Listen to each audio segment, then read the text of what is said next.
Sup, my fellas. Don't forget to leave feedback, and enjoy the story. The Trials Tower was ablaze, dozens of attempts, hundreds of thousands of dead, but humanity had achieved nothing. Less than an hour remained before its destruction. Someone was throwing papers around in the offices. Mothers were hugging their children. People were looking at their smartphones in horror. The 48th floor was engulfed in flames and littered with dead bodies. In a moment of despair, the last contender appeared on the battlefield. The young man's face was covered with a black mask, and the number of spectators began to grow sharply. The dragon looked at the new victim, and hung over the young man at full height. Looking at the fighter, Desti noticed that people did not know how to give up at all. Even having lost such a huge number of their fellow tribesmen, they returned again. From behind the mask, they mockingly noted that much more needed to be done to cook a fried lizard, and yet he had arrived in time. A flame ignited in the paws of the monster. He asked the man if he knew that even with such a death, the process could have been made much more painful. The chains began to wrap around the challenger's legs, and the dragon came to the conclusion that there was no point in talking to the creature. Soon the fiery chains locked the guy in place, and the monster saw his end as insignificant. Destius's huge paw reached out to the hero. The floor under the monster's claws began to crack. The boss sharply squinted when he heard the voice of the enemy on the other side, who noted that immediately attacking as you drive your opponent into a corner was too obvious a pattern. The young man now stood with his back to the dragon, adding that just by looking at his movements it became clear what he was going to do. Flames ignited in Destius's mouth. He could not believe that the effect of his skill dissipated in an instant, but he admitted out loud that it was not bad for a human. Fire began to concentrate in the dragon's mouth, and it declared that despite everything, the challenger had simply chosen the path to a more painful death, after which the boss breathed out flames. A series of explosions rushed through the hall of the floor, but the boy got away from them, jumping high into the air. The hero flew down straight at the monster. He swung his dagger. The young man struck right into Desti's eye, and he let out a cry of pain. When the challenger landed on his feet, the dragon called him an impudent man. Then he reared up, growling that he would never leave the enemy alive, and the system warned that the boss was using the features of the Brest region, under the lands of which this dungeon was located. But the protagonist raised his hand. He knew that there was no reason to dodge. Blue smoke flowed in his palm as the fighter counted the memories of the world. A hurricane of books woven from mana scattered around him as a limitless warehouse of recorded skills formed. Hellfire ignited in the boy's hands. The hero raised the dagger to chest level, and commanded it to flare up with black tears. Flames spread around the boss. He called the hero a fool for believing in the power of some skills and shouted at the top of his lungs, he would never kill him like that.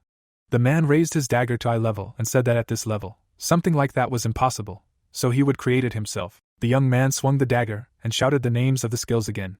A bright flash lit up the hall when the challenger ordered these two forces to unite. The streams mixed, twisting into a spiral, making the skill a whole rank higher, and even the dragon was not able to resist it. When the fire turned purple, the system reported that the player had received the breath of the void dragon.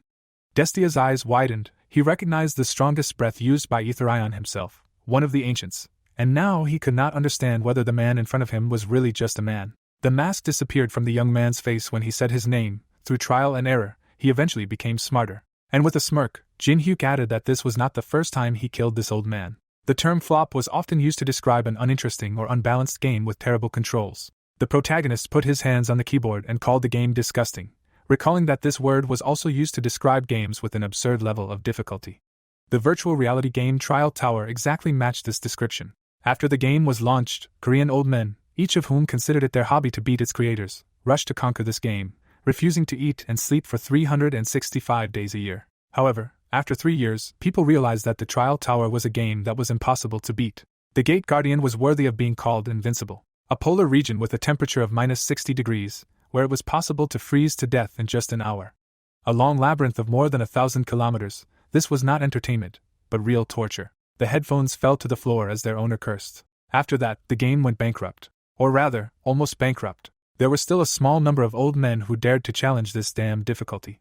The player was breathing heavily, and sweat was running down his face. The 50th floor had been captured, and the system congratulated the first one who cleared the Trial Tower. The young man pressed his hand to the wound, not believing that this was true. Jin-hyuk was just curious. Unlike the others, the young man cleared the tower in a different way. He replayed the same thing over and over again until he knew everything by heart, and was sure that he could reach the goal, and he spent 11 years on it. The player looked around and admitted that he did not expect to clear everything to the last floor. He should have at least turned on the live broadcast. Opening the system window, the applicant muttered that this could be uploaded to YouTube. Even though this game was a flop, it would still get some views. Then the guy glanced at the notification. He read the developer's gratitude for still playing this game, and a notification that there would be a reboot update in 12 hours. Jin Hyuk smiled ironically. The update was unexpected, and wondered if the company had really found an oil field somewhere in the desert. The young man sat down on the rocks, muttering that he couldn't understand. This game didn't bring much profit. Apparently the developer had something planned. Reboot update or something else. The protagonist was not going to play this game anymore. He was going to do the broadcast, which could be called the source of his income, for the last time. The player had no family to take care of, but he was already 27 years old. He couldn't live forever on just 500,000 won a month. And he also had to tell the captain that he wouldn't be doing sports for a while. The young man had once been told that he should aim to become a professional fighter, but now money was definitely more important than sports. The moon rose over the protagonist's house. The guy was smiling, reading the comments in the chat.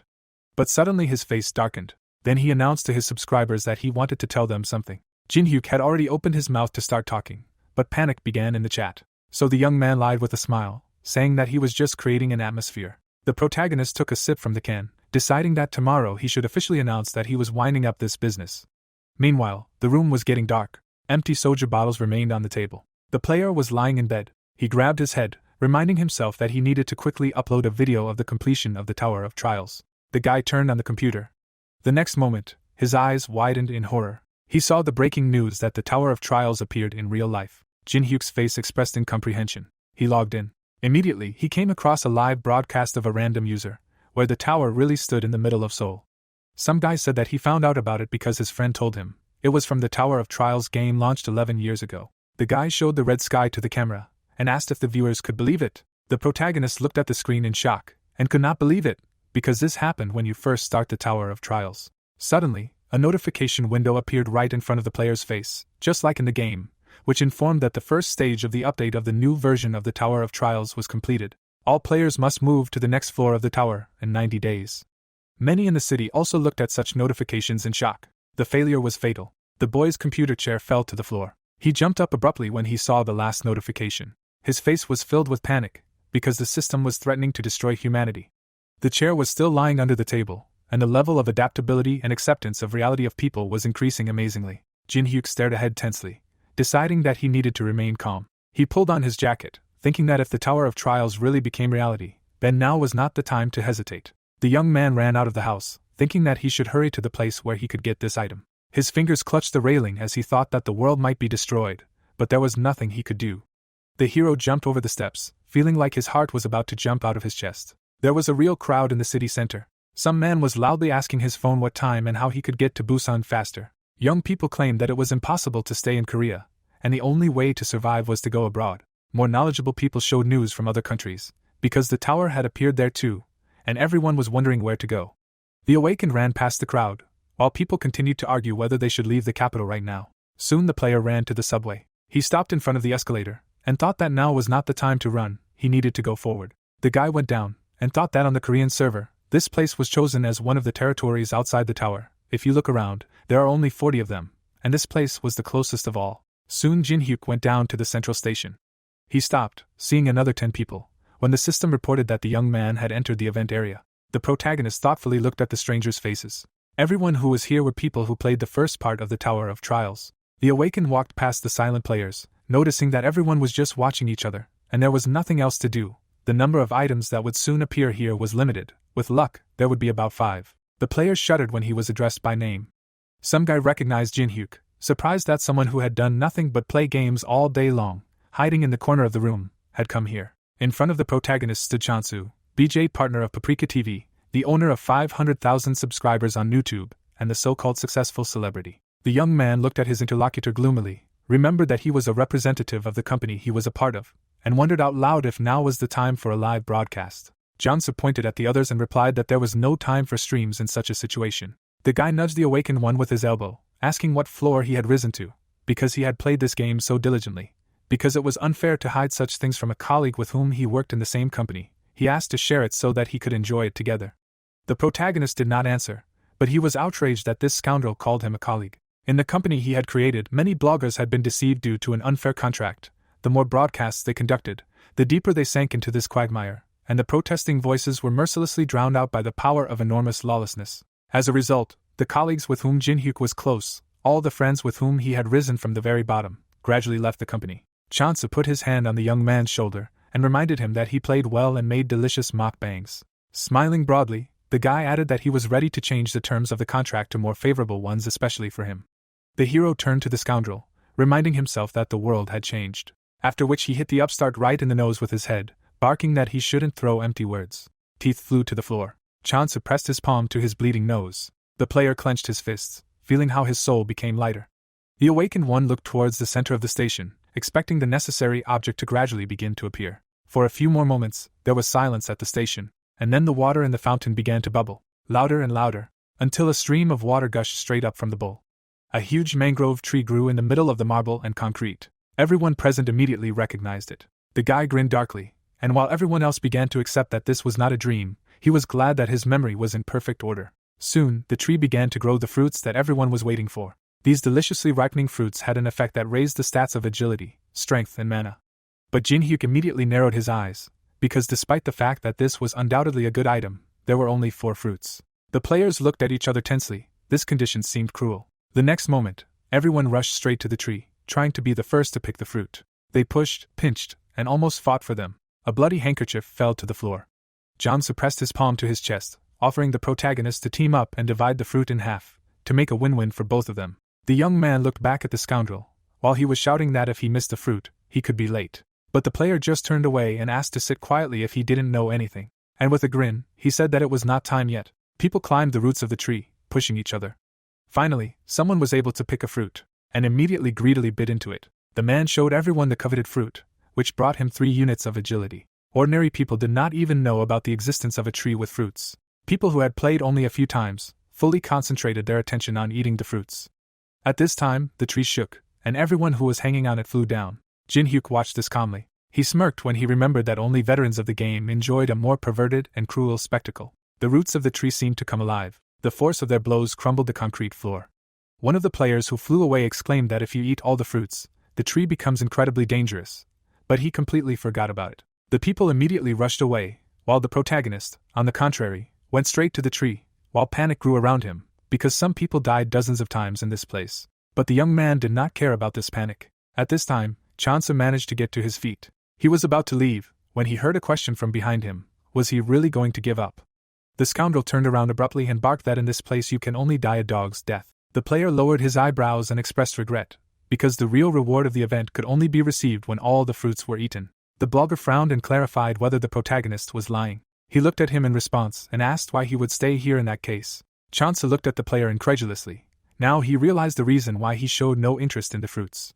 And with a grin, the scoundrel decided that even without knowing about anything else, he definitely felt a sweet smell. The guy put his hands in his pockets and asked, let's say the opponent was telling the truth, what was he going to do then? With a determined look, Jin-hyuk said that they needed to get inside. The young man pointed his finger at the tree and explained that if they moved next to each other, they would become an easy target, so it was imperative to approach it from both sides. The blogger looked closely at the tree and realized that the player was suggesting to disperse their attention, and he confirmed this. The guys got ready to start, and the awakened one warned Jansu to keep in mind that if even one of them began to hesitate, this would be the end, and he asked not to worry, because he was also not the first day in this game. Jin-hyuk pushed off the floor with his foot. Then he rushed forward, giving the command. The scoundrel rushed right after him. The roots of the tree began to move again. Water splashed from his movement. The young man dodged the root's blow, and, glancing to the side, he checked on Chansu. But he stopped behind him, and shouted that no one would listen to such a fool. And clenching his teeth, he declared that the player himself would become bait. At that moment, the awakened one had to dodge another blow, after which he grinned and thought that it was a relief that the upstart's character had not changed. The roots seemed to sharpen right in flight. The guy dodged the blow again, and this very root flew straight at Chansu, who was standing behind him, because he himself had become bait, since he stood so close. The root flew straight into the blogger's face. His legs were caught in the vines. He tried to break free, but they only squeezed him tighter. But the protagonist continued on without looking back. With despair in his eyes, the villain begged for help. But the guy just smirked and asked why he needed it. If he wanted, he could have reported him through that wonderful lawyer. The blogger was being swallowed by the roots, and his eyes were wet. Tears rolled down Jungsu's cheeks as he screamed that he didn't want to die like that. But his voice was cut off when the roots snapped shut, and blood spurted in all directions. Jin-hyuk kept his eyes on the tree, wishing the trash a safe journey. The young man himself focused on the tree. The roots were now completely focused on the last opponent. But the hero had already learned to record their movements with an accuracy of up to a degree, and leaning back, he thought that it was not so difficult. At that moment, 2 vines collided with each other. They bit straight into the tree trunk, opening it like a box. And finally, a heart appeared. The wooden heart beat like a living one, and it was the mangrove core. The player grinned, noticing that there really wasn't a drop of error here from what he was going through in the game, because knowing the exact trajectory, it was difficult to let yourself be attacked. A broken tree root fell to the floor, and the awakened one took it. The guy squeezed the improvised weapon and asked the enemy how to avoid tiring each other out, and calmly part with the tree heart. Jin-hyuk understood that since it was an event mod, it was impossible to gain experience from it. The maximum he could do was raise his honor level for a day. The roots shot up into the air again, preparing to attack. The protagonist took a fighting stance when the system reported that the enemy was using the blood-sucking vine skill. Although the player was experienced, it would be difficult for him to dodge such a massive attack. However, he did not take his eyes off the monster, and he grabbed the improvised weapon more comfortably. It was enough to successfully repel the flying vines, although one of them still left a scratch on the guy's cheek, and the force of their blows crumbled the floor further. But Jin-hyuk kept pushing through, knowing that he could twist the trajectory and change it as much as he wanted. The branches began to gather into one thick root. The attack fell on the young man, but he was not going to be scared or worried. Even such an attack was confidently repelled. The hero darted right under the flying roots. They crashed into the floor, getting stuck in the stone chips. The player braked sharply. He smiled triumphantly, raising his weapon up, because he had been through this many times before. The branches continued to attack him. Looking ahead, the young man realized that he was almost there. The tree branches swayed again. Many glowing butterflies immediately soared into the air. The hero, raising his head, realized that these were soporific butterflies. The guy immediately covered his nose with his hand. Fighting off the branches, the protagonist remembered that such creatures release sleeping pollen as a defense mechanism, and the same is inhaled instantly. And if you do not know how to protect yourself, you can instantly fall under its influence. The hero, turning around, realized that the method of defense is simple and he only needs to hold his breath. The fighter had already run up to the tree. Something semblance of the heart of this monster appeared. The young man attacked it with all his might with his dagger. The branches began to sway with even greater speed. The guy immediately swung his hand. With it, the warrior began to drive the blade deeper. A bright light emanated from that place. His eyes were shining brightly at that moment. The tree began to raise its roots towards him. Dark energy began to emanate from the foliage. The tree trunk split in half after the message appeared that he was the first to defeat the mangrove tree of greed. The young man's mouth was slightly open. Raising his head, the hero realized that he had not even expected that the capture pattern and timing research that he had to repeat so tediously would be useful to him in such a way, and also realized that he was again grateful for everything that he had been doing all this time, and immediately a message appeared that within 24 hours his honor level would be recorded as his achievement. Another system window appeared in front of his face with the words that he needed to name the player, and then the hero realized that this thing had popped up next because it needed personal information to raise the honor level. This message was still in front of him, and then the guy said that there would be no name, since he wanted to remain anonymous. Looking to the side, the young man understood that he was categorically against the dissemination of personal information, because it would cause widespread interest if it was revealed that he was an old man in the game, and immediately another message popped up that his face would be hidden by a mosaic, and his voice would be remade. And then the protagonist noted that apparently complete anonymity was not available in the system, which meant that it had compromised and still hidden his identity. The warrior, reaching out to the trunk, understood that this was what was important now. His hand was already inside. A smile immediately appeared on his face. A certain thing appeared in his palm. The protagonist, squeezing it, realized that it had finally fallen into his hands, and a message appeared that the core of the tree had been received. Something similar to an apple appeared in this thing, and the guy remembered that if each tree fruit raises strength, agility, or mana by 3 units, while the tree heart gives at least 12 units of any of the attributes, and considering that 3 points are given for gaining 1 level, then with the core it will give him 4 bonus levels. Looking at it, the guy realized that he could not even believe his eyes, because there cannot be such an item with such a good profitability, and moreover, even after 50 floors, nothing better can be found. Immediately after the player threw it into his mouth immediately closed. Bright energy began to emanate from his chest. The guy opened his eyes.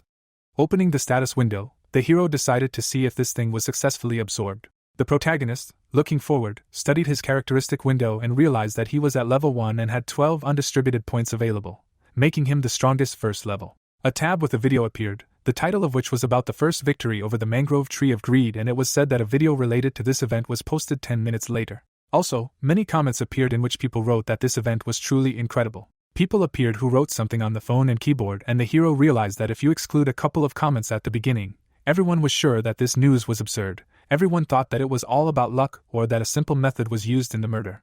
Several frames of the protagonist's battle with the tree appeared, and immediately comments appeared saying that apparently this turned out to be true. The guy's gaze was directed downwards. His gaze was directed straight at the comment of the person who offered him a contract. Another comment appeared with an offer of money. The young man, looking at his phone, assumed that his fight was really that incredible and immediately realized that toppling the mangrove tree of greed, being the first level, is not at all easy, but it is not that amazing.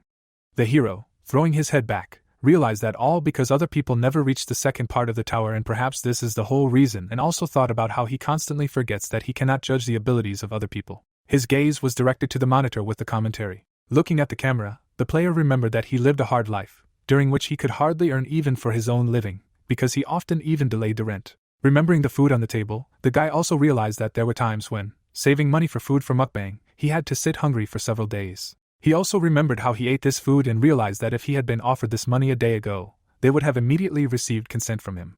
Remembering how he defeated the tree, the hero realized that now, even if he offered him 1 or 10 billion, he still would not share the information he had. Various shots of his last battles appeared, and the protagonist realized that the main thing now was the monopolization of information. Taking the phone in his hands, the guy began to think about the next destination. The tower appeared, and the guy remembered that while he was busy playing, the mana flowing from the test tower filled all the districts of Seoul.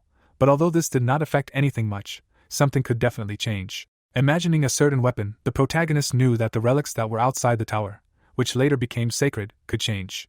This blade appeared, and the protagonist realized that all this was not real, because the sacred relics with the abilities from the legends are in the tower. So we are talking about a replica, or, in other words, a duplicate. Looking at his phone, the guy knew that the place where he had the opportunity to get the most replicas was not far from here. A certain building appeared, and the young man realized that this was the same People's Central Museum. Having imagined various relics, the hero knew that this was a place where many such things were stored, and it was like a kind of treasure warehouse. Frowning, the fighter realized that he was not the only one targeting them, because unlike the mangrove tree of greed, which appeared in only 7 places in Seoul, there was only one People's Central Museum, and many people from all areas would definitely gather to get the relics.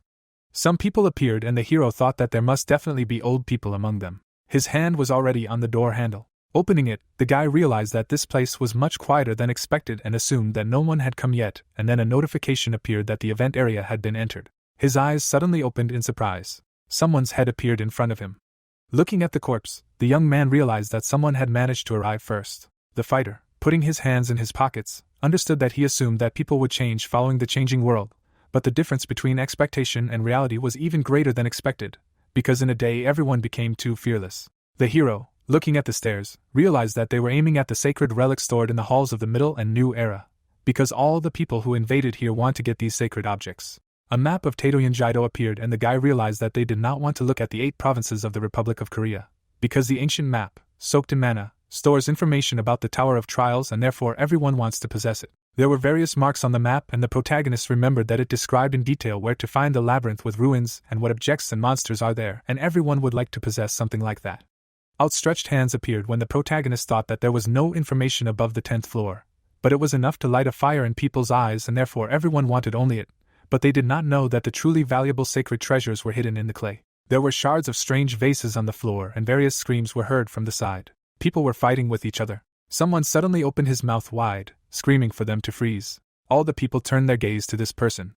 The man, crossing his arms over his chest, said that whoever moved from this moment on would die. The man, holding a pipe in his hands, asked him to stop talking nonsense. The second, grinning, explained that no one here would be afraid of such words. The young man, pointing a bloody hammer, said that if he moved even a finger, his skull would be split in an instant. The man, hitting his fists, noted that they really did not understand the words.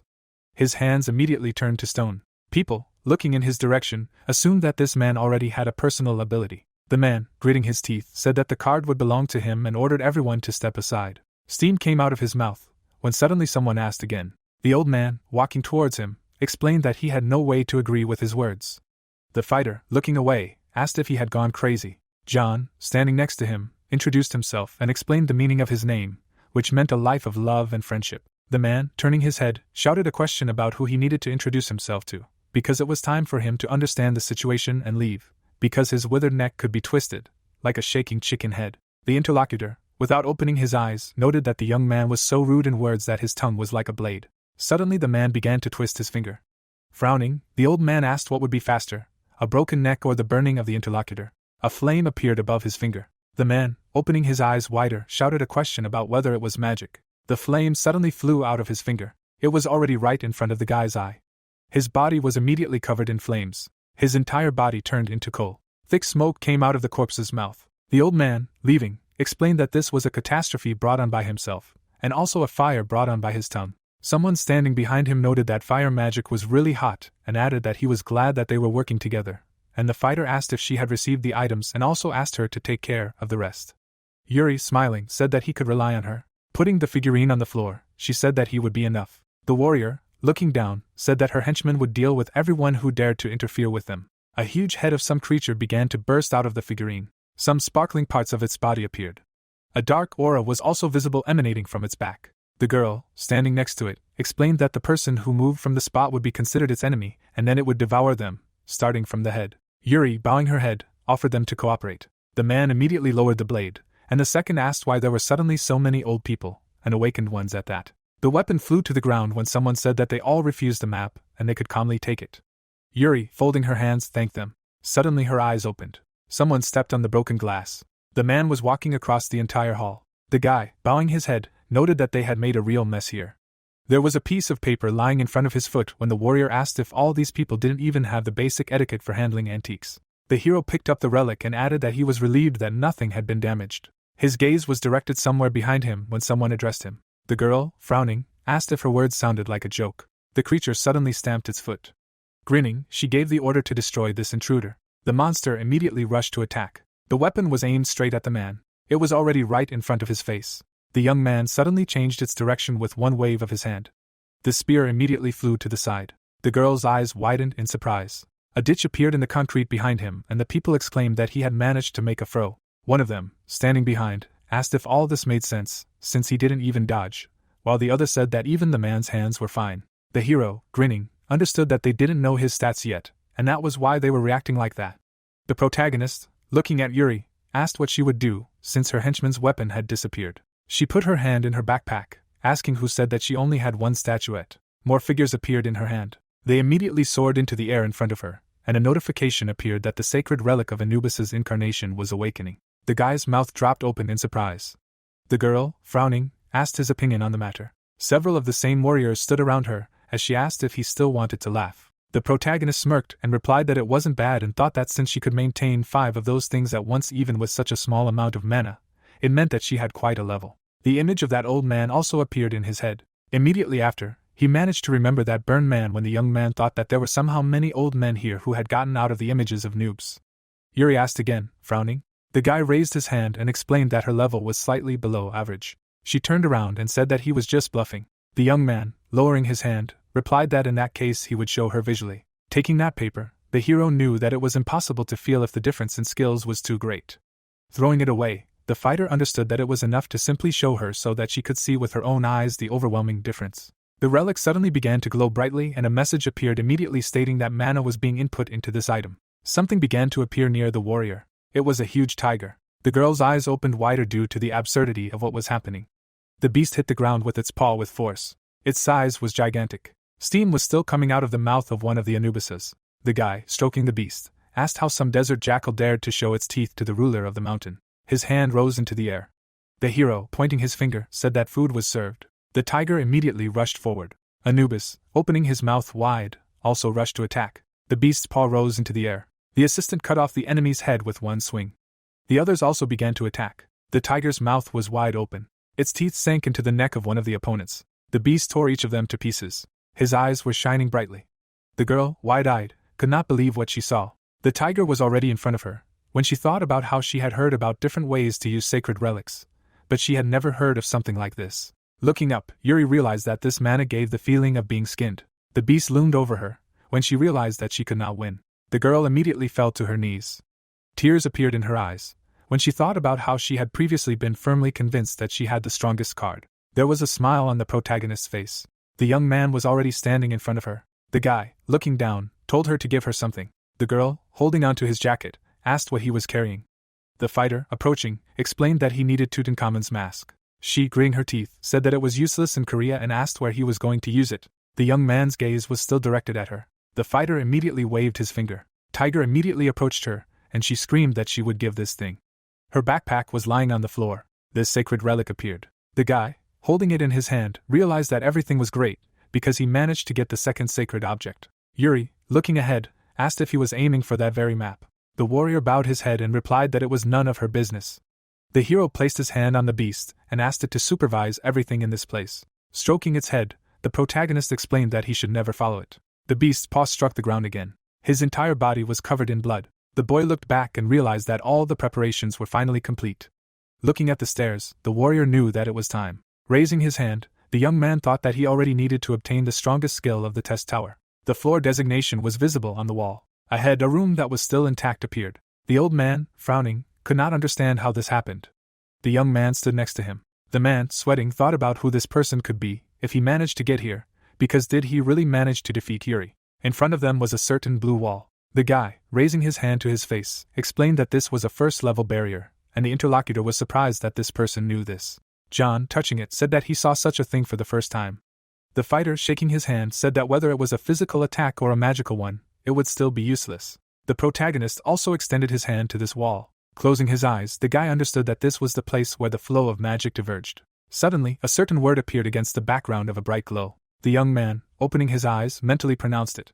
Turning around, the hero said that he apparently had a solution to this riddle, which would have one condition. The old man, slightly turning his head, asked again.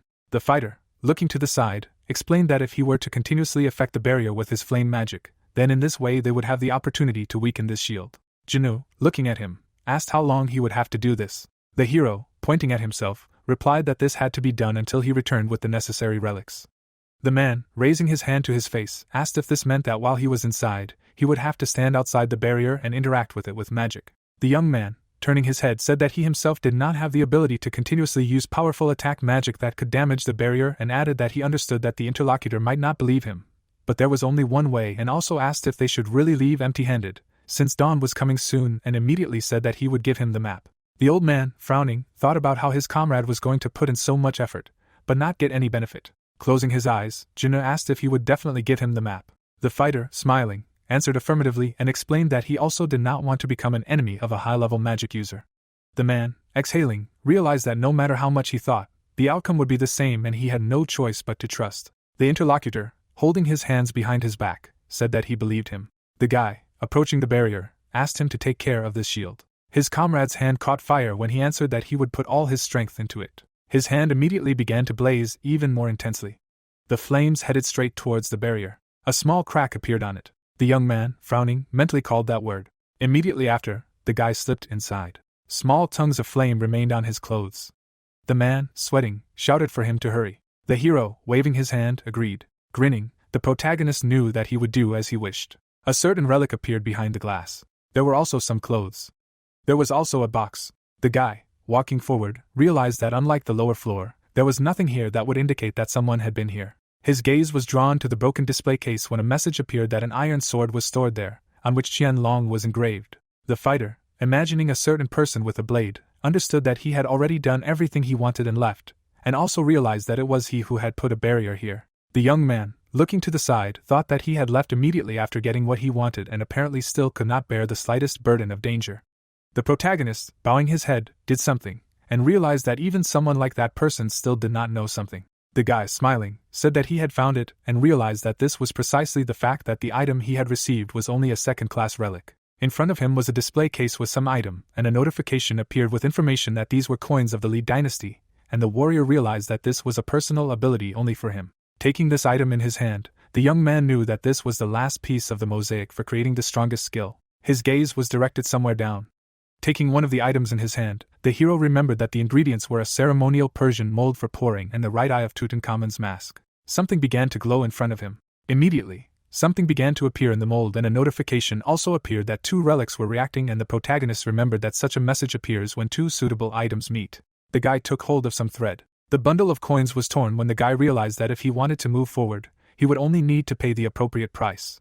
The coins began to fall down. The young man covered his face with his hands after the message appeared that three relics began to react. A smile appeared on his face after being notified that he had overcome the dreadful probability percentage and succeeded in combining. A new item appeared in front of him, the Eye of Truth, which could open a window into another person's state and discern the truth or lies in the subject's words. The fighter, looking at it, understood that these eyes were the best of the 5 existing ones. However, the real reason why he wanted to come here was not for this, and immediately a system message appeared stating that a secret quest had been completed to combine 3 replicas below rank B to successfully create an item above rank S. Something blue began to appear under his feet after being notified that he had achieved a terrible fate. Everything around him began to change. The surroundings began to be built up from some blue squares as the fighter realized that his personal unique tool was to copy and save numerous abilities that existed in the world, as well as create their saved abilities into more powerful skills. The protagonist began to soar into the air after the system message appeared stating that a specific fusion ability had been obtained and also a notification about the start of the formation of world memories, immediately after which a system window appeared with information about a new personal ability. The young man's eyes lit up blue when a message appeared stating that in the event of a sharp increase in level under the conditions of preservation, certain details of the conditions could be changed. The guy turned his head when he was called out. The old man, still sweating, asked him to quickly finish all the work there, because his strength was already running out. The hero, looking somewhere, said that he needed to see what else was left to do. His eyes lit up brightly when he wanted to copy the ability of that person. The fire was still coming from his hands and a notification appeared stating that the condition for copying was that he needed to make that person show his true essence. The hero, grinning slightly, noted that this task was as easy as pie. The protagonist, looking at the system window, understood that he just needed to anger him. The man, continuing to release flames from his hands, asked him to finish faster. The protagonist, without turning around, said that he could not use this skill anymore. The old man frowned after these words. The hero, turning around, explained that there was no particular need to use it at all.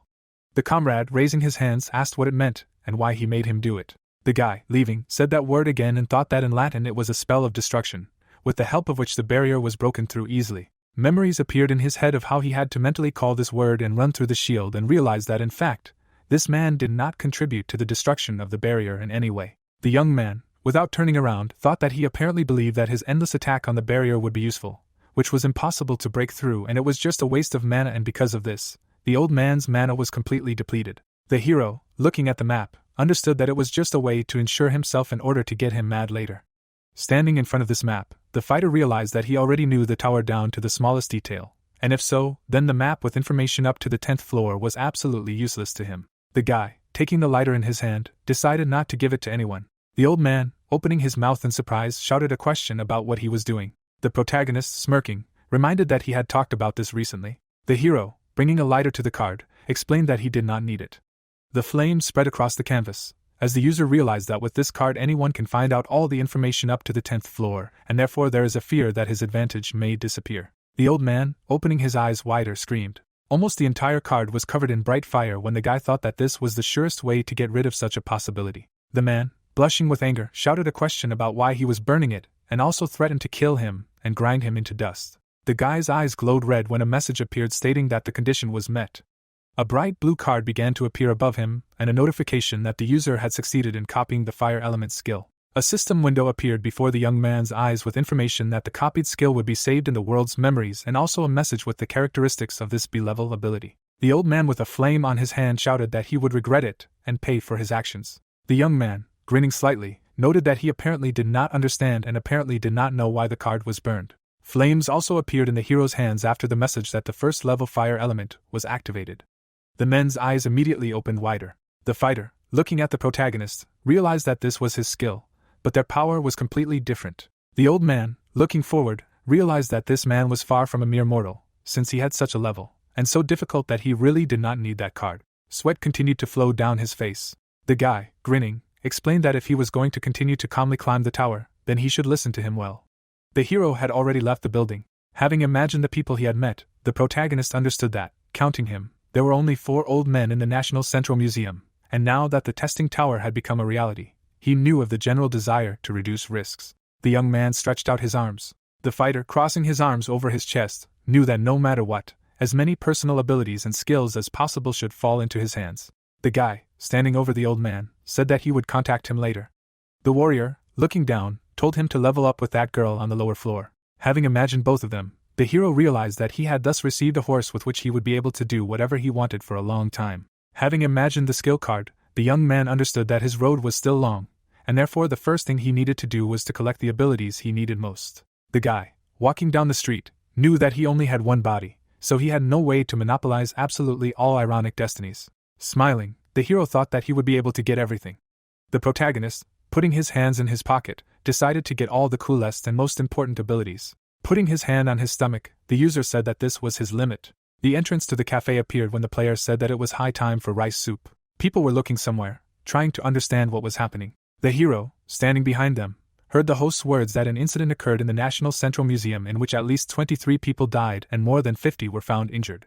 This man appeared, who said that among the victims there were also seriously injured, so the death toll will continue to grow, and also added that they were the instigators who, targeting the relics stored in the museum. An image of another museum appeared after the host's words that, however, not only in South Korea, but also in the United States, Europe, China, and Japan.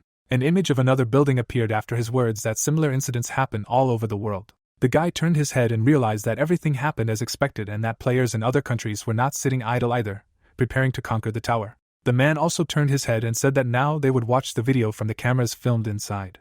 3 different images from the cameras appeared and his words that it was hard for him to believe that this was really happening.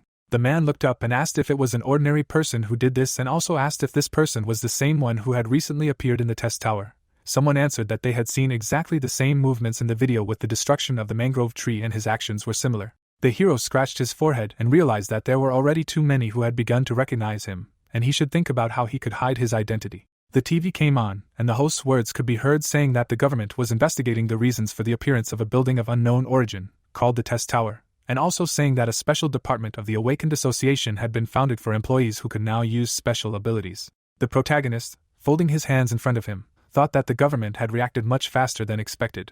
Pouring the liquid into a glass, the guy realized that judging by how they had formed a department of people who had already awakened their personal abilities, they had decided to accept what had happened in the museum as something inevitable, which was extremely unexpected, since it seemed that they would need at least a few weeks for this. The young man, taking the glass in his hand, listened to the host's words about how they would now meet with the participants, and listened to the details.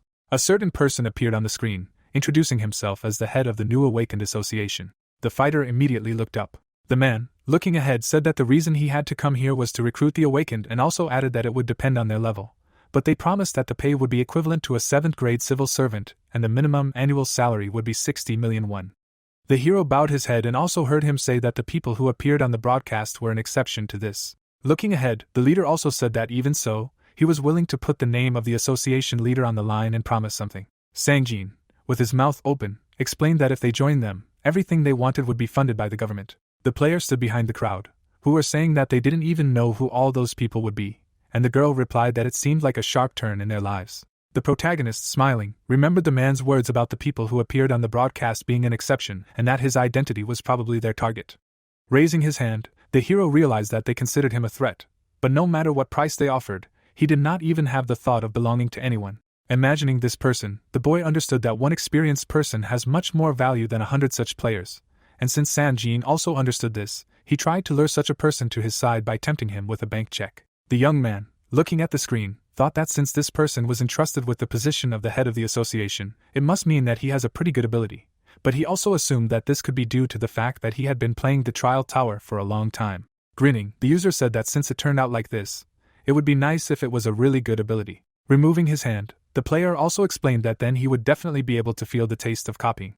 His head immediately turned. His gaze was directed straight at the clock. Imagining how the hands moved, the young man knew that when the hour hand pointed to a new time, something global would happen. Remembering the tower, the hero knew that at this time the Tower of Trials would open. People entered a certain location and a message appeared that the tower was opened. The hero also stood among them. When people around shouted that they should all take their time, someone also shouted that everything completely coincided with what they had seen before. The protagonist, bowing his head, realized that they all looked very much like newbies.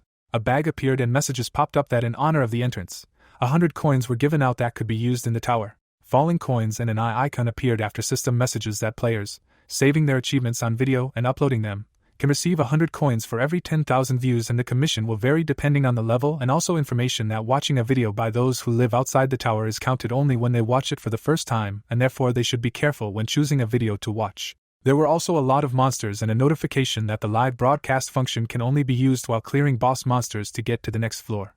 A skull icon appeared and information that if falsification of views and other illegal actions were detected, appropriate measures would be taken. The young man, raising his hand to his chin, thought about something. Imagining people looking at the screens, the hero realized that the bridge that connects the people rising in the tower and ordinary people living outside is this live broadcast system. 3 different streams appeared when the protagonist thought about viewers watching the player's videos, wanting to see the end of the tower, and thereby raising views. The player, imagining falling coins, knew that the most interesting installation of the test tower is this system, and in other words, the more famous a person is, the more coins he can earn.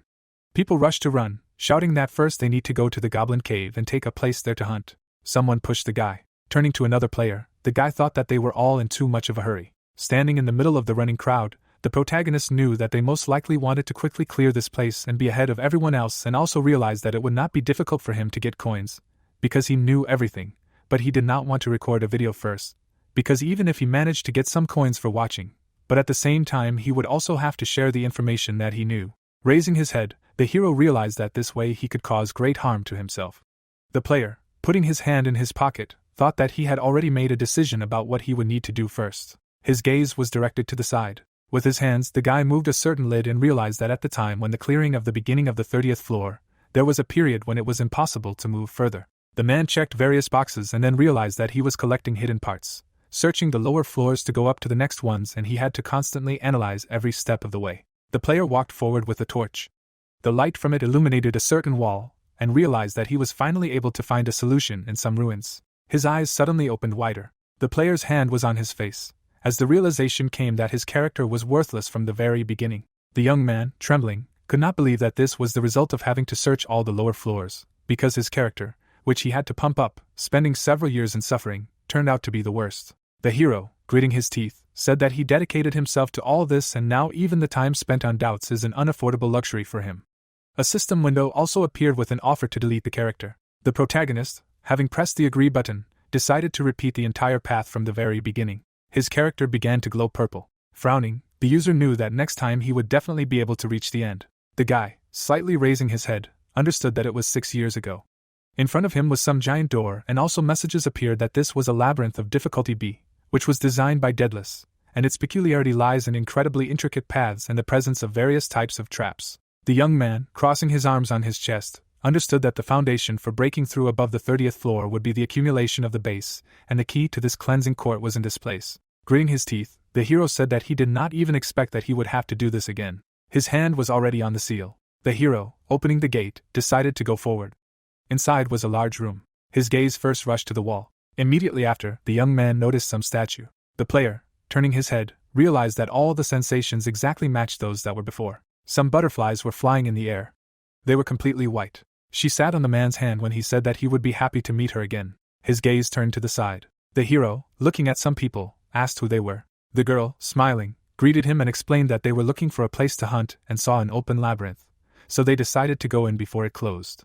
The people watched the hero from behind and said that they thought that this man knew something, and so they followed him, and someone else asked why he decided to go into this labyrinth if he had just gotten into this world. The girl, hiding her eyes behind her hair, suggested that they also go in there. One of the guys, crossing his arms over his chest, noted that they did not know what kind of labyrinth this was or how big it was. She, bowing her head, said that if he had a head, then he should try such a thing as thinking, and added that they also did not know what was most important at the beginning of the test tower. Looking up, the player explained that he hadn't even found the key, but the labyrinth had already opened, and since it was on the first level, it meant they could go in there, and the difficulty level wasn't that high.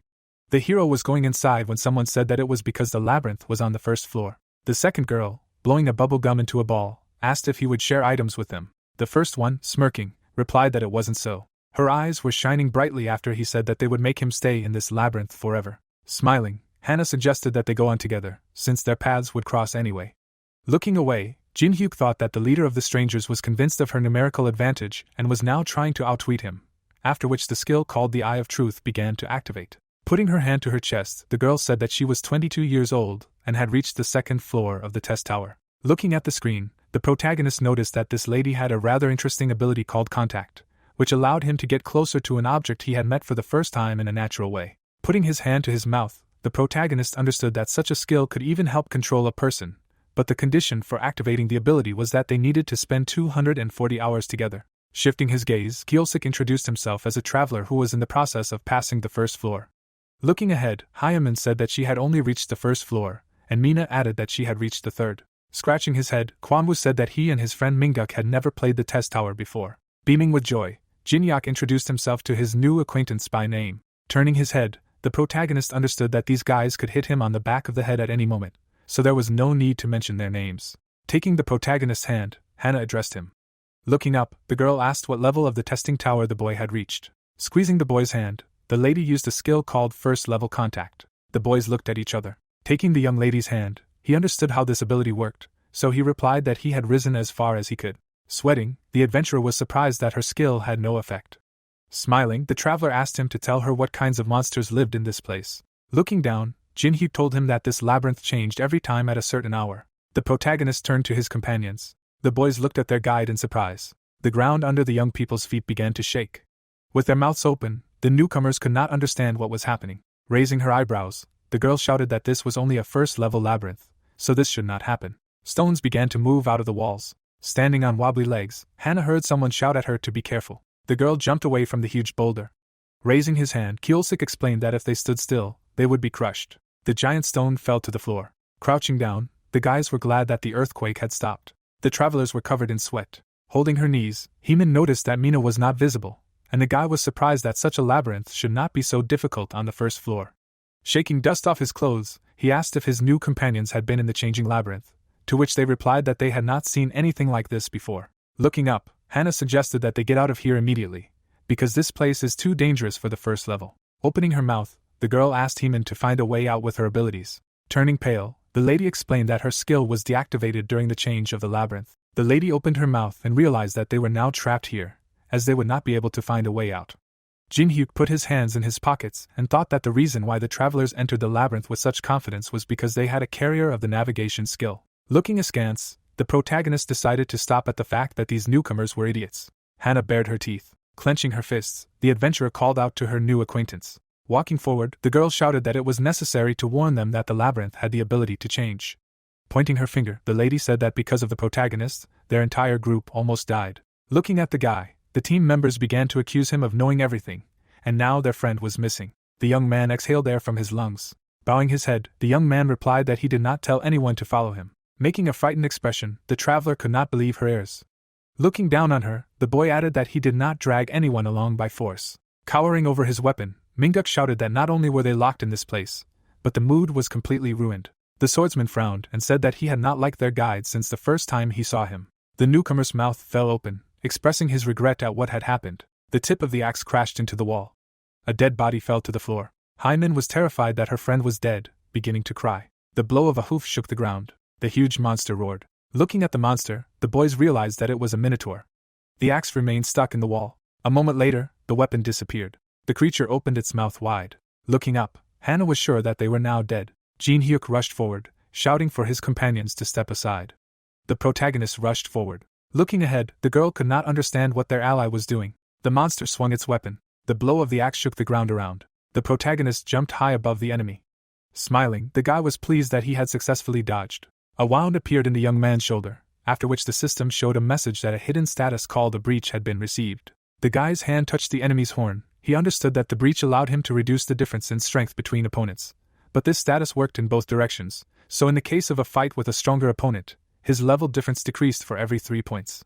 Jinhyuk was hanging on the Minotaur's head. The protagonist slid along the ground, and at that time he was thinking about how this path would allow him to grow, while being at the first level. The monster bared its teeth, and the protagonist knew that this was the only way, which he had learned through countless trials and errors. The guy began to smile. The monster made a dash forward. Dodging a powerful blow, the young man remembered that he had already come under such blows tens of thousands of times, and the level of the breach was increased by 0.5 hundredths of a point. Clenching his fist, the young man realized that his body remembered all the attack patterns. The boy continued to dodge, and the skill level did not stop growing. The Minotaur swung his weapon, turned upside down, thinking that his enemy was an old man. Crouching, Jinhyuk understood that no matter how strong the opponent's attacks were, they would be of no use, because the blows did not reach the target. Opening his mouth, Kwon was glad that they did not start to aggression towards this man. Making a frightened expression, Hana understood that her team would not be able to kill such a monster on their own and take away the rewards. The Minotaur bared his fangs. Looking from under his brows, the protagonist mocked the opponent's attempts to hit him again and again. Opening his mouth, the monster began to roar. The axe rushed at a furious speed. Opening his mouth, the protagonist found a way that helped him become stronger in a short time. Having dodged the attack, the boy knew that he only needed to take a risk, making a bet and putting his life on the line. A wound appeared in the young man's neck, and he himself thought about the fact that the reward was given depending on the threatening danger. Looking at the screen, the young man decided that getting 1 point for dodging a fatal attack at the last second was a good exchange. There was blood on the boy's hand. Jumping back, Jinhyuk knew that if he made one mistake, the situation would become much more dangerous, so he should end it quickly. The guys were standing in the distance, and the protagonist noticed that the secondary characters decided to leave of their own free will. Holding on to the wall, Hannah convinced her friend that if they walked along the wall, they would definitely find a way out. Approaching the fugitives, the protagonist asked where they were going. Looking away, the adventurer began to say something. A moment later, the girl opened her eyes wide in surprise. Pointing his finger, the boy suggested that his companions join the battle if they wanted, because if they dodged his attack, they would receive a hidden stat. Looking at how the minute was preparing to attack, the young man said that they should share the rewards. Hannah opened her mouth. The travelers made frightened expressions. The girl began to sweat. Powerful blows scattered stones around. Kyosik was sitting on the floor. Putting his hand in his pocket, the young man advised them to bend over or keep their distance, because otherwise they would all die. Keeping his head straight, the boy asked the creature if he was right in his judgment. The enemies stood opposite each other. A second later, a huge stone fell to the floor. A boulder came out of the wall. The columns moved chaotically. Jin-hyuk raised his hand. Hiding behind the wall, the protagonist said that they would see each other later. The monster stood opposite the stone barrier. The creature bared its fangs. The minotaur raised his weapon to attack. The sounds of blows could be heard in the huge corridor. Hannah lowered her head. Kneeling, the adventurer hoped that no one else was chasing them. Looking away, the protagonist explained that the pollen they had recently touched attracted the boss, so it would probably continue to pursue them. Opening her mouth, the traveler asked why they had to do something so reckless. Looking forward, the guy explained that he needed to somehow raise his stats.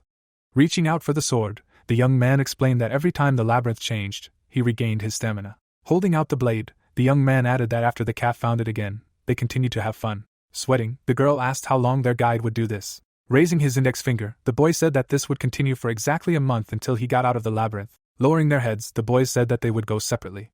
Closing his eyes, Jin-hyuk listened to the words that if they went separately, the monster would not look for them. Smiling, the main character asked which way they were going. The travelers walked away, and the protagonist understood that moving without landmarks was much more dangerous. The adventurers silently looked ahead. Looking at the dagger, the guy noted that he knew more about this labyrinth than anyone. Frowning, Hannah realized that they had no other choice. Closing her eyes, the lady agreed to go with their new ally. Raising his hand, the young man reminded them that in this world, even a bus ride must be paid for. The blade appeared right in front of the girl's face. Holding the weapon in his hand, the young man ordered them to lay out all the coins they had. Huang put his shield forward and let out a battle cry. The goblins immediately turned towards him, to be scattered to the side the next moment. The swordsman dealt another blow to the enemy. The broadcast was in full swing. The video quickly rose to the top of the top. The young man smiled contentedly and exclaimed that the viewers ate even this up. His friend adjusted his glasses and said that all the headlines on the bulletin board were only about Huang.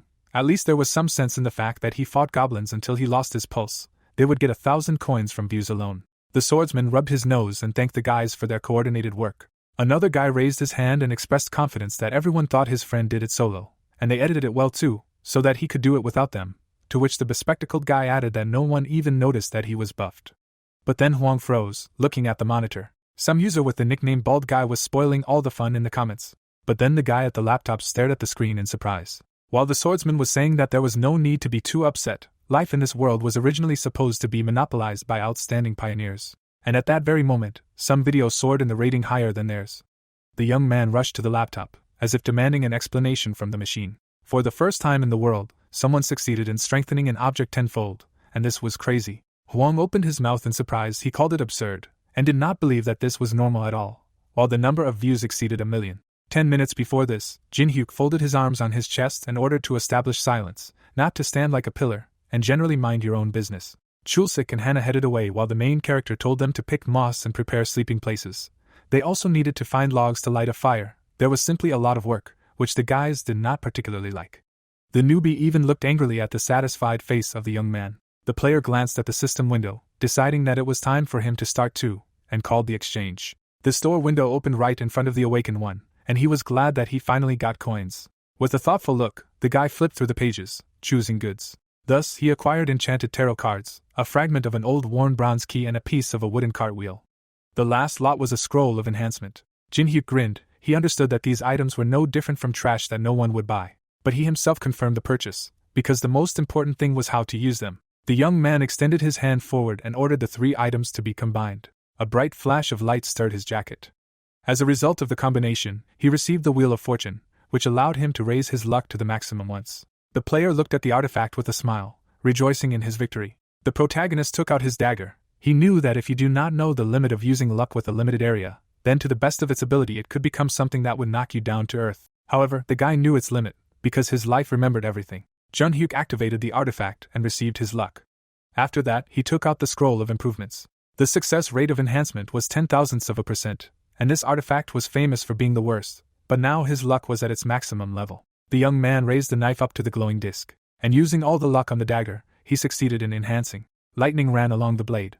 The main character got an old dagger of the maximum level, and he became the first on the Korean server to succeed in creating it. And this achievement was placed on the Walk of Fame for a whole day. The player made a couple of test attacks, after which he put the weapon on his shoulder, and thought that now he had a really worthwhile thing in his hands. The 10th day of life in hell affected Han and Chulsik in the worst possible way.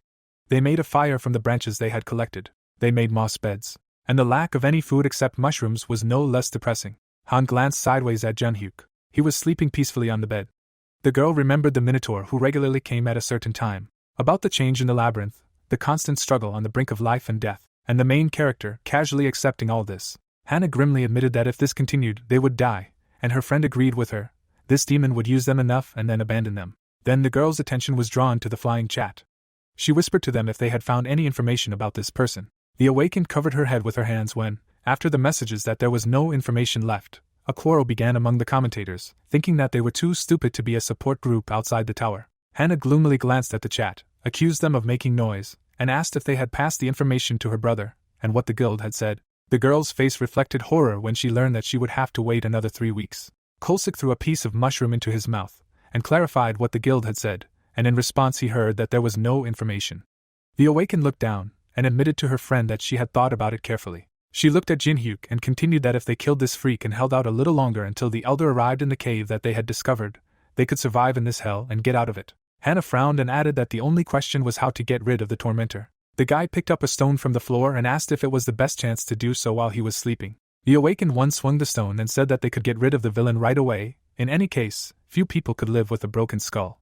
But Hannah grabbed his hand. To her friend's surprise, the girl explained that this man had the reaction speed of a real monster. And looking at the sleeping man's figure, she added that if they attacked head-on or stealthily, they would be powerless. There was a high probability that if Chulsik attacked him now, he would get up and attack back. The boy threw the stone away and asked what she was suggesting then. They couldn't continue to suffer. The awakened one started rummaging through her bag and asked who said they would continue.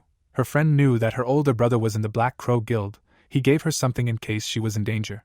Hannah showed her friend the poisonous sting of a giant immature pumpkin wasp, which contained a deadly poison, 1 drop of which would be enough to kill 100 trolls. The girl's face reflected madness when she added that if she were to act, then certainly in a way that the villain would not be able to resist. Junhyuk looked gloomy. Holding a wooden board with food in his hands, he muttered that he would have to eat fried moss with mushrooms again. It felt like they were filming a survival movie. Hannah frowned and said that there was nothing else to eat, but the young man could have caught a mouse or a moth, and he thought she was rude.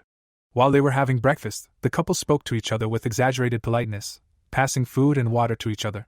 As she served the boys more, the girl said that there was still plenty of this nasty stuff. When the protagonist wished them a bon appetit with a grin, the awakened one thought that he was a weakling, and so the player ate the first mushroom with a dissatisfied face. The pair of conspirators looked at him expectantly. Suddenly, the wooden plate fell to the floor. Black liquid gushed from Chulsik's mouth. To Hannah's horror, his friend grabbed his throat. The guy fell, turning black before his eyes, and the girl jumped up. She looked at Junhyuk with fear, and when he asked if they really thought he would so thoughtlessly accept food from their hands, she decided that he knew about the poison. While the traitor was writhing in death throes, the young man explained that when he asked for more, he quickly changed the plates as soon as you were distracted for a moment. The hero opened the system and added that Hannah was definitely conducting a live broadcast illegally. The awakened frowned and loudly asked if he had any evidence, but the player calmly read out that the live broadcast can only be turned on when confronting the boss to move to the next floor. In case of detection of view manipulation or other illegal actions, appropriate measures must be taken, after which he filed a complaint against the girl. The awakened glared at the guy with malice when he added that during the broadcast it was worth watching his facial expression, since it was noticeable on it, and called it a disappointment. After which he clicked on agree. Hannah was immediately surrounded by a warning ring, while the system reported that the application was submitted and the anonymous users were deleted. The girl watched in horror as her support group was disconnected. The protagonist looked pleased at this time, because the connected viewers would not be able to watch the video for a month, and if they violated again, these viewers would be deleted forever. The awakened was scared when she realized that everyone was disconnected, and did not understand where everyone went, and the system reported that her penalty was replaced by a merciless fate. And at that moment, the entire labyrinth shook. A minotaur appeared from around the nearest corner. The monster roared furiously. He rushed forward with a weapon in his hands. Hannah looked at the protagonist with hope and asked if he would fight now. The girl pressed her palm to the player's back, begging him to tell her only where to hide, to which he called her impudent. The boy turned around and reminded her that she had just tried to poison him, which meant he didn't have to tell her anything. The awakened looked at Jin-hyuk in despair, replying that he had done it up until now. Tears were streaming down the girl's cheeks, and at that moment the system reported that the conditions for copying the skill had been met. The young man looked down on the traitor, saying that she was no longer needed. In despair, the awakened began to scream that he would regret it. Hannah pressed her palm to her chest and added that her older brother was in the Crow Guild. The next moment, the girl had to jump aside from a powerful blow. The protagonist, however, dodged the attack by jumping up. While the awakened watched the fight in fear, the player wanted her to watch carefully, to see the difference between that stupid guild and himself. The boy pulled out a dagger, rushing at the monster in response. A series of powerful blows fell on the Minotaur's back, but the wound was not deep. Jin-hyuk avoided the attempt to counterattack with a somersault. He landed to the side on his knee, thinking that there was still damage, as well as the point in pumping up the breach. Rushing into the attack again, the hero understood that in any case it would not be possible to kill the boss. The player dodged the blow of the axe, after which he slipped right under the blade, figuring that it would be enough to create a similar situation. The young man sent a stream of fire at the monster, but the Minotaur put out the flames with a roar.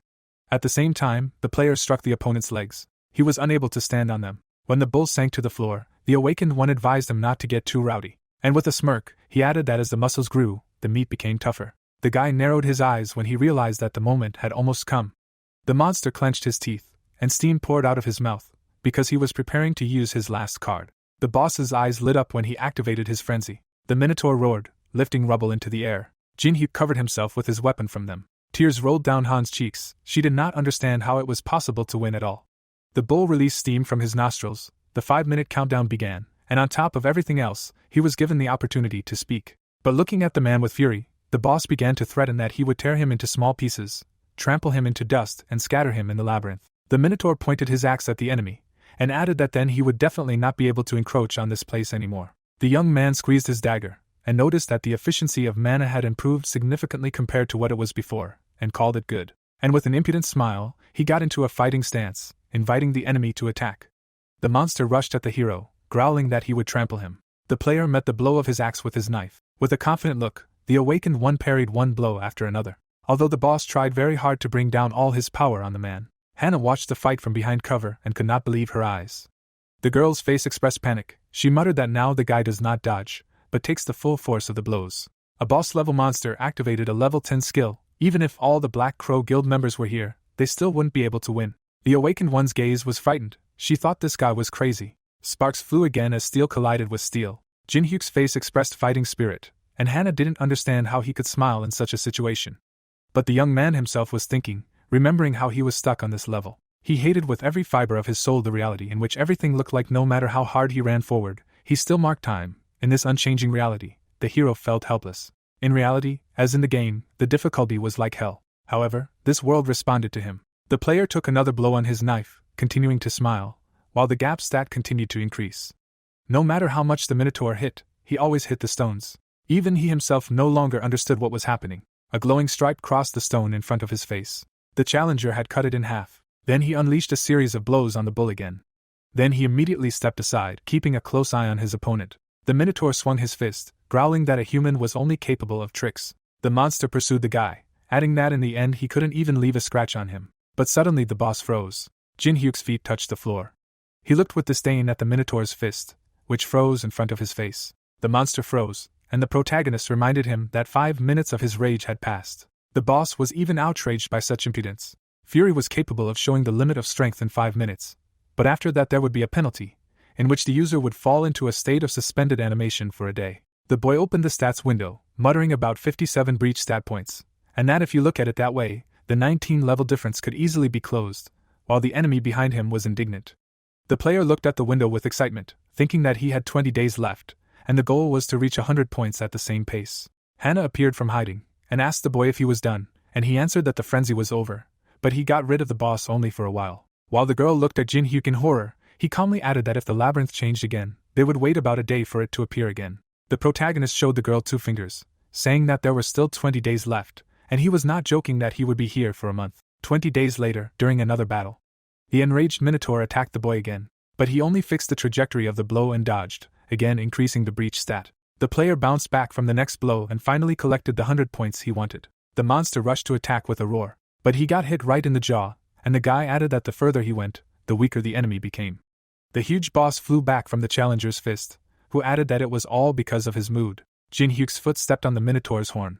The young man rested his elbow on his knee and told the calf that it was time to part. Then he turned around with a grin. Hannah pressed her fist to her chest when she heard that the protagonist only had to decide what to do with her, since it scared her. The girl's mouth opened in surprise when the player said that from now on he was gathering interns into a company of old people. The guy looked at his interlocutor with irritation, noticing that he did not see desire in her eyes. Apparently, she was not interested at all. As the candidate was descending, the awakened one screamed that she was very interested in this, begged to be allowed to join him, because she had long wanted to join something like this, and he said that when the candidate is determined, it is wonderful. Jin Hyuk loomed over the panicking Hannah, and demanded to know what she could do for his company in the future, and she reminded him of the power of intimacy, contact, her personal ability, would definitely be useful in managing the company. The young man looked at her with a bored look, because he had already gotten this ability in his hands, and therefore it was not enough for him. The protagonist went to the girl, while she added that she would never betray him, and asked if she really had nothing else to offer. The player leaned over Hannah, and called it a disappointment. The girl's eyes filled with tears when the candidate summarized what happened to the interns who passed the first recruitment of the old men's company, and begged for time to think. But the guy said with a grin that he would not give it. In despair, the awakened one screamed that she would give up Graham's ring. Hannah grabbed Jin Hyuk's leg and said that her older brother said that he had made a deal with China and provided Koryo ginseng as payment, after which she began to beg for her life. The young man's eyebrows crawled up. The information that Graham's ring had fallen into the hands of the Black Crow Guild surprised him. This item was one of the best that could be obtained on the first floor, increasing movement speed, providing resistance to magic, and in addition, it had the ability to restrain the mana of monsters. The protagonist activated the Eye of Truth, and made sure that the girl was not cunning. The player put his hand on the awakened one's shoulder, and congratulated her on acquiring the status of an intern in the company of old people, and she exhaled that she had survived. The guy showed 3 fingers and said that their company doesn't pay interns. No matter where and whenever they call her, she has to arrive at the place like a bullet. Whether it's 3 o'clock in the morning or Jeju Island, he won't care, and asked her to remember. Hannah looked at Jin Hyuk in surprise when he added that the most important thing was left, that is, signing the contract, and did not understand why she also needed to sign something. The young man grinned, and activating memories of the world confirmed that it was necessary, after which he combined the contact skill and the element of fire. The protagonist's palm lit up when the soul brand skill appeared, and he warned that it would be a little hot. The player grabbed the panicking girl by the shoulder, who could not believe that the contract would be like this. The glowing palm was inexorably approaching, and the guy asked if she really thought that she would just leave a seal on a piece of paper. The awakened girl's eyes filled with tears again when she was congratulated on joining the Black Enterprise, and tried to stop Jin Hyuk. But the soul mark was left on her face under a wild scream that shook the labyrinth. Finally, the doors opened, and light poured in. Hannah fell to her knees at the entrance to the labyrinth, loudly expressing her joy that they survived. Then a notification came about the issuance of 5,000 coins to each person who passed the level, and the girl thought that this was a reward for her suffering. But then she was forced to turn around when the protagonist turned to her. The young man extended his hand and told her to give the money to him. While the intern cried, the protagonist watched his account, thinking that he now had more than 10,000 coins, and at the moment there were no rich players. The player pointed at Hannah and told him to bring him Graham's ring within 30 days, to which she objected that 3 days was too little. The guy looked at the awakened girl with a menacing look and shortened the period to 2 days. The pain reminded the girl that she had no choice, and she replied that she would try. On the city billboard, 2 men discussed how the strongest guild in Korea, Tengen, planned to defeat the boss of the 3rd floor in a week. This guild was the leading one in the country, although the players from the USA, Europe and Japan also fought fiercely in the tower, but the stakes were high for Korea as well. Jin Hyuk looked at the screen when the host asked if there were any statements from China.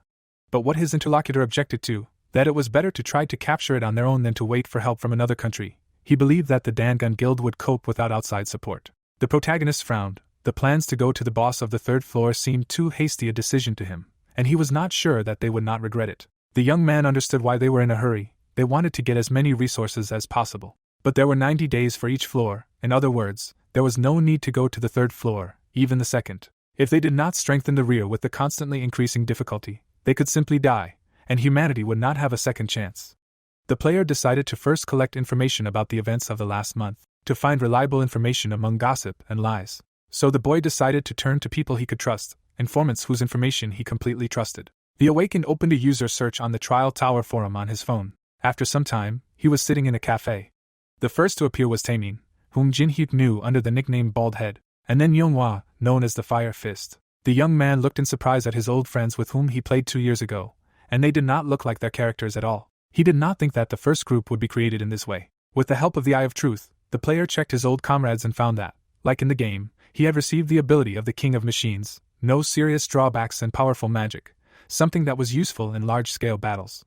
And his friend had the ability of Taekwondo Master, which helped fight in close combat, and they were almost the same level. Apparently they hunted together. The challenger smiled, remembering that they had gotten along well before, and then received the conditions for copying skills. At this time, Taemin extended his hand to Jin-hyuk, and reminded him that it was his turn, and he said his name in confusion, after which he became embarrassed and added that his nickname was Captain Boring, and regretted creating such a nickname 11 years ago. An old friend was shocked when the protagonist added that he was 27 and he streamed on Paprika TV, and he was surprised, because he also sometimes watched videos from this platform. The young man looked down and explained that he no longer did that. Taemin waved his hand with a smile and asked the player to relax. They had played together for so long. The guy looked at Yeonghwa with gratitude when she added that they were more comfortable this way, and thought that they were so sociable. Jin-hyuk was so tired of being around hypocrites who wanted to use him, or were going to betray him. He felt comfortable around old friends for the first time in the last month, so the young man learned from them about what happened while he was in the labyrinth. The development of the world's major guilds, stream trends, and about the Miners Collective, who created a certain factory and kidnapped people. Taemin leaned forward and asked if he really had been missing for a month, and upon hearing agreement, said that he had not taken the test. The protagonist stared at his friend and asked what he was talking about.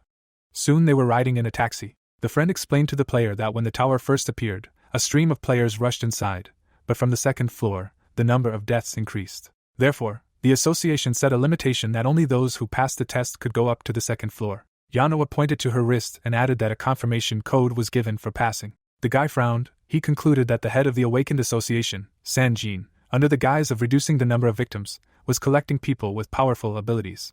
He grinned, deciding that since this is the case, the system created by the association can be used to their advantage. Soon the car stopped in front of the headquarters. After the association was created, players who received a rating below F lost the opportunity to enter the second floor. However, a player with high ratings immediately received offers from the best guilds in the country, so 3 types of people gathered at the testing site. Those who madly wanted to get the right to enter the tower and begged for good ranks.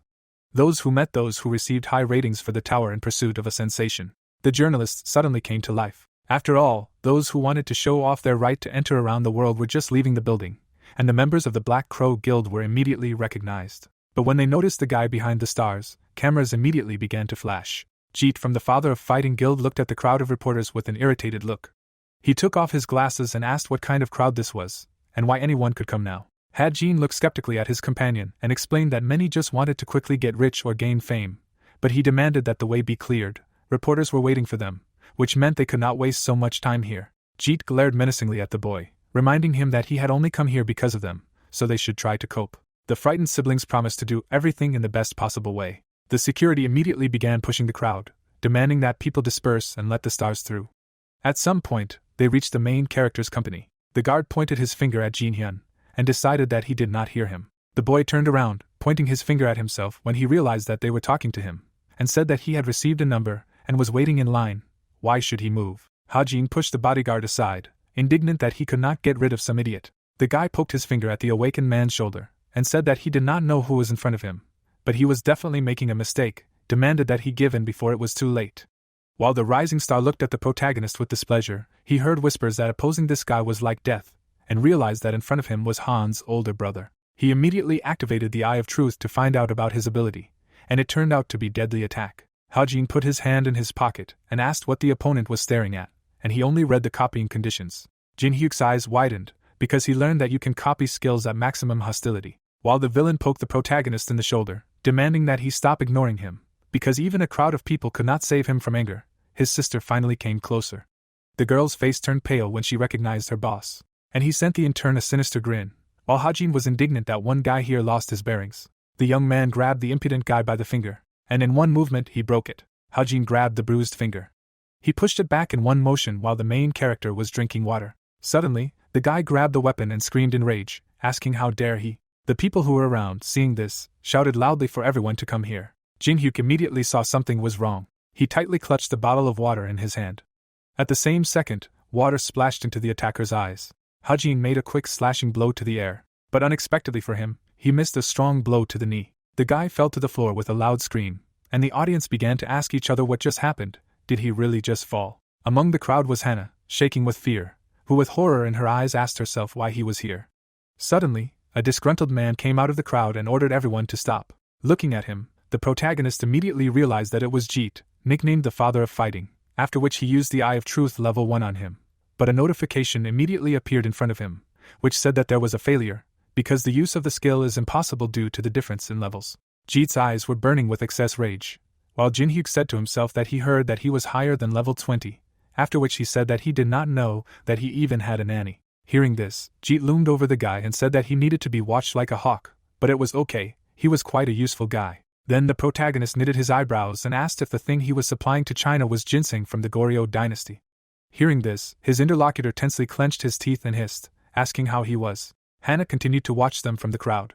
Before Jeet could finish speaking, Jinhyuk spread his hand to the side and asked in response, "Does it matter how?" adding that he should ask the right question, for example, how to get rid of the side effects. After saying this, he smiled mockingly. But unexpectedly for him, the space began to change when the man folded his arms across his chest and used the skill dungeon level 3. Taemin, seeing this, rushed to his friend's aid. Jeet's eyes burned with a bright flame. A few seconds later, the dungeon was completely formed.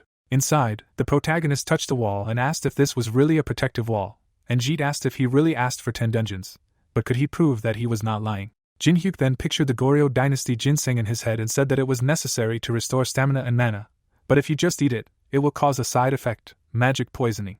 After saying this, he imagined a mage who was heavily debuffed. Leaving his imagination, the guy held up 3 fingers and said that they were probably suffering right now because 3 items could help with this. After saying this, he pictured the Corasian juice, the moonstone, and most importantly, the mandrake root in his head. Leaving his imagination, the protagonist spread his hand to the side and added that he was sure that they were searching for the mandrake root, and he could tell where it was, then asked the man if he believed him now. Cold sweat ran down Jeet's face as he said to himself that everything this guy said matched the words of the scouts and researchers, but who was he?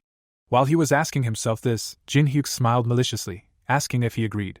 Suddenly, Jaitai pointed his sword at him and said menacingly that he was warning him not to do any tricks, otherwise he would get into trouble. Having received such a warning, the protagonist lowered the corners of his lips in displeasure. His interlocutor gritted his teeth in anger, saying to himself that this was an excessively high fee, because he had requested as many as 10 of the most valuable dungeons, so he needed to finish everything here. But as soon as he thought about it, a blow passed through his weapon.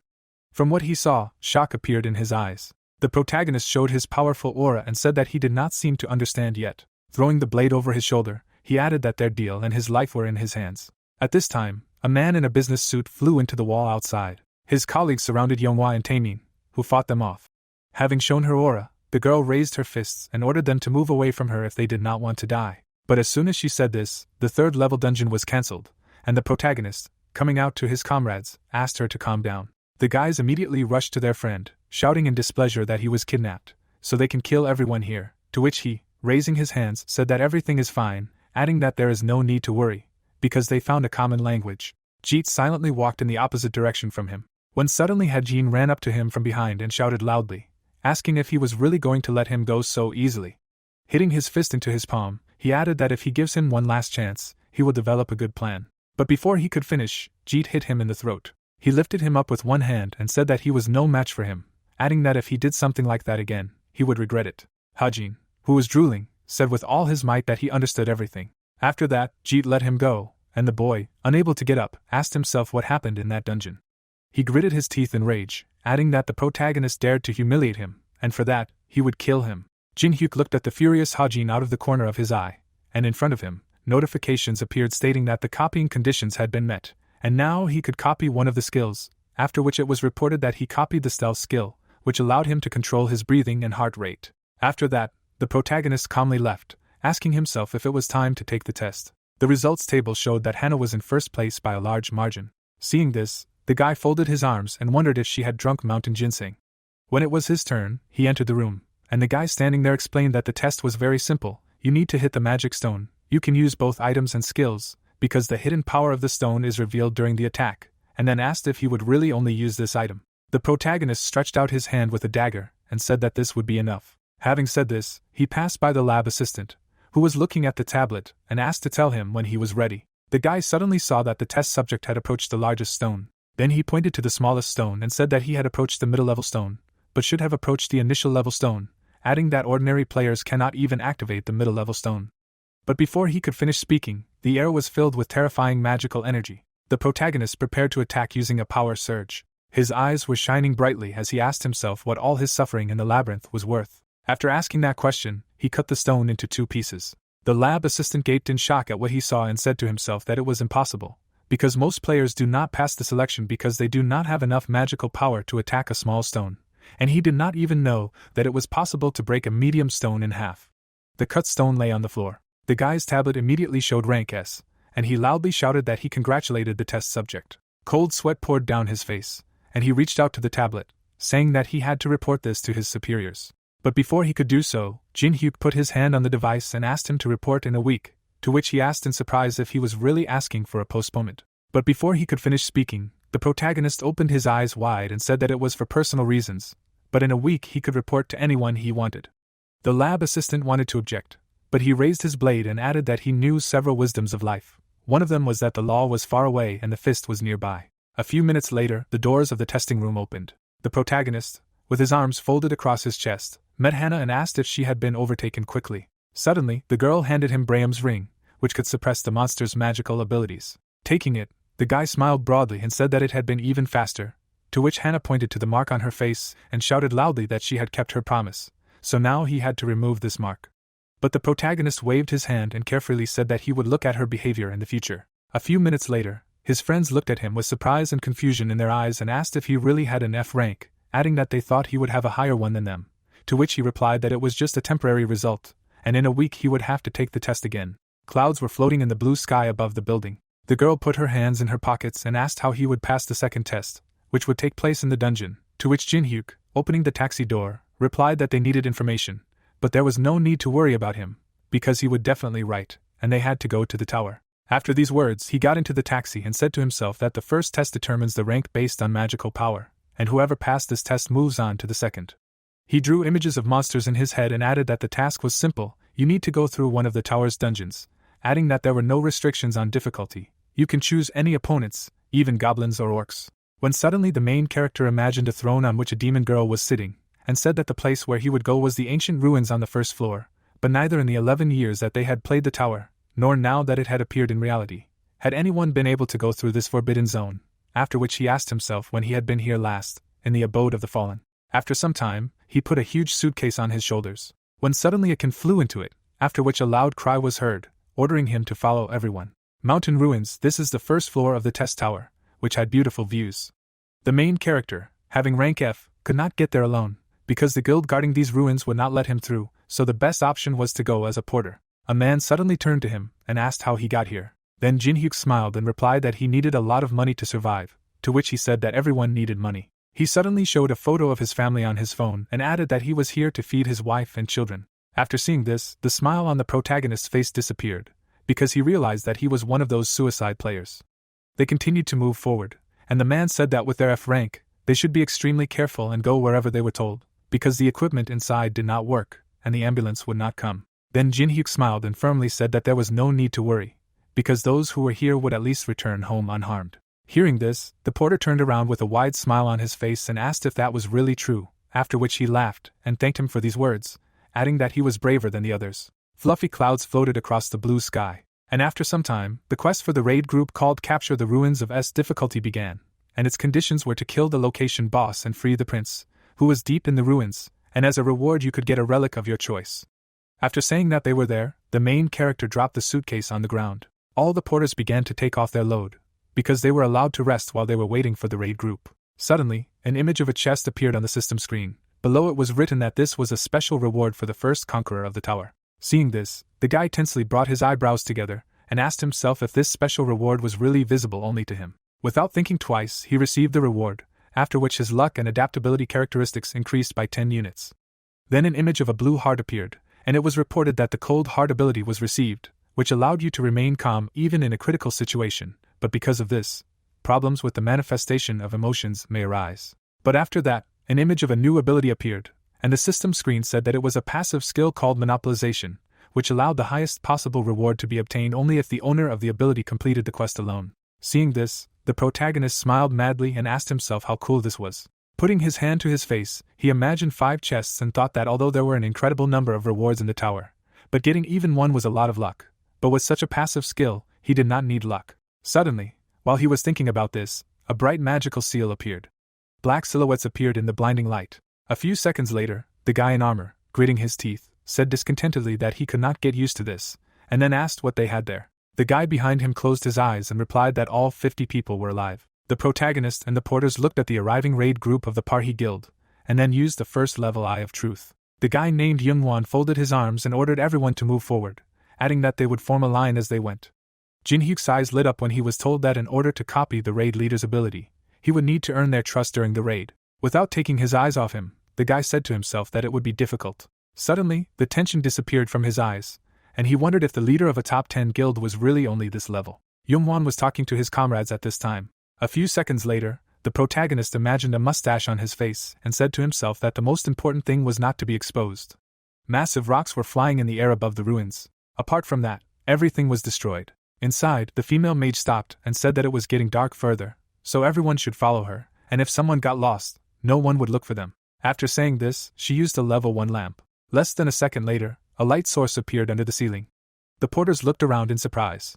Suddenly, one of them saw the monsters that the raid group had killed lying to the side and said that there had been a massacre. There were huge and beautiful engravings on the wall above them. Suddenly, the knight waved his hand and shouted loudly for the porters to come to them. The protagonist narrowed his eyes in displeasure. He looked at the members of the raid group talking to each other and said to himself that it was strange, because they had no losses, although they had killed so many monsters.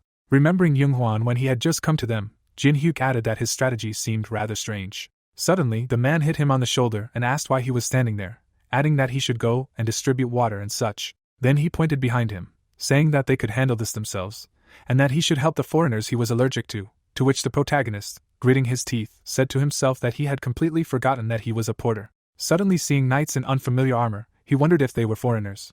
When suddenly the guy saw a sign on their shoulders.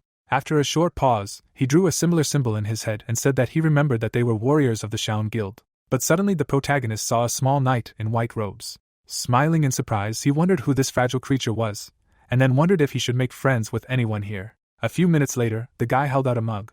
He held it in front of the small foreign knight, adding that he had worked hard, so he should drink it and cool off. Jin-hyuk had a mischievous smile on his face when suddenly a notification appeared, saying that the first level communication skill had been activated, and now there was a little interest in him. The foreigner began to remove the helmet from his head, and when he removed it completely, there was a girl underneath. Seeing her, the protagonist opened his mouth in surprise. He drew the coat of arms of the Laurentia aristocrats from Europe in his mind and said to himself that this was their youngest daughter, a versatile player associated with divine power who had the skills of attack, defense, and healing. He imagined her in his mind with a raised sword and continued to say that she was a hero who saved Amsterdam from chaos, as well as one of the most famous players in Europe, the Saint of Amsterdam, Teresa. Leaving his imagination, the guy, looking at her drinking water, said to himself that now it was clear why there were no losses, because she showed herself best in battles with the undead and other evil spirits. Suddenly, his eyes lit up and he added that many people wanted to go higher, and she was here, although there was a raid on the 3rd floor boss, and then used the first level Eye of Truth. Teresa's face blushed after drinking the cold drink. At the same time, a system screen appeared in front of the protagonist, informing him that an error occurred because the skill could not be used due to the difference in levels. But the luck and adaptability characteristics compensated for the difference in levels, so the 2nd level Eye of Truth was used, so the error was fixed, and now he could see the target's status. After reading this, Jin-hyuk smiled contentedly and said to himself that he could now evaluate her. Teresa smiled warmly, and the system screens that appeared reported that she was level 29, and the skills she owned were the power of the saint, stealth movement, palm of heaven, cross and illusionary wall, and the condition for copying her ability was to save a girl from a dangerous situation, because she is one of the top 100 players in the world. The guy, reading all this, ran his finger across the system screen, saying to himself that she had huge numbers, and now it was clear why everyone admired her. Suddenly, one of the lines in her characteristics caught his attention, and he asked himself if she was really going through a quest to choose a profession, adding that now he understood why she went to these ruins. And as soon as the protagonist thought about this, Teresa handed him a mug and thanked him for helping her quench her thirst. He took the mug and said to himself that he should thank her, because now he has a chance to get an ability that is highly valued by warriors. Having said this, Jin-hyuk drew an image of the ability of heavenly patronage in his head. He suddenly imagined how Teresa ended up in the jaws of a monster, and said to himself that all that was left was to find out what kind of situation could be dangerous for this paladin, and how he could save her, adding that these were the most difficult conditions. Suddenly, everything inside him shook, and Zhongwan was immediately called. The guy quickly ran towards the scream. Stopping, he clenched his teeth and asked in confusion how this was possible. 3 dead comrades were lying on the floor, and those who were still alive turned around and said that the guards were already dead. The guard of the ruins turned his gaze on the trespassers, after which a system screen appeared in front of them, which reported that they had 10 minutes left, since the ruins security system sleeping bomb was activated when trespassers appeared, so the guards were called. A crazy aura emanated from the huge magical installation. Seeing this, Zhongwan grabbed his hair with his hands and screamed loudly, asking which idiot activated it, to which they shouted back that it no longer made a difference, because it was already in combat mode. The guy was gritting his teeth in horror, saying to himself that it was too late, because there were only 10 minutes left, and fighting the guards with their forces was suicide, because at least half, or even more, would die. His pupils reflected the killing machine called the guard, when suddenly he asked himself, what if they evacuated the civilians in 10 minutes? But at that very moment, the guy opened his mouth wide and screamed in his head that this was not right, and then asked himself if he really wanted to end it before he even started, adding that he had worked so hard to become the guild leader, so he couldn't stop right now. After these thoughts, he suddenly lowered his head and firmly said that they were continuing the raid. After these words, Zhongwan began to leave, and his men shouted after him, asking if he was serious, because they hadn't even gone halfway, and the guards would attack from all sides. Cold sweat poured down the leader's face while he ordered them to shut up and follow him, because he would take responsibility, adding that even without a second team there was a chance of success, because Saint Teresa was with them. Having said this, he imagined an image of a powerful girl in his head. At this time, the guy ran to his comrades and loudly shouted that the guards had woken up. Then his comrade looked at him without any worry in his eyes and said that he was worried about everything, adding that such a huge guild like party would not act without countermeasures. The archer of their team raised his fist and exclaimed with a wide smile that it was true, adding that loners like them just needed to listen to the leader, and probably the guild had already killed all the guards. But as soon as he said this, a huge hand hung over him. At that moment, blood spurted in all directions. The remaining guys stood with their backs to each other. One of them clenched his teeth in fear and shouted loudly that everyone should prepare for battle. Huge monsters in the form of armor came out of the darkness towards them. At this time, the leader of the main force of the raid group turned his head and shouted loudly that they were attacked by guards, which meant it was time to prepare for battle, after which he ordered the tanks to stand forward and form a line, and the porters should go back so as not to interfere with them, adding that the tanks needed to be given buffs, and the healers needed to get ready. Everyone immediately bustled about and took their positions. Zhongwan put a shield in front of himself, activating level 3 steel defense and activating level 2 combat focus. His comrades immediately stood next to him. Behind them, a girl named Yunmi rose into the air and used level 2 angel song. Immediately after that, a huge guard jumped on them. Zhongwan blocked his attack with his shield. Less than a minute later, the guards began to surround the main forces. At the same time, one of the solo players turned around and shouted loudly that they needed to send a tank to them, because they could not withstand, so they needed reinforcements.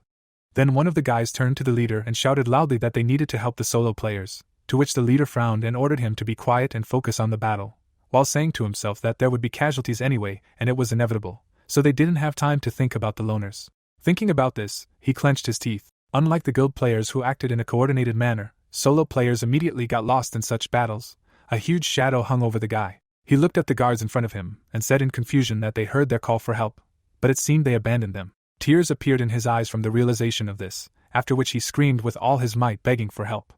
At this time, a knight was running quickly down the corridor. Teresa appeared above the guards in the same second. Activating the 4th level cross ability, she destroyed the titans at high speed. Surprise appeared in the guy's eyes. A girl with a burning sword stood in front of him. She suddenly turned her gaze sharply to the opponents and said to herself that 2 guards had passed through the group's positions, which meant that non-combat units were in danger, so she needed to hurry and cover the rear. After these thoughts, she jumped up. At this time, all the porters in the rearguard were dead. The man who had spoken to the protagonist at the very beginning of the journey was sitting by the wall, and quietly saying that it seemed like the end for them. A guard appeared in front of him, swinging his huge axe. Suddenly, cuts appeared on his arms and legs. The protagonist destroyed the enemy in an instant, and said that he had already told him that he would return home alive. But suddenly another guard rushed to attack. The guy easily dodged a quick blow, after which he activated the 1st level fire element. At the same second, a flame appeared on his hand. Without thinking twice, Jin Hyuk released it towards the killing machine. After the victory, he clenched his fist and said that they would finish him off themselves, at least he hoped so, while saying to himself that he needed to stay at level 1, because he couldn't kill, and then asked himself who had awakened the high-level guardians of the ruins.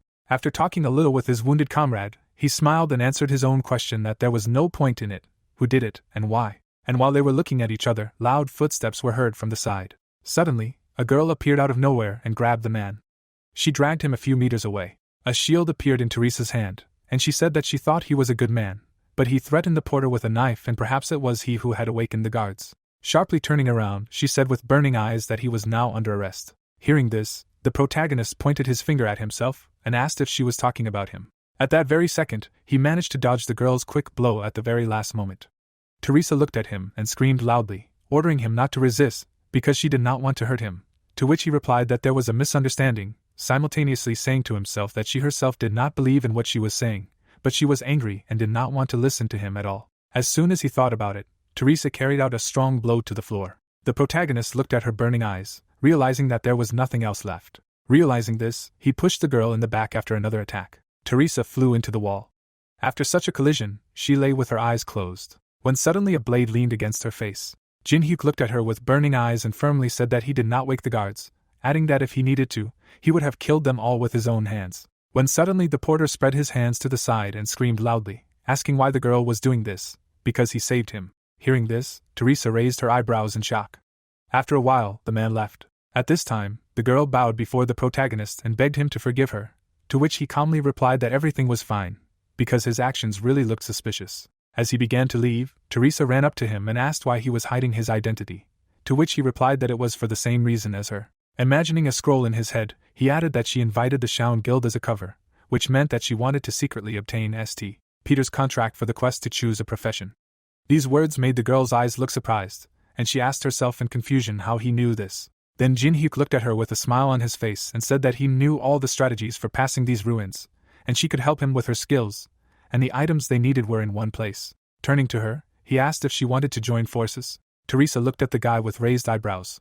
At this time, all the main forces of the raid group were in one place.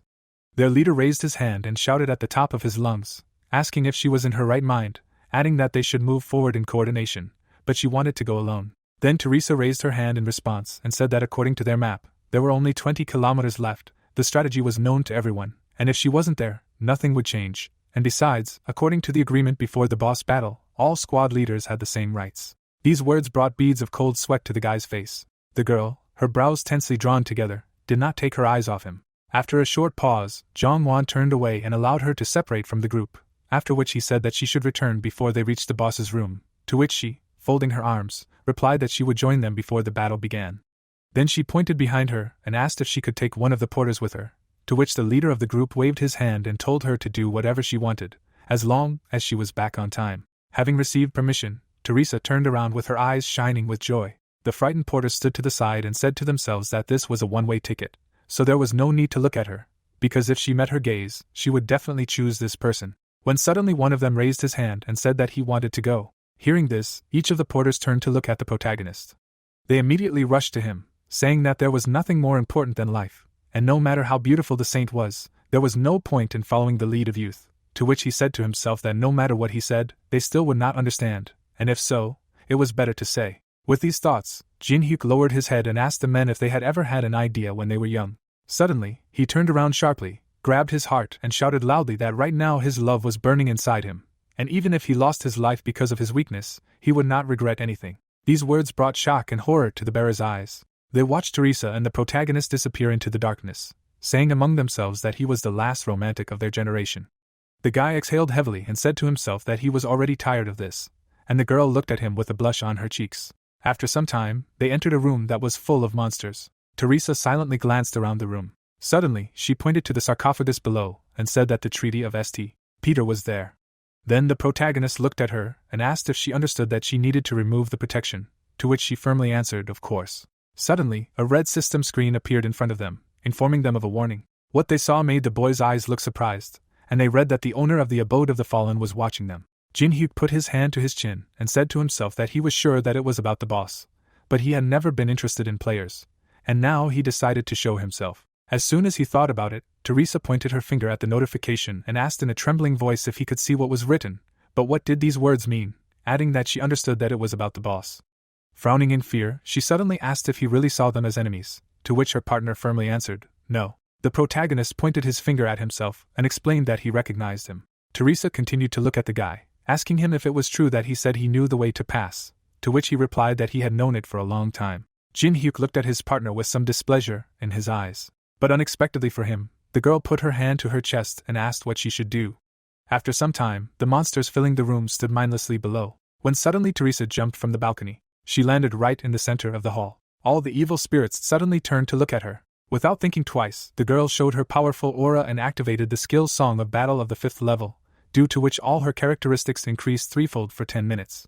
She suddenly remembered the main character, who looked at her with a smile on his face and said that her task was simple: she must attract the attention of the undead, because if she released her divine energy, all attention would be focused only on her. The monsters rushed to attack in rage. Teresa raised her sword and shield, when suddenly she opened her burning eyes and activated the power of the Saint of the 5th level. In that same second, she was enveloped in a bright divine light.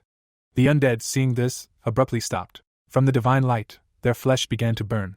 Immediately after that, the girl rushed to attack. She destroyed the monsters that were coming at her in hordes. At this time, the protagonist jumped on the skeleton's head. Pushing off from it, he said to himself that almost all the undead attacked Teresa, and thanks to her control of the mobs, he would not join and level up.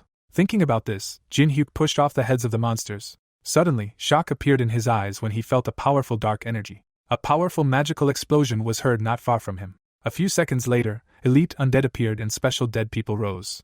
Black smoke rose to the ceiling from the explosion. When it dissipated, the protagonist appeared and said to himself that he finally met a mini-boss. But as soon as he thought about it, a guard pounced on him.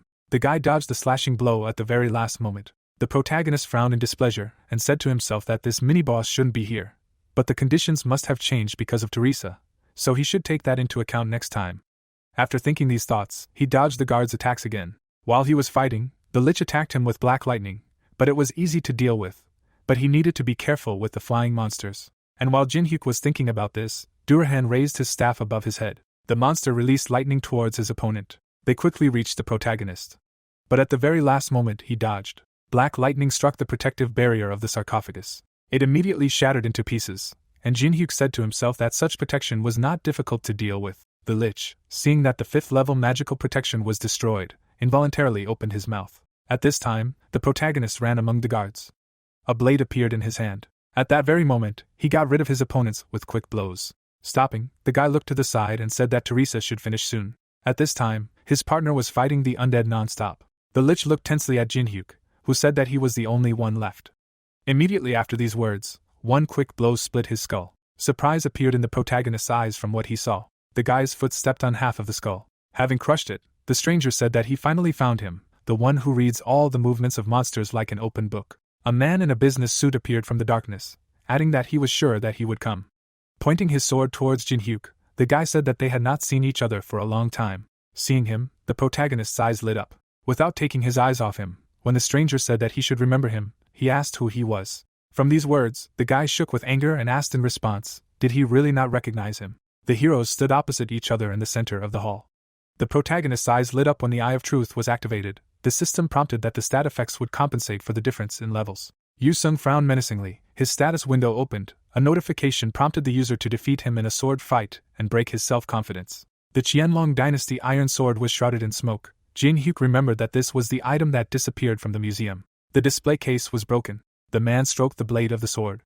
In the memory, the guy turned away from the enemy. Back when the trial tower was a virtual game, the knight lost. The young man climbed onto a huge slime. The warrior continued to challenge him without stopping. The player pointed at him and mentally called him a stalker. Gritting his teeth, the scoundrel realized that he could not recognize him because the game had become reality, and asked how much the enemy underestimated him. Covering his face with his hand, the noob said that he had thought about him back in the museum, and was outraged that the user was constantly challenging him to a fight only to lose. Yusung pointed his sword at him, and said that this time it would be different. The man frowned furiously and reminded him that they were both at the very beginning of their journey, so they had no advantage. Narrowing his eyes, the protagonist said that he would not stop him and asked if he was sure he could handle it. Jin Hyuk pointed at Teresa and warned that his partner would not just stand and watch. The girl rushed forward. The knight looked at her from under his brows and said that his opponent had an interesting assistant. Raising his weapon in front of him, the warrior shouted that he would not let anyone interfere with them and used the skill select battlefield. The villain forcefully thrust his sword into the ground. The guy extended his hand towards the altar. Something shone in the crevice. The woman stopped when the space began to collapse and called out to her friend. The young man took out the pearl and promised to meet again. The heroes immediately disappeared from the dungeon, and the saint was left alone. The opponents moved to the arena. Yusun took a fighting stance, and said that now no one would interfere with them to conduct the pain. The emblem of the cross sword sparkled, the man activated the dual skill, and his characteristics increased by 10%. The player put his hands in his pockets, his characteristics, on the contrary, decreased. The knight walked towards him. The noob thought that his special skills were significantly weakened. The protagonist grinned and decided that the situation had become extremely unfavorable. Scales appeared, the system activated the special conditions of the synthesis skill. The brute crossed his arms over his chest when the situation for copying was unfavorable. The conditions were adjusted in accordance with the change in the situation. Jinhyuk extended his hand forward and copied the opponent's unique ability. A golden icon of the sword song skill appeared, increasing the user's strength by 200% and enhancing the perception indicator. A shining book appeared above the boy's head. The copied ability was saved in the world's memories. Rushing forward, the warrior asked if the enemy was ignoring him again and asked him not to relax. A dagger appeared in the boy's hand. The player easily parried several of the enemy's blows. The scoundrel raised his eyebrows in surprise and asked what he was counting on using a dagger, since they were fighting at medium range. The noob smirked and said that it would be enough. Yu-sung swung his blade, indignant at being underestimated so far, and activated the sword soul skill. The man delivered a crushing blow, leaving deep marks on the ground. The protagonist jumped back and asked if his opponent was trying too hard by using the highest techniques to fight a newbie. The knight made an obscene gesture and asked him not to say stupid things. Jinhyuk looked at his weapon and concluded that he could no longer parry all attacks because its durability would drop to 0. The guy took out a pearl and decided that it was time for a skill that could counter the sword. The young man placed the sphere on the blade of the knife and combined the two skills. Sparks appeared under his fingers.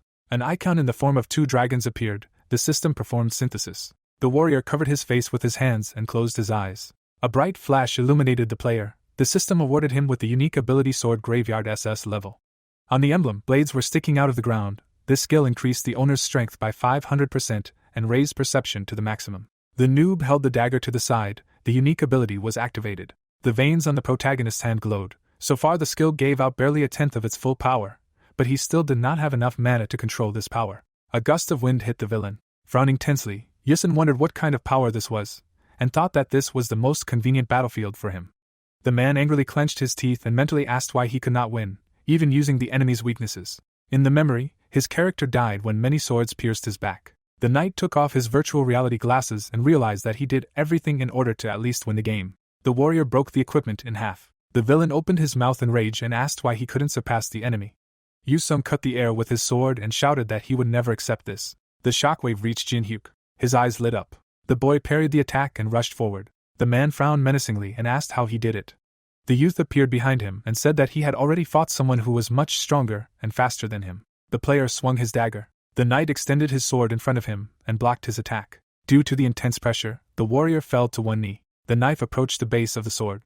The noob swung it and knocked the weapon out of the enemy's hands. The blade sank into the ground. The protagonist declared his victory and said that he could no longer count how many times this had happened. Bowing his head, the villain replied that it was the 138th time and asked his opponent to kill him. Jinhyuk smirked and decided that next time it would be the 139th victory. Yu-sung's eyes widened in surprise.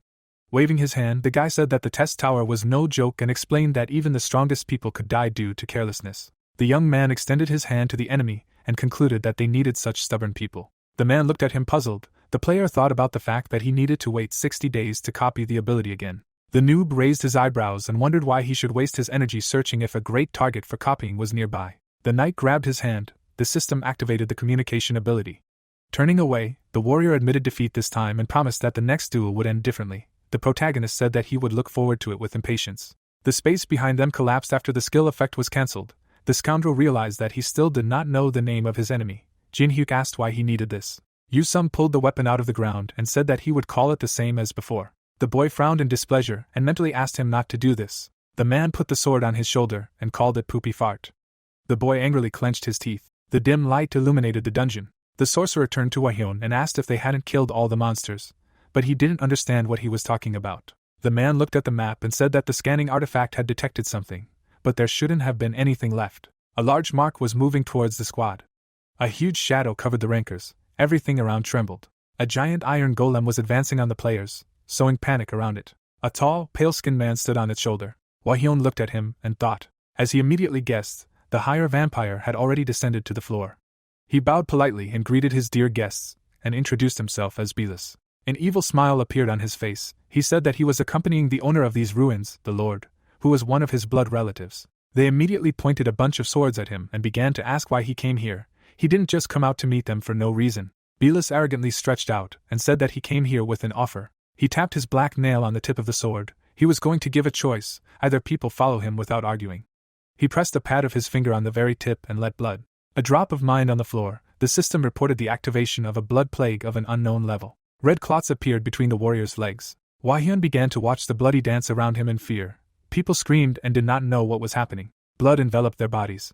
The leader of the group took a quick look at the comrade closest to him. The vampire said that this was only half. He raised his hand and began to concentrate the blood into a ball. He ordered to follow him, but he would eat the rest. White lights were flying in the tomb. Teresa worked with the artifact while the others waited. She kept her eyes closed. The light filled everything around from the power of the saint. The system showed a description of the frozen tear.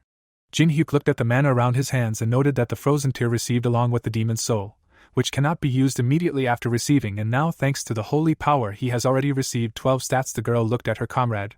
He gave her a thumbs up. He was pleased with the result. Then a notification about an invitation from the owner of the monastery appeared in front of the paladin's face, upon acceptance of which all monsters and traps are deactivated. The girl opened her mouth wide. She understood that kidnapping an entire group was serious. She bowed her head and said that she needed to act, because if she could save at least one, she could not hesitate. She clenched her fist, lost in doubt. She introduced the dungeon lord and asked if they could defeat him, or if they would just fall into a trap prepared for them. Her eyes were filled with despair. Without a raid group there was no way to even think about defeating the boss. Would the outcome have been different if she had been there, joining the party as a paladin? She just wanted to protect the players. But what if she made the wrong choice? Yu-sung nodded and exhaled. He bowed. None of this had anything to do with him, so he was going to go. He passed by the warrior and said that if she was having trouble making a decision, then she should think about what he would say.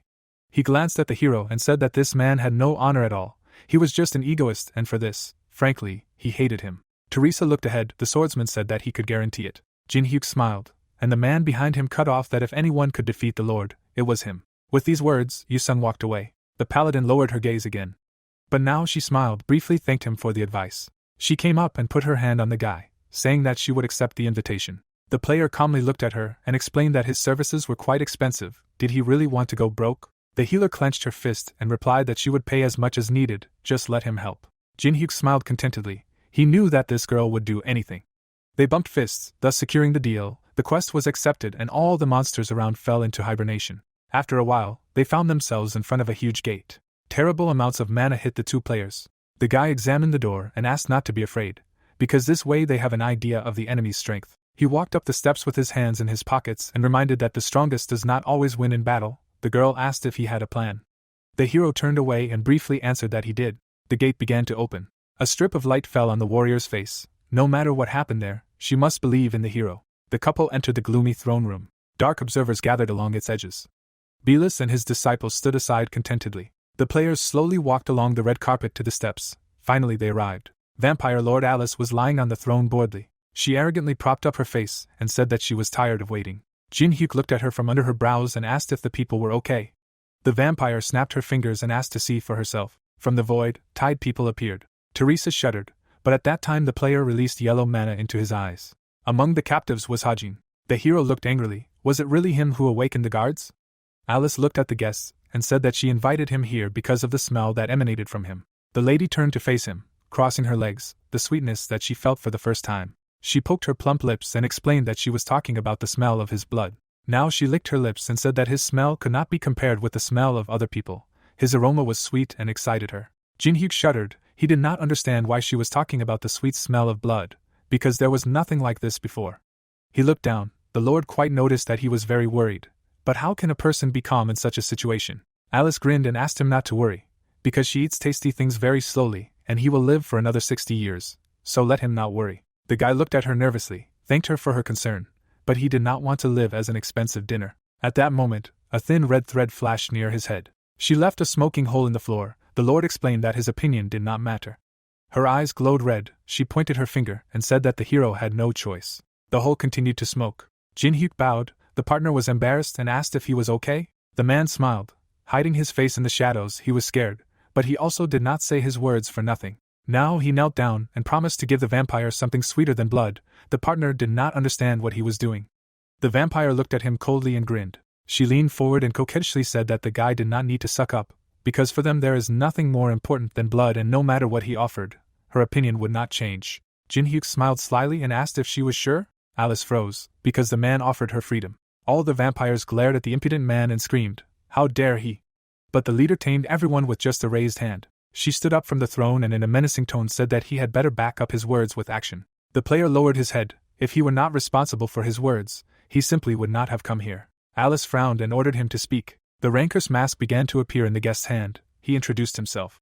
He looked forward angrily and put it on. As a representative of the Mains, he began to swear. An unknown symbol appeared on the mask. The man promised to free her. Mains are those who, because of money, revenge and personal beliefs, turned away from people. Mains prevented players from climbing the tower and helped monsters in the labyrinths and ruins. The vampire scratched her chin. She had heard of the Mains. Did the guest really want to say that he was one of them? The hero looked at her and said that he had established a connection with the temple on the 27th floor and that she was here. He imagined a huge barrier above the temple and said that he had been told there how to deceive it. Teresa looked at her partner in confusion, not understanding why he was acting this way. The disciples exchanged glances. All of them for some reason became excited upon hearing about the temple. Alice majestically spread her wings and said that since the hero knew about the temple, it meant that it was not a bluff. He asked if she would believe him, but she said no. Blood began to rise from under the floor around her. It made no difference to her who was standing in front of her. They had been locked here for centuries, so all this was just empty chatter. Drops of blood began to form into sharp shapes for an attack. The Lord said that she did not like chatterboxes. She slowly waved her hand and a bunch of bloody weapons appeared in the air around her. She said that she did not believe the Mains. Her gaze was boring into the man. The hero's blood smelled too sweet. She was sorry that everything turned out this way. All the weapons rushed forward. Jin-hyuk was still standing in a worship stance, but Teresa jumped forward with her shield at the ready and activated the power of the saint. A huge glowing cross destroyed the floor of the hall. The weapon pierced it like a shield. A powerful force pushed the paladin back. Her partner told the rancor not to expose himself.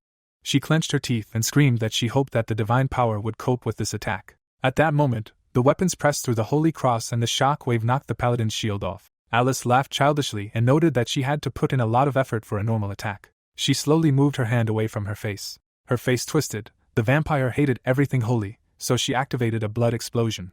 A giant red sphere appeared above her head. The Lord was going to destroy everyone with one blow. Teresa looked at the attack with concern. She didn't know how long it would last, but she smiled, because she believed in the hero. At that moment, the blade of his knife pierced her flesh. The saint opened her eyes wide. The knife was sticking out of her chest. Her whole body trembled. With the last of her strength she turned around. She fell right into the traitor's arms, trying to understand at least something. Alice did not attack, but looked at this scene with interest. The saint's blood stained the floor. Main stood next to the corpse and said that if he proves that this is not just a bluff, will the lady believe her? She removed the bloody sphere and noted that all this is very interesting. The guy betrayed the comrade who protected him. Teresa grabbed the hero's pant leg. She looked ahead with difficulty. Blood flowed from her mouth. It reminded her that they wanted to save their squad. The masked man looked at her indifferently. Was this really his plan? She asked. In response, he took the knife blade down and swung it. The blow was so strong that blood splattered on the shield lying nearby. Jin-hyuk tilted his head, admiring his work. The vampire smiled briefly. She scratched behind her ear and laughed. She realized that Main was on her side and therefore decided to give him a chance to explain. The hero bowed and said that in order to deceive the barrier that was hindering them, he had prepared a special spell. A magic ring appeared in his hands. If the man placed the Lord's soul in the ring, they would be able to leave the barrier for a short time. Alice straightened up and frowned and replied that she had never heard of soul sealing.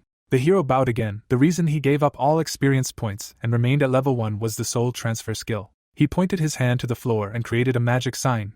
Only a level 1 player could activate it. The system checked the conditions and activated the soul transfer circle. It filled almost the entire hall, glowing brightly blue. Now it will only be activated after receiving the subject's consent.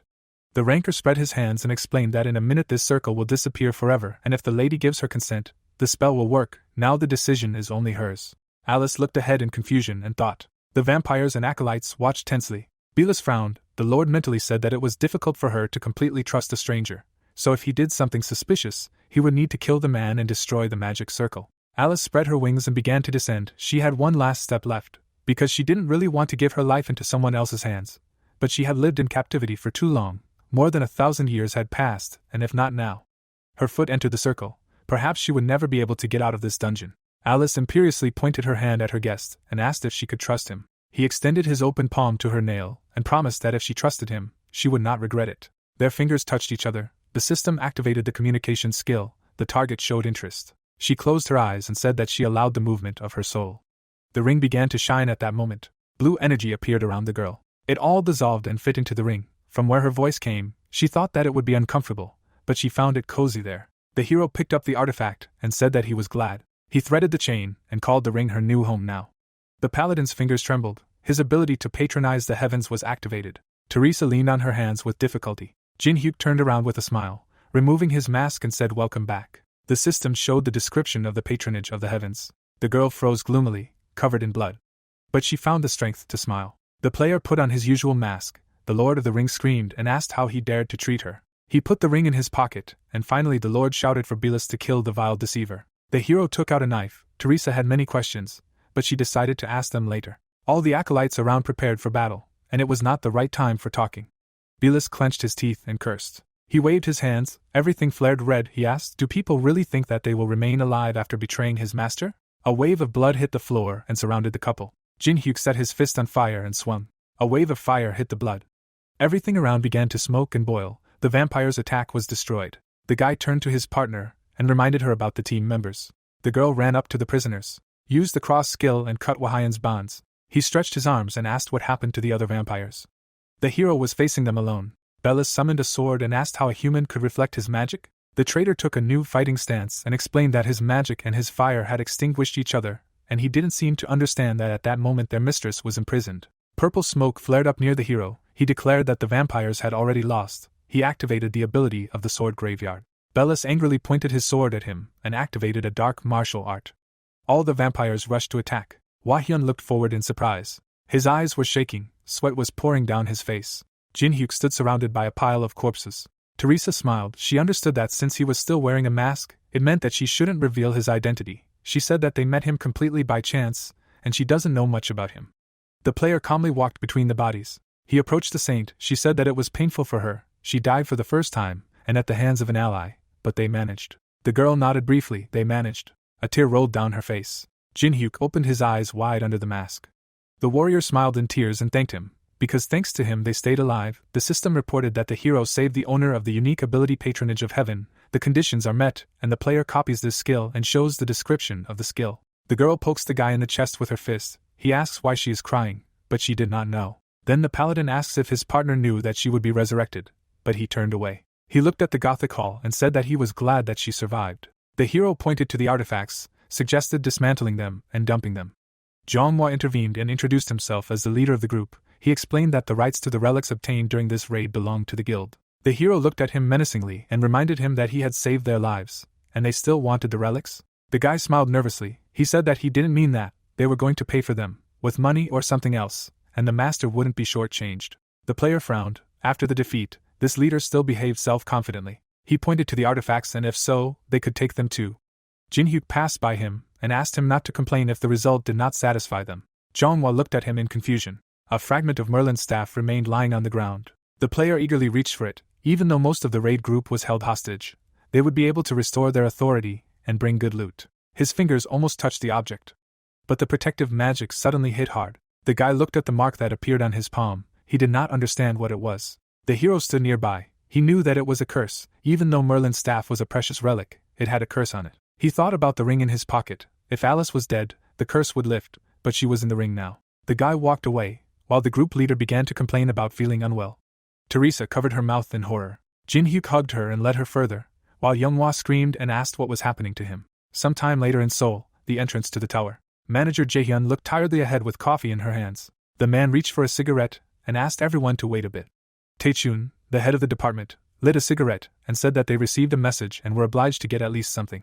Jaehyun looked at him and reminded him that the experts reported that the raid would last at least 3 weeks.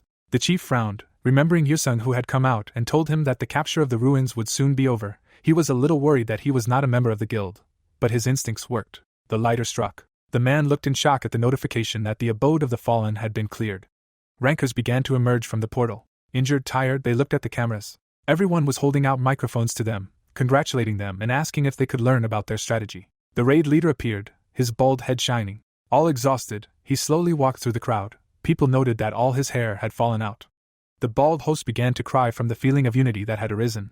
The chief and the manager looked at the crowd in confusion. Everyone was curious about what had happened inside. Teresa, inspired, looked at the cameras and reported that it was not the Zhonghua raid that had cleared the ruins. At this time, the hero arrived at the exit. He stood next to the saint, and she said that this man managed almost alone. Jin-hyuk silently hid his face under the mask. Teresa said that they, in fact, were just watching from the side. Jae-hyun turned to the boss in surprise and asked if it was necessary to call the leader of the association. It was a good idea. The wounded cursed, they understood that they barely survived. Everyone turned around and went home. A new day had come. The internet was trying to figure out who the player in the mask was. Jin-hyuk made himself some noodles. The screen showed news headlines. With chopsticks in his mouth, the guy began to scroll through the phone. He picked up and took out the noodles. He knew that this would become a topic of discussion, but he did not expect everything to blow up so much. The player began to chew and thought that the saint who knew his face promised to keep everything a secret, so she did not need to worry. The noodles were quickly eaten. Jin-hyuk took out the ring with satisfaction, deciding that it was time for him to talk to the locked vampire. He brought the ring to his ear. Alice asked how dare he put it in a dark, smelly pocket. She angrily looked ahead and said that the hero did not know who she was. The player smiled maliciously and began to shake the ring, causing an earthquake inside him. He began to spin it with all his might at various angles, listening only to the screams of the vampire lord. After a few minutes, he looked at the ring with satisfaction and asked if she had come to her senses. The vampire was lying upside down and asked him to put himself in her place and think. She reminded him that vampires never forget offenses. The hero frowned at the ring and asked again. Alice nervously ordered her to stop. But the man was relentless. He swung his hand high and said that he would have to explain since she did not understand anything. The vampire screamed and asked her to stop. The rancor only smiled and made a real carousel of death. Alice was stretched to the state of atoms. 3 hours later, the guy threw the ring on the table. The vampire said that she was going to die. The hand passed mana through the ring. The guy told the prisoner to leave. Alice fell to the floor and looked ahead in surprise. She smiled ominously and said that it was time for revenge. She promised to return everything to the hero tenfold. How surprised she was to notice that she had become a baby. With tears in her eyes, she began to examine her reduced body. The captor explained that he had pulled out only part of her. The vampire looked at him questioningly to clarify. Jin-hyuk said that she could be called a mini version of Alice, and she could use barely 1% of her powers. A nervous smile froze on his face. Even though he had imposed a limitation, she was still stronger than an ordinary vampire. The girl fell to the floor, asking what kind of life this was. The guy looked at her, asked her not to cry and listen, because what he said in the ruins was not empty words.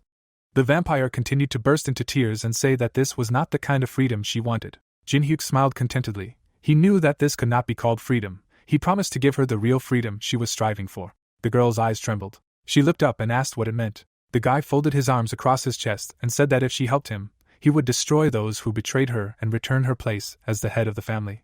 A new video was uploaded to the honor roll, a raid that was supposed to fail, but a masked player who appeared completely changed the situation. The chat was actively discussing fragments of the video. Jin-hyuk went outside and thoughtfully said that many guilds have more than enough money. He came to one of them and decided that all this seemed true. A mask appeared in his hand. The hero was not going to interfere in the affairs of the guild or the showdown between them. He did not care about them. The blow knocked out the wall of the guild that wanted to kill him. The masked man walked into the room with his foot. He was not going to forgive this. The guild staff looked at the stranger with confusion. A fireball appeared in his hand. He clenched his fist and decided to tear everyone here to shreds. On the top floor of the building, Gansu sat and cursed. The man was kneeling in front of him. The leader reminded him that he had made it clear to him that the hero should have died in those ruins. But what did he do? The leader slammed the table and screamed that the subordinate woke up the guards and ultimately achieved nothing. Gansu screamed that because of such an idiot, with whom they could not cope, their guild was losing its reputation and could cease to exist altogether. He kicked him with his foot and continued to scold. The guards patiently waited for the pogrom in the office to stop, but then they were thrown back by an explosion. The player entered through the burning passage. He clenched his fist and looked at the man, looking for the guild master. Gansu nervously grabbed the armrests and ordered them to grab him. The guild warrior quickly got his bearings. He understood that this was the only chance to restore honor in front of the leader. He rushed to attack with a knife, telling himself that he would be called Hajin's Superhands again. Suddenly, the anonymous person takes off his mask and says hello. Confused, Superhands gets kicked in the head. He is thrown into a bookcase with books. The guild leader points at the player in a rage and shouts that because of him they lost their positions in the association. Does the player really think that he can just walk around here? Jin-hyuk brazenly falls into a chair and says that a man should not worry about this. Gansu frowns, feeling danger. His hand reaches for the katana. Very quickly, he jumps on the table and activates the flash sword. He directs the blade straight at the player, not understanding why he is so relaxed. The hero's head is about to be pierced through, but something disrupts the direction of the blade. The man watches as his sword is broken by a regular saber, and the intruder smiles briefly. He takes another one from the game bowl and notes how convenient it is to throw them. Preparing for another throw, Jin-hyuk puts his feet up on the table. He smiles evilly and offers the guild leader to start their conversation. Gansa simply freezes on the table with the broken sword. His veins bulge, he screams and asks if the man really came to take revenge because he ordered to kill him. At this time, the corridor is burning, destroyed and filled with corpses. The hero throws the saber with the power that gives birth to an electric discharge. It hits the man in the forehead, bounces off, splashing blood everywhere. The guild leader falls to the floor. Jin-hyuk takes a new saber, fills it with mana and asks if he doesn't think that his words are inappropriate now. Gansa nervously wipes his forehead and says that this is enough and he can stop. The guy asks, should he really stop in the middle? Yusak slyly smiles and asks to be more objective, because they have so many rankers who are now in the tower. The hero, not embarrassed at all, asks what next. The man waves his fist and says that even if the player kills him, many will pursue him to take revenge. Does he not understand what this means? Blood for blood, revenge begets revenge. Until one side forgives the other, there will be no end to the bloodshed.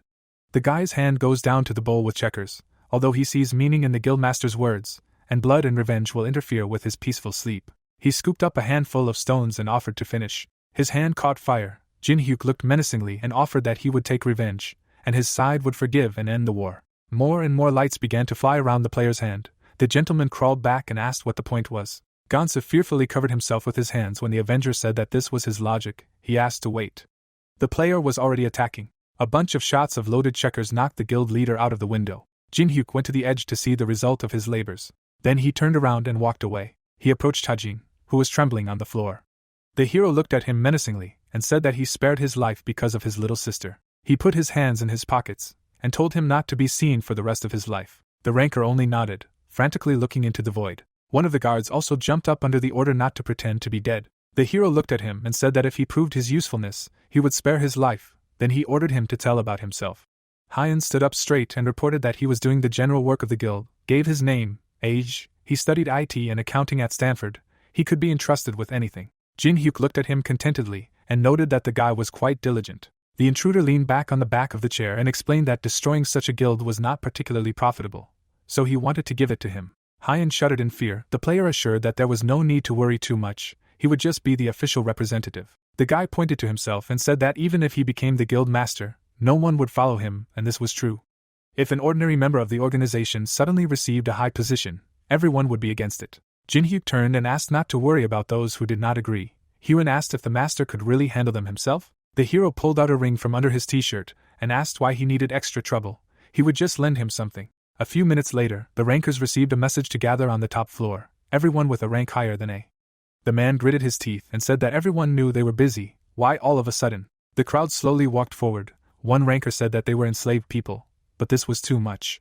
All the players of rank of the Black Raven Guild with dissatisfied faces went upstairs, not suspecting anything. Ahead on the road they saw a crowd and smoke. The player began to push people, demanding that they move, not understanding why they were crowded in front of someone else's building. Then he saw the boss, who had fallen on a car. He was lying with his mouth open and a bruise on his forehead.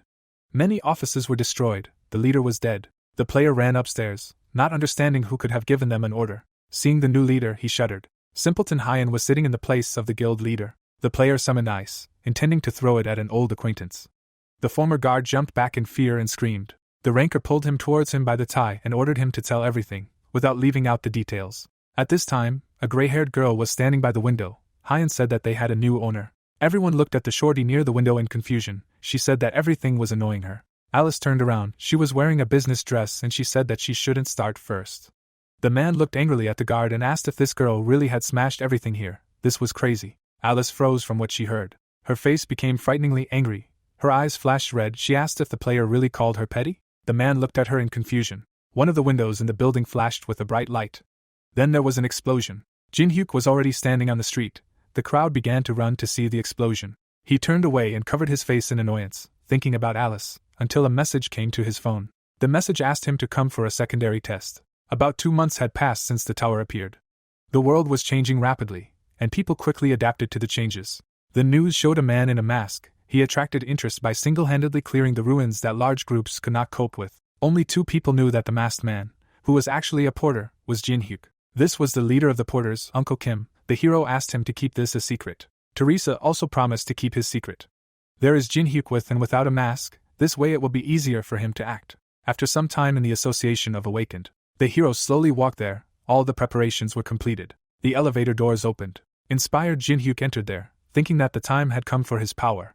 Time began to decline. The hero looked at his statistics. His testimony was too simple. While he was studying the information, he was called. Old acquaintances Yeonghwa and Taemin were standing in front of him. Yeonghwa pointed back and said that these people claimed to be acquainted with the hero. So they talked for a while. Jin-hyuk smiled and was about to introduce them all officially. He pointed to Alice and introduced her as a player from Northern Europe. Next to him stood a shabby Hyan, appointed by him as the manager of the Black Crow Guild. He will study dungeons and help them with leveling up. He smiled and said that if they are acquaintances of the director, then he will help them as much as he can. Tears of pride flowed from under his glasses. Jin-hyuk remembered how Gansu exploited him the previous times and noted that the current attitude is just a reward. The hero looked at Taemin and said to ask the new head for anything they need. The couple smiled sweetly and noted how good it is that they are all friends. So they said goodbye and went to pester the new leader. The guy looked at the vampire with irritation. Both of them couldn't stand it and started yelling at each other because of the massacre with the A-rank players. The girl pouted and turned away when the owner poked her with the fact that she couldn't control herself even after living for thousands of years. The player stared at his assistant in amazement, not knowing what to say. He put his hands in his pockets and offered to go hunting, but the girl replied that he could hunt alone. Jin-hyuk waved goodbye to his friends and explained that this was a driven hunt, and he would need support. Alice looked at the sunset and asked if there were any hunting spots left. The third floor had been cleared, and the fourth hadn't been opened yet. The most valuable dungeons were already under the control of the guilds, and everyone thought that there were no more good hunting spots. Jin-hyuk stopped and smiled, because he was an exception. They came to the first floor, to the Moon Lake, a place famous for the most beautiful scenery in the tower, but for this reason no one comes here anymore. The hero walked slowly along the purple water and noted how long it had been since he had been here. The fate of all humanity hung in the balance. There was no way to admire the views. The guy touched the ring and told him to just watch, when the vampire lord began to ask where he was going to hunt. The player stepped into the water, and Alice thought for the first time that water could get into the ring. Decorating the calm moon lake were 12 statues. The ranker needed the farthest one. This statue was not just a decoration, it had another function. The guy approached her assistant and asked, "Did this statue really have something like a secret button?" Jin-hyuk began to examine it. There were only 3 players who had discovered this secret. It was very rarely talked about in the community, but no one could find the right key. The hero slowly reached out to it. He knew that this was an unusual key. It was moonlight. Something inside the carp reflected it. Using his fingers, Jin-hyuk began to adjust the amount and angle of light, and when the system began to react to the reflection of light, the hand touched the stone. The device inside began to make melodic sounds. Sounds were heard behind him. The ground began to move apart, and water rushed down. So a passage to the lower floors opened up in front of the hero. Alice materialized and looked around in surprise. She touched the cold waterfall with her hand and thought about how long she had not felt this. She closed her eyes and called it forgotten freedom. The guy grinned and asked how it was. A sudden blush fell on the vampire's cheeks. The hero asked if she was really glad that she had signed a contract with him. The lady immediately turned away and answered only that the words spoken then did not seem like a complete lie. With this, they continued to descend lower. The player activated the patronage of the heavens. His body was enveloped in mana. The second stage of defrosting of frozen tears began. Mana increased to 18 points. The guy exhaled and noted that it was now easier for him to control Alice. He summoned fire and wondered what Alice thought about the players in the tower, even though they knew the game had become reality. The girl looked at the thoughtful man in surprise. Did she consider herself just a part of the game? Jin-hyuk looked at his assistant and said that he wanted to ask something. As soon as the question was asked, the player began to be distorted by glitches, and the sound was completely destroyed, which greatly frightened the vampire. Having fallen silent, the hero looked forward in shock. He rubbed his chin, realizing that everything that touched the tower was blocked. Ahead were fan caves. Jin-hyuk decided that at least he understood that he could not discuss this with those who lived inside the tower. The vampire turned to look back. Her eyes began to glow, and she said that something was approaching. From the darkness, beetle paws appeared into the light. Sharp claws reflected the light from the chitin. The player slowly began to summon fire. He always called the first floor of the tower a spawning ground. He waved his hand and the ball of flame rushed into the darkness. From the darkness he tore the silhouette of a huge beetle. Consumed by fire, it jumped out into the light and screamed. Crowds of other creatures began to run to the noise, screams, and the smell of victims. They stretched their muzzles to the fire. Jin-hyuk smiled with excitement. The entire cave in front of him was filled with monsters. It was an endless stream emerging from the abyss. A huge scarab beetle rushed to attack. Alice pressed her hand to her chest in disgust and screamed that she was disgusted. Jin-hyuk waved his hand and ordered his assistant to stand behind him. He pointed his hand forward and activated the patronage of the heavens. The air sparked and began to swirl. A yellow beam shot forward. The shock wave ruffled the hair. The beetles began to absorb the light. Their physical defense decreased by 30%. The hero looked at the vampire and asked her to show her strength, but she was indignant. Why should a noble vampire fight such nasty monsters? The owner threatened her, twisting the ring on his finger. Frightened Alice created a magic circle and blood flowed from it. Bloody fetters began to cut the creatures, after which most of the bugs were imprisoned in spheres. Jin-hyuk took out a knife and said that this was wonderful. He used the stat of a surge of strength. Now he ran through the entire cave, making cuts on each bug he came across. In parallel with the action, his level grew. The player stopped. It was hard for him to restrain himself while he remained at the first level. He had accumulated a lot of stress. New bugs surrounded him again. The player activated the Cemetery of Swords.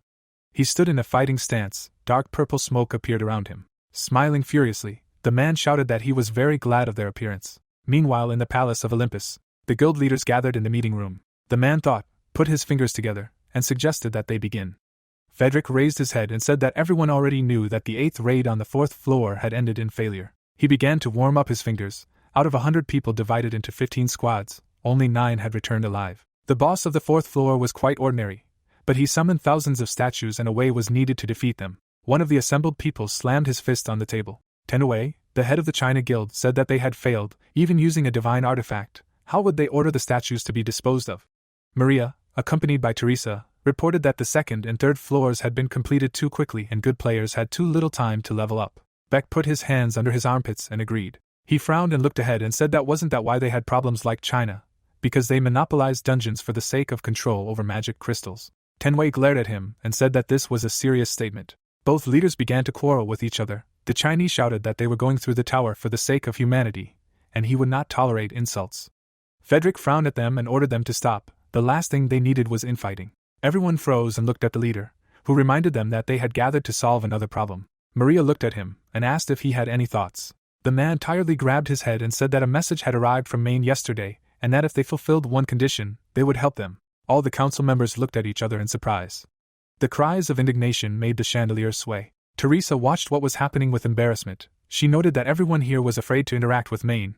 It was not surprising, because the influence of the guilds was already higher than the influence of the government. The warrior lowered her gaze. The greater the influence, the more important the moral character becomes, and they must act with an eye on this. The chandelier calmed down. Suddenly, something began to take energy from the lamps. Everyone turned to the fireplace. Where the energy was drawn, an old voice said that he did not like to hear it. The fire began to flare up and smoke. Dark energy appeared in it. The voice said that pride is a good thing. An old man in a black robe appeared from the fireplace. He reminded that the guilds know that they cannot cope on their own. All the players jumped up from the table. Beck looked menacingly at Maine and asked how dare he appear here. Out of anger, he grabbed the table and broke it. The man could not stand it and threw the table at the old man. Tenwei summoned a sword as soon as the table flew past his face. He cut it in two and said that for the first time he would agree with Beck. Maine calmly leaned on his cane, said that they were all hotheads, but after hearing the proposal, they would change their minds. The magician smiled in order to assist them, and then they would help cope with the boss of the 3rd floor. Beck spread his arms out and shouted that even if they united, there wouldn't be even 100 people. How could they cope with a huge army? The old man shook his arms and replied that it was possible to create this amount. Dark energy began to fly around him. The man hit the floor with his cane, activating the guardian of the Black Cemetery. Frederick noticed movement in the yard outside the window. A bone hand rose from the ground. The skeleton warriors were rising. The necromancer noted that thanks to the wars that had died down, there were a lot of useful corpses here, and as they could see, there were many strong necromancers among the mains. The leader frowned, thinking about the number of corpses. The warriors stood patiently in the yard. The sky was covered in purple. Frederick turned around abruptly. His attention was drawn to the staff. The necromancer took it horizontally and told him that such a thing could only be created by collecting 99 items. This is the staff of greed. Tenwei frowned at him. A drop of sweat rolled down his face. He turned and noted that the merger of a necromancer with such an artifact gave a chance to deal with the boss of the 3rd floor. Maria was very indignant. Beck came to the old man and said that it would be right to kill the enemy right now. The man swallowed a lump. If the public does not find out about the agreement, the game is worth the candle. Teresa watched her leaders warily. She already had a shield and sword in her hands. She was thinking about cooperation with Maine and about the fact that everyone here had gone crazy. She imagined the hero and mentally said that if he were here, nothing like this would have happened. Then a request for a video call from the outside appeared in front of his face. It turned out to be Jin-hyuk. The call was accepted and the hero appeared in a small window. He asked how she was doing, after which he looked warily to the side. He turned his attention to the old man and asked what kind of strange situation there was. The necromancer turned around abruptly and said that since someone had already spoken, he should show his face. The call began to switch to conference mode. All the guild leaders saw a man in a mask. He silently looked at the meeting room. He was an incredible player who cleared the dungeon alone. Unknown to anyone, large guilds from all over the world wanted to get this player. And now this super newbie is right in front of them. They made such an effort to contact him. A nervous smile appeared on their faces. Everyone's mouths went dry from joy because of his unexpected appearance. The necromancer also smiled. He had heard about the hero. He coughed into his fist and asked if the player knew that the boss would be a completely different level this time. The undead stood uncomfortably under the window. Their new master said that this many summoned would be enough, and the guild leaders agreed. Jin-hyuk looked at them and was amazed. Teresa stood with a lost face. The guy asked if the necromancer was sure with this fake staff. The heart of a saint, a prison uniform anointed with oil, he created his staff without these two items. Frederick looked at the player coldly and asked if he had any proof. Jin-hyuk looked at the staff and said that the real staff of greed has a red stone under the skull. Some materials needed to create a real staff are missing on the open floors. The skeletons wandered aimlessly in the courtyard. The player asked to look at them carefully. They are too weak and these soldiers will not last even a quarter of a day in the boss's room. The guild leaders looked at the old man, who, as the stranger assured, would simply abandon them in case of danger, running away with the loot like a typical swindler. The necromancer was silent and patient for a few seconds. Then his mouth twisted and he cursed. He waved his staff and said that people would regret not accepting his offer. After his teleportation, the dead in the yard disappeared. Frederick looked out the window with concern. He put his hand in his pocket and asked what to do now. Jin-hyuk looked at them and asked them to leave it to him. He told them not to worry, because they would not have to cooperate with the mains, and he would take responsibility. The leaders turned to the call screen and asked if the stranger could really handle it alone, and he immediately answered that he could. Everyone glanced nervously at each other, each thinking that they would not lose too much, and therefore such a good moment should not be missed. Maria interrupted the others and said that Olympus would fully finance the hero. Beck clenched his fist joyfully. Frederick, like the others, began to knock out a place for cooperation, but the hero replied that he did not need anything. He said that if they restricted the entrance to other players and allowed him to go alone, he would not need a reward. The girl looked at him and asked why all this and what was the reason then. The stranger scratched his mask with his finger, and replied that he was simply doing what was necessary and for the sake of his colleagues who were dear to him. Teresa blushed at these words. Jin-hyuk was sweating all over. There was too much meaningless pathos. The saint continued to be sweetly embarrassed and smile. Beck also blushed and shouted that he admired such a spirit of camaraderie. As a representative of the guild, he had nothing to add. His words touched him to the depths of his soul. The camera was recording a video. Ordinary players would ask for good pay, but here it is worth thinking about the prospects. Under the mask was a cunning face. Jin-hyuk understood that a player who sacrifices a reward for his comrades, thanks to these words, he can get much more than he would be paid. He waved his hand and the video call was ended. The guy understood that he cannot conflict with guilds, so he will upload the video by editing the moment with the main. After that, the player opened his statistics and noted that everything was going better than he expected. Then the owner was called by the assistant. The vampire flew out of a pile of bugs and screamed that it was impossible to leave everything on her. But the guy decided that since she had the strength to argue, she would not die. Alice tiredly began to wipe her tears with a handkerchief and say that they do not have equal cooperation, but slavery. The hero replied that this is an unfounded accusation. He opened the store and said that he just wanted to buy her a mana replenishment, to which the vampire replied that this is not enough. Jin-hyuk smiled nervously and asked again, and she answered that this alone would not restore her strength. Besides, if the mana ran out, how would she help him? The girl's mouth began to drool. She clenched her fingers and said that she had to restore her mana in the traditional way. Jin-hyuk stepped back in confusion and asked him to calm down. Alice had already rushed to his neck. The long-awaited moment had happened. Alice smiled contentedly, wiped her mouth and said that it was delicious. Jin-hyuk, with a cloudy look, stretched his neck. The assistant said that she had replenished her mana and asked what they should do now. The hero looked into the store and answered that they needed to stock up first. Alice looked at him and noted that he had bought some junk, and although it seemed so, sometimes even a temple was useful. The player approached the abyss and said that from now on they would have a lot of things to do. He smiled at the vampire and said that they would have to clear the minus floor in a day. He told them to hold on and jumped headfirst. They kept flying, Alice screaming that the player didn't even know the depth. How could he jump like that? Jin-hyuk smiled. He had jumped here more than 100 times, so he knew for sure. Alice tried to hold on to his cloak. The moment of landing had come. At the very last moment, the ranker used reverse gravity and dampened the energy of the fall. The vampire lord looked forward wearily and called the owner reckless. Suddenly, she became serious and looked away. At that moment, the guy set fire to the bowl in the middle of the room and said that everything was fine. They were watched by worms with fanged mouths. The bugs stood motionless and did not move. In front of the couple on the throne sat a huge stone statue of a deity, and the hero called him. The voice asked, "Did the man really know him?" The player smiled calmly. Of course he knew him. A hound wandering the desert named Anubis smiled at him. The deity looked at the man. He was the first to come down here, so he wanted to have some fun first, but he brought his death closer, to which the hero replied that he did not come here to chat and ordered to attack. Anubis opened his mouth and shouted that the man was ridiculous, Did he really think that he was magnificent, and would personally engage in a fight with him? Alice covered her master with herself, and ordered him to leave while she tried to deal with him. Jin-hyuk smiled calmly and noted the care for himself. With a smile, he stepped forward, asked not to worry and just watch.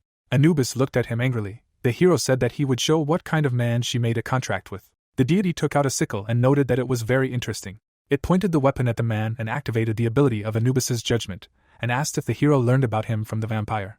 The spirit of the girl with the scales appeared behind the man. He knew that the hyena always uses this ability on the enemy, and when you answer his questions, the absolute judgment of the court is activated. The condition for copying was the destruction of the incarnation of Anubis, by pissing him off. He smiled and answered correctly, otherwise he would not have been able to know about this place. The dog growled and asked if he came here for the hive. The guy showed the OK sign and explained that they would give a lot of money for it on the black market. The girl behind put her heart on the scales.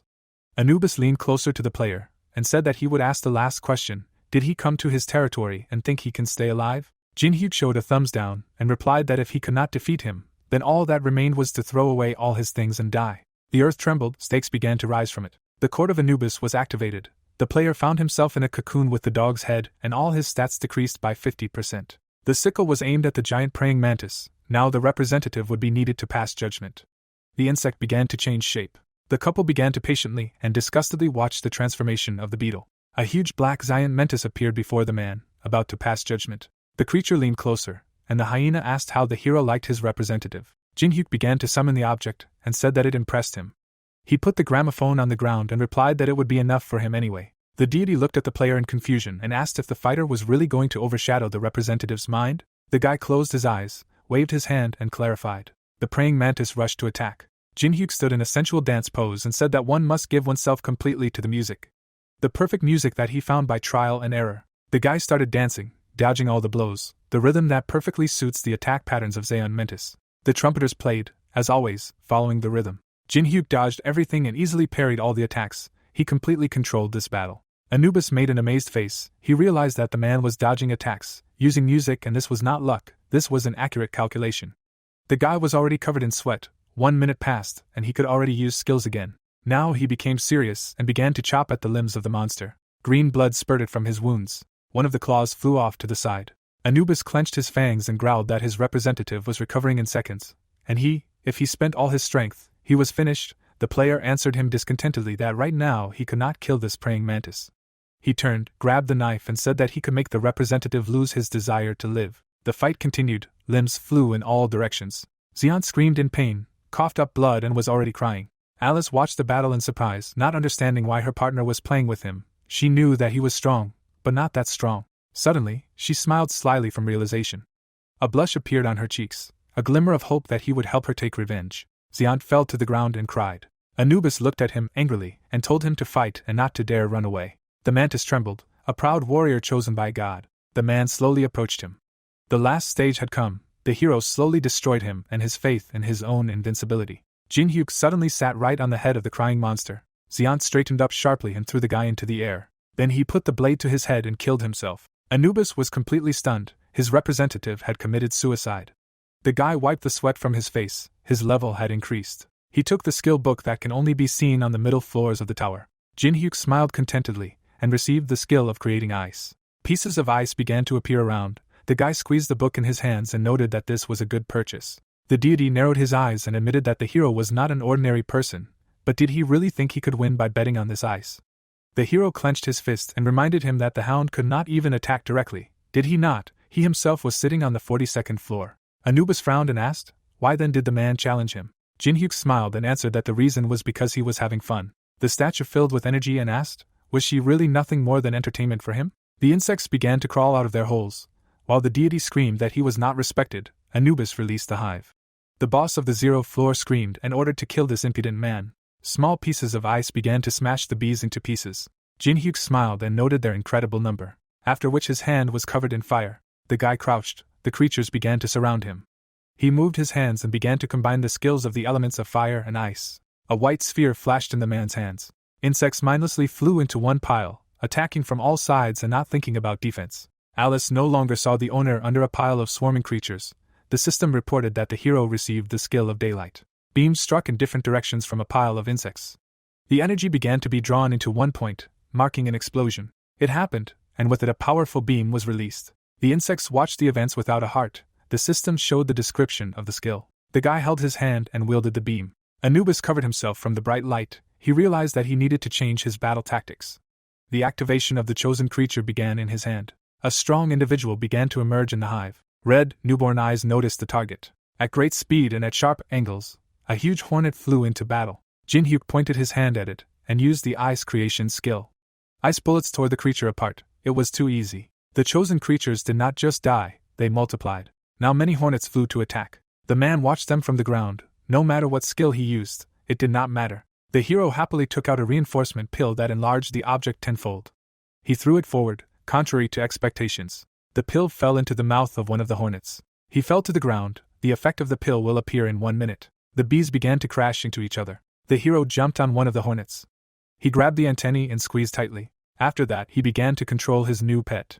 Anubis hit the armrest and continued to give orders. Jinhyuk went straight to the hive. He kept in mind that the creatures do not die, but only multiply, and this feature will drive any enemy to despair. The rider took a quick look at the monsters that were chasing him. He made them sting each other by accident. In terrible, absurd conditions, the enemy cannot sensibly assess the situation. The player activated the skill Incomprehensible Cube and locked several hornets. Then he directed his hand to the system window, creating new cubes. More and more insects were locked. Jinhyuk jumped to the ground. Thanks to endless repetitions, he was able to understand the tactics, and then correctly assess the whole situation. Fire appeared inside the cube. With an excited smile, the ranker clicked and came to an unexpected decision. An explosion was heard inside the combined cube. The pill began to act. From the explosion, the bottom of the cube was covered with a bunch of giant pills. In order to become an equal opponent for the boss with a huge army, you need the maximum number of these pills. Notifications about leveling up from the deaths of endlessly multiplying monsters appeared around the player every now and then. This was excellent farming. Anubis watched this spectacle in amazement, and did not understand what was happening here. He looked at the creepy hero and asked if he had even prepared items for the merger in advance, learned the features of the hive, and created a trap. Jinhyuk smiled contentedly. The god realized that the man had provoked him to do this from the very beginning. His fist hit the table. Anubis pointed at the hero and cursed. He clenched his fist and thereby destroyed the hive. It scattered into many small pieces. The guy sighed and said that he was just getting into the swing of things. The god, cracking with rage, asked how dare a man treat him with such disrespect. He screamed and began to beat him on the floor and repeat about disrespect. He pointed a sickle at the guy and screamed that he must survive and rise to him. The hero smiled and explained that he did not have to scream, because he himself planned to do this. Anubis smiled evilly and said that then he would punish him for disrespect. He closed his eyes, his face continued to crack, the receptacle of Anubis was destroyed, and the conditions were met. The system began to save the new skill, showed descriptions, and notified that the gods of Egypt began to show interest in him. The guy sighed. Someone began to feel hostility towards him. Alice watched him in shock and asked how and what happened here. The owner calmly walked forward. He looked at his characteristics with satisfaction and noted that he had risen so many levels in this place for the first time. After that, he began to pump everything at once. A request for a video call began and the hero asked the girl to step aside. Yusung appeared on the screen, looking at the player with displeasure. His face was furious. He asked where the hero was and said that he did not recognize this place. The swordsman calmed down and said that he had a proposal for Jinhyuk. In 24 hours, the martial arts tournament would begin in the Awakened Association. Players of AA rank and above, including him, were invited. They decided to hold the tournament, although there were more important things. Yusung frowned and asked the hero to participate and fight him again. But the guy did not understand why he would waste his precious time on this. The only question was the skills that he could copy. Yusung said that the player could not refuse him. A pass to the black market appeared in his hands, and he became the reason. The man hit the plate with a hammer. The host smiled and shouted sold. As Yusung explained, the black market is not a place where players can buy something for coins, but a secret market where invited participants can purchase items exclusively for real money. Jinhyuk took his place and watched. The test tower became a reality, and now people are holding such auctions. Just need items to go to the boss of the 3rd floor. If this is a secret auction for the rich, then maybe he can buy a lot of good things. The system reported that the player's video has already become a hot new thing. The video was uploaded to a new channel created by an unknown person. Here you can see him in a mask, Teresa and the leaders of large guilds. Since the hero edited the moment with the main, no one spoke badly about the guilds. In any case, it is not profitable to conflict with such large guilds. People reacted predictably. The player hiding behind the mask was in the spotlight, unknown, in front of the guild leaders who had failed several raids. He confidently declared that he would go to him alone, and this could not fail to interest. Considering that the same video can only be viewed once a day, 50 million views is not a bad figure. 100 coins for 10,000 views. then for 50 million it will be 500,000 coins, and if you take into account the commission, which is 90%, he will get 50,000 coins net. He smiled. The commission is simply incredible, but the amount is still not bad. After thinking for a while, Jin-hyuk yawned. He looked ahead and asked when the stupid tournament will finally end. At this moment, unremarkable fighters were fighting. The organizers selected 24 players of rank A and above. After several failed raids of the third floor, the Awakened Association and large guilds decided to widely distribute the recordings of this tournament to show the population the strength and greatness of the best players. Jin-hyuk calmly watched what was happening. He understood that not everyone watches YouTube, and here's such an opportunity to show the abilities of the players, a good way to defuse the situation. He remembered the moment when Yusun offered him a ticket. The guy then asked him to wait and said that he had not reached the rank of A and he could not even participate in the tournament. Yusun looked at him seriously and said that the winner of the tournament is given a choice. He can choose a relic from the National Museum, and he can also invite a player who did not participate in the tournament to fight. The swordsman irritably shouted that this time he will defeat the hero in front of everyone.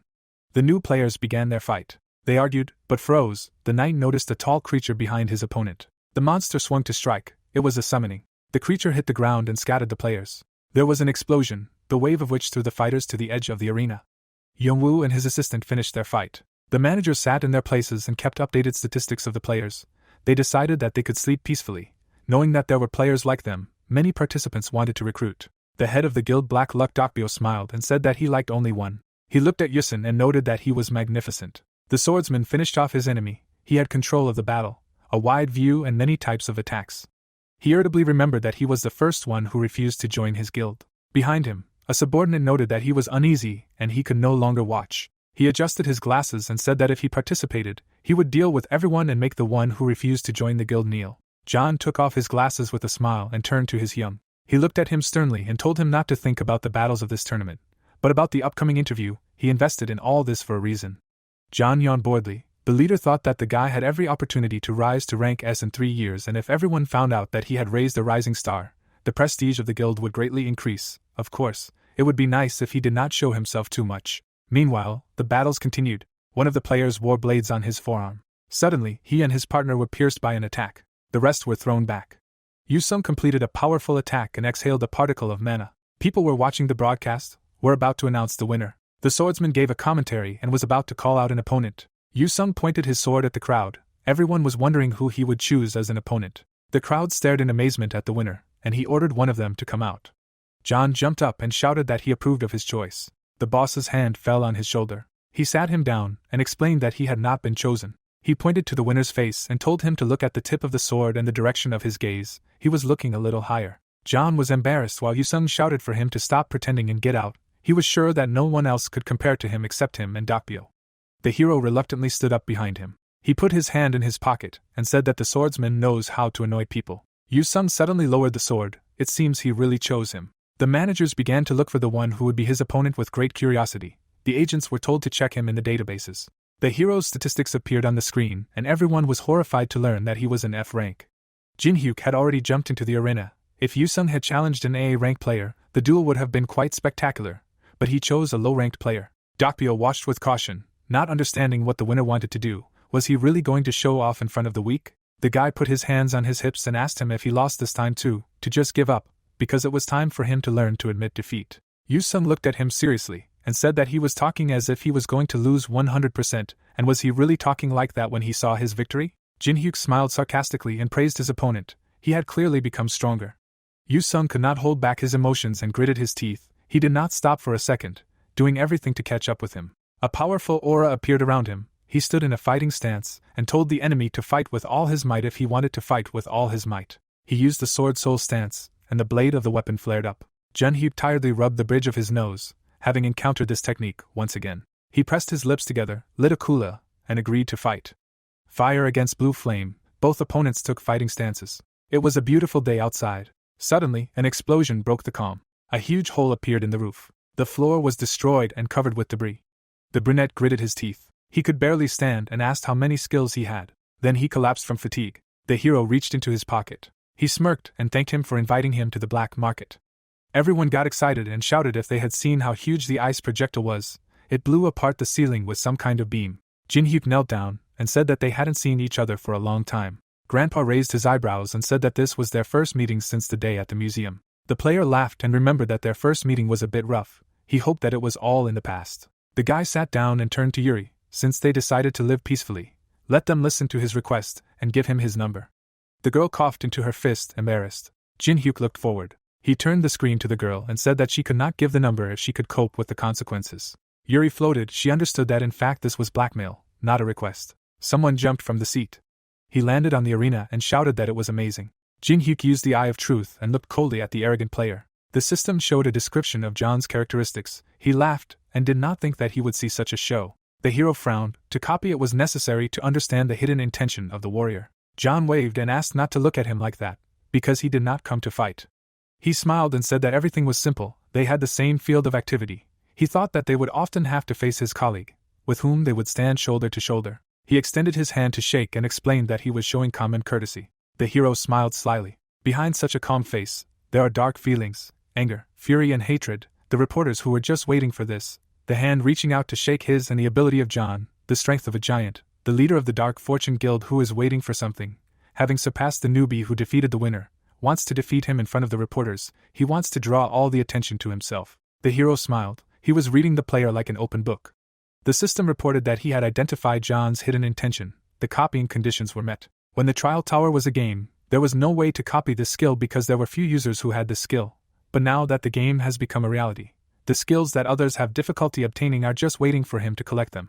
Jin-hyuk smiled and asked if this was really a greeting from the Dark Fortune Guild. John smiled. He noticed that the guy was not in the guild, and they would be glad if he joined. The men came closer to each other. The player asked if they would give him a deposit if they joined. The giant laughed and asked to name only the amount. Both extended their hands to each other. John froze in anticipation. Jin-hyuk glared at him and asked if he really thought he could defeat him with just his bare strength. The ranker smiled slyly. His body was covered in a red aura. The answer was of course, after which he activated his skill. His eyes lit up. He screamed and said that it was obvious. From the compression, the shock waves spread in all directions. The Court of Anubis was activated behind John. Suddenly the player was knocked to the ground. He fell to his knee. The hero noticed that he was holding on well. He drilled him with a cold gaze and said that he seemed confident in his strength, and was not ashamed to writhe in pain like that. Where is his pride? He squeezed his hand even harder and sent a current through it. The man screamed in pain, no longer holding back. He began to hit Jin-hyuk and asked him to stop. The guy did not delay his answer, released his hand and hit the player in the stomach. John spat. He was thrown to the edge of the arena. The new winner approached him and told him not to pretend that he wanted to be friends. A red aura touched his neck. A new fighter landed on the arena. The guy used the eye of truth. Dokpyo glared at him and was angry that his event was ruined. Jin-hyuk put his hand in his pocket. He knew that the man was angry, but he could have been more restrained. Berserker covered himself in mana fire and asked if the guy was scared. Jin-hyuk beckoned with his hand and said that he did not plan to defeat the guild master for now.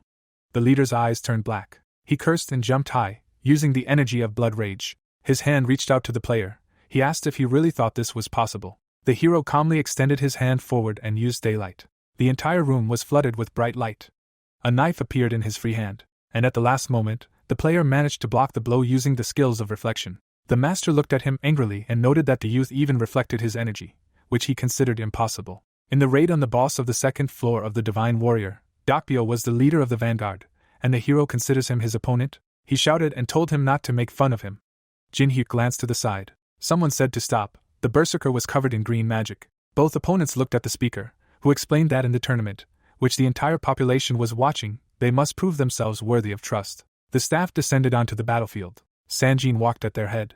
The hero frowned and thought that this was the leader of the unification of all the awakened of Korea. Sanjin frowned. Jin-hyuk at this time thought that it was the leader of the awakened association. Dokpyo stuck out his finger and said that he was just in time. This guy had turned a player who was in their guild into a rag. The man frowned and told him to calm down. This wasn't a show, but a tournament. Of course you can get hurt here. The leader looked at the hero, greeted him and introduced himself. He remembered how he sat in his office for 20 minutes when the director Park, who was in charge of the tournament, urgently contacted him and said that he needed to come as soon as possible. The four-eyed man was calling him from the audience at that moment. The blue-haired man looked at the hero and said that there were many discrepancies, so he rechecked the test results. It turns out that he influenced the examiner. He frowned and congratulated the guy on getting the 16th rank in Korea, S rank. Sangjin and his people bowed and he apologized for giving him the wrong rank. Everyone in the audience jumped up from their seats and screamed in shock. The guy ran past Dokpyo and yelled at everyone to move out of the way. The hero's opponent was unconscious. The white-haired man gritted his teeth and thought what was going on. This tournament was supposed to be a stage for the Dark Fortune Guild, but he just trampled them. He leaned forward and thought that he should take control of the situation. Dokbyo grabbed the reporter's hand and said that their guild was planning an attack on the third-floor boss. He slipped out of his jacket and yelled to contact them later. The white-haired man's expression darkened. Hundreds of cameras surrounded the hero. Dokbyo closed his eyes. He threw his jacket down and left. The system reported that the copy conditions were met. Jin-hyuk received the unique ability of Blood Rage Energy. The news released an article about a new S-rank player. In the comments under the video, everyone laughed at how the player fell from one blow.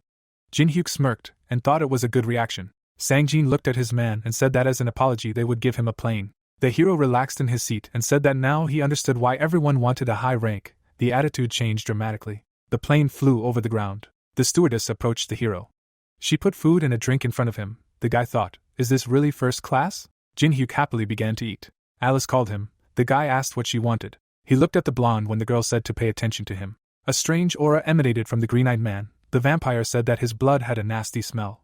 The brunette looked at her suspiciously and asked why she would complain. She replied that this guy is not an easy person. Jin-hyuk frowned and thought that if Alice, who considers people as a bag of blood, says such things, then something is really wrong with him. The system reported that the Eye of Truth was activated. The hero opened his eyes in shock. He read his characteristics. In the copying conditions it was reported that he needed to join the Association of Mains.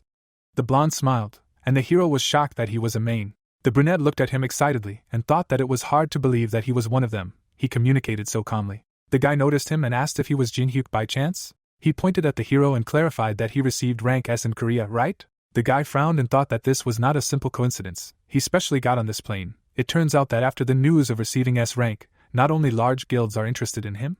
The brunette smiled and said that he received it recently. The main shared that he saw him at the tournament. He was amazing. Then Alex handed over his business card and introduced himself. The blonde smiled and said that it was fate to meet like this and invited him to have a drink with him. On a long journey nothing helps pass the time like alcohol. Jin-hyuk smiled, decided to play along and agreed. There was an expensive cognac in front of them. Alex began to tell about himself. The man smiled and told how his cosmetics business was going, what difficulties he had experienced with the appearance of the Tower of Suffering. Jin-hyuk smiled politely in response and wondered if this smiling and telling a story about himself knew that he already knew who he was. The blonde smiled affably. He swirled his glass and said that he did not come to Korea for business. Alex looked at the drink and said that he wanted to expand the business and do business with the awakened. He needed to keep up with the times. He took a sip and said that there was a problem. The blonde put the drink down and asked if he had heard about the masked player. The brunette looked at him and said that he saw him suggest attacking the third-floor boss and asked if he had any connection with him. Alex smiled and shared that they also wanted to take part in the third-floor boss raid, but he stood in their way. The guy frowned and said that although he said that it was for the sake of protecting his comrades, he refused them, saying that he needed to do something alone and that we should not interfere. Jin-hyuk looked at his interlocutor and noted that it sounded like they personally knew the unknown person. He replied that you could say so. The guy looked at him nervously and thought how he could lie with such a calm face. Alex put an ice cube in his glass and said that if he went with them to the third floor to the boss's room. He poured more cognac and continued that it would be a great help for them. The brunette raised his hand and asked if it was true that the unknown person said that he would fight alone. The foreigner handed him the alcohol and reminded him that S ranks are given the right to act freely, which means no one will touch them. In addition, they will be able to get items from the third floor. The hero politely declined the drink and thought that even the big guilds allowed the unknown person to go through the floor alone. They will block the entrance to the boss's room. Does he really want to get there through him? Jin-hyuk frowned and asked if his request was too serious. He had just received a rank, and he already wants him to go against the decision of the big guilds. Alex smiled and reminded him that he is a businessman. How much he asks is how much he offers. A bottle appeared in his hand and the guy asked if he had heard of this medicine that will cure any disease, even incurable ones. The blonde darkened and handed him the elixir. Jin-hyuk was impressed. He took the elixir in his hands and wondered what the main association had done to get this rare thing and said that it interested him. Alex reached out to the inside of his jacket and said that many people wanted this elixir, and he gave it to him in advance. Putting the contract on the table, he said that the bottle would be his if he signed here. The system reported that Alex had activated the contract with the dead man. The hero's eyes lit up. The foreigner said that such a chance was very rare. The brunette carefully studied the contract and thought that it looked like an ordinary contract, but if the terms of the contract were not fulfilled, a curse would overtake him and then death. He imagined how the paper was pierced by an enchanted blade. The brunette held out the paper and said that he could not sign it. He was very reasonable and going against large guilds was too much for him. Alex raised an eyebrow and said in disappointment that it seemed like it wasn't enough. Too bad, he was relying on it. He extended his hand and said that he could forget about the elixir then, but the hero didn't let him take it. The blonde looked up and asked what he was doing now. Jin-hyuk smiled and said that he was reasonable. He then squeezed the elixir and added that he was also greedy, so he had to get what he wanted. Alex tensed up and asked what kind of nonsense that was.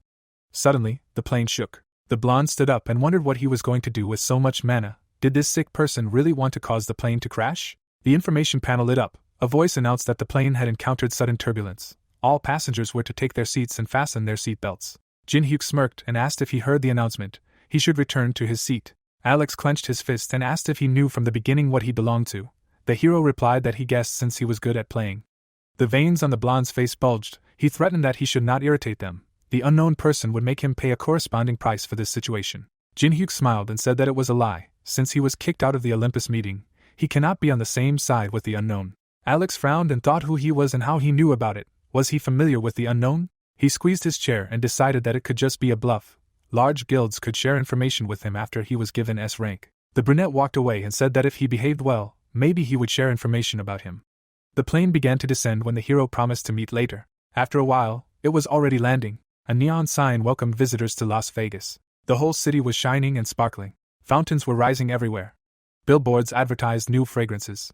Alice opened her mouth in admiration and asked if this was a human city. She smiled and said that it was not bad overall, and the hero replied that she should be quiet, or he would return her to the ring. He remembered Alex and thought that as thanks for her sensing that he was main, he released her. But with his amount of mana, her limit was 150 centimeters. The brunette was surrounded by a glow, and he recalled the memories of the world. He combined the Eye of Truth and the energy of Blood Rage. The system reported that the combination was successful and he received the skill of Greedy Gaze. The system then described the features of this skill. The hero thought that he wanted to combine this skill with a safer spiritual skill, but he needed it urgently, so there was nothing to be done. Jin-hyuk looked away when he was called.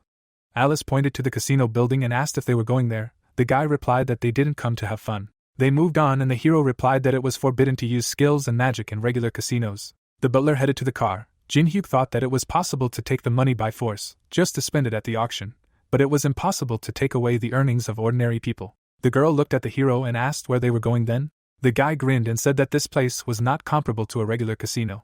The white-haired girl beamed in anticipation. The couple arrived at the private gambling house Tortuga. Alice grimaced and said that those buildings were better. The white-haired man was kneeling in front of the casino worker and shouting that he saw with his own eyes how he used the skill. He deceived him. The brunette kicked him in the face and shouted that he himself used skills, and now he wants to turn everything around like this. He continued to kick him, and Alice noted that those who were beaten like that were fools. The hero turned away and agreed with her. The girl perked up and said that there were so many interesting things here. How was this place different from others? Jin-hyuk picked her up and replied that you can use magic in this casino. He sat the girl on a chair. The guy then smiled at the barmaid and told her to serve her all the drinks she wanted to try. He would take care of all the expenses. Alice objected that she had not gone out for a walk for so long, and he was asking her to sit here? Jin-hyuk silently took a sip of alcohol when the girl asked what he was going to do alone. He put the glass down and said that he would make extra money. The dealer pressed a button and his hand lit up. He laid out the cards with one wave of his hand. The system reported that the basic blocking skill was used, meaning that he would not be affected by the skills of others. Pedro checked his cards and thought that he had a good hand. The man frowned and thought that he had already lost $500,000. It was dangerous to lose more. This time he would definitely win. The dealer raised the bet. Jin-hyuk rolled the chip between his fingers, thinking. He moved his chips. He smiled. The people around exclaimed in shock. The hero chuckled and asked if everything was okay. It was quite a large amount. The dealer looked at him and replied that he was always confident in himself. The brunette looked into the glass and asked which guild controlled this place. It seemed a little dirty. Pedro replied that this place was invested in and controlled by the Guild of Cleaners. He smiled and thought why he had always been silent, and now he was suddenly asking questions. Jin-hyuk grinned and asked if it was possible to ask a lot of questions. The dealer confirmed, answering that if the visitor was interested, then of course he should answer. He frowned and suggested that he had the skill of reading minds. The man put the cards on the table and said that he was revealing himself. He frowned and decided that he would change the cards the moment they were revealed and he would not be able to do anything. A pair of jacks appeared on the table. Pedro looked at the table in a panic and thought, how did this happen? The hero prepared to open his cards. He smiled and concluded that he won thanks to this pair of kings. Jin-hyuk frowned and thought that reading minds was a pretty good ability. He stretched out his hands and said that he was taking the chips. Suddenly, someone ran towards him and shouted at him to wait. Several casino workers were running towards the hero. The big guy was warming his fists and said that he did not know what skills he used to get such a win, but he would have to follow them. Jin-hyuk asked if this was how they treated customers. The redhead frowned and said that they did not call those who took such a win customers. The guy smirked. The guard turned and shouted at the others to take him to the room. Suddenly, his colleague flew over him unconscious. The hero clenched his fist and said that he remembered something he heard at the entrance. He swung and recited that those who were beaten like that were fools. Jin-hyuk dodged a thrown vase. The guard opened fire on him with a pistol. The hero dodged and stabbed him into the ground with one blow. The bar continued its work. Someone shouted for the hero to destroy them all. The vampire pulled out a glass and asked what the drink was called, while flames rose and explosions thundered behind her. The bartender said that the drink was called a drink of fire. The girl looked at the pink drink. The bartender said that this drink expressed the budding passionate love between them lovers. The girl frowned. Everything was burning in flames behind her. She half whispered passionate love. She closed her eyes, sipped the drink and said that all this is nonsense. The men watched the beating of the people nervously and asked if the guild management had arrived, but they were not due for another 30 minutes. The red-haired guy frowned angrily, cold sweat running down his face. He understood that something had gone wrong, although they were in a criminal area. The hero was beating up the employees with a smile. The guy looked at him and noted that even here it was difficult to find such an unstoppable fighter. A guy with a phone ran up to him, said that they had problems here and offered to take a look. The manager asked what was so important here. He pinned his gaze to the phone screen. It contained a photo of the hero. He was told that he had recently received an S rank in Korea.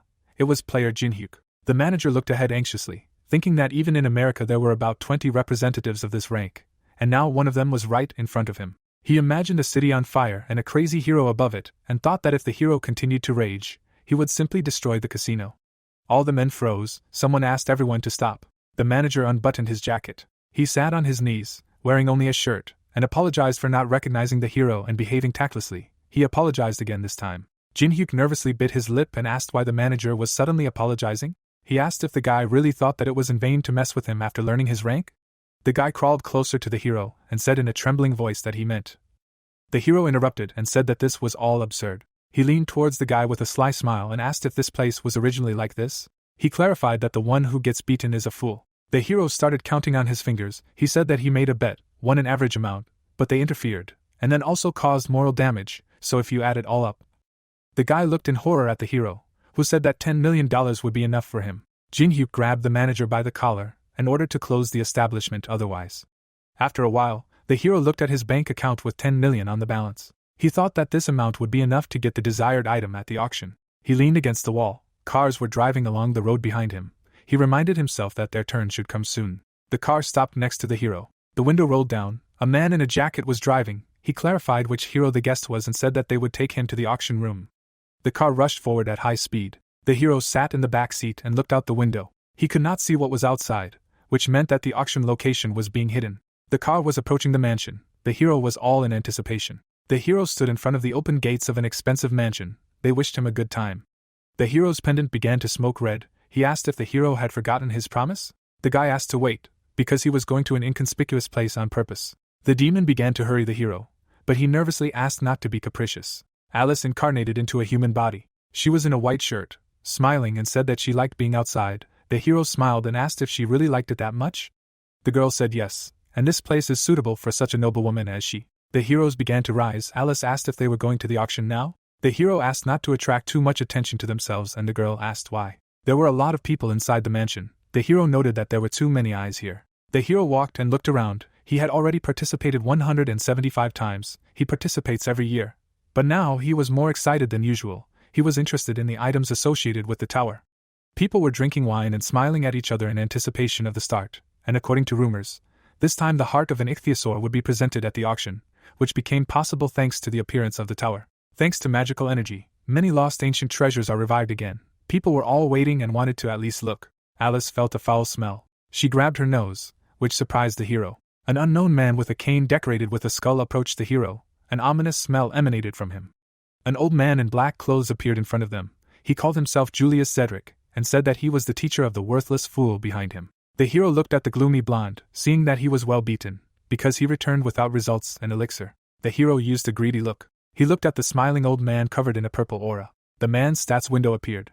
As the hero had expected, the man had great abilities, necromancy, and his abilities were a perfect match. He could use a lot of magic with minimal mana costs, so everyone wanted to get such a skill. The conditions for copying were learning dark magic from the old man and getting an A+ grade to be able to copy his skill. Jin-hyuk frowned, thinking that the system was clearly going crazy. He realized that the old man needed to be pumped up. He smiled and said that thanks to his student, he got a rare item, and the flight was interesting. Cedric said thank heavens if so. He looked at the guy from under the hood and said that he came specifically to recheck the information that the hero has.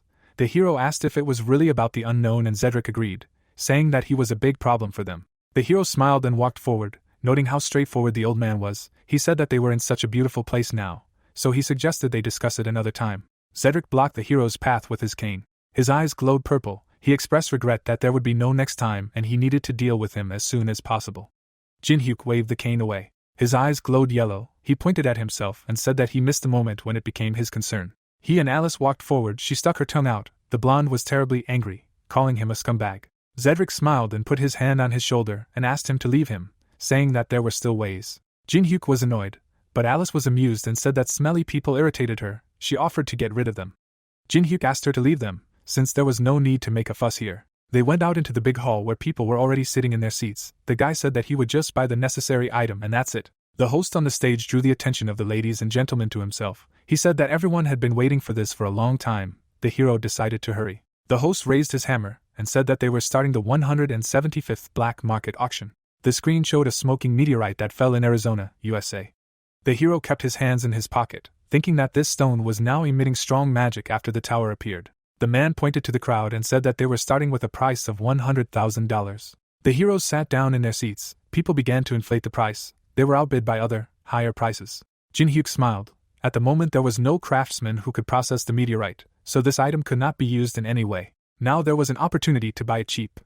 Jinhyuk raised his sign with a smile. The host hummed approvingly and asked if anyone was willing to beat this amount. Jinhyuk closed his eyes with a smile, thinking that he had bought the meteorite for pennies. Someone raised his sign and said $1 million. The host began to sweat and began to slam his fist on the table. Jinhyuk opened his eyes in surprise.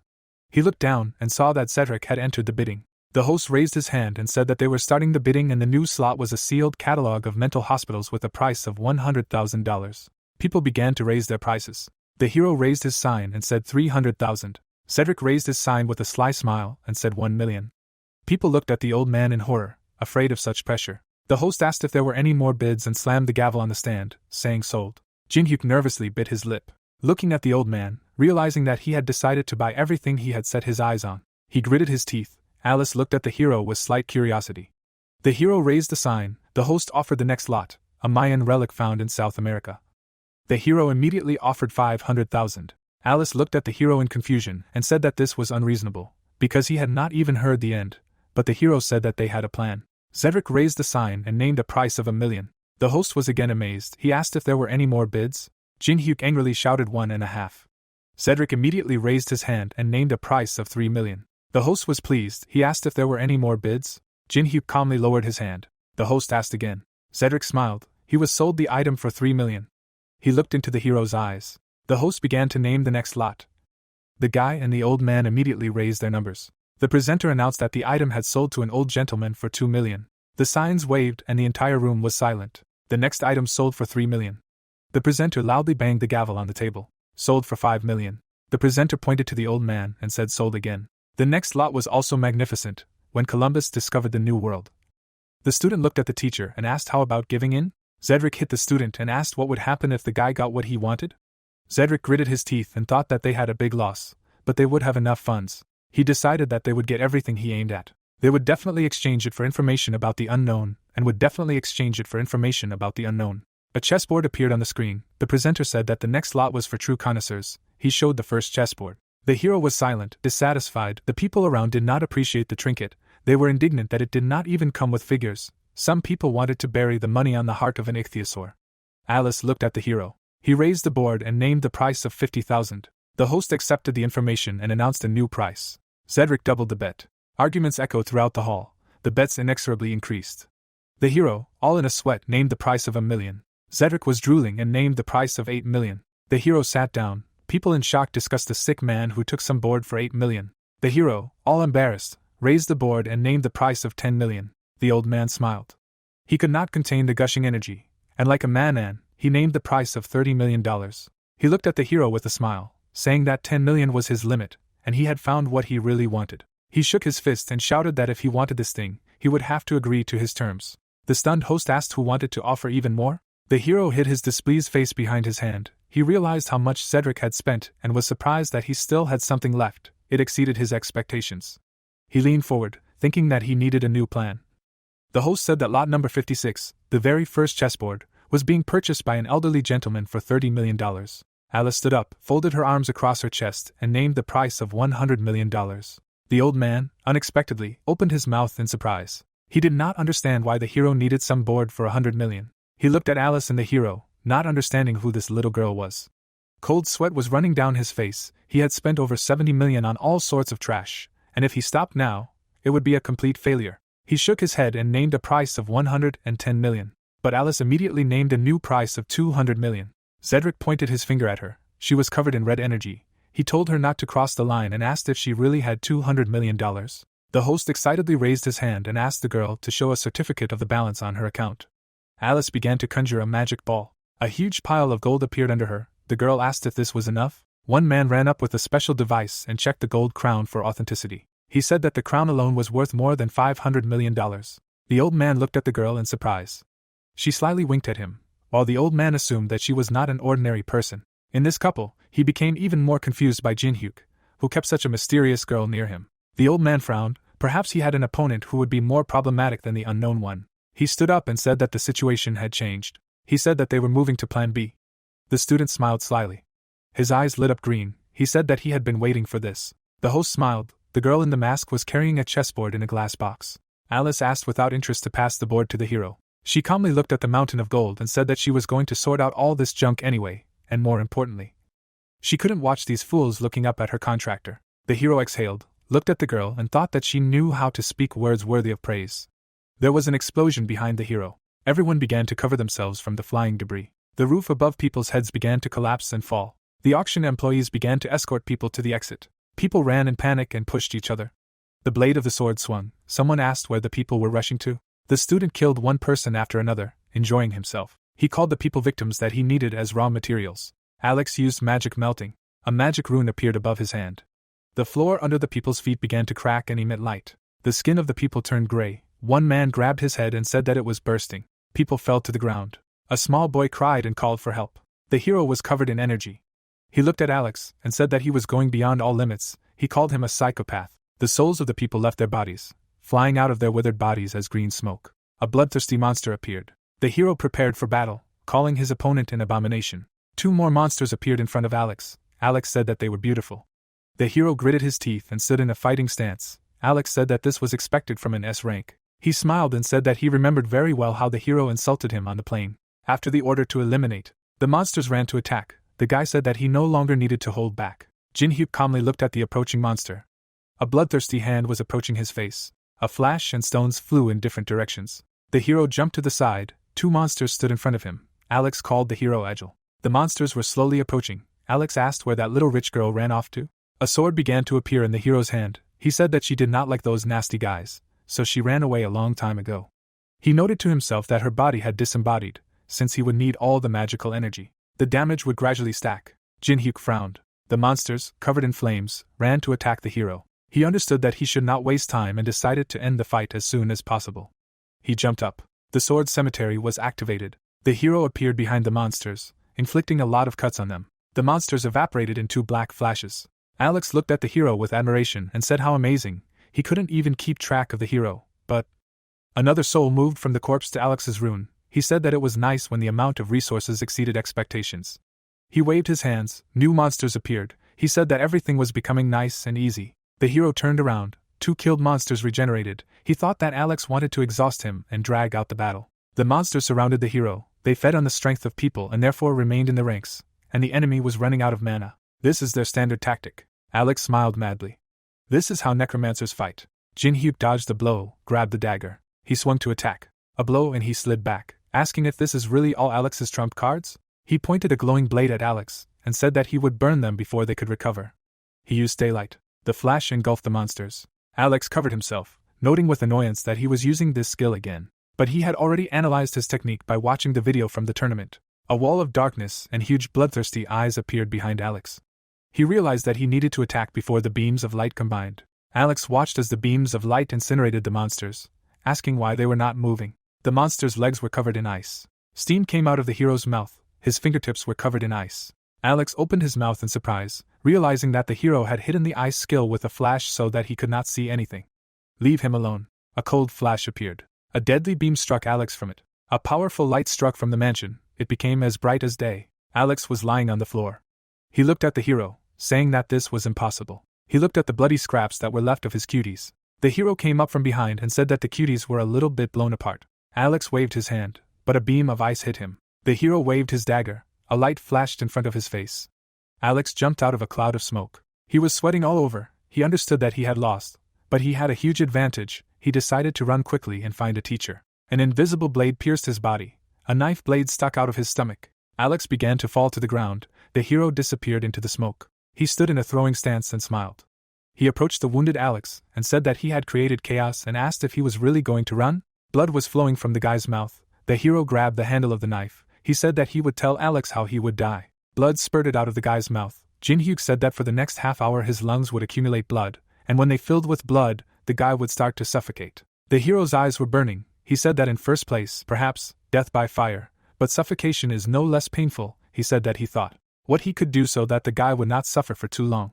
He showed a bottle of elixir and said that if he told about the association of mains, Alex decided that he could survive. Onu smiled and grabbed the hero's leg. He could not speak because he was choking. He clenched his teeth, blood seeped through them. He decided that he could write with blood. Jin-hyuk stepped on his hand. He smiled and said that if the guy could not speak, then nothing could be done. Alex realized that he was not going to listen to him. The hero put his hand in his pocket and said that he did not need it now. He threw something to the guy and offered to take it. Alex's business card fell into a pool of blood. The hero asked for a favor. He turned around and walked in the other direction, asking the guy to die as long and painfully as possible. The entire auction hall lay in ruins. Something caught the guy's attention. He saw the safe created by Michelangelo and the heart of an ichthyosaur. With this combination, he can create a subspace for items. He combined both artifacts. He clenched his hands, his tongue sticking out from the effort. The system reported that the hero had successfully created a huge subspace for inventory of 5 tons. The hero jerked. Someone addressed him. The host behind him smiled and thanked him for saving them. The boy pressed himself against the host and thanked the guy. He thought that he would have to pay for these items. He frowned and said that he was not taking the items for free, but the host said that everything was fine. Jin-hyuk looked questioningly. The host smiled and said that he lost consciousness, and then saw the hero, and he saved their lives.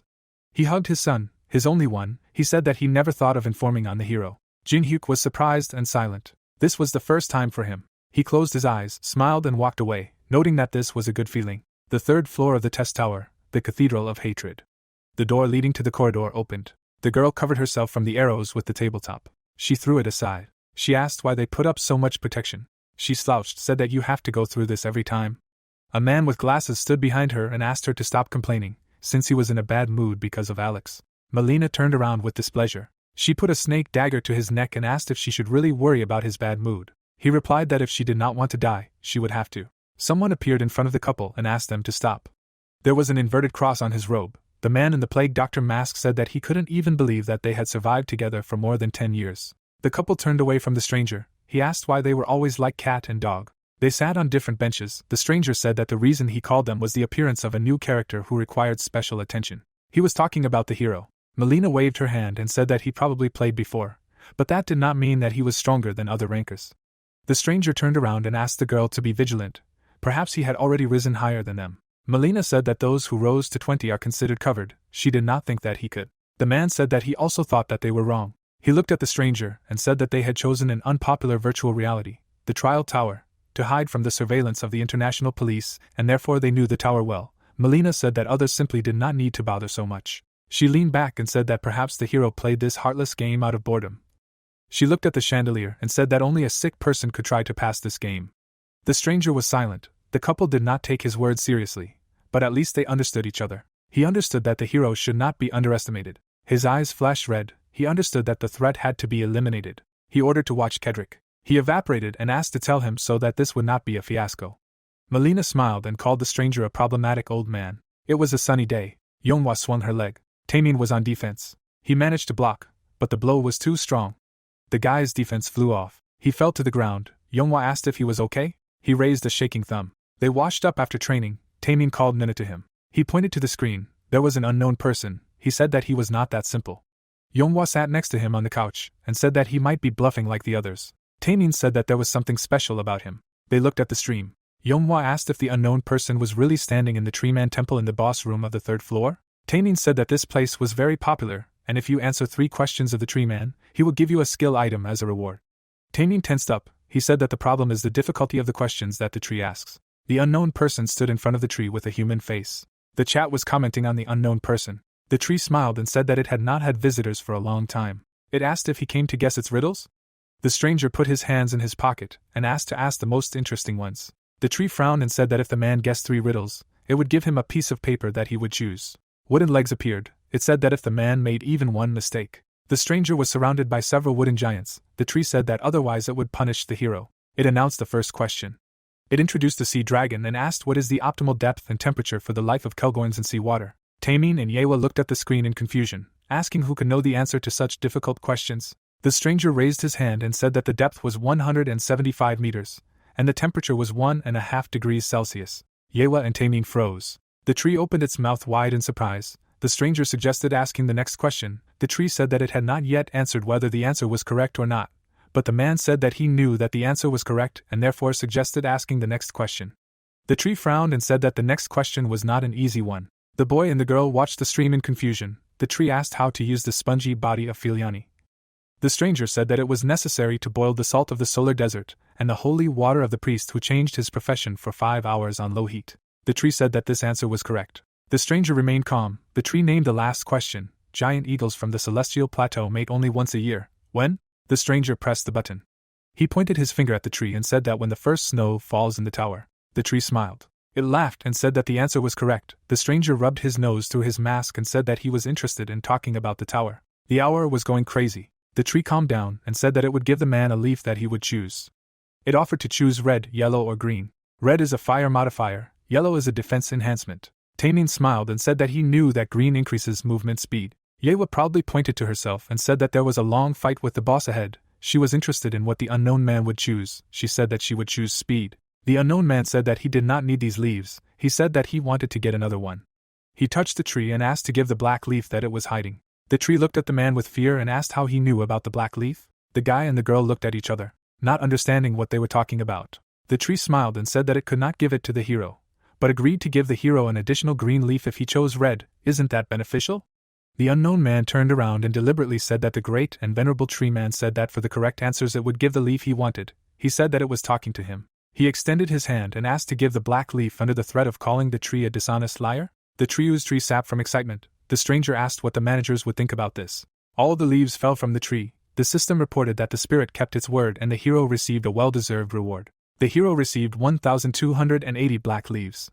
The stranger squeezed the leaf in his hand and thought that the last piece of the puzzle was ready. He asked if it was time to start. He took out a lightning dagger, looked at the tree giants, and said that he would deal with them first. One guy turned to the other and asked if he heard. 2 guards stood in front of the portal, and one said that the stranger had already started the raid of the boss of the 3rd floor. The second asked was it really that fast? He was told that they could sit here and go home. There were more soldiers in front of the guards. The guard asked if there was any point in defending the entrance. Would anyone come? Only a madman. The second guard said that they were ordered, so they were standing on guard. He ordered to do what they were told. The guy smiled and said that they had a plan of action, and if he was too bothered then nothing would work. The soldiers in front of the guys turned into purple smoke. The weapons fell to the floor. Black circles appeared under the guard's feet. Purple lines wrapped around the guy's legs. A man appeared. The guard was wrapped in ribbons. The unknown ordered to absorb and save all the energy, since they needed everything and they did not have time to hesitate. Zedric and his sect stood in front of the portal. Zedric said that he had already started. Leaves were flying over the temple. The unknown turned around. Behind him a headless giant was falling to the ground. The chat admired the battle of the unknown. The camera followed the hero. Someone in the chat expressed skepticism. The hero said that he did not care whether they believed him or not. He said that he had enough problems as it was, so he asked not to bother him. The chat was surprised that unknown addressed them. This idea began to refute this theory, saying that unknown would not communicate with the viewers like that. Unknown looked at the camera and said that he was telling them this. He said that if they want to watch, then let them watch. But if they don't want to, then they can leave. Many streamers curry favor with viewers to increase views. The guy looked at the phone in surprise. But if from the very beginning you come out with the concept of doing what you want. The guy smiled and asked what he was doing. Then a fandom will form from those who like this concept. The chat admired the hero's audacity. The hero walked silently to the gate. A purple flash was heard over the mountain. The hero turned around, surprised that there was someone else there. He grabbed the camera and asked to cancel the broadcast. The chat did not appreciate it. The system reported that the broadcast was over. A bunch of warriors ran to attack another group. The magicians put up purple runes. Warriors in armor ran to attack. Stone statues defended their positions. Evil spirits attacked the soldiers. The battle began. The hero watched what was happening from the cliff. It seemed to him that the sides were equal. Evil spirits were destroying stone soldiers. The hero assumed that their side was stronger. The sorcerers put up runes. They shouted that the blow was aimed at them. Someone hit one sorcerer in the shoulder. The sorcerers saw fragments flying at them. They began to demand that their shields be turned. The fragments began to bounce off the magic discs. The sorcerers could not understand where the attack was coming from. They saw a man in a mask behind the stone army. The sorcerer ordered the undead to eliminate the masked man. Skeleton archers began to shoot at the hero. The hero began to hide behind the stone soldiers. He put out his hand, rays of light swirled in it. He used the patronage of the heavens. The undead were illuminated by a flash of light. The sorcerers watched as the undead suffered from the blow. They understood that they could not control it because of the holy skill. They decided that they needed to concentrate on controlling thoughts. A huge warrior in a horned helmet began to attack the sorcerers. One of the subordinates shouted to the master that team number 3 was destroyed. Cedric gritted his teeth and said that he could see it anyway. The stranger ran forward. He thought that 4 teams were created to effectively control the undead. He imagined a battle scheme. One of the teams was destroyed. If the first one is destroyed and the network is torn apart, then the control will be completely destroyed. A fiery flash appeared next to the hero. He was attracting attention to himself. He attacked the stone golem, asking if he could really catch it at that speed. The Moai battle statue ran after the hero. The sorcerer pointed to a huge approaching head and said that the enemy was coming their way. He was ordered to stop him. The unknown person appeared behind the sorcerers. The Moai jumped. The sorcerers looked in shock at the approaching death. The statue crashed into the ground. The sorcerer shouted to the master that the first team was destroyed and if this continued, they would be surrounded. Cedric said that he knew all this. He screamed furiously and asked what kind of enemy they were facing. He said that he throws ash into the cooked rice porridge every time. He put out his staff and began to activate the guardian of the pyramids. They shouted at him that if he used this skill, there would be no mana left to attack the boss. But he ordered him to shut up. His eyes lit up. He said that he would concentrate all his power and kill him. He ordered to wake up. Ghosts and bandages began to appear around the necromancer. They were the guardians. Exhausted, Cedric fell to the ground. They asked him if he was okay. The old man replied that he was a little overtired. He turned around and ordered to come closer. He grabbed the sorcerer. He looked with horror as the master's hand began to suck out his life. In an instant he dried up. Cedric regained his strength and said that if the guy twitched, the pain would only be worse. The stranger dodged the attacks, noticing how Cedric was absorbing his own comrade. All that was left of the assistant was his hollow clothes. Cedric's eyes glowed red. He asked how long the hero had been waiting for him. He stood in the middle of the army of guardians and smiled madly. He suggested that they start the fun. The guardians rushed to attack. Cedric screamed and asked the unknown how he liked his strongest army. The guardian stretched out his hand and the bandages stretched forward like snakes. Cedric said that his mummy soldiers could freely use the bandages as strong as steel. The bandages easily destroyed the stone soldiers. Cedric screamed that there could be no stronger than the undead. The hero dodged the fragments of soldiers and bandages. The necromancer screamed that he should have held them back for the battle with the boss of the 3rd floor, but if he killed the unknown, then the game was worth the candle. Cedric began to wave his staff, stuck out his tongue like a man and asked the hero to die as quickly as possible. The two watched the intense battle from the sidelines. Melina and her partner said that the weirdo in the mask was amazing, and she had not seen Cedric give it his all for a long time. The guy said that his plan to destroy the bases was, of course, good. But the fact that he did not leave after that was stupid. He said that Cedric miscalculated the balance of forces and paid for it. The steel giant swung his sword. The guy said that after seeing the skeletons and death knights, he thought he could handle it. Cedric burst into laughter. The guy noted that he had quite a few problematic abilities. The guy touched his glasses and said that there was no point in them getting involved. Melina turned around. She looked at the powerful explosion. The unknown dodged enemies, destroying one after another. He was serious. He remembered that time, that experience. He remembered the old man who said that the hero's sword was strong and sharp, but he strained himself too much, and his mistake was dissipating his strength. He took the rope and offered to look at it. The old man smiled and said that a real master is able to deliver a good blow using a minimum of force. He waved it. The rope flew into pieces. He asked to imagine that it moves freely, like the wind. It is responsive and flexible, fickle. He waved, saying that at the right moment. The hero looked at the master in surprise, who said that in one moment you release the energy of its movement. The master smiled and asked if he wanted to learn his spiritual art of the Chohangamu sword. The system reported that part of the spiritual art skill was restored and can now be reproduced. Something dug through the ground in an arc. The bandages began to pull off the mummy's face. The hero attacked with a dagger. The system reported that the understanding of the Chohangamu spiritual art sword skill was rapidly growing. Cedric began to cover himself from the onslaught of energy. He looked at the hero in confusion, thinking that the whirlwind from his spiritual art was so strong that it attracted everything around. A tornado of energy began to form, sucking everything inside itself. The hero frowned. He used the fifth type of sword dance, soul destruction. The entire battlefield brightly lit up and began to collapse. Cedric managed to stay on his feet, but all his mummies were thrown in different directions. The double shield activated. Cedric covered himself with the shield from the attack. He knitted his eyebrows, thinking that only half a year had passed since their world changed. He asked where he got such power from. The skull and the staff began to crack, and a moment later it burst, spewing energy. Cedric was thrown to the side. He screamed. The tornado died down, only semi-darkness remained. The necromancer lay among the rubble and bodies. He looked ahead and realized that he needed to run. He realized that he could not win this fight. He looked at the pile of bodies around him and the approaching army, began to ask to protect himself and delay the enemy.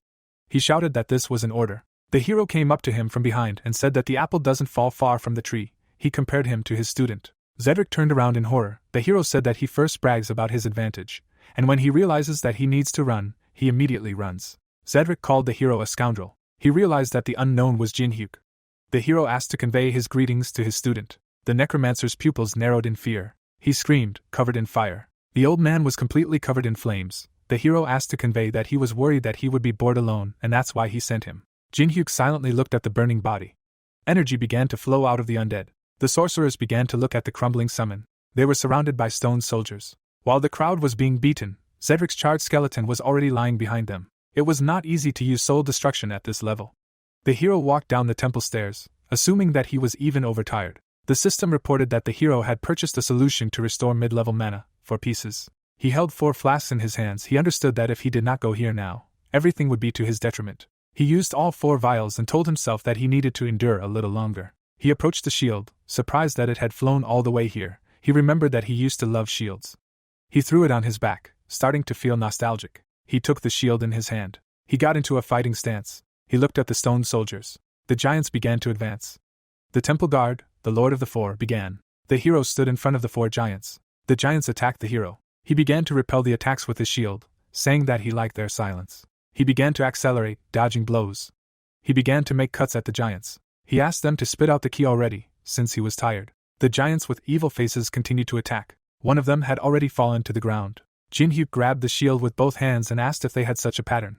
The giant held a golden bud in his hands. He was using the pagoda of knowledge. At the end of the golden bud was a key. The giant squeezed the flower. It was shining with green energy. The system reported that the key leading to the main hall was reacting. The hero's mask began to disappear.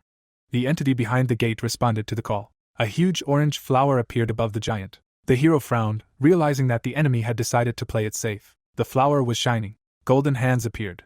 A golden sage with a bunch of hands appeared. The bodhisattva appeared. He looked at the destroyed giants and said that he had not been called for a long time. He smiled and said that he did not think that among the visitors there would be a person who would pose a threat sufficient for using the key. The hero lowered his hands and said that he would only destroy the boss of this floor.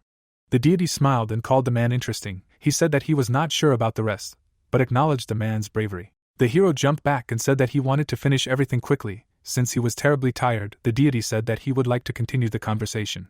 The hero jumped. He covered himself with a shield and said that chatting with statues is not much fun. Spears appeared in the hands of the statue. He said that every moment of life is a gift. He called the hero a foolish child.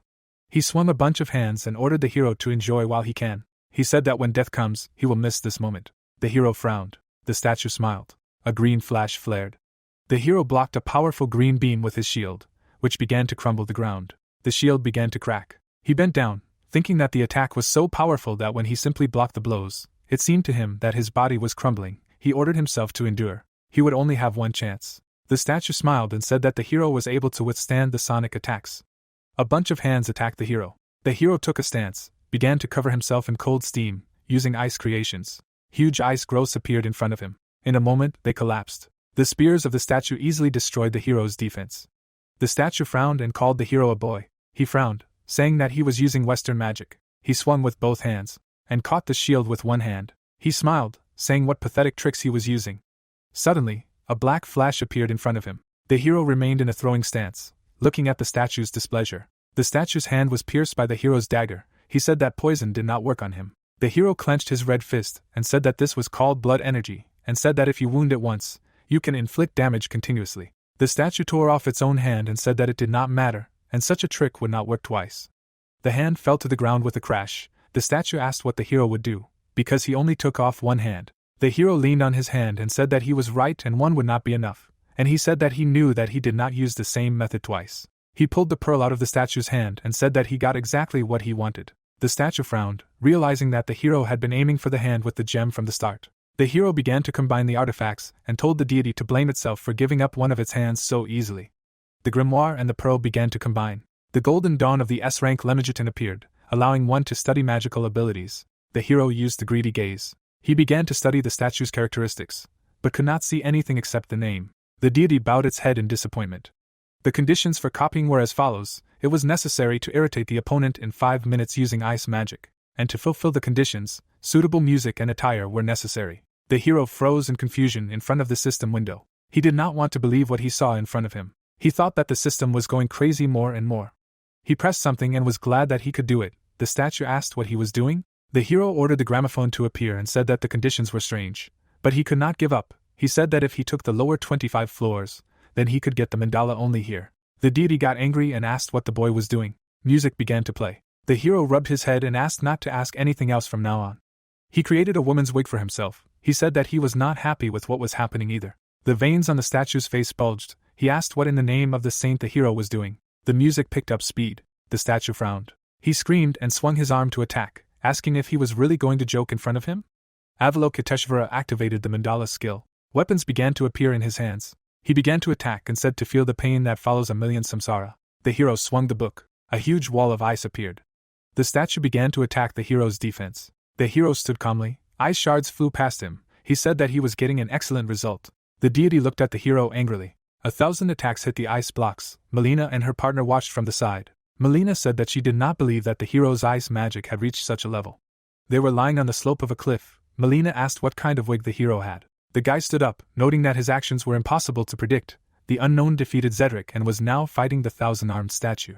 Avalokiteshvara's power is great, and it is hardly possible to cope with it. Even having reached the 10th floor, it is called the second boss of the 3rd floor. The guy looked at the hero, assessing the hero's strength, noting that he went beyond the capabilities of people. Melina looked at her friend and asked if the two of them could handle it if they attacked. The boy said it would be difficult. The girl turned around and suggested retreating. She said they couldn't do it unless they got support from the higher-ups. Li Chao said they couldn't leave. Their position in the hierarchy that they had worked so hard to defend would be in jeopardy. Melina asked what to do then. Was he really going to die for the sake of the position? A coin appeared between the boy's finger. He said it was time for that. Melina smiled. A purple flash appeared on the hill. The hero turned around, noticing that the mains had sent more than just Cedric. He continued to dodge the statue's attacks. He closed his eyes. The statue attacked and told him not to dare turn away from it. The hero sat up, his hand caught fire. He used the fire element and apologized to the statue. The grimoire itself was flipping pages. He was fixing his hair, so he couldn't concentrate. Ice creation activated. A bunch of ice shards rushed towards the statue. The hero said that thanks to him, he was even worried. The statue screamed in rage and attacked again. The hero used ice magic. The ice blocked every attack of the statue. The statue called the hero a fool. The barrier trap activated and a green dome covered the statue and the hero. The deity swung one of its hands and asked, "Is the hero only able to defend himself?" She asked, "Where did the confidence go?" The statue jumped and attacked again. The blows began to ricochet off the dome. The hero was trapped in a pile of golden slashes. He used ice magic again. He covered himself with an ice dome. The statue watched as a pile of slashes ricocheted inside the dome. He squeezed the dome and said that it was useless to resist. He used his favor. Giant palms appeared around the dome. The system reported that Avalokiteshvara activated the divine spear. The statue swung over the dome. The dome burst open and chunks of ice flew in all directions. The hero jumped up. The statue smiled. Suddenly he looked forward in surprise. The hero asked if the same attacks would not work twice. He looked down. The hero was running at his feet and said that they would work just fine. He stood in a throwing pose. The statue looked angrily at the chunks of ice that appeared at his feet.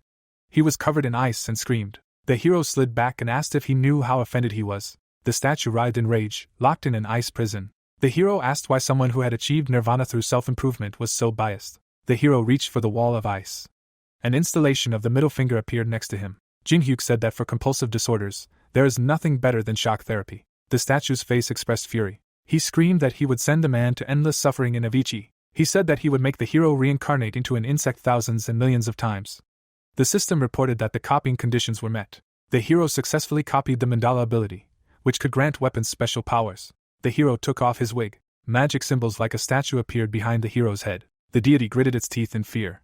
The hero touched the icy middle finger. While the deity asked how he could obtain this ability, he said that it took an eternity of meditation before the mandala revealed itself to him. How could a mere man like him use it? The hero waved his hand and said that he would make sure that the potential of his skill was not wasted. He commanded the statue to disappear. The middle finger pointed at the statue. He rushed forward, into the icy prison. The statue was pierced by the middle finger. He looked at his fate in horror. There was a bright green flash. The statue was blown into many pieces. The system reported that the hero's level had increased. Jin-hyuk was sitting on the remains of the thousand-armed statue. He was holding a golden key in his hands and resting. The key allowed the hero to summon the boss of the third floor on the third floor. He walked away from the remains of the statue and stretched. He said that it had become more difficult than in the game. He passed by the corpse of a necromancer. He said that he was overtired. He looked at his stats, scrolled through them, thought that he needed to spend stats on mana. His mana had increased to 77. He stretched, saying that next time he would need to prepare something for mana regeneration. Suddenly he remembered something. He still had some things to do. The trial tower is a place with a special atmosphere. He imagined a bunch of monsters. With the onset of night, the temperature quickly drops, and the aggressiveness and strength of the monsters increases. The players ran to the portal. Most players did so when night fell. Some stopped hunting and looked for a safe place. The hero lit a fire. A night forest and a starry sky spread out before him. He cooked food on the fire. He took a huge juicy shrimp. The mask disappeared from the hero's face. He took a bite. He smiled, thinking that this was the taste that he could not enjoy. He decided that next time he would need to copy the cooking skill. Someone made a noise among the bamboo. Strangers appeared and said that it smelled delicious. They were Melina and Li Chao. The girls said that they would also have to spend the night here. Could they stay with the hero until dawn? The hero silently looked at the strangers. Melina smiled. The hero agreed and offered to sit down. They sat down and introduced themselves. The hero held out a bowl of food and offered to treat themselves. Melena's mouth began to water. Li Chao waved, thanked the hero and said that they do not eat what strangers offer, hiding their faces. The hero put the bowl on the ground, asking if the mask bothered them. Li Chao said that they put it on when there is something to hide. Jin-hyuk pointed his finger and said that he could take it off if they were embarrassed. They were sitting by the same fire. The couple was surprised. Jin-hyuk raised his finger up and said that he would not take it off just like that. He suggested playing a game.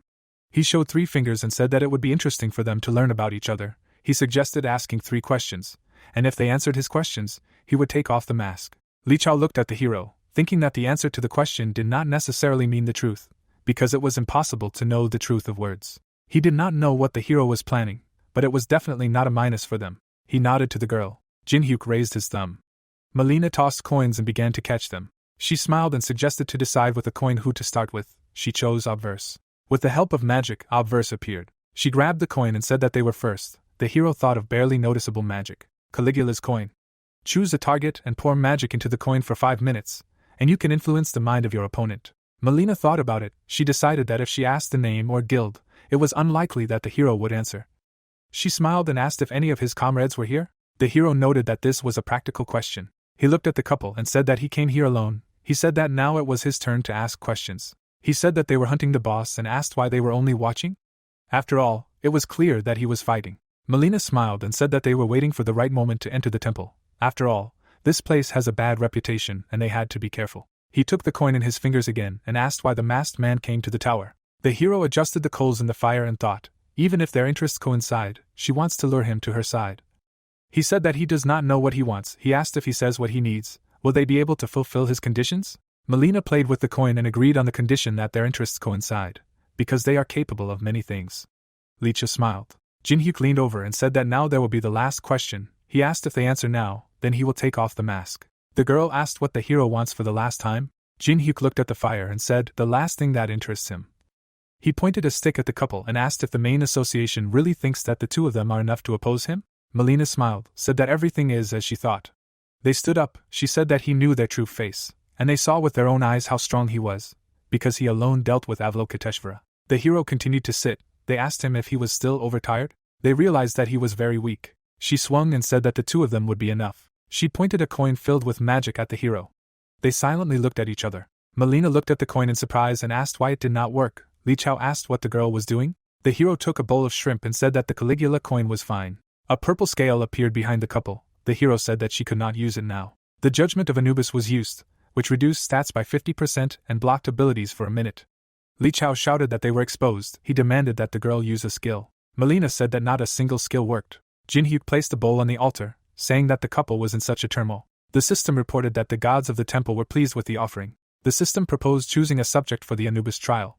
The pillar with the furious face glowed blue. The great general was chosen as the enemy. The second pillar glowed red. The underworld general was chosen as the enemy. Melina and Li Chao looked in horror at the two stone statues they had never heard of. The guardians of the earth, the great general and the underworld general. They were approaching the couple. Li Chao remembered the shrimp sacrifice. He realized that it awakened the pillars, and it turned out that it was not just food. The hero collapsed by the fire, saying that he was very tired. Deciding that it was better not to move rashly, he said that he could not escape anyway. The underworld general used the exit ban. A fire barrier of totems surrounded the space. Li Chao jumped up. He was approaching the resting hero, saying that if he died, they would disappear. Jin-hyuk said that he asked him not to move. A huge hand hung over the guy. The great general used a warning. The blue pillar hit the ground. Li Chao, with broken glasses, covered in blood, lay under the stone paw. The pillar hit the ground again. The coin fell and rolled on the ground. Melina clasped her hands, realizing that she needed to run before it was too late. The general raised his hand for another blow, but the hero ordered her to stop. He approached the girl and offered to move on to conversation. The greedy look was activated. The system reported an error due to the difference in levels. The hero frowned, noticing that even the luck stat did not help him this time. He looked at Li Chao's corpse lying in the hole from the blow. Jin-hyuk said that he hoped that this time the girl would answer the questions more sincerely. Melina asked what the hero was interested in. He looked at the girl and said that he had heard about the mains, but he could not understand the motives. He said that if they did not climb the tower, all of humanity would disappear. Why were they interfering with the players? Melina began to speak, but someone said that it was impossible. Li Chao, covered in blood, crawled out of the hole and demanded that she shut her mouth and not say anything. The general swung his stone paw. Li Chao screamed that she would never. Melina looked at her friend in horror. The paw was raised, covered in blood. Jin-hyuk said that being true to an idea to the end is cool, but only at the right time and in the right place. Melina turned around in fear. Jin-hyuk said that he does not leave alive those who attempt on his life. Only if she tells him the information, he will spare her life. He held a purple dagger in his hands and said that if she gives him the information, he will leave her alive, because information is worth a lot, but not as much as life. Melina looked at the hero in fear. She said that she did not know the real names of those who were sent to kill him. She introduced a man in a plague mask and said that they called them Lancelot. Melina was kneeling and said that besides him, there were 11 more people, but she was in a group of hired killers and therefore did not know. The greedy gaze activated, which confirmed Melina's words as the truth. He sat opposite and offered to continue. The girl said that the management said that if they collect 12 cursed relics of the tower, then even if humanity disappears, they can survive and receive a large reward. She looked at the hero and said that she knew nothing more about it. Melina was telling the truth. That was all the hero could find out. Lancelot and the 12 cursed relics. The hero smiled, thinking that they were even crazier than he thought. The main's goal was to summon the devil. They would survive even if humanity was destroyed. He would have to act on this information. He stood up and thanked the scared girl for the information he needed, because he would need it. Melina smiled and asked if she could go. The hero said no. Melina was shocked and began to say that the hero said he would let her live if he let her live. The hero approached her and said that he would keep his promise, but only after a contract was made. His hand glowed. Melina did not understand what he was talking about. The hero smiled and used the soul brand. He said that the contract stated that she would listen to him. Melina looked at the hero in fear, thinking that this was 100 times worse than death. However, if she could survive. Tears flowed from her eyes. A bright warm morning came. Jin-hyuk decided to replace the broadcast of the battle with a video. He removed the system window and said that he attracted people with the broadcast and said that, of course, they would be annoyed. He walked on. There was a temple ahead. The hero suggested to begin. He smiled and held a key in his hand. He used to summon. A purple beam shot out of it, and something began to appear. A purple sphere shone in the air. The birds flew away in fear. The boss of the third floor responded to the hero's call. A gate appeared and began to open. A stone leg stepped out of the purple portal. A stone army began to appear. A man came out with a cup of sake and asked who dared to disturb his rest. The hero activated a greedy look. The system reported that the luck and adaptation stats compensated for the difference in levels. The boss of the third floor appeared. A long-haired man sat on a stone throne. His name was Mukan. The system window of his characteristics opened. Copying was impossible due to the difference in levels. Mukan drank sake and said that many tried to fight against his army, but only the hero summoned him using the key. He sat on the head of a huge warrior, under whom there were also many giants and warriors. It was Mukan's huge army of 100,000 souls. Jin-hyuk smiled and asked about his army. He activated the first chessboard. He stretched out his hand. A projection began to appear under it. He hit the plate. The system reported that the first chessboard had opened. A huge chessboard opened under his feet. 2,851 magical chess pieces were summoned. A row of pawns appeared in front of the hero. Mukon smiled and said that this was an interesting idea, because with this method one can become a replacement for an entire army. He asked what such a small thing can do. Jinhyuk smiled and said that he was not finished yet. He used the enhancement pills on the chess pieces.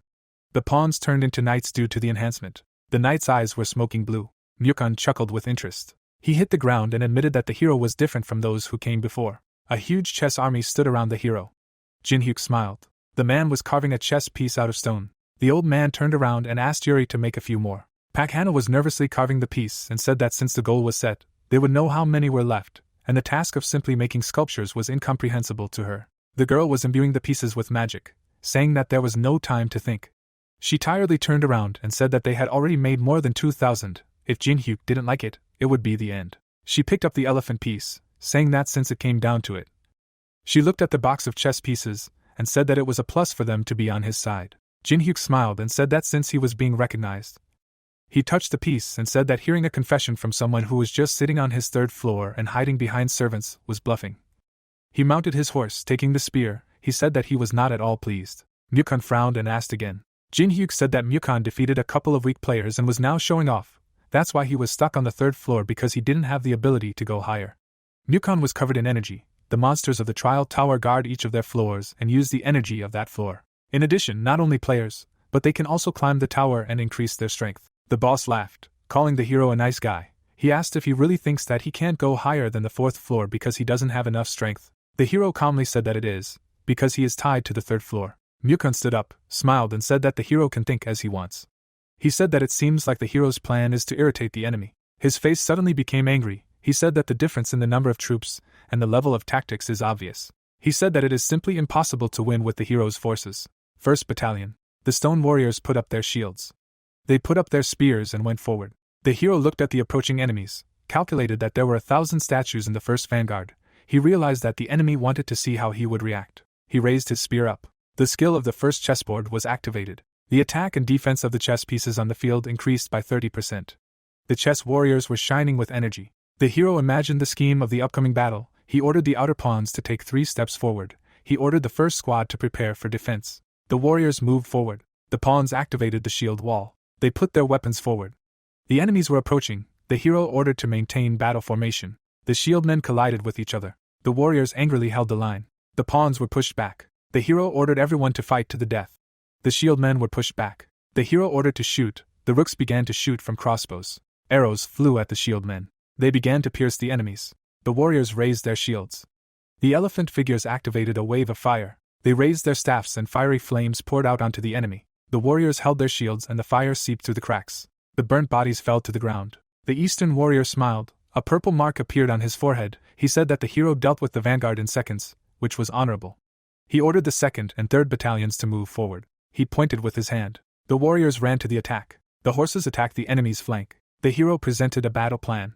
The horses activated a wedge formation, which increased damage by 200%. The hero attacked from the front row. He ordered them to break through the formation faster than lightning. They came at the enemy from the rear flank. The stone warriors turned around. The horses dug into the enemies, tearing them apart. The commander frowned, noting that Jinhyuk was quite skilled in managing an army. The hero gave orders. Mukon noted that he switched to attack and defense in a timely manner, giving precise and timely orders. He saw a hole in the formation. He thought that it looked too delicious, like a poisoned treat. Mukon activated the detection of weak points. Light poured out of his eyes. The system reported that if the crown was destroyed, the figures would stop moving. The crown could only be the king or queen. He watched the battlefield and realized that if he destroyed the crown, then victory would be in his hands. He laughed madly. He laughed and called the hero impudent. He kept thinking why the hero made a mistake that even beginners do not make. He realized that this was not the case. A woman's leg appeared on the battlefield. The crown was Alice, who was watching the battle with displeasure. The general ordered with a smile to go forward to break through. The hero turned around. He imagined the maneuvers of the current battle. As soon as he moved away, the enemy aimed at the center of the formation. Jinhyuk ordered to ignore everything. He said that the enemy now had 3,000 warriors less in defense. He understood everything. He attacked Mukon. He lured him by opening the center and showing him the bait in the form of a crown, which was a good trap. The giant swung to strike. The elephants burned with fire. The giant was torn apart. A huge hand grabbed the giant. He swung and threw him far forward, into the center of the chess formation. The giant flew through the center with a roar. Shards flew past Alice. The giants landed very close. Alice was surrounded by enemies. Yukon smiled wickedly. He said that this is the end. Alice looked around sullenly. The horses galloped forward. The general, looking at the approaching Jinhyuk, praised him for reaching him with a handful of warriors. The young man chuckled, telling him to stop talking nonsense, for he knew that he had left the passage on purpose. Yukon frowned. He waved his hand, saying that he had given the crown to this little girl and had made his way to him with such a small force, but he would not achieve more. Mana enveloped the man's body as he said that they would end it here and now. Suddenly, 2 giant statues appeared. The Bodhisattva, grinning, asked if there were no better warriors in the world. David, rubbing his chin, said that there was not even a single person with ideal proportions. Yukon frowned even more. Moving his lips, he asked if he had gone mad in the face of defeat. A shadow covered the grinning boy's eyes. Alice, crossing her arms over her chest, asked the protagonist if he really was going there alone. He in turn asked if she was worried. Frowning, she replied, saying that it was natural to worry. He was not the guardian of the 3rd floor for nothing. The guy, turning away, said that this was the first time she said that she considered someone strong. Was he really stronger than her? The girl, angry, said not to compare the Lord of the Night with these idiots. She closed her eyes, saying that if she had not been in prison then, everything would have been different. The young man, after thinking, asked if he could leave that area to her. The vampire, raising her leg, said that even in her current state, she could easily cope with 10,000 of these blockheads. The crowd rushed at Alice. The protagonist grinned, telling Mukun that if someone heard what he said about her, they would definitely get angry. The girl concentrated the blood in her hand. A moment later, bloody spears formed around her. Waving her hands, she asked if they understood who they were trying to kill. Bloody spears tore apart the soldiers' bodies. The spears pierced stone bodies. One of the warriors froze with his hand raised. The vampire concentrated a huge amount of mana above herself. Raising an eyebrow, she commanded to die. A moment later, a powerful explosion thundered. The lady landed carefully. She closed her eyes and pouted. Muhan, raising his hand, screamed, asking how such a fragile girl could have such strength. The protagonist, summoning his spear, said that he let it get closer, and it was his mistake, because he still could not defeat Alice. The bloody rage skill activated, the black sheet of mana reacted to the energy. Mana flowed into his spear. The icon with a broken skull lit up, a new attack modifier was obtained. Jinhyuk swung his weapon. A moment later he threw his spear.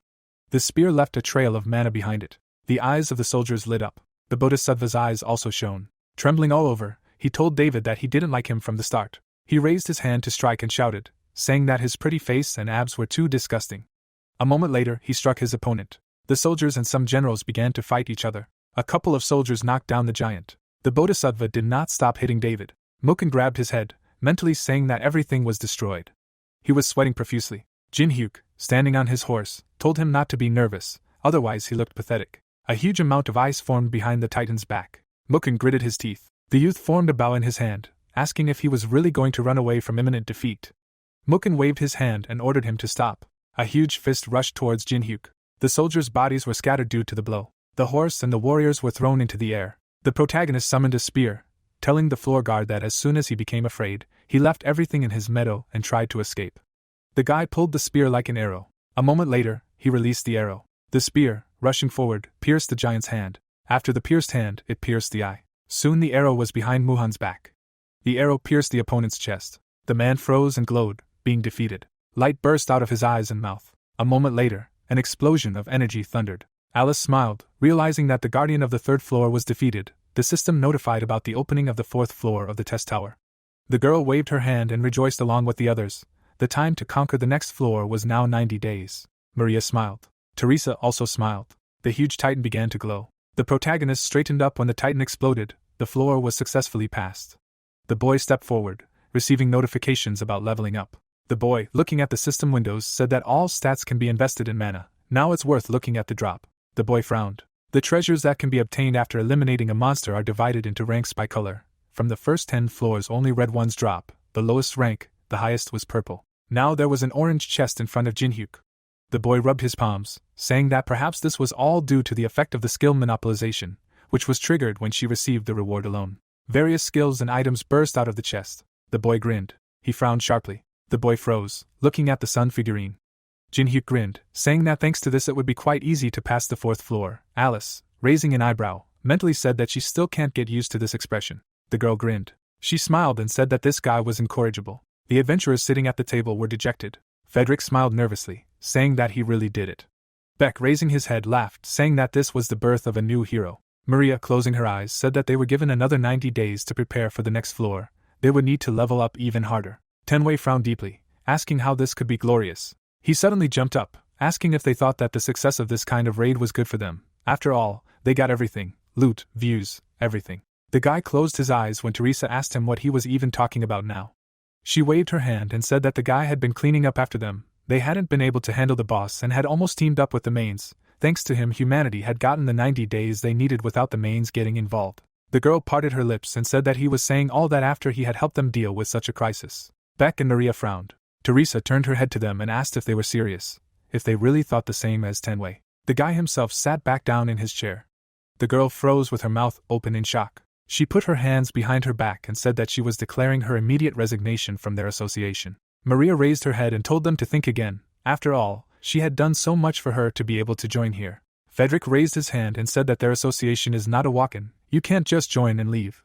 Only people who can really protect humanity are invited, so the elite of the world are gathered here. If she leaves, she will not be able to return. The blonde froze when the man asked if she really trusted this man with the future.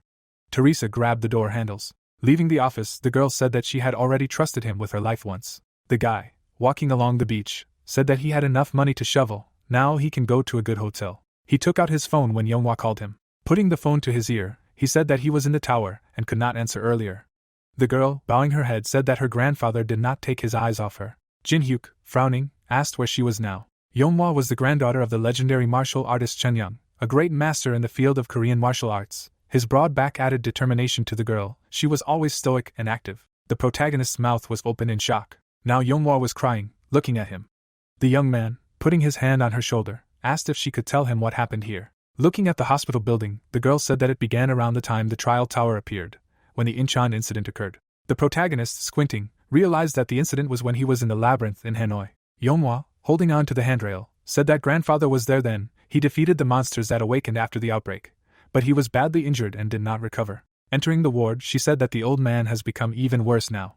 The protagonist, after examining the old man on the bed, thought about the man who was previously considered the strongest in Korea. His eyes sparkled as he looked at the man's status and characteristics. He couldn't believe that there was a man in front of him who had never entered the tower. Suddenly, a doctor entered the room, asking Yeonhwa what was going on. He entered accompanied by doctors, telling the girl that she left the room too abruptly. And besides, the man who came with her is a fighter who knows nothing except fighting.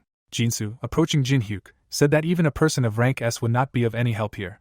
The protagonist, turning around, said that he had known Yeonhwa for a long time, so he came to see if he could do anything for her. The doctor leaned over the patient, apologizing for the misunderstanding, for he was embarrassed to think that he, the famous Jin-hyuk, had decided to become a genius doctor as well. Yeonhwa clenched her fist, saying that she was so desperate that she called her brother, who was not a doctor, although he was strong. Frowning, she shouted, saying that the best local specialists in this field were here, but grandfather was still not getting better. The doctor wiped his glasses, saying that they were doing everything they could.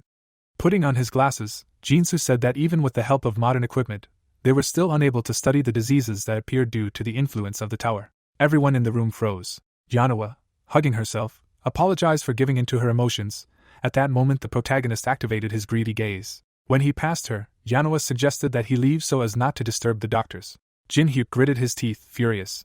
He read the mind of Jinsu, who was standing in front of him, and mentally said that he had previously simply enjoyed himself here, but now he had to pretend to be doing medical treatment. Pointing his pen at the man's veins, he said that the old man had fallen into a coma due to the conflict of energy from his techniques and the tower's magic. Thinking and raising his hand, he said that they wanted to use the magical stone treatment method that they were currently researching, but the price of the raw materials was high. Clenching her fist, Yeonhwa said not to worry about the costs. She would sell everything she could, but she would get the money. The doctor chuckled. He abruptly turned his gaze to Jin-hyuk, who asked him what kind of nonsense he was talking, and even extorting money. The protagonist, approaching Jinsu, called him a swindler. The medics abruptly stood in front of the doctor, saying that he was seriously insulting them. Adjusting his glasses, Jinsu said that just because he was the mistress's guest, he was not allowed to say whatever he wanted. The man frowned and mentally said that even if they were caught, the cryptocurrency wallet accounts registered under fake names would not be found. The boy extended his finger and asked how far he had gone to use fake cryptocurrency accounts. Yeonhwa frowned. Jinsu pointed at the protagonist and asked where his evidence was, otherwise he had appeared here and was trying to discredit them. The protagonist's eye continued to glow as he read his thoughts, and suddenly the doctor wondered if his guest knew that the Black Fortune Guild had contact with the dweller. Jin-hyuk froze with his hands in his pockets.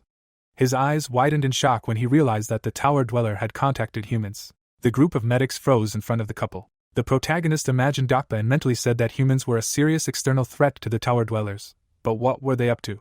Suddenly, the data on the sensor changed. Chanyang coughed up blood. Yonghwa screamed in fear. Jinsu turned around abruptly. He ran away. The girl's foot closed the door. The guy sweated in fear when Yonghwa said that something must be bothering him, since he was in such a hurry to escape.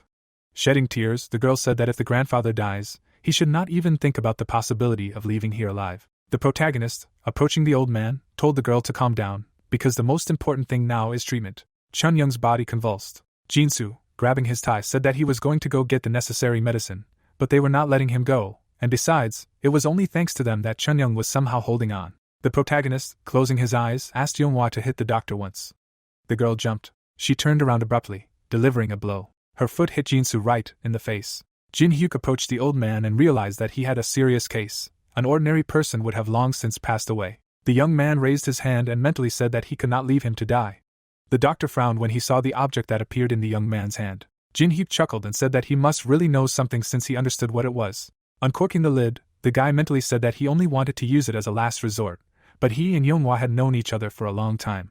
Pouring the elixir on the old man, he mentally said that he could not miss such a chance and not copy the skill of a person like Chunyoung. The elixir began to be absorbed by the old man, shining brightly. The veins on his hand turned blue. A moment later, they completely disappeared. Chunyoung involuntarily smiled and relaxed. A joyful Yonghwa approached him. She could not hold back her tears again.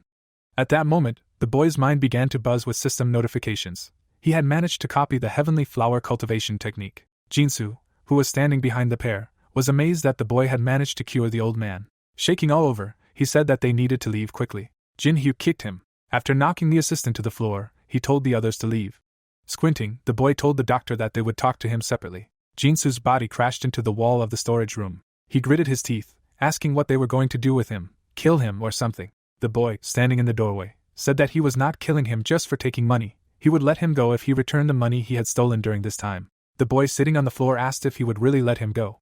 Jin Hyuk replied that he didn't have to worry. He would explain everything to Yangwi himself. Jinsu thought about it and lowered his head. Suddenly, the protagonist's eyes sparkled as he asked the doctor if he was tired of living. The phone on the couch rang. A notification appeared on the screen that more than 35 billion won had been credited. People in the hospital turned around. Jinsu ran out of the hospital, happy that he was alive. Jin Hyuk, standing on the roof, asked Alice to follow him and find out where he was rushing to.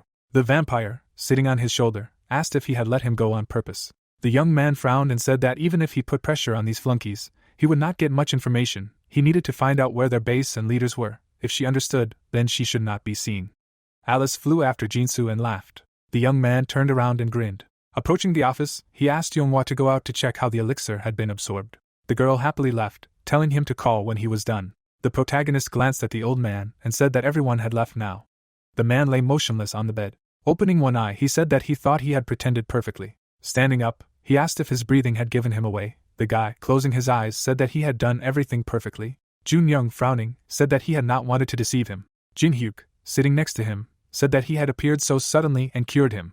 So he understood his wariness. He himself would have been suspicious of himself too.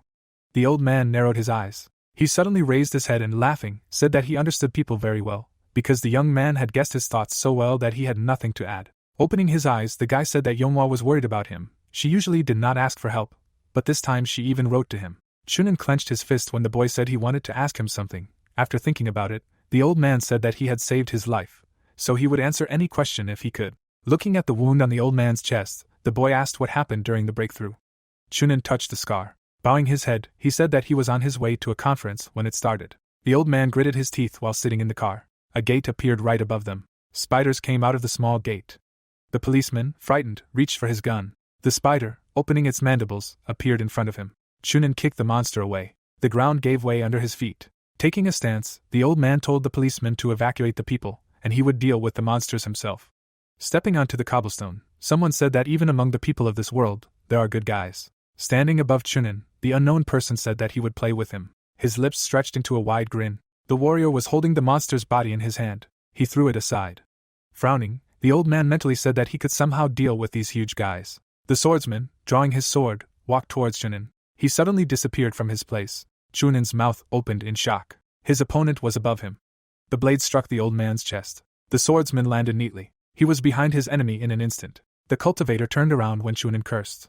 Looking at the scar on his chest, the warrior said that this was the last thing he remembered. He had never seen a person wielding a high-speed sword like that in his life. The protagonist narrowed his eyes, realizing who his opponent could be. If his guess was correct, it meant that the Murim forces that dominated the 21st floor had begun to behave extremely unpredictably. The protagonist began to stroke his jaw, thinking about the people from Murim, who had made things difficult for him during the game. His eyes widened, trying to understand what these people wanted to achieve by going to the outside world. Jin-hyuk, looking at the old man, surprised him by saying that the one who attacked him was a resident of the tower. Because of them, the situation was complicated. While Yeonhwa was sitting outside the door, Jun-young asked Jin-hyuk how long he had known Yeonhwa. The protagonist answered him by saying that it had been a long time. The old man smiled widely, offering to arrange a wedding, but the protagonist refused him, saying that they were not in that kind of relationship. Jun-young closed his eyes and said that although he was not very smart, with age he became quite good at understanding many things. Opening his eyes, he said that he began to understand people. While massaging his hand, the old man said that it takes 10,000 hours to become skilled in any field. Jin-hyuk, hearing this, looked at the time he had spent in the game. Recalling the awakened, Chunyan said that the tower had only appeared a few months ago, and the awakened who were considered experts were already overrated. Then he told Jin-hyuk that he stood out. He was different, as if he had been through this many times, a person with experience gained through all sorts of trials. The protagonist closed his eyes, telling the old man that he was exaggerating, who smirked and said that even though he was humble, he couldn't hide the fact that he was a master of his craft. Putting his hand on his chest, Jun-young said that he wanted to repay the one who saved his life. Jin-hyuk smirked, receiving the gratitude of the most prestigious martial artist in Korea, then asked if he could ask for anything. Jun-young smiled, telling him not to worry and speak. Soon, the protagonist came out to Yeonhwa. She immediately turned around, asking about her grandfather's condition. The protagonist answered her, saying that the elixir had entered his body and started to work, and in a few days, his grandfather would be healthy. The girl scratched the back of her head, asking how she could repay. Jin-hyuk grinned, saying that his grandfather had fully compensated for the losses. Jun-young smiled, being pleased. Tears were streaming down his face. He never thought that Jin-hyuk would ask for this. At this time, the elevator reached the 101st floor. Jin-hyuk entered his room. He smiled as he approached the window. Being in a luxurious skyscraper, Jin-hyuk said that money was always good. The protagonist called for lunch on the phone. Soon, a food cart arrived in his room. He carefully cut off a piece of steak. Then, he put it in his mouth. A moment later, he was happy, enjoying the taste of the steak, although just a few months ago, he ate whatever he could, often ramen. Alice, who was lying on the couch, said that he ate too deliciously. But a moment later, she looked at the TV, which was broadcasting a program through the trial tower. Their guest was Yoon-seok, a ranker of the Dangun Guild, considered the strongest in Korea. Sitting on the couch, the girl asked Yoon-seok what was the key to conquering the tower. He answered by saying that the most important thing was to become stronger as quickly as possible. Pointing at the girl, the guy said that there were two methods to do this. The first was to simply raise your skill level, and your level. Alice looked sadly at the TV, listening to Yoon-seok say that the second method was coins. The guy smiled, saying that being able to buy useful and strong items with coins was the best opportunity for a ranker. While Yoon-seok was talking, Alice glanced at the protagonist, saying that he ate everything quickly. Alice sat down abruptly, asking Jin-hyuk where he decided to go. But a moment later, her lips stretched into a smile. She took the wine, stopping listening to Yoon-seok and the girl. Several cameras were filming the guy while he was saying that the one who cleared the third floor first would be the first to get to the fourth. Yoon-seok pointed to the screen, saying that the fourth floor was a special dungeon where they had to endure and clear 100 waves of attacks, and the key to clearing it was to capture and hold the base. The problem was that if the player who entered couldn't defend the stronghold, the fourth floor would be completely locked for 20 days, like an hourglass, not opening a minute earlier. When the image of Unknown appeared on the screen, Yoon-seok said that even Unknown wouldn't act so rashly due to the huge risk. The protagonist turned the shower handle, listening to the TV talk about the threat of the tower. As the water poured out of the shower head, Yoon-seok said that a scenario in which humanity would disappear could happen. Jin-hyuk stood motionless in the shower, listening to all this. The interviewer approached Yoon-seok, asking if they should have waited a month. Looking at the girl, Yoon-seok smiled, saying that if they wanted to boldly enter the fourth floor, they would need a month to prepare. Standing next to the car, the guy offered to rest this month with him. When he got into the car, a system window that suddenly appeared puzzled him. The system notified about the player Unknown, who had started to clear the fourth floor. Yoon-seok's eyes widened when the system asked the players planning to participate in the fourth floor to prepare. Then the system notified about the first wave, which would begin in 8 hours. Yoon-seok abruptly turned his car around. Ignoring the girl's screams, the guy ordered all the rankers to gather. System messages from the players began to appear one after another. Yoon-seok was very angry. They were completely unprepared, and there were only 8 hours left. While driving in the car, he wondered what Unknown was thinking when he did this. At the same time, the protagonist, who was sleeping with Alice, opened his eyes. Stretching, he said that he slept well. Getting up, the protagonist told Alice that it was time to move. The system notified that there was 1 hour 37 minutes 51 seconds left until the start of the first wave. The fourth floor of the test tower consisted of 100 waves of normal and special zombies. Players could clear them in two ways. The first was to prepare various towers for defense, or they could choose a base where they could effectively hold the defense. Upon entering the fourth floor, the protagonist immediately received a system notification that he was the first player to enter.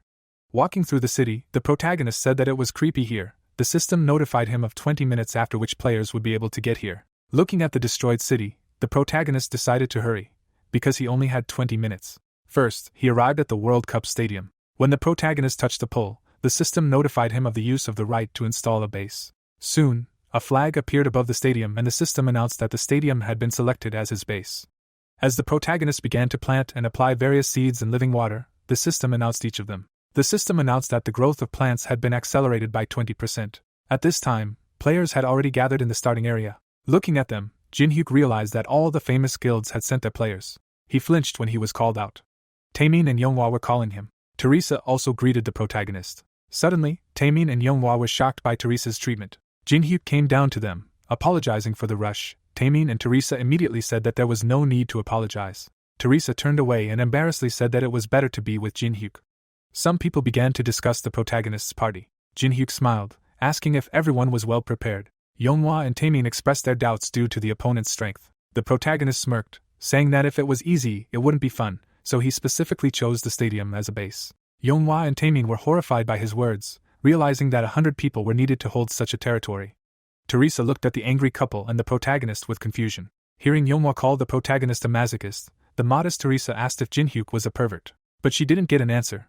Only Younghwa's displeased cries could be heard in the creepy city. Teresa approached Jin-hyuk, asking for permission to ask him something. Spreading her fingers, the girl said that at least 5 people were needed to protect the base. She then pointed at Younghwa and Taemin, saying that there were only 4 of them and that it was strange. The protagonist closed his eyes, saying that a 5th one would come to them soon. Suddenly, an angry Yusung landed next to him. He said each syllable of the name separately, calling out to the protagonist. An angry Yusung took out his blade, telling Jin-hyuk that he would kill him. Some time ago, Yusung was training calmly in the forest. He was getting into a stance, starting to meditate. But a system window interrupted his training. It was a message from Jin-hyuk, telling him to come to the starting area within an hour. Yusung frowned, deciding to ignore it. But a moment later, the protagonist sent him a message, saying that if he came, he would fight him without using his left hand and right leg. Continuing his training, Yusung called it a provocation, deciding not to get caught. But a moment later, another message came. Jin-hyuk said that he would also close his eyes. Yusung barely contained his anger, deciding to take revenge in the future. Then the protagonist asked if he was a coward. This question struck Yusung like lightning. Jin-hyuk told the angry Yusung to come closer. He smirked when he saw the attribute sword, an item that carried out elemental magic, allowing him to fight from a distance. As Yusung approached, he told the protagonist that he was about to show him how wrong he was. With an angry cry, Yusung's sword burst into flames. Pointing at it, the protagonist asked what he was going to do with this unfinished sword. Yusung gritted his teeth, asking what his words meant. Raising his hand, the protagonist said that the attribute sword was not bad, but only when completed did it fully reveal itself as a weapon. Smiling, Jin-hyuk said that the random drop on this floor contained an item that would complement his sword, and he needed the fire attribute, right? Yusung shouted, demanding that the protagonist stop bluffing, because a random drop was random for a reason. Pointing at Yusung, Jin-hyuk said that he had his own methods of getting what he wanted, so if he joined them, he would give him the item. Yusung frowned and thought seriously. A moment later, he sheathed his sword. Turning away from Jin-hyuk, he said that it would be good if this item dropped by them. The system notified that a group of 5 people had been formed.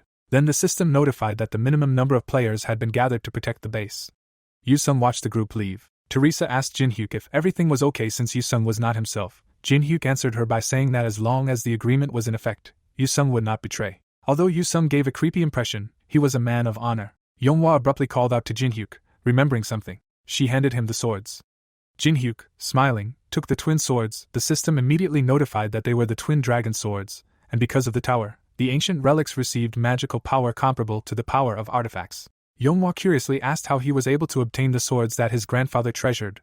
The protagonist responded by saying that his grandfather was good to him. When Jin-hyuk removed the cloth, he saw a note that read, "Dowry," on the sword. Soon, the entire group approached their base. Younghwa and Yusung immediately started arguing when they saw the base, while Jin-hyuk calmed them down by saying that he had a plan. Suddenly, everyone in the group looked to the side. A group of people were standing near the stadium, asking them if they were the ones who chose the stadium as a base. The protagonist paid close attention to the speaker's sword. He began to remember where he had seen this pattern on the sword. The boy smirked, recognizing the protagonist's identity. The protagonist's group looked at the people approaching. Jin-hyuk, looking at the pattern, recognized it. It was the pattern of one of the Murim members from the 21st floor. Looking closely at Gun-hyun, Jin-hyuk realized that the inhabitants of the tower were indeed heading outside. The protagonist confirmed his identity when one of them asked him. Gun-hyun closed his eyes and introduced himself. But Jin-hyuk interrupted him, irritatedly saying that he didn't need to introduce himself, since he knew well enough how wild the people from his family were. Gun-hyun was stunned by the protagonist's words. Teresa worriedly asked Jin-hyuk if he knew Gun-hyun, and he answered her by saying that they knew each other. The clan of masters of the Murim world, the inhabitants of the 21st floor of the tower. The protagonist smirked when he remembered them, since they were all warriors with incredible self-importance. Gun-hyun was shaking with anger.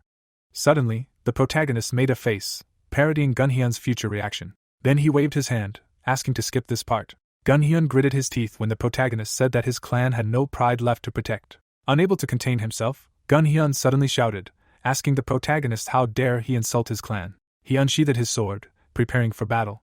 The protagonist then saw a system window with Gun-hyun's full stats. The system notified that if he found all the inhabitants of Murim, he would be able to copy the skill. The protagonist thought about it, realizing that there were more people besides Gun-hyun. Teresa asked the protagonist about their next plan of action. Jin-hyuk smiled evilly, deciding to just copy the skill and order the group to prepare for battle. The people in Gun-hyun's group ran to attack under his command. While Yeonhwa was happy about the fight, Taemin was tense. He activated the skill, Machine King, and the system also announced it. Soon, a tank was formed, and the system announced the summoning of a mechanism. When Yeonhwa's body was enveloped in mana, the system announced the activation of the skill, No Step Back, which reduces damage taken by 15%. Teresa began to form her armor, saying that she would cover the rear. Yoo-sung glanced at Jin-hyuk, saying that every time he saw him, he realized that he did not care about the circumstances.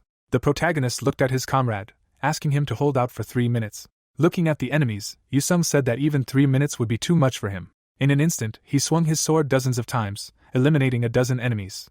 When Teresa swung her shield, the system announced the activation of a sacred enhancement and a battle song. Taemin and Yeonhwa rejoiced when their stats increased by 5. Taemin immediately launched missiles at the enemies.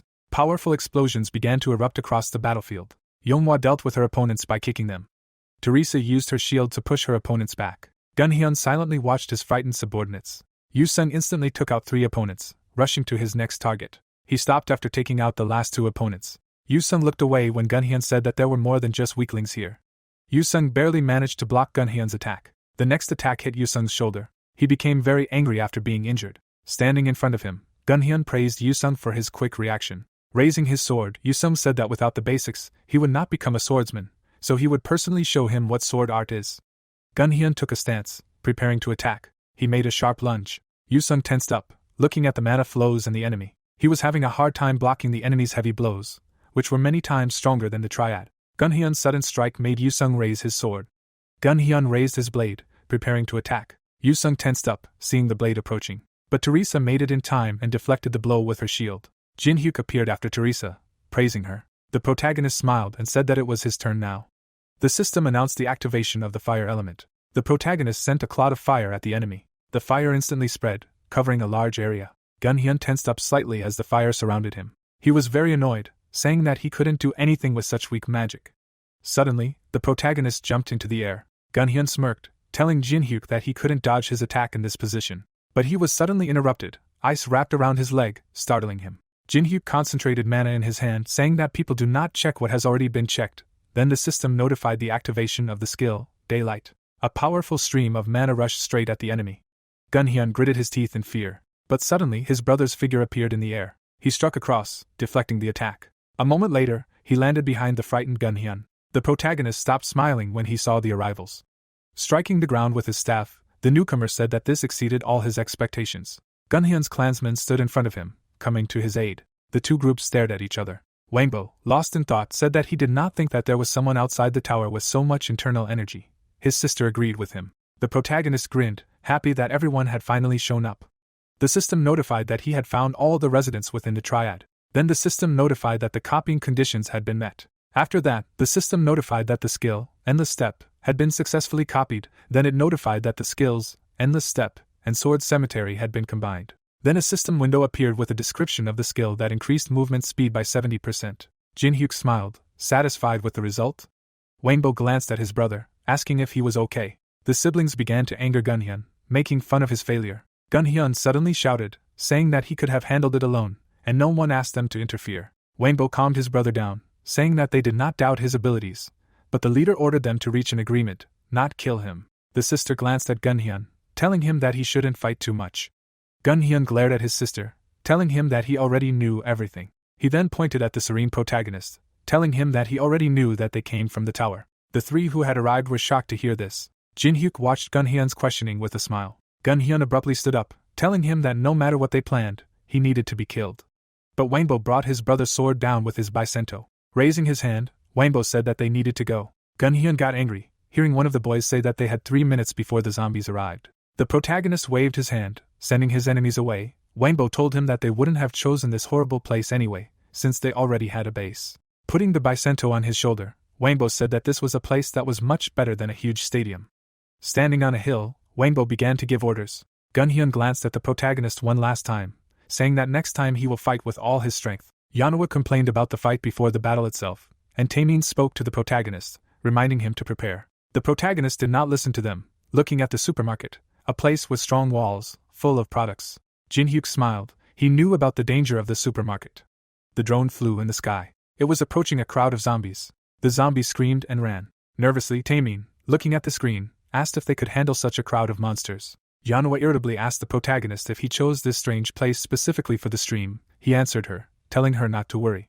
Pointing to the huge sunflowers, Jin-hyuk said that they were more useful than they looked. Looking at them, Teresa expressed her surprise. Taking a branch in his hand, Jin-hyuk asked everyone to come closer. Pointing to the flag, Jin-hyuk said that the purpose of protecting the base is to prevent the flag from being captured, so he placed the flag in the center of the stadium so that it would always be visible. Drawing on the ground, the protagonist said that their stadium has 4 entrances, on each side, and he just planted plants in front of each entrance.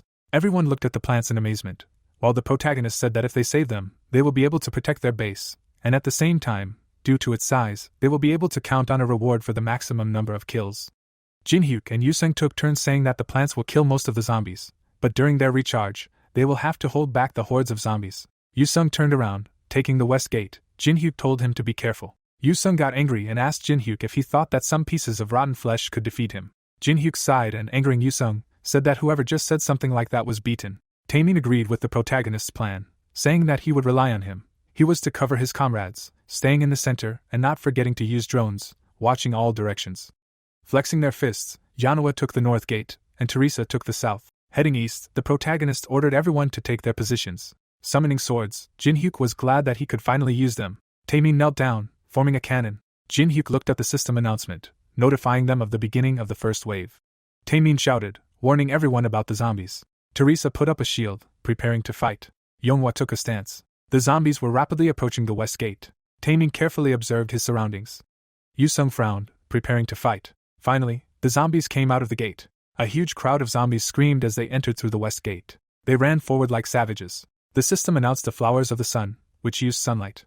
The bud of the plant began to open. The opened flower sent a meteor towards the zombies. The meteor was already above their heads at a high speed. Explosions and flames began to flare up everywhere. But the zombies did not stop and continued to run forward. Yonghwa covered her face, saying that plants are superior to normal defense towers. Soon, instead of zombies, only blood remained on the ground. The flower bud closed again.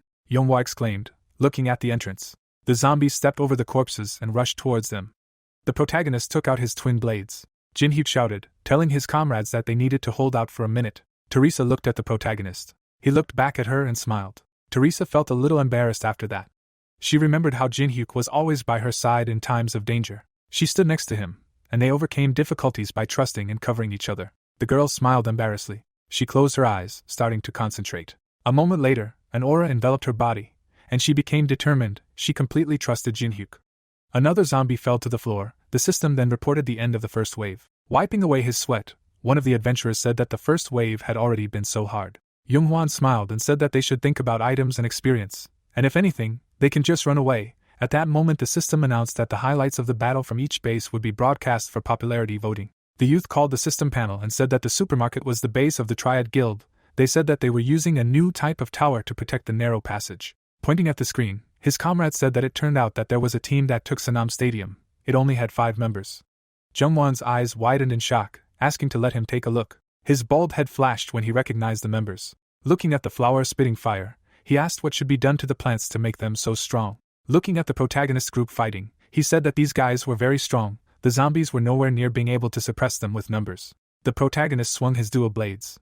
The girl approached the guys and said that this team had gathered all the famous newcomers. Seeing Teresa on the screen, Yoonghwan shouted in admiration. He sweated heavily, remembering how the girl saved him. The screams of the guy were heard in the store, saying to urgently vote for this video. The protagonist was collecting the energy of the sun over his palm. Smiling, he told the team members that this energy can be obtained when you kill zombies, and it is necessary to strengthen the plants. Teresa, after thinking, asked if it will be easier for them to defend themselves. The young man received several system notifications about how much energy the plants need. Throwing a couple of seeds to the girl, he told her to plant 1 cannon plant in the east and 1 in the south. Throwing a couple of seeds to the guys, he said that they need to plant an ice seed in the center and a stone seed in the west. Yeonghwa, raising her hand, asked if she should just plant this thing in the ground. Jinhyuk sighed and said that if they just planted it, it wouldn't grow in time. He would explain everything to them now. The protagonist fed the plant, giving it cow dung from the dry mountains, the last leaf and a gray worm. The system informed him that the plants were in anticipation. They were licking their lips because of the incredible taste that they had never experienced in their lives. The bag with the ingredients was thrown aside. The guy, feeding the plant, told it to eat more and grow faster. Taemin, pointing at the protagonist, asked if he had completely gone crazy. Yeonghwa in response asked how long one would have to stay in the tower to turn into such a person. Yu-sung gritted his teeth and trembled all over with anger. When the others approached Jinhyuk, he said that if they gave fertilizer, they would grow very quickly. They should take care of the plants until the next wave. Teresa looked at the boy and asked where he was going. The boy smiled and said that he needed to clean up a bit. The girl was dumbfounded, not understanding the meaning of his words. Raven followed Jinhyuk's movements. The protagonist, watching the people, realized that everyone was busy collecting supplies on the battlefield.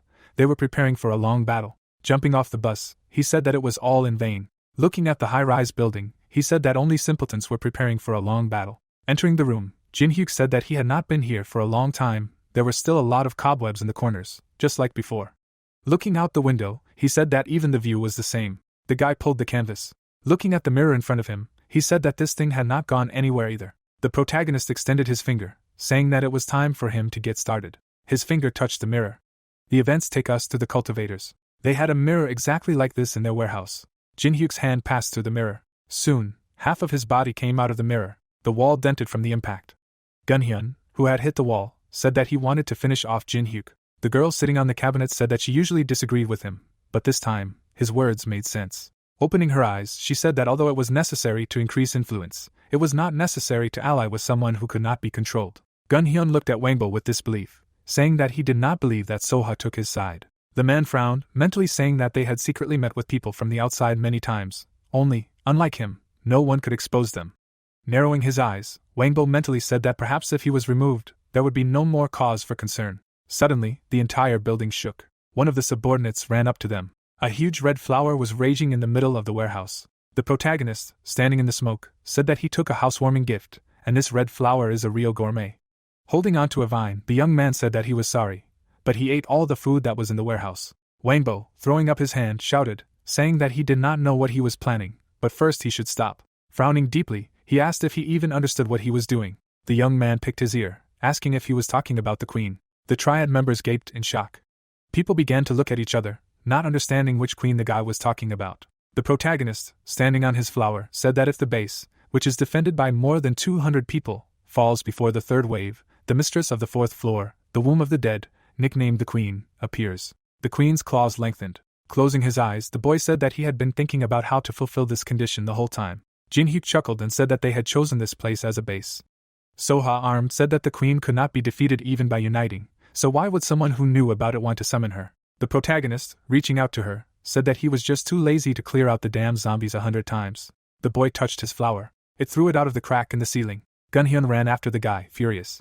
Suddenly, the huge plant rebelled. The supermarket base was destroyed. Teresa frowned, not understanding what kind of vibrations started around. Taemin, calling the system panel, said that the supermarket was collapsing. Yeonghwa, looking around, said that she hoped that this was not related to Jinhyuk. Yu-sung, who was standing next to him, said that his intuition told him that the guy was involved in this.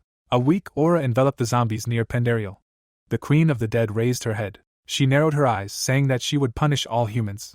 Yonghwa frowned and screamed when the system reported that the boss of the 4th floor was awakened. Taemin, being scared, said that they just needed to clear the waves of zombies. Yusung gritted his teeth, not understanding what Jinhyuk wanted to achieve. The youth stepped onto the edge of the roof.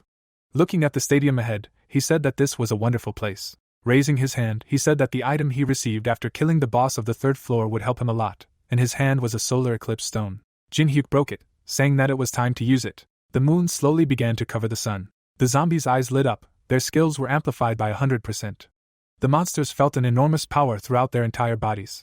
Suddenly, one of the zombies' bodies began to expand. The monsters raised their heads and roared. Teresa's eyes widened in shock, she felt her skills weaken by 50%. Taemin walked up to her, asking what happened to her. The girl looked at her hand, saying that her powers as a saint were suddenly reduced by half. Pandario frowned, feeling the increase. Her hair flew up, she was furious. The protagonist, standing on the roof, received a notification that the floor boss was looking for his location. The guy smiled, saying that it was time to load. People ran through the streets, saying that there was no information earlier that the floor boss existed, they should leave quickly. Because of the triad, this raid failed. Running away, the young man told his bald friend that if they failed that raid, it would close and would be unavailable for 20 days. They should not run away, his friend shouted, saying that they should first survive. A new video was uploaded to the network, then many in the chat began to say that the huge guild could not hold back even the first wave. The protagonist uploaded a video of himself, saying that he would aggro the boss on himself to give time to others. People immediately began to praise him, saying that Jinhyuk can really try to defeat the boss. Some wanted Unknown to come here too. Yonghwa, looking at the screen, asked when he managed to upload the video. The girl yelled at Jinhyuk in displeasure, saying that he had gone too far. Teresa smiled nervously, asking if he was the one who destroyed the supermarket. Yusung, closing his eyes, said that it did not matter who did it, for him there was a worthy goal. Looking at the protagonist in front of him, he asked if he had a way to defeat the queen. The boy extended a finger, saying that he had one method. Yusung immediately asked what the plan was.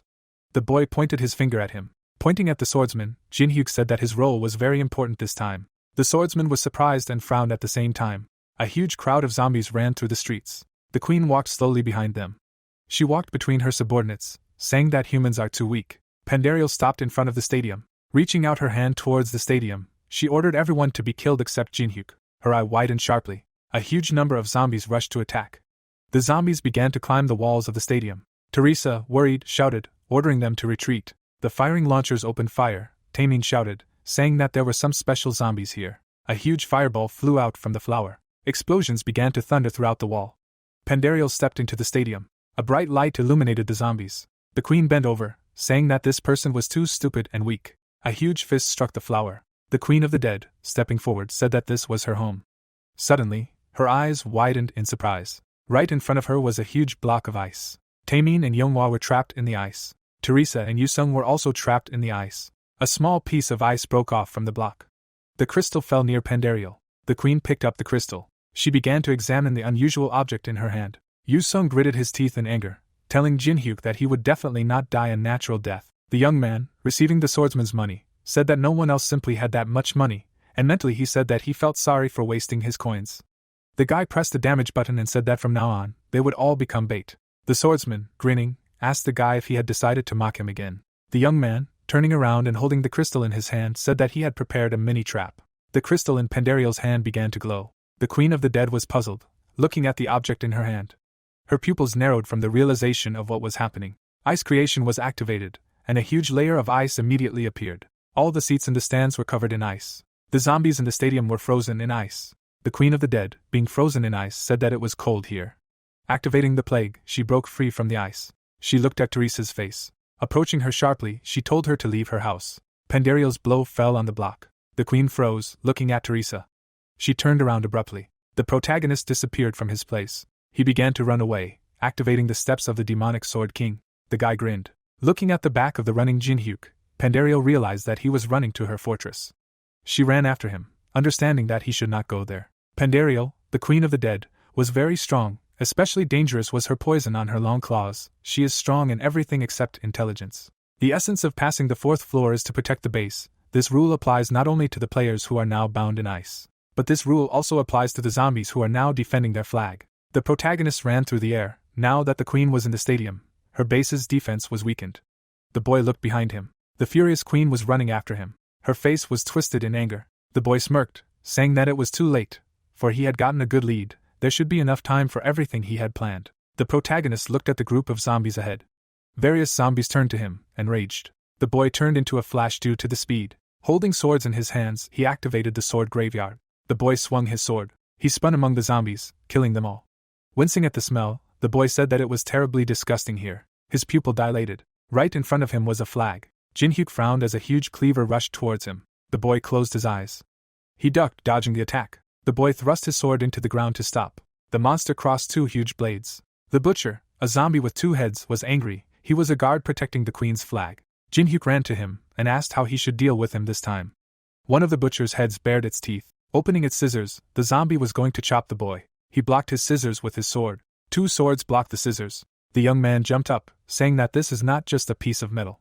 Fire accumulated in the boy's hand. The protagonist brought down his blow on the butcher's head. Flames burst out of the monster's eye and mouth. The zombie grabbed his heads. The young man, taking his swords in his hands, said that the butcher's regeneration is simply incredible, but he attacked simply to limit the view. Jin-hyuk swung his blades. He dealt dozens of blows in an instant. As the butcher began to regenerate, he said that this would not kill him. The swords pierced his back. Jin-hyuk stood behind the enemy. He smiled widely and asked if they would argue. The zombie's face twisted due to the bright light. A moment later, a huge dome appeared. As the butcher's body dissipated, Jin-hyuk received notifications of a level increase. Looking at the red flag, he said that it was time for them to finish. He climbed up a small hill of bones. Suddenly, a system panel appeared in front of him. As he looked at the flag, the system reported that Anubis was offering him a business proposal. The youth chuckled. Imagining Anubis, he mentally said that he thought he would sit quietly for a while after wasting his strength on the first floor. Closing one eye, Jin-hyuk said that he was listening to him. Anubis appeared in the sky. The protagonist, grabbing the flag, asked why he was so angry. The god, worried, asked him to calm down. Smiling nervously, Anubis said that the Egyptian gods wanted to see the logical conclusion of the battle. Jin-hyuk, looking at the sky, realized that the gods, as those who guarded the floors above the current one, could not accept that the clearing of the fourth floor would end without a fight with the boss. They simply did not like the impudent man. Frowning, the guy asked why he should accept their offer. Gripping the flag tighter, he said that he could win by simply taking the flag. Anubis grinned, offering a pact. A system panel appeared next to the boy. Jin-hyuk chuckled, saying that they were suspiciously generous. Pandariel jumped into the air. She landed with a thud. The ground beneath her shattered. The queen frowned and looked ahead. Seeing that the flag was still there, she was surprised. Pandariel turned around when Jin-hyuk asked her if she didn't understand why he didn't take the flag after winning so easily. While gluing the butcher's scissors together with welding, the boy said that someone forced him to fight her. He had already received an advance, so he couldn't take the flag. The queen narrowed her eyes, asking what kind of advance. Jin-hyuk took off his mask and chuckled. He picked up his new weapon. Throwing a semblance of a braid over his shoulder, he said that he was very glad that he had received the advance payment. A sword began to appear in her hand. The boss, taking it with both hands, said that the enemy would regret it. The guy threw the blade over his shoulder and received a notification about the activation of the patronage of the heavens and also information that skills with the light attribute would be weakened by 50% due to the effect of the solar eclipse stone. The hero, looking at the opponent, understood that even with the maximum effect of the jump, he did not have nearly enough characteristics to kill her. The opponent suddenly disappeared from the spot. She was already right behind him. His gaze immediately rushed back. The young man flew back. The enemy, looking up, did not say a word. There was a smirk on the hero's face when the opponent asked about whether he really blocked. The player was looking somewhere down. The boss, covering her face with her hand, asked why he was not dying and asked him to disappear. She, with her mouth open in rage, ordered him to disappear. Her hair rushed forward. The user dodged each attack with lightning speed thanks to the demonic sword King Step skill, which increases movement speed by 70%. His eyes began to glow blue after activating the ice creation skill. The boss's body immediately began to be covered in ice. The protagonist was already hanging over her in the air. The blow landed right on her neck. However, this part of her body was not damaged at all. The young man immediately jumped back. The girl, throwing a glance at him, said that he would not kill her so easily. The fighter, smiling, replied that he knew that this was not enough at all. The enemy rushed to attack again. Her sword left a yellow-black trail behind it. Suddenly, ice appeared in her eyes after activating the corresponding skill. The opponent raised his hand to his face. The guy easily dodged the blow. Immediately after, the warrior grabbed the handle of his weapon with both hands. The hero made 2 quick blows to her face. She, looking back, screamed that he had made a fatal mistake. Her blow hit the fighter's sword. The young man's eyes were burning brightly. From such a blow, his body soared into the air. The boss began to spin the blade above his head. Black heels began to emanate from it. They were heading straight for the player. Suddenly, an image of a certain creature appeared and a message popped up saying that the Black Hound was happy. The guy put his hand forward. The hero, looking at the system window, read the information that the Black Hound was offering a Jackal's KLYSH as an advance, which increased movement speed by 10% and attack power by 30%, and then the user noted that this was really generous. The protagonist, holding out his hand, said that this was not enough and explained that he would enter the battle if he agreed to one condition, and a message immediately appeared saying that the creature was interested in what this condition was. The boy closed one eye and said that he would not ask for anything special, just one B-rank item, or a white branch. The player, imagining this thing, understood that it was actually an extremely common item and could be easily obtained on floors above the 10th. The creature's face appeared when the boy thought that for Anubis, who was on the 42nd floor, such an item was nothing more than useless trash. The monster, baring its teeth, sent a message that its condition would be accepted. The hero's hand was extended when a notification appeared that he had received the Jackal Fang and White Branch items, as well as information that he would not be able to take the flag until he defeated the queen. These items immediately appeared in it. The hero squeezed them hard. The creature looked ahead, not understanding what was happening.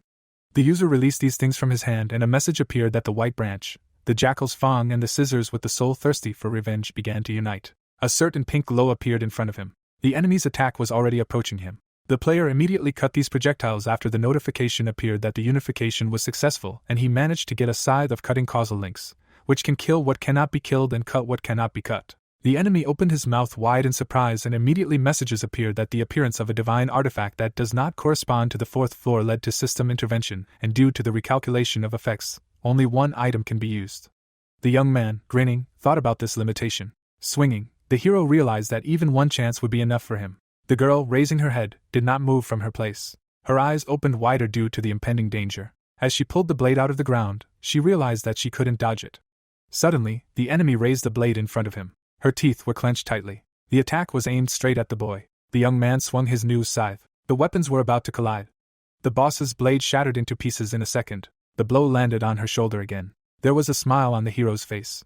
Anubis opened his mouth wide in surprise. A tear appeared in the enemy's eye. A little girl was sitting on the carpet. Light began to pour onto her face. The doors in front of her were opening. Her eyes suddenly widened. She immediately narrowed her eyes.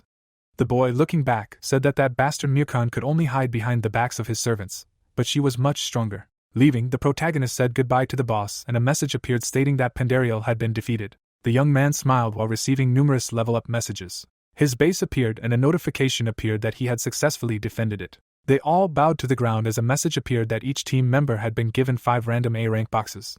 The girl said with a smile that the leader had managed to do it this time too. She looked up at the clear sky. A TV appeared and the host could be heard saying that 24 hours had passed since the 4th floor of the testing tower had been breached. This TV was in a cafe and another person could be heard saying that it was hard to believe because he thought it would take at least 20 days to fight off 100 waves. The door opened as the host was saying that it was hard to believe that Jin-hyuk and his team had done it in just one day and that they had been able to witness the full power of an S-rank player, which was truly monstrous. The girl waved her hand and greeted the guest. The young man asked with a smile if he was late and explained that he had to bring someone with him. Someone's feet in heels appeared. Alice, putting her hand on her chest, noted that this place for a banquet hall looked pretty dirty, and one of them said that this was the person they met that time. The hero, looking at her, said that he brought her because she was now also a member of their company of old people, and her comrade asked what kind of name that was. The protagonist, looking at his friend, asked where Teresa was, and she answered that she would be there in about an hour and also added that she asked him not to wait for her and to start eating. The player's gaze turned somewhere to the side. Smiling, the guy noted that he did not expect him to come, and the interlocutor replied that he came only to find out the secret method of getting random rewards. The user, putting his hand on his shoulder, agreed with him and added that he would tell him the secret if he drank with him. The bell suddenly twitched. The girl, holding the phone in her hand, said that they had also arrived. Hannah, bowing, shouted that they were congratulating the president on the successful completion of the 4th floor, and he thanked them. The young man, holding out his hand, asked them to eat as much as they wanted, because in honor of clearing the 4th floor, this lady was paying. She took 2 coins out of her wallet. 2 plates and 2 glasses appeared on the table. The guy immediately began to drink from it. The hero, closing his eyes, said that it was wonderful. Alice, looking at the table, said that she found it hard to believe that one could eat so much delicious food for only 2 coins. The girl, bringing the chicken to her face, also added that although she had tried a lot of meat, but here its taste was simply on another level. The protagonist reached for another piece with his fork.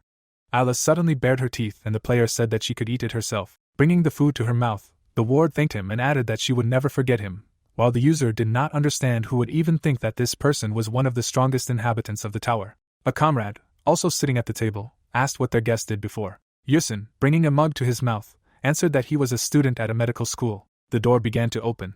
The guest, smiling, apologized for being late. One of the wards jumped up and screamed joyfully. The young man, watching what was happening, smiled. Remembering how he played, the protagonist realized that in the past, when passing the tower of tests, he had to be alone. All the comrades gathered in one place.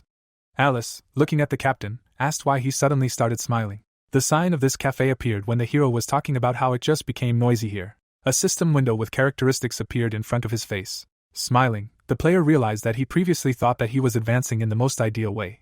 But now he was able to level up so quickly that it was not even comparable to the past. The guy, looking at his hand, assumed that this was due to the changes received after the game became reality, and realized that the main thing was that he did not have to go into losses.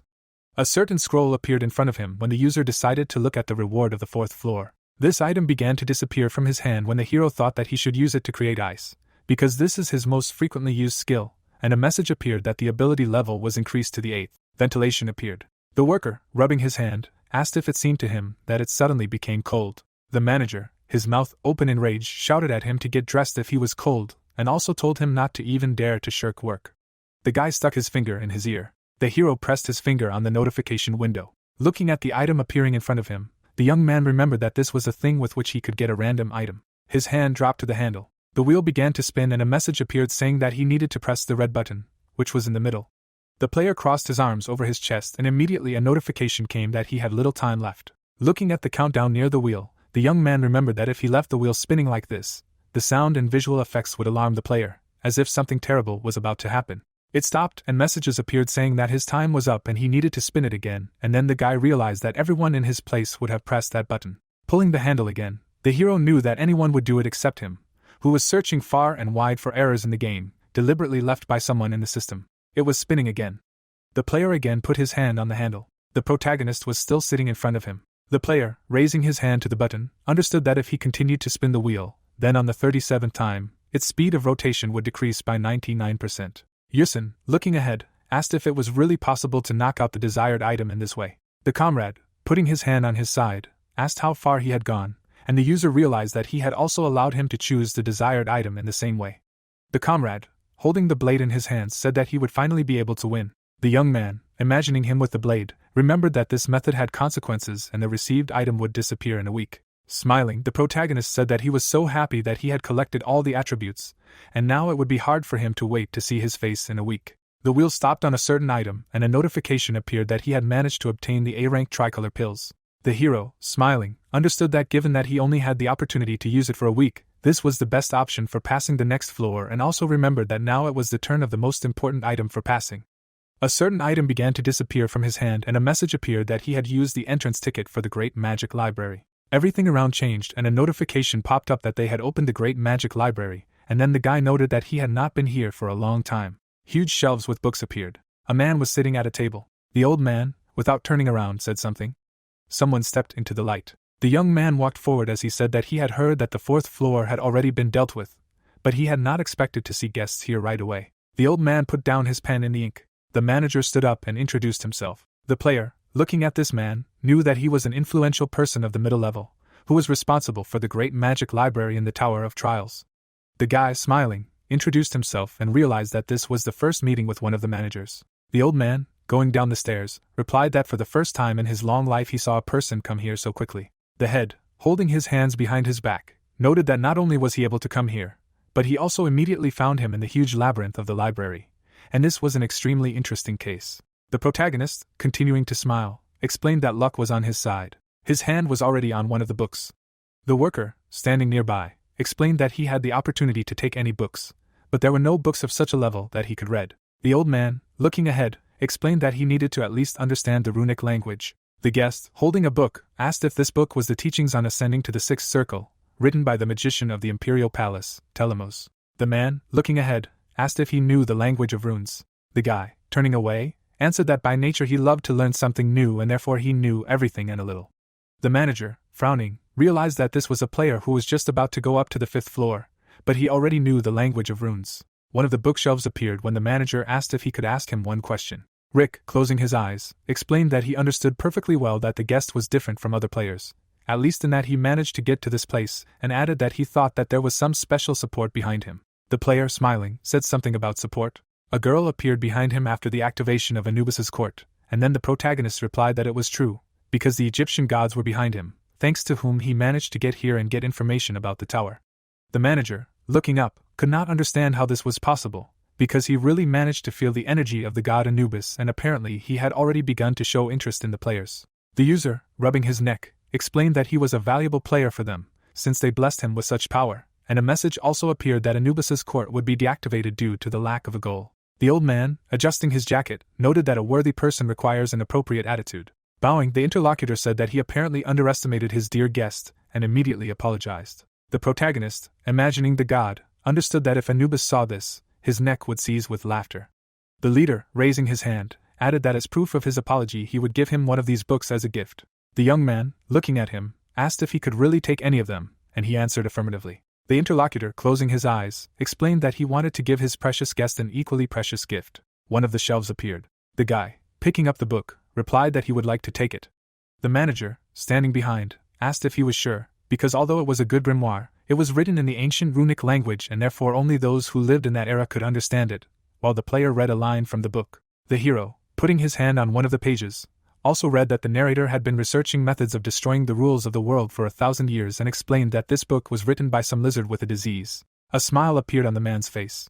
The old man, opening his mouth wide, laughed and apologized again. Immediately after, the manager clapped for him. The entire library began to disappear as the leader spoke of watching his guests from now on. Rick, disappearing, added that he would look forward to the day they would meet again. The hero looked at the changing space. Sweat was running down the man's face and words were heard about how terrible it was. The player ran somewhere down the corridor and said that the 5th floor seemed like a world with a dead civilization. The user turned around. Many weapons were raised in the air. A man, sticking out his tongue, was shouting that they needed to find victims. The player started running away and telling that there were only fanatics left there, maddened by blood, and that this place seemed like one big mental hospital. The reporter, looking at him, replied that everything was clear to him now. The man, raising his hand, asked why he ran away and did not fight, if those fanatics did not look so frightening. Messages appeared in the chat that he was apparently just scared, but the player said that he was going to fight them back using skills, but there was a small barrier on the 5th floor. The guy, raising his finger, explained that there was a ban on using abilities, and the interlocutor asked again. The user, holding something in his hand, said that he could not even call up the inventory, and only thanks to the Hearthstone he was barely able to escape. Someone paused the video when he was talking about how this is why they provide a special discount of up to 20% on the Hearthstone, and sell it for only 5,000 coins. The girl, standing in front of the table, asked to take her to this floor. The protagonist bowed his head and answered that she couldn't, and she asked again. Teresa, putting both hands on the table, explained that she already understood that the leader was going to go to the 5th floor, but he couldn't go there alone. But the young man didn't understand why she was so stubborn and why she had suddenly become so assertive. Turning around, the guy answered that she couldn't, no matter how much she asked to go with him, because he had the opportunity to do it alone. The girl suddenly took his hand. She was still standing in front of him. The ward, frowning, asked him to promise that he wouldn't try to do something impossible. The hero held his hand. Smiling, the young man thought about her words about him not trying to do something impossible. Suddenly, a system window appeared in front of his face with information that he had been sent a gift as help from the kingdom of Caladium. The guy, imagining a certain person, remembered that this kingdom is an enemy of the Murim authorities, and immediately a notification appeared that they had received a cloudy smell that allows you to hide your own smell, breath, and even signs of absence, and also information that thanks to the support of higher powers he managed to overcome the limitation of the 5th floor. The hero, smiling, understood that he was given a gift in spite of the restrictions of the tower, and apparently they again began to contact with players of interest to them, like Murim. The car was driving through the city when the player realized that he could get all sorts of benefits from this skill. The young man appeared in another location and notifications appeared that he had entered the 5th floor of the test tower and would start the passage from a random place, as well as information that the use of skills was blocked and he would be given a random F-rank item. That book appeared in his hand and a system notification immediately popped up that the Polish player owned SPEEDRUNS grimoire. Then one of his skills could be unlocked and he had the ability to use a greedy look. The guy, putting the book in his bosom, understood that this was why he chose this book in the library and therefore he should keep it in the future. Several players also appeared in this location. People, getting to their feet, said that it was very damp and dark here. The protagonist, looking at them, realized that those who ended up in one starting point had already begun to arrive. A bright glowing ring appeared near his hand and a message also appeared that the tracking scroll had been activated. His eyes suddenly opened wider. Someone's hair appeared and a message that a teleportation to the location of the scroll object was in progress. The guy, gritting his teeth, called the person stubborn. His ward began to appear in front of him. She, smiling, explained that she was not sure that he would keep his promise, and therefore followed him. The hero, rubbing his neck, reminded him that he asked her not to follow him and asked what she was thinking when she went here. The girl, shaking off her jacket, asked him not to scold the person who came here because he was worried about him. The player realized that he would now have to rebuild all his plans. The people behind him put their hands in their pockets, saying that they had something. Teresa also put her hand in her pocket. Taking out an object, she said that she had a flashlight and asked what the leader had received. The protagonist showed her a pen and she noted that it was a kind of object. The guy, looking at her, explained that they could only get by with her help. Someone lit a lighter. The player, holding it, said that now they would be able to see at least a little. Teresa, looking at the flashlight, said that it would also help them. The young man suddenly covered it with his hand. The man, picking up the lighter, said that this was an extremely strange place. Some people appeared when those users were talking about how they would probably have to get out of here in such darkness. The enemy, pointing his finger, shouted that there were victims there. They were walking towards them. One of the players opened his mouth, shouting for him to turn off the lighter. The opponents rushed to run, shouting that they needed to catch them. They ran further. Someone's hand appeared from behind the box. The protagonist and his girlfriend peeked out from behind it. Someone touched his back. The comrade, pointing with his finger, asked if they should save those people. The guy, sitting next to her, explained that since she followed him, she would have to listen to his instructions. Turning away, the hero said that they should now avoid unnecessary exposure and added that his comrade was not ready for a direct frontal attack at the moment. The girl, closing her eyes, asked if he was underestimating her too much, because she also had prepared things. Holding 2 stones in her hands, she said that she had bought them for him too and that this was an item needed on the 5th floor or a return stone. The young man hit himself in the face with his hand. The people tried to hold the doors. One of them, looking into the room, shouted that their enemies would soon break through and asked for help from the others. The girl smiled when asked what she was doing. Opening her eyes wider, she answered that she was getting out of here. A crack appeared on the stone. The thing shattered into many pieces. The man, gritting his teeth, asked why it hadn't worked and added that he had also bought it. Suddenly the door flew off. Someone's huge hand appeared. The eyes of all the players opened wide. There was a giant in front of them. The girl, looking at the stone, said that she couldn't even imagine that it would be a deception. The hero, closing her eyes, asked if she believed in everything that was shown on TV. Teresa, bending over, said that she had bought 2 things for them. Her eyes suddenly opened wider when a scream was heard. Turning around, she said that it was time for them to go. The enemy had already brought the rope to her neck. She suddenly grabbed him by the clothes. Immediately after, the opponent was thrown to the ground. Immediately after, the body of this man flew to the side. 2 more cultists with torches appeared. The girl, gritting her teeth, said that they had apparently been exposed, and the leader agreed with her. One of the enemies, folding his hands in front of himself, said that God desired sacrifices of holy blood and together they must carry out the revival of the king, who would grant them eternal happiness. A pen appeared in the young man's hand. Something immediately struck the cultist in the neck. The protagonist attacked each of them with lightning speed. The hero, smiling, asked if anyone else wanted to preach to him. The enemy's eyes widened in fear. Someone appeared behind them. It was the deputy. The fighter extended his hand to one of the henchmen when he said that they were simply scared. The guy, putting his hand in his pocket, asked if the ward had played hide and seek before. The young man, pointing his finger, explained that the big-headed warrior wanted to play with them and therefore she should not get caught. The enemy suddenly swung his hammer to strike. Running away, the hero said that it was time to begin. The cultist knelt before someone. The man in front of him asked what was happening with the victims, and the assistant replied that they were successfully catching them. The leader, smiling broadly, said that the god wanted even more victims and now that the tower had opened, even more of these people would start coming to them. The leader, his mouth open in fury, shouted that the promised time of his revival had come. His gaze turned to the side when the cultist said that he should take a look at something. An image appeared on the screen and then the henchman explained that these were recently discovered victims. The man, raising his hand to his face, noted that this was the first time he saw the deputy suffering so much and that they were too agile for victims. Another person appeared. Looking at the protagonist, the player called his name. The leader, turning his head, asked if he knew this user. The interlocutor, without turning his head, answered affirmatively. Many monitors with images appeared. The player, holding his hands behind his back, explained that this man would be the most dangerous obstacle to their plan.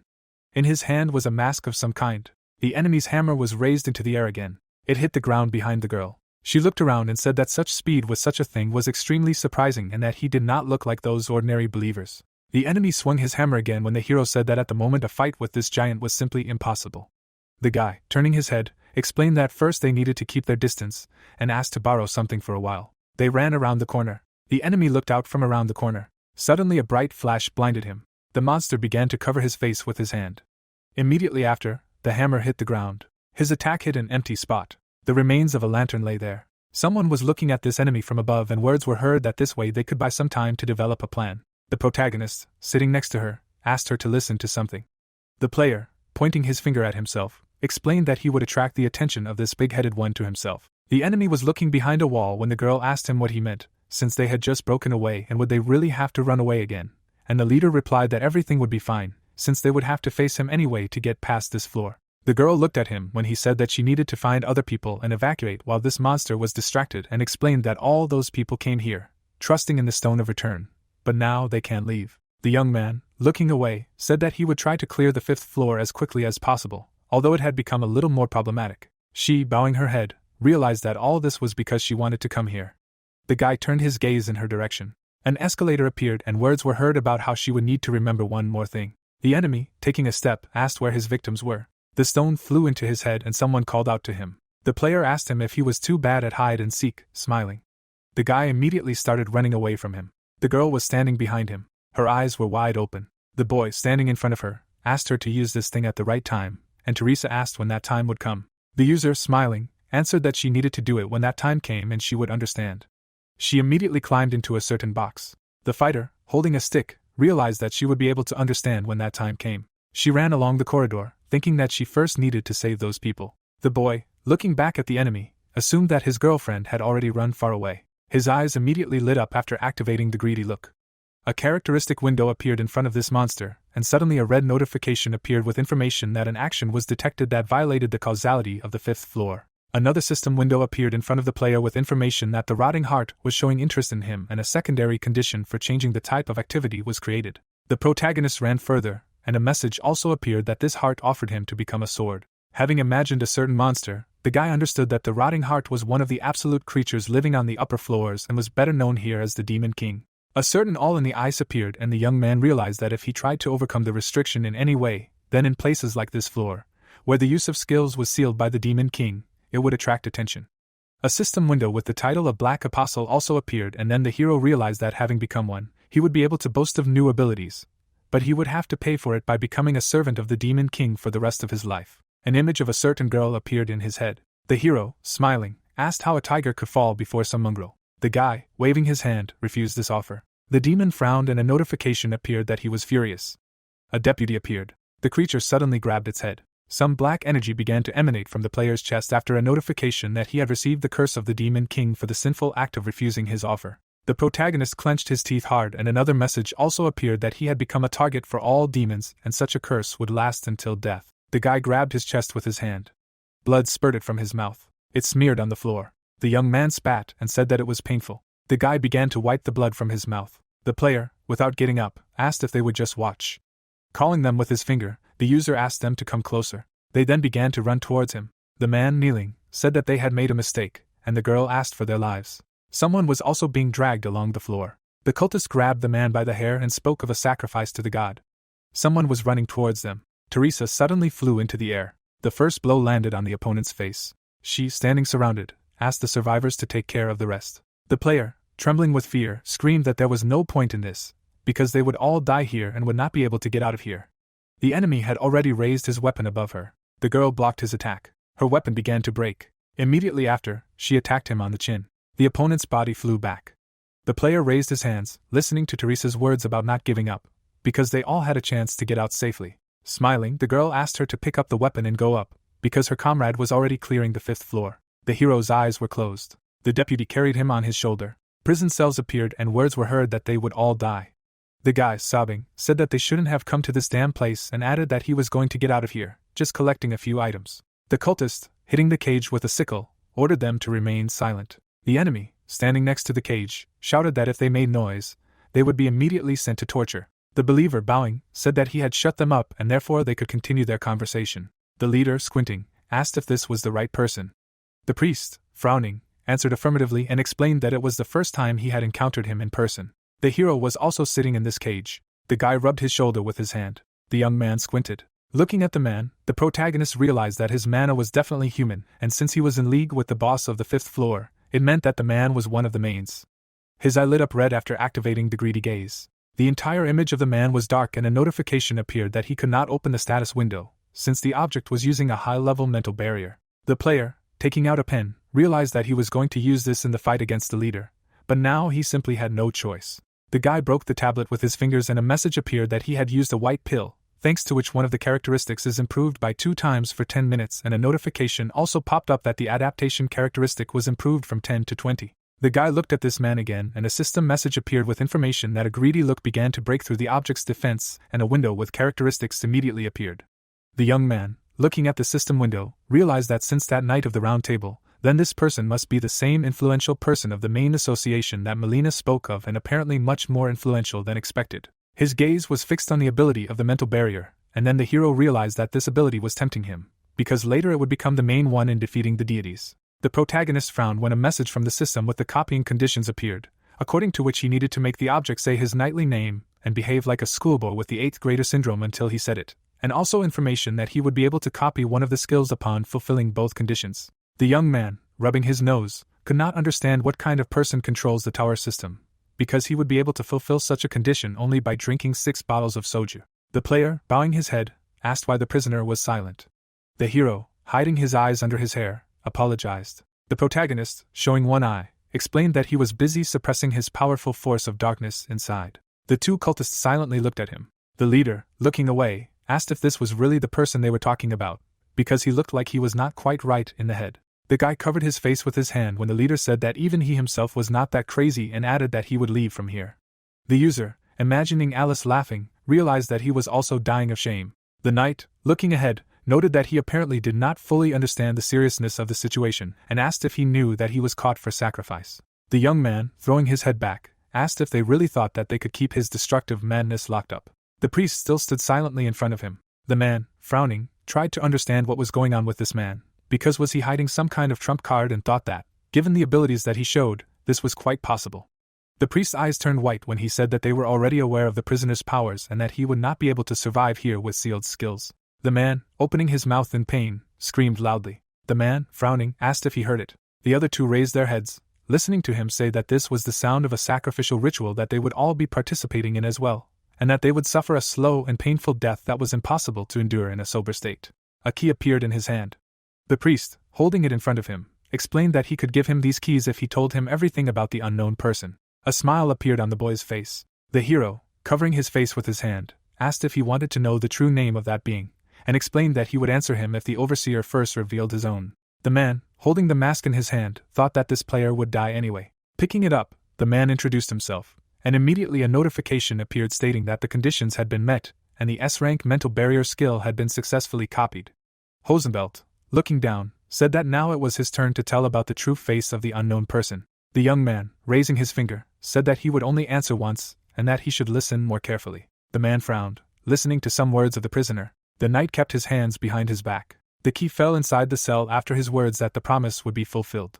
Leaving, the man wished him a quick death. There was a smile on the hero's face. One of the people knelt down on one knee. The player immediately put his hand on the key. Immediately after, the prisoner tried to open the door.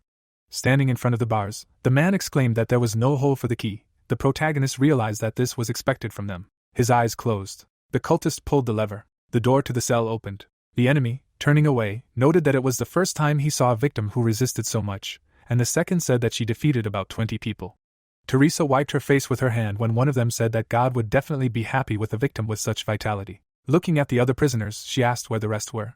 Her gaze turned to the side when someone screamed that all of this was because of someone. The player, kicking another prisoner, screamed that if only they didn't exist, everything would be better. Teresa, standing in front of the victim, screamed a question about what she was doing. The user, opening her eyes wider, explained that she simply didn't know something. Looking at this girl, she explained that this creature was an inhabitant of the tower. The saint turned around. Tears flowed from her eyes. The girl immediately lowered her head. The player, also crying, said that if only they didn't exist, they wouldn't be here either. The first one, continuing to cry, said that all of this happened because of her. The prisoner began to tremble even more. Her eyes closed. Someone suddenly grabbed the player's hand.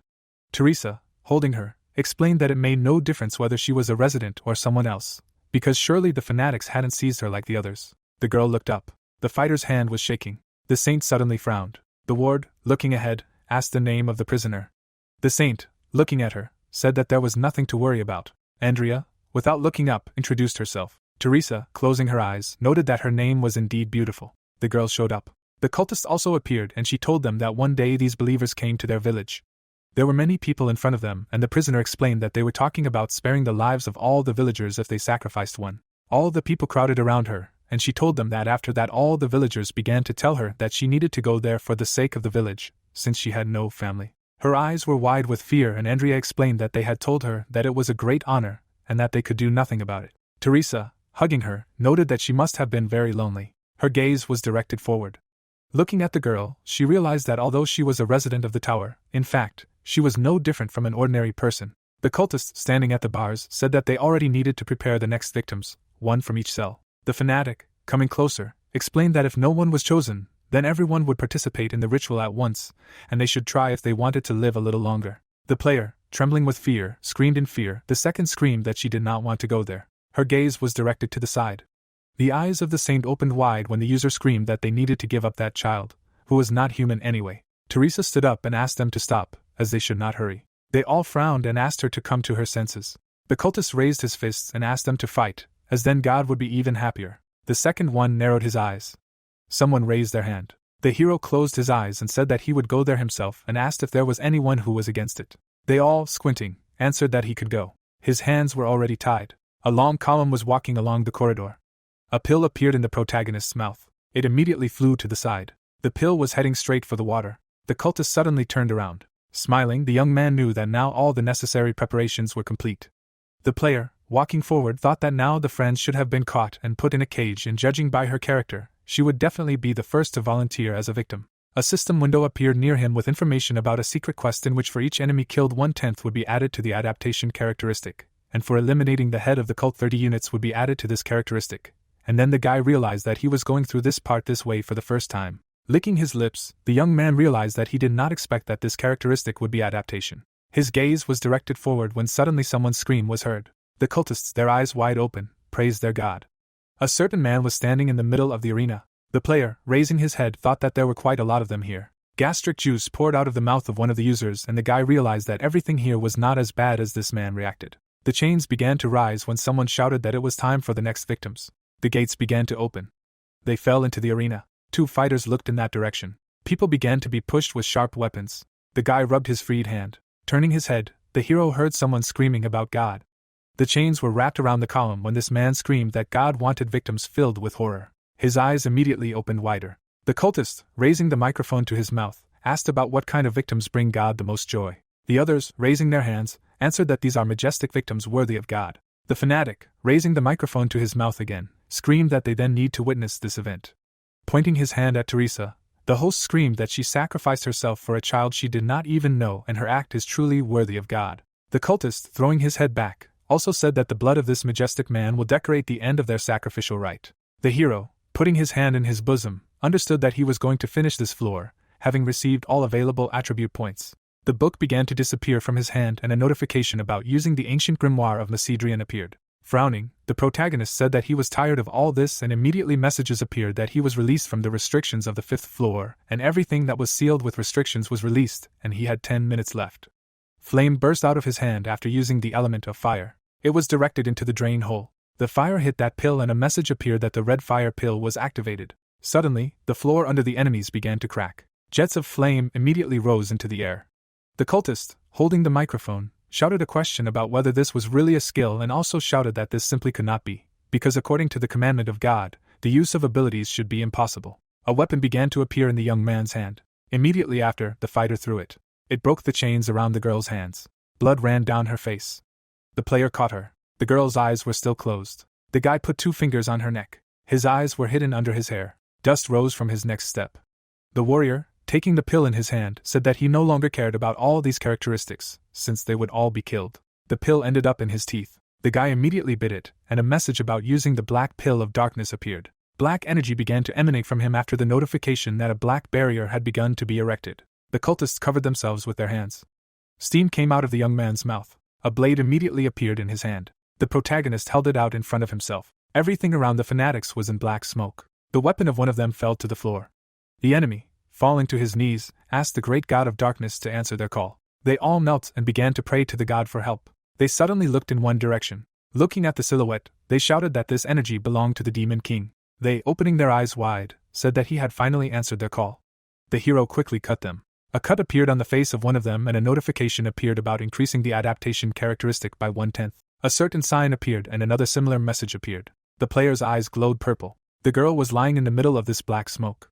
Her eyes were still closed. Her mouth was slightly open. The player, spreading his arms, shouted that they needed to send this child first, since he was not even a child, and the girl asked if it was really possible to do this. The girl trembled with fear when the savior screamed that she was still a child. The others, stretching out their hands, shouted that she was only a non-player character and they needed to give her. Teresa pressed herself hard against the ground. Immediately after, 2 players flew into the bars. The saint, hiding her eyes, noted that they probably thought that she would not have the strength without skills. Clenching her hands into fists, the girl said that she would defeat them all, even if they attacked at once. The player, gritting her teeth, asked if she was really going to choose a victim herself, and she answered affirmatively. The user, wiping blood from her mouth, noted that she was actually the same as everyone else, although she was trying to act kind. Teresa's gaze was directed at the child. A smile appeared on her face. The girl's eyes were wide open. The saint, putting her hand on her head, said that she would return. The cultist was still standing by the bars. Smiling, the fanatic noted that this was a sacrifice worthy of God. His mouth was open in the same smile. A pool of blood was spreading under him. The rest of the enemies in the stands were frozen. The saint began to rise.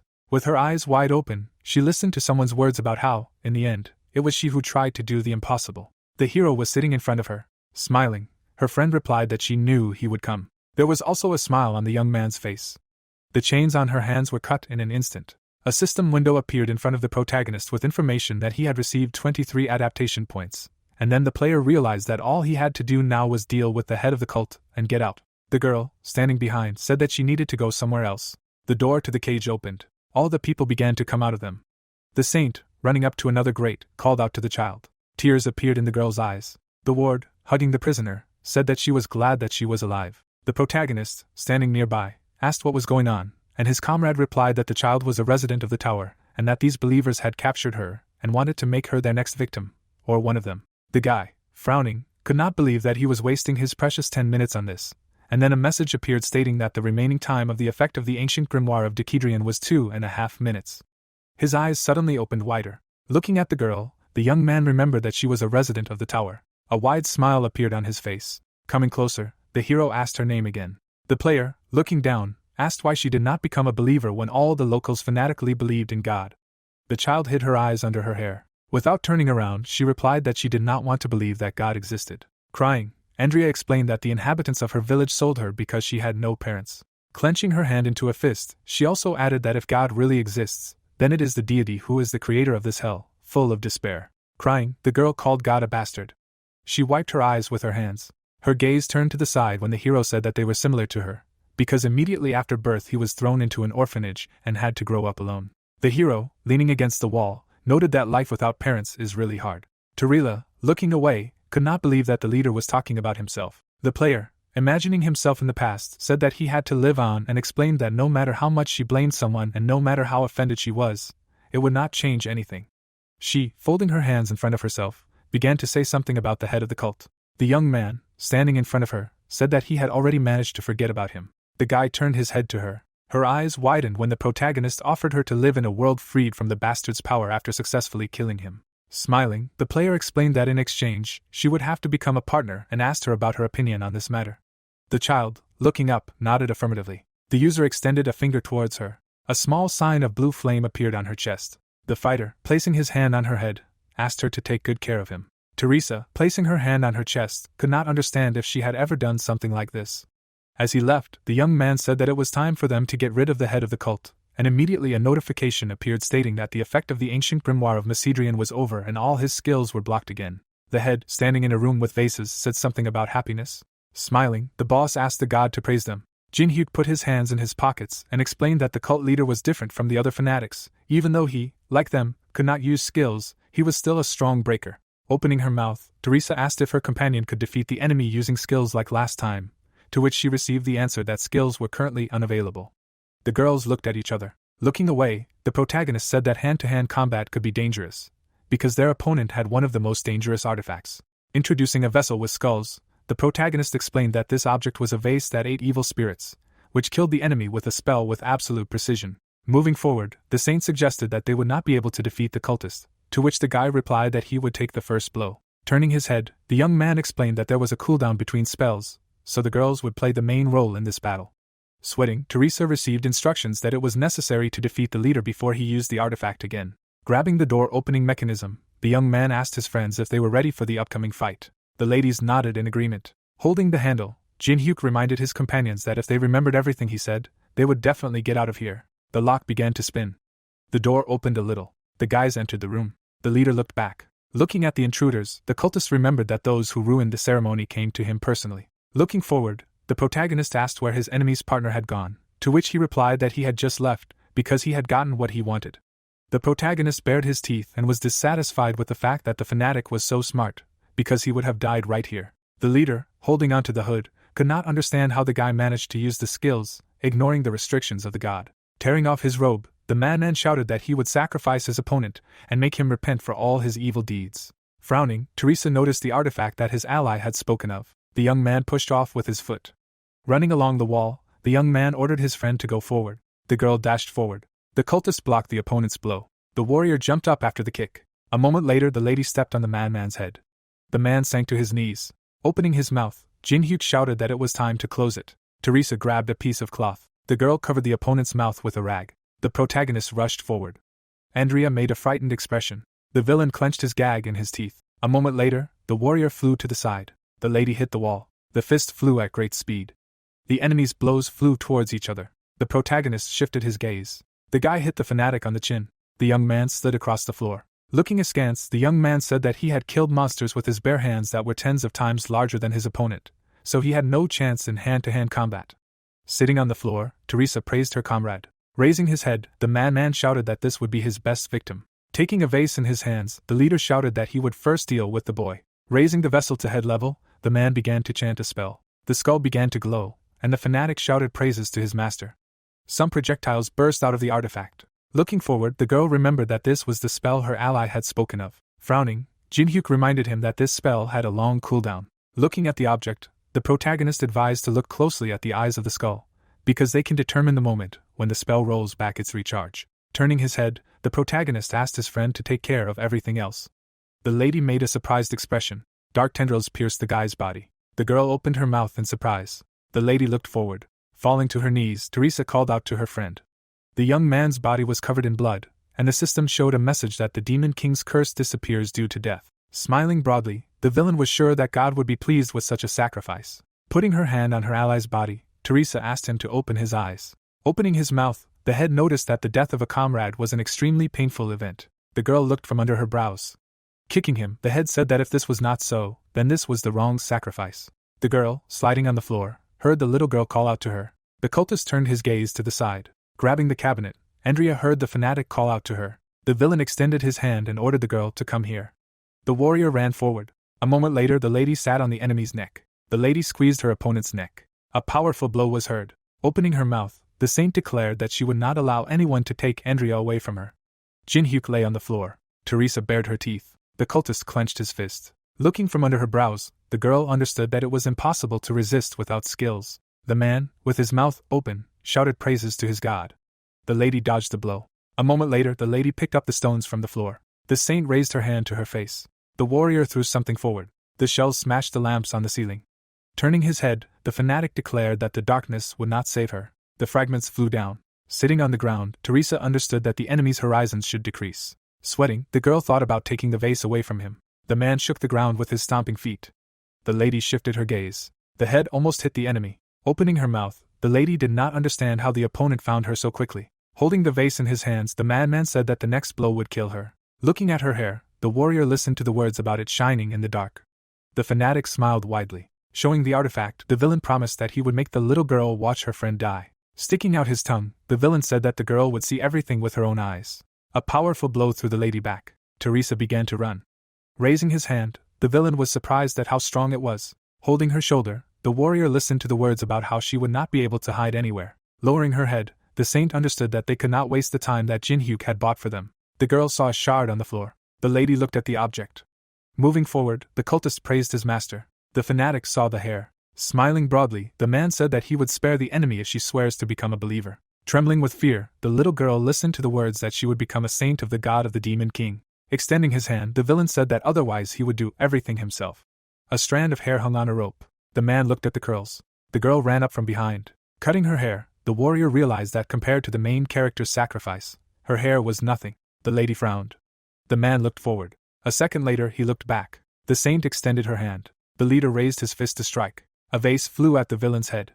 Andrea was sitting on the cabinet. Holding his head, the madman realized that the little one had done it. Teresa took the artifact from the leader's hands. Sitting on her knee, the girl praised her friend. Clenching his fist, the cultist asked what his opponent was going to do now. The vase began to be covered in a blue aura. Raising his finger, Jin-hyuk said some words in the language of runes. Raising her eyebrows, the lady listened to the words that this was a spell that could be used at the right time. Tilting her head, the protagonist added that when that time came, she would definitely feel it. Holding the object in her hands, the lady realized that this was the right time. Lowering her head, the warrior cast a spell. The eyes of the skull began to glow. Pointing his finger, the madman could not believe that his enemy knew the language of runes. Frowning, Teresa said that an old man taught her. Some appendages began to fly out of the skull's mouth. The shells rushed towards the man. Beginning to cry, the fanatic screamed that this was simply impossible. Blood flew in the air. The villain was pierced by numerous spikes, after which the system showed a message that the boss of the 5th floor was defeated. The vase fell to the floor. Teresa picked up the baby and asked if she was injured. Opening her mouth, Andrea noticed that her brother was not moving. Kneeling down, the girl said that she had done it. Closing her eyes, the lady promised that she would never go after the protagonist without his permission again, so he should wake up, and the system notified that the influence of the Demon King's TGA was disappearing due to the absence of the boss monster. The protagonist's hand began to shake. Teresa opened her eyes wide. The icon began to glow, and the system activated a skill called Heavenly Patronage. Covered in a golden aura, a message was visible that the ability allows one to resurrect once, if it is not instant death, but the cooldown is 240 hours. The allies glowed with happiness. Opening their mouths, the companions turned to the guy. Closing his eye, the young man noticed that dying was quite painful. Smiling, Teresa listened to the words that she had started crying. Hitting her friend in the chest, the girl said that tears were flowing from her eyes. Sitting on the floor, the young man reminded him that he was still in pain. Pointing to the screen, the lady asked why the message about the opening of the next floor had not yet appeared. Giving a thumbs up, Jin-hyuk explained that one of the conditions for passing the 5th floor is escaping from it. Looking away, the main character said that this place has another highlight. The vase was lying on the floor, and the protagonist said that the boss's place can be transferred. Taking the artifact in his hands, the guy said that the one who takes this thing in his hands will become the new owner of this floor. Kneeling, the young man decided to entrust this to Andrea. The allies couldn't believe their ears, their mouths hanging open. Smiling, Jin-hyuk remembered his promise to give her a world without the cult leader. The little girl took the artifact. Holding the vase in her hands, the child listened to the words that she could now live the way she wanted. Raising her eyebrows, the girl saw a message that the position of the floor ruler had been transferred. Andrea closed her eyes, and the system showed a notification that in order to match the title of ruler, the body would gain an instant upgrade. The little girl floated in the air. Looking away, Teresa called out to her friend. Looking at her hand, the lady realized that it had grown. The assistant smiled. Lowering her head, the girl swore allegiance to her new master. Extending his hand, Jin-hyuk saw a system screen that said that he was the first person to whom the boss monster had sworn allegiance. Putting his hand on Andrea's head, the protagonist wished her to keep the smile on her face. The girl clenched her fist. Hugging her friend, the assistant asked her to visit more often. Closing her eyes, the saint promised to do so. Waving his hand, the guy saw that the 6th floor was open. Holding the phone in his hands, Takoyaki wrote that the presidents of each country are obliged to thank Jin-hyuk. Smiling, the fan of Teresa was delighted with her actions. An ugly man was visible on the screen, and the commentators shared their opinion that it is impossible to cheat at such a time. Raising their glasses, the men shouted that in honor of the cleanup of the 5th floor, the boss treated them to beer. Holding the phone in his hands, Woojin wrote that he was one of the survivors who managed to get out of the 5th floor. The guy looked at the screen. Yu-sung put his hand on the table. The young man leaned his head on his hand, angry that the protagonist was not giving him the opportunity to get closer. The young man turned his head. Someone apologized behind the closed door. A moment later, the door shattered into many pieces. The swordsman held his blade in his hand. Yu-sung grabbed the weapon and asked who had come to see him. Bowing, Kwain introduced himself by name. Standing in place, the nobleman said that he had expected to see more luxury. The boy bared his teeth, not understanding what was going on. Jin-hyuk raised 2 fingers, because he was the one responsible for all of this. The boy frowned, cursing his sworn enemy. A powerful explosion thundered in the building. The sun was shining brightly outside. Closing his eyes, the protagonist noticed that his ear was itching. The girl pointed to the shelf with bags. After that, the lady pointed to the display case. Putting her hand on her hip, Alice said that she was going to buy all of this. Crossing her arms over her chest, the protagonist guessed that this lady could cause inflation. Looking at the happy face of his companion, the guy knew that as payment for Andrea's education, he allowed the girl to enjoy a civilized life. Frowning, the assistants stood like bosses. Andre took notes like a boss. Alice pointed her finger, and the young man reasoned that she would teach the newbie the basic knowledge that every ruler should have. Looking at the screen, the young man was confident that he would reap the benefits of this in the future. Smiling, the boy was happy that he was becoming stronger faster than he thought. Imagining himself and a group of people on the scale, Jin-hyuk thought that the guild rankers who raised their stats through dungeons should be around level 30, and his stats along with the ability called Jump made him the strongest player of his level. Looking at the window, the protagonist remembered that the item he received for clearing the 5th floor was quite an unexpected gift. It was a mirror that destroyed boundaries, which connected the wearer to any desired location in the trial tower on the first 10 floors. Taking something out of his pocket, the protagonist realized that he had a lot to prepare. The phone on the table rang. Holding the phone to his ear, Hyun asked the director about the matter of the call. Looking away, the guy asked if everything was okay. Turning his head, the assistant told him that recently his boss had become so popular that there was no channel left that did not broadcast about him, so soon there might be stagnation at work due to the large number of visitors. Looking ahead, the young man asked how many people there were, to which he received the words that several hundred came per day. Raising his head, the assistant heard the boss order him to book on the list that he would receive. Holding the phone to his ear, the young man also asked to arrange a meeting with the Martial Fathers Guild. A cafe building was visible. Jin-hyuk was holding a drink in his hand. Looking at how the main character was drinking some liquid, the interlocutor asked Tom if he had enough rest. Opening his mouth, Jaitai said that he had been waiting for this call for a long time. Raising a finger, the protagonist reminded him that it was the first time they had met since the test. Looking away, the boy remembered that during the test, the man was as proud as a peacock. The man lowered his head, and the boy thought that he had become so polite. Closing his eyes, the young man apologized for the incident with the mandrake, since at that moment, he was busy clearing the tower. The veins on the man's face bulged, and the boy asked the interlocutor to relax, since they did meet after all. Crossing his legs, Jin-hyuk offered to revise the terms of the contract as an apology, and then added that the Martial Fathers Guild owned 10 A-rank dungeons on the 3rd floor. Raising a finger, the protagonist asked about why they didn't share one floor. Clenching his fist, Jeet was outraged by the proposal to give up one A-rank location instead of 10 dungeons on the 1st floor. The man closed his eyes and said that not only would his interlocutor not tell him the promised recipe for the antidote, but he would also raise the conditions. Smiling broadly, the protagonist replied that this was true. Sitting at the table, the guild member inquired about the reasons for the guy's decision to change the offer. Raising his hand, the young man cited such arguments as rising inflation, rising raw material prices, and rising wages. Baring his teeth, the negotiator said that he had not come here to listen to absurd demands, since their organization was not a charity. Slamming his palm on the table, Jeet was angry that he had wasted his time. Holding his glasses in his hands, the man said that he would pretend he had not heard anything. Raising the accessory to his face, the member of the Martial Fathers Guild heard words about how the Great Temple Labyrinth, which they owned on the 3rd floor, was in no way amenable to their group. Turning his head, Jeet couldn't understand how the young man knew about this. Looking to the side, Jin-hyuk explained that he was also a guild master, so he could get this kind of information whenever he wanted. Imagining a jellyfish, the protagonist said that the guild never stops trying to pass the Great Temple that they monopolized, but they fail every time, causing their reputation to suffer greatly. Clenching his fist, Jeet listened to the words that in such a case, the leader's position could be in danger. Folding his arms, the protagonist offered to pass the labyrinth for his allies. The man made a surprised expression. A house in the city of Vienna was visible. An orchestra was playing some kind of composition. The girl began to clap. Beaming with happiness, the lady said that the game was so beautiful that she was touched to the depths of her soul. Alice raised her eyebrows, and the system showed that the skill called absolute pitch was successfully copied.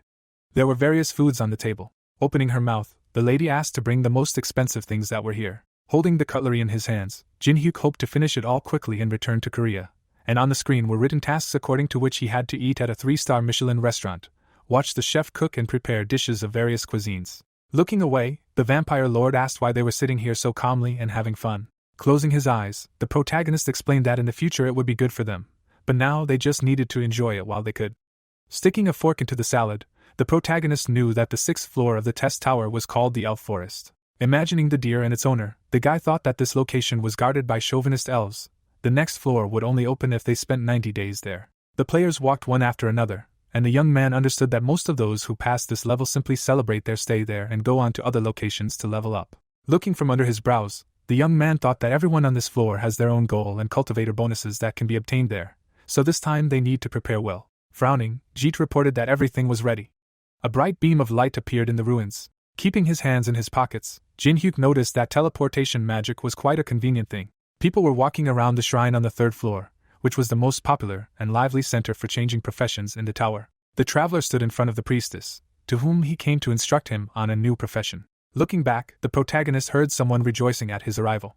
Looking ahead, Jeet said that it was better not to delay with such a matter. Opening his mouth wide, Yangwon introduced himself as the captain of the second team of the siege fighters. Beaming with happiness, the boy said that he had seen every video of his interlocutor. Blushing, the girl introduced herself by her name NSU, and the second said that she was the main healer of the siege fighters. Looking down, the man was unhappy that this was turning into some kind of fan meeting. Exhaling air from his lungs, the member of the Fighting Fathers found it funny that even the best guys from the guild became ordinary fans in front of their idol. Standing in place, Jeet clenched his fist and declared that formally the command would remain under Yangwon, but in fact, Jin-hyuk would lead them. Raising his hand, the brute ordered the fighters to win. Looking to the side, the protagonist thought that now there was no need to kill this man. In front of the temple walls, words were heard that in 30 minutes it was necessary to meet in front of the entrance after completing the preparation. The protagonist climbed the steps. Closing her eyes, the first priestess of the profession change said that in order to become stronger, you need a profession. Extending her hand, the woman asked which path the visitor would like to take. The guy looked at how the windows for choosing professions opened in front of him. Raising his head, the young man thought that he had used all the popular professions through other accounts. Looking at the numerous screens, the young man asked to show him the least popular options. Pointing his finger, Jin-hyuk noted that the barrier master was perfect for him, because this job is unpopular and also difficult to learn. Looking at some room, the protagonist understood that in the museum, as in the labyrinth, you can be proud of your barrier skill. The protagonist's eyes lit up, and he realized that he wanted to trample his opponent's pride into the dirt. The guy looked down on him. Looking ahead, the young man didn't understand what these people were doing here. Walking forward, someone asked if Jeet from the Fighting Fathers was here. Looking at the guys, the Samurai Guild members offered to talk. Opening his mouth, the man said that they would not allow them to participate in the capture of the Great Temple. Looking askance, the swordsman asked his interlocutor to imagine how many people were disappointed in the Fighting Fathers, because they still could not cope with this ill-fated labyrinth. Throwing his katana over his shoulder, the fighter offered to go together in order to support the public reaction. Jeet bared his teeth. Putting his hand to his mouth, the guy noticed something. The samurai stood still, and someone said that this guild has shown high growth lately due to its well-established organization and ability to collect information. Sweating, the member of the Martial Fathers Guild was dissatisfied with the fact that his opponent had rigged society for himself. Approaching from behind, the young man said that the commander was popular. Looking away, Jin-hyuk heard people recognizing him. Frowning, the samurai remembered that this fighter was an S-class. Closing his eyes, the protagonist said that he was interested in one thing. Opening his mouth, the protagonist said that the Martial Fathers were failing due to a lack of strength, but the samurai were no different from them. Veins bulged on the leader's face. Frowning, the assistant shouted that he had no right to speak to their commander like that. Holding his comrade by the shoulder, the warrior reminded them that a person with an S rank was speaking to them. Raising his chin, the guy added that warriors were not even up to par. The members of the Martial Fathers Guild began to cry, thinking that in that case, their idol had also called them weaklings. Closing his eyes, the swordsman declared that they had strength that was incomparable to their opponents. Looking back, the young man asked what strength he was talking about. The young man smiled. Showing 3 fingers, the samurai explained that behind them was an old man who had reached the 30th floor of the trial tower. Looking askance, the boy was surprised that they had such a person. Putting his hands in his pockets, Jin-hyuk heard the boys begin to whisper about the enemy guild having such a strong person. Turning his head, the swordsman assured that they had information that he did not know. Clenching his fist, the man said that they could use this information to become the first heroes to save humanity from the trial tower. With a satisfied expression, the fighter added that they should get rich in the process. The protagonist's eyes turned red, and the system wrote that a skill called Greedy Look was activated. Looking at the warrior, the protagonist understood that this man at least believed his words. Smiling slightly, the guy decided to just find the person who was talking such nonsense. The young man looked away. The samurai were looking at him. After a moment, the young man looked away. The other fighters did not stand out in any way. One boy was noticeable among the crowd of people. Jin-hyuk stopped his gaze on him. Takashi crossed his arms over his chest. The hourglass icon meant that the skill and complete precognition was activated, and the protagonist understood that this ability allows you to see the floors that are above. Clutching his head, the protagonist was glad that everything was getting more interesting. Covered in sweat, the guy heard someone's enthusiastic exclamations. The samurai opened their mouths and praised their comrade for helping them avoid all the traps. The young man rolled his eyes and thought that if he hid his skill of incomplete foresight, he would gain an even better reputation. The young man was sure of it, frowning. Taking his eyes off of him, Takashi reasoned that if no one found out, it would not be considered a lie. Jin-hyuk looked at the liar. Looking askance, the protagonist said that he did not know who the man was who had climbed to the 30th floor, since there was no information about floors above the 10th. Smiling, the samurai said that in their time, information was a very valuable weapon, so it was stupid to refuse help. Clenching his fist, Jeet said that he would never believe this nonsense. A hand appeared in front of the man's face. Looking at the interlocutor, the protagonist said that he should have started the conversation with these words, because they would have wasted much less time. Sweating, the commander could not believe his ears. With his eyes wide open, the fighter was also amazed by such an answer. Raising his hand, the warrior was glad that there was a person with whom he could have a normal conversation. Standing with his back to Jeet, the samurai advised him to make a simpler face, because they would raise the reputation of the Fighting Father's clan in case of victory. The man spread his arms and asked why the guy allowed the rivals to go with them. Looking away, Takeshi listened to the words that it was impossible to just let them go. With his mouth open, the commander shouted that he would stop them by any means. Waving his finger, Jin-hyuk said that these guys wanted to become heroes of humanity. Clenching his fist, he offered to show them what it was like to be heroes who so brazenly encroached on someone else's prey. The protagonist's eyes began to glow, and Jeet thought that his interlocutor had gone crazy. Turning his head, Yamwon shouted that they would soon go too. The man looked at the fighters. Torches hung on the walls of the labyrinth. Looking at the stone statue, someone explained that these were players who had failed to complete the labyrinth. Clenching his fists, Takeshi added that these people could not be brought back. Raising the Perseus shield, the commander declared that he had prepared. Looking sideways, the protagonist realized that the bearer of the artifact hardly knew how to use it correctly. The guy looked at the windows, which said that this was the second bonus for the one who conquered the tower first. Pointing his finger at the consent button, the young man assumed that this happened because he entered the labyrinth immediately after receiving the quest. The moon seal appeared, and the system notified that this ability only starts to work after completing the profession quest, and the skill itself gives a reduced barrier activation time and increased barrier efficiency. Sweating, the young man noticed that the condition said something about forgotten languages. Looking at the strange symbols, Jin-hyuk remembered that he had seen them when he passed the tower, but he still did not understand why they were needed. Touching the stone tablet, the protagonist guessed that this was a reward for the first conqueror. The protagonist smiled. The guy's eyes began to sparkle, and he himself thought that there was still a lot he did not know. Takeshi closed his eyes. The samurai looked down. The prophet whispered something to his superior. Moving forward, the fighters shouted that they needed to prepare for battle. Looking at the giant cobra, the warriors decided that they needed to hold the line. With his mouth wide open, the leader ordered to surround the enemy. The mages began to cast spells. The snake's body was covered in explosions. The swordsman frowned and shouted that they needed to get ready. The snake opened its mouth wide. The shield began to glow. A powerful blow hit the monster's head. Clenching his fist, the knight understood that their companion was quite strong.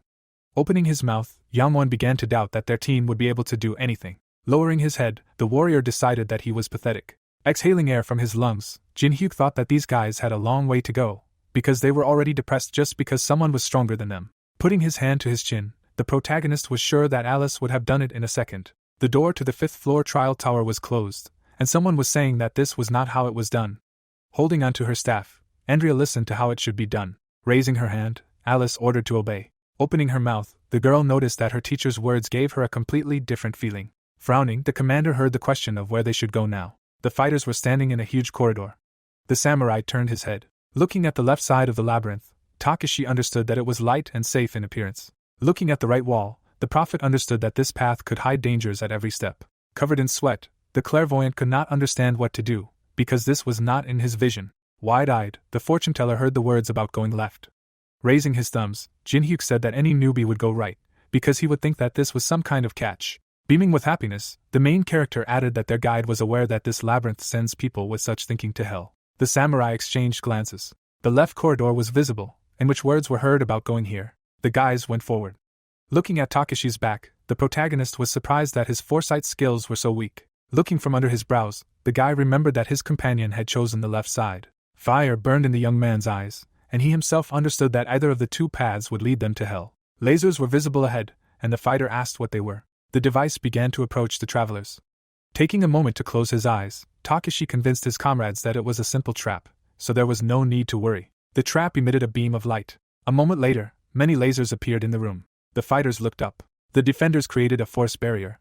The beam cut off the samurai's hand. With his mouth wide open, the commander ordered to use more mana. Holding a shield in his hands, the swordsman ordered his comrades to hold on to it. Sweating, the prophet thought that Jin-hyuk's choice was to blame. The fortune-teller turned his gaze. Someone was drawing runes in the air, after which the quest to change the profession of a barrier master began. There was some kind of cloud above the protagonist's hand. The protagonist created an energy ball. The guy looked up, and at that time a notification appeared that a physical barrier had been created. The magic shield reflected the laser attacks. Looking back, Yansa said that she had never seen anything like this before. The traps couldn't break through the barrier. Looking away, the young man knew that this was his limit for now, since he hadn't gotten a job yet. The young man began to disappear, and at that time he told his comrades to stay inside the dome. Smiling, the boy said that if you dodge the lasers 300 times, you can get a secret item.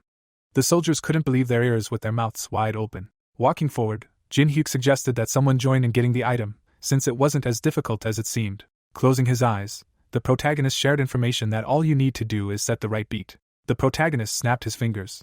The lasers rushed towards the boy. The young man began to dodge the traps. Turning over himself, the young man said that it was as easy as pie. The knight couldn't believe his eyes with his mouth wide open. The samurai guild continued to desperately defend themselves. The boy continued to avoid the beams. Jin-hyuk smiled while the others fought for their lives. Scratching the back of his head, the captain asked his superior if they would go into the minus if they gave everything to their new companion. Without turning around, Jeet told him that there are times when you have to accept the loss. Baring his teeth, the man added that when you are confident in your strength, retreat is also a good strategy. The protagonist continued to dodge the laser.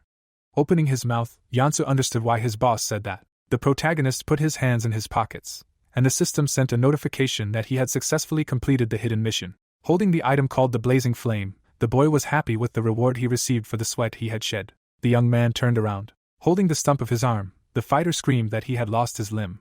The man was kneeling and screaming that Yoshida had died. The commander opened his mouth and ordered the number of dead to be counted. The young man raised his hand to his mouth and said that he was very sorry that the barrier could only hold 30 people. The leader bared his teeth and called his interlocutor a bastard. The samurai opened his mouth wide and asked if the boy knew that there was a trap, to which he replied that he did.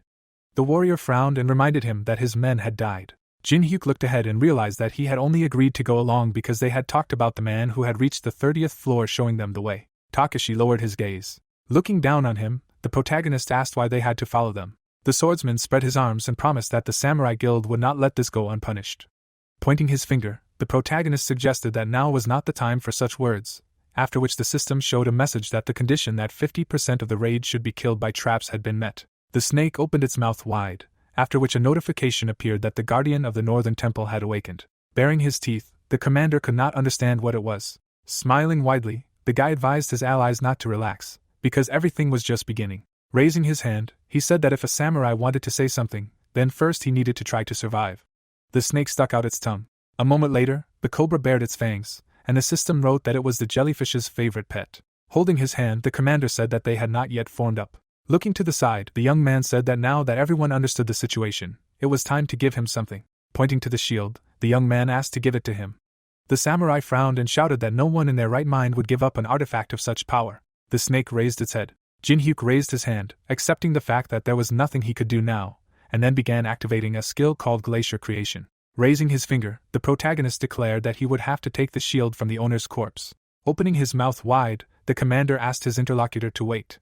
Breathing fire from his mouth, the monster activated a fire spear. Running away, the fighters advised each other to hide. The leader, looking ahead, understood that this was a straight tunnel, so it would be impossible to hide from the attack. Activating a force barrier, the man ordered his comrade to hide behind it. Tongues of flame entwined the people. Opening his mouth, the chief addressed the prophet. Covering his head with his hands, the guy listened to the words that he must survive. Burnt corpses lay on the floor. The shield bounced off the ground. The leader's corpse was kneeling.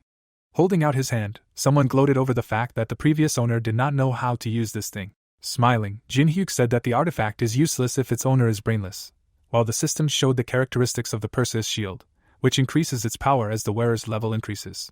Baring his teeth, Takashi said that the protagonist was acting as if he knew everything. Looking back, the protagonist assumed that his interlocutor's foresight was no longer helping him. The prophet began to sweat. Kneeling, the clairvoyant was amazed that the boy knew about his abilities. Opening his mouth, the oracle did not understand how the boy was connected to this tower. The boy began to sweat. Keeping his hand in his pocket, the boy replied that he had no desire to talk about it. The monster breathed a column of flame from its mouth.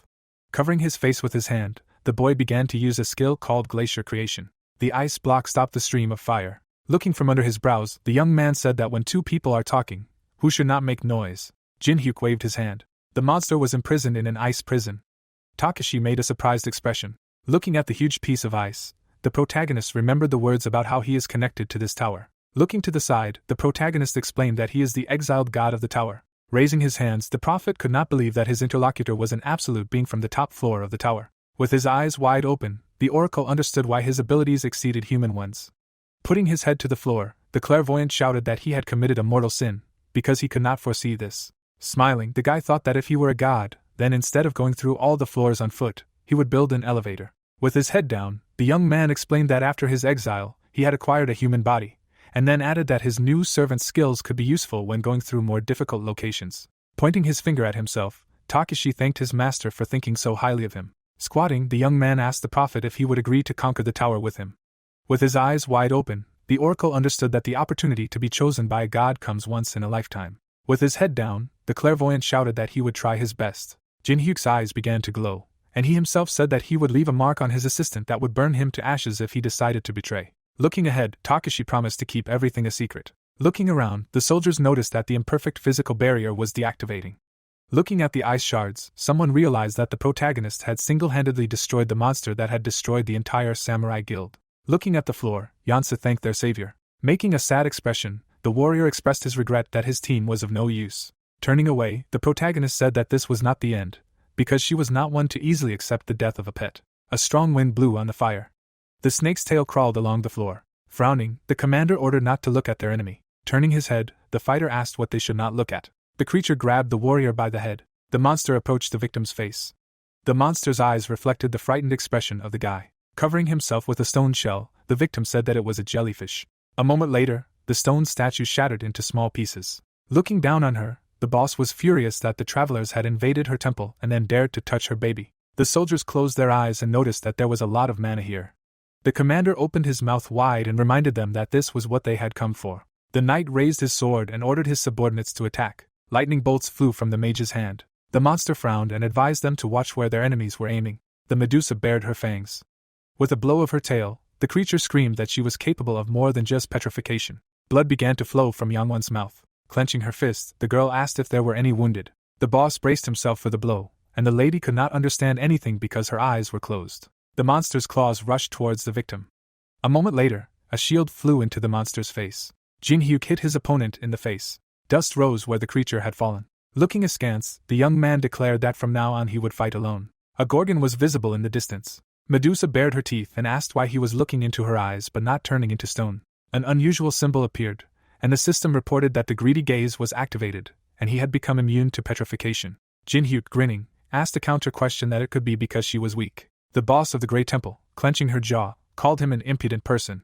The artificial intelligence wrote that the power of the gorgon was activated, and the power of magical attack was increased by 30%, and the speed of movement was reduced by 15%, and at the same moment a powerful aura enveloped the monster's body, and she exclaimed that she would not let him die so easily. Opening his mouth, the monster shouted that he would melt him, and at the same time the acid solution was activated. The system reported that the steps of the demonic Sword King were activated, and the movement speed increased by 70%, after which the protagonist quickly ran forward, and also clarified how she was going to kill him while she was barely crawling. The gorgon's palm appeared. A moment later, the jellyfish swung her hand. The protagonist abruptly put a shield in front of him. It was visible how the boss of the Grey Temple hit the guy's equipment, and then the artificial intelligence wrote that physical and magical defense increased by 300%. Frowning menacingly, the monster wondered if her blows had passed, even though she used even the power of the gorgon. The young man's fingers shone brightly. The monster closed its eyes in pain. The gamer raised the corners of his lips, and at that moment the barrier of the sealed coffin was activated. Suddenly, the opponent's body was surrounded by magical walls, and Jin-hyuk muttered that the last condition for finally becoming a barrier master was to successfully trap the boss monster in a barrier. The magical chains bound the jellyfish's hands, and she asked if he thought he could trap her. Suddenly, the gorgon opened its mouth and shouted, "In this pathetic glass box." The protagonist sharply lowered his eyebrows. Then the boss of the Great Temple waved his tail. The protagonist quickly dodged the enemy's attacks. It was possible to see the guy running near the opponent. Red power swirled around his hands, and the artificial intelligence wrote that the giant's hand was activating. The young man stuck his fingers into the concrete wall. Cracks appeared on it. Suddenly, the gamer began to throw huge boulders. The monster smashed them into small pieces. Waving his arms, the monster noted that this would not work on her. The gorgon said that he should stop throwing himself, after which Jin-hyuk smiled contentedly. The jellyfish's pupils glowed red. The protagonist frowned seriously, and the boss of the Great Temple thought that he was trying to throw stones at her, but it did not seem like he wanted to harm her. The monster clenched his jaw in confusion. A magical seal appeared under the monster. Kneeling down, the protagonist said that it had occurred to her too late. It was clear that the guy was leaving traces under himself. Through the sweat on his face, the Gorgon asked if he had drawn runes on the ashes of corpses while distracting her with stones. Suddenly, the jellyfish's body was bound by magical shackles, and the system reported that a third-level barrier was being activated. Unusual chains fettered the neck of the boss of the Great Temple, and at the same time, the artificial intelligence wrote that a great binding force was enchaining the target. With his hands in his pockets, the young man said that she would never get out of there, because he had put a lot of effort into creating it. Opening his mouth wide, the monster shouted that he should let her out right now, to which the gamer replied that he should not waste his energy in vain and calm down. Looking at the screen, Jin-hyuk noticed that he had completed the task of locking the boss monster in the barrier, and the third condition for becoming a barrier master was fulfilled. It was visible how the Gorgon bared her teeth angrily, and the protagonist thought that it was difficult to lock the boss monster in the barrier alive, and therefore people only caught the goblin boss from the first floor. Poking the button, the protagonist asked what would happen if he caught a higher-level boss. The guy was enveloped in a powerful energy, and the artificial intelligence wrote that he managed to catch a boss monster of the highest level during the quest, and changed the profession to the highest class rune interpreter, and also gave a description of this profession. Sweat suddenly ran down the young man's cheek. A second later, the gamer joyfully clenched his fists, and muttered that he knew that a secret profession would appear. Smiling slightly, Jin-hyuk realized that the more difficult the conditions, the more generous the rewards, and wondered that if he continued to dig, how much more he could get. An unusual force circled around his wrist. The protagonist looked at his hands in bewilderment, after which the system reported that the lunar seal was being engraved, and the activation time of barriers was reduced by 25%, and the efficiency was increased by 30%. Grinning widely, the protagonist noted that they even gave an improvement, and was already in anticipation of how he would torture with this. The Gorgon turned her gaze to him and asked what she would do with her now and whether she would kill her. The guy replied that he didn't even know and asked if he could make armor from her skin, which caused tears to flow down the jellyfish's face. Keeping his hands in his pockets, the young man thought that killing boss monsters was a common thing, because you could get experience points, rewards, and items from them. Imagining the monster's head, the gamer added that killing a jellyfish doesn't give anything, and outside the temple, the jellyfish's head loses its ability to petrify. It seemed like the man opened his jaw in pain, and Jin-hyuk muttered that armor made from its scales inflicts poison damage on its owner. Stretching out his index finger, the protagonist couldn't understand what use a jellyfish was, and at that very moment, the artificial intelligence wrote about a multitude of items and that he had paid 3,350 coins. Suddenly, a plate with a flower fell to the floor. The protagonist began to stir it. Then the guy began to smear the red liquid on the floor. Suddenly, a bright flash was heard, and a secret communication line was drawn through the magic circle. Rick, closing the book, asked how the player knew about his contacts, and then said that he was very surprised. Throwing the plate aside, the young man replied that he just bought what he had on hand and mixed them, and this was an amazing coincidence. The man, squinting, said that it was useless to pretend, because he did not even share this contact with the gods, and therefore he needed to know how he found out about it. Extending his index finger, the gamer exclaimed what this monster was doing here. A shackled Medusa appeared. Smiling, Jin-hyuk muttered that he knew he would be interested in it, because a collector who collects everything related to Greek mythology would not miss such a chance. Suddenly, weapons began to appear, and then the protagonist said that he was just about to get rid of her, and since he was already in touch, he could watch. Furiously baring his teeth, the protagonist said that it was time to begin, and the system reported that the sword cemetery was activating. Opening his mouth wide, the gentleman asked to stop and shouted that it was absolutely impossible to kill such a treasure. The guy looked at the screen and listened carefully to whether he recognized his contact or not, and who cares about it, because there is a good thing. Through the sweat on his face, the manager of the Great Magic Library noted that he would open the gates leading here for him, and they would talk when they met. Looking ahead, Rick said that it looked like things could get more interesting from this meeting. Biting his lips, the gamer wondered what was wrong with his smile. Suddenly, magical cracks appeared. A second later, a portal appeared, and the man asked to go through. Then Jin-hyuk walked through the magic passage. The protagonist looked ahead in surprise. A tall statue was visible. The gentleman, approaching the protagonist, said that this was the 42nd floor test tower, the city of the ancient Egyptian gods. Frowning seriously, the manager of the Great Magic Library welcomed the guy to the White Oasis. The protagonist, lowering his eyebrows, did not think that he would reach the 42nd floor so soon, and it seems to him that this is his first time meeting gods, not having reached even the 100th level. Keeping his hands in his pockets, the guy said that he thought that he would get to the Great Library, but did not expect to end up here, and then clarified whether he was here on vacation. Squeezing his fingers, Rick replied that he would like to take a vacation, but here for work, and also here live the Egyptian gods, which he knows well. Squinting, the man added that they also wanted to meet him, and everything worked out very well. The young man smiled and muttered that something told him that he had learned of his lie with the blessing of the Egyptian god. Suddenly, strange creatures appeared. One of the monsters, opening his jaw, said that there was a man there, and the second was surprised that he had heard that people had entered the tower, but had already reached here. The gentleman's legs were visible. The manager of the Great Magic Library, holding out his palm, asked the gamer if he meant what it was. A huge hole opened up, and Rick explained that there used to be a sphinx here, but now it was just a huge crater. Closing his eyes, the man explained that it appeared after it became known that he was hiding behind the name Anubis. The monster opened its mouth in fury. Taking a stone in his hand, Jin-hyuk noted that he heard that this statue had high artistic value. Turning his gaze to the side, the gentleman asked that he was not afraid of absolute beings that possessed power and ruled the upper floors. Throwing the shard back, the protagonist replied that he did not even know, and clarified whether he should be afraid of them. Shaking off the dust from his palms, the protagonist said that this was not even the 50th floor. The manager of the Great Magical Library sharply bit his lips. Then Rick raised his head and laughed loudly. A huge pyramid was visible, and at that moment the man exclaimed that the guy still did not disappoint him. After a while, the dark creature clenched his fist and said that they should look at this impudent man. Anubis, clenching his jaw, asked if he dared to stand in front of him, discrediting his name, and Osiris laughed at him and said that he looked funny. Lowering his head, the gentleman said his name and greeted them, and the young man explained that he did not come here to see him, and that this uncle dragged him here by deception. Kicking the floor with his foot, the god of death called the gamer an impudent man. A magical barrier appeared above the people, and then the manager of the Great Magic Library said that Jin-hyuk came here as his guest. Putting his palm on his chest, Rick clarified whether he was going to break the laws of the tower in front of him. Through tears, the god of resurrection noted that he was funny today. Turning his gaze to the side, the man thought that the player did not even flinch, as if he already knew the laws of the tower. The monster bared his teeth and said that if he couldn't kill him himself, then he would do it according to the rules of the tower. Suddenly, a terrible warrior appeared. The guide of the dead came out of the coffin. Holding his hands behind his back, the gentleman muttered that this was the strongest warrior that a player on the 6th floor could face. Looking at the guy, the manager of the Great Magic Library added that with his current characteristics, he would not win, and then wondered what he would do in such a situation. Anubis's expression was menacing, and he said that if he could hold out for more than 5 seconds against his warrior, he would allow him to take one thing from the treasury. The young man bit his lips, and the system asked if he accepted the duel request from Anubis, the ruler of the 42nd floor.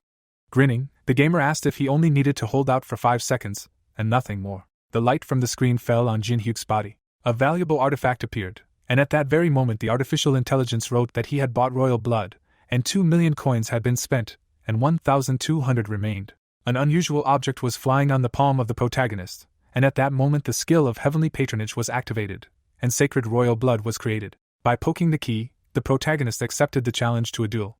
The guy quickly attacked his opponent, and the system reported that the steps of the demonic king of the sword were activated. The warrior's body began to smolder, and at that very second the artificial intelligence exclaimed that extreme changes in characteristics lead to a fatal outcome, and the damage increased by 1,500%. It was written that the warrior Anubis was defeated, after which the gamer, holding his hand in his pocket, noted that it did not even take 5 seconds. Through the sweat on his face, Osiris said that it could not be that a man from the 6th floor could defeat the warrior Anubis. Jin-hyuk turned his gaze to the side and asked what he should choose from the treasury. Opening his mouth, the god of death shouted that his games were enough, and where had he seen anyone attack immediately after accepting a duel? Suddenly, the great being, opening his mouth wide, turned to him. Crossing his arms, Horus reminded him that he himself had made a promise, and then asked if he was going to break the rules of the tower. The monster abruptly kicked the floor. As he left, Anubis said that he should do as he wanted. Rick and the protagonist were visible behind the sun god, and he said that he would show them the treasury, so they should follow him. A huge amount of jewelry opened up. The wealth was shining brightly. Stretching out his palm, the great being said that he could choose. His body was burning with a red flame, and he noted that a promise was a promise. The protagonist smiled contentedly. Opening his lips, Horus added that he would have gotten here sooner or later anyway. Extending his hand, the sun god offered the boy to become a resident of this floor, choosing one of them. Clenching his fist, the great being explained that then he would gain power, more valuable than all these jewels, and this time he would really receive their support. Lowering his eyebrows, Rick wondered if he really wanted to offer a player from only the 6th floor a choice of power that was given once in a lifetime. Raising the corners of his lips, the man muttered that in the end he still received the support of the gods. It was audible that he did not need it, which caused the gentleman's pupils to suddenly turn white. Looking at the young man, Horus asked him again, to which he received a positive answer. Turning his gaze to the side, the gamer said that he was going to conquer much higher floors, and then asked if it made sense to receive help from here. Extending his index finger, the player said that this is why he chose this as a gift. Baring his teeth, the sun god called him impudent. Leaning on the railing, Anubis asked if they were finished. Looking ahead, the great being said that he was having problems as usual because of his hot temper, and the god of death asked him to stop and clarified what this pathetic man had chosen. Crossing his arms, Horus said that he had chosen a black ancient egg, and then the monster asked if he knew what he was choosing. Opening his lips, the sun god replied that he did not know and could not check. Red lightning appeared, and the great being added that only one thing was clear, that depending on what he did with the egg, it could become a huge disaster for humanity. After some time, Alice, turning her head, asked about the ancient egg. Looking at the unusual artifact, the girl could not understand why he had chosen it, and said that he himself knew that if he hatched it incorrectly, there would be many problems. Poking a finger at the dangerous object, the elf said that let's say he could somehow survive, and then asked what to do if the city disappeared, and where she would shop then. Suddenly, the clothes of the protagonist's subordinate turned black. The vampire lord objected that she asked not to return her back so suddenly, and then Jinhyuk, lifting his sleeves, asked to wait there for now. A magical aura was coming out of the black egg. The protagonist, raising his palms to it, said that this was the first time in so long. The guy's pupils glowed blue, and he added that he thought he should concentrate properly. The dangerous artifact glowed brightly. A young man appeared, holding a feather in his hand, and at that very moment the gamer muttered that the only thing he knew about the ancients was one phrase said by an eccentric adventurer. The player, frowning seriously, added that tasty mana was the key to success. Flames swirled around the unusual object, and the system reported that the fire element was activating. Then ice particles appeared near the egg. Several powerful energies were visible, and the artificial intelligence wrote that the ancient egg absorbed mana from the air. Jinhyuk held his palm near the dangerous artifact, and he asked if the taste was tempting. Suddenly, a bright flash was heard. Suddenly, a small dragon appeared. Through the sweat on his face, the protagonist realized that it had hatched and was looking for the mana he had just tasted. Clenching his fist, the protagonist decided that he would collect the remaining mana and give it a form. A small ball was flying above the guy's hand. Having brought a particle of mana to the pet, the young man said that this was his first food. The beast of the ancient race looked at him in surprise. Then the creature licked the gamer's fingers. The dragon happily opened its mouth, after which the system reported that he had been registered in the Hall of Fame for a great achievement, namely, being the first to tame an ancient, and all the inhabitants of the tower were interested in his achievement. The artificial intelligence added that choosing a name would increase the loyalty of his pet, to which Jinhyuk thoughtfully grabbed his chin. Grabbing the animal, the protagonist said that since he had a black animal with yellow eyes, he would name it Kagama. The protagonist smiled contentedly and muttered that although he was cute, he did not have the mana to feed him. The guy looked closely at the screen. A young man was visible from afar, and then the system reported that a mid-level manager had subscribed to his channel, and the commission rate was reduced from 90% to 80%. After some time, a view of a tall building opened up. Byung-chan, crossing his palms, explained that he just needed to give a regular interview, and also asked if he knew that their program was the best in this field, since they guaranteed him a 40% rating. It seemed like the gamer was sipping a drink. Holding documents in his hand, Jinhyuk clarified whether the executives did this. Sitting on a chair, the man replied that if it concerned him, then it was quite natural, and if he shared a few cool tips on how to pass, then people would really like it. Putting the straw from the glass into his mouth, the protagonist thought that passing the test tower seemed to be the only popular program that remained on television in their time. Turning his gaze to the side, the protagonist wondered if he was blind or had memory problems, and would not recognize him. Pointing at himself, the gentleman asked if he had anything on his face, to which the guy replied that there was nothing. The young man opened his mouth wide and asked about the payment, since he wanted to get magic stones. The head of SWB TV company stretched out his palms and noted that there were a lot of players asking for magic stones lately. The gamer parted his lips and asked how much they could give him, since he wanted to get everything he could, and at that moment Byung-chan explained that they usually paid according to the standard. The man raised his index finger and said that for a superstar like him, they could offer him an unlimited condition. Jinhyuk narrowed his eyes and asked him again. The gentleman closed his eyes contentedly and said that there was someone who wanted to act with him, and if he acted with him, he would give him the opportunity to receive unlimited magic stones from their company. Looking ahead, the protagonist replied that was great, and then asked who that person was. Suddenly, the view of SWB TV company opened up. The man stuck his leg out of the car and said that the day had finally arrived. The director lifted the corners of his lips, and it was audible whether it was true that he was filming for today's program, and that the relationship between the Dark Fortune Guild and Jinhyuk had improved. A girl was visible inside the car. Shuewa got out of the vehicle. The reporter, holding a camera in his hand, exclaimed that with such a cast, something grandiose was afoot, and it would blow up all the ratings. The wheels of the car appeared. Then the protagonist got out of it. Approaching Dokpyo, the protagonist asked if he was doing well, to which he replied that he was doing well thanks to him, and was very busy restoring his image from the terrible shame. The guy clarified whether he had brought his friends to show off his connections, And at that moment the director, crossing his arms, explained that they said he would come, so he should have at least prepared somehow. Then the young man smiled. The fighter of the China Guild frowned menacingly. The lady lowered her eyebrows, thinking that Jin Hyuk was their target. Suddenly, the reporter's mouth opened in surprise. Teresa got out of the car. The strongest Korean martial artist showed up. The leader of the Black Fortune Guild clenched his jaw in displeasure. Yusung's expression was serious. The reporters pulled out their phones and asked him why he accepted Jin Hyuk's offer, since they heard that he had rejected all invitations to join the guild, and whether they were comrades. The swordsman, with the veins on his cheek bulging angrily, retorted that they were not comrades, and therefore he would destroy him. Sweat suddenly ran down the reporter's face. Dokpyo, standing in the crowd of stars, muttered that Jun Young, who should have died long ago, Saint Teresa, and even Yusung was on the user's side. Suddenly, one of the popular personalities grinned slyly. The man, opening his jaw, asked where they were going, since they had agreed to film together. The girl, turning around, explained that their goal had been achieved, and they were not obliged to fulfill any other conditions. Keeping his hands in his pockets, the protagonist said that if he wanted to brag about his connections, he should have prepared better. Opening his mouth wide, the gentleman thought that he had been waiting for this chance for a long time, and then asked the journalist to stop. Suddenly, the journalist's pants were in the director's palms. Squeezing the clothes, Dokpyo said that he was ready to take off even his pants for him. Jin Hyuk walked inside the TV company building, grinning contentedly. Closing his eyes, Yusung asked if the protagonist enjoyed Dokpyo's despair, after which he added that he really had a terrible hobby, to which he thanked him for coming, but asked him to be kind and not to interfere in his personal life. The swordsman clenched his fist tightly and asked him again if it was okay that he lost his home because of him, while the gamer remembered that he had told Mayam that this guy was unknown. Spreading his palms out to the sides, the protagonist said that he had no idea what he was talking about, to which the interlocutor asked him not to mock him. Opening his mouth wide in rage, the young man screamed that by comparing only 16 videos with him that were filmed, one can immediately understand that he himself is the only unknown. The protagonist's pupils bulged in fear and did not understand what he was doing, because he was scared, and then he thought that this was a damn stalker. While the guards were checking the player's clothes, Jin Hyuk clarified his comrade's opinion, to which he wondered what they were talking about. The protagonist's teeth were visible through his wide smile, and he explained that he was talking about the guy who was expelled from the main association, and then asked how he felt about the fight with him. Yusung's lips turned down in worry. It seemed like the guy had lowered his head to his knees in the fight with Kawi, and now he said that his opponent was quite strong. The swordsman clenched his teeth tightly and said that compared to his duel with him, it was very easy.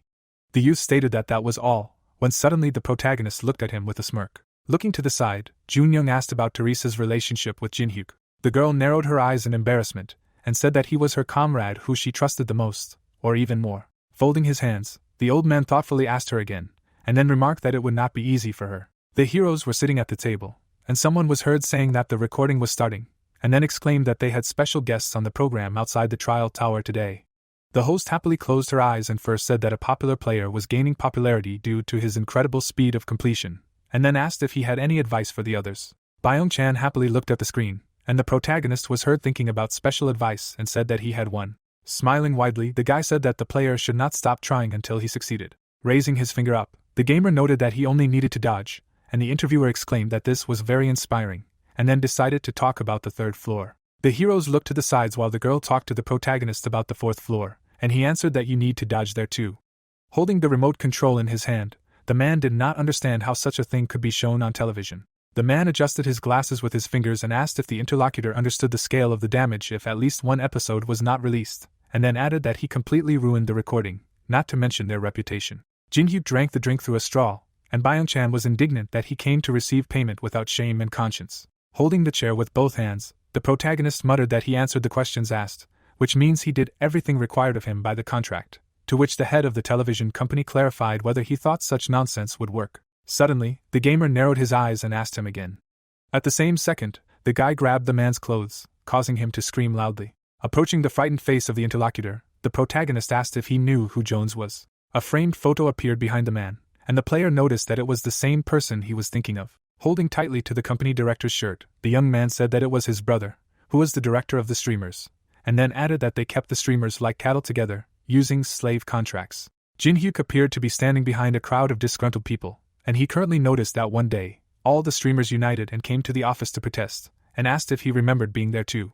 The protagonist had a bandage wound on his face, and he said that thanks to this, he was able to understand many things in life, such as how to wag your tail so as not to end up on the street. Beads of sweat were running down Byung-chan's face, while the gamer asked what they told the people when they were almost surviving because of the contracts they had rigged. In the past, the head of the TV company held the paper between his fingers and said that there were no problems with the contract. Smiling maliciously, the protagonist asked if he still considered his words nonsense. A beam of light from the device scanned the man's eye, when suddenly the system reported that everything was authorized. The director of the company adjusted his glasses with his fingers. Extending his palm forward, the interlocutor said that this was a warehouse of magic stones for their television company. Spreading his fingers wide, Byung-chan noted that according to the terms of the contract, they give them the opportunity to use an unlimited number of magic stones here for 2 hours. Looking down, the protagonist asked him again, to which he cried out that this was written in the contract, albeit in small print in the corner. The gamer walked deeper into the room, and the interlocutor said that he could use all of this for his own purposes, after which he added that there was an anti-theft spell in effect here, so it would not be possible to stuff them into the inventory. Jin-hyuk grabbed a bunch of magic stones with his hands, and Byung-chan thought about the fact that he had no choice but to absorb them. But on average, absorbing a stone of even a low level takes 5 minutes.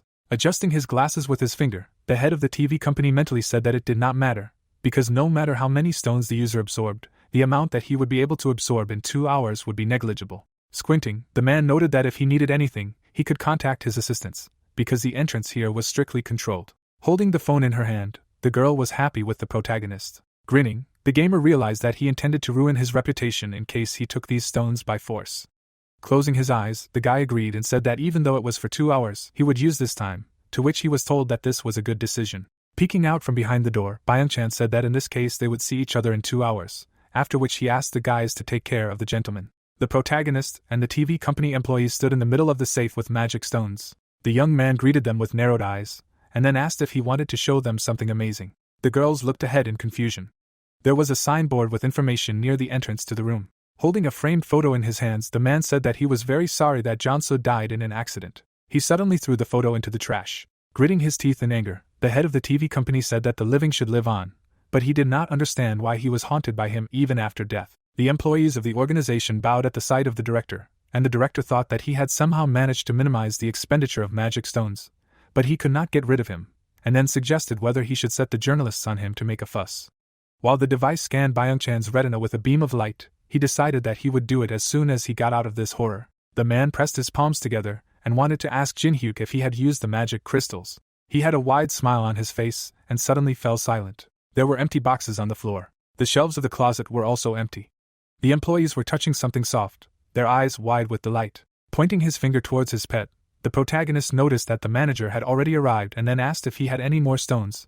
His baby just loved to eat. Kagama happily moved his paws up and down. Byung-chan collapsed on the floor and said that his heart couldn't take it, while his assistant screamed that the animal was very cute. Putting his hands in his pockets, the gamer thought that this was the TV company director's payment for doing dirty deeds without knowing his place, so he would torture and use him for the rest of his life.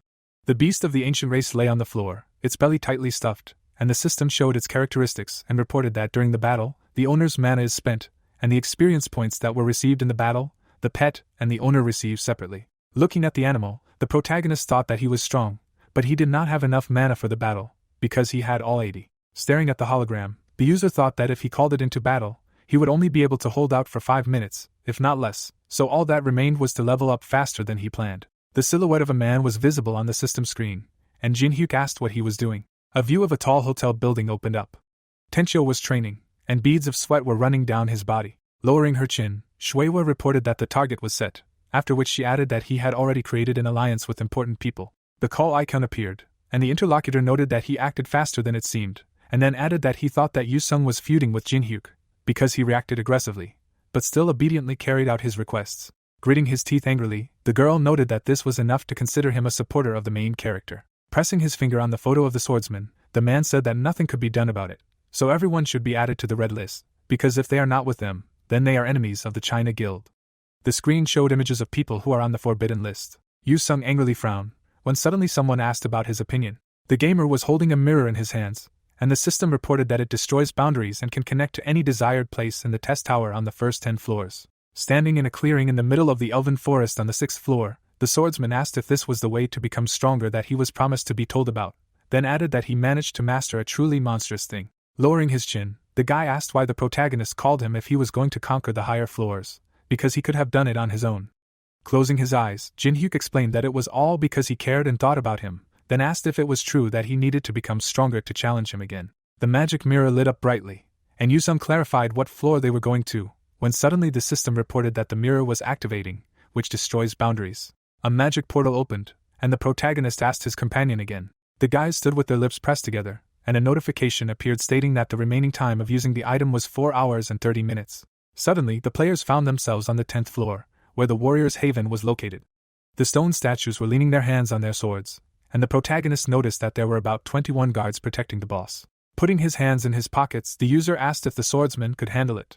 At that moment, Yusung put his hand forward. The boss of the 10th floor, the immortal stone giant, was visible in the distance, and the guy suggested that it was worth a try, unless that monster woke up. Standing in front of the swordsman, Jin Hyuk asked if this was enough for him, and then said that in that case they would do this.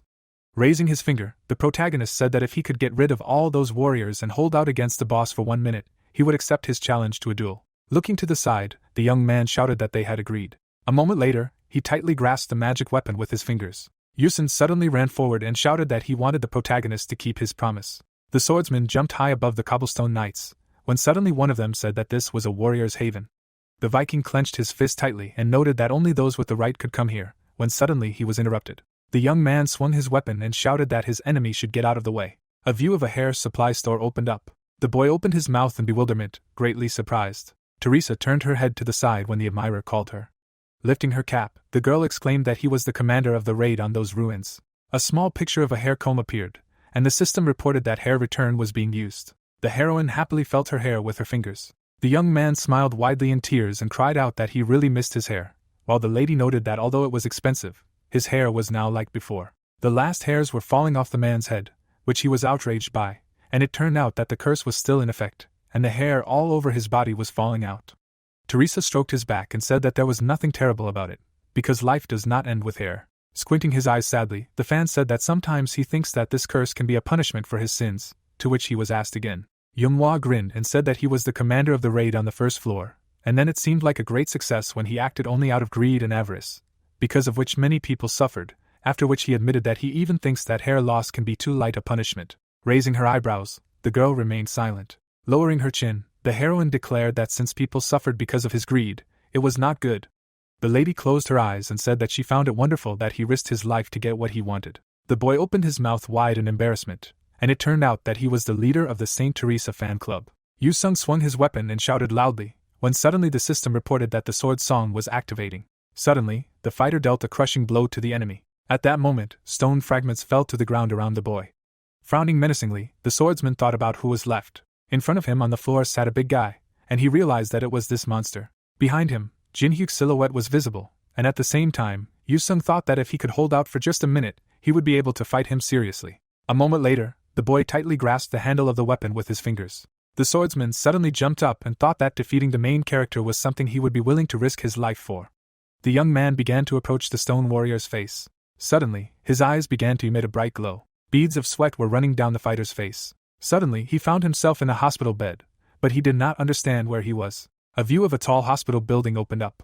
Hannah was peeling an apple and said that Yusung was in the hospital, to which he noted that she was the gamer's servant. Looking away, the girl said that if that were so, and then muttered that she was his slave. It seemed like an intern was running to the swordsman lying on the ground, and she said that the director ordered him to be taken to the hospital, which is why she was here, after which she added that his condition was terrible. Opening her bag, the lady remembered that he told her to give this to her when he woke up, but she did not understand where it went. The nurse extended her hand forward and said that this object. The boy frowned in confusion, and he remembered that he had fought the boss of the 10th floor. A menacing monster was visible, and the system reported that the absolute invulnerability skill was activated, but damage did not pass through the object. The swordsman lay in the fragments of stones, and now he remembered that neither physical nor magical attacks worked against him, and even his attributes, the sword, was broken. The young man clenched his teeth in pain and thought that Jin Hyuk was a bastard, while he said that 21 seconds was a bad result, and it would not go anywhere. Having created a mask on his face with the help of magic, the protagonist said that he was still far from him. The huge monster swung his weapon, and the system reported that the steps of the demonic sword king were activated. Jin Hyuk put his palm on the ground. The protagonist seemed to jump from side to side, and Yusung realized that he had managed to dodge all the attacks with impossible precision. The monster's eye began to glow brightly. The monster clenched his fists tightly, and the artificial intelligence notified that the shrine was activating, and the force of attraction was increasing by 500%. Crawling along the floor, the guy screamed loudly and did not understand what kind of terrible pressure it was. Squinting his eyes, the swordsman thought that even the protagonist could not cope with this, and wondered what he would do. The gamer extended his palm, surrounded by magic, and declared that he was waiting, while Yusung thought that this was the end for him too. Jinhyuk drew magic symbols in the air with his finger, and the system reported that the first level barrier was activated, which strengthens spells, and also strengthens the effect of spells in a set area per second. The protagonist thrust his fist forward, noticing that it was time for his enemy to truly turn into stone, and it turned out that he had set the activation direction to the center of the barrier. Suddenly, a bright magical sphere surrounded the huge monster. At the same time, a crushing blow tore the shield apart. The monster's eyes were shining brightly, when suddenly the system sent many messages, and each one said that due to invulnerability, no damage was done. A large stone flew straight towards the fighter. Putting his fingers to his chin, Yusung muttered that this couldn't be, because Jinhyuk defeated the boss as if he was bragging to him, and that was the last thing he remembered. The protagonist put his hands in his pockets, and the artificial intelligence notified that the boss of the 10th floor had been neutralized, and the remaining time to clear the next floor was a little less than 90 days. A magic icon appeared, and the system reported that the player could copy one of the monster's absolute abilities, and after the condition was met, he managed to successfully copy invulnerability, the activation time of which was reduced several times. Yusung held a fragment of the stone monster's body in his hand. Clenching the object tightly in his fist, the guy realized that the protagonist was mocking him even now. Walking through the elf forest on the 6th floor, the protagonist saw system messages that he had received a giant sword and shield, and that these outstanding achievements were listed in the Hall of Fame for 2 days, but the registered name was unknown. Smiling contentedly, the guy thought about how this taste had made him addicted to the test tower, after which he remembered that he had not uploaded a video from an unknown name for a long time, although he had to replenish the coins spent in the battle with Anubis. While passing the 10th floor, the gamer stuck his tongue out of his mouth, and now realized that thanks to Yusung, who got rid of the small enemies, he was able to concentrate his forces on creating that barrier that requires a lot of mana. Suddenly, Alice appeared above his head, calling out to the contractor, to which he responded. The assistant asked if he knew that someone was watching them, to which he looked away and replied that he knew it. Raising one eyebrow, the vampire lord was surprised that the master knew, but did nothing, because it was not like him. Walking deeper into the forest, Jinhyuk explained that the place they were going to hated weirdos, after which he added that they would not gain anything from this battle, so he would leave it like this. A surveillance camera flew near the stranger's face, and he said that the protagonist was now heading to the elf forest on the 6th floor. A view of a huge skyscraper in Beijing opened up. Liko knelt down when asked how the gamer managed to take the 10th floor, considering he had already taken the 5th. Stepping on the floor with his foot, the leader did not understand what his subordinates were doing all this time. Guild member China clenched his teeth tightly in pain. Suddenly, his ear fell to the ground. The man's lips turned down when his boss said that he was pathetic, because he did not complete a single task properly. Gunshin, wrapping his fingers around the hilt of his sword, noted that he always had to interfere so that things would go at least somehow. The healer ran to the wounded fighter, and the boss ordered to leave him. Putting the sword in its sheath, the guild leader noted that next time he would not get off with just one ear, and advised him to remember this when looking at the wound, to which he agreed. The commander's cloak rose up after turning around, and he said that he didn't know why he stayed on the 6th floor, but it was for the better, and then ordered his subordinates to go to the 6th floor and regroup. Gritting his teeth, the man asked to burn Jinhyuk along with the forest and all the witnesses as well. The sun's rays were shining through the trees in the elf forest on the 6th floor. The man in the black mask turned his head back when he was ordered to keep his eyes on the target. The robber was sitting on a branch and watching the protagonist. Suddenly, an elf climbed down from the tree. People were walking around the forest on the 6th floor, and it turned out to be one of the best resting places in the tower. The players were making a fire at rest, and it was said that only after staying there for 90 days, the 7th floor would open automatically, and that was why many people came to rest. The guy noticed a magical beast. Holding a fork with food in her hand, the girl shouted that they shouldn't go there, because it was elf territory, and it was dangerous, to which her friend said that there was a very cute rabbit with a horn on its forehead. The lady pulled his ear and said that forest creatures hated strangers, and if he didn't want to get an arrow in the head, then he should quickly go back, to which he cried out in pain and muttered that he came to have fun, and she grumbled. The small animal raised its paws. It seemed like a man's legs were dragging on the ground. The elf tried to hide behind the bushes.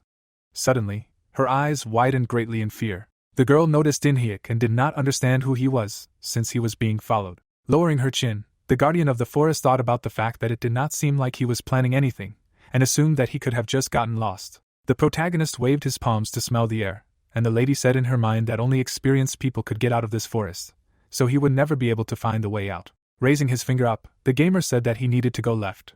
With her pupils widening in alarm, The elf thought that she would need to spend a lot of time in the forest to be able to find the way by smell. The protagonist smirked, and the girl wondered how an ordinary person knew about this method. The magic symbols hovered in the air in front of the user's body, and the lady realized that fortunately there was nothing to worry about, because he was approaching the illusion barrier. The forest guardian widened his eyes and thought that once he got into it, he would endlessly walk in circles until he got exhausted, wandering through endless illusions. The elf closed her eyes and decided that she would watch this, and when he lost consciousness, she would carry him outside.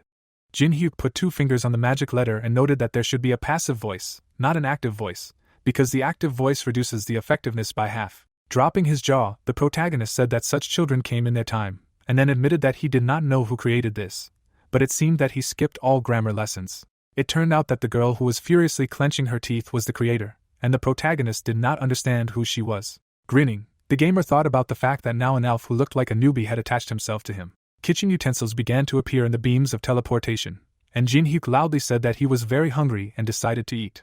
Suddenly, the protagonist began to chop a green vegetable on the board. At the same second, the guy began to throw food into the frying pan on the fire. Putting a finger to her mouth, the elf wondered if this man knew how to cook.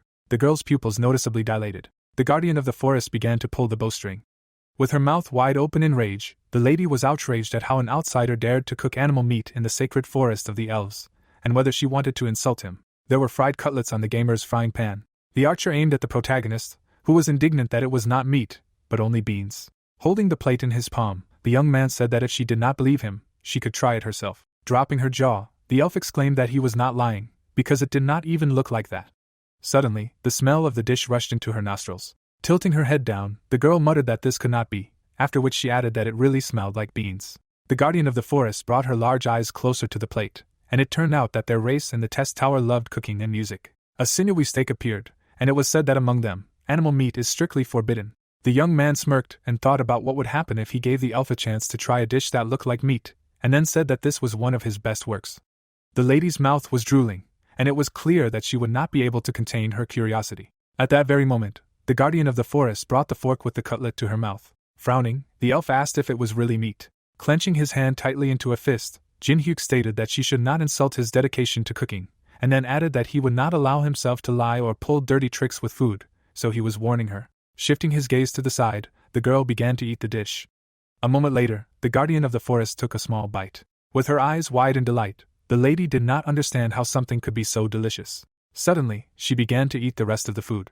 Empty plates lay on the grass, and the elf admitted that she did not think that the stranger would be such a wonderful person who could introduce them to such a new dish. Sylvia put her hand to her chest and told him that she was the ranger of this forest, then apologized for being wrong about him. Closing her eyes, the girl asked what she could do for him as an apology. Smiling broadly, the protagonist asked if he could visit the elf village in that case. The magic rabbit was eating grass, and the forest guard asked him again. A view of the unusual buildings in the main village in the elf forest opened up. Squinting, the guy told everyone his name.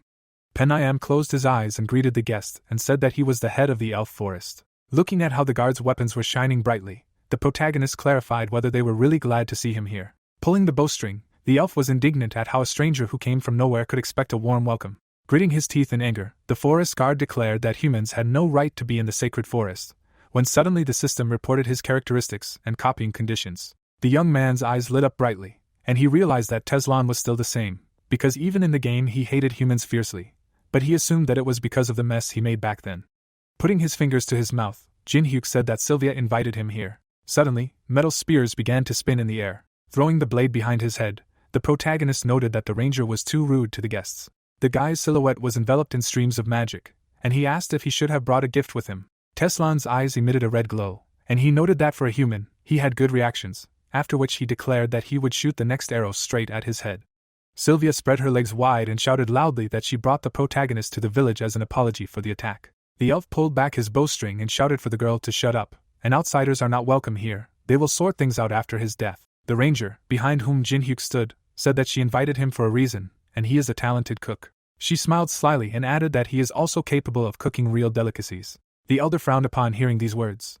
Teslan's face was also stunned. Then he raised his bow and shouted that they are not so easy to convince. Pen-Name frowned and told him that there is no need to rush. The protagonist must prove his words with deeds. The blonde opened his mouth in rage, looking at the leader. The elves were collecting fig fruits, a special fruit that contains mana. By eating it, you can increase the power of your magic.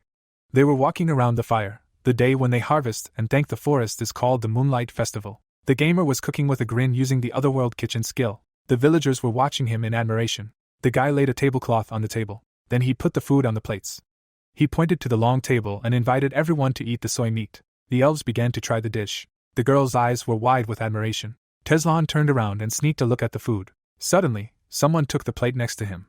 Jinhyuk turned away and reminded him that the blonde wanted to shoot him, and he had no conscience at all. The elf was shaking with anger, watching his comrades eat the delicacy. The elder wiped his mouth with a towel and said that it was amazing. He smiled widely and shouted that an outsider gifted them such delicious food, and the atmosphere was only getting better. The villagers joyfully raised their hands up, thanking the benefactor forest. They began the Moonlight Festival.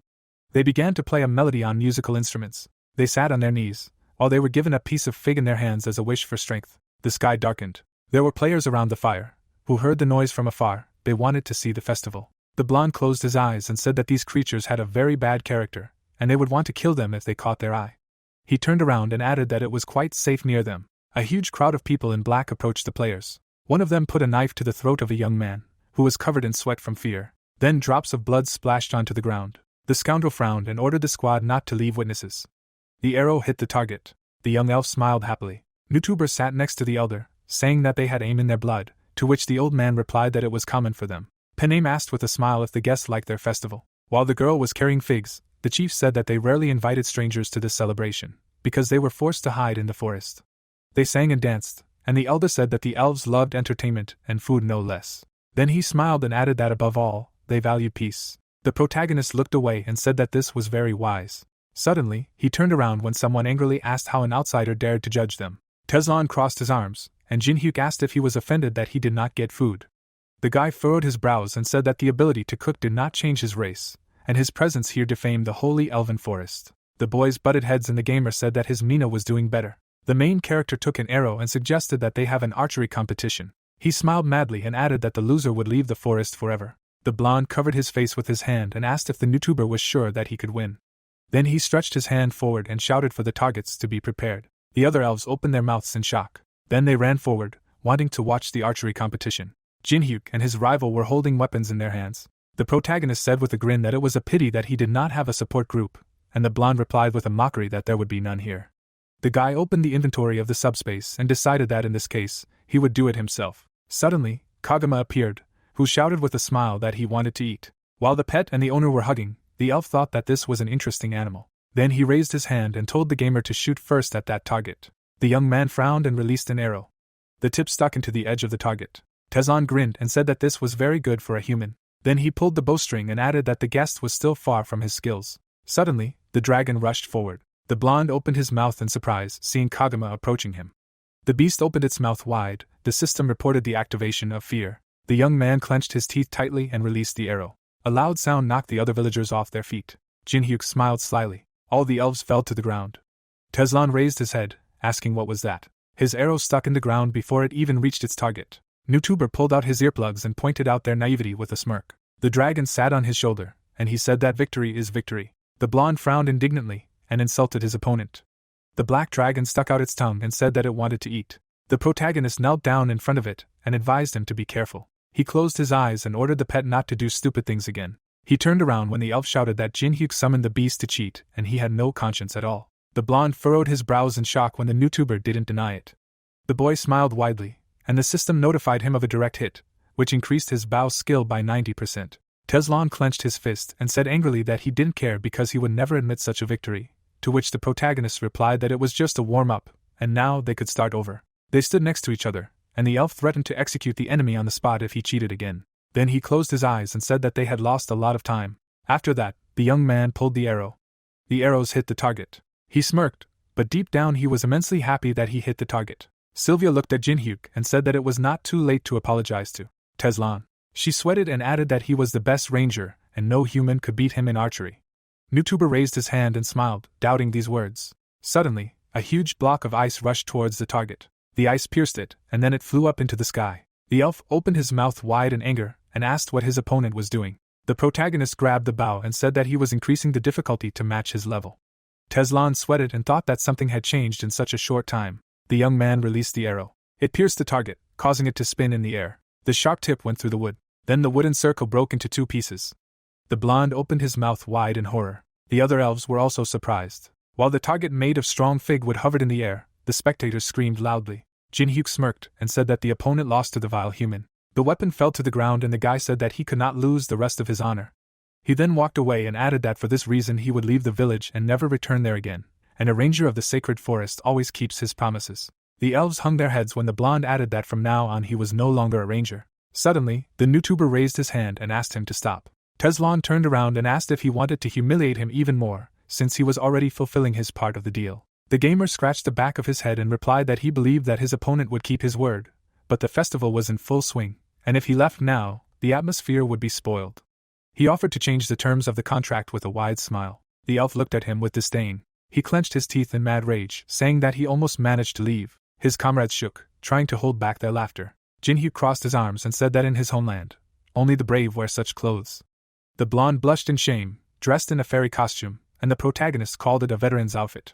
The elf frowned and shouted that no one would dare laugh at Tezlon. The next moment, another forest dweller burst out laughing. The blonde bit his comrade and kicked him. As they fought, the gamer thought that he might have gone too far, because subjecting the best ranger to such a thing should be done carefully. The elder smiled and told the protagonist not to worry, because this guy needs to taste defeat, and his desire to protect the forest was already starting to weigh him down. As Tezlon opened his mouth wide and fought, the old man said that this is the reason he is grateful for their fight with the gamer. The young man looked at Pen-Aim with a smile, and thought that he was a worthy and wise elf. Then they both smirked slyly as they both came to the conclusion that the blonde's punishment should be prolonged to curb his ardor when possible. Someone was walking forward quickly. The elf was breathing heavily through his wide-open mouth. Everyone turned around when they heard his screams. The leader frowned in shock as he looked at his subordinate. Lucio fell to his knees, holding his severed arm. He was sweating, screaming that strangers had begun an invasion. He remembered the enemy in black clothes and reported that masked men had appeared out of nowhere. The young man raised his hand and his eyes widened in fear. The enemy attacked him. They began to kill everyone they could reach. The elf was running away from the strangers. The man with the spear looked away. The rangers were unable to cope with him. His eyes were shining brightly, and Lucio said that these invaders were very strong. Foam flowed from the mouths of the forest dwellers, and their eyes turned white. The boy closed his eyes and coughed up blood. Sylvia sat down next to him and advised him to conserve his strength in such a fragile state. The old man clenched his teeth and trembled with rage. Then he looked to the side and loudly ordered everyone to prepare for battle. The elves immediately rushed to their weapons. They put on gloves, while Pen-Aim shouted that they must defend the forest, sparing neither strength nor lives. Tezlon turned around and shouted for the high-ranking rangers to follow him. The protagonist stood motionless in the midst of the commotion. He clenched his teeth. Then his eyes shone brightly with anger. The players ran forward along the path. One of them turned around and raised his hand, trying to stop the pursuer. Suddenly, the enemy knocked them down, holding a spear in his hand. He frowned and ordered the others to leave no witnesses, because everything in this forest must disappear. The members of the Kitai Guild waved their weapons. Someone raised a bloody hand in the air, begging for salvation. Suddenly, 2 arrows pierced the chest of one of the villains. His ally frowned and realized that there was someone else nearby. The elf jumped to the ground, clutching a bow in his hand. The elder looked ahead and asked if this was possible. Below lay a wounded woman, and the old man said that their mother's children had been brutally murdered. He picked her up and screamed in despair. Sitting on the ground, Pen-Aim apologized for not being able to protect them.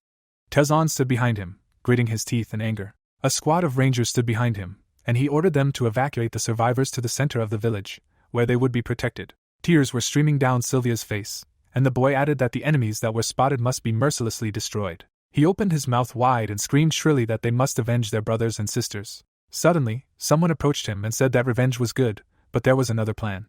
A system notification appeared in front of the enemy about the loss of 2 signals.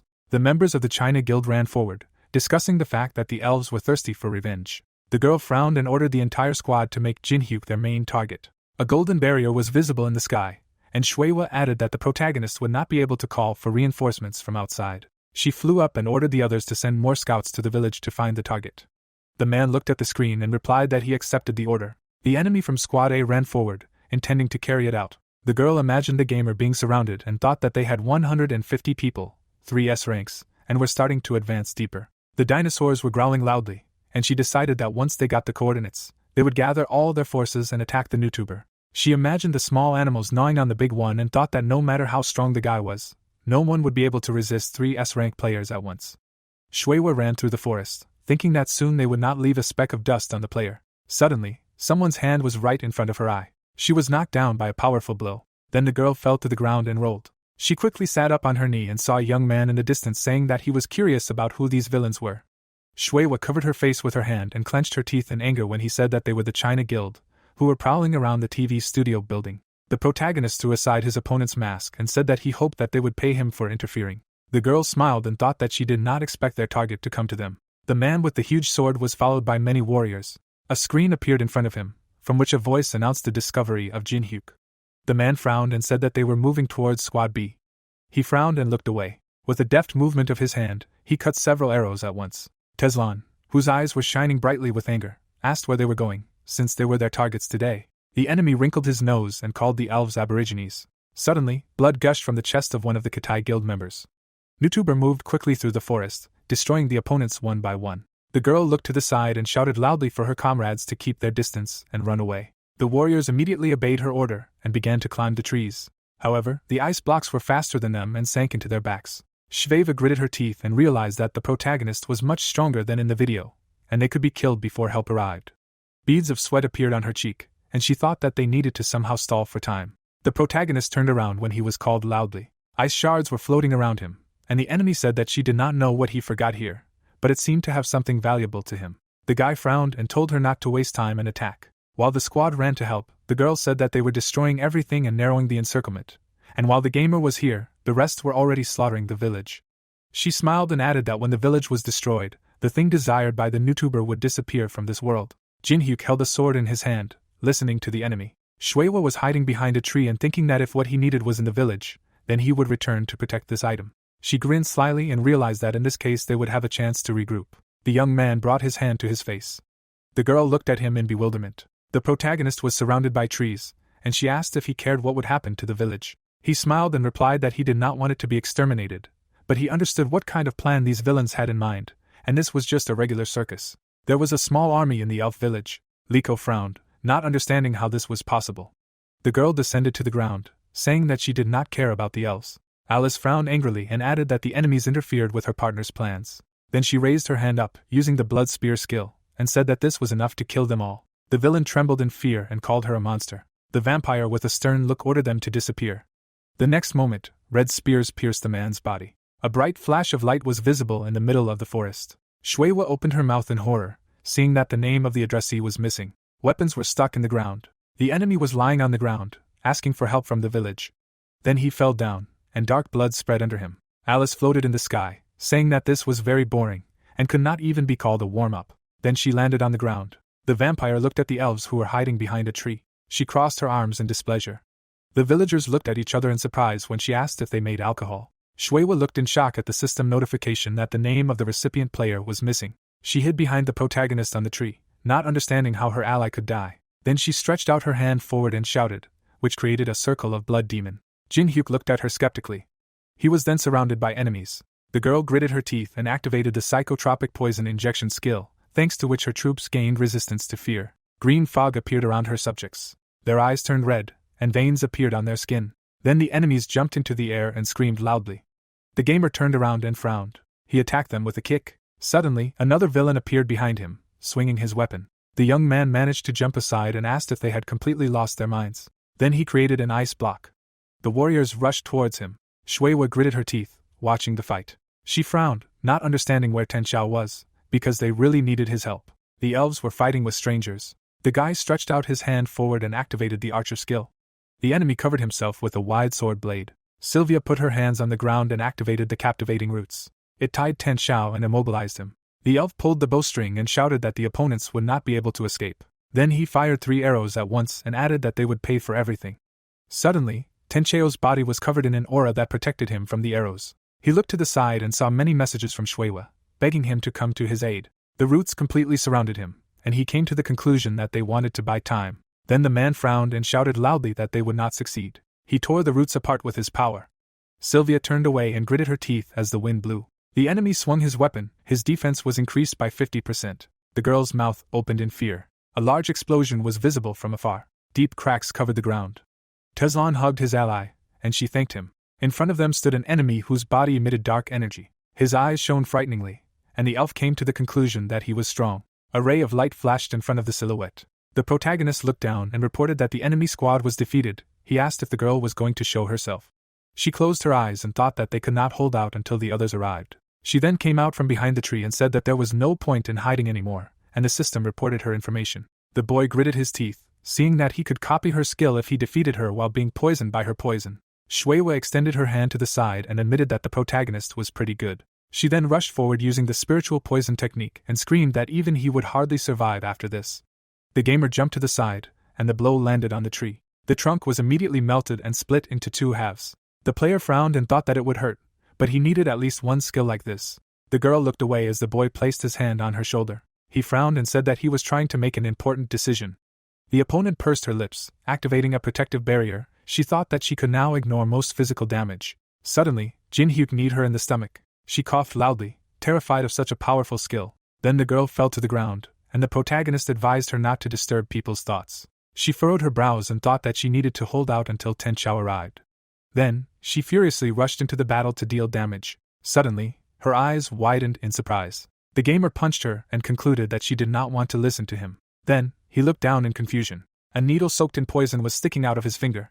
The enemy was kneeling and trembling, asking if the YouTuber thought that she would become an ordinary punching bag for him. She stuck out her tongue and showed another needle. A sly smile appeared on her face. The youth gritted his teeth, watching the veins on his skin turn purple under the influence of the poison. His mana circulation was disrupted. He clenched the wrist of his injured hand.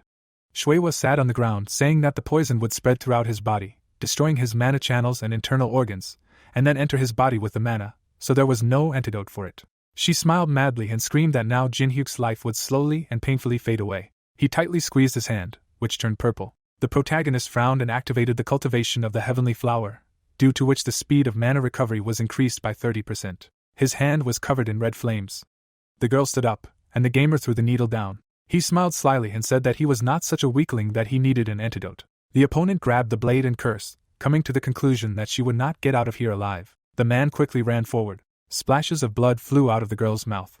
Her comrade turned around. Shuewa was fiercely fighting with the protagonist. His eyes turned white as he used ice. Then, the China Guild member fell to the ground. Tenchao's mouth opened wide in horror. YouTuber swung his sword with a frightening smile. A loud explosion was heard in the forest. An enemy was approaching Jin-hyuk, who activated the Chi Abundance sword. Another pogrom occurred. The man stood in front of his ally and asked if she could stand up.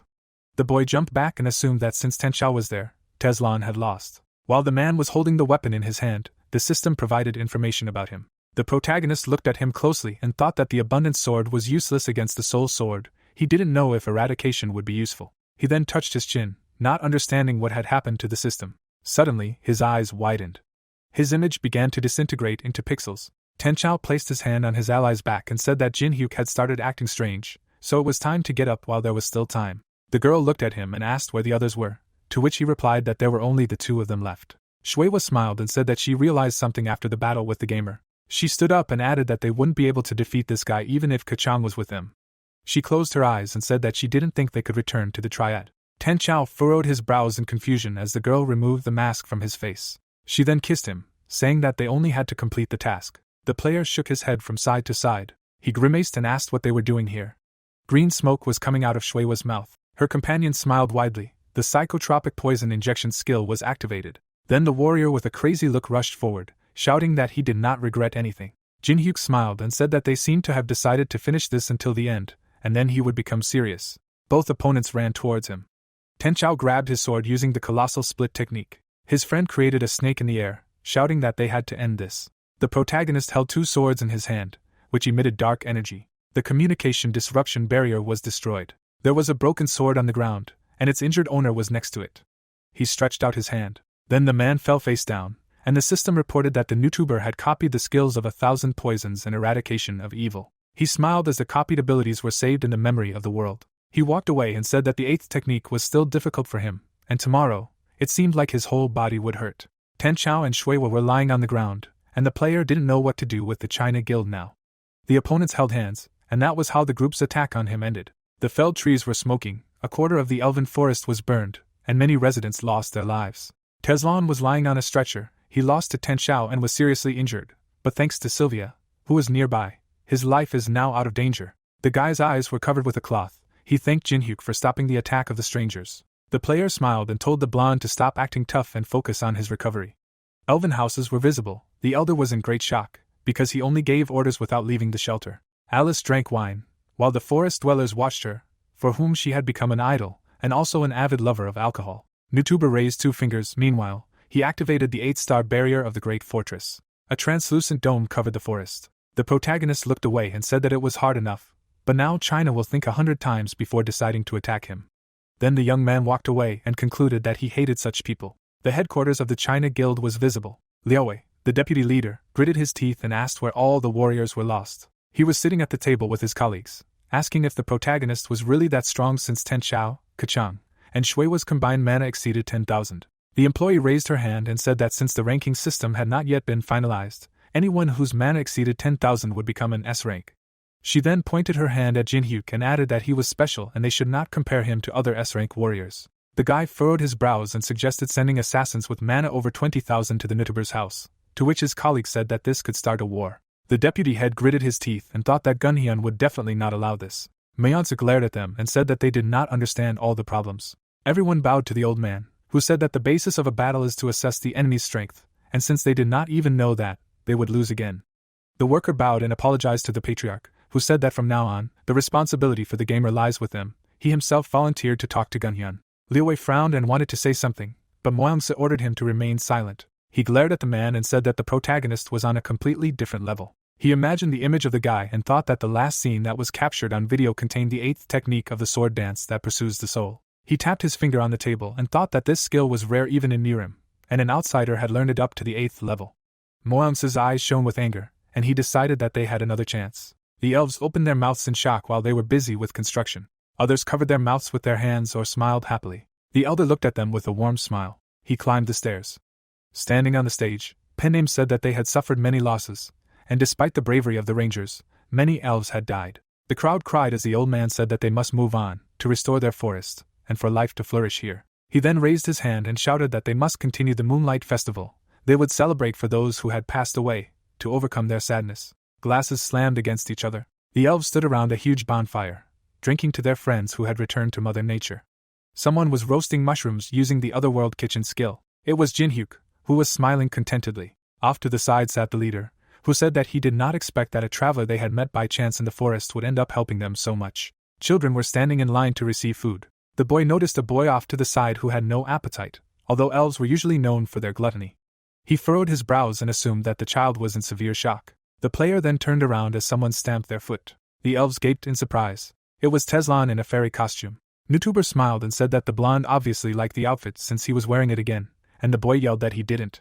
He tossed a fig and said that he always thought that outsiders were a threat to their forest. He assumed that they came for the mana-infused figs. Closing his eyes, the archer added that in fact, it was just a massacre, and it was not him who stopped it. The player calmly looked at the elf who celebrated his victory. Teslan closed his eyes and said that he wore the outfit because he lost a bet, and by willingly dressing up in this way, he showed his respect. Jinhyuk crossed his arms and thought with a displeased face that it was not so funny anymore since the elf wanted to wear it himself.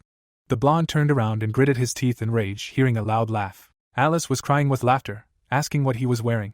The girl fell to the floor and began to laugh without stopping. The elves turned around at the loud sound. Even the child with a poor appetite smiled.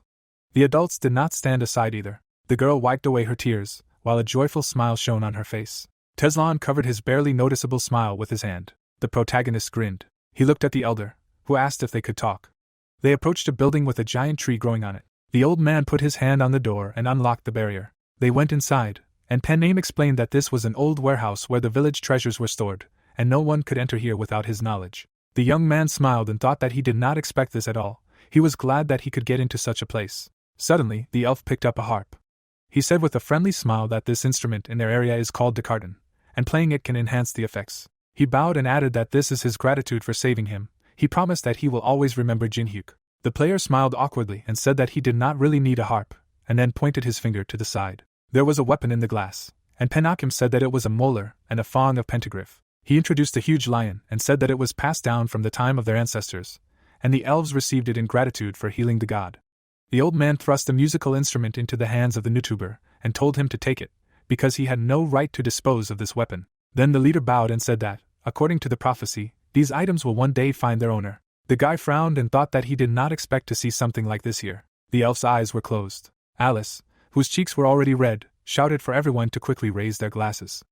There was a barrel on the table, and the girl screamed that she liked this forest. She opened her mouth wide and declared that one day she would take over this place and make sure that the locals would live. The protagonist poured purple liquid into the barrel. The crowd drank alcohol. The gamer frowned as he sat at the table.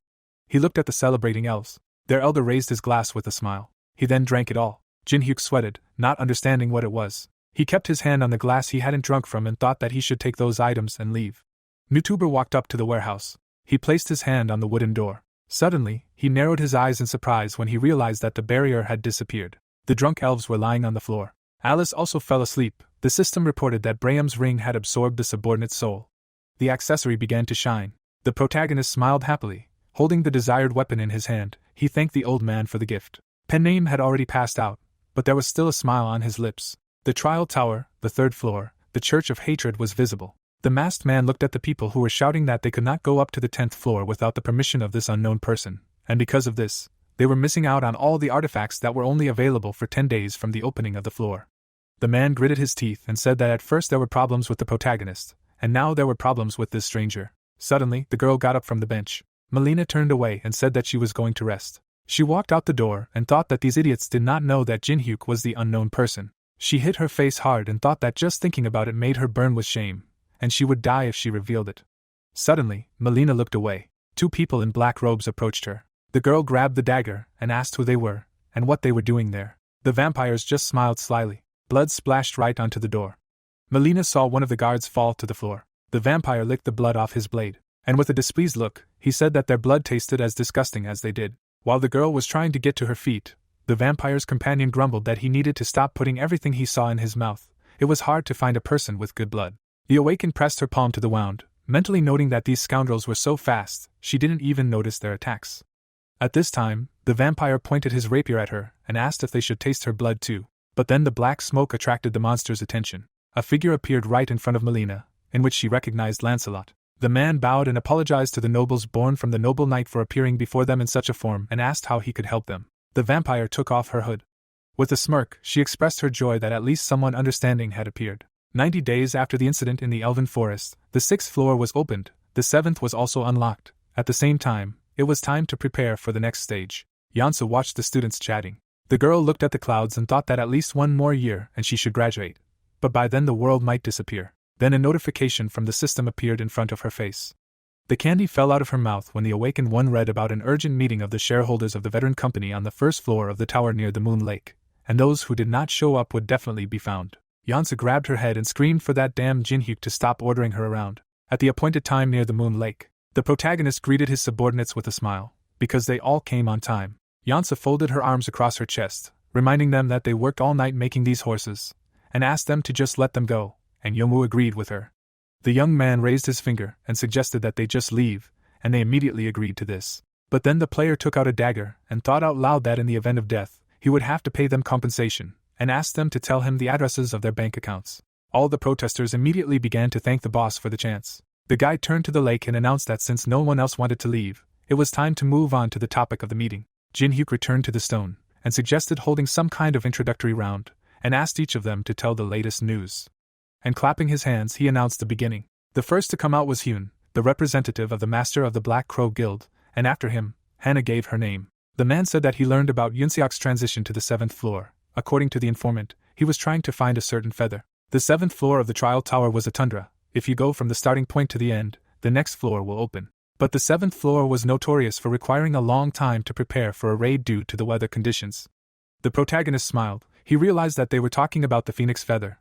The blessing of flame helped when passing this floor. With a satisfied smile, Hannah said that Yu-sun had fully recovered and was discharged from the hospital, and asked to tell him that he would kill his opponent when they met. The player closed his eyes when he came to the conclusion that his opponent was completely fine, and asked to continue. Takashi bowed deeply, after which, with a shining face, he introduced himself, and added that it was a great honor for him to meet Jin-hyuk again. The Japanese man bowed and handed the sword to the boss, and said that he stole the item he wanted to get from the Medusa temple, and was sure that they were furious because their national relic was missing, and the boss praised the guy for his excellent work. The hero looked at Fontaine's heavenly sword in his hands in confusion, thinking that it was already useless now. It was worth exchanging it for something worthwhile in the future, and asked to continue. The unfamiliar girl with a smile introduced herself as Andrea, and she was in charge of the 5th floor. With a happy expression, she said that the organization of power on this floor was completed. Although players rarely appeared, she prepared it just in case. The others immediately loaded, and Yansu asked a general question. What did Andrea mean when she said that she was in charge of the 5th floor? Jin-hyuk put his hand on the girl's shoulder, and explained that she was the boss of the 5th floor. He assumed that she was very tired and praised her for her good work. The rest of the staff were horrified when they realized that they were facing a boss monster. While Andrea tried to act friendly, the boy thought about how much she had grown, supposedly due to Alice. The protagonist raised his finger and ordered her to stop running around and move on to the next topic. He pointed at the gloomy Melina from the Demonic Human Association. The boy frowned at the awakened one and asked her to stop being silent and tell him her news, and she admitted that an important incident had recently occurred. The player raised his eyebrows in surprise when he heard that someone had come to the demonic humans from the upper floor. The vampire pointed her finger at her brooch and said that they were blood relatives of the Decusus family, who worshipped the Amuls. The monsters did not change their positions when they offered to help them fulfill their desires in exchange for help, because they had heard that the people needed the relic from the 11th floor. Lancelot rubbed his chin and admitted that he was curious. He clarified what the nobles wanted from his team. The vampire replied that a prisoner had escaped from the ruins of the 1st floor and asked for help in catching him, and the frowning Melina remembered this. The girl folded her arms over her chest when Jin-hyuk clarified if the vampires really gave them the bracelet of the renegade from the 11th floor, and she admitted that the management did not expect this. Then the young man flinched when the ring on his chest began to glow. While the trinket shook, the protagonist could not understand why Alice was reacting like that, so he declared the meeting over. The nearby sculpture shattered into pieces. Alice's face was distorted with anger while she screamed that these scoundrels betrayed her. The vampire growled in rage that she would find the traitors and tear them to pieces. The girl turned sharply to the owner, and reminded him that he promised to help take revenge. The player looked sadly at Alice, while she convinced him that this was their chance. The vampire's face expressed joy when the guy replied that he would definitely keep that promise, and asked not to worry. The smile slid off the girl's face when Jin-hyuk added that they needed to be careful. The young man put his hands in his pockets and admitted that he did not have enough mana to fully unleash Alice's power. Now revenge could harm them themselves. The vampire was desperate when the owner added that she needed to abstain from the necklace for a while, and asked how. With a wide smile, the protagonist asked him to believe him. The girl did not immediately find what to answer. Then she lowered her head. Alice poked the top of her head into the protagonist's chest, and said that she wanted chicken legs, to which he allowed her to eat everything on her own. The boy looked at the moon and thought that he had managed to calm it down, but he would need to prepare for the next time. At this time, on the 7th floor of the test tower, someone from the tent asked if the East Sea was blocked. He was told that there was too much ice, the temperature was low, the air was humid, it was impossible to make a fire, and the path to the gate was not visible due to the snowstorm. Eun-suk clenched his teeth in despair, while his subordinate added that this had been going on for too long. The captain glanced at her and demanded that she stop whining and start looking for other ways. They were obliged to pass the 7th floor by any means necessary. Then a guard burst into the tent and told the young man that he had to see this. The blonde came out of hiding. The protagonist looked at him sullenly. As the player approached, Eun-suk asked him what he was doing there, and in response he heard that he had come to clear the floor. Jin-hyuk warmed his palms with his breath and noted that the guys tried their best. The captain trembled with anger, and said that they did not need the impudent man's help and could handle everything themselves. The protagonist looked at the blonde with a stern look and asked when he had said he would help. The awakened one passed by the captain and advised him not to make things up. He had come for the phoenix feather, and they had simply gotten in his way. Eun-suk turned around and angrily said that it was their exclusive right to occupy this place, and that the guy was actually trespassing on private property. Jin-hyuk turned around and said that the other guy was being funny and asked if anyone really thought that the 7th floor was the Dangun Guild's zone. The captain's face twisted in anger, and he said that it was a provocation, but the young man objected that it was fair competition. Then he walked away, asking Eun-suk to try to stop him. The blonde gritted his teeth in anger. Then he quickly walked into the tent. At this time, 2 guild members were on duty at the edge of the forest. When the figure approached them, they tried to stop him, but they immediately recognized him as the protagonist. The guy immediately approached the player, called himself a big fan of his, and asked why he was here. In response he heard that he needed to look at one thing that was in this forest. The guard immediately raised his palms and said that this territory was very dangerous. They were standing here for a reason. But the awakened one passed by, thanking for the warning, and asked not to worry. The guy looked back. He did not even notice how Jin-hyuk passed by, and he was walking in the snow. The guard smiled, and thought that indeed, the S-rank gate was different from theirs, but he would still have to report it. The captain with a gloomy look ordered to gather a team and pursue the intruder. The guard raised his eyebrows in surprise, and Yoon-seok explained that the guy went for the feather. In other words, if they followed him, then success was guaranteed. The blonde's brow furrowed as he added that they should keep an eye on the lone wolf, and that was an order. At that moment, the hero picked up a shard from the snow. The young man looked at it, thinking that he had found traces of people from the Tengen Guild, but there was not a single body. The player turned to the boulder standing in the clearing. He frowned when he recognized the symbol on the stone. But then the awakened one's attention was drawn to a noise behind him. The boy looked at the approaching people with displeasure, and asked why they were following him, since they themselves said that it was dangerous here. The guard was shivering from the cold, but still answered that they could not leave the hero alone in such a place. They thought he would need a guide. Jinhyuk threw at the people drowning in the snow, while they realized that it was even colder in this area, and wondered mentally who would be needed here. The guard looked at the insides of the igloo, and noticed that it was convenient to be next to an S-rank player. With relief, Diho extended his hands to the fire and said his name. The protagonist's face showed boredom when he checked their skills with greedy gaze. They were too standard. The guild members were confused when the boy clarified why Yunseok told them to follow him, and tried to pretend that they did not understand anything. The player raised a finger and asked them not to lie, since they did not know how. The captain must have sent them to find the phoenix feather. The guard lowered his head when the awakened one added that seeing them in such a dangerous place, there was only one conclusion. The boy closed his eyes and admitted that he did not blame them. There were other, more annoying problems right now, and he was asked what he meant. Jinhyuk looked at the fire and explained that the large boulder outside with a strange sign was the mark of an ice troll.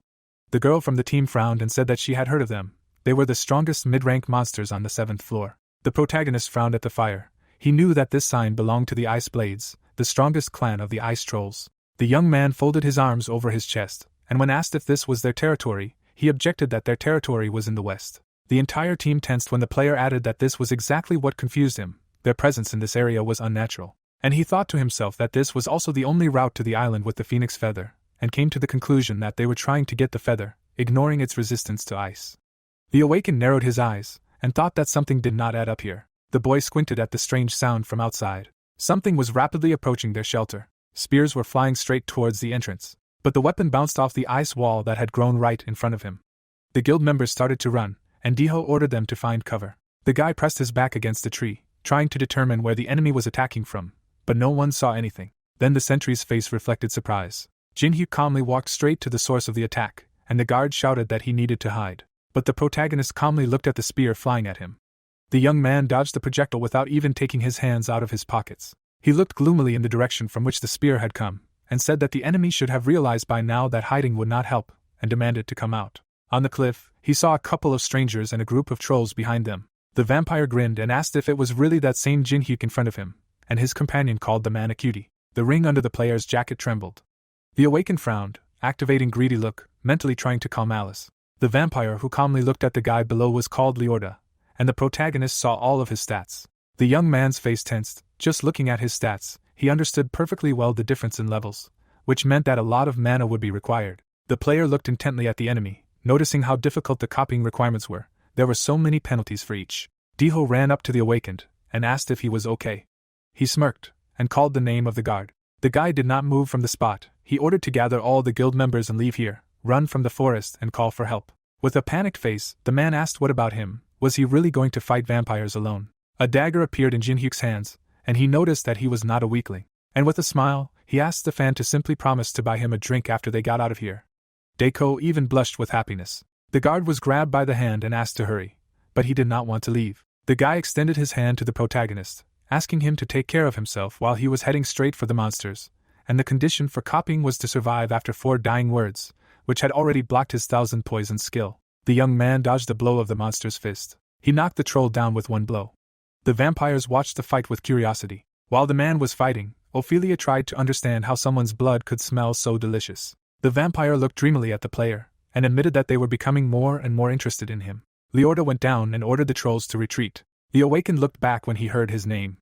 The nobles approached him. The vampire said that he had heard about him from the demonic people, and admitted that he was quite strong for a human. With a smirk, the monster said his name, and added that he was working with Decasus. Ophelia also said her name. Jinhyuk frowned, and clarified if all this was really their doing, the ice trolls and the kidnapping of people. The girl pressed her finger to her lips, noticing that the protagonist got straight to the point, and was clearly not surprised by their appearance. The vampire raised her hand and said that the young man could consider this a trap.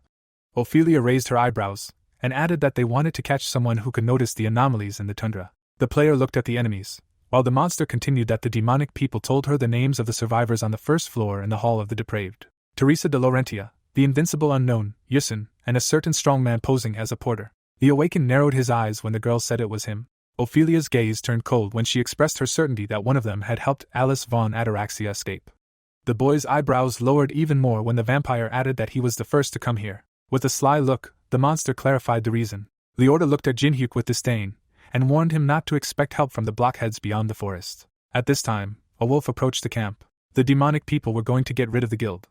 Ophelia fixed her hair, and asked if the boy would answer a few questions, such as where Alice was now. The protagonist looked down, repeating the name of the fugitive. He got into a fighting stance, and stated that he did not know who they were talking about. The vampire grabbed the edge of his cloak, and clarified why the player decided to play the fool. The article of clothing flew to the side. The monster pointed its sword at the awakened one, and announced that it would make him remember. The enemy pushed off from the snow. The boy carefully watched its approach. Leorda's eyes lit up when he activated the dark fighting spirit skill. The attack flew straight at Jinhyuk. The young man confidently fought off the jets of dark energy with his dagger. Ophelia put her hands to her mouth like a megaphone, and reminded her comrade that they needed this guy alive. While the protagonist dodged his leg, the vampire shouted that he knew, but his face expressed tension. The man with the impudent smile turned out to be better than he expected. A clot of blood began to gather in the monster's palm. The protagonist's head was covered in blood jade. Now his vision was literally blocked, and immediately after, blood arrows flew. Scarlet clots surrounded the player. Leorda clenched his teeth. Bloody spikes activated, but the awakened one only smiled. With the help of the fire element, he burned the bandage of blood, as well as the clots surrounding him, and declared that it would not work on him. Ophelia was amazed. As a person, this guy was strong, and not inferior to her friend. The girl narrowed her eyes, beginning to suspect that this was the player who helped Alice escape. The vampire stopped in front of Jinhyuk. With a frown, he admitted that the cornered rat from the boy was not bad, and he laughed. The protagonist put his hands on his hips, and said that since they shared something interesting with him, he would repay them. He knew that they would come for him. The monster's face darkened, and he clarified what this meant. Melina sat astride a wolf, moving in the crowd of her allies. Her face was tense, because she was one of the many sources of the player. The captain turned to his men, shouting about an ambush, and ordering them to take defensive positions. Someone took a step in the snow, noticing that the enemies were advancing quickly. 3 figures approached the defenders. The shortest figure in white robes stepped forward. The girl took off her hood. A light flashed from the tip of the sword. Then a holy blessing descended from the sky. Teresa clutched her blade and announced that she had come to help and asked them to take their positions. Unsuk opened his mouth in surprise, recognizing the saint, and one of his guys also noticed Taemin and Yeonghwa. The wolf fighters were approaching, and they had orders to destroy everyone. Something flew over their heads. The blade of a sword flashed, after which the weapon was put back in place with a click. A powerful hurricane of mana scattered the demonic people in different directions. Yu Sung, with a displeased look, noted that it would take a long time to clean the sword from this garbage. The vampires looked shocked when Jinhyuk announced that he had prepared something for them. The protagonist pointed a dagger at them and asked what they thought, and if they liked it. Explosions were heard over the snowy taiga.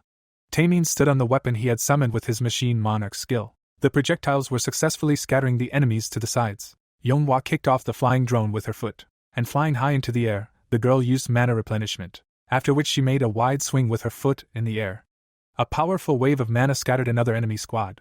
Teresa cast a divine buff, and the enemies realized that they could not withstand it. One of the subordinates rode up to Lancelot, and said that they needed to retreat to regroup. The leader of the demonic people gritted his teeth in frustration. A bright flash of divine light was visible beyond the forest. Ophelia looked up at her, and a nasty feeling from the divine power overtook her. The vampire gritted her teeth, thinking that it was irritating her. She turned to the fighting Leord, attracting his attention. The vampire turned around and shouted that he felt it too. The protagonist was surrounded by new clots of blood when the monster activated the blood pool. The clots began to gather into one large one. The monsters clearly panicked. They shouted that the divine power caused unexpected changes. It was necessary to retreat to change the plan. But then a flame burst out of the ball. Jinhyuk burned the plasma holding him back, and reminded him that he had already said this would not help the opponents. The vampires soared into the air, preparing to escape. And Leorda shouted at the young man not to worry, he would still kill him with his own hands. Then the vampire's eyes widened. He saw the man stretch out his hand forward. A bright flash of daylight flared up on the protagonist's palm. The player grinned and clarified what the monster had said. The pillar of light rose high into the sky. Soon it went out. In the place where the beam flew, a scorched tunnel remained among the trees. The awakened one exhaled tiredly. The boy looked ahead, puzzled, trying to figure out if he had gotten rid of the monsters, although the system reported that he had only completed half of the task, and the fire element was also blocked. As the snow continued to fall, Jinhyuk admitted that the cliché had not failed, and noticed the skill block. The ring under the boy's jacket began to tremble and twitch again. The protagonist persuaded Alice to calm down and wait a little longer. At this time, in the Dangun Guild camp. Teresa smiled shyly, listening to the thanks. The guys from the guild bowed to the saint, since they admitted that they survived only thanks to her help, but she was only glad. Yunseok looked hurt, looking at the flag lying on the ground. The girl approached the commander, and reported that the camp was heavily damaged. The demonic people would definitely attack them again. With a confident smile, the Dutch woman suggested retreating to the tower, and she and Mr. Jin-hyuk would ensure a safe path. The blond man's face darkened when he heard the name of his rival, and said that he understood everything now. Then Teresa turned around. Seeing the main character, the girl happily waved her hand at him. The friends immediately rushed to the protagonist, and he, not expecting to see them, thanked them for their help. Taemin smiled and remembered that the young man suddenly got in touch again, and Yeonhwa explained that she needed something here herself. And with a sly smile, she turned back. Yu-sung looked embarrassed. The saint looked at the guy and admitted that she did not think that he would come too.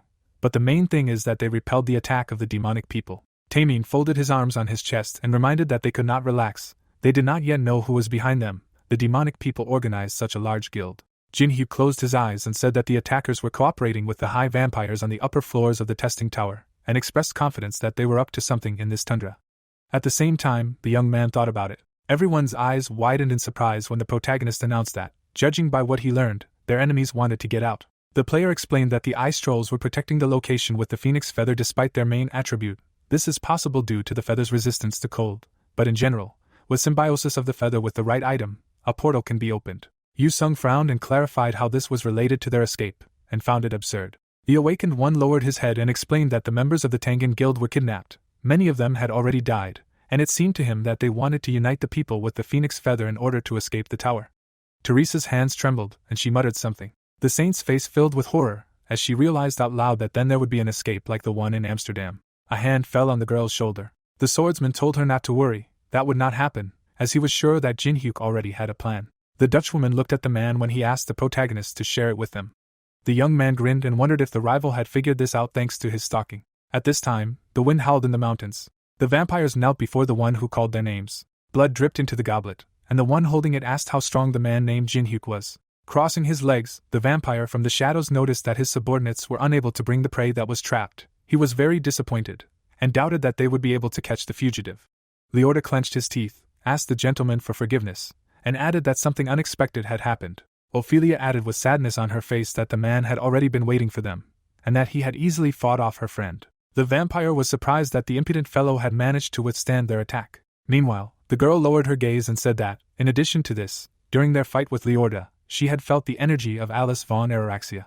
A drop of blood fell into the glass again. As it flowed from the open mouths of the corpses, the vampire from the shadows noted that perhaps they would find her sooner than they thought. He grinned, and with an ominous look, he admitted that his subordinates were at least of some use. Mechanical drones flew in the sky. The guy pressed his fingers on the system screens, and Jin-hyuk thought about Taemin and Yeonhwa supporting them in the forest. The man raised his hand high in the air, while the protagonist decided that they would use the drones to lure the demonic people. The gamer realized that Teresa and the stalker would separate from the group to carry out another task, to which Yu-sung grabbed the handle of his weapon with his fingers and was indignant at whether this was what he called a plan that he had to follow. Putting his hand to his mouth, the protagonist exclaimed that he had no choice, and did not understand why he was indignant if he was doing his requests anyway. People loaded things onto carts, and the user thought about the fact that the Dangun Guild would leave the camp and go to the outside of the tower, although some would have to stay behind. Yunseok folded his arms from the cold, when suddenly he was told that it turned out that he was the one chosen.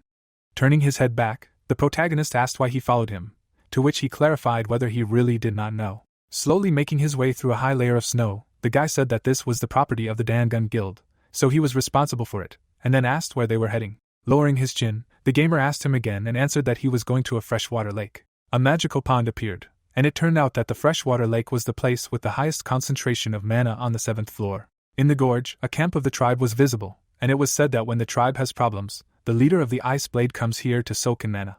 The eyes of the monster began to emit a bright glow, and it became clear that this was not the only reason. Yunseok looked away in confusion. A huge orc was carrying a log of wood on his shoulder. Large fangs were visible in the mouth of the girl from this settlement. The guy was holding a white flag in his hand. Walking forward after Jin-hyuk, the strongest in Korea asked what they needed this flag for, to which he replied that it needed to be carried normally, and to be at least useful in something. Angrily frowning, the young man noted that the trolls did not attack, as he had been told. The protagonist's cheeks turned red from the cold, and he said that ice trolls were not savages, after which he added that they valued honor. The orcs passed by the white flag, and the gamer said that family was a priority for them, and as long as the white flag was in the air, they would not attack. Suddenly, the frost goblin menacingly opened his jaw. Yoon-seok narrowed his eyes, surprised by what was said, and then muttered that they were monsters. The heroes began to approach the entrance to the chieftain's dwelling. Frowning, the monster said that he had heard of him, because he was a man who beat up members of the tribe with his bare hands. Karakul sat on the throne and noticed that the guest looked strong, and asked why he gave up so easily. The guy's pupils noticeably shrank from fear, and he was surprised that this was an ice troll, but did not understand why it was so huge. Suddenly, a white flag fell to the ground. Jin-hyuk smirked and said that he was not going to give up, after which he added that he was just pretending to get here. At that moment, the chieftain's eyes widened and he cried out in alarm. The orc opened his mouth wide in rage and was outraged that the gamer had lied to him and disregarded the honor of a warrior. The protagonist looked up in confusion as the tribe leader shouted that he was still standing confidently after committing such a low deed. Karakul tightly gripped the metal mace with his fingers. Sitting on the throne in front of the guests, the tribe leader exclaimed that he needed to die with dignity in the name of atonement, and then added that following tradition, he demanded a duel from him. Suddenly, the huge monster jumped onto the ground with his feet. His subordinates looked ahead as the leader made loud sounds. Grinning, Jin-hyuk asked about his comrade's opinion and asked if he would continue to defend the honor of Dan-gun. Yoon-seok began to turn his head from side to side. Putting his palm behind his back, the protagonist said that he understood everything, and then suggested that in that case, he just watch. The view opened up to a large skyscraper that housed the Triad Guild headquarters. The clay vessels crashed to the floor with a loud noise, and it sounded like someone didn't understand what was going on. Frowning angrily, Gunshin wondered if all the members including the S-ranked fighters in the elf forest had died. Suddenly, the boy clenched his jaw in rage. Mayonsa folded his hands behind his back and declared that the popular gamer was not someone his subordinate could defeat, to which the latter exclaimed that it was not so, and that he should be given at least one chance. The master looked ahead and was indignant at how much he could humiliate himself, after which he ordered the warrior not to bother him. The guild leader's eyes instantly turned red with anger. With his mouth wide open in despair, the young man began to scream loudly. The office building towered over the night sky, and from within it, Gunshin could be heard screaming that the protagonist was a bastard that he would kill. Suddenly, the man in the suit stepped onto the asphalt. Gritting his teeth, Yusung began to talk about killing someone. As he passed by a crowd of people, the guy declared that he would do it to Jin-hyuk with his own hands. The tip of the iron mace flew high into the air. After striking the weapon, Karakul left a bright trace in the air. Suddenly, the troll raised its head, and a stream of air rushed towards it. Releasing a shock wave from its mouth, the leader activated the crying skill. The protagonist waved his fingers in the air, thereby activating a 2-star distortion barrier. A magic seal appeared in front of his body, and the system reported that this was a distortion of the direction of attacks. Grinning, the gamer realized that every time he thought that Karakul was really strong for a troll. Suddenly, the protagonist's brows furrowed from the effort, and the AI notified that ice creation was being activated. In that same second, ice shards rushed towards the body of the huge monster. The magical blocks smashed against his head, causing him to scream loudly. A moment later, the guy jumped high into the air. His eyes began to emit a bright purple glow, while the skill sword graveyard was activating. Crossing blades, the protagonist attacked the enemy. Suddenly, blood splashed out of the troll chieftain's mouth. In that same second, the huge goblin fell to the ground with a crash. In bewilderment, dropping his jaw, Yoon-seok thought about how impossible it was to defeat him in 5 minutes. Lying on the stone floor, Karakul admitted that the man was powerful, and he lost to him, after which he asked to kill him with honor. A moment later, the protagonist lifted his heel off the ground. Squatting next to his wounded opponent, Jin-hyuk said he didn't know much about honor, but he was well aware of the traditions of the ice trolls. The goblin looked at his interlocutor while he said that he knew that complete submission to the winner of a duel was an unbreakable sacred rule. Lowering his chin, the gamer asked if his enemy knew what he was thinking after his loss, after which he said that he was able to stand up to demonic people. Clenching his hand tightly into a fist, Karakul clarified why he obeyed them. Narrowing his eyes, the orc paused and asked if he was talking about Ophelia and Leord. The protagonist lowered the corners of his lips in bewilderment when the interlocutor admitted that he obeyed them not because of the loss in the duel. The orc's pupils narrowed noticeably, and he explained that he had been defeated by someone stronger than these two, and that was why it was like this. The demonic entity stood in the middle of a snowy valley. Black wings were visible on his back, and Karakul explained that his name was Michael, and he was a high vampire from the Decazes family. The dark creature lowered the corners of his lips, while the ice troll declared that even his entire tribe would not stand against him. Jin-hyuk stood with both feet on the orc's body, while he spoke about how he knew that there was no hope left for him or his tribe, and then asked to at least grant him a dignified death. The protagonist lowered his chin and thought about how he now understood everything about the high vampire of the Decazes family. Putting his hands in his pockets, the gamer said that they should ignore this nonsense about a dignified death, and it would be better to unite. Karakul opened his mouth in confusion, and the boy said that he would help him return the bright future of his tribe, but in exchange he must obey him. Yoonseok turned his head back when his companion noted that this man could be left to him as collateral. Pointing a finger at his face, the young man wondered if he was the one they wanted to leave. The evil wolves tried to jump up, and the system reported that the reconnaissance drones were constantly looming before their eyes. The man in the fur jacket looked at the tracks in the snow and said that it was still strange, and then added that the reconnaissance drones were constantly in sight. Lancelot lowered his chin and asked if spying shouldn't be done covertly, then asked Michael what she thought. The higher vampire grinned evilly and remarked that his interlocutor was too smart for a human. Ophelia sat behind the leader and listened to him as he told her to go to the freshwater lake. The Decasus member looked away and noted that there had been no word from the Ice Blade tribe for some time, and suggested that Jinhyuk had lured them over to his side, so these drones were just deceiving them. The vampire closed her eyes, and Michael said that if Caracal seemed suspicious, they should kill everyone, to which she replied that she would do as she was told. Leorda bowed his head down, while he was asked to prepare something. Suddenly, the wings of the demonic entity spread out. Flying into the air, the higher vampire declared that he would get rid of these annoying drones in a few seconds, to which Lancelot thanked him. Suddenly, magical currents began to swirl around the undead's head, and the system reported that climate change was activating. A powerful stream of wind rushed between the trees, and the artificial intelligence notified that the weather was getting worse.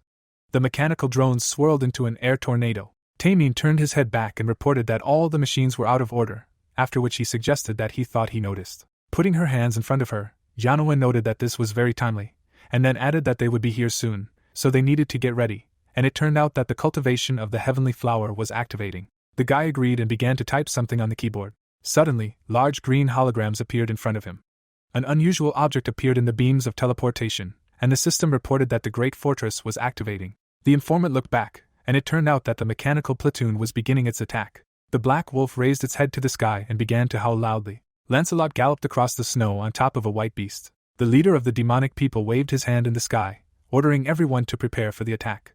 It seemed like a vampire was flying through the sky on a spear. Ophelia lowered her chin, wondering if he was trying to take the phoenix feather with the help of the ice trolls, and realized that it was clever. The girl was approaching a snowy mountain. Suddenly, she frowned in alarm. Jinhyuk stood on Caracal's shoulder, and the vampire wondered if they were already in league with him.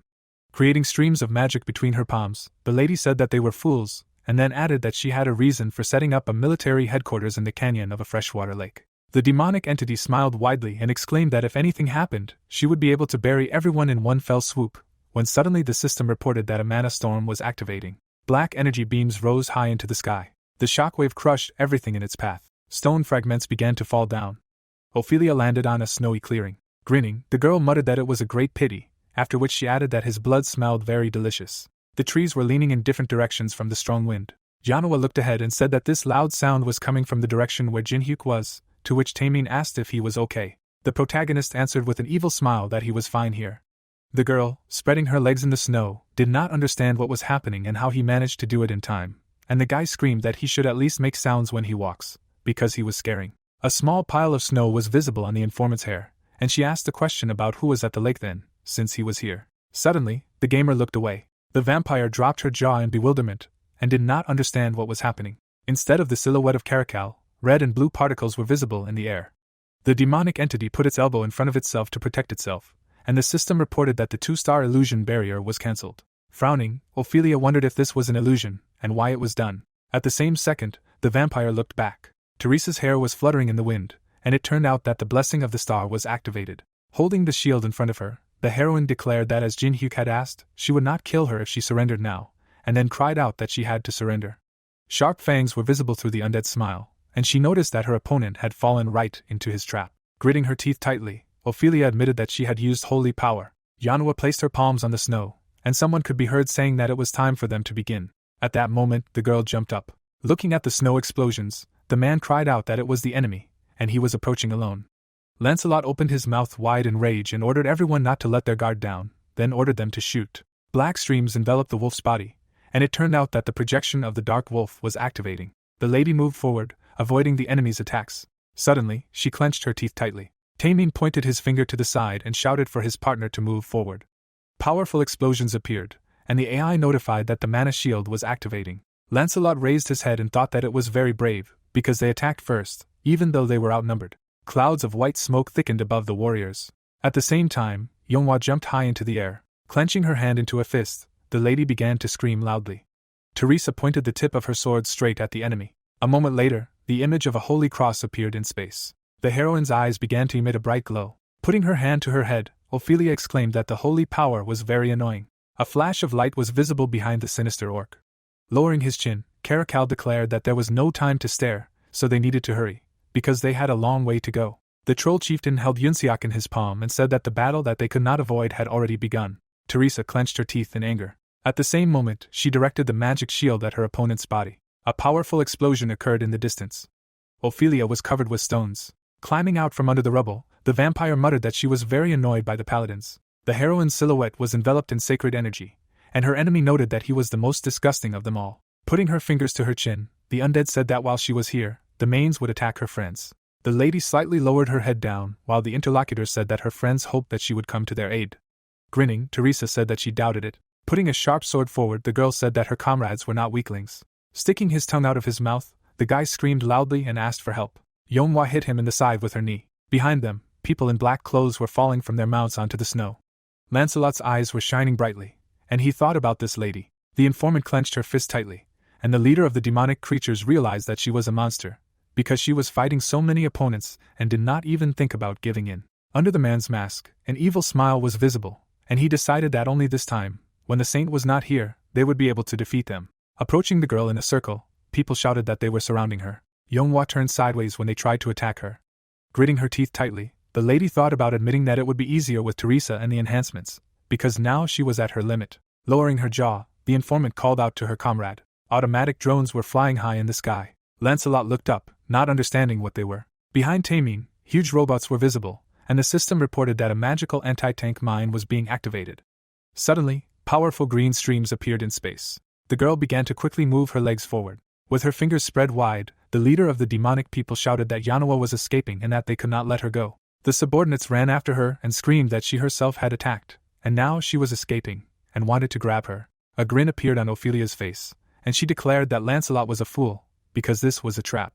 The outline of a man's face appeared under the mask. Suddenly, the man stuck his fingers in his mouth and began to whistle loudly. The wolf bared his teeth in fury, when suddenly the leader was heard shouting that they needed to stop pursuing. Peeking out from behind the wall, Tamine exclaimed that they were retreating, and Yonghua did not know whether to rejoice or cry. A mechanical mine buried in a pile of snow appeared, and someone noticed that they had prepared a trap for the enemy. Jinhyuk lowered the corners of his lips, wondering if they had found out about it, and now the mines they had spent so long setting up were now useless. Suddenly, the protagonist's pupils visibly dilated in alarm. Putting his palm out to the side, the gamer ordered everyone to retreat to the ridge of the mountain. Two glowing objects appeared, and the system reported that a dark gravity well was being activated. At that moment, a split appeared on the ground. A huge mechanical robot rose from under the snow. The people began to run away, taking one step forward through the snow. Looking at the three opponents climbing the mountain, the demonic entities shouted that they were there, and that they were running from the forest. The white wolf grabbed the icy crust of snow with its paw, and someone shouted that they needed to go around the forest and catch up with them. Lancelot sat on the angry beast and thought that they wanted to escape from their wolves through the snowy forest, so they were idiots.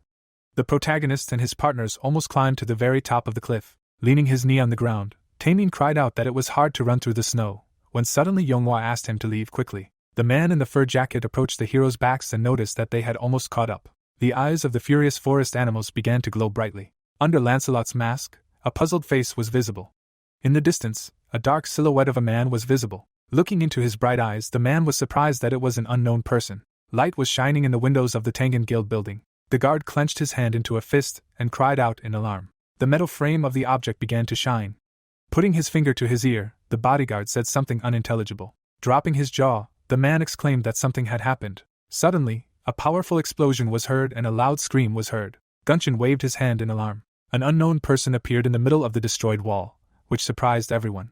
Yusung took out a folded paper from his inside pocket with 2 fingers. The guy had a magic mask on his face and told the Tengen Guild to listen carefully, then declared that they were weaker than the retirees who were armed with sticks, and asked if they dared to call themselves the strongest guild in China, although it would be better for them to surrender and open a restaurant of national cuisine so as not to be disgraced anymore. The guild leader frowned in bewilderment, not understanding what kind of nonsense this was. The warriors lay meekly on the floor, while the swordsman declared that, being an unknown person, he was taking away their guild mark, and then added that if they caught his eye even once more, they would greatly regret this act. Stretching out his palm forward, the S-ranked fighter cried out for the guest to wait and not interrupt him, because he burst in so abruptly, when he suddenly interrupted him and said that if they had enough impudence, they could go up to the 7th floor of the tower.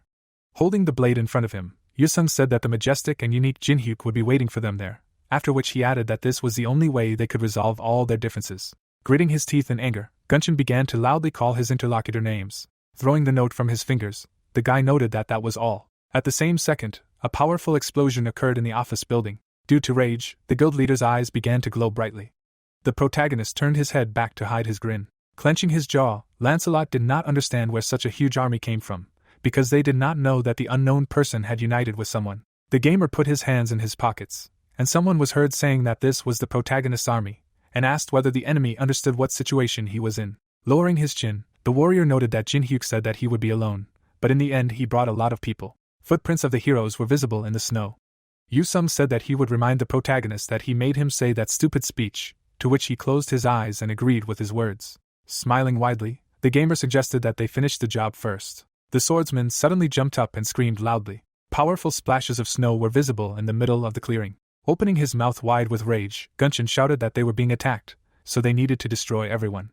Lancelot dropped his jaw and ordered the army to advance. It seemed like people were fighting beasts and demonic entities, and it was said that this was how the veteran of the battlefield created several small units that forced the mains and Tengen to fight, ignoring common sense. Closing his eyes, the protagonist laughed loudly, and it turned out that this changed the balance of power. The warriors held their spears tightly in their hands. The leader of the undead spread his fingers wide and ordered the army to deal with them and finish off the unknown person, and the system reported that the Knight's Oath skill was activated. Gunshin swung his sword and asked them not to linger here, because they had to kill Jinhyuk, and at the same time, the Aura Blade skill was activated. White splashes were visible above the battlefield. The wolf hit the fighter's body with its muzzle, and someone could be heard suggesting that they were having fun. Turning his head back, the protagonist decided that they could fight until they turned blue. In the permafrost valley, icicles were visible on the cliffs, and the man said that this was a secret place that only he knew about. The heroes opened their mouths in bewilderment when their comrades said that they could discuss their plans here, and at the same time warm up a little. The gamer touched Caracol's foot with his palm when he greeted them, and his allies did not understand what the ice trolls were doing here. Looking away, the guy asked them not to worry, because they were previously controlled by vampires, after which he added that now the tribe is working with them to thank them for freeing them. Yusung put his weapon in its sheath and noted that Jinhyuk was very good at luring others to his side, to which he asked if he had already drawn his sword. Yunseok pressed his knees to his body, and everyone was surprised that he was also here, when suddenly the protagonist explained that he was a hostage, so there was no need to pay attention. Suddenly, the gamer noticed how the little orc was bandaging the girls wound with a bandage. Teresa smiled shyly and apologized, and then said that she had lost Ophelia. Steam could be seen coming from the guy's mouth, and he assumed that it was too difficult to catch her alive, after which he added that his partner had done a good job. The heroes scattered around the cave, and Yonghwa asked what they would do now, since the situation had become more tense than expected. Having imagined a visual diagram in his head, the protagonist explained that the enemies would definitely go to the island for the phoenix feather, since they needed it, when he suddenly noted that, fortunately, they had advanced much further than them.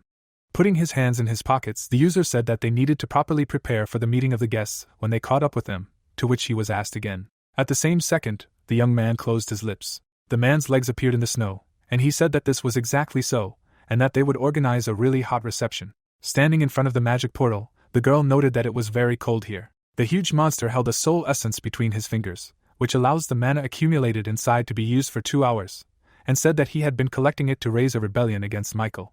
Putting the magic ball on Jinhyuk's palm, the troll noted that they had found this treasure while building a camp in the valley by the lake, after which he added that handing over this item to him speaks of his complete trust. Staring into the magic ball, the protagonist thought about how this essence is usually given out after subjugating other tribes, but now he receives it for free. Knocking his fist on his chest, the goblin admitted that when he saw how bravely the gamer fought for them, he realized that he could trust him, to which he mentally said that it seemed to him that he perceived everything in his own way. Tightly grasping the handle of the weapon with his fingers, the tribe leader offered to show them all what the Ice Blade tribe is capable of. A huge troll sat on the ground and exclaimed that it was necessary to do this so that they would not have to bow their heads anymore. A smile appeared on the protagonist's face. A memorable ring on a chain appeared. In the distance, a forest and rocks were visible, and the guy said that they would fight for freedom. Footsteps were imprinted on the snow. A man in black clothes drew a circle around himself. Jinhyuk held a sharp blade in his hand when he was told that this was very brave. Michael hovered in the air and said that the protagonist decided to show himself first. Having landed on the ground with his feet, the higher vampire said that he heard that he, a gamer, made demonic people fight ordinary people and convinced Caracal to become his ally. Through a wide smile of the undead, his fangs were visible, and he noted that this guy was smart, after which he asked why he did such a stupid thing. The protagonist used the soul essence item, which temporarily increased his mana from 113 to 320 points, and the remaining use time was slightly less than 2 hours, after which the system reported his characteristics. The user frowned, thinking about this vampire, and then activated the greedy gaze. In the shadow, the bright eyes of the Decuss's family member were visible, and it turned out that it was impossible to use the skill due to the difference in levels, to which the youth thought that even after using the essence, the gap was very large. Jin-hyuk put his hands in his pockets and noticed that Michael was standing in front of him, so he guessed that he was trying to leave the tower with the phoenix feather. The higher vampire smirked and said that his interlocutor guessed, which impressed him, and then added that in that case, he understood how he managed to help Alice escape. Spreading his palms out to the side, the protagonist stated that he had no idea who they were talking about. Lowering his eyelids, the evil spirit said that there was no point in playing the fool, when he suddenly stated that they were sure that he was the one who had a hand in her escape.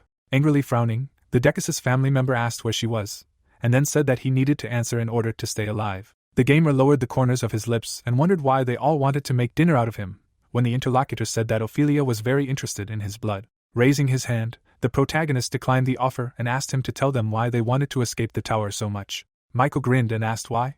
Suddenly, everything around him began to shake, causing the guy to spread his arms and legs wide. At the same second, his pupils noticeably decreased in fear. A red stripe with magical symbols appeared in the air. The circles spread across the snow. Birds began to fly away from the trees.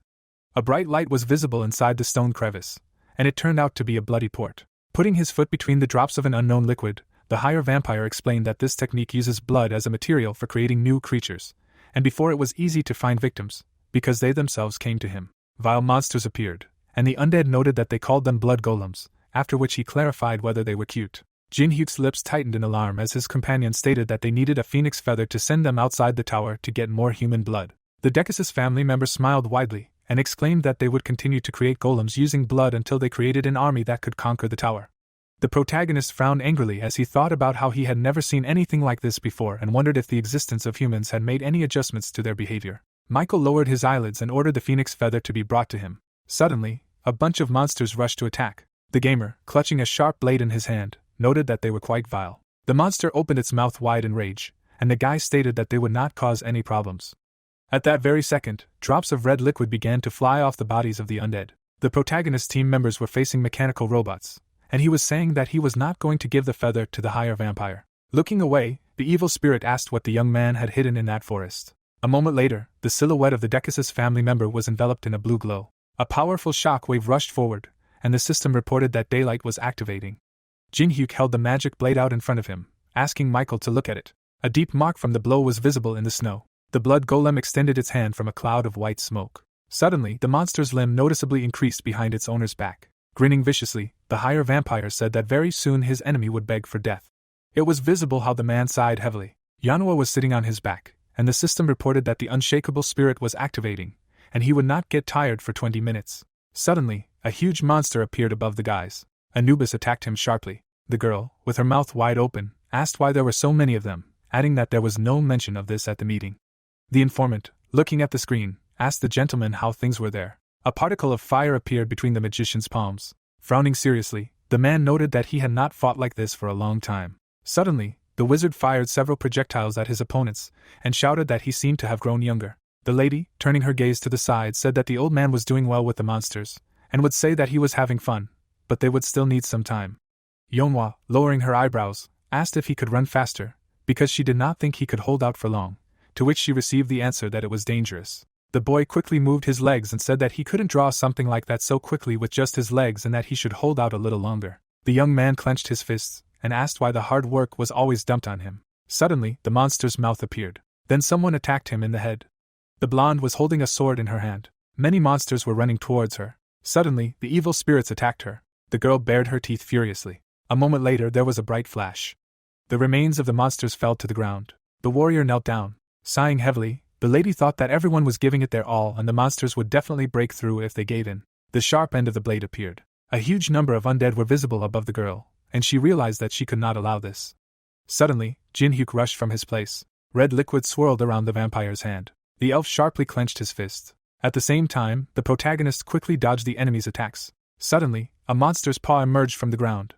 The monster's limbs surrounded the protagonist. Then the undead's hands closed. Suddenly, a powerful explosion was heard.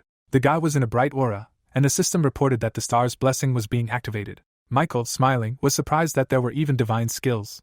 Suddenly, the boy's leg appeared. The necromancer abruptly attacked a member of the Decasus family. The higher vampire's eyes widened in surprise. Michael, turning his gaze to the side, said that he was simply abnormal. The contractor was holding an unusual knife in his hand, and then the elf noticed that he looked pleased, although his attack did not work.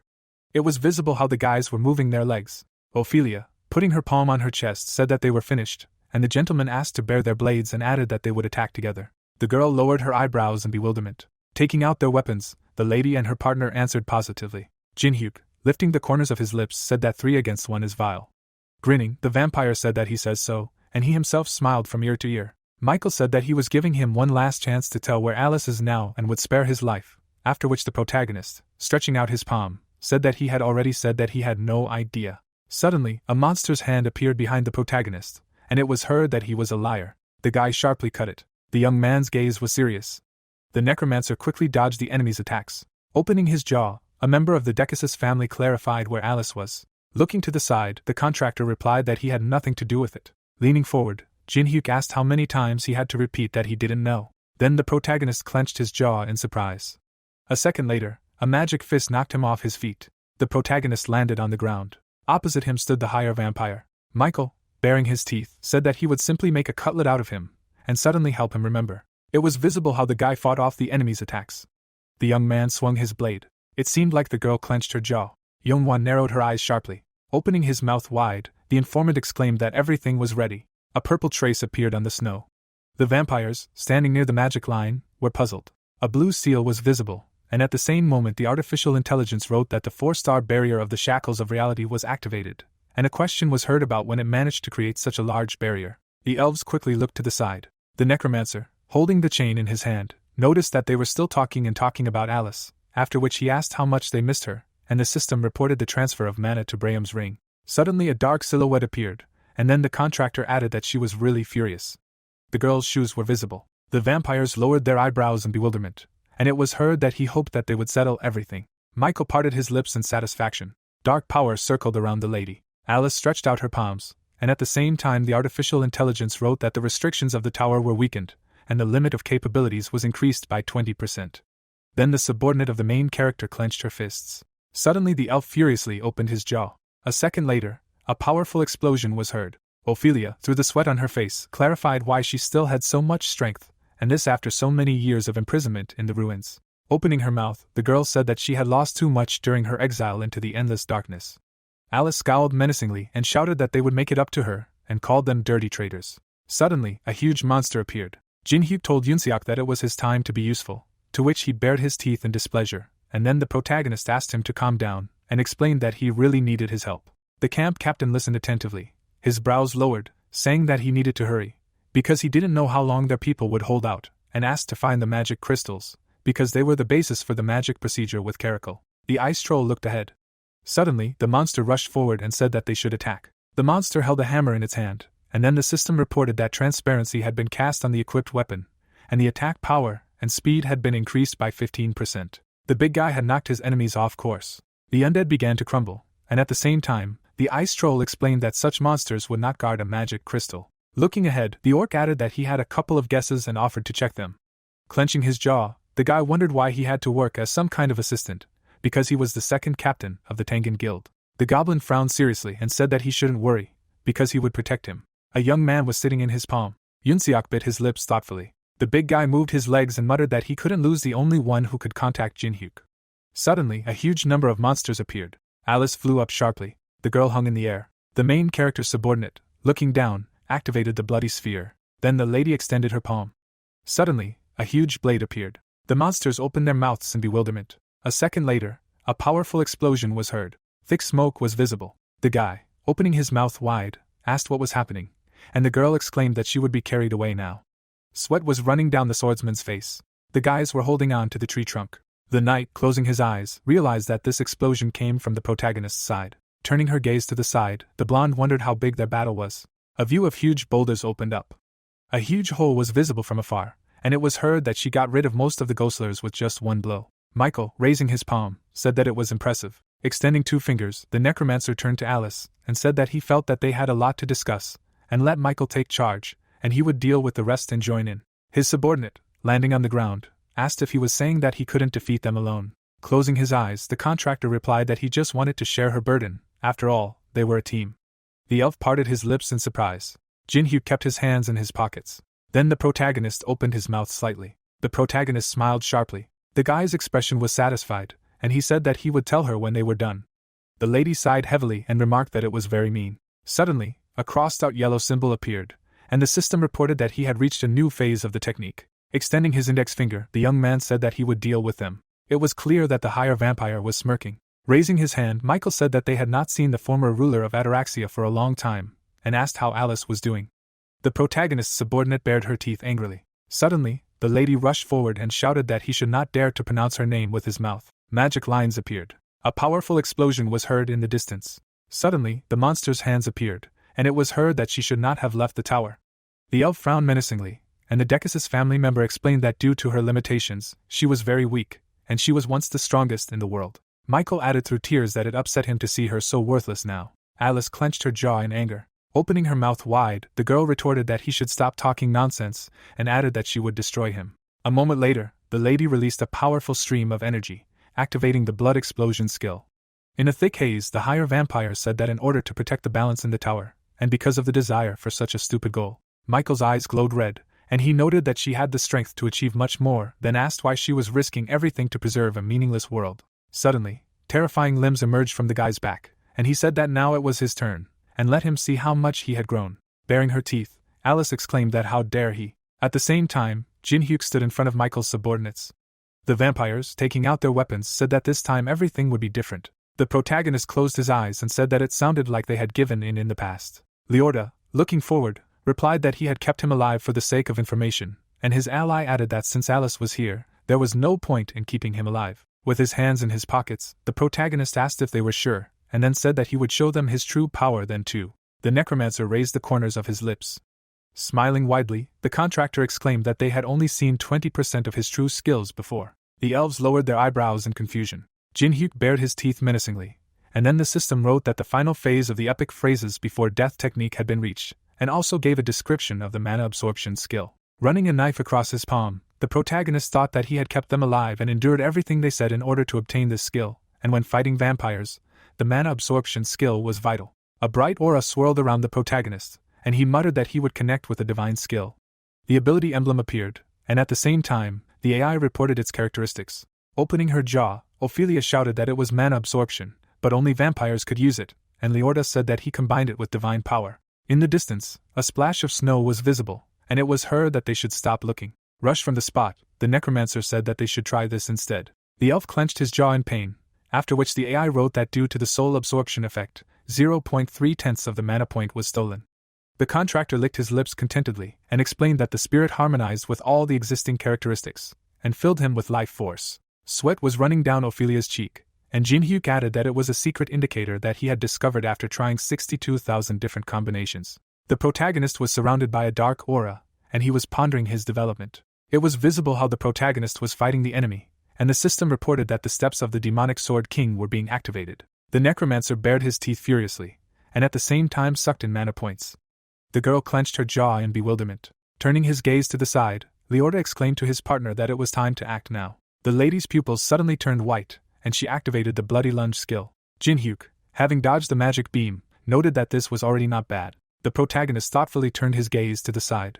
Looking at the unusual surge of energy, the protagonist thought that Alice would not be able to cope with him now, and therefore he should return as soon as possible. Holding a dagger in his hand, the necromancer said that there was little time, and therefore the indicators would be forgotten for now, and then asked what Michael wanted. Stretching out his palm, the guy said that if they said, he would think about leaving them alive. Lowering his eyebrows, Leorda clarified what was happening with his mana, and at that moment the vampire asked if he hid his real power. Opening his mouth wide, the elf shouted that they would not fall for his pathetic tricks.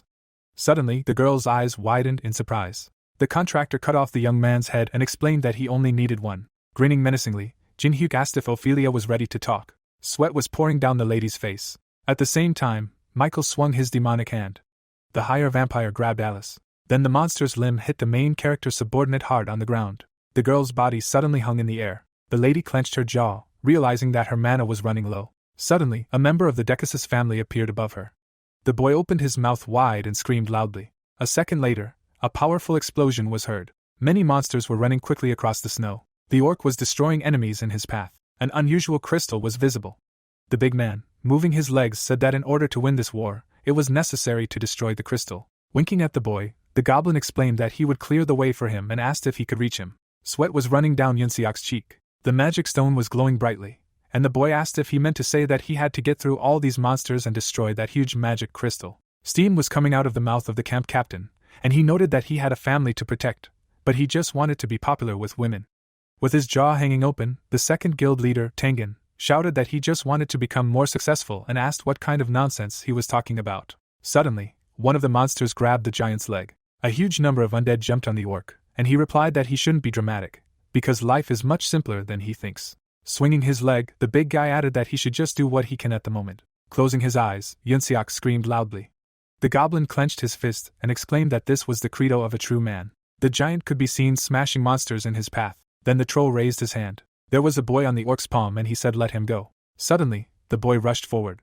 The camp captain's jaw dropped. A long sword appeared in the past and congratulations were heard that he was now the second captain of the Dangun Guild. The man closed his eyes and noted that there was no better job than this, and he would have everything. Taking the weapon in his hand, Yunseok wondered what he was capable of, and what he could do at the moment. Entities in robes were visible.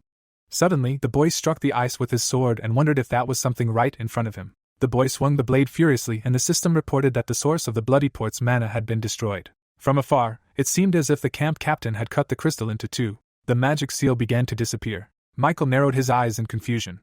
The knight raised his eyebrows in joy and said that the magic circle had disappeared. The man and Yonghwa opened their mouths in satisfaction. Jinhyuk parted his lips, realizing that they had succeeded. Underwater, Ophelia closed her eyes. The protagonist, holding her leg, said that his arm was falling off, and then asked when she would finally tell the truth. Drops of water ran down the girl's face, and she shouted that they were aiming for the 29th floor. Lowering his gaze, the necromancer said that the Empire's forces were there. The contractor continued to hold her leg, and she exclaimed that Michael said that he wanted to get Balmon, which belonged to the Empire, and that was all she knew. Throwing the lady aside, Jinhyuk replied that it was accepted. After presenting the unusual weapon, the protagonist explained that Balmon was the best sword for killing dragons, and he most likely wanted to use it to kill the dragon on the 48th floor. Ophelia was seen lying in the snow. The protagonist grabbed her by the clothes, causing her to scream loudly. Looking down, the necromancer said that she should choose life or death. Through tears, the vampire asked why he asked something so obvious, and then said that she wanted to live. A magical seal appeared on her neck, and then the system wrote that the brand of sorrow was placed on the opponent's body. Waving his palm, the contractor said that he would wait for their joint work. Alice's legs suddenly appeared. Opening her jaw, the protagonist's subordinate screamed. Michael, squeezing her with his demonic hand, noted that he was sure that she had enjoyed her escape enough. Pulling out an unusual decoration, the higher vampire explained that it was time to go back, and added that she had done a good job. Unexpectedly, Jinhyuk cut the enemy's limb. With sweat on his face, the Decasus family member was very surprised that his Vistia, which had withstood even Alice's attacks, was cut. The protagonist quickly picked up the girl and asked her to rest for a while. Then the lady closed her eyes. The guy was surrounded by a dark aura, and he said that he was now his opponent. Michael pushed off the snowy ground with his feet. With a huge hand, the higher vampire attacked the protagonist. The gamer's eyes began to emit a bright glow, and the system reported that the sword graveyard had been activated, and due to the soul suction effect, an increase in the spirit indicator was obtained. Alice knelt on the ground and did not understand if he had always been so strong, although she had been next to him all this time. Grinning, the vampire assumed that he had grown during the time they were separated. Jumping high into the sky, the undead noticed that his opponent was a very annoying insect. Sharp fangs were visible in his mouth. Suddenly, the guy crossed his swords. The huge limb of the blood golem approached his face, and he declared that he would destroy it. At the same second, his fist hit the rocky ground. A moment later, purple streams of magic enveloped the weapon of the higher vampire. The Decasus family member dropped his jaw in confusion. Jinhyuk put the equipment in front of his face. Suddenly, the protagonist turned his gaze back. Smiling evilly, Michael realized that this was a skill called Mana Barrier. Spreading his elbows wide, the gamer thought about the fact that due to the too large difference in mana, the blows did not go through, and it would take an eternity to catch up with him while sucking in the soul. The boy thrust the metal rod into the blood golem's neck, causing it to cry out in pain. At the same moment, an ominous monster tried to jump on Yunseok's back. Looking at Yonghwa, the strongest in Korea, began to scream loudly. Standing on the edge of a cliff, Yusung declared that he was already sick of being Jin Hyuk's pawn. The swordsman's lips turned down, not understanding what was happening. There were pieces of monsters lying around the boy, and the fighter wondered how the Dangun Guild member managed to defeat them all with that broken sword. Narrowing his eyes, the man mentally said that he was stronger than he thought. Stretching out his hand, the boy exclaimed that Chief Caracal was dying and asked for someone to help him, because he was the comrade who protected his life. Sliding her feet on the mountain, Teresa declared that she would go there. Bright crosses were flying around the huge troll, and the system reported that sacred healing was being activated. The girl humbly lowered her eyelids. Putting her palm to her forehead, the heroine reported that nothing was threatening him now, when suddenly Yunseok began to call out for Caracal and ask if he could hear him. Suddenly, the lady collapsed to the ground, when suddenly she was called out. It seemed like a fighter was covering her body with a blanket. Lowering his eyebrows, Yusung thought about the fact that she had passed out because she was overexerting herself. A memory of Jin Hyuk raising his finger up and declaring that they should not come here under any circumstances, after which he added that they needed to go with the wounded to the designated place as soon as they were finished. Grasping the hilt of the sword with his fingers, the guy realized that no matter what the main character was doing, he should hurry, because everyone here was already at the limit. The gamer's eyes lit up brightly, and the system reported that the greedy gaze skill was being activated, and then the luck and adaptation indicator was applied. Michael moved his fingers with black claws, when suddenly a notification with his characteristics appeared, and the condition for copying was that if the player survived the battle with him, he would be able to copy one of his skills. Angrily frowning, the protagonist mentally thanked the creators for at least showing these unfortunate requirements. Smiling widely, the higher vampire noticed the user's grin, and then added that he was really interesting. Raising the blood golem's hand up, the undead decided to check how long he could smile, and it turned out that the claws hiding the moon were activated. Suddenly, red marks from the claws' cuts appeared in the air. Magic streams rushed straight to the young man. At the same moment, Jin Hyuk cut them in half, activating the sword graveyard skill. The protagonist put his hand forward. It seemed like Michael was flying closer and closer. Squinting his eyes, the higher vampire said that he would pull out each of his teeth one by one. A moment later, the gamer's fingers began to come off the hilt of the swords. His weapon transformed into a powerful bow with a triple arrow. Powerful explosions occurred, and the system reported that a magical red shot was activated. The protagonist abruptly jumped away from his opponent. Drops of blood flowed from the wound on the Decasus family member's cheek, and he noticed that his opponent had many tricks hidden away. Sharp fangs were visible through the undead's wide smile, and he assumed that this was more naive childishness than a trick. Clenching his hands tightly into fists, Michael activated an ability called Hellfire, which destroys the world. Alice frowned in alarm and was surprised by what she saw. Throwing her hand back, the vampire shouted that the contractor should leave, because he might not survive if he was hit. Jin Hyuk smirked and said that he finally needed to take a hit to survive. Opening her mouth wide in rage, the evil spirit did not understand what he was saying and told him to get out. Sliding her knees on the snow, the assistant activated the Perseus shield skill. The protagonist asked her to just watch, when suddenly Michael appeared behind him. Alice, her pupils bulging in fear, called out to her master. The higher vampire opened his jaws wide and screamed loudly. The rocky surface began to fall apart. A powerful stream of hellish fire rose into the sky. A wave of magic enveloped the silhouette of the vampire lord, who desperately called for her master. A bright liquid spread across the ground. The Decasus family member stood in the middle of a destroyed section of the landscape. Michael asked him to consider it an honor, his eyes wide and wide, since it was the first time he was using all of his mana against a human. The girl looked at her hand in fear. Looking at the undead, the higher vampire asked if they should continue since the little insect was gone. A wide smile appeared on the lady's face. Michael frowned in alarm. Suddenly, the Decasus family member looked up. Jin Hyuk had jumped down from the sky, but he didn't understand how he had managed to do so. The protagonist clenched his jaw in anger. At the same second, a powerful energy surge appeared on the surface. The gamer's silhouette was enveloped in a bright glow, and the system reported that the invulnerability ability was being activated. A moment later, bright streams of magic rushed towards the protagonist, when suddenly a notification appeared that using a skill that goes against the norms consumes a large amount of mana. A higher vampire stood on the broken ground, and the contractor was indignant at whether at least his enemy understood how much a second meant to someone like him. Grinning viciously, the protagonist shouted that it was enough to turn the opponent into meat, and then added that he would do this only after sucking up all of his mana.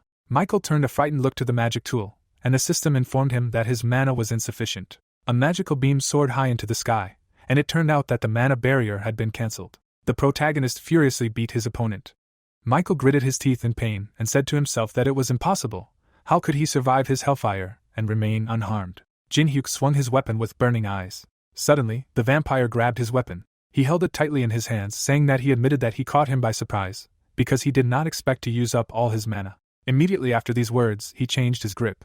Michael swung his leg and screamed in rage, asking if he really thought that he would lose to someone like him. The protagonist managed to block the attack at the very last moment, but from such a blow, he flew back tens of meters. The enemy immediately took off. In the blink of an eye, he was above the guy. But unexpectedly for him, Alice appeared in front of him. She blocked the attack of the higher vampire. Seeing her, Michael's eyes filled with rage, and he screamed, asking what she was doing. The girl waved her hand and screamed back, asking if he really thought she would just stand aside. The vampire then jumped back. He gritted his teeth in anger, answering that he thought so, but she had injured him. At this time, Alice covered the protagonist with her hand and asked if he was okay, adding that his mana was running out, to which he replied that everything was fine. Jin-hyuk smiled and said to himself that in fact, he was just protecting Alice now, and besides, in 10 minutes, their chances of winning would be completely gone. With these thoughts, he imagined a burning sphere, under which the system screen reported that there were only 11 minutes and 31 seconds left. At this time, somewhere on the 39th floor, people had gathered in a conference room. The magic ball in the center of the table showed the protagonist and Michael fighting, and someone asked if he had forced the vampire to use his best skills, and it seemed like Michael might lose. The stranger folded his arms and said that they couldn't let Alice go, who was right under their noses, to which his companion gritted his teeth and asked if it wouldn't be dangerous to interfere with the lower floors, to which he immediately answered that considering the amount of resources spent on this place, they had to do something. Then one of the people raised his hand and asked what they would do. Mr. Exintion's eyes were shining brightly as he answered that they would continue to watch them. At this time, the vampire's hand was grabbed by Alice. She was fighting with Michael, who was shouting loudly, asking why she was on the side of the humans. Tears suddenly appeared in his eyes, and he continued to shout that even though she had been dethroned, he still showed respect to her, and then asked if this was not a betrayal of his comrades. Hearing this, the girl furrowed her brows in anger and shouted back, asking what betrayal meant. Was he really accusing her of betrayal? She immediately grabbed the vampire by the scarf on his chest and added that they were the ones who betrayed her, and she was not on the side of the people, she was only loyal to the contractor. The protagonist pushed off the ground. When Alice finished speaking, the guy was above their heads. Without a second's hesitation, he delivered a quick and powerful kick. Michael flew into a snowdrift at high speed. The protagonist glanced at Alice out of the corner of his eye and suggested attacking with bloody spears. Hearing this, the girl frowned tensely and asked if he could handle the mana, to which he firmly answered, of course. Hearing this, Alice created a bloody spear in her hand. Immediately after that, she swung. At the same second, the girl took off. She soared into the air above her opponent. Taking aim, Alice threw the spear. At the very last moment, Michael blocked the attack with his hand. Suddenly, Alice appeared in front of him, who loudly said that she knew that they were all looking through his eyes, to which he smiled and replied that she was a quick learner. In the magic ball was the face of the girl, who ordered him to remember her words, because she would take revenge on all of them at all costs. Alice shook with rage, grinding her teeth. At this time, Michael began to take out the bloody spear from his hand, asking her if she had enough strength for this, because the spear did not even pierce his heart. But as soon as he said that, the protagonist appeared in front of him and mockingly said that he shouldn't worry, because he would take care of it. Immediately after saying that, he slammed his shield into the spear, which this time pierced the vampire's heart. Blood spurted out from Michael's mouth. The bloody spear had pierced him through. There was a huge hole in his chest, and Jin-hyuk was informed through the system screens that he had fulfilled the conditions for copying the skill, after which it was reported that the copying of the skill, claws that concealed the moon, was successful. The vampire began to dissolve, falling to his knees. The protagonist sighed in relief, and immediately after that, dozens of messages appeared in front of him, stating that his level had increased by 1, and also stating that the blood portal had been destroyed. Then suddenly the guy, who said that it was easy peasy, lost his balance. Less than a minute later he was lying on the girl's legs. Alice stroked his head and said that thanks to him, she was able to taste revenge for the first time, so she was very happy. With a warm smile on her face, she leaned towards him and added that in fact, part of her did not trust him, because she could not understand the reason why he was helping her. Having said this, the vampire brought her hand to the hair on the protagonist's face. Moving it to the side, she finished that now she completely changed her mind. And as soon as Alice thanked Jin-hyuk, a bright light appeared. At this time, a chair fell to the floor in the conference room. One of the people present jumped to his feet and said that this could not be, adding that the vaunted royal guard lost to a commoner. His comrade raised his hand and said that the blood portal was also destroyed, and this in turn would greatly hinder the gathering of forces against the empire. The leader tapped his finger on the table, creating cracks on it. He looked at the magic sphere, firmly saying that there was no need to fuss, because even though the portal was destroyed, they did not lose everything. Having said this, he put his hand on the ball and added that, in addition to everything else, Alice was found, and he was watching the protagonist. His eyes were burning with a bright scarlet fire. After some time, Jin-hyuk's eyes were still closed, when suddenly he woke up. Above him, he immediately saw a happy Teresa, who loudly shouted that he woke up. All his comrades were around the guy. The protagonist suddenly rose sharply from the lap of the girl, who embarrassedly said that they went to search, because he did not return for a long time, and then transferred here while he was unconscious. She looked at Jin-hyuk's back with a smile on her face, adding that in the area where he fought, only the bodies of dead vampires remained, after which she asked if something really happened. The guy put his hand on the magic ring under his clothes. After a short pause, he turned around with a smile on his face and replied that everything was fine. He then looked at his comrades and said loudly that they had all worked hard. Suddenly, the protagonist smiled widely and offered everyone something to eat since he was very hungry. At this time, the members of the Dangun Guild were fiercely fighting the demonic people. Suddenly, a fist was raised into the sky, after which a man shouted loudly, ordering everyone to stop and not move. Gunshin sharply pointed his finger forward and asked why they were attacking them. Was it just because the protagonist told them to do so? Hearing this, Lancelot stopped casting the spell and asked in return what nonsense, adding that they were planning to raid them. That was why they followed the protagonist. Suddenly, surprise appeared in his eyes and he asked what orders, weren't they on Jin-hyuk's side? These words made veins appear on Gunshin's face, after which he shouted loudly, ordering them to stop the battle and retreat. All this time they were being watched from the side. Ophelia carefully peered out from behind a tree, and said that it had only just dawned on them that these fools were simply wasting their time.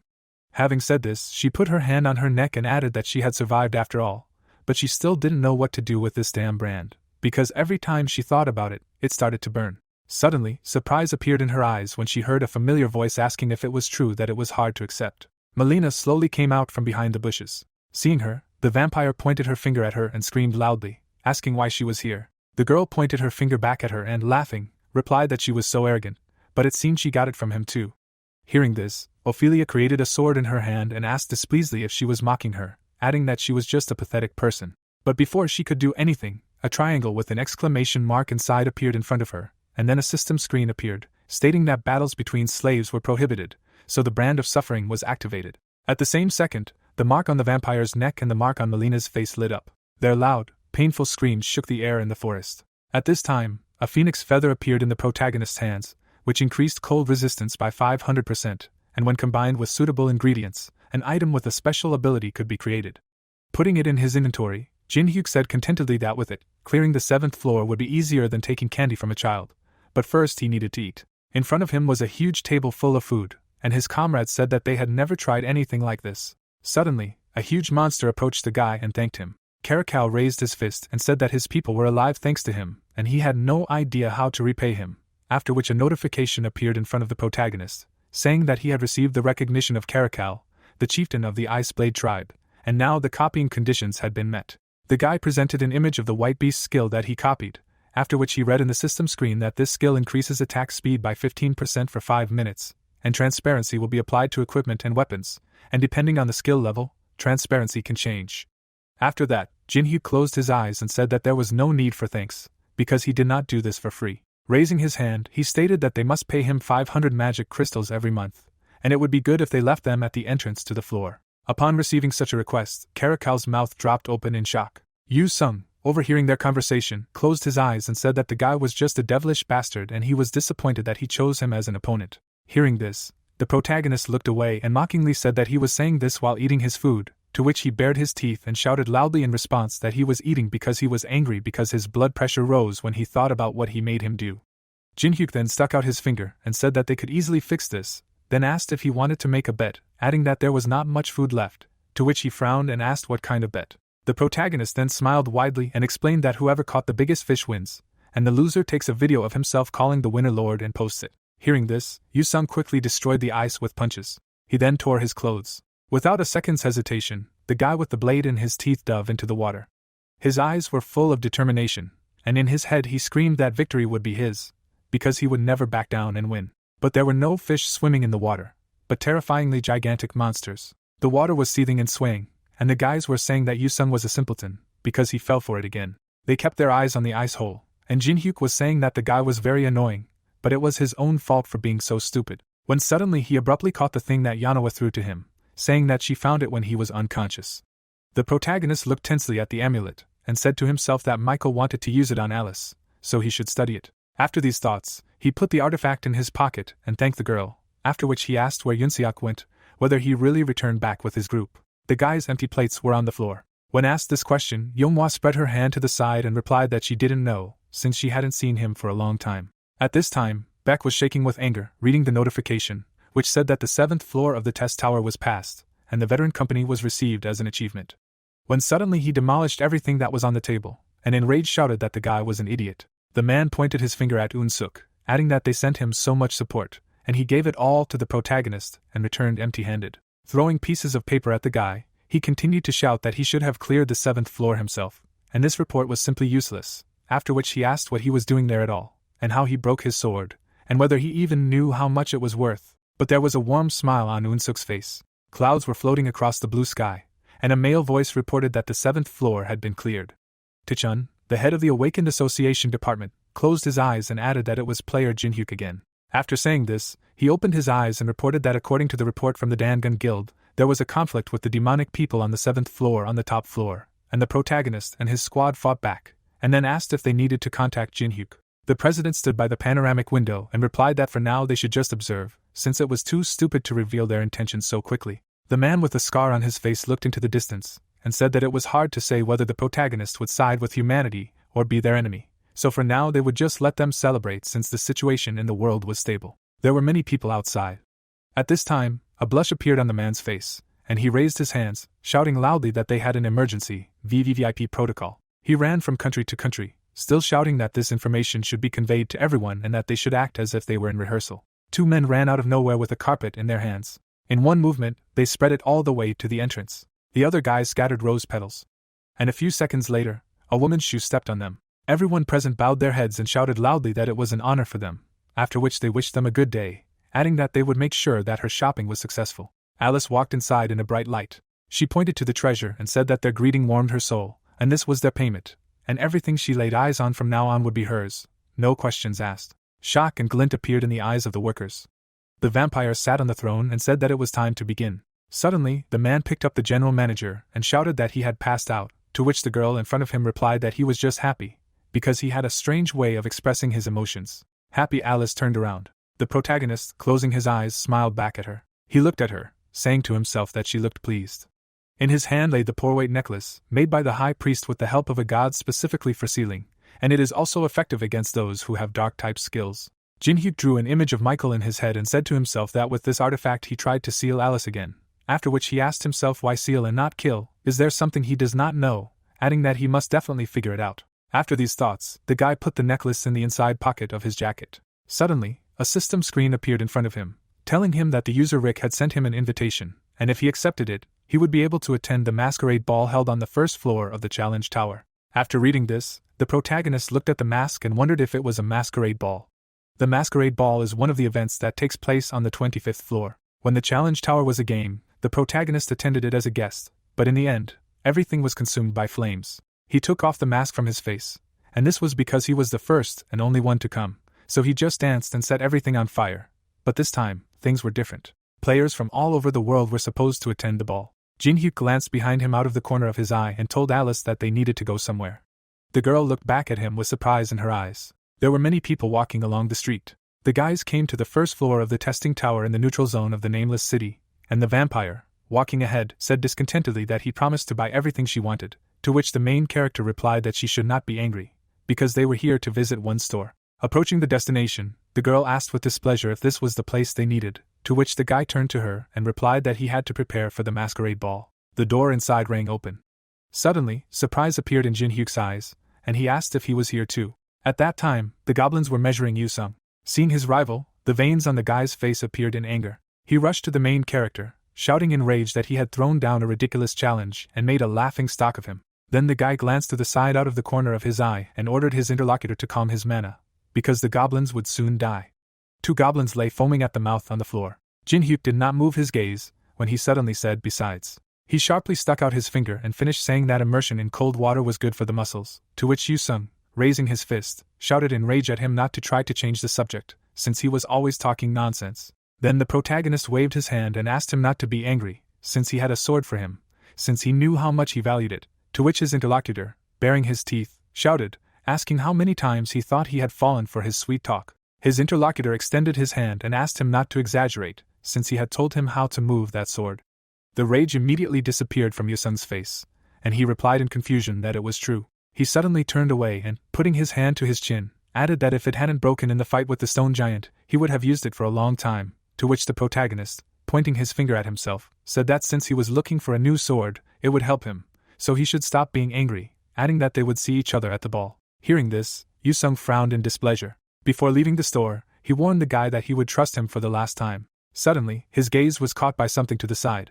He looked at Alice, who was looking at the dress, and wondered what country the girl behind him was from. After a short pause, the door closed, and Yu-sung said to himself that since she was not an enemy, there was no point in bothering his head with this. The protagonist approached the goblin and apologized for the inconvenience, to which he replied that there was no need to worry, because they understood everything. He spread his arms wide and asked if he understood correctly that he was looking for a suit for the ball, adding that it was best to choose a classic black one. Then Jin-hyuk walked away from him and replied that everything was true, but he was interested in something else, to which the goblin asked if he was really looking at something specific.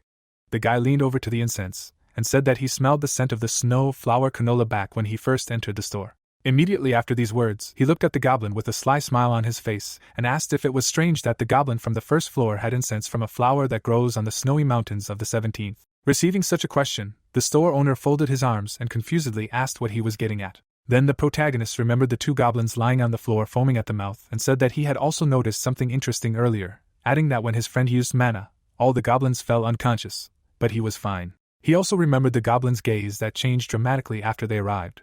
Alice pointed her finger to the side. Leaving his memories, Jin-hyuk pointed his finger at the girl and said that as soon as she crossed the threshold, his facial features twitched, which meant that he immediately understood who she was and was only pretending to be a simple goblin. Having said this, he pointed his hand at the store owner and added that he was actually a mid-level manager. After these words, the guy raised his hand and asked if he was right.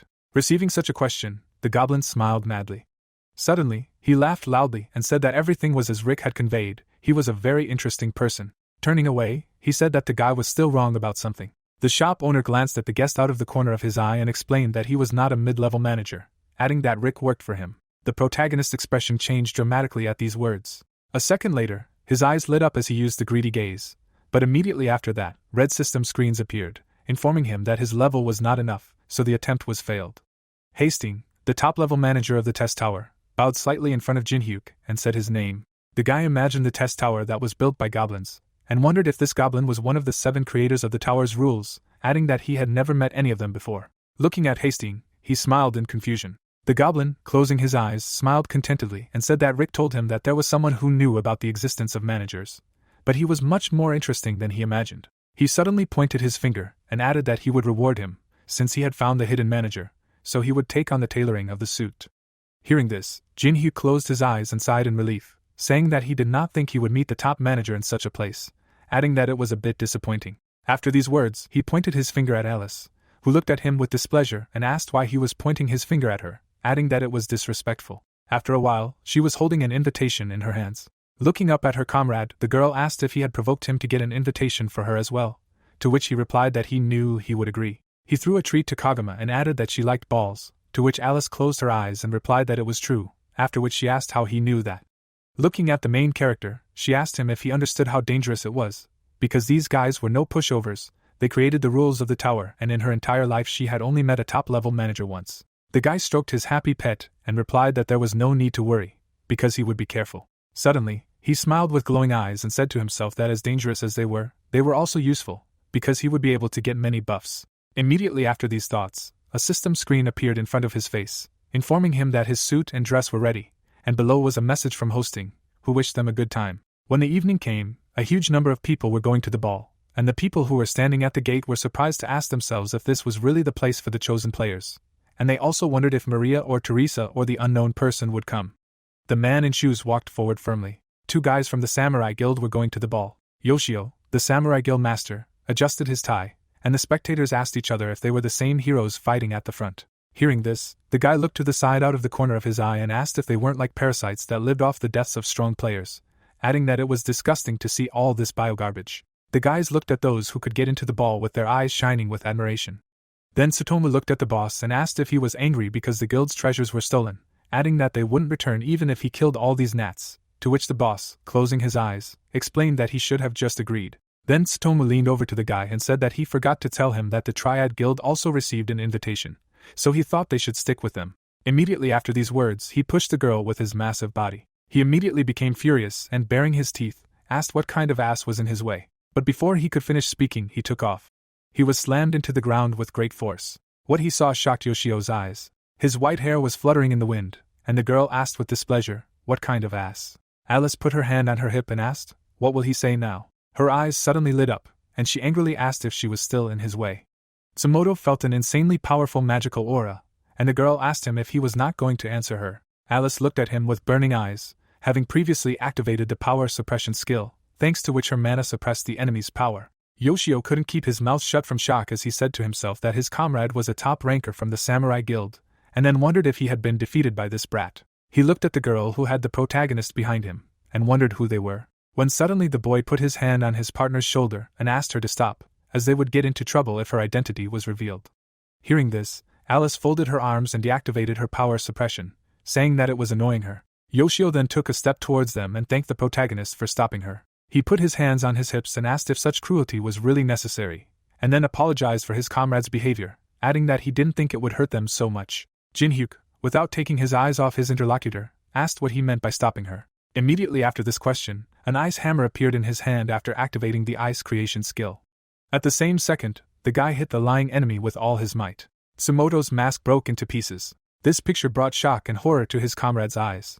Alice raised her hand to her mouth in surprise. The protagonist was clutching an ice hammer in his hand and said that it seemed like he didn't understand them. He told her to step back so that she could beat him up herself.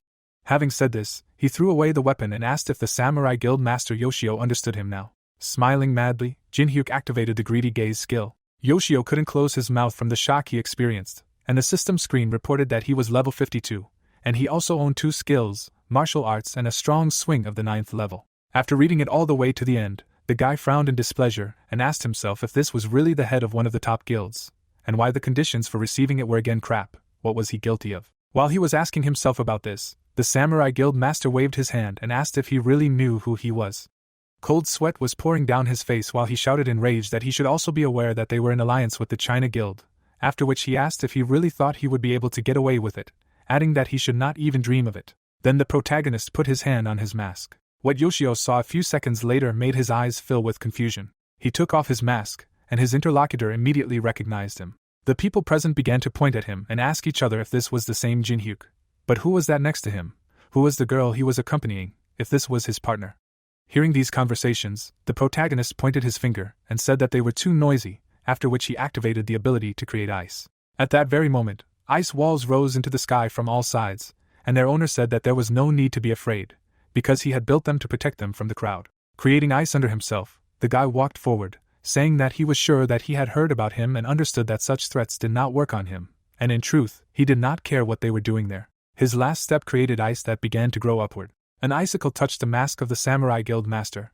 When the ice lifted her, Jinhyuk leaned towards Yoshio and said with burning eyes that he wanted to warn her about just one thing: he did not advise getting in his way, no matter if he was a guild master or someone else, after which he told his companion that it was time to go. At this time, Alice was spinning on the head of her defeated opponent. Putting on a mask, the protagonist left with the vampire. Gritting his teeth with rage, the Samurai Guild Master looked after the guy. A few minutes later, the guys entered the event area, and Alice, looking around, said that although there was only one floor, there was room for a lot of things.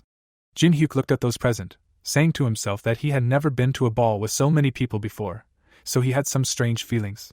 Nearby, Teresa and Maria were talking to each other. On the other side, Yusung was standing by the table with snacks. Suddenly, surprise appeared in the eyes of the protagonist when he saw people he did not know. The unknown girl pulled her partner by the sleeve and asked him what he thought of him, to which he replied that he would continue screaming until the very end.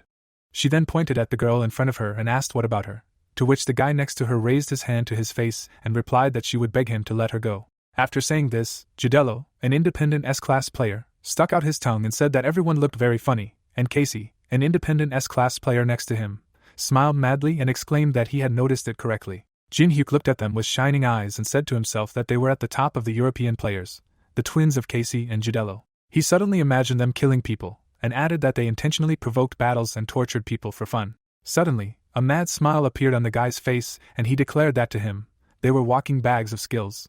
He watched them with burning eyes, realizing that he had to keep an eye on these guys. Seeing this expression, Alice said to herself that he was up to something again. At this time, a man was standing at the far table next to the Samurai Guild Master and asked if he really did this despite the fact that they were allies. Yoshio frowned with displeasure, answering that he also knocked out his comrade, so now he was alone and was afraid of some punishment for this situation. Hearing this, Liaowei, the deputy guildmaster of China, put his hand to his face with horror in his eyes and said to himself that after all the humiliation in the elven forest and tundra, they met again. Looking at his hand, he added that on top of everything else, he had received an order not to mess with him anymore, so he could not do anything. When suddenly a man approached them from behind and said that he would deal with this annoying bastard. After saying this, he straightened his tie and asked the people to move aside. The people present looked at the small creature in front of them with a smile on their faces and asked each other if he was a monster. The guy had a horn on his head.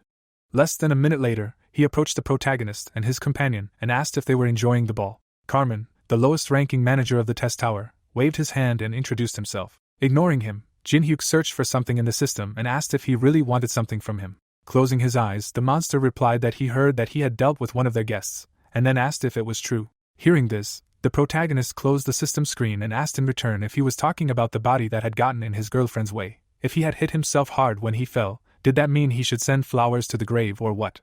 After receiving such a question, Carmen showed his aura and asked angrily if he was laughing at him. Suddenly, roots burst out of the ground and he ordered the guy to prepare to meet his death here and now. Everyone present, seeing this, gaped in shock. Then the protagonist took off his mask and asked if the owner was threatening his guest. What kind of mess was this?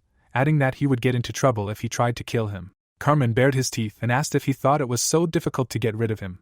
From the second floor, the strongest of this tower were watching them, and the monster pointed this out. He suddenly clenched his hand into a fist with burning eyes and shouted that despite his actions, no one had come down. Alice was about to form a spear of blood in her hand, but Jinhyuk suddenly stopped her with his hand. Suddenly, the goblin opened his mouth and shouted the name of the lower-ranking manager in rage. Hearing this, Carmen turned around abruptly. A while ago, a system screen appeared, informing him that one of the buttons on his shirt had come loose. Hastings, sitting at the sewing machine, was reading the messages from the protagonist, saying that he came to him thinking that he was the best, and this was disappointing, so he asked him to fix it, or he would write a long angry review. After reading everything to the end, the goblin raised his hand to his chin and asked himself in surprise, what was he talking about? Because something like this could not happen to his suit. At this moment, horror and fear appeared in Carmen's eyes. An enraged Hastings was walking towards him, and the system screen that appeared informed him that a high-ranking manager had arrived. The goblin carefully adjusted his glasses and turned to Carmen. Suddenly, his eyes lit up, and he screamed in rage, asking how dare he treat his guest like this. At the same second, Hastings kicked his subordinate in the leg. The boy immediately grabbed his bruised spot, and the goblin put his hands on his hips and asked if he was not going to answer. He bared his teeth, asking what he was doing to his client, causing beads of cold sweat to appear on the boy's face. Everyone present stared at this situation, asking each other if the top manager was really this goblin. Hastings frowned in displeasure, saying that he knew that some managers took bribes from outside, and as long as it did not cross the line, he turned a blind eye. But if the manager harmed someone else's guest, what would happen to the reputation of the event? Carmen fidgeted in place, fearfully answering that he did not know that he was the one who invited him, adding that he was very sorry. Hearing this, the goblin narrowed his eyes and said that this was no excuse, so he should apologize to this man, since he did something wrong. The main character smiled contentedly when he heard these words. Shock appeared in Carmen's eyes when he heard this. A camera appeared next to Jinhyuk, and he smiled contentedly and said that it was getting more and more interesting, after which the video recording began. Standing in front of Carmen, he said loudly that he should try to speak from the heart. The low-ranking manager bowed his head and said in a trembling voice that he was sorry. Then the protagonist closed his eyes and shouted loudly, asking if he hadn't eaten porridge since morning, adding that he should speak louder. These words caused Carmen's eyes to rage, and he exclaimed that he was nothing but a pathetic person. But as soon as he said this, an angry Hastings appeared behind him. At that moment, Carmen bowed his head even more and shouted loudly, begging for forgiveness, adding that he was very sorry. The old man from the second floor watched this scene and said to himself that this man was impressive, since he was able to use the manager like this. Folding his arms across his chest, he added that he seemed to finally understand why His Majesty gave him the gift, and if they could lure this boy over to their side, they would definitely be able to end the war with this vile aristocrat. Thinking about this, the old man looked away. Moensu was standing not far from him. At this time, Rick raised his fist to his mouth and used the microphone skill. He was standing on the balcony and, putting his hands behind his back, said that due to the problems with the manager, he would be holding the ball, and now it was time to talk about why they gathered them here. Raising his hand, the man said that, as they knew, the event ball was for promising players, but this was not its main feature, because today they would choose a faction with which they would further conquer the tower. Having said this, he snapped his fingers. At the same second, something appeared in the center of the hall, and through the system screens, the players were informed that the main event of the masquerade ball had been launched, and now they needed to prove whether they were worthy, and to complete it, they must choose any labyrinth, dungeon, or historical site between the 10th and 30th floors, and the player who received the achievement will be given an advantage when choosing sides. A podium with a huge red button in the middle appeared in the center of the hall. As Rick walked away, he took off his hat, explaining that in order to indicate a location, they had to press a button and name the floor and area, and then wished everyone good luck. After these words, the doors closed. Most of the people present gaped in shock. Cold sweat was running down their faces, and they were talking to each other, asking what Hopeful meant, what he was talking about. Was it really them that the manager of the lower floors was talking about? When suddenly the girl put her fingers in her mouth, whistled loudly and ordered everyone to stop whispering like cowards, because they were all equal here. Everyone present immediately turned to look at her. Maria took off her mask from her face and said that the situation had unexpectedly become complicated, so it was better to work together and solve the problem, and then asked why not start with each other, what their level was. Alice threw away the mask, and the protagonist, standing behind her, said to himself that Maria is once a player, always a player. For her all this is sudden too, but she boldly takes on the job. At this time, Yusung closed his eyes, lowered his head and said that he believed that they were on the same side again, to which Teresa smiled happily. Suddenly, one of the people present raised his hand and asked in displeasure what it meant to work together. Did she really want them to choose her? Wasn't she an enemy of humanity? And while they were arguing among themselves, someone entered the podium space. The people present shouted at each other, while the guy lifted the button cover. Suddenly, shock appeared in everyone's eyes when they heard a loud beep. The protagonist pressed the button, and a system screen appeared in front of everyone, informing them that the choice had been recorded, and preparations were now underway for the 25th floor of the Valley of the Kings. After reading this, the people turned to Jin-hyuk with horror in their eyes. Yusung slapped his face with his hand and asked when he would finally calm down. And while the people present were scolding the guy, he gave a thumbs up, and the system screen reported that all the players had begun to move to the selected location. A few seconds later, they appeared on the 25th floor of the test tower in the Valley of the Kings, and they will be able to leave after passing the labyrinth, or choosing a faction. The protagonist stood in front of everyone and said that this place looks so impressive every time. The man was shaking with rage and said that it happened without any preparation. When suddenly one of them put on armor and shouted loudly that this is a competition, so he will do more than others, get out of here and become the chosen one. Hearing this, Maria looked away and said that they need to calm down, because nothing good will come out if they go against each other, because they do not know what kind of place this is, and that person probably has a plan, so they should talk to him. But the protagonist was no longer there, and the girl screamed in rage, asking if he has already left. Where did he go? Then Alice silently shrugged her shoulders. At this time, Jin-hyuk was inside. He touched the wall, and quietly said that it should be somewhere around here. Suddenly he pressed the pressure plate, and was informed that 5 paths leading to the Tomb of the Kings were open, but he could only choose one, and he was given a minute to choose. The guy saw 5 small gates of different elements in front of him. After reading everything written on the system screen, he smiled and said to himself that this was a terrible notification, because anyone who saw it would think that this was the road to the treasury. The protagonist suddenly imagined a trap under his foot and added that as soon as the player chose the door with the element, it would open, and then the spirits guarding it would appear, and if he did not decide anything in the allotted seconds then, before he could finish speaking, his time was up, and since he did not choose anything, all the doors opened.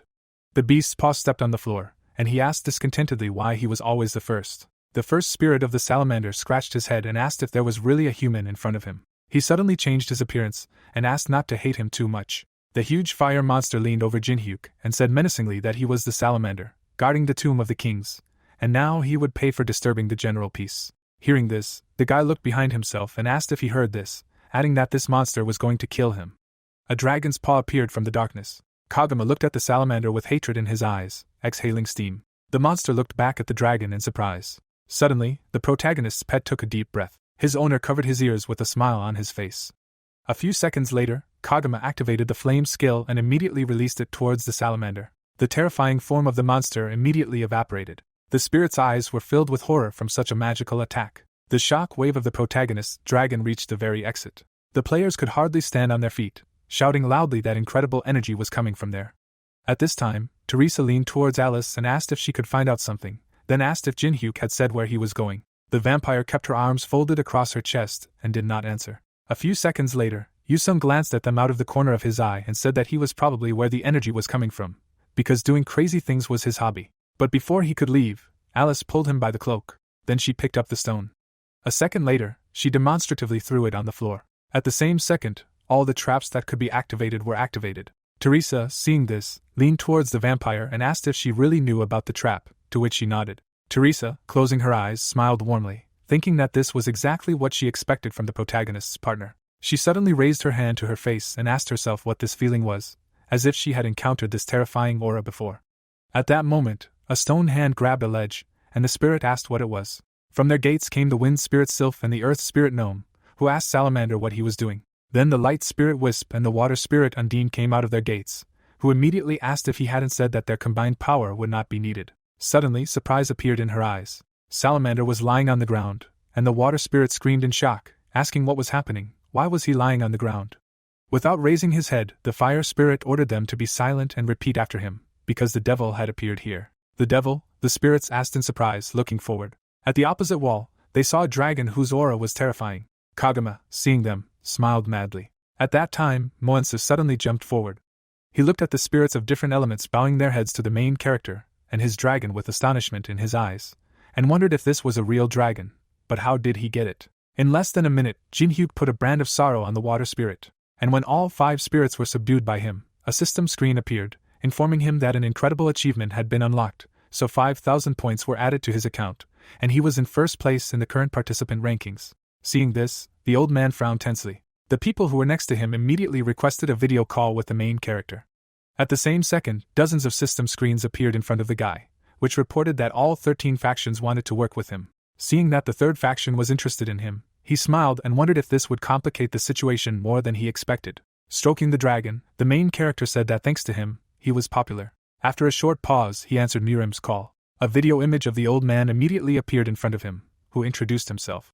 Moensu immediately frowned and ordered him to go to them, because only then would they leave him alive.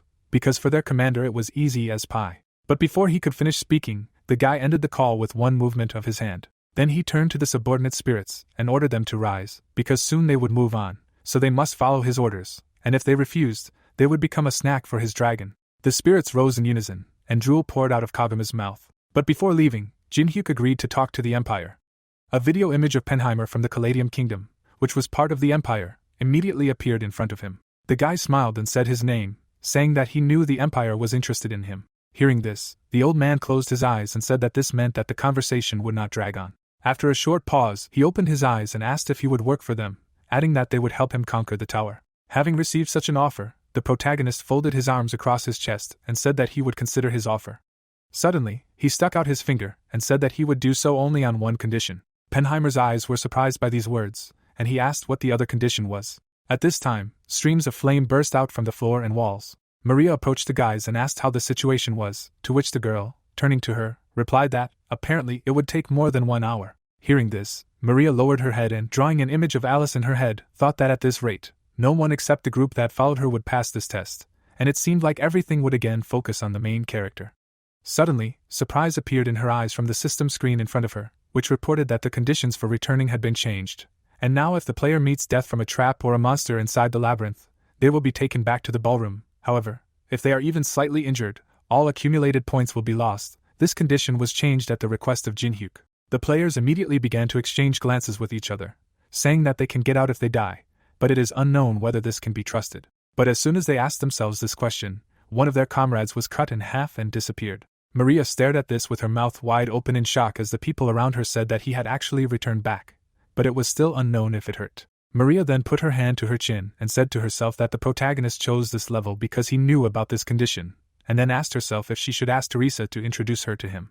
Suddenly, the man opened his mouth wide and shouted at the top of his lungs, asking why they were happy about this. Did they not understand anything? Liu Wei raised his hand and ordered everyone to read the conditions again, since all achievement points would be cancelled if they died. He frowned angrily, adding that Jinhyuk was not that simple, because he had secured a favorable place for himself in this competition. The man suddenly turned around with surprise in his eyes when a female voice asked him if he did not know how to be grateful. Maria put her hand on her hip and asked him if he knew anything about this labyrinth, and what he would say to those whose lives were saved due to this condition, adding that if he was so good, then he should go and clear the labyrinth himself. After saying this, she and the players left with her. Left alone, Liao Wei put his hand to his face and wondered if he was the one who was the fool here. Suddenly, his ear twitched from magical energy. Moensu spoke to him and said that this was a whispering technique, so he should not speak loudly, adding that everything did not go according to plan, so the main character needed to be eliminated, causing shock to appear in the man's eyes. Liao Wei's eyebrows were tensely drawn together, and he asked if he really had to do this, to which the old man replied that he was not able to do it, but he would still have to organize something, after which he received a gift. An object appeared in the man's hands, and he asked in confusion if this was really it. At this time, Penheimer smiled under his beard and said that this was a very serious favor, usually directed by a manager, so he hoped that the guy would keep his word, to which he firmly replied that he would not forget their agreement. And after the call was over, the protagonist closed his eyes and said that if they touched him, they would immediately go to feed his dragon, so they should not make him repeat it twice. After these words, 2 spirits carried him on themselves, and the rest protected him from traps. Looking down, Jin-hyuk said that he saw that they were really trying. Suddenly, his gaze was caught by something to the side, and he ordered to stop. The guy got off the spirits and said that they would stay here. After these words, he walked to a pool of blood. A few steps in front of him lay the corpse of a player. The protagonist tensely knitted his eyebrows and said to himself that if it was because of a monster or a trap, he would not be here, which means that another player killed him. Realizing this, he looked up sharply. Casey, who had blood on her face, was smiling widely and asking her brother if he smelled it, to which he happily replied that it was great. The girl was holding a huge scythe and screaming that the blood smelled great, and Judello was squatting and asking if he should kill a few more. A long time ago, as children, Casey and Judello were sitting on the floor. Tears were pouring out of their eyes. They witnessed the brutal murder of their parents by some psychopath. The boys watched as their father was strangled with a wire. But suddenly, Casey saw knitting needles nearby. She immediately grabbed them, and in this dire situation, they did the impossible. Working as a team, they dealt with the criminal, brutally killing him. But after this incident, crazy smiles appeared on their faces and they were never the same. At the moment, the protagonist saw a system screen in front of him, which said that he would be able to copy the ability to share everything if he fulfilled all the perverted desires of the twins, after which he asked himself, is it really possible that they are now also covering the backstory? Is it really so necessary? And while he was asking himself about this, the twins rushed to attack. At the very last moment, the guy dodged the quick blows. The next second, he blocked the opponent's weapons with both hands, saying to himself that they have speed and strength, as well as a combination attack. But as soon as he said this, his eyes lit up. Jin-hyuk kicked 2 opponents with both legs. After this, the twins smiled madly and exclaimed that he was strong. They jumped back a few meters. Suddenly, their weapons began to dissolve, and the system screen wrote that the 2 weapons had merged. And when the activation of the twin skill was successful, the partner's weapon was copied, and then a common weapon was created, causing the synergy to be activated and the attack power to increase by 200%. The guys looked at the protagonist with eyes of complete madness and said that they only needed 1 hit, because they wanted to feel this extraordinary blood on their hands. Hearing this, Jin-hyuk lowered his head and said to himself that they were too energetic. At this time, Penheimer's comrades gathered around him, saying that they were very happy for him. The old man smiled and said that it was too early to be happy, because he only received a promise. But it was all thanks to their support. One of his men spread his hand to the side and said that the protagonist would definitely help in the struggle for power on the middle floors. Moensu tightly clenched his hand into a fist and said to himself that he felt bad when he saw this bastard so pleased, adding that he should not have acted so rashly just because of the ancient dragon. Suddenly, something appeared behind him and called his name. The old man immediately realized that the bloody ghost had appeared behind him and asked if it was really him. The monster smiled and replied that he hadn't expected him to look for him and that it was a pleasant surprise for him, to which he asked him to speak more quietly, because others could hear them. Then the bloody ghost leaned over to Mons and asked who he needed to get rid of and if the imperial bastard was talking about him. The old man frowned with displeasure, answering that it wasn't so. He had to eliminate the group the protagonist was working with, because they were the biggest nuisance. The monster's eyes lit up and he said with a crazy smile that he didn't care about the end goal, but there was no need to break the rules, and then asked if he understood that the price would be huge. At that moment, Moensa looked at him with eyes burning with rage. Seeing this, the blood demon smiled even wider and said that he was just asking, so there was no need to be angry. After saying this, he disappeared, and the veins appeared on the old man's face, and he angrily said that he was just an arrogant bastard. He left, thinking that if they let the Empire take Jin-hyuk, he would definitely be killed, so he should get rid of him himself. With these thoughts, he took out a small box from his pocket. At this time, the guys rushed forward. The twins attacked the protagonist, but he quickly dodged. When suddenly, they carried out a powerful blow to the floor. The guy's eyes burned brightly, and he activated the Demon King's Steps ability, after which he used the Soul Suction skill. At that very moment, the twins' bodies were enveloped in magical energy, and the system screen reported that the protagonist had received 0.3 mana points. But unexpectedly for him, Casey smiled madly and exclaimed that her body seemed to have lost something. Her brother stuck out his tongue in pleasure and added that this was the first time this had happened to him. Seeing such reactions, Jin-hyuk hit his opponents in the stomach and said that if they were expressing their pleasure like this, then he felt very sorry for them. The guys flew tens of meters away, raising columns of dust. The protagonist shook his hand and said to himself that he wanted their skill, after which he asked himself how he could satisfy these perverts, adding that he had some kind of disgusting feeling. When the dust cleared, the twins appeared, smiling madly, saying that their opponent was strong. When the guy saw them, he immediately took the blade in his hands and said to himself that the game had dragged on and it looked like he would have to kill them.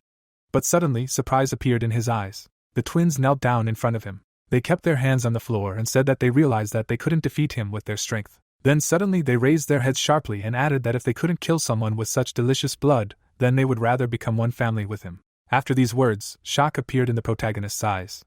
Without thinking twice, he activated the Death Brand skill, which caused the guys' bodies to shake, and thanks to this, the copying conditions were met. Jin-hyuk received the A-rank sharing skill, which helped to temporarily use the enemy's skill, which the owner of this ability is familiar with, and it is also possible to share emotions and even memories. The guy read all this with a burning finger and said to himself that he didn't think that everything would turn out like this. The twins suddenly jumped on him and happily said that now they are one family, so they will always be together until death. The protagonist, hearing these words, frowned tensely. At this time, Yu-sung and Teresa were walking after Alice. The guy looked at the vampire and asked where Jin-hyuk was, to which she replied that she didn't know. When Yu-sung asked where they were going, the girl raised her eyebrows and coldly replied that she didn't know. After receiving such an answer, the guy shook with anger and angrily asked what she knew. Then Alice turned her head in their direction and replied that she didn't want to say it, but it seemed she had to. She closed her eyes and felt the mana line, after which she said that the mana line that connected them to the contractor was showing them the way. Pointing her finger in the direction where the mana line went, she said that if they went that way, they would find the protagonist there. At that very second, the guys turned around when they heard a strange voice asking if this was really true. People with weapons began to appear from the walls. Suddenly, a spear was thrust into the floor, and the unknown person said that he could not let them leave. The bloody ghost lord of the Murim clan blocked the way and added that they would all die here and now. Yu-sung and Teresa immediately stood in front of Alice and asked her to stay behind. The vampire's eyes lit up and she frowned angrily, saying to herself that since the protagonist was far away, she had no mana at all. At this time, the protagonist, along with his new comrades, walked forward. Judello spread his arms out to the sides and said that he pierced their thighs with a large metal stick, and it seemed he even heard the crunch of bones, so he used this stick.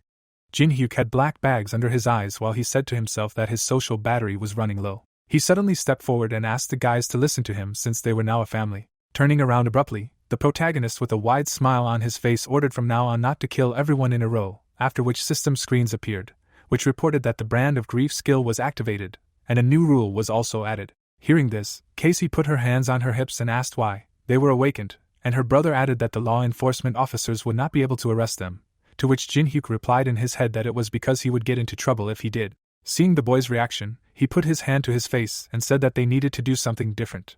Holding up his finger, he explained that he would point at the bad guys and they would do whatever they wanted to them, after which a new rule was added again. Receiving such a proposal, the twins looked at each other happily. The protagonist, seeing their joy, said to himself that he was lucky that they were so narrow-minded. When suddenly he stopped, asking himself what it was. Seriousness and firmness immediately appeared in his eyes.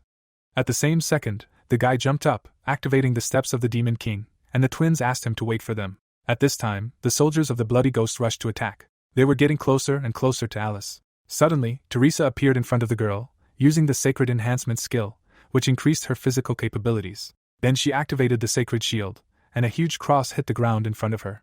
After that, the girl turned to Alice and asked her to stand behind her. At this time, Yu-sung, having activated the Chi sword that pursues souls, destroyed one enemy after another, when suddenly something quickly approached his neck. At the very last moment, the guy managed to block the attack of the Bloody Ghost. The monster smiled madly and asked if he really knew how to use the Chi sword, even though he was not from the tower. Who was he? The guy swung his sword and shouted in rage for him to leave here, after which he asked why he would tell a stranger about himself. The Bloody Ghost jumped back and said that he was a lively guy. Hearing this, Yu-sung used the Song of Blades and angrily said that he would show him how lively he was. Taking a fighting stance, he added that he wanted to save this skill for him. The monster continued to smile, asking what he just said.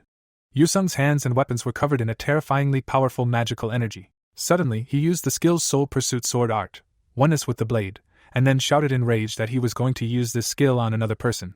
This ability destroyed every enemy who got into the radius of his strike. Seeing this, Teresa gaped in surprise and said to herself that Mr. Yu-sung was incredibly strong. But suddenly a spear whistled through the air, and its owner said that he saw that the boy was skilled enough to use this skill, but it was all useless. The Blood Ghost, activating the Blood Ghost blade, attacked Yu-sung. Baring his teeth, he hissed through his teeth that he was good, but it turned out that he was his opponent. At the very last moment, the boy managed to block the attack. Suddenly, blood spurted out of his mouth. He was enveloped in the enemy's magical energy, causing him to fall to the floor. The blood ghost swung and said that he had reached this level on his own, but such talent would unfortunately go to waste. Suddenly, a divine light appeared in the darkness after activating the cross skill. Teresa immediately dealt a crushing blow to the enemy. After that, she landed nearby.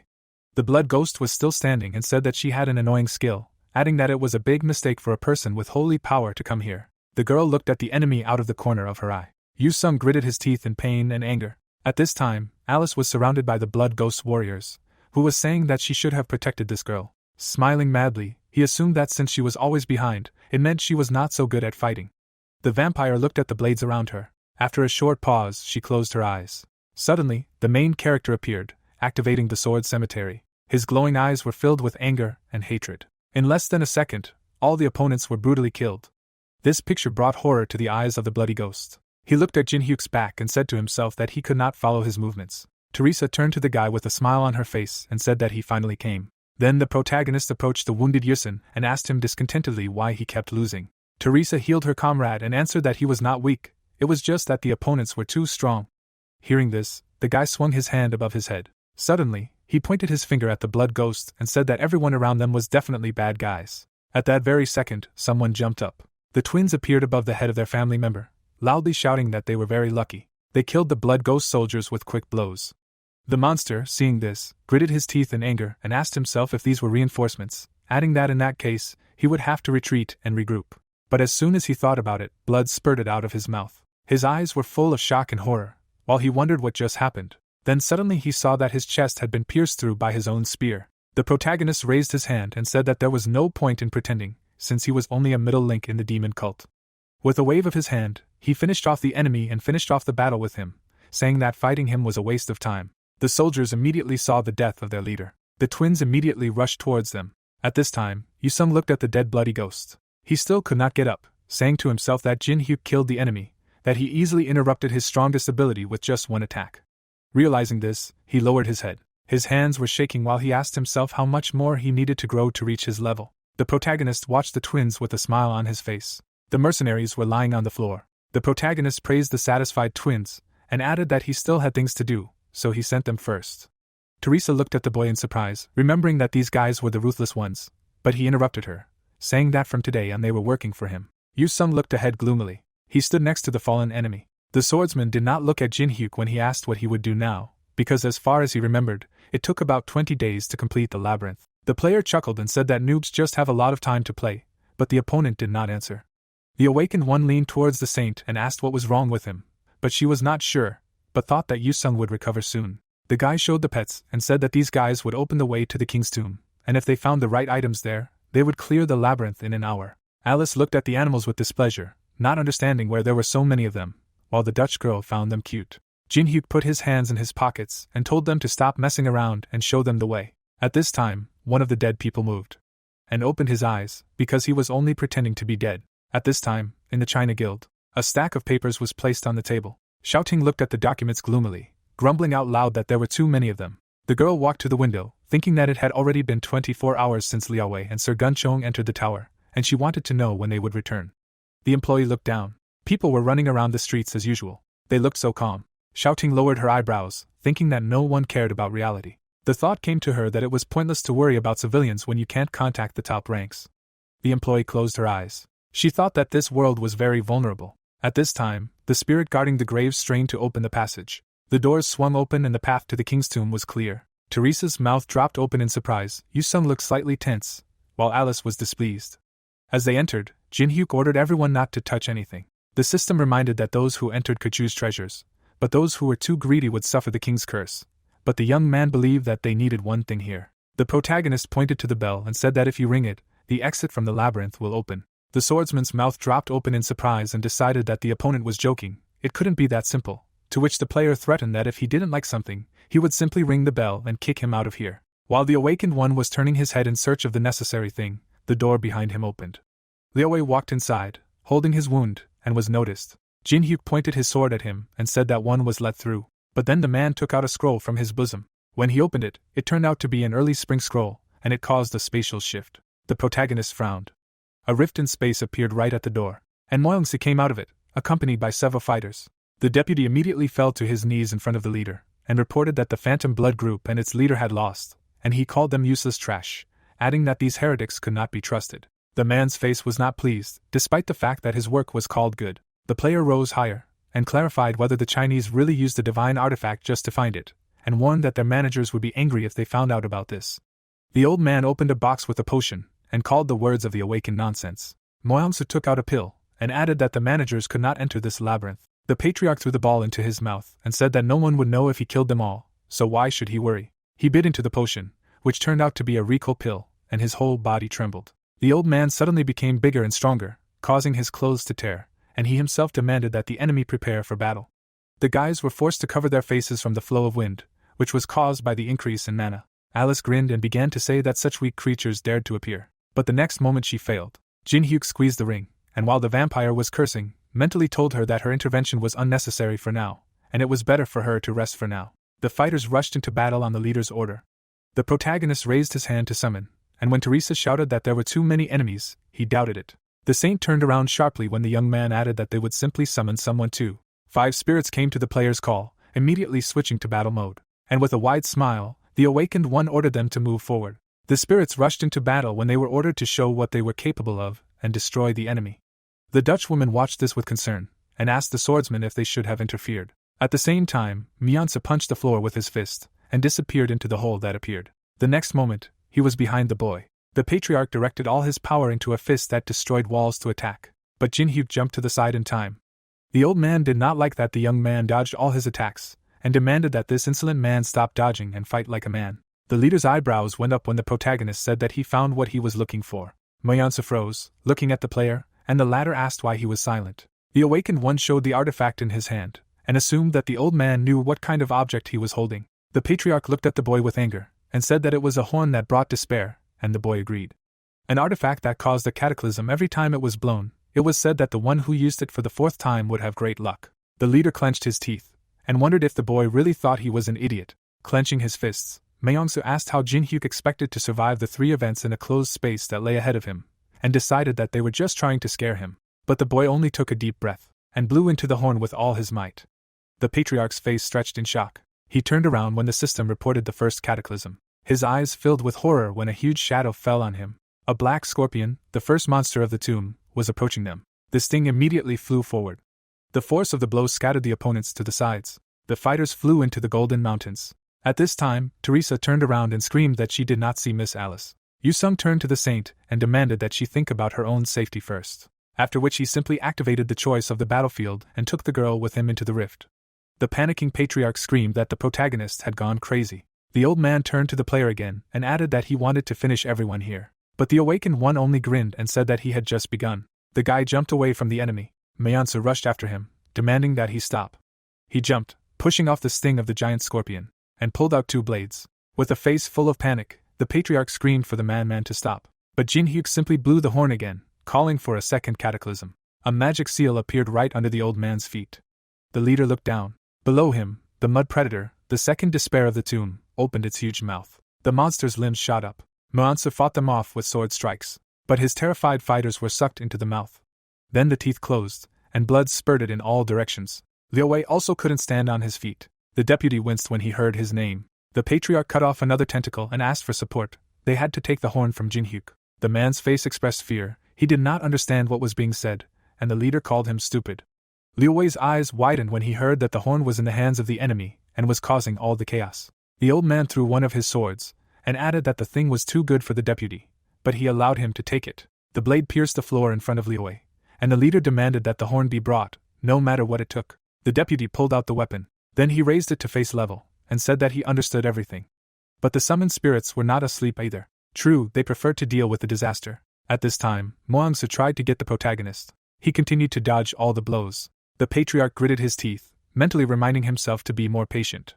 The old man sullenly figured that the madman would continue blowing the horn once he had started. The scoundrel remembered the boy's words about luck on the 4th time, and it was obvious that he was in a hurry to get it. And rushing forward again, Myeongsu decided that he needed to make sure that luck became his. While the player leaned back from a blow to the face, he roughly understood what was going on in the old man's head.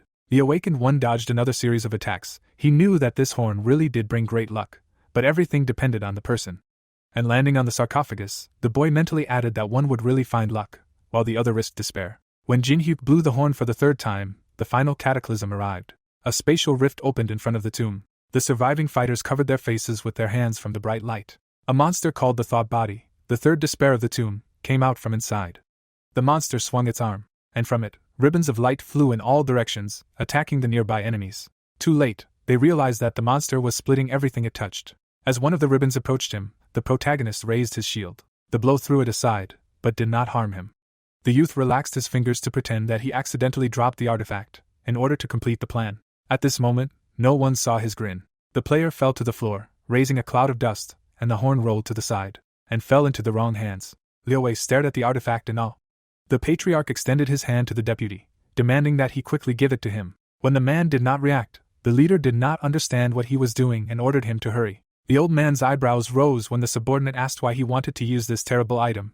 Did he really plan to get incredible luck? At this time, the awakened sat up, rubbing the back of his head. The deputy looked at the leader with a smirk, and said that he had worked so hard all this time, and asked for permission to be a little greedy. The awakened's eyes widened. Jinhyuk shouted in panic at the enemy to stop.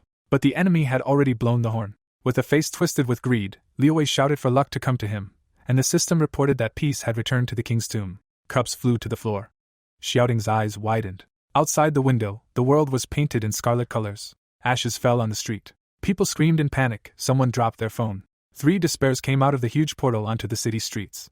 Teresa immediately turned around and headed back to the portal, ignoring Yu Sung. The girl turned around when the swordsman advised her to save her strength. The man opened the bottle with his teeth and said that in order to get out, they needed to knock him out or wait until the time ran out, and there were still 5 minutes left. The saint looked at Yu Sung indignantly and asked how he could rest in such a situation and not worry about Jinhyuk at all. The swordsman tore the bottle from his lips and asked why he should worry about this scoundrel.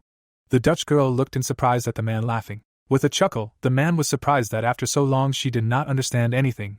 Most of the situation was under the control of the protagonist. Yu Sung stopped laughing and explained that the guy was catching things that others did not pay a drop of attention to. He was sure that what was happening now was also planned by him. Teresa caught the bottle of healing potion in surprise, and the swordsman added that there was no point in interfering, so he advised them to sit down and rest. And the man continued to pour healing potions. 5 minutes later, the battlefield selection was deactivated, and the space around them crumbled into fragments. But they only found the aftermath of the massacre in silence, causing the saint to even ask where the despair had gone. At this moment, Liu Wei grabbed his head in horror, letting out a scream. Jinhyuk clenched his teeth. He was also scared. The boys followed their gaze, and the saint's face was distorted in horror.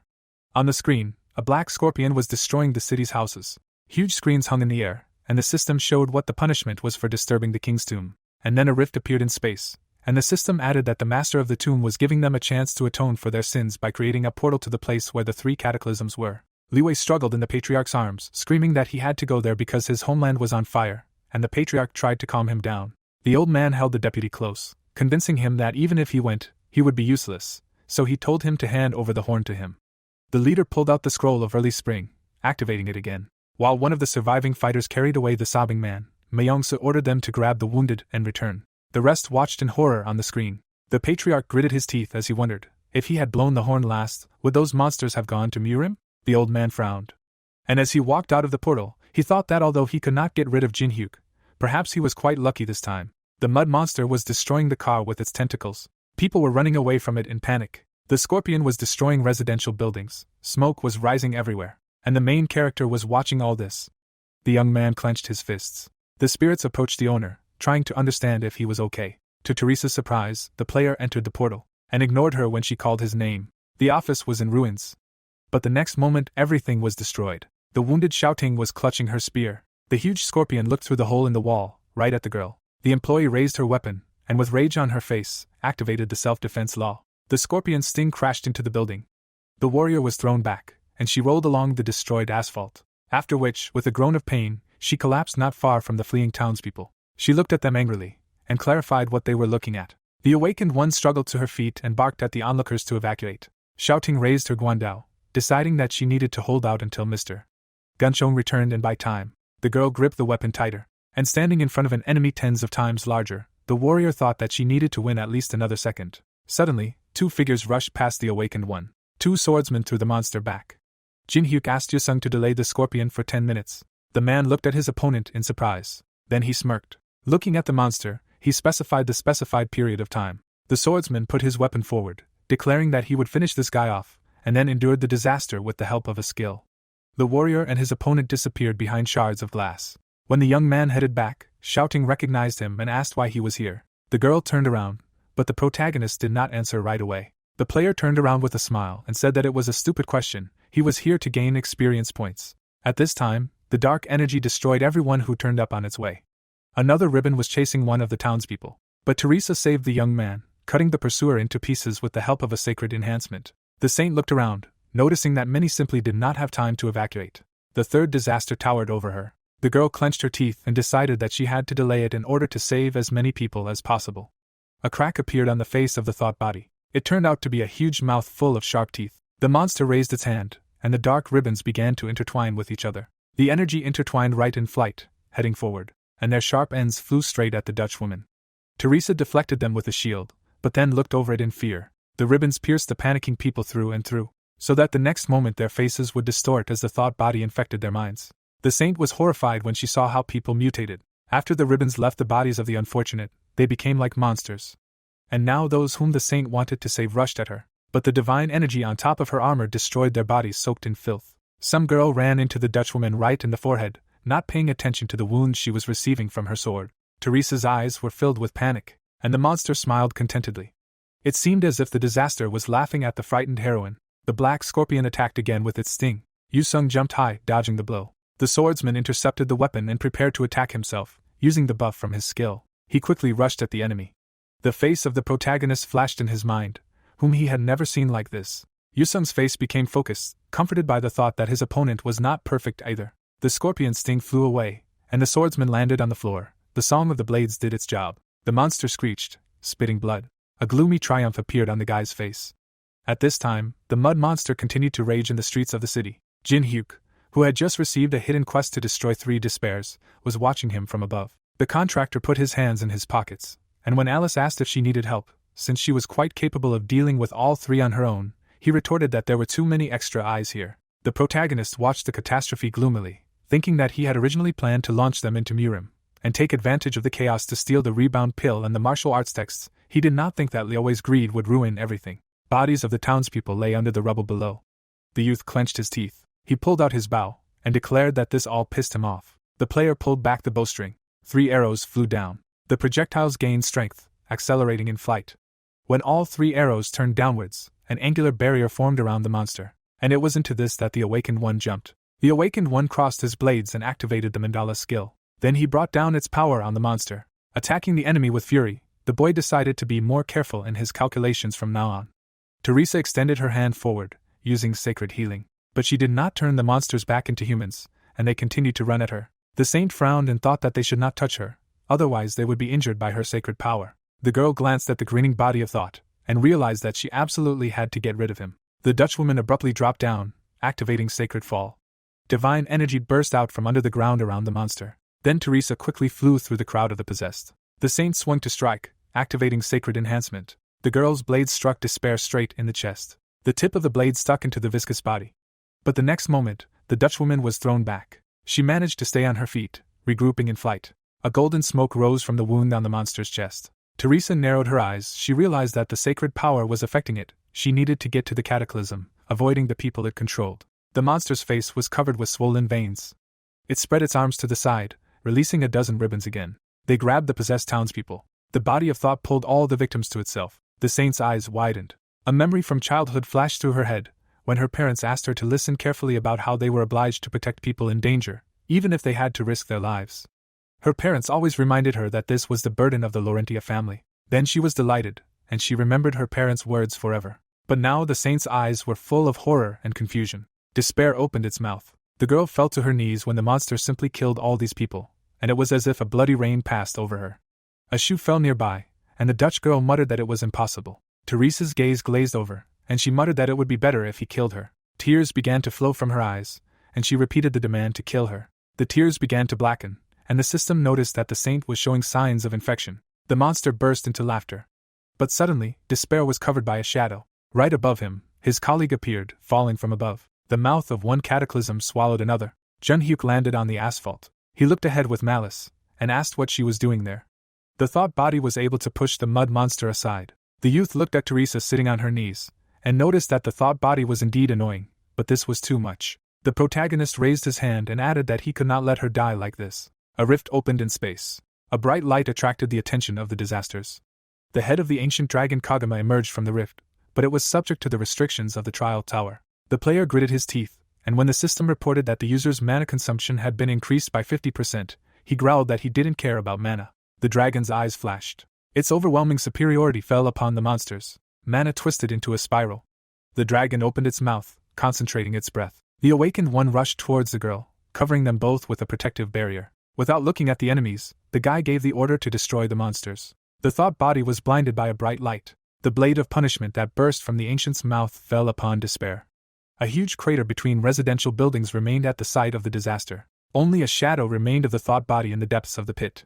Kagama, who had become small again, licked Terry's forehead. Then he looked at his master and whined pitifully. Jinhyuk frowned and activated his greedy gaze. The face showed concern when he found signs of infection on the saint. As the young man leaned over the Dutch woman, Alice asked if he thought the saint had fallen, but he denied it. The vampire raised an eyebrow and reminded the contractor of the consequences of being infected by a saint. The protagonist looked at the girl gloomily and replied that he knew. In the future, everyone should be careful around her. At this time, the effect of Yusung's skill ended. The black scorpion fell to the street, but he was already dead. The swordsman himself fell to his knees, pressing his palm to the wound. His sword was broken, but his level was increasing. The man looked up when the player approached him. The awakened one put his hands in his pockets and stated that the opponent had coped. Yusung squeezed the broken sword and said that the guy could look down as much as he wanted. He himself knew that he still had a long way to go.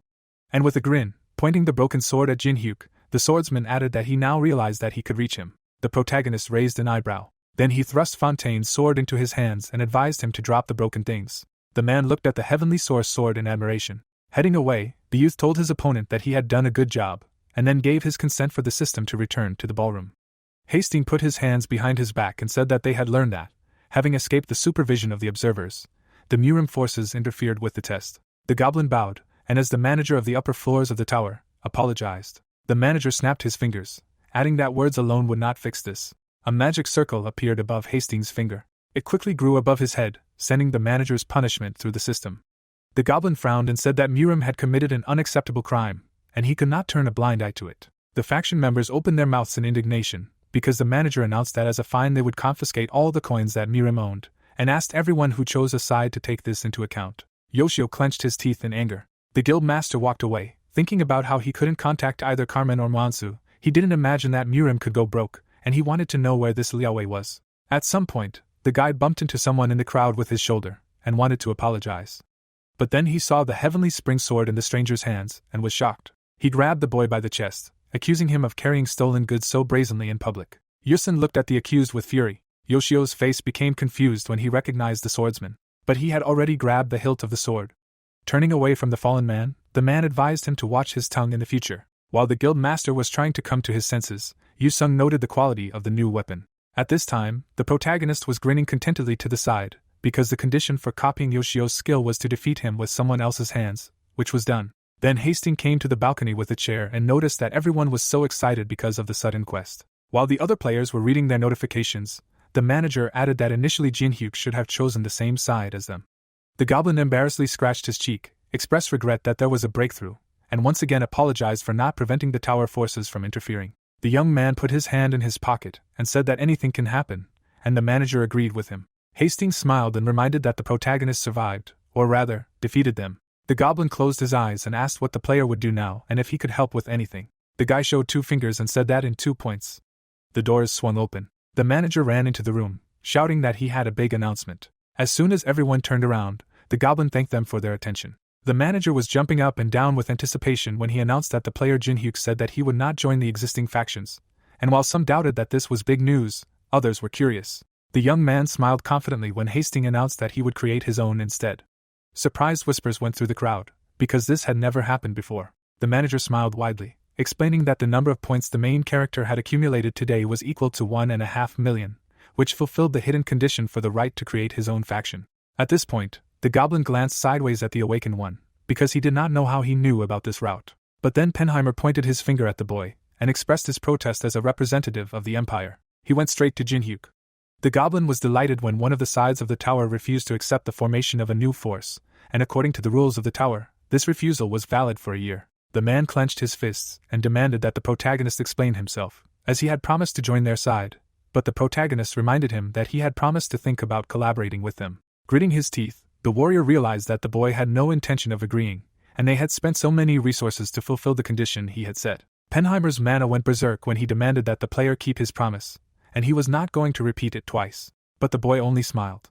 He knew that representatives of all the factions were watching them, and if the awakened one lost, his idea of founding a new faction would turn to dust. Jinhyuk smirked, and decided that this was a great opportunity to use his trump card. Alice looked up boredly when the master addressed her, and reminded her that she was not doing anything on his orders. But then the vampire's eyes widened when he asked to borrow her powers for a while. The boy screamed. A scarlet light engulfed him when the blood path skill was exchanged, and he gained the ability to control the blood of all living beings in a radius. The protagonist now stood in a hurricane of crimson mana before the representative of the Empire. Everyone watching this gaped in shock. The warrior looked at his fingers and felt the blood in his body begin to boil. The old man looked at the player in horror. As he watched the blood energy gather in the boy's hands, he realized that he was facing someone who could not be convinced to join the Empire. Penheimer covered his face with his hand as a powerful gust of wind hit him. The man opened his mouth wide and took back his words and asked his comrade to stop. Waves of red energy swirled around the protagonist. Hastings bet on him in confusion. Some time ago, when the goblin was drinking tea, Rick asked him to keep an eye on Jinhyuk. The library manager smirked and expressed confidence that this man would exceed all their expectations. The creator of the rules smiled and concluded that this was not a joke. The monster raised his index finger and said that now his friend needs to choose a name for his faction. The guy thoughtfully covered his mouth with his hand. The system registered a new faction, the Veterans Company. The old man frowned menacingly and hoped that they would see each other soon. The warrior entered the portal and promised to talk about their relationship later. After that he behaved more reservedly. The workers were working on the construction site. Construction cranes were everywhere. The restoration of Beijing after the breakthrough was proceeding rapidly, without even a single attempt to get to the truth. People gathered at the huge memorial that was built in memory of the victims. The man laid a flower at the monument. Shouting was sitting on one knee. The journalist asked her where Gunchong was and what the China Guild's plans were. The girl looked back and was illuminated by the light of camera flashes. Reporters surrounded her. The guild, which was considered the largest in the country, fell apart due to the disappearance of all the leaders and the head. The woman closed her eyes and said that this time they were saved not by the guild forces or even the government. The player passed her. The huntress said that the first to arrive immediately after the incident began were representatives of Korea. Noob stood in front of the memorial. The guild employee concluded that if they had not been helped, the monument standing here would have been many times larger. The protagonist shuddered. The locals were crying, sitting near the monument. Jinhyuk put his hands in his pockets and activated Cold Heart, which helps to maintain composure even in stressful situations. The guy took out a white flower. It fell next to other bouquets laid at the memorial. Alice fell on the bed and was indignant that she almost died of boredom. The young man smiled when the girl was surprised that her friend decided to create his own faction. The player pressed a button to increase the maximum number of participants to 23. Holding the coins in his hands, the noob thought about how his channel's viewership had increased dramatically after Xiaoting's interview, and decided to spend it wisely. The protagonist put the invitation in an envelope. Several more letters appeared in the air. Jinhyuk looked at them and sent out invitations to his friends. The guy smirked when he saw that a new member had joined the faction. Yu-sung was holding a scabbard in his hands. He was the first to accept the invitation. Yanawa twisted Taeming's arm. They joined next. Melina put her hand to her forehead in displeasure when she received a message. The girl was sleeping in her bed. Time passed, and all of the boys' friends responded to the invitations. Teresa turned away and wrote that she could not join the faction because she was already a member of another. Leaning on his hand, the player thought about how she was the only one who rejected the application, and assumed that the paladin joined the Empire, which was quite logical. The noob clicked on the letter and decided that he should have expected this outcome. The envelope appeared in front of Andrea. A smile lit up her face. The genius of the 5th floor of the testing tower became a member of the veteran company. The protagonist closed his eyes and realized that he now had an almost endless supply of resources from the lower floors. But this was not the end. A coupon for one free copy appeared in his hands. Jinhyuk decided to use the reward received for destroying the body of thought. Osiris crossed his arms. The guy copied the skill Sanctuary of the Sun, which allows you to reproduce his power. Many notifications about the increase in mana points appeared. The young man wanted this to be the cherry on the cake. The player waved away the annoying messages and wondered when this will end. Suddenly, the noob opened his eyes wide. A status window appeared in front of him. The protagonist confidently grinned and realized that he had become even more perfect than before. His crazy eyes lit up. Alice smiled and thought about how she had never met such people before and realized that she was still having a hard time getting used to it. Suddenly, The girl frowned tensely. She jumped out of bed and remembered that her companion was the first one to borrow her blood path. She brought her hand to her chin and decided that there were too many strange things around him and realized that there were things that only someone living in the tower could know. The vampire stood up and wanted to ask her friend something. Suddenly, her body began to flicker. The lord bowed her head and almost lost consciousness. Jin Hyuk asked what happened to her. The assistant looked at her hands in confusion. Alice grabbed her head and said that she wanted to ask about her future plans. The guy frowned and said that he was going to go to the 8th floor. The young man grinned and added that he needed to deal with a few things before that. Hastings stretched out his hands to the door, but someone stopped him. The player handed him a letter and asked his ally to pass it on to Homian. Taking the envelope, the goblin decided that it was not that difficult and asked what was written there. The noob confidently frowned and said that it was a proposal for a deal. The protagonist found himself in a stalactite cave on the 5th floor of the testing tower. Someone was balancing on a stone. Jinhyuk closed his eyes. Then he looked down. The guy put his hands on his waist and was surprised that this person still came. The leader of the Black Wind Society folded his hands behind his back and frowned sternly. Taking out a book, the young man suggested getting down to business and activated a greedy look. Shadows fell on the sand.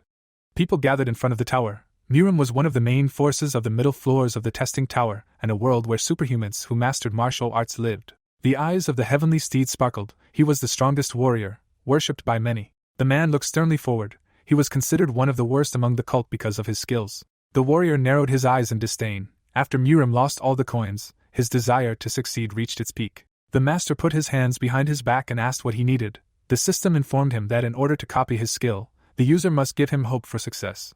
The player smiled widely. The noob threw a book to the interlocutor. There was a white sticker on the yellow cover. The warrior asked what it meant. The protagonist raised his hand and said that he had already gotten what he wanted. Standing in front of his subordinates, Homyeong wondered what the man had in mind and thought that he still had the elite members of the Black Wind Society. The man smiled widely and decided that if this was truly the great swordsman's secret book, it would definitely help him succeed. The warrior opened the book and realized that he now had hope. The conditions for copying had been met. On the pages were children's drawings. The child began to cry when the cat swung its paw. The master looked at them in amazement and asked what they were. Turning away, Jin Hyuk explained that it was a diary that the great swordsman kept as a child, and said that it was incredibly difficult to get. The book fell to the ground. The warrior asked if he was being bullied. Opening his mouth in anger, Homan shouted that he had spent a fortune to get here and was indignant at being called for this. The boy raised his hand and said that he wanted to show them something because they had been idle all this time. The youth clenched his fist and introduced himself as the disciple of the Dark Emperor, the dragon that ruled over heaven and earth. The man's eyes widened in shock and asked what he was talking about. The old man's hair and robe fluttered in the wind. It was the right hand of the sky steed. The warrior bowed his head and thought that this was an important figure who had the same roots as their Black Wind Society. The group members took a fighting stance, but the master ordered everyone to remain still and wondered how the outsider knew about all this. Taking a step forward, the formidable fighter was indignant that the other man dared to defile his master's name and decided to cover his mouth with his own hands. Homan jumped up from his seat. The player closed his eyes and said that everything was going according to plan. The man appeared behind him and swung his fist. Putting it forward, the warrior activated the black sky and wished death on his opponent. A powerful explosion of energy was heard in the cave. The master opened his eyes wide, dark waves enveloped him. The noob stopped his fist with his hand. The fighter said that this could not be, and asked how he managed to stop the black sky. The protagonist threw the enemy back. His hand was enveloped in smoke. The system combined the skills Sword Cemetery and Black Sky. Jinhyuk got into a fighting stance. The guy smiled and thought about the fact that he can copy and combine the received abilities. The young man swung his fist and realized that combined skills are always an improved version of the original. A powerful gust of wind hit Homian, and he realized that this was the technique of the Darkest Emperor. The player frowned furiously, and his hand glowed. The man opened his mouth in horror and screamed. A loud explosion was heard in the mountain. A giant hole appeared in the rock behind the warrior. Noob approached him and asked if this would be enough to believe him. The protagonist raised his fist and hoped that the enemy had no doubt that he was the Dark Emperor's disciple. The master raised his eyebrows in surprise. The fighter shed tears and remembered that the great dragon had left the tower to recruit skilled guys. Homyeong hit his forehead on the ground and greeted the disciple. His comrades also fell to their knees and said the same. The man smiled nervously and realized that now he would have a chance to change his life for the better. With a sly grin, Jin Hyuk concluded that it was too easy to convince him and decided to leave all the work on the 8th floor to him. In the testing tower there was a giant labyrinth with a diameter of more than 10,000 kilometers. The animals gathered at the watering hole. This place was so big that it even had its own ecosystem. The dinosaur was chewing grass. This floor is dangerous only by its size, so the method to clear it is quite simple. The crystal of power located somewhere inside the labyrinth glowed. Users had to find it. Melina's sunglasses sparkled. The girl was walking down the street. The association of demonic people sent her to reconnaissance. Passing by the shops, the woman thought that a fortune could be made on the items from the labyrinth. The huntress looked at the jewelry and decided that she had worked hard enough to relax a little and look around. Maine wanted to ask how much it cost, but a guy appeared right next to her. The mercenary immediately lowered her glasses.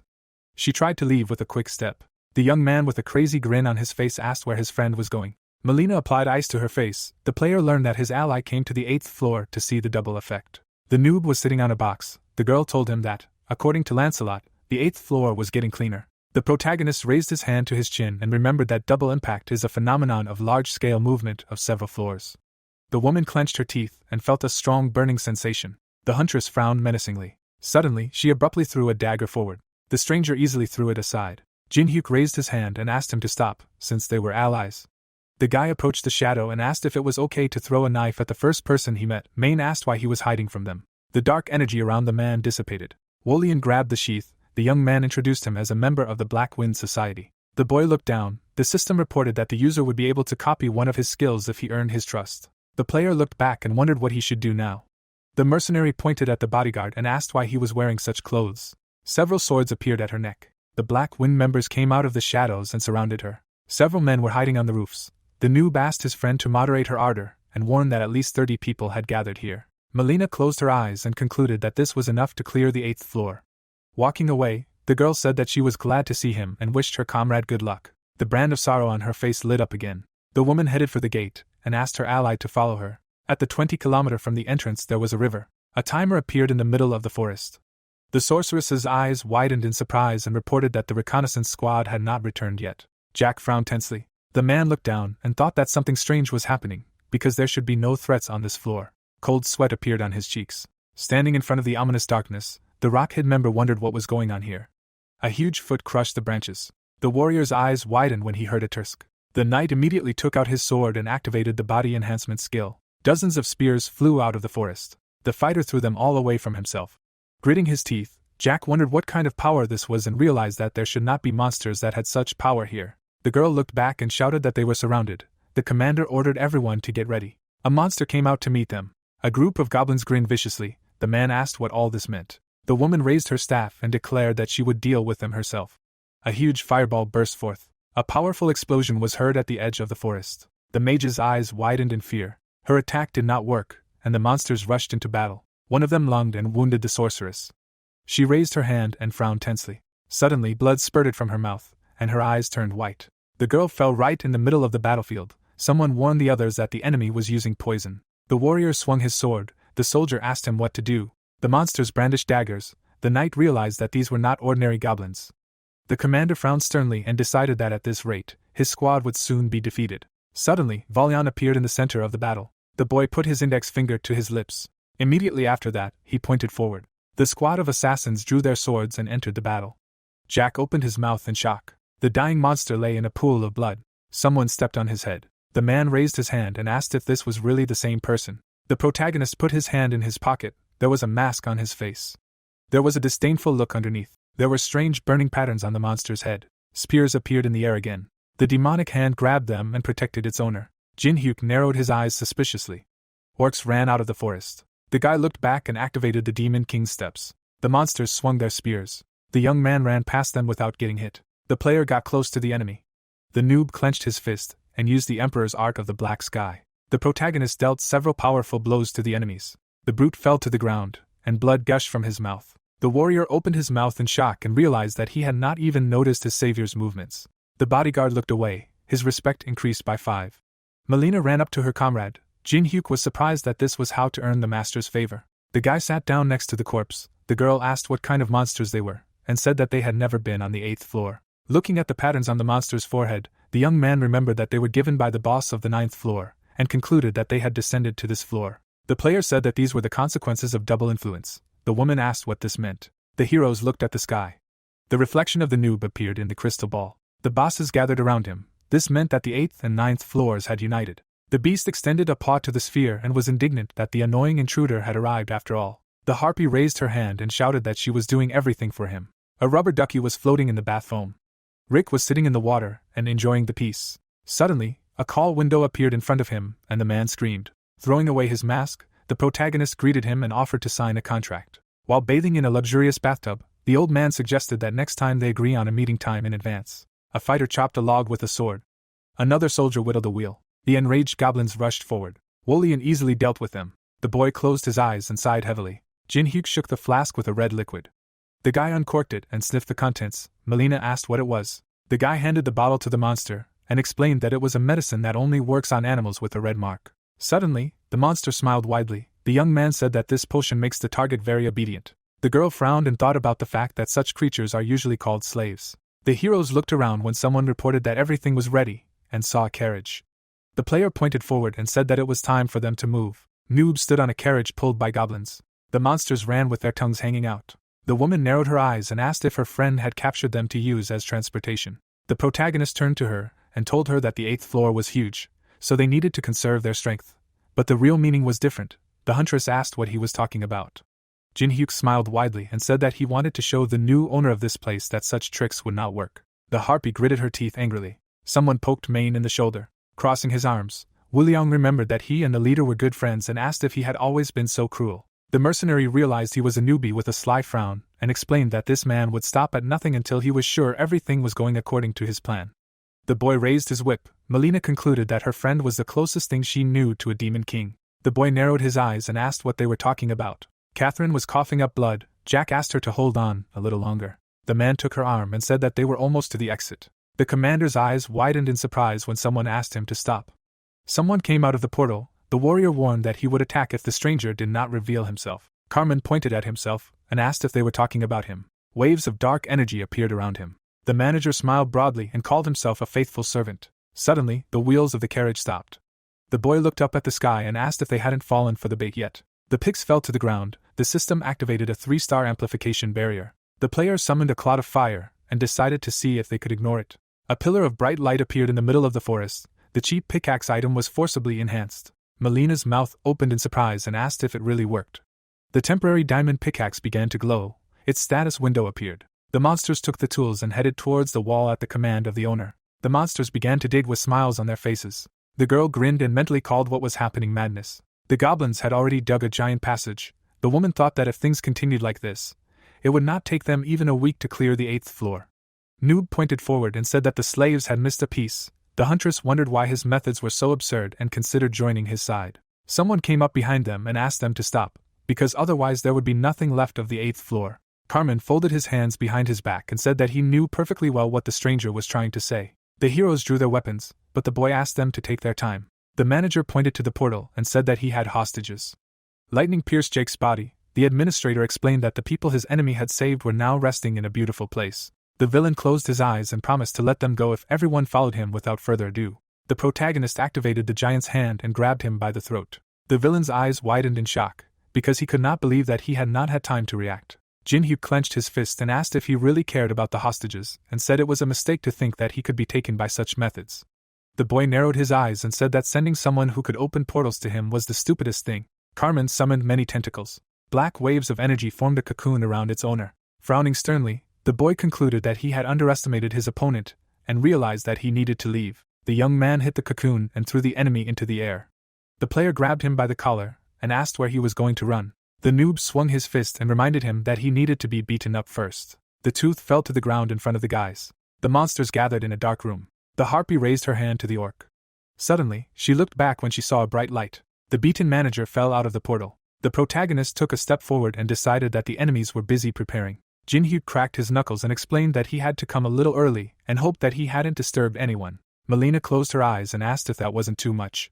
There were a bunch of monsters in front of the heroes. Grabbing his sword, Wu Liang shouted that there were too many enemies and added that they would try to clear a path to retreat. The guy standing in front called out to him. The young man looked back and asked if his comrade had forgotten who he was. The boy raised his eyebrows in surprise and asked what that meant.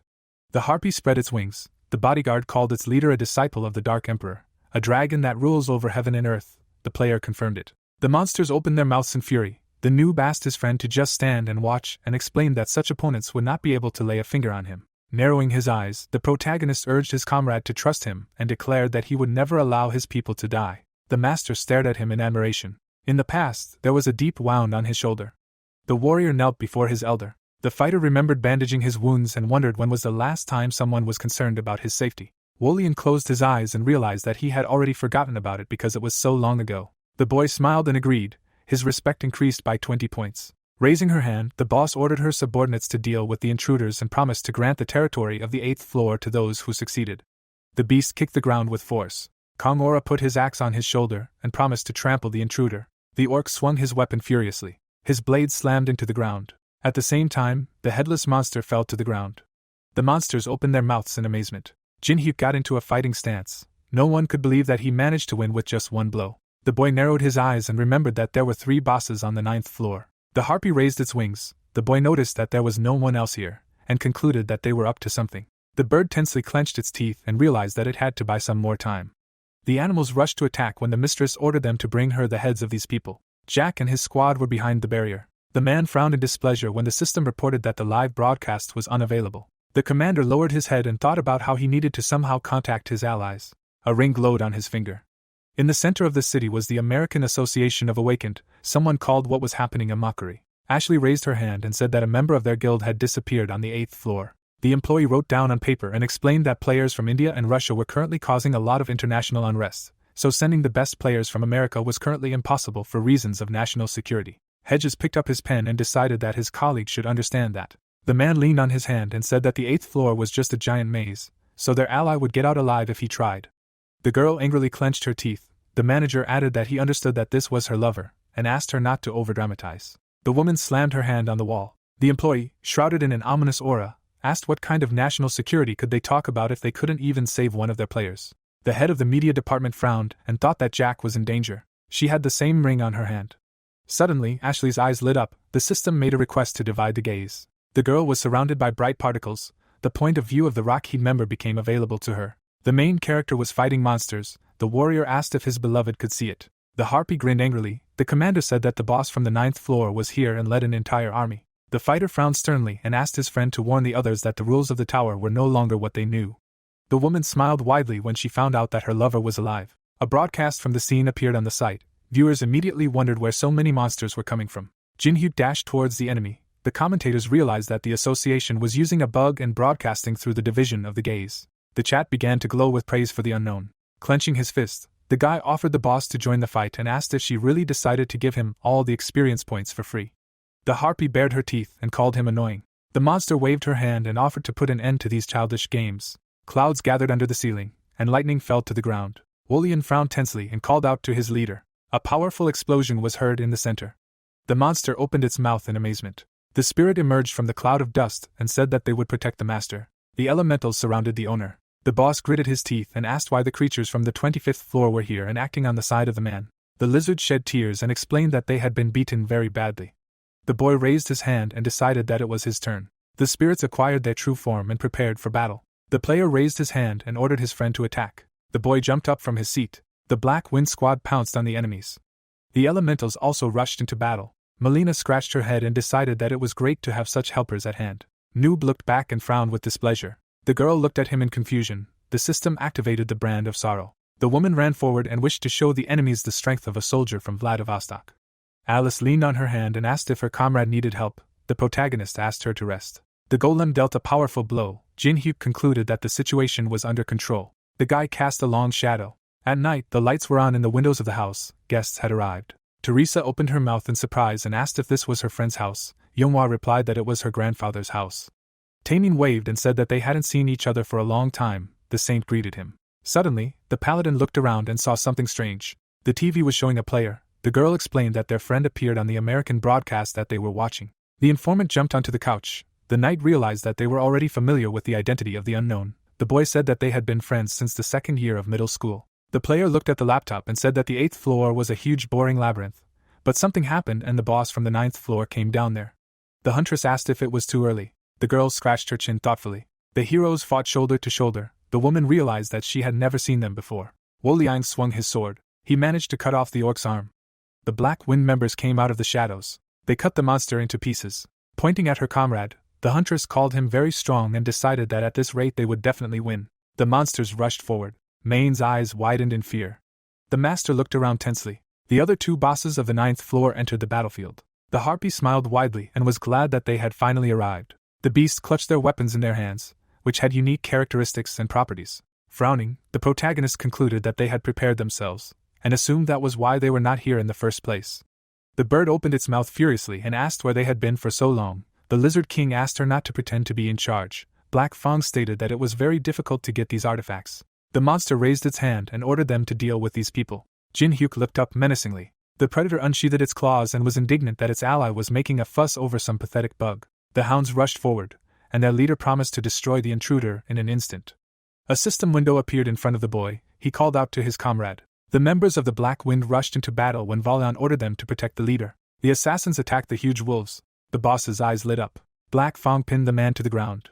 Blood gushed from his mouth. The monster complained that he was very bored. The beast furiously opened its mouth and declared that it would eat them. The boy lunged forward and flashed its blue eyes.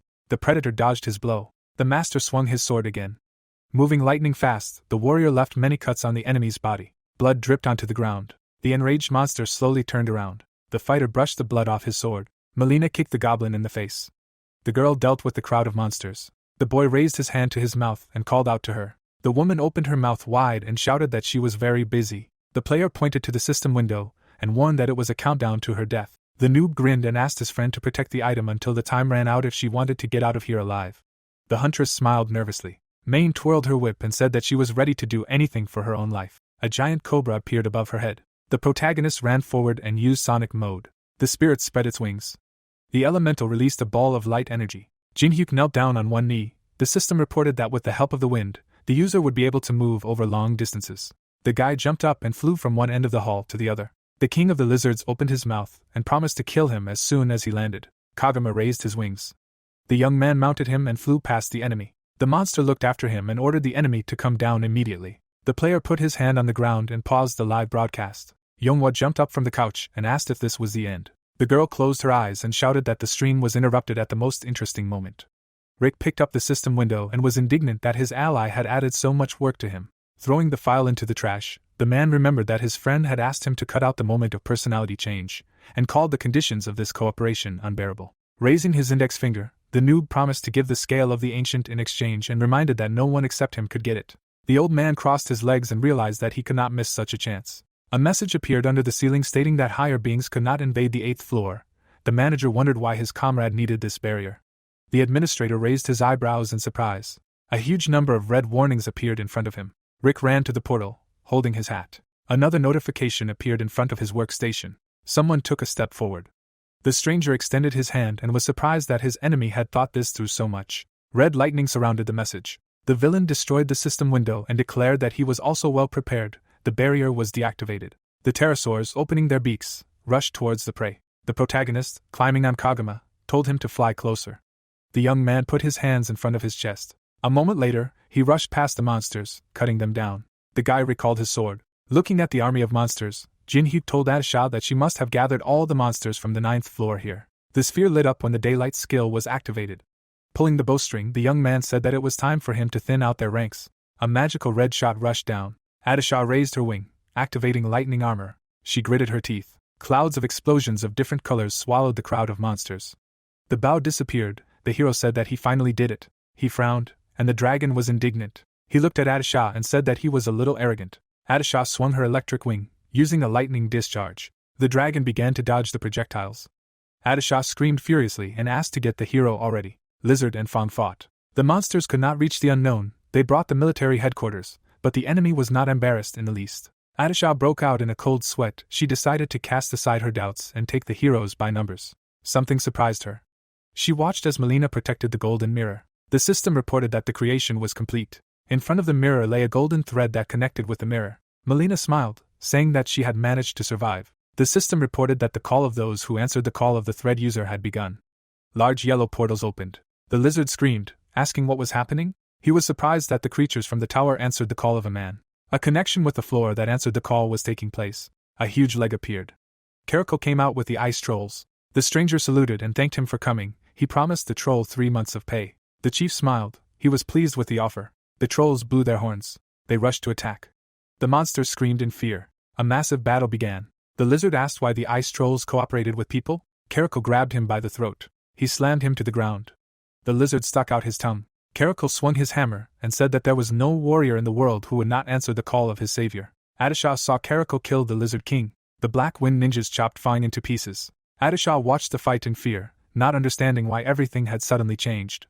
The hero slowly approached her. He said that everyone was busy. Was she really just going to watch? He approached the boss and offered to begin. Adisha smiled and was covered in electricity. She asked if the hero really thought. She erupted lightning and asked if the hero really thought he could defeat her alone. She activated the lightning armor. The hero activated the mandala. Now he could predict the trajectory of the enemy's attack. Adisha attacked with lightning. The hero put up a shield of mana, and the electricity was reflected. Adisha realized that the guy had predicted her attacks and reflected them with his bare hands. The hero approached Adisha in an instant and touched her stomach. He was hanging in the air in front of her. He looked at her through the mask and said that the fairy tale was over. Adisha screamed and asked to be allowed to say something. The hero's fist was covered in purple mana. He used the art of the black sky. Then he hit the boss in the stomach. Adisha bent over. Blood spurted from her mouth. Caracal watched their battle. Wolian smiled. Fang shouted that they were retreating. Someone appeared from behind the crowd. Melina fell to the ground, glad that it was over. The stranger turned to Wolian. He said that the spirits would deal with the remaining enemies. They bowed to the hero and congratulated him on clearing the 8th floor. The system began to display notifications about leveling up. Jinhyuk was silent. Water and flames danced behind his back. He frowned, thinking that he had missed something. He turned to look at Atasha's body. She smiled, saying that after experiencing his attacks, she understood what his level was. Adisha smiled, blood flowing from her mouth. She said that the hero's level was not even close to his. The protagonist was surprised. There was a flash. A red sphere appeared under the ceiling. The hero tensed. The sphere filled the room. Everyone was covered in red light. The hero tensed, thinking that he had prepared enough. Someone was hanging in the air in front of the hero. He appeared. The demon looked at the hero. An hour earlier, the city at the beginning of the 8th floor. The hero asked Melina to wait. He thought about it and said that he understood that they had discovered a double effect when invading another floor. But he looked at the girl menacingly and asked why she did not tell him the reason why she was sent to study him. The brand of sorrow activated. Melina started tossing and turning, holding her face and screaming that it was all the higher-ups. They said that she could meet someone special if she followed here. The hero thought about it. His hand glowed blue. The hero was nervous now. He thought that he had prepared enough by signing the contract with Rick. The demon looked at the hero silently. He flew up to him. He looked at the hero menacingly. He realized that he seemed to have met someone special. The demon had yellow and blue eyes. He addressed the hero. He pulled the mask off the hero's face and said that he was the one who interfered with his plans. The demon was surprised. He looked at the rings and said that it was not easy to stay sane in his world of images. Alice grabbed her head. He said that someone was trying hard to protect the hero. The demon smiled and said that her efforts were in vain and the hero's death was near. The hero couldn't activate the greedy gaze due to the difference in levels. The demon's hand was approaching his face. He asked to give him at least a drop of information. The system returned an error. Luck was activated. Green flash. The system reported that the hero only had access to part of the information. The hero was shocked. The demon smiled maliciously. The hero called the name of the demon hanging over him. The demon's name was Makidros, who absorbed death. The demon was surprised.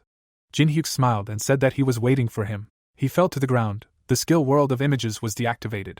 The hero looked at the demon nervously. The demon pointed his hand at him and asked how he knew his real name. The system did not allow him to see most of the information except for his name and rank. Sweat ran down the hero's face. He thought that Alice had passed out, resisting the barrier. He looked at the others. They froze, even Kagama and the spirits. He looked at the demon and knew that the chances of him defeating this demon were laughable. 0%. The demon glared at the hero and demanded an answer. The hero touched the ground and all he could do was bow and say that he was a dark apostle who served Varial, one of the demon kings called the Rotten Heart. The demon thought about it. The hero closed his eyes and asked if he was familiar with the organization of demonic people who worship demons. He said that he cooperated with them to find the demon. He introduced the demon king and said that as Masidros knew, the demon king was not interested in the ranks of Pandemonium. He only did what he pleased. He said that at first he wanted to become an apostle, but by serving the king, he learned a lot about himself. He smiled wickedly and said that he was quite an ambitious person. The demon asked again. Jinhyuk smiled again and said that he wanted to serve another king. The demon thought. He said that the information he had was correct, and considering his dark energy, he could really be a dark apostle, but he pointed his finger at the hero. He activated the black bullet. A bloody sphere began to form near his finger. He asked if the hero was worth it. The hero remained silent. The demon said that he had to be valuable enough for him to turn a blind eye to interfering with his plans. He frowned and demanded to prove his worth to him. The protagonist smiled and said, "No problem." He used the sacred abode of the sun. The demon was surprised. His world of images was covered by another. He looked ahead in surprise. He saw a bored ancient Egyptian god Osiris. His eyes lit up. Light began to pour out of his eyes. Rays of light struck from his temple. He could not understand who was using his skill. A solar flame appeared above the demon. He covered himself from the bright light, thinking that it was not perfect, but it was definitely the power of an Egyptian god.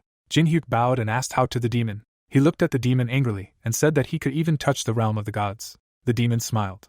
He said that the hero was indeed an interesting person. He deactivated the image world skill. The red veil began to fall from everyone. Melina opened her eyes wide. Everyone began to feel themselves, asking what kind of strange feeling this was.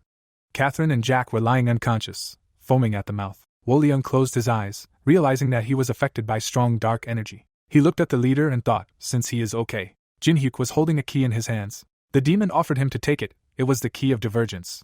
Makito said that the hero would need it to break the contract with the demon. He folded his arms across his chest, smiled, told him to find a crack in the tower and use this key to enter. He thought that the hero could handle it quite well. He opened a black portal and said that he had met dark apostles before, but the hero was the most interesting and brave of them all. He smiled and said that he had no choice but to admit that Variel had an eye for apostles.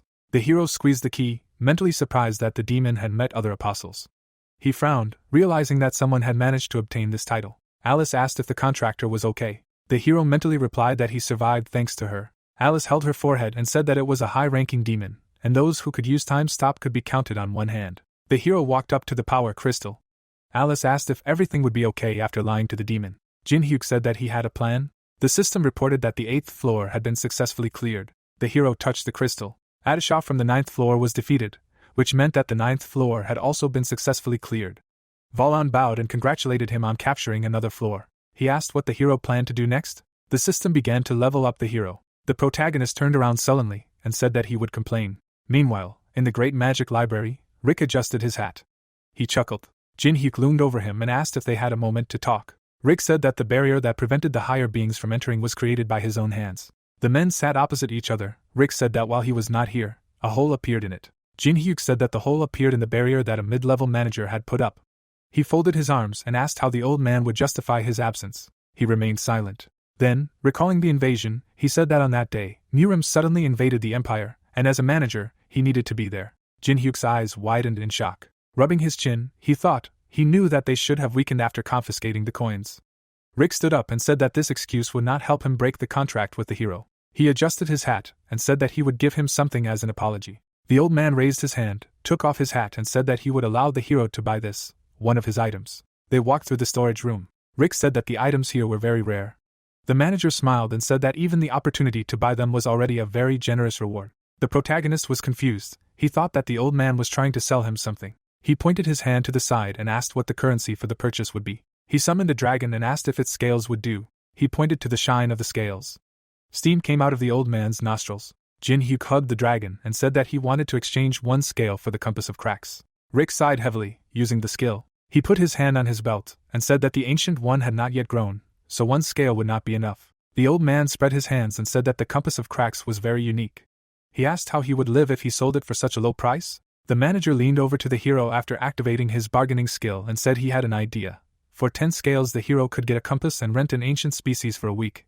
This could be considered a gift. He stood up with a discount hammer. The hero chuckled and thought that the old man was known for his ability to bargain for anything and everything. He smiled. The old man was surprised when the hero said he didn't need it. Jinhyuk carried the dragon away. Rick asked after him, didn't the hero really need a compass? Jinhyuk hugged the dragon and said that he wanted to solve everything amicably, but he had exaggerated the price. He thought it would be easier to talk to Hastings. Rick bit his tongue. The hero said that he knew that breaking a contract with managers was a serious crime. The hero and the dragon smiled slyly. The guy said that first a mid-level manager, now a middle one. He was sure the top manager would be delighted. Rick screamed in horror and asked the hero to stop. He raised his finger and said that he would give the compass for just one scale. The protagonist rolled up his sleeves. He approached the dragon and said that he would take just one scale and would only pinch it a little. The little dragon began to cry and be indignant. Jinhyuk and Rick froze. The hero asked him not to make such a face. Kagama looked at the hero pitifully and moaned. The old man and the boy lit up with a glow of cuteness. The old man asked to bring payment later, which pleased the dragon. The hero picked up the compass of cracks, which pointed to the breaches in the tower. He smiled. The old man sat down in a chair. He asked to keep everything a secret from Hastings. The boy stopped and said that he had one last request. He smiled and said that the manager of the lower floors, Carmen, continued to interfere with the affairs of the tower, and he hoped that he would soon receive an appropriate punishment. Rick adjusted his hat and asked not to worry about him anymore. He clenched his fist and said that he would make sure that the hero would never see him again. A statue of a praying girl, Carmen begged for mercy. He was shaking with fear and said that he had made a mistake. He was kneeling and said that if he were released, he would definitely fix everything. He asked for mercy. The stranger stirred the tea and said that he had made a mistake. The stranger said, looking at the shorty, that he had combined the 8th and 9th floors so that he would not fail, and even a high-ranking one had given his support. Sweat was pouring down Carmen's face. The stranger said that he had taken risks, and he calls his failure a mistake? The stranger pointed at the boy with a glowing spoon and said that he was pathetic. The tentacles grabbed the boy. He was crying and begging for another chance. Hastings looked at him angrily. They asked for mercy, but he only grinned.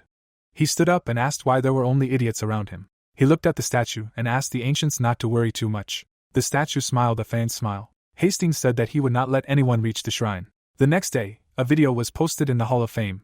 The system reported that it was edited by the manager. Everyone praised the fight between the unknown and the bosses of the 8th and 9th floors. The more the unknown's popularity grew, the more clear questions appeared. Who would win, Unknown or Jin Hyuk? There was an active debate. Meanwhile, in the Hall of the Defiled, Jin Hyuk stood at the huge door. He looked at his stats. He smiled when he saw that he had raised 7 levels at once. Someone came up from behind. He looked at Alice, who was dissatisfied, and asked, "Did it really not work?" Alice was holding Portwait's necklace in her hands. She said it worked, but he wasn't listening and he apparently didn't like something. 15 minutes ago, there were corpses all over the hall. Alice activated the bloody trail, her loyal servant. She called him to wake up. The vampire jumped up. He looked at Alice. She looked at him and said she was glad to meet him. The vampire's name was Velis. She smiled and asked if he would serve her again. Velis was confused. He bowed to her with a smile in agreement. Alice looked around the bloody hall. Velis said he would serve her until the end of his days. Velis screamed that he didn't understand how Alice could sign a contract with such a fool. The necklace fluttered, asking to kill him again. The protagonist looked away. Meanwhile, in the city, Alice looked out from behind the door. She said it was him again. Velis screamed. The hero angrily twisted the necklace from side to side. Velis hit his head on the floor.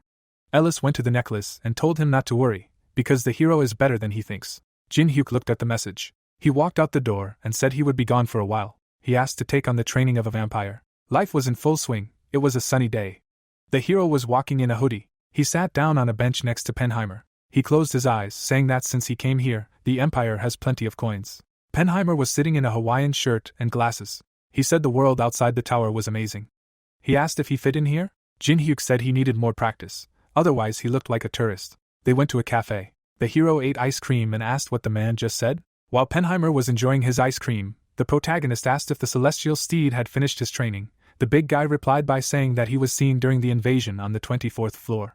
The hero closed his eyes. He thought that the strongest figure of Murim had started moving, and it was causing trouble. He opened his eyes, thinking that it was too early. He should have come out after they cleared the middle floors. Imagining the radicals of Murim, he asked if the religious part of Murim had decided to unite with the celestial steed to win the war. The guy looked at the big guy and asked if he had come here to ask him to get rid of the celestial steed. Penheimer frowned and said that the invasion of Murim was their problem. Such a request would be going beyond all bounds.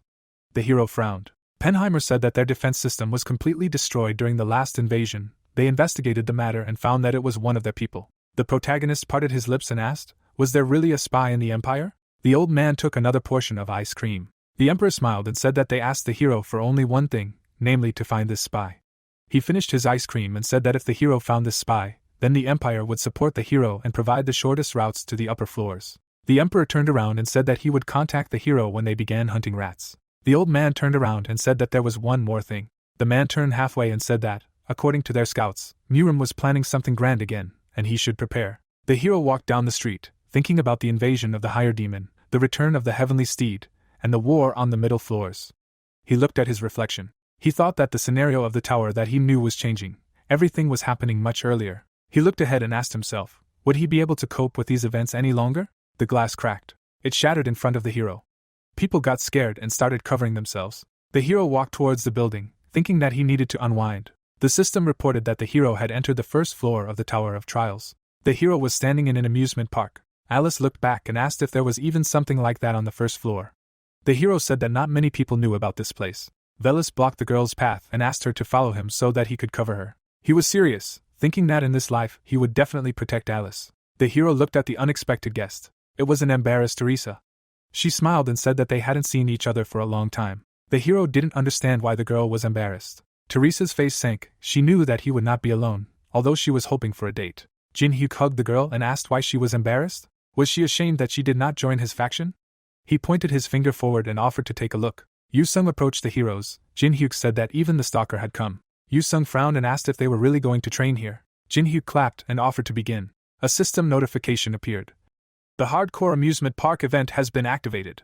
From now until the end of the event, the use of skills and items will be limited. A plush rabbit landed in front of the heroes from a great height. He waved his arms and, calling himself Ravi, said welcome to the park and that he would be the guy's guide. Everyone looked at this creature in surprise. Ravi said that this event has only one goal: to survive and escape from this hell. The rabbit looked at the heroes with a gloomy look, saying that it would not be easy, because they could not use their skills and items.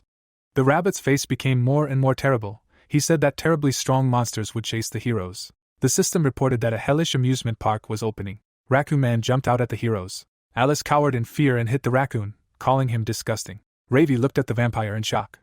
Everyone was tearing the animatronics apart. The protagonist smiled and said that they had simply become too strong. He asked them to think of it as a vacation. Rabbit looked at the chaos and asked everyone to stop. He watched as the heroes destroyed the amusement park with a smile. Ravi began to cry and asked them to stop. Meanwhile, on the 24th floor of the trial tower, in the Empire, people were standing under a torn flag. Jinho smiled and said that it was a good job. He looked at the corpses of the Imperials and said that his friend had destroyed one of the Imperial orders that they were so proud of, and that he should have been accepted into their ranks a long time ago. Gunshin looked menacingly at the corpses, thinking about the powers he had received with the help of Mirim. He thought that the world outside the tower was just a sandbox for children. Jinho said that Gunshin could safely leave the tower. If he could get rid of Jin-hyuk, then their work would be even easier. Gunshin looked at the corpses and said that he could handle it himself, but he had too many strong partners. He said that if he tried to kill him, they would risk their lives to protect him. Jinho thought about it, and said that they should deal with them first. The guy thought and asked who was the biggest threat. Gunshin thought about Teresa, who was now having fun destroying robots. Jinho smiled and recognized the girl who was protected by the entire empire. He said that this would be a great opportunity for them. The team of heroes frolicked against the backdrop of explosions. Teresa looked at the hero with a smile and laughed. At this time in Amsterdam, the girl looked at Teresa and summarized that they went to the park not just the two of them, but as a group. Teresa smiled and said that it was still fun. She remembered how they destroyed robots together, and said that thanks to the destruction of that park, she was able to get rid of all her worries. The girl thought that her friend was talking about the events in Beijing. She leaned forward sarcastically and said that because of her frequent meetings with the hero, she had become too much like her. Teresa denied everything.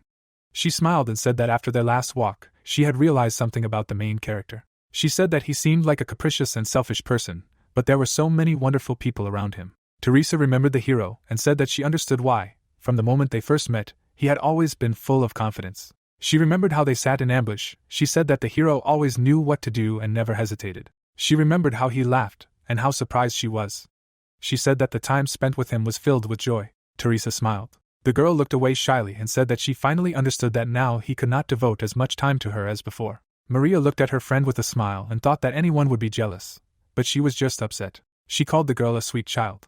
She leaned even closer and asked to introduce her to him. Teresa looked away. The sky was red. An earthquake began. Maria tried to understand what was happening.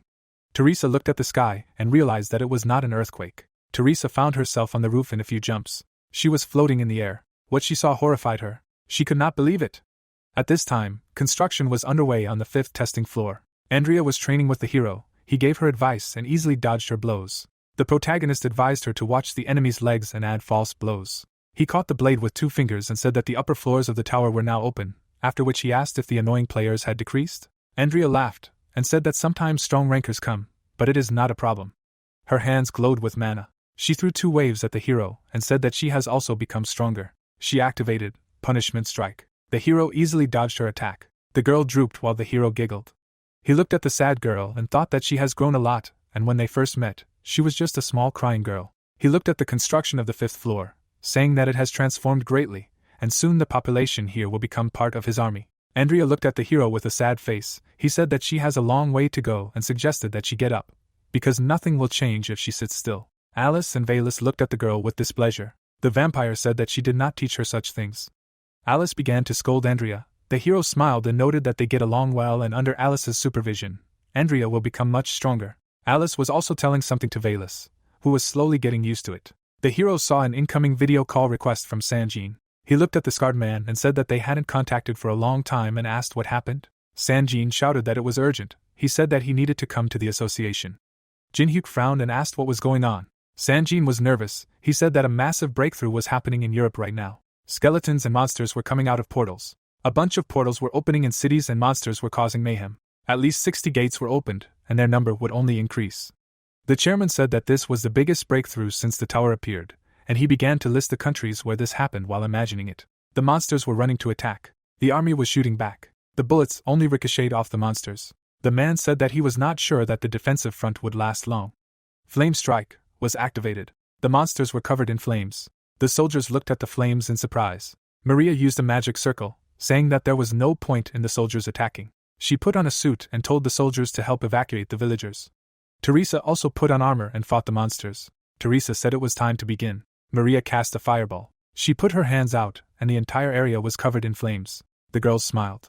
Teresa definitely felt guilty about the events in Beijing. Maria watched the girl help evacuate people. She smiled and thought that she was really amazing. A strange voice sounded in her head, saying that her skills were good for a human. Maria's eyes opened wide. A huge skeletal hand grabbed her. A huge stream of mana absorbed her. The skeletal face glowed menacingly in the darkness. Maria turned around. Spears were flying at her. They pierced her through.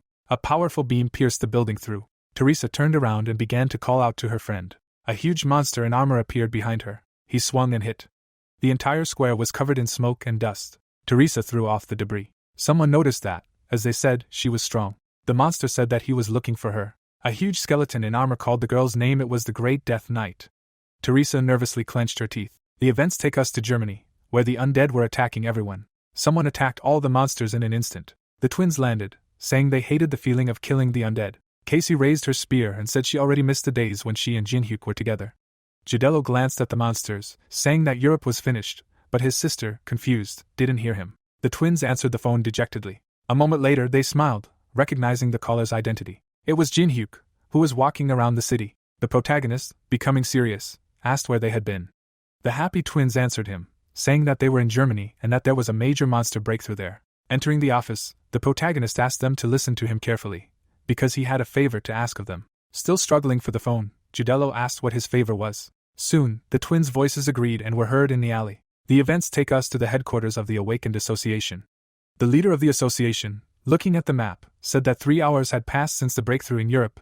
There were already 40,000 victims, and communication with Europe through the system was impossible. The large guilds of the continent were busy defending against the monsters, but without additional support, Europe would be destroyed. The very tense man said that once Europe was destroyed, they would be next. Looking at the many hunters, he announced an emergency meeting. The 3 representatives of the association bowed, expressing their hope and asking the Awakened to help. All the strongest Awakened tensed up after hearing this. Jinhyuk frowned. The guy looked down and thought, the events take us to the past. Andrea smiled, asking how Teresa was doing, and then asked to tell her that she was bored. Stroking the girl's head, Jinhyuk said that he would definitely tell her that. Happy about this, Andrea went home. Alice closed her eyes, saying that since Europe was in such chaos, Teresa definitely did not stay on the sidelines. Looking after Andrea, the protagonist said that in order to become stronger, Andrea needed to train hard, and bad news would distract her and lead to a deterioration in her results. Looking at the protagonist, Alice asked if she should stay on the sidelines since the breakthrough was happening outside the tower. Without looking at her, Jinhyuk told her not to interfere, because this situation could not be resolved by her efforts. But a moment later he smiled, asking her to stay and look after Andrea. Alice smiled upon hearing him. Turning to the protagonist, the vampire told him to rely on her and come back alive. The events return us to the present, to the protagonist standing in the crowd.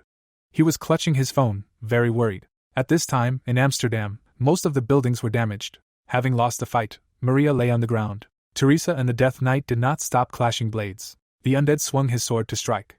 A moment later, Teresa jumped, dodging the enemy's sword. The system notified of the activation of the divine blade. Many swords of light began to appear near Teresa. They fell on the knight, but were unable to penetrate the defense. Teresa was shocked, because the holy power only scratched the undead. The Death Knight was angry, looking at his opponent. He swung his sword, deciding to take advantage of his opponent's vulnerability. Teresa grew nervous, realizing that she could not dodge. The huge sword was already descending on her. The knight's blow created a powerful explosion. The undead stood motionless, trying to find Teresa. As the smoke cleared, the knight expressed his surprise. Looking at the defeated Teresa, whose armor had crumbled, the knight said that she had held out for quite a long time, although paladins were always problematic. The knight turned around, asking his master's opinion. Wei Rodam, whose body was enveloped in dark mana, did not answer. He only looked at the paladin with disdain. Crouching over the girl, the Lich thoughtfully said that he understood why the people of Murim wanted to get rid of her. It turned out that it was all because of the sacred power in the girl's chest, which was pure and strong. Approaching Teresa, the Lich was able to see another interesting energy. He stood up abruptly, surprising the knight, saying that they would take her and he would carry her. The knight asked him if he wanted to break his promise. Looking at the sky, the Lich said that he had found something more valuable than death, then ordered that Maria be taken as well. At this time, Casey was filming everything on her phone. Judello asked her sister if they could handle such strong opponents. Smiling madly, the girl called her brother a fool, because they should not even think about fighting. She sent the photo to the protagonist. Jinhyuk's phone vibrated. Looking at the screen, the protagonist learned of Teresa's capture. A moment later, he became furious, reading that Casey and her brother would not be able to handle it. At this time, Wanbo landed gently on the ground. The 4 siblings arrived in Amsterdam. Looking at the skeletons, Danso expressed her disgust. She couldn't help but shudder when she saw the skeleton pierce the man. Gunhyun and Danso asked Wanbo with irritation why Murim entrusted such a job to the skeletons when they could have done it themselves. Wanbo frowned when he heard a female voice. Standing on a high place, the girl said that it was because of their failure on the 4th floor. Wanbo was surprised to learn the girl's identity. The girl in the luxurious dress was Murim's master, the first of her contemporaries to achieve perfection. Solin glanced at Wanbo, greeting him. Looking at him sadly, she said that a warrior is only valuable when he follows orders, and not when he questions them. Gunhyun and Danso were frightened by the girl's words, while the 2 older brothers simply closed their eyes. Wirodam came and asked if everyone was here. Smiling, the Lich welcomed everyone to the new land of the dead. Pointing to the skeletons in uniform, Wirodam asked if this place was not amazing, since there were too many warriors among such weak people. Wirodam was happy, saying that there was such an abundance of the dead here, whom he could bring back to life. Looking at the Lich, Solin ordered him to stop, since they were here to make sure that his promise was fulfilled.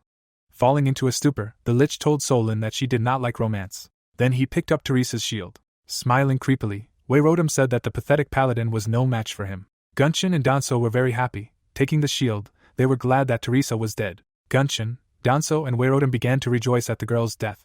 Solin looked at them thoughtfully. At the same time, many helicopters were approaching Amsterdam. Inside the cockpit, the supervisor announced that they would soon enter Amsterdam airspace. But all the gates leading to Europe were captured by the enemy. Standing next to the protagonist, Taechun said that once they landed, there would be nowhere to retreat. Then he asked if he was satisfied with the squad. The protagonist looked down, saying nothing. Then he closed his eyes. His lips stretched into a smile as he said that he was quite satisfied with the squad. Jin Hyuk and Yonghwa smiled, saying that the 4 of them would be enough. Yonghwa made Taemin nervous, saying that they had been in situations like this before. Grinning, the protagonist asked Yusung what was wrong with him. He even decided to ask to join the squad himself. Yusung closed his eyes, telling the protagonist to shut up, because he was just doing what he wanted. Looking at the tablet, Taechun asked Jin Hyuk if there were any more instructions. The protagonist said that the boss was the powerful Lich Wirodam. A moment later, he extended his finger, saying that as long as Wirodam had a supply of corpses, his army would not run out. Pointing to the map, he ordered to block the rest of the gates so that Wirodam would not kill any more civilians, and they would calmly fight him. After accepting the order, Taechun said that rankers from all over the world were arriving in Europe by both air and land routes. They would try to help them. Taechun smiled, wishing good luck to the protagonist. The protagonist chuckled upon hearing him. Suddenly, the pilot exclaimed in alarm. Many demons were approaching them through the air. Looking at the nearest demon, the pilot notified of the approaching enemies. Taemin immediately activated the Machine King, which was notified by the system, and said that he would deal with them. 5 drones immediately began firing, and the system announced the activation of a magic shot. The magic bullets exploded upon hitting their target. Taemin worriedly announced the possibility of a clash due to the large number of enemies. Jinhyuk began to stand up, turning to Yusung. He pressed the hatch button, telling Yusung to look at him carefully. Yusung was surprised when the helicopter hatch opened. The protagonist jumped out of the helicopter. Pointing at Yusung and smiling, the protagonist told him to watch how real masters deal with such situations. Yusung was shocked by what he saw. He screamed, watching Jinhyuk fall. The protagonist created 2 magic circles, and the system immediately announced the activation of the barrier enhancement and increased vision range skills. As mana began to concentrate in the protagonist, the system announced the activation of ice creation. The demons screamed in fear, seeing a bright light. The 1,000-year ice prison was activated, turning the demons into ice. Jinhyuk closed his eyes, calling for Sylph. The wind spirit instantly appeared next to him. She entered battle mode, picking up her master. While Taemin and Yonghwa were rejoicing, Yusung was very angry. At the same time, Wirodam felt some kind of pressure. He turned around, wondering who had come this time. Looking at the sky, the Lich was surprised that someone had rethought the magic formula, increasing its power. Thinking about it, the Lich realized that a very talented mage had come to him. Jin-hyuk, who was riding on top, assumed that the Lich was thinking exactly like that. The protagonist turned his head, noticing the gate, and realizing what Wyrodam's next move would be. A huge skeletal leg came out of the portal. Soon, the bone dragon completely came out of it. Its pupil flashed, after which the system notified that divided sight was activated. Wyrodam was very happy, setting up surveillance on the enemies, wishing for their death. The bone dragon roared sharply, creating a gust of wind. The system notified that it was using fear. Because of it, the helicopters deviated from their route. Yonghwa, Taemin, and Yusung felt an invisible pressure. Yusung began to curse because of it.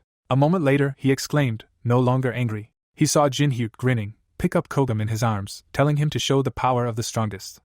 Kagama growled, and the system immediately notified about the activation of fear. A second later, the system notified about the cancellation of the skill of the lower being by the higher one. 2 gusts of wind collided in the air and dissipated. The system notified about the disappearance of the skill of fear of the bone dragon. Wyrodam was horrified, recognizing the dragon. At the same time, Kagama was happy with his achievement. The bone skeleton bowed its head because of Kagama's skill. Even its legs buckled because of this. The dragon turned its head, denying what it saw. Wyrodam was shocked, not understanding how a human tamed an ancient dragon. Looking at him again through the bone dragon, the Lich wondered if this guy was the one Nirim warned him about. The protagonist, riding on Kagama, frowned. Suddenly, Yusun began to run out of the helicopter. Angrily, he jumped out of it. He gritted his teeth in anger.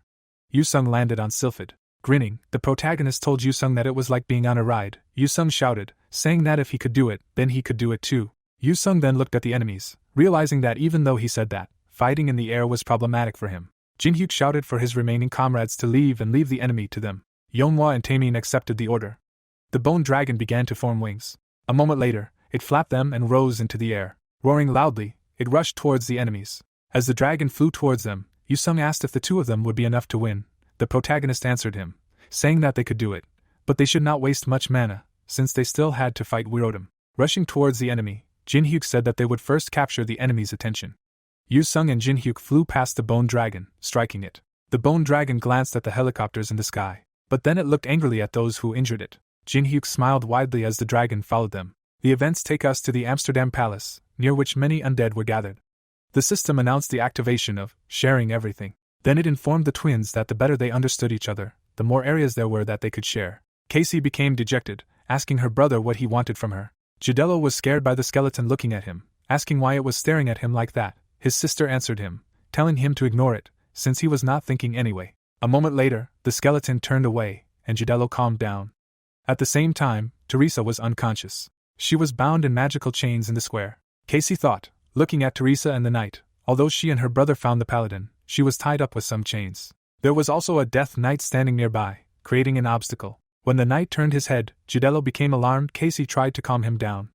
The knight suddenly jumped forward, which is why Jidelo began to tell Casey that he was coming here. She asked him not to dramatize. Casey, closing her eyes, said that now they just looked like beautiful corpses. But a moment later she was puzzled when the knight began to approach them. The knight swung his sword, saying that they had spies. The twins dodged a blow, and happily ran away. At the same time, the bone dragon continued to pursue the protagonist and Yusung.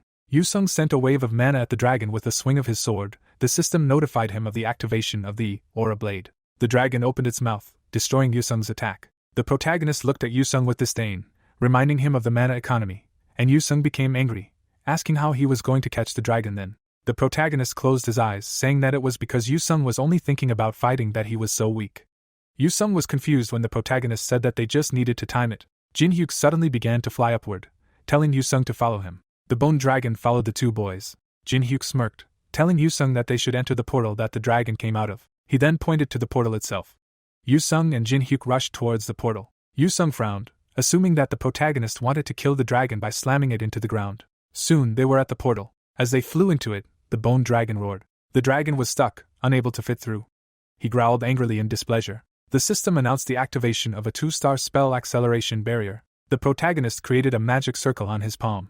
The portal began to shrink while the system announced a 200% increase in spell casting speed. The dragon's head separated from the body due to the portal closing. The protagonist chuckled while the system announced his level up.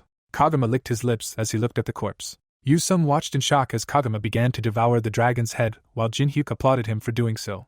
Yusung smiled awkwardly, finally understanding the protagonist's plan. Looking at the empty streets, Jin-hyuk said that they had gotten behind enemy lines.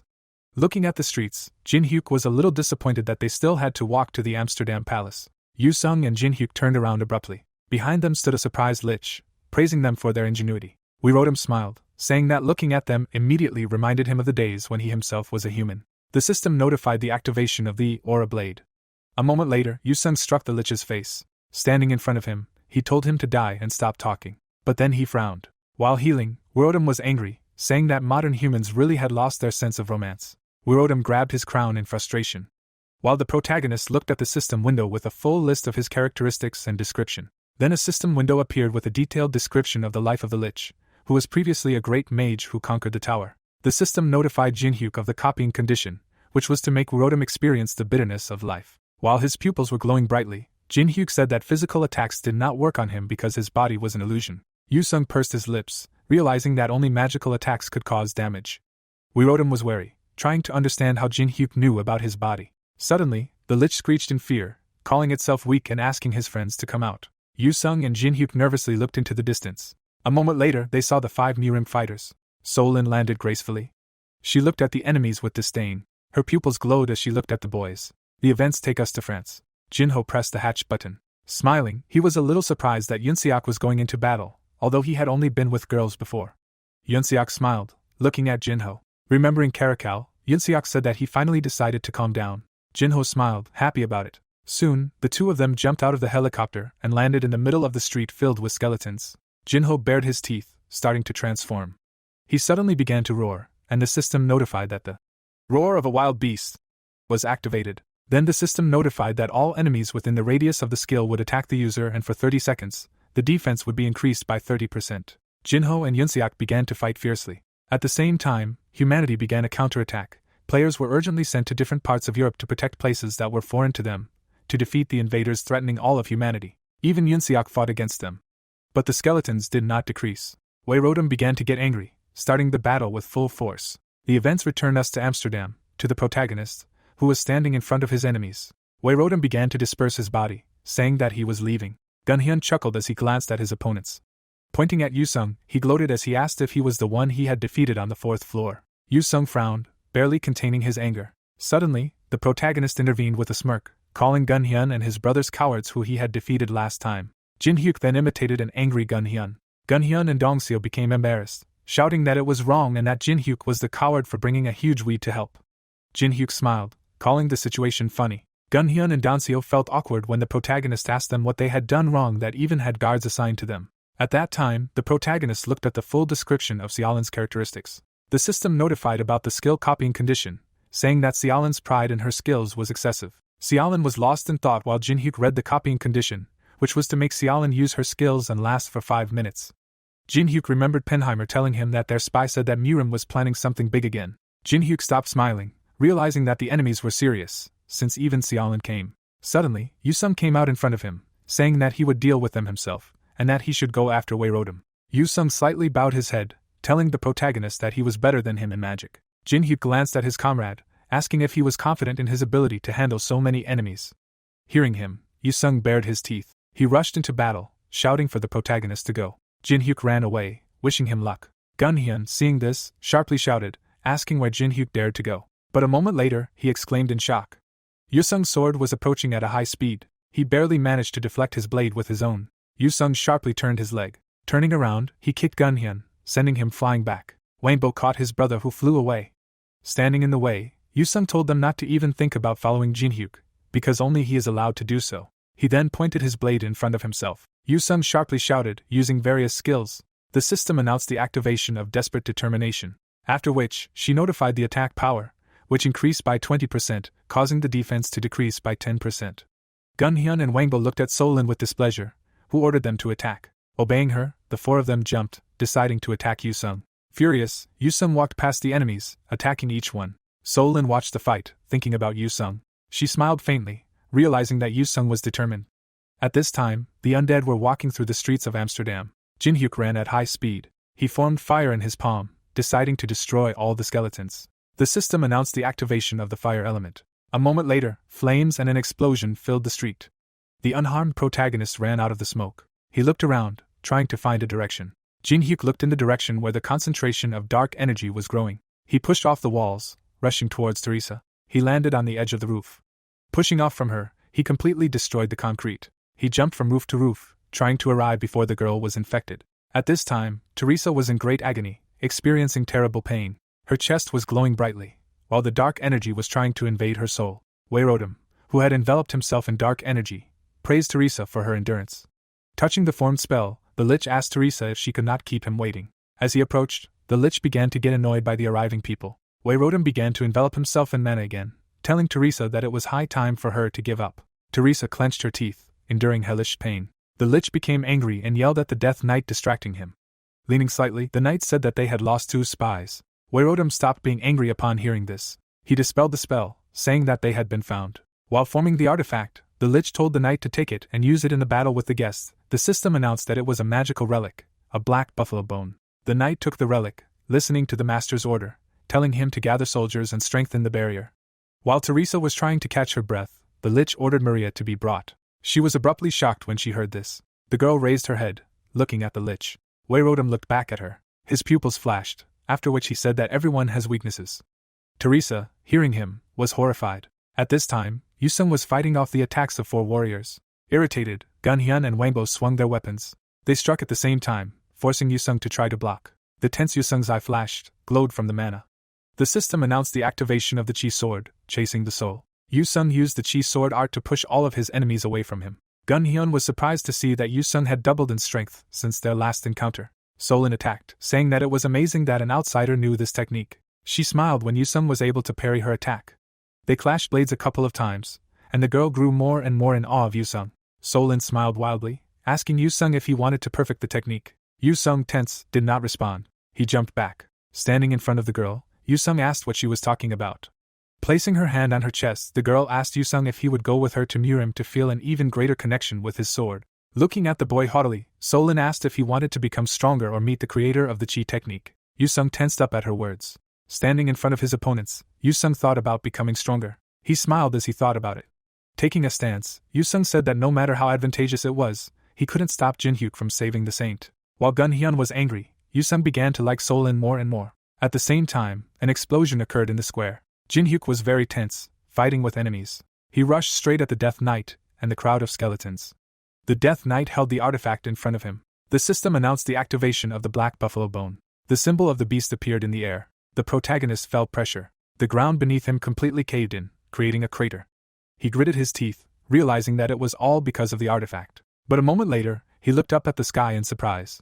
2 helicopters flew over them, and someone was descending straight towards them. Yanawa was approaching at high speed, her leg raised to kick. Her kick slammed the knight into the ground.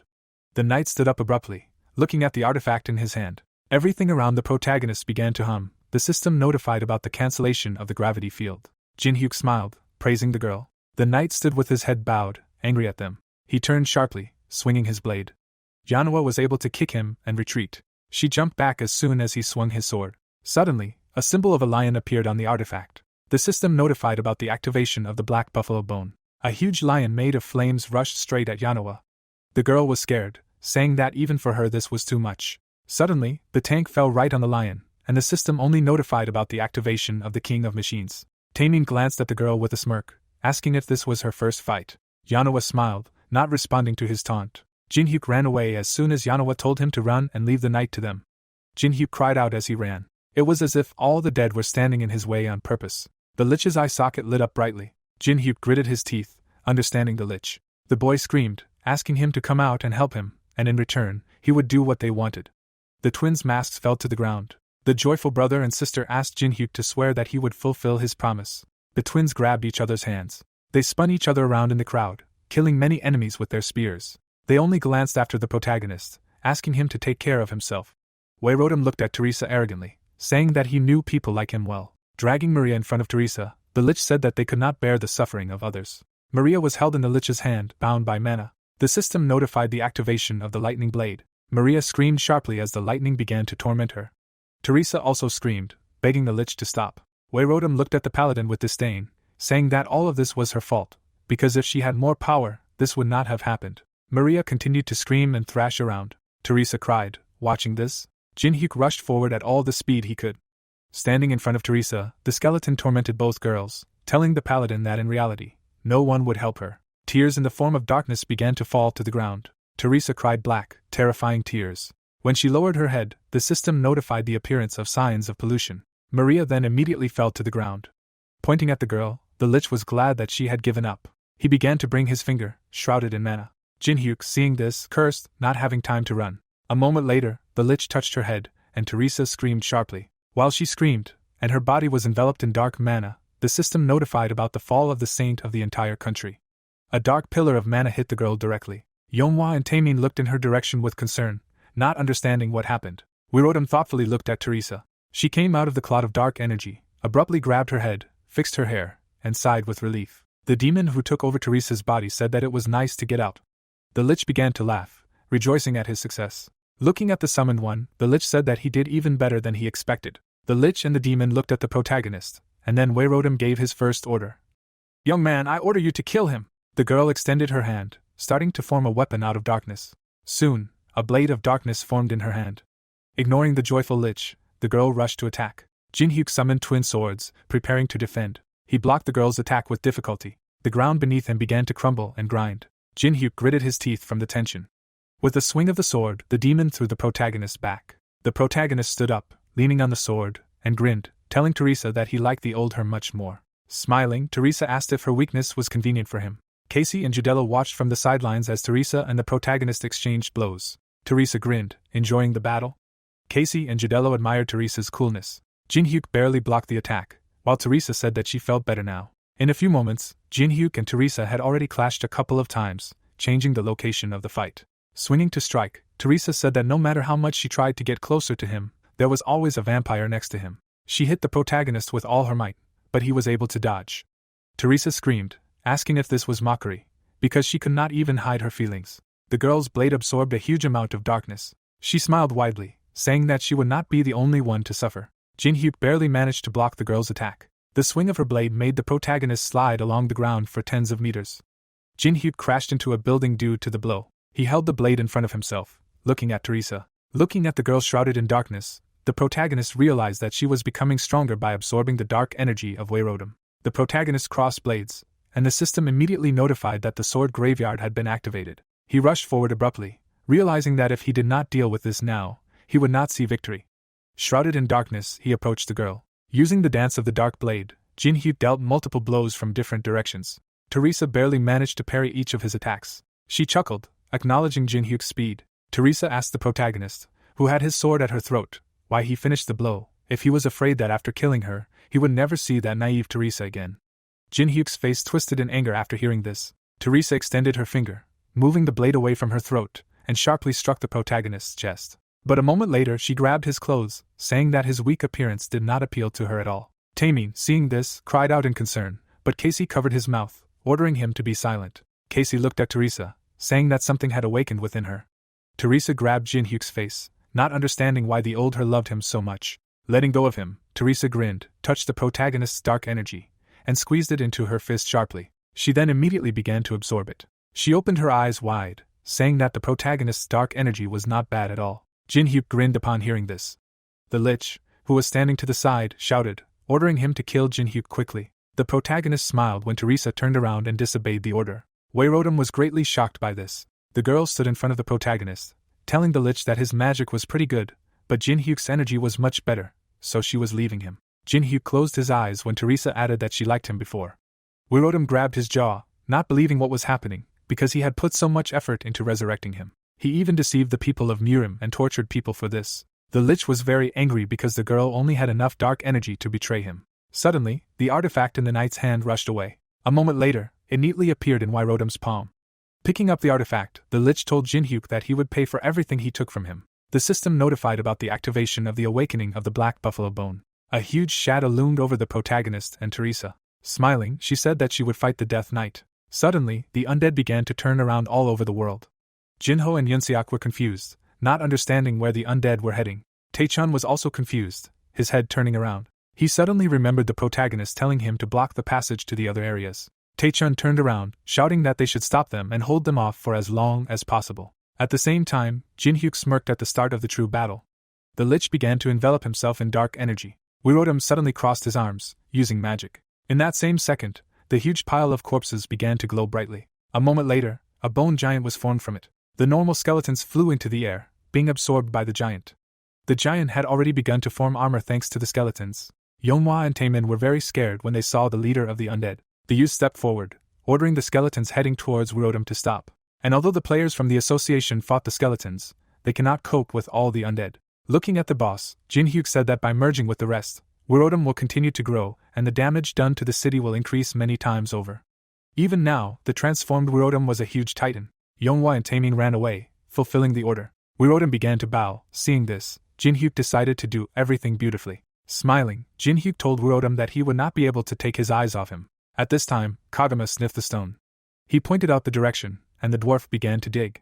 At this time, Wurodam, having stepped, had already destroyed several buildings. He rushed forward, approaching the protagonist. The knight looked at the master, realizing that he was very angry. Suddenly, Teresa called him uncle and called out to him. While warming up, the girl told the knight that this time the fight would be different. Pointing her sword at him, Teresa said that she was much stronger than the saint. Looking at her, the knight said that he was just wondering about her current abilities. Teresa crouched down, getting into a stance for a dash. She instantly pushed off from her place, rushing towards the enemy. The collision of the girl and the knight caused the ground around her to crumble. She smiled widely, asking the knight how he dared to speak to her so arrogantly. The knight threw the girl away from himself. Striking again, the knight said that although she moved better, she talked too much. Teresa smiled widely, calling the knight's assessment interesting. In a second, they had already clashed blades a couple of times. Angrily, the knight asked Teresa why she betrayed the master, because she could have become even stronger. But a kick to the head from Teresa interrupted him. The girl was angry, telling him not to ask about something he knew perfectly well. Teresa continued to push her blade towards the enemy with a smile on her face. Looking at the enemy, she understood that although Jin-hyuk's energy was attractive, but Wurodam had an endless supply of energy, and the energy was not so terrible to throw him. Then in her subconscious she scratched her head, asking what to do with her, a saint. Saint Teresa sat hugging her knees. Her dark version looked at her, not asking how long she would sit like this. But as soon as Teresa's dark side grabbed the protagonist, the saint immediately raised her head, looking at her pitifully. But a moment later she smiled, rejoicing at Jin-hyuk, and stopped crying. Teresa continued to fight with a wild grin on her face. Moving around the battlefield, she asked if there was a way to seal this will, this profile. Casey and Jadella were admiring Teresa at the time. Jin-hyuk scolded the twins for their frivolity, as he ran.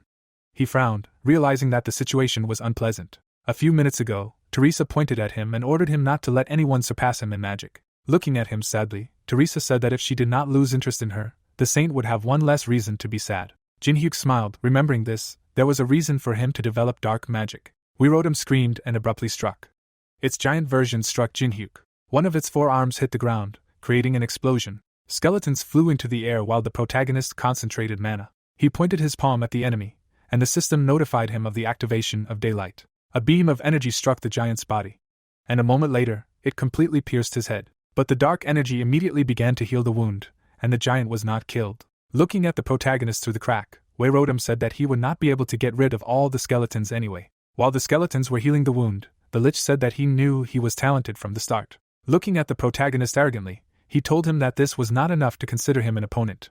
The youth frowned when the skeleton asked him what price he was willing to pay. After all, he himself sacrificed his family, friends, and even the great royal mages he cared about. He even sacrificed the castle, causing it to burn in flames. Then the lich folded his palms, shouting that he had sacrificed even his soul and body. Many magic circles formed in the sky while the lich was saying that he had lost everything.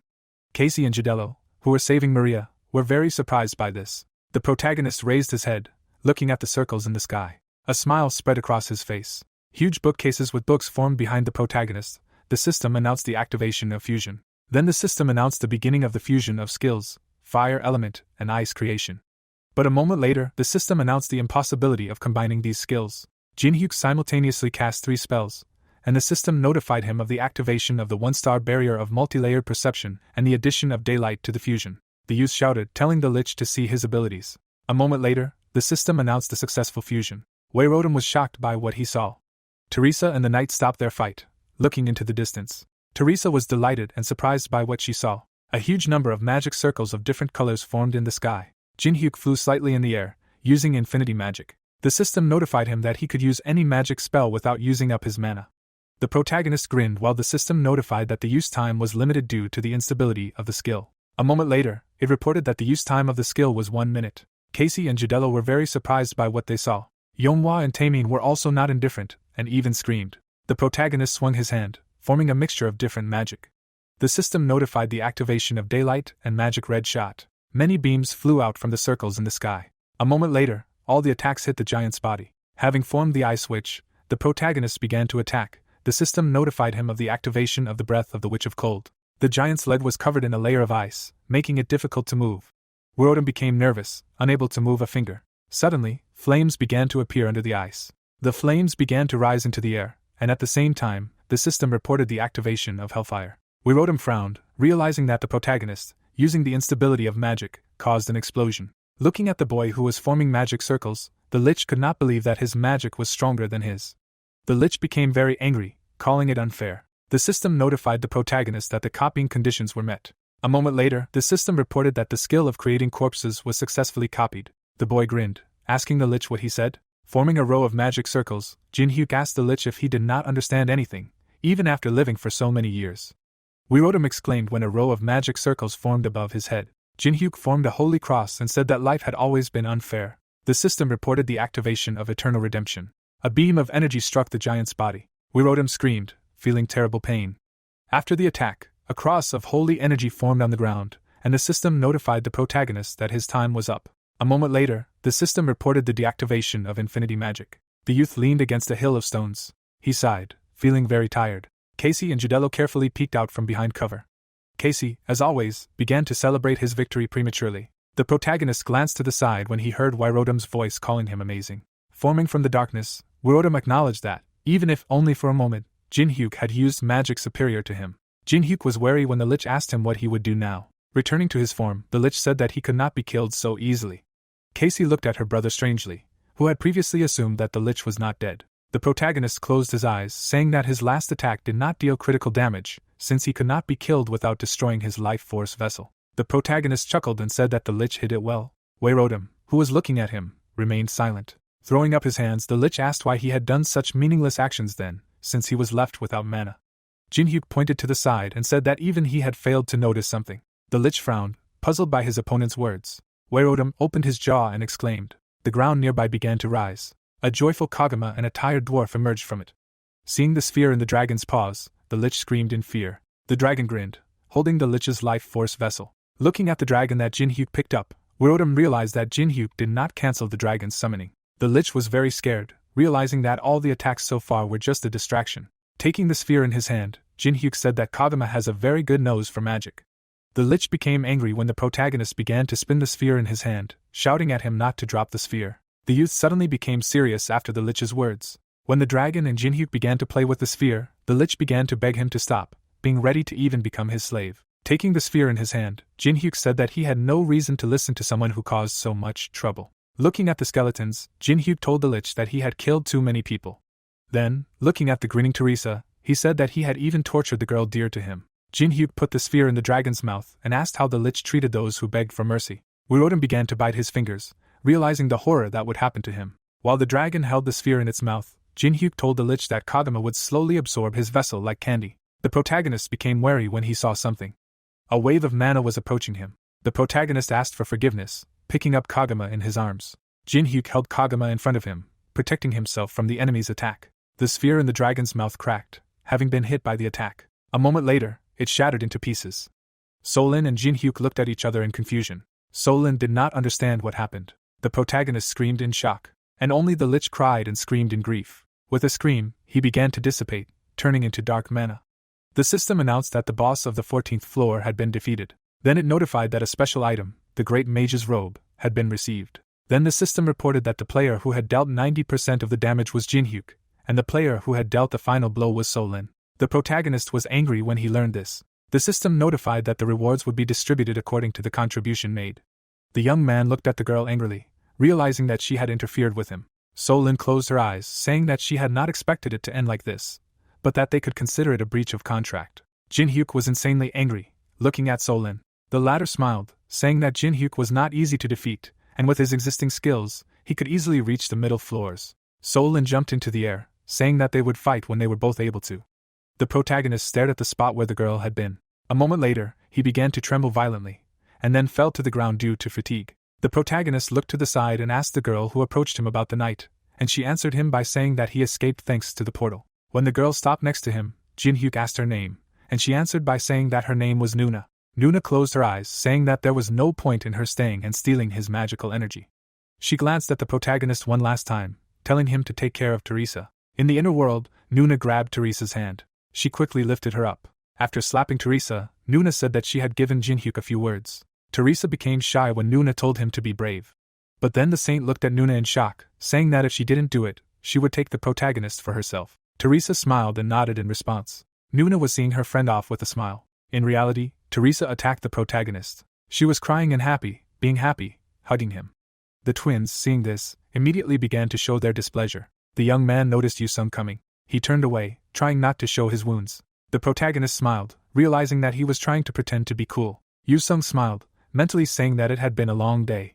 Saliva flowed from the monster's mouth. Some people were watching them. The fighter, raising 2 fingers, said that he and the girl would go first and asked the others to block the way. She, smirking, noted that he was really reliable. The guy, looking away, said that he was now exactly like that. They rushed to attack, and it was said that the warlord that caused the catastrophe in Europe was defeated, but many surviving undead troops were scattered across the continent. They fought with many monsters when it was said that players from different countries had jointly destroyed all the remaining undead, but it took them a lot of time. Someone, hiding his eyes under a cap, asked if the world outside the tower really looked like this. The girl raised her hand and said that it was really cool and it was somewhat similar to the place where she had to live, but basically everything here was alien. The hero, standing next to her, explained that it used to be much better here, but after recent events, everything needed to be restored and rebuilt.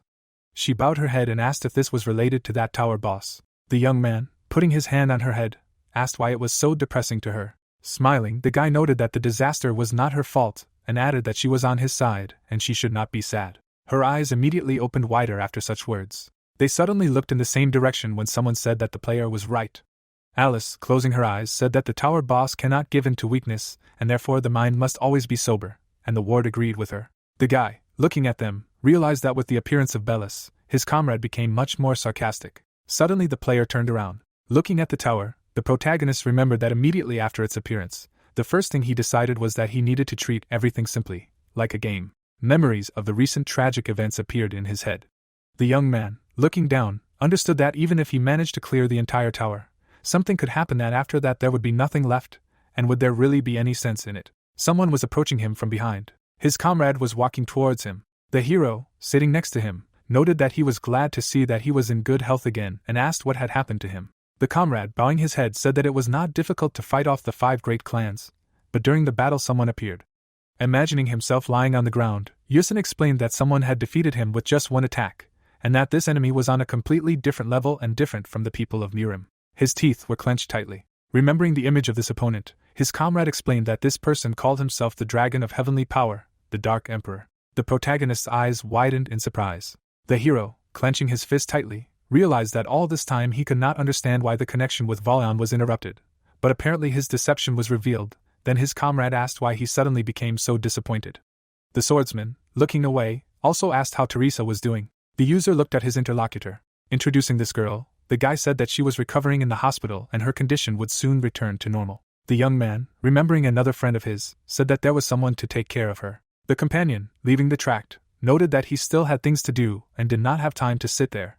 The hero, exhaling, said that he simply got up and left. Alice, crossing her arms over her chest, asked if they had caused serious damage to the girl in the end, because the leader was really sure that she should be left like that. The protagonist, closing his eyes, answered that everything was fine and explained that she now simply had 2 personalities. The ward, raising 1 eyebrow, asked again. The player, imagining both images of Teresa, said that the distorted personality decided to settle in her subconscious, and as long as they were on good terms, there should be no problems. The girlfriend, turning away, asked to let her know if he changed his mind. The hero, walking forward, thought that the essence of his art of the Dark Demonic Emperor was in demonic energy, and to think that the curse of the Demon King would be very useful in this situation. The young man, smiling, understood that she deserved much more trust than expected, and perhaps such unexpected new variables are not always bad. The guy put his hand in his back pocket. The protagonist, looking at the phone, tried to figure out if it was a first-class security code. The player, bringing it to his ear, greeted the man. The man, holding the phone to his ear, introduced himself as the president of the association and apologized for the unexpected call, and also asked if he could come to the association right away. The leader, sitting at the table, explained that there were people sitting here who wanted to talk to him, and they were saying that this was very important. The faces of these people and the guy's face appeared when the leader said that this would probably be related to the forces of the Empire. Air transport appeared when the man said that he would be provided with a private jet. Andrea, wide-eyed in surprise, asked if it was called an airplane, while her friend said that she was also delighted when she saw it for the first time. Walking forward, Alice explained that she should remember the ritual during the first flight. With wide eyes, she said that it was very important and therefore she needed to watch carefully and remember, otherwise this huge pile of metal would just fall to the ground. Sitting down, the girl explained that she just had to take off her shoes. The two of them stood on the chair, when the vampire said that after they stood on the chair, they should start stamping their feet and clapping their hands. Immediately after, she closed her eyes when she explained that now they should sit with their eyes closed until the plane takes off and added that all this should be done when you need to get on this vehicle. The hero, looking around, tried to figure out what to use. There was a plate lying nearby. Suddenly, a skeleton appeared above it after a notification that the skill of creating undead was activated. The protagonist, pointing at it with his finger, gave it a name. The young man, holding it on his hand, understood that it was a rather useless skill at the moment, but over time he would need a large army, and therefore the ability would definitely be useful. The player, lying on the chair, realized that he had indeed suffered losses due to Solin delivering the final blow, but he also still had the robe of a great magician, and therefore everything was fine, and immediately after decided to take a nap. The skeleton stood in front of the door. Shelves with different boxes appeared and someone said that they needed to be quieter. The assistants, smiling broadly, said that they would now live together forever and ever. The building of the Awakening Association appeared and a question was heard about how much longer they should wait. The leader, raising his hand, replied that he had already said that the player would arrive soon and they needed to calm down and wait. The man, grinning, noted that this is why Korean associations are called dummies. The young man raised his finger to his head and said that they couldn't even summon a player instantly, and apparently they had no power at all. The leader closed his eyes and explained that they valued their precious time and therefore provided the guests with the best hotel and equipment. Frowning, the leader asked if they were overdoing it. A malicious grin appeared on the foreigner's face. Someone placed a hand on the man's shoulder and said that he had worked hard. His eyes immediately opened. The mouths of both guests also opened in surprise. The young man, looking at him, said that he would handle it himself. The leader, closing the door, wished them a good conversation. The protagonist sat opposite them. The guy, looking forward, asked them to start talking if they called him themselves. Sweat appeared on the guest's face as he tried to figure out when the man entered and assumed that he had some kind of concealment ability. Arun frowned as he realized that he had thought that it was all just a staged scene while watching the video. Looking at the man's aura, the foreigner realized that an unfamiliar power was coming from him, incomparable to the chairman, and immediately decided to remain calm, because he was also an S rank. There were glasses with some liquid on the table when one of them said that they had some kind of suggestion. The guest crossed his legs and explained that as he himself knew, the strong players were currently focused on the war in the tower and from now on, the players would be affected by what forces the tower-level department used. Their sofas moved to the chessboard when the man explained that in the end, if the players climbed higher, they would face a great battle that could not be avoided. The foreigner, putting his hand on his chest, asked him to choose the forces of the Catter Guild that were friendly with Murim. The protagonist, looking away, asked why he would choose them and realized that the conversation had turned to Murim again. The girl, raising her hand, activated a map of the military camp and explained that they could give him information about the state. A map with marked points appeared. The hero, looking down, listened to her words about how, thanks to her, he would have information about the troops located in the camp, which only a few people could know. The guy, looking up, asked what this would give him, but could not understand how they were able to obtain this information. The interlocutor, smiling, asked if his appetite had been awakened and added that they could only show him this, but in fact they had even more exclusives. The foreigner, raising one eyebrow, explained that if he agreed to cooperate, he would be able to find out who the spy was, thanks to whom they had managed to obtain so much information. The young man, squinting, could not believe that they were so close to Murim that they knew the identity of the spy. The girl, imagining how people speak, asked how he could accept such an offer, because having learned this, he would be able to shake everything else out of him, which could be very helpful during the war. The interlocutor, clenching his fist, said that together they would help Murim win and become one of the victors. The young man raised his hand to his mouth when he tried to hold back his laughter. They, looking at him, asked what had happened. The hero's eyes immediately lit up red after using the Eye of Gluttony, thanks to which he has the ability to penetrate the thoughts of the interlocutor. Their eyes opened wider in surprise. The guest, his mouth open in surprise, realized that his expression had changed in a matter of seconds and assumed that he had already managed to find out who the government spy was. The foreigner, spreading his arms, asked what he was doing, because he really didn't want to get information, and the player replied that he didn't care. The leader appeared when the hero noted that they had treated him too rudely and asked if they could really behave like that in a foreign country. The protagonist, spreading his arms, said that he wouldn't leave it like that. His hands were already on their heads. Bright light seeped through the windows of the building. Murim's territory on the 21st floor appeared. The old man, walking along the path, asked if someone else really called himself his best student, because even the demon king of the black sky fell for his good reputation. The master, raising his hand to his face, explained that he didn't even know whether to call it dexterity or impudence. The king, looking back, asked his protege to tell him about the protagonist. The boy bowed and said that he was a cruel man who did not care about the method, if it was to achieve his goal. The student, without opening his eyes, also explained that he, like other villains, used power as a tool. An image of the protagonist immediately appeared in his head, and his words about how he needed to believe and follow him, no matter what happened, because his people would never be in trouble. He remembered how wide his eyes were after his words. The boy opened them slightly, saying nothing. The old man, looking back, realized that the man had gained favor with his detachment and recognition. The man, turning away, asked if he had really become attached. The king, continuing to walk ahead, explained that the hero was a monstrous criminal who had defiled the name of many people and could not be left alone. A man appeared near him immediately after the leader called him. Looking back, the old man ordered his assistant to bring the protagonist to the base. The latter immediately bowed. The student, with his eyes closed, listened to the teacher's words about wanting to see with his own eyes the reason why Valan was so hesitant. Immediately after, the fighter disappeared. The association tower appeared. The handle went down. The players, opening the door, said that they had finally succeeded. Entering inside, they tried to figure out whether they had gotten to the protagonist's home. The guy, rolling on the bed, said that it was very soft. The girl, jumping on the couch, said that he would be shocked when he saw that they were here and also asked when he would come. Suddenly, an image appeared on the TV and the host's words were heard that players from India had been caught walking around half-naked in the center of Seoul, and the reason for the growing indignation was connected with the personalities of these people, because they turned out to be S-rank Chandra and Arun from the large Indian guild Kandara.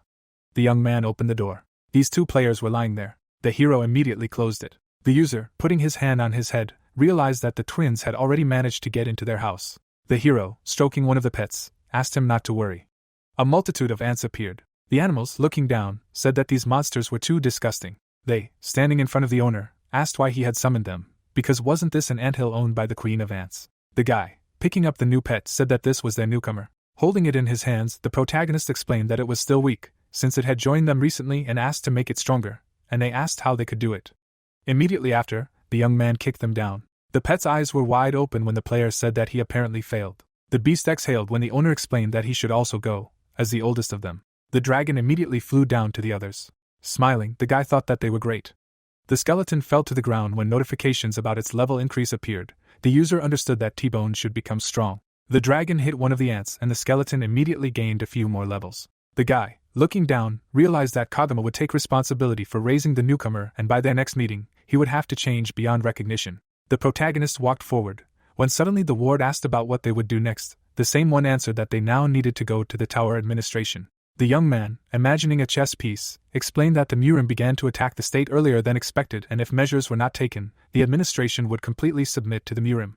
Imagining an hourglass, the player realized that since the boss of the 14th floor, Byrodam, died, there were about 90 days left to clear the 15th floor, and he should take the foundations in the administration, while the rest of the players would attack the 15th floor. The girl, putting her hand on her head, asked if he cared, because the state forces were those whom he had betrayed at the stage of choosing forces. The user, taking the royal ring, explained that Penheimer gave it to him and apparently decided that they would need him. Immediately after, a message appeared stating that this ring teleports the player to a certain place in the state's domain. The girl frowned as she listened to him say that he simply wanted to make a small profit when choosing his powers. A glow began to burst from his hand after activating this ring, and the young man realized that in order to fulfill his plan in the administration, it was important to have connections with the powers of the state. Grinning, the player decided to start establishing them with Penheimer. Everything around began to change and system notifications appeared that he had accepted the invitation of a resident of this floor. The hero was sitting on the floor. His gaze was directed somewhere ahead. In front of him was an old man.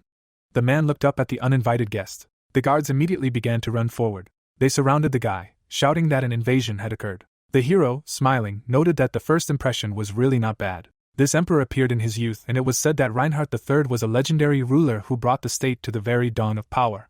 A certain lion appeared after the words that the king fell into despondency after the sudden death of his heir for an unknown reason, and having lost interest in life, the emperor began to live in anticipation of death. His aged face appeared after the words that he had turned into a powerless old lion. The knights put forward their pikes. The young man, beating them off with his hands, thought about the great master of the sword, who would do anything. A certain man began to lead the ruler out.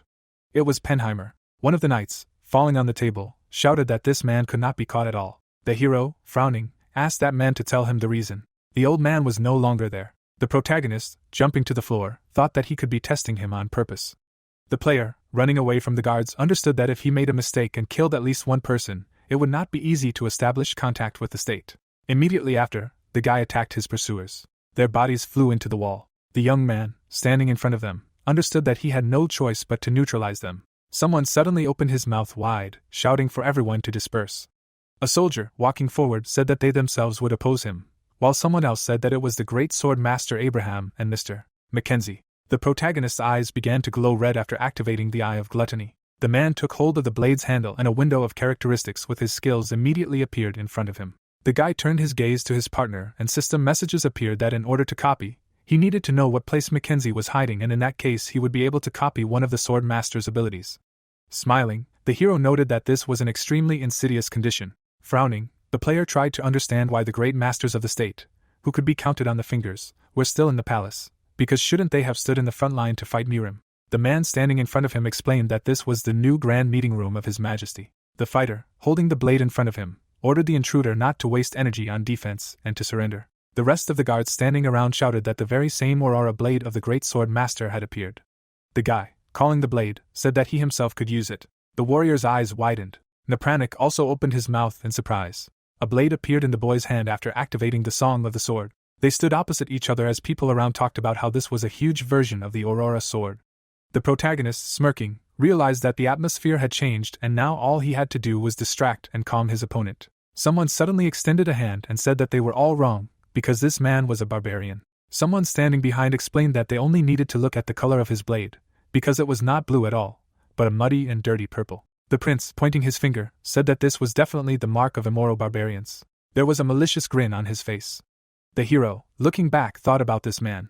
The young man, dodging the blow, noted that it was truly pity. The fighter, looking to the side, could not believe that the intruder dodged the sword without even seeing it. Something quickly flew past him after the activation of the sword of the Demon King's treasure. The swordsman, looking to the side, asked where their enemy had disappeared. His mouth immediately opened wide in surprise. The guy was already behind his partner. The knight, putting out his hand, screamed. The protagonist took the helmet off the man's head. His bald head was shining in the sun. Everyone else immediately stepped back. The player, putting on his glasses, said that it was too bright and clear here and immediately activated daylight. Putting his hand on his bald head, the user used the flash. A bright light illuminated the entire hall. The man's helmet was lying on the floor. Mackenzie immediately fell to the floor. The count, looking back, shouted a question about what they were all doing in order to immediately find this barbarian. The fighter, standing next to his comrade, asked if he was okay. Mackenzie, crying, answered affirmatively and explained that if his comrade had not acted recklessly, the damage would not have been so great. A picture of the emperor appeared and the knight's words of apology were heard. The hero smiled, as a message appeared stating that the condition was met, and he managed to achieve copying the super-fast sword. Two twins appeared and it was said that they looked better when they were sleeping. The borders of the capital of the state appeared and someone said that an announcement had appeared here. There was a photo of a wanted man on the wall, and someone said that it was the barbarian killer who had entered the palace, while the second person noted that this drawing was extremely strange. Many people were in this place and someone's words were heard that the greatness of the royal chamber had fallen from an ordinary killer, and they apparently did not have long left. The girl, looking ahead, noted that he had been put on the wanted list after all and asked if he was comfortable. The hero, smiling, replied that he was fine. Walking along the alley, the protagonist explained that now even more people would pay attention to him, because he immediately disappeared after the overthrow of a couple of great sword masters, and she asked what the owner really thought about this after the exile. The young man, having imagined that count, understood that it would have been much better if Banestown had not started to talk about the intruder being a barbarian. The player, looking at a certain door, said that he wanted to personally ask the one because of whom he had to be wanted.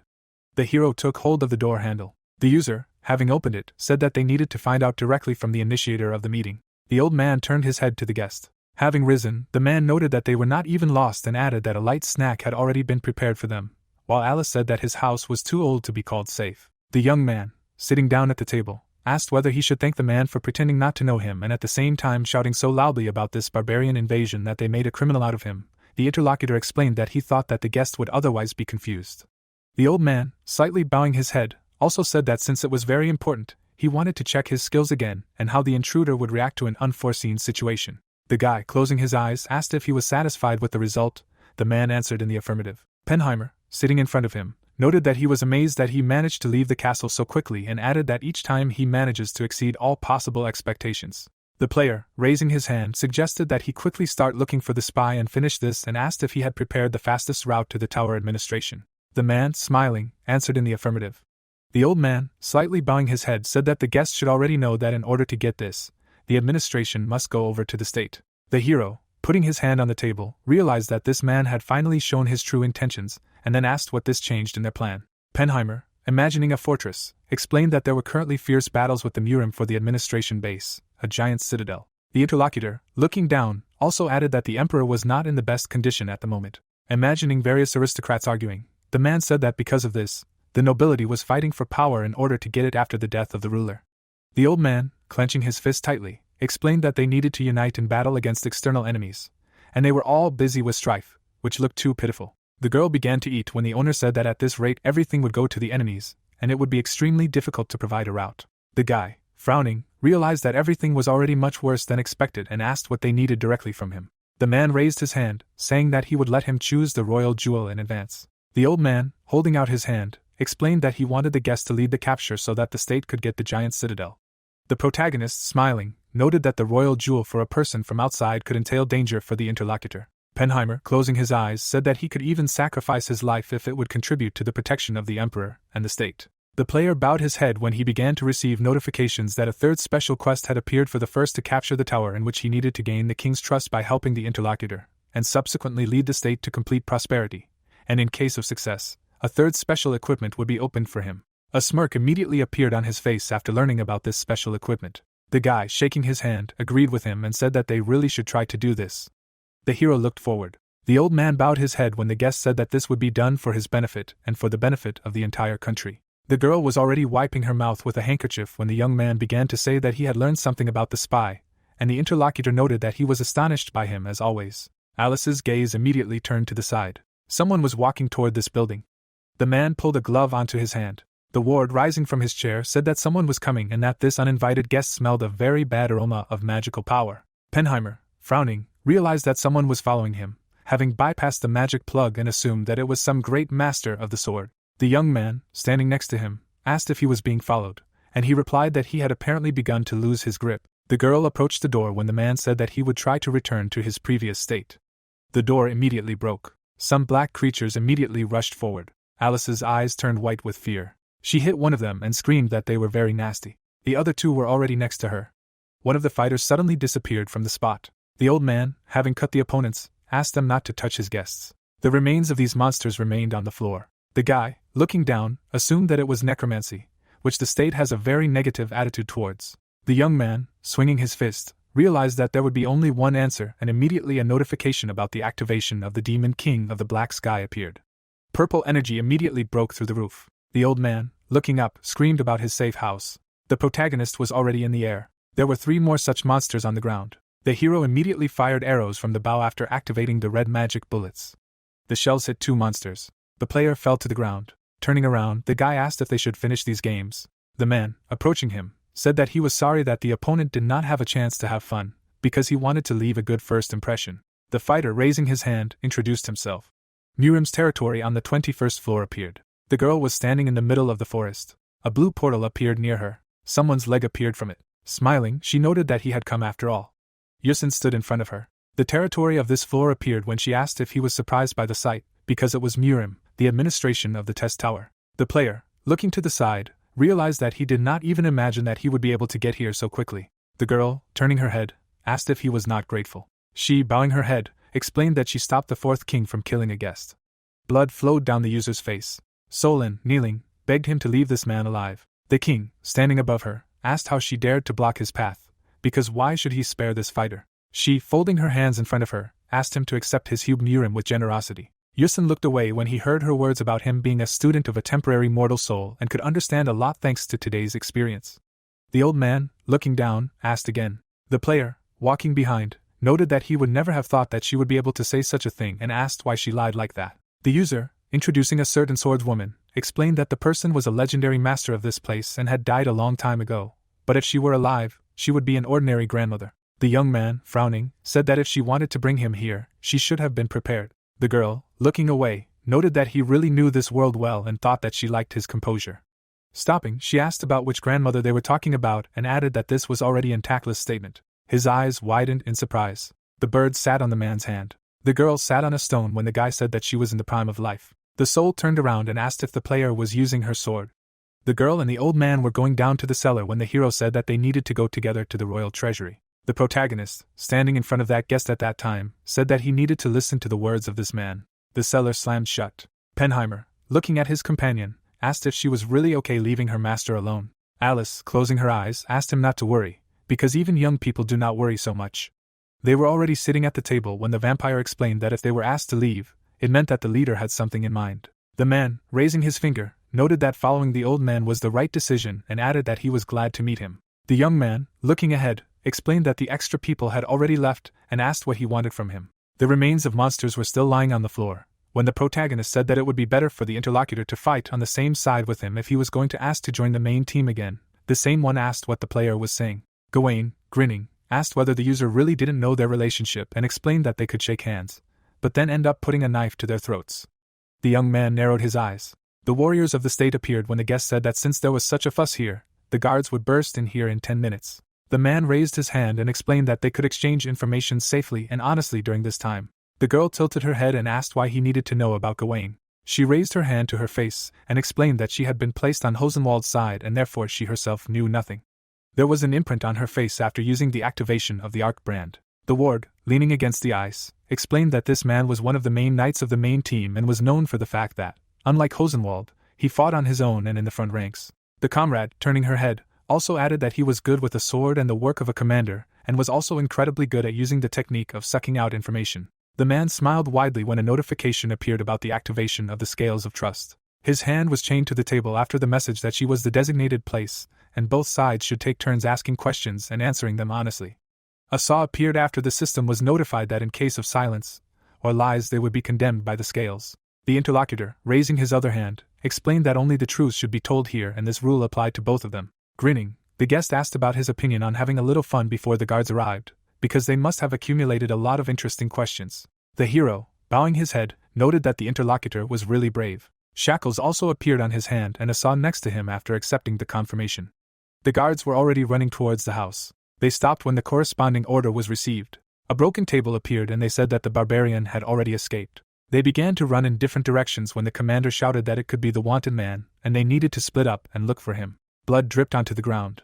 Gawain, holding the other hand, noted that the protagonist was really not bad, because he almost had to lose his hand. The fighter, bowing his head a little lower, realized that he had not even imagined that he would have to hear such a question. The young man, bowing his head, asked about how many Black Apostles were currently in the main team. The interlocutor's eyes immediately opened wider. Gawain, his mouth open in surprise, could not understand how he knew about the Black Apostles, because in order to know such information, you either need to directly contact the members of the association or personally communicate with the magicians. The saw began to spin after the notification that there was an interaction with the Scales of Truth and he needed to answer the truth. Grinning, the guest answered that at the moment there were only 3 of them, since he understood that he could only tell the truth. These scales appeared and messages appeared that the Scales of Truth decided that this was the correct answer. The interlocutor, sitting in front of him, noted that he was surprised and that he managed to take him by surprise, but now it was his turn to ask a question. Gawain, imagining a coffin, began to talk about the secret rule of the 15th floor of the Tower of Trials, the tomb of the Antichrist, and asked if the hero would tell him how to get there. Looking at the protagonist, the guest understood that this man possessed an immense amount of information about the tower. Squinting, the interlocutor also realized that he must know about the tomb, and this would disprove the fact that the tower's administration existed. His eyes glowed bright red when thoughts came to his head about how he would definitely be able to find the tomb and contribute to the revival of the King of Devils. The saw began to spin after the message appeared that interaction with the Scales of Truth had begun, and he needed to answer. The guest, smiling broadly, shouted at him to tell everything he knew. The young man, raising his hand to his face, asked if he meant the place where one could see magicians. Raising his hand, the guy replied that he would not tell him. The interlocutor's eyes immediately widened in surprise. The scales appeared and a message appeared that his words were true. The saw stopped, but Gawain did not understand why such an answer was counted.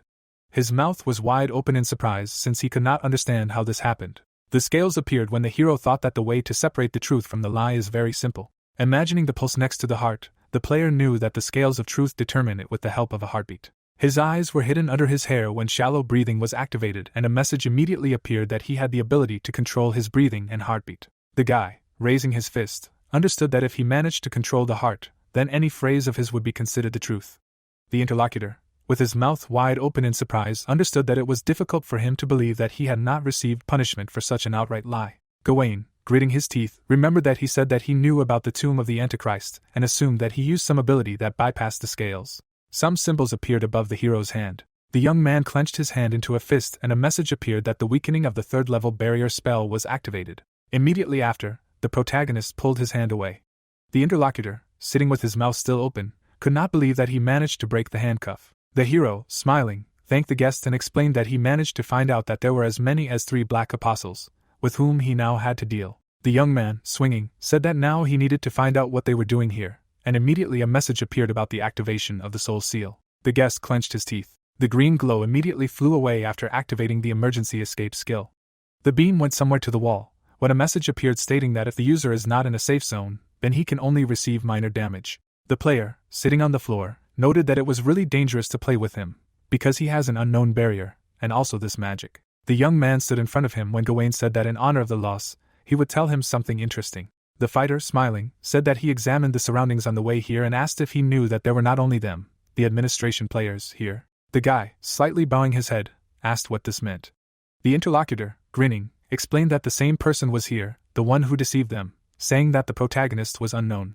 Introducing Yusin and those 2 girls, the guest said that his teammate was here with a man from Urim. The protagonist's eyes immediately opened wider. Gawain, putting his hand on his chest, noted that he met him today and, as usual, received information, although he almost lost his hand, and also asked about the fact that apparently the young man had already lost his right hand.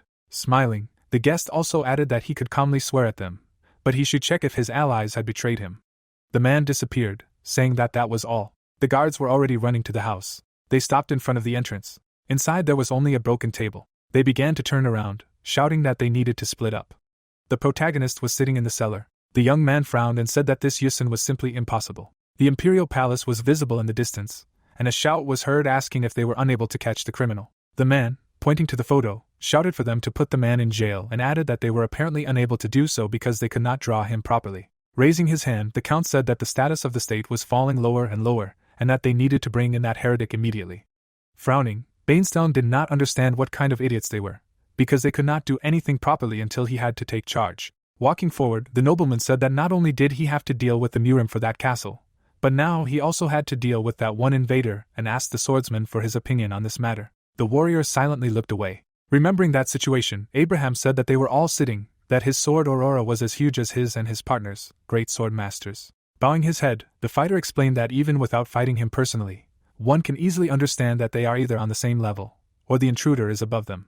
The swordsman, still standing by the wall, said that it might be reasonable to stand on the same side with him. Suddenly someone shouted. The count, raising his hand, shouted a question about why everyone else was still chilling and not looking for the heretic. Smiling, the fighter realized that he did not even think to listen to him. Someone in a cloak turned the corner. The young man, smiling broadly, said that they could search for him for at least 100 years, but they still would not succeed, and a system message appeared that the great magician's tailor gives the player 20% more stealth. The hero, walking down the corridor, remembered that it was somewhere here. The intruder looked around the corner. The old man, holding out his hand, said that they couldn't do that, because they promised to take one thing. The girl, taking some object, asked him not to be so petty. She took another flask from the drawer. The man, looking away, noted that the young man had finally come and explained that his partner wanted to take too much here and should be stopped. The protagonist, smiling, asked to forgive her at least the wine. Penheimer, pointing with his hand, asked what his guest would choose and added that he could take one thing, because if many artifacts disappeared, they would notice. The young man's attention was riveted by a blade and some armor, when thoughts came to his mind that there were many treasures here, corresponding to the grandeur of the administration. The player, reaching out for the potion, understood that this was all he needed at the moment. Pointing his hand at the item, the hero said that he wanted to take it, and a system window appeared with information that this was the blood of a red dragon. The man standing next to him explained that the choice was his, but even imperial magicians had a hard time handling this blood, and asked why he needed it. The young man, smiling, replied that he knew that this thing was not easy to use. The guide's eyes widened. Taking it, the old man said that it was probably in vain to interfere, because his ward would definitely be able to handle it, and a notification appeared that his competence had been verified.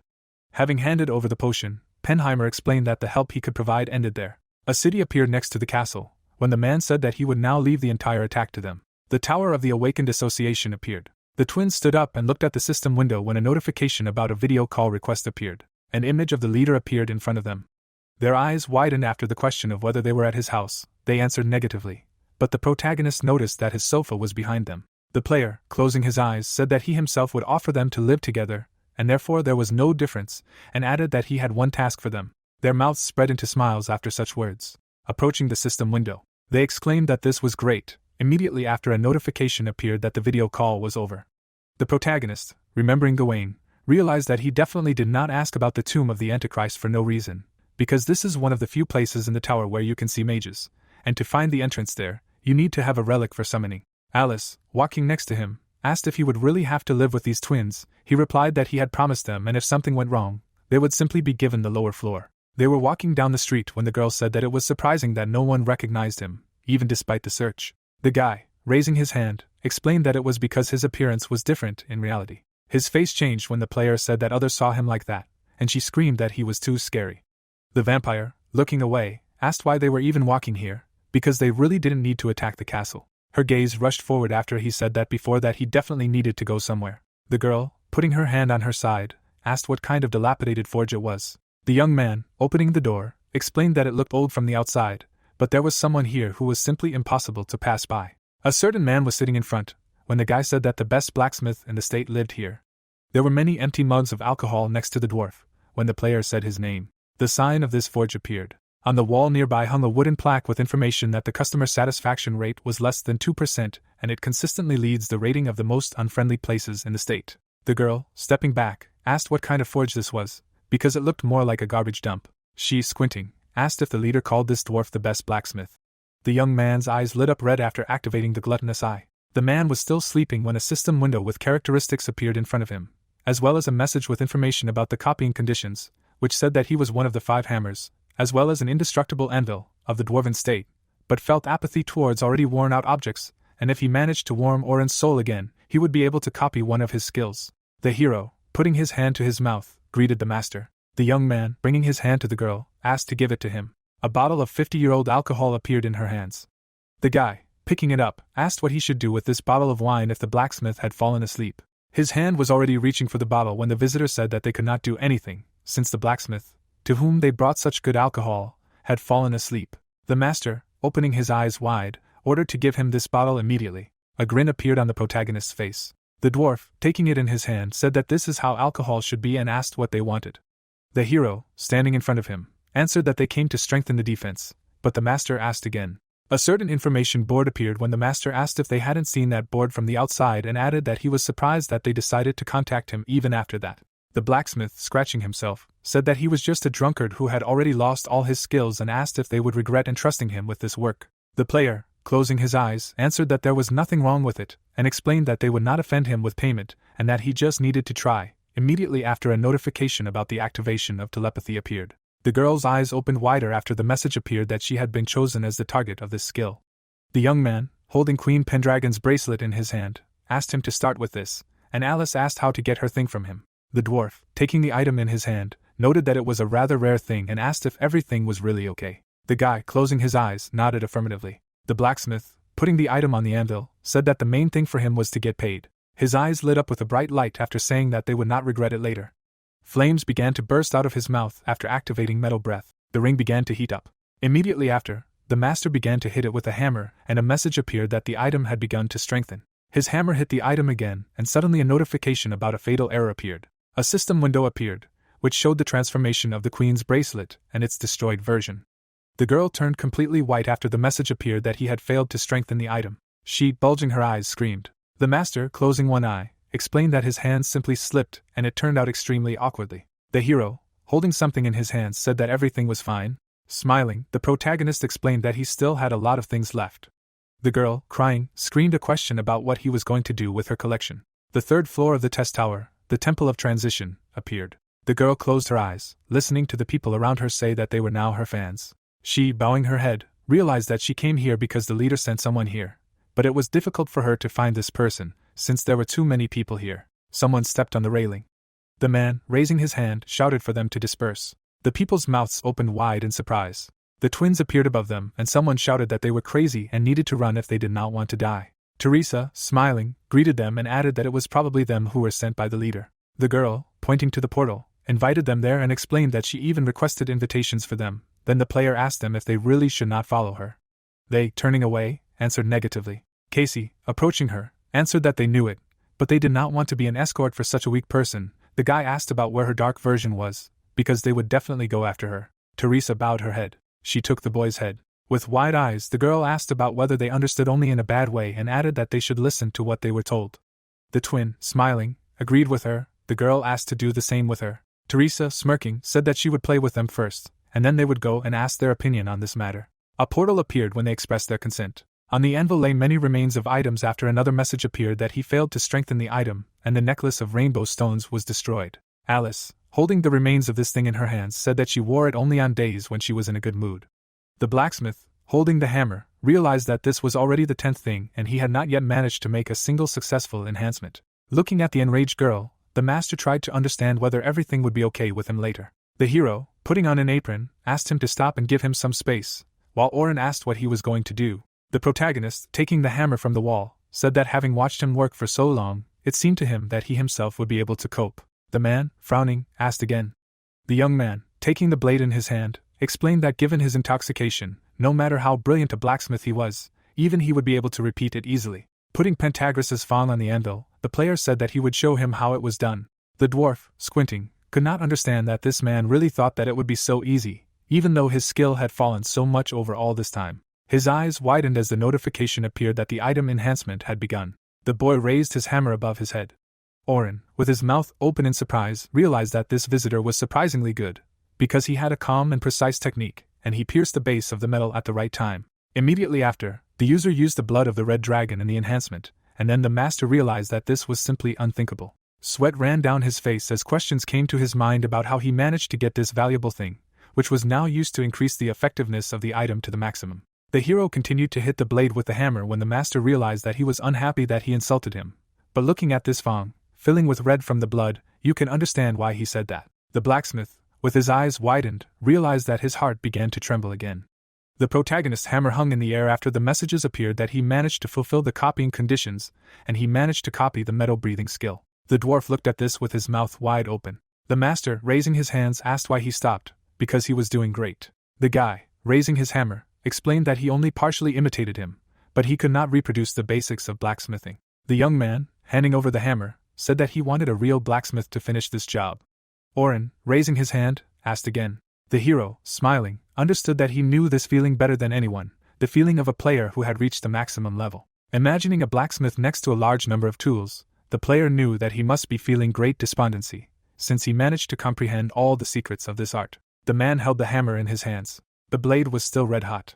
The old man opened his mouth, holding the hammer to his face. There was a smile on the face of the protagonist. The master raised the hammer back when the user understood that, having received new sensations in this despondency, the player reacts to them and can wake up again. A flame appeared in his eyes. The hammer also became covered in fire. The blacksmith struck the blade and a notification appeared about the beginning of the item's enhancement. Many bright flashes lit up the forge and eventually messages appeared that the critical point of enhancement had been reached and the blood of the red dragon had successfully combined with the item, thereby enhancing the item to the maximum. A smile appeared on the guy's face. The man clenched his teeth with force. In front of him appeared the blue fang of Pantagruel, which had been improved many times. The blade was still lying on the anvil and a notification immediately appeared that with every third attack the chance of critical damage increased by 7% and a special effect also appeared. If you break the weapon yourself, the attack power will increase 100-fold. The man, bending over, shouted that this is the very feeling that charges him. The hero, taking the weapon in his hands, realized that it turned out much better than expected and with this special effect you can easily deal with bosses at once. His gaze rose when the dwarf called out to him. The blacksmith, rubbing his head, thanked him, because it seemed to him that he would never have the opportunity to feel this again. Clenching his fist, Oren added that this was still not the peak, because he did not know everything yet. The young man, taking a certain scroll in his hand, said that he was also glad that the master liked it so much. Showing the paper, the protagonist explained that if he continued to work with him, he would have the opportunity to gain even more amazing experience, and he only needed to sign a contract. The master, looking at the document, noted that he usually read every clause and got to the bottom of every little thing before signing and asked to give him about 3 hours. The protagonist, raising a finger, agreed with him and added that contracts really should be carefully studied, and added that if he signed it now, he would be promised something. The blacksmith looked up when the visitor said that in this case he would definitely protect him from the one who was there. Alice, baring her teeth, asked if he was happy about having just destroyed her collection. The young man grabbed her when she screamed that she wanted to kill this man, but the hero told her that he would let her go if he did not sign the contract. The roof of the building appeared and Oren's scream was heard that his signature was already being put. Suddenly the boys' eyes widened. Their gazes were directed in one direction. A wall appeared in the distance, and someone said something about a sound. A bell began to ring and someone shouted that it was an attack. The count, running through the palace, asked what was going on there, because had Murim really already attacked them? 2 guards were standing on the walls when someone explained that these were not the forces of a hostile state. Someone's huge foot appeared. Monsters were running towards the wall and the guards said that these were giants, and they were attacking, crossing state borders. The swordsman's eyes widened in confusion as to why now, when most of the knights were on the front lines, giants were able to get into the capital. The monsters ran forward. The knights, standing on the walls, shouted that they needed to defend themselves and prepare for the impending battle. The young man, looking down, remembered that Penheimer had asked him to fight these enemies, but they were supposed to be in their castle, but he could not understand how they had ended up here. The hero narrowed his eyes, thinking about it. The protagonist handed the girl something and asked her to take it, but she did not understand why she needed it. The player, looking at her, explained that he had an excellent plan.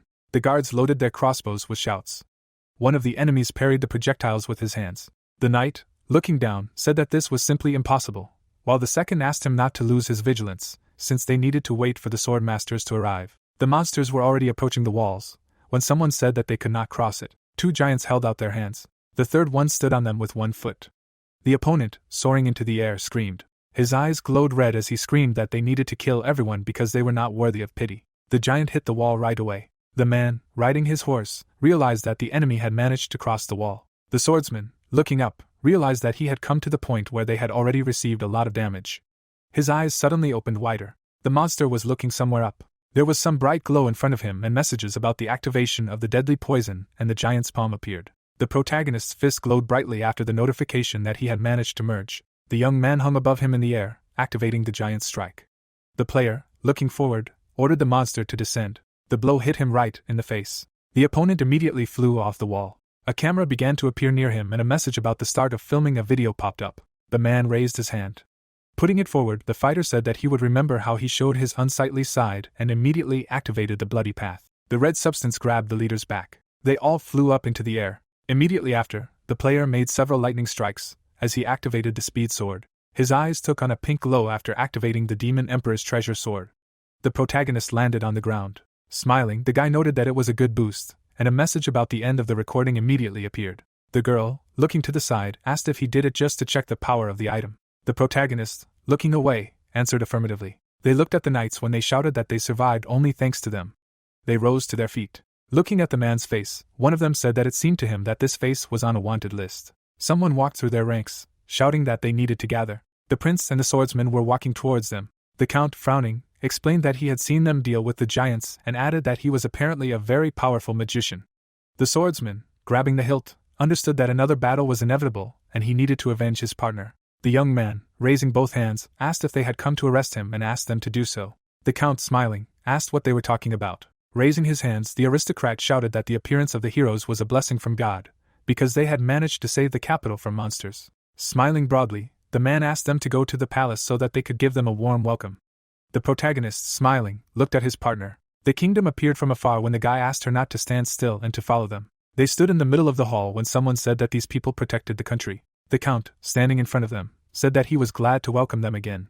Bowing, the man also apologized for what had happened before, because they were all on edge because of the war.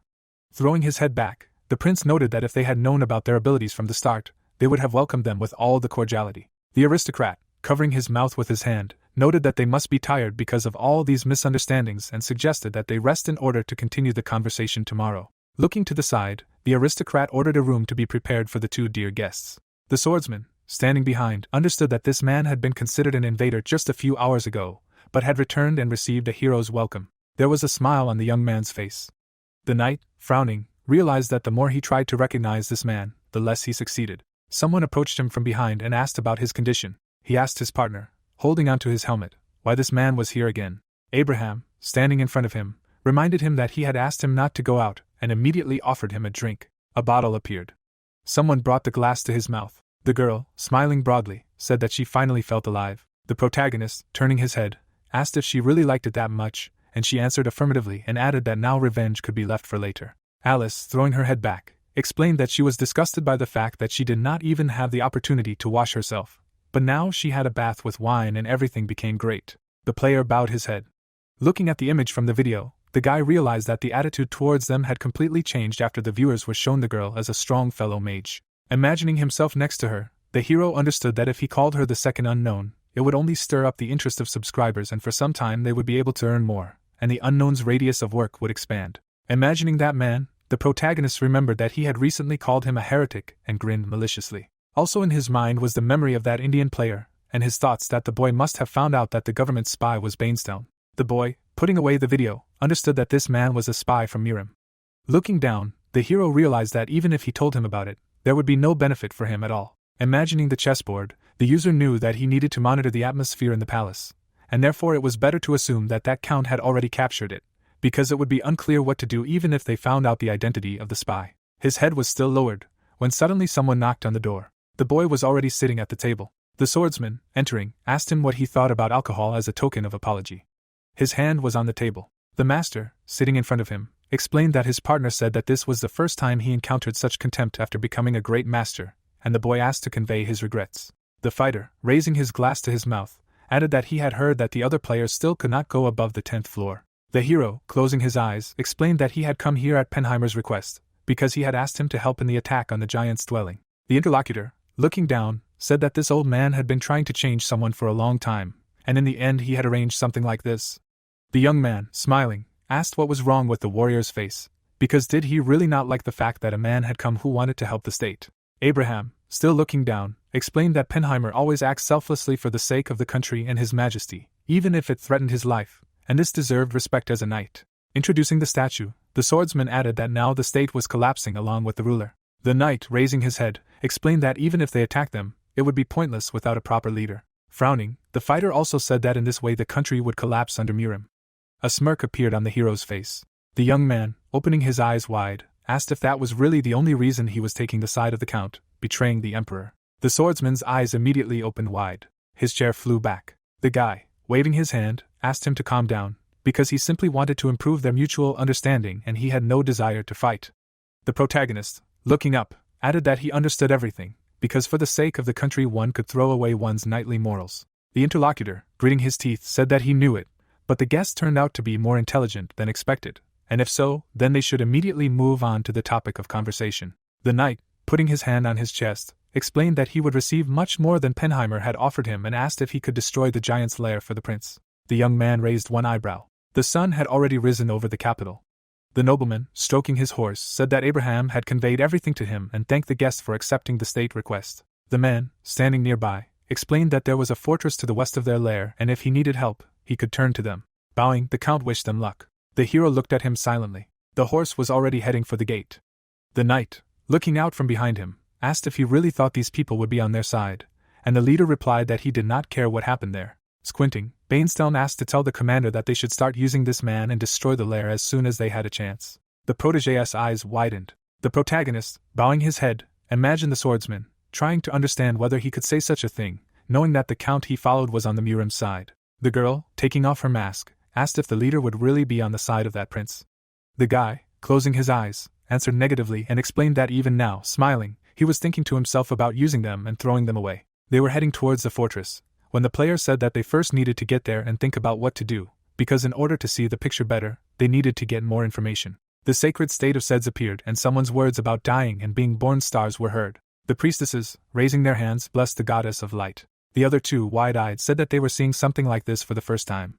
Looking at the two energies inside the girl, one of them said that the dark energy, although present, was very unusual, because it was like two fish swimming in the same pond. Someone came up behind her and said that it really should be cleaned right away. The priest, closing her eyes, explained that it was really difficult to solve. Teresa, looking down, apologized. The archbishop, putting his hand on her head, noted that a strong light always has a clearer shadow.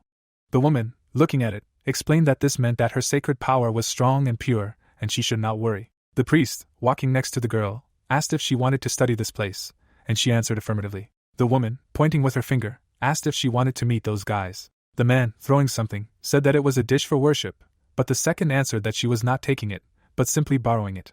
The girl, putting the plates on her brother's head, said that she wanted to set a new record.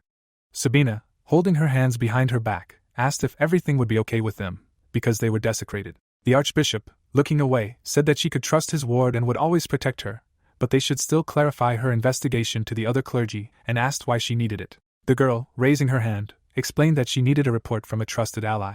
Teresa, frowning, said that someone was preparing a catastrophe and was going to attack and destroy this 21st floor, and therefore a great catastrophe was approaching. The mouth of the interlocutor fell open in surprise. She, closing her eyes, said that everything was God's will, and the girl asked about the reason for such an answer. Because would everything really be like this, even if they managed to predict something? The archbishop, looking away, replied that recently, disappearances had been occurring throughout the empire. Introducing 3 people with various items, she explained that all of the missing were guardians of sacred relics, and that they did not know not only their whereabouts, but also the whereabouts of the relics they were guarding. The woman, placing her hand on her shoulder, also said that due to serious military actions with Mirim, there were no people to investigate, and added that it was a blessing for her that the guest had come to her at the right time. A smile appeared on her face after her interlocutor's words about her investigating this case. An image of the protagonist appeared in front of her, who said that he had met a group of giants on this floor, and Teresa asked why they were here. The young man, introducing a certain creature, suggested that they had apparently taken advantage of the war between the Empire and Mirim and were apparently trying to let a powerful demon into the 21st floor. The girl's eyes immediately widened. The boy looked ahead and noted that he knew very well how important the Holy Empire was to his ward. The archbishop appeared with the children. She picked them up when the protagonist spoke about how she needed to investigate what the group of giants was doing to protect this place. Sweat ran down her face when Teresa nodded in agreement. The player bowed his head and said that it was great and added that he would send someone who could help with the investigation. The boy stretched and said that he was too bored, while his sister suggested that he go somewhere. Teresa walked ahead of them, realizing that she needed to find clues. The dragon swung its paw. The beast quickly attacked the ants. The skeleton raised its sword and said that it had already managed to grow a little, because it now had the ability to speak freely. The dragon looked away, asking what he needed to do about it. The ants were dragging one of the pets when T-Ban said that this was the result of all his brother's efforts. The skeleton's head was in the dragon's mouth, when suddenly a message appeared that the summoner's call had been pronounced. This system window appeared in front of all the beasts. The skeleton, folding his hands in front of himself, said that he was finally being summoned. Frowning, the undead screamed that it was his turn to appear. The young man and the girl looked down thoughtfully. The skeleton, frowning, asked what the owner thought about this. T-Ban, kneeling, said that this was his brave appearance. The hero and Alice silently looked at him. The girl, looking away, asked if he thought he was still too weak, and the boy answered affirmatively. The assistant, walking behind, asked if he had called Kogum, and the protagonist answered that he had asked him to rest. A system window appeared in front of him with information that the pet did not respond to the call of the owner, and then the player assumed that he was angry because he was forced to do only unpleasant things and was given nothing in return. The girl, frowning, asked why he was trying so hard to pump up the skeleton, and the leader answered that she would find out everything later. Smiling, the guy added that he just wanted to test him. The user, looking up, asked if it would not be better to assign him to the person who had recently followed them. This person was sitting on a branch. Looking to the side, the spy realized that he had covered all his tracks perfectly. The skeleton, spreading his arms, shouted a question about who it was and ordered the unknown to attack. A bright flash appeared above the treetops. Someone landed in front of them. The man immediately took off part of his clothes. The man, taking hold of the handle, explained that the emperor ordered him to bring this player. Immediately after, the commander took the sword out of its sheath. The fighter, holding the blade in front of him, said that he needed to go and accept punishment for pretending to be the emperor's student. The hero, putting his hand on the skeleton's head, explained that he would have to take on the shooters behind him, because it was time to show how much he had grown. The girl, smirking, noted that they were all too funny, because she should have attacked the enemy earlier, and added that she would crush them all. The player, raising his finger, reminded her that she was not allowed to kill anyone, and she exclaimed that this was what irritated her the most. The young man, turning his head, listened to her words about how he was doing this on purpose to complicate the task. There were some rocks in front of him. Someone was standing on top. The emperor was standing there when the boy said that the owner of the hunting dogs was now watching them. The old man, rubbing his beard, noted that he should demonstrate his skills if he pretended to be a student like that. The hero immediately disappeared from the spot. The protagonist quickly dodged the enemy's blows. The young man, jumping back, understood that among the Murim people he had managed to meet, this one was one of the strongest. The leader, opening his mouth in surprise, noted that their target was indeed quite agile. The guy, squinting, understood that the player needed to be careful with the white snake, because his sword was not simple. The man's blade was partially lying on the ground. The commander, frowning, shouted that he really knew how to dodge well. His blade immediately spun in the air. The fighter, waving his weapon, shouted a question about how the young man could do this. His blade moved forward after activating a bloody death bomb. The guy, smiling, asked if he really didn't say that he was going to hit. The player, hovering in the air, noted that although he had gathered himself, He still did not use weeds and assumed that this was due to his mood. The man, gritting his teeth, understood that this simply could not be, because he had to do everything possible, but he still could not touch him. The hero continued to dodge attacks. The swordsman's eyes suddenly opened wider. The body of his ward was lying near a tree. The skeleton, pointing a finger at himself, said that they should not underestimate him. The commander, looking at this fight, could not believe that this little skeleton soldier was fighting on equal terms with the Shadow Corps. Someone's cloak fluttered in the wind. The girl, sitting on the body of one of the enemies, noted that if not for the agreement, they would already be dead. The man, his mouth wide open in surprise, did not understand how the others had already become her victims. His gaze turned to the side when someone said that when the small fry were finished, it was time to conduct a certain test. The protagonist, baring his teeth, said that now they needed to see how the grandfather emperor took care of him. Jinhyuk cut the tree trunks with his sword strikes. A moment later, the young man used a skill called ice figures, after which the ground was covered in ice. The enemy froze to the frozen water. Covered in a green aura, the commander used an ability called self-defense. The fighters rushed towards each other, and then the Demon King's sword skill was activated. With his mouth wide open, the protagonist said that the attention that was paid to him was enough for him. A giant fist rushed towards the soldier after activating the ability of Fear of the Black Sky. Sweating, the man realized that this technique was used by the emperor himself. A powerful explosion was heard at the place of impact. The warrior was sitting on the ground. Stretching out his hand, someone ordered to stop this. The protagonist raised an eyebrow. Looking sideways, the Dark Dragon King of Heaven and Earth said that it was time to calm down. Looking ahead, Alice turned to her master. Raising his hand, the boy said that there was no need to attack. The noble turned around, and the young man was glad that he had finally appeared. The comrades sat on the corpse of a huge dragon, and Jinhyuk thought about how during the game in virtual reality, when the test tower was collapsing, this old man was one of those with whom he could have a heart-to-heart talk. The protagonist's eyes turned red, and he himself was glad to meet an old friend. The parasite king named Jiryong looked away. Kneeling down, the servant apologized for the fact that his master had to intervene himself. Closing his eyes, the monarch said that it was also his own fault because he misjudged his opponent. Lowering his head, the assistant once again apologized. Looking from under his brows, the man was surprised that the boy was able to suppress his attack so easily. Seeing the vampire lord, the ruler realized that there was a monster with great power nearby, but its powers were suppressed. Looking ahead, Jiren was sure that if this entity gained true power, then even he would have a hard time coping with such power. Standing in place, the man said that his interlocutor's strength was amazing, because he was able to overpower the white snake while giving magical powers to his companion. Bowing his head, Jinhyuk suggested that this fact be counted as his victory, as a moral standard. Raising his hand, the protagonist added that it was not proper for adults to get involved in battle. Frowning, the commander shouted that the impudent person had no right to speak to his lord like that. Raising his head, the king laughed at how incredible the child was standing in front of him. Smiling, the old man shared the information that he was curious about why Wu Liang was so worried about him, but now everything became clear. The girl narrowed her eyes. Opening his mouth, the protagonist asked his friend how she was doing. Looking at how the lady turned away, the guy assumed that she was very offended. Making a serious expression, the young man heard the words that he was telling everyone that he was a disciple of the Dark Dragon King of Heaven and Earth. Closing his eyes, the man said that he initially wanted to punish the impudent man for his lie, but changed his mind after seeing the black sky skill performed by him. Looking forward, the old man suggested that the interlocutor stop falsely calling himself that, and instead truly become a disciple. The young man looked ahead. Baring his teeth, the commander regretted not getting rid of the stranger, because now his master would take him as a disciple. Keeping his hands in his pockets, Jinhyuk agreed to this proposal. Raising his hand above himself, the protagonist added that he had 3 conditions. The old man frowned, surprised that a man in such a position would dare to make such conditions. Crossing his arms over his chest, the protagonist said that they would soon become teacher and student, so he had the right to ask for such a thing. The bodyguard began to sweat. The assistant opened his mouth, amazed that this idiot had crossed the line. The king put his hands behind his back.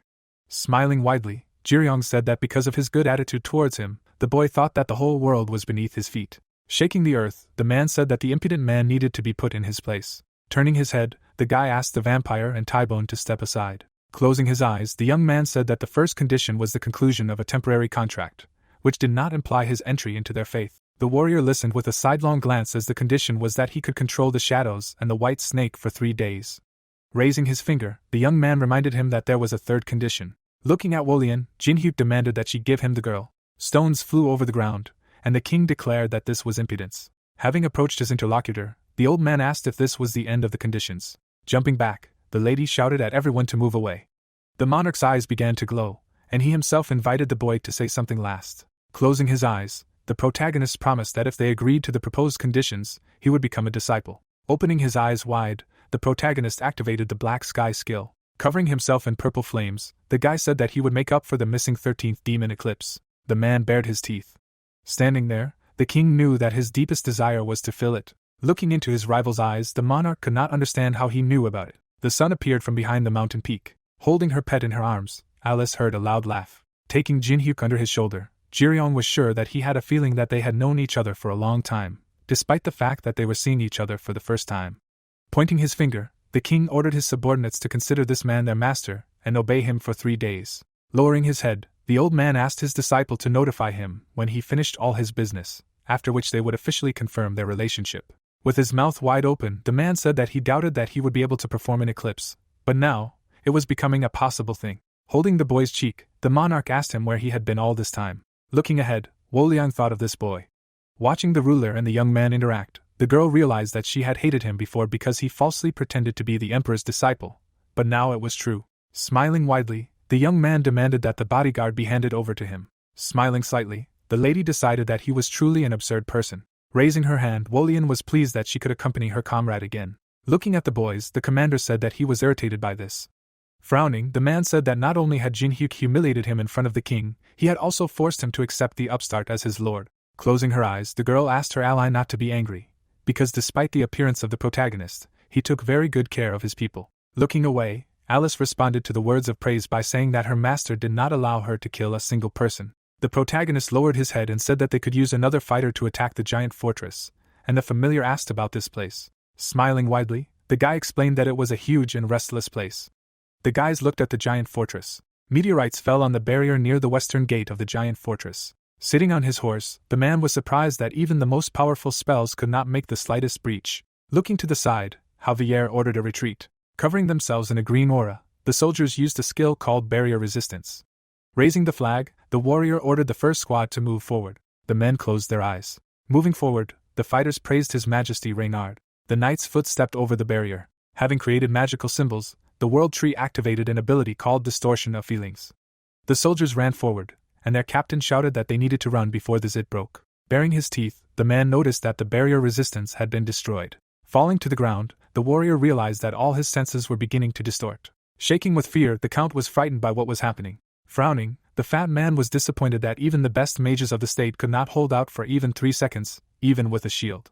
The wounded man crawled away. Holding a huge sledgehammer in his hands, the giant noticed the small people of the state below him. Opening his mouth, the brute found it funny that his enemies were stuck in front of such a basic barrier. The guy made a frightened expression. Walking away, the giants who grew up among the magic of Tangrasil became not only immune to curses, but also increased in strength and size.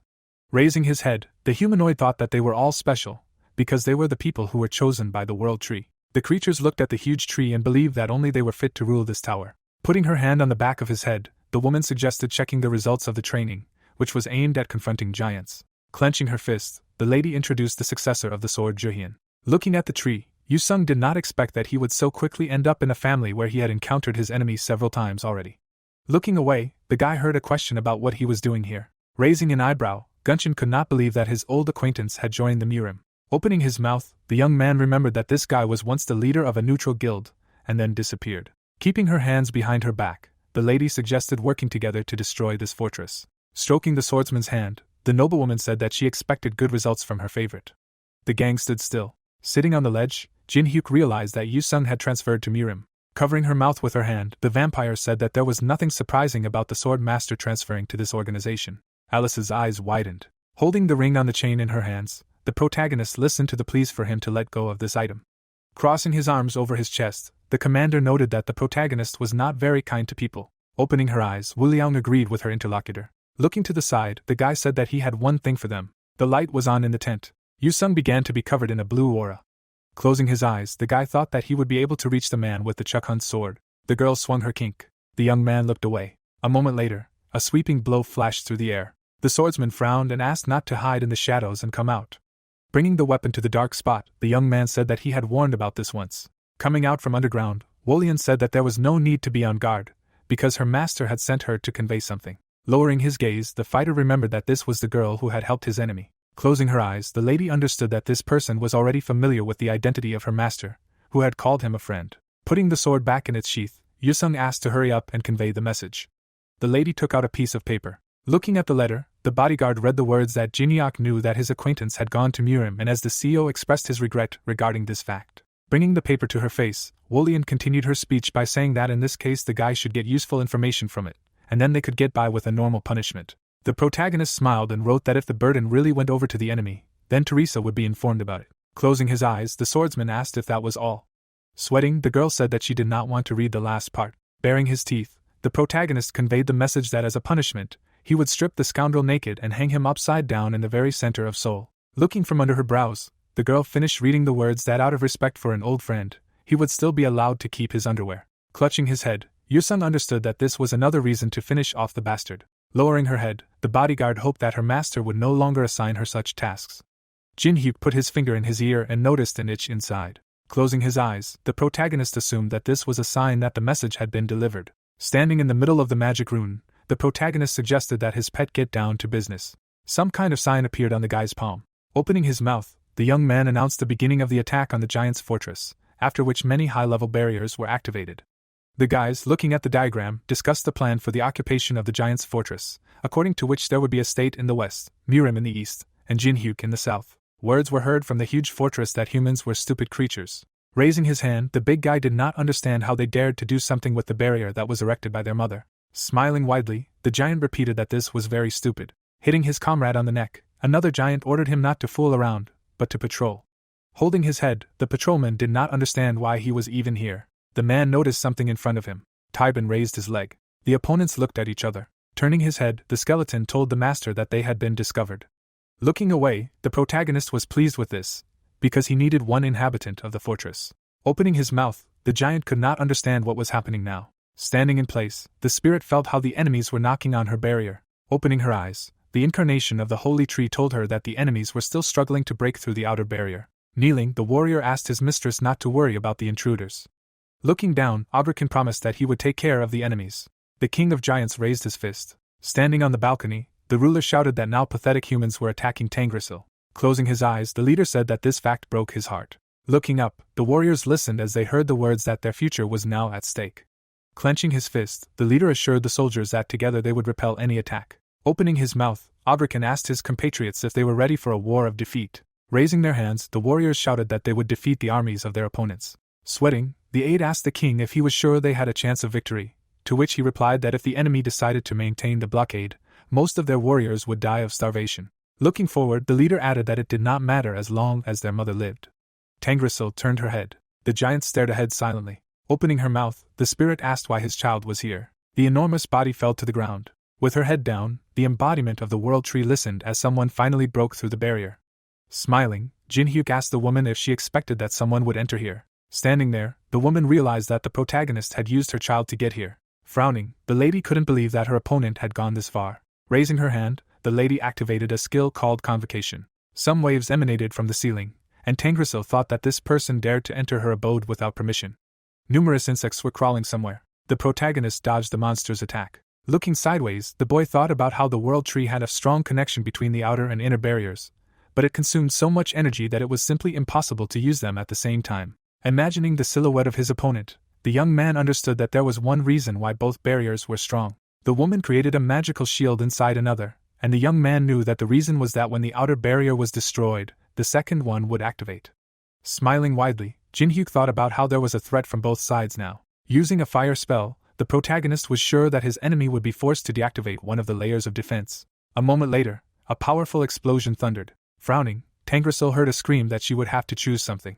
Holding the blades in his hands, the protagonist asked his rival if she was going to give the fortress walls to those guys from the 21st floor, or be defeated here herself. Raising an eyebrow, the embodiment of the holy tree could not understand who this man was. The dead were climbing up the catacombs of the Holy Empire. Swinging their weapons, the guys discussed whether this place was the famous Holy Empire. The girl began to sweat. Looking at the hordes of zombies, the warriors could not believe that all these people had come back to life. Raising an eyebrow, Teresa understood that this was absolutely not a normal situation. Looking forward, the lady reported that strange things were happening here. Jinhyuk turned his head and asked his assistant to continue. Opening her mouth, the lady said that the undead were appearing in the catacombs of the Holy Empire, as if the divine power that protected this place had suddenly disappeared. The protagonist's eyes widened. Looking back, the protagonist ordered to go to the Holy Empire and call the paladins after all the undead were destroyed. Frowning, the guy realized that these bastards had already been in the catacombs. Raising her leg, Casey asked if everything was okay. Looking down, the saint guessed that the gentleman's reaction indicated that something very serious was happening. The skeleton was sneaking up from behind.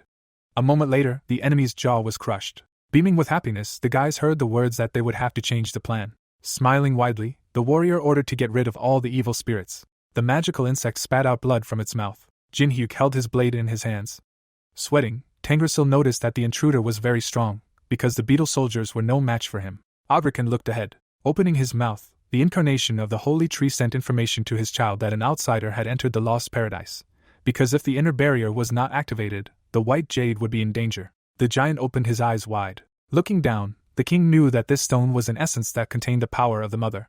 Looking at the battlefield, the ruler understood that if their deity deactivated the outer barrier, the soldiers of the empire and Nurim would soon break into the fortress. The man, raising his head, decided that he would deal with all the problems. The tents of the Murim faction camp were visible to the east of the giant's fortress. Moving forward, the leader of the third squad ordered to attack. The fighter closed his eyes. Looking at his hands, the warriors were surprised that nothing happened. Turning his head, the soldier assumed that the barrier was removed. Putting her hand on his shoulder, the woman said that this was their chance. The boy jumped up. Smiling, the lady asked her favorite to show him what was the result of his training. Someone rushed past the warriors. Yusin frowned. Raising the flag, the soldier shouted that it was time to attack. Rushing forward, the attackers were glad that the shield was removed. Open-mouthed, the giants were shocked that their mother's barrier had collapsed. The boy sat behind the enemies. Raising his sword behind his head, the young man activated a skill called the Chuhong sword. A moment later, blood began to spurt from the bodies of the thugs. The swordsman stood up. As she walked forward, the woman noticed how easily her student defeated the giants that could suppress the strongest people on the continent. Smiling, the noblewoman was glad that her protege had grown. Yu-sung looked away. Looking back, the boy knew that without the barrier, the wall would soon collapse. Raising his head, the swordsman was sure that his sworn enemy was involved in the collapse of the barrier. Standing in place, the boy could not understand what Jinhyuk was doing inside.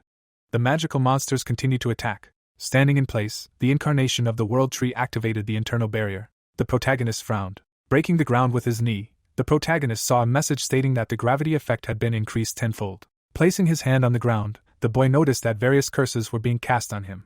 Raising his head, the boy understood that these debuffs could not be removed even by the geo barrier. Looking at his enemy, the young man was glad that Tangrasil decided to protect herself. Holding his sword, the pet turned to his master, who replied that everything was fine. Smiling, Jinhyuk stated that the incarnation of the holy tree could not stop him with such tricks. Raising his hands, the girl replied that no matter how strong her opponent was, this was her territory, so anyone who was not born with the blessing of Jade had no chance of surviving. Looking askance, the protagonist explained that he was aware of how strong the inner barrier was. Within the walls of the fortress, a fierce battle was taking place between giants and humans, and the protagonist added that at this time, his enemy's children were being slaughtered one by one. Lowering her head, Tangrasil replied that this was a heartbreaking choice, but a wise one, since it would allow the protagonist to be buried here. Smiling widely, the boy remembered the words that no living creature could survive here. The incarnation of the holy tree narrowed her eyes, not understanding how her enemy had the tenacity to say such ridiculous things. Pointing her finger, the lady reminded him that she ruled over all living things in her kingdom. Looking forward, the young man said that he was very happy to hear that, after which the skill called Anubis's judgment was activated. The deity extended his hand, after which the target's abilities received strong debuffs. Opening her mouth, Tangrasil realized that all her strength had disappeared somewhere. Looking ahead, the lady listened to the words that no living being could free itself from this curse. Looking from under her brows, the young man explained that this is why he brought Tybone here, because he is a dead creature. Covered in a purple aura, the skeleton received a notification that it was selected as an opponent. A moment later, darkness began to engulf the pet. The incarnation of the holy tree made a disgusted expression. Two eyes flashed in the darkness, and the system sent a message that T-Bone was transforming into a great death knight. The brute extended his hand, saying that he was full of energy. Putting his hand to his forehead, the skeleton listened to his master's orders. Pointing at the enemy, Jinhyuk said that there was a white jade inside this shell. Holding his shoulder, the protagonist said that this stone must be extracted. The knight rushed towards the bugs. The pet pulled the lever. A sweeping blow flew through the air, which cut the insects. With her mouth wide open, Tangrasil was furious that the curse was not working. The warrior continued to crush his opponents. The fighter's hand pierced the opponent's body. Tearing apart the enemy's body, T-Bone asked for forgiveness. Bringing his hand to the white jade, the Death Knight said that he would borrow this thing. Frowning, the dead man asked the woman to lie still. A giant burst out from behind the wall. Jinhyuk turned his head. The giant prepared to slam his opponent to the ground with a kick. The warrior bounced off the floor. The king held his mother with his hand, signaling that he was there. Raising his hand, the lady activated the outer barrier. The defenders of the fortress fought the invaders. With his mouth open, the soldiers shouted that they needed to kill the giants and then take the fortress. A moment later, the young man began to fall. The people were pinned to the floor. Baring his teeth, the commander could not understand why his body was not moving. Frowning, the brute shouted that their mother had sent them her blessing. His hand began to move freely. Looking at his fist, Jin-hyuk realized that the inner barrier had been removed. Lowering his head, the protagonist thought about how when Audrican arrived, the outer barrier had been activated again. Shifting his gaze, the protagonist knew that changing barriers required a colossal amount of energy. Looking at the embodiment of the world tree, the boy noticed that even such a creature could not easily change shields. A cloud of dust flew across the floor, and the young man reasoned that some time would pass before the opponent would have the opportunity to open the inner barrier again. The king leaned on his weapon. Looking from under his brows, Taibin promised that he would take revenge on this scoundrel. Smiling, the young man said that he would fight this battle alone. Not far from the fortress, someone could be heard talking about Mirim and the state already inside. The man from the screen inquired about how the preparations for the ceremony were going, to which the novice replied that everything was ready here. Looking at his interlocutor, the cultist said that the secret room was still not opened, but all 4 relics from the 21st floor were already in place. Opening his mouth, Gawain expressed disappointment that their plan had failed. Looking ahead, the Mountain Society member ordered the castle to be forgotten, for it did not matter who owned it now. The crown of thorns lay within the magic rune, and the leader spoke of how it would ultimately not matter. Raising his hands, the shaman declared that something grand was being prepared. One of the cultists began to bleed from the nose. Creating a dark sign, the sorceress asked who was here. Holding a sword in his hand, the warrior said that everything here was happening exactly as her master had described. Frowning, the girl added that there was a lot of trash here that needed to be taken out. Squinting, Volian commanded the shadows to follow their master. Sparks poured from the swordswoman's eyes. The blade was aimed at the warlock. A moment later, blood splashed in the air. Throwing his sword over his shoulder, Audrican was outraged that a man dared to touch their mother. With his mouth wide open, the king shouted that this place was sacred. The ability called the Giant's Strike shook the earth. Holding the levers, T-Ban called out to the owner. Raising his hand to strike, Jin-hyuk said that his enemy talked about his mother too often, and he was not interested in family games. The giant blocked the attack with his sword. Opening his mouth wide, the protagonist noted that these guys had a very touching affection. Defending himself from a hail of blows, the ruler understood that this man was very strong. The leader looked away. Making a sweeping blow, Audrican admitted that his enemy was an extraordinary creature. Having landed, the protagonist listened to the words that his allies outside were ordinary people. Waroko smiled. The giant was sure that due to the effect of the barrier, they had already been killed. Several people attacked the inhabitant of the fortress, and the king said that the guy left them. Looking from under his brows, the young man noticed that his interlocutor was worried about everything. Yu Sung raised his sword to attack, and Jin-hyuk declared that if they could not withstand this, he would not recognize them as allies. The protagonist, with his mouth wide open, shouted that the enemy had better take care of himself. The blow pierced the sword and the body of the brute. Spitting out blood from his mouth, Audrican could not believe that his defense was broken. A column of dust rose from the place where the giant fell. Frowning, the mother called out to her son. Moving forward, T-Ban reminded him that he needed to take something.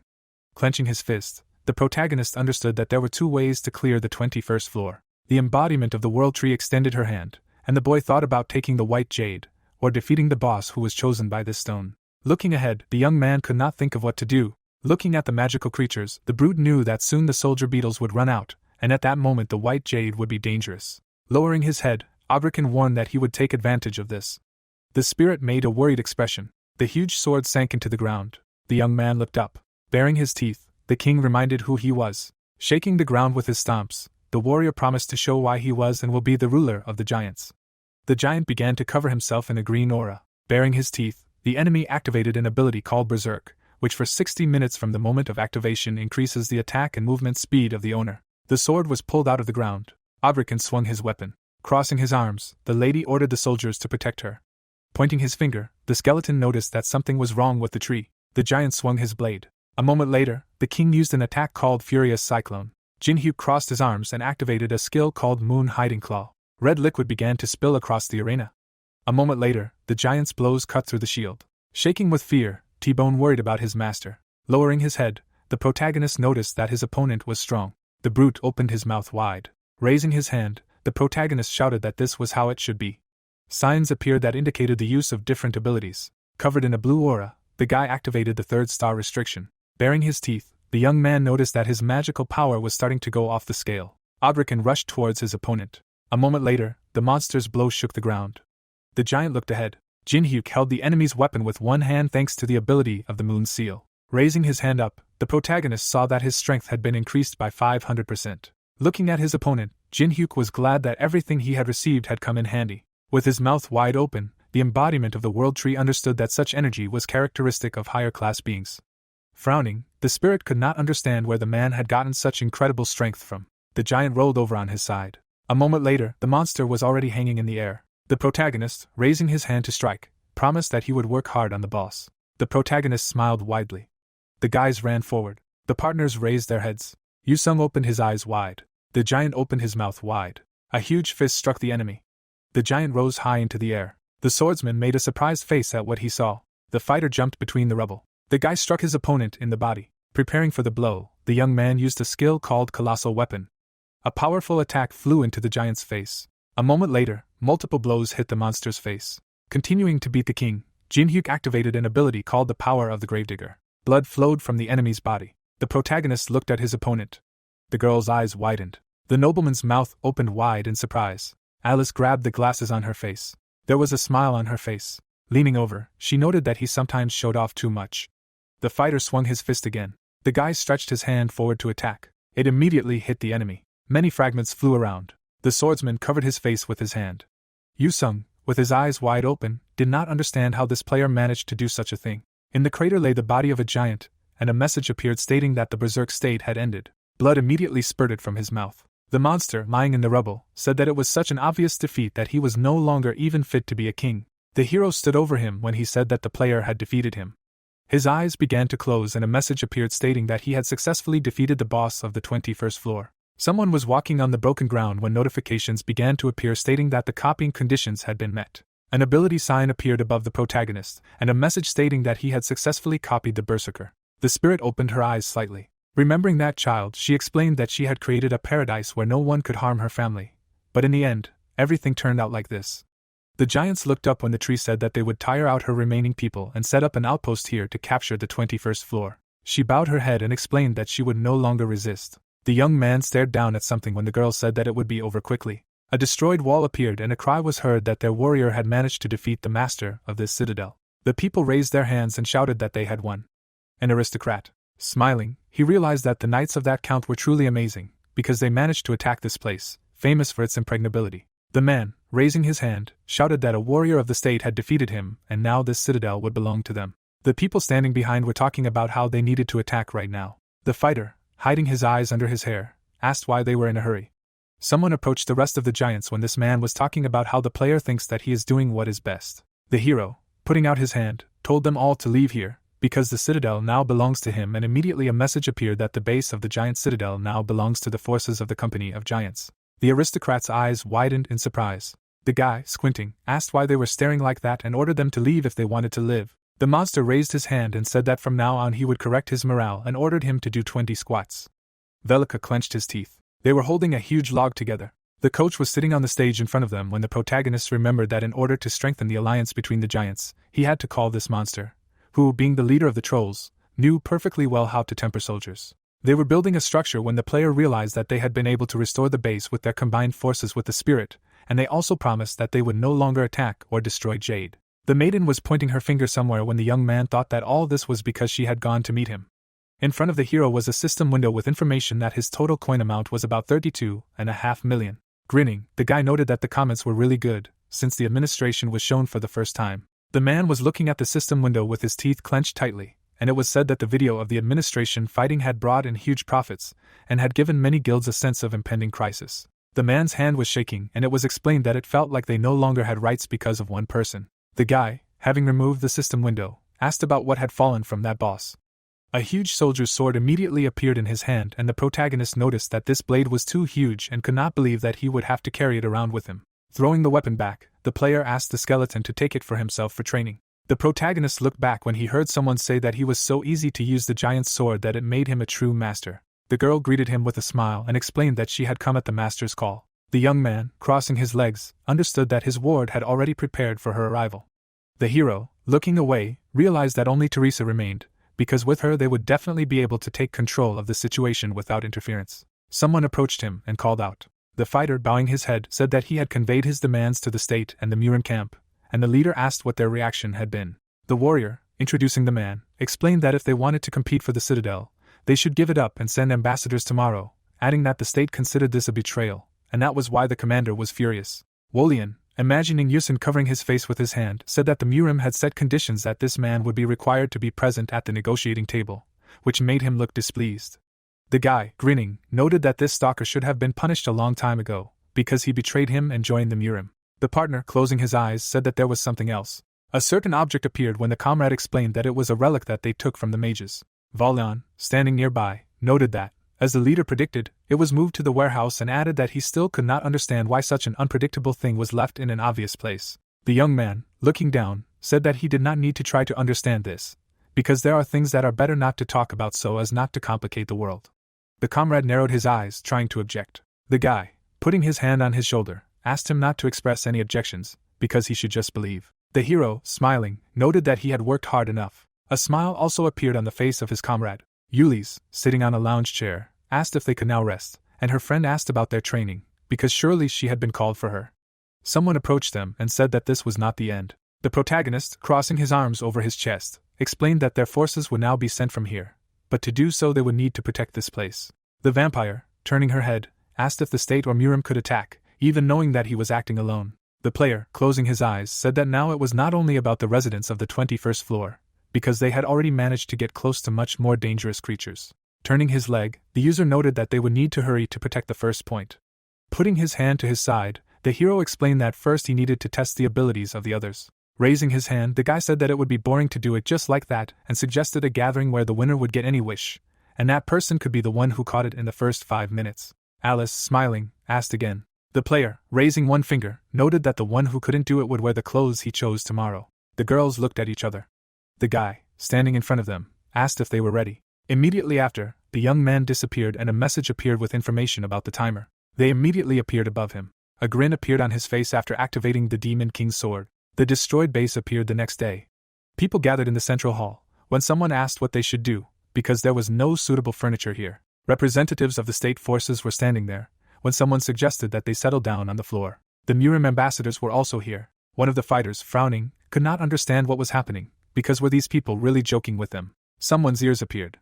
A body wrapped in bandages also appeared. The hero, sitting on a chair, said that he had made this chair himself, and someone present tried to understand why they were all wearing such strange costumes. The young man, grinning, suggested that they begin their competitive bidding for the right to use the citadel. The girl, looking at her costume, understood that it was awkward, but not so bad. The player suddenly disappeared right in front of them after activating the Demon Emperor's sword. Andrea, looking up, noted that she imagined that the leader should have become faster. The hero quickly changed positions on this platform. A tail appeared. The girl, smiling, thought about how awkward she was and understood that she usually managed to catch everyone by force. The skeleton, looking at his hands, thought about the king having an extremely strange hobby. Solon, looking forward, assumed that they liked this. The hero pointed his finger and said that as far as they all knew, this giant fortress was the only place on the 21st floor where troops could move freely, and it could be said that it was the most important place in case of war. The young man closed his eyes and said that it was time to see what they were willing to do to use this valuable fortress. The noble raised his hand and shouted that this was different from their original agreement, because wasn't he a warrior hired by their state? The fighter grabbed the hilt of his blade when the man shouted a question about why they suddenly had to bargain with these Murim envoys. The player raised his hand. The count stepped forward and shouted that he would not tolerate such treatment. Suddenly, someone struck right in front of his face. His gaze dropped. In front of him lay a huge sword. The hero, holding it, noted that apparently the man did not understand the situation. The swordsman clenched his eyelids tightly. The Murim envoys looked at the leader. The protagonist, raising his sword, asked if the man really didn't understand why the others were calmly listening to his words. The young man, throwing the blade over his shoulder, explained that he was the only one with power over the situation. Abraham, pulling the aristocrat back, apologized for him, because he simply didn't realize the strength of his opponent. The fighter, stepping forward, said that they had a proposal and asked what the leader needed. The hero, throwing away the blade, noted that he didn't even think that he would show such impudence. The young man, squinting, explained that if he had been present at the outbreak in Beijing, so many people would not have died there. The protagonist, approaching, asked if he was living well after betraying humanity and living a quiet existence in the tower. The girl, looking at her comrade, asked him not to give in, because they really needed this place.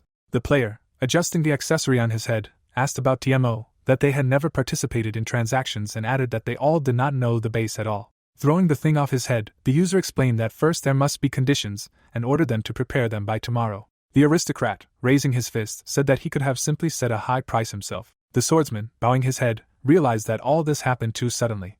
Looking at this man, Abraham understood that the castle was destroyed by him, and now the war between the state and Murim stopped when he took the citadel for himself. Introducing the count, the fighter understood that if this place went to him, he would take advantage and there would be an uprising. The warrior, standing by the chair, realized that with the appearance of just one person, the fate of the state had changed too much. Someone put a hand on the shoulder of one of those present. Valdan pointed his finger somewhere.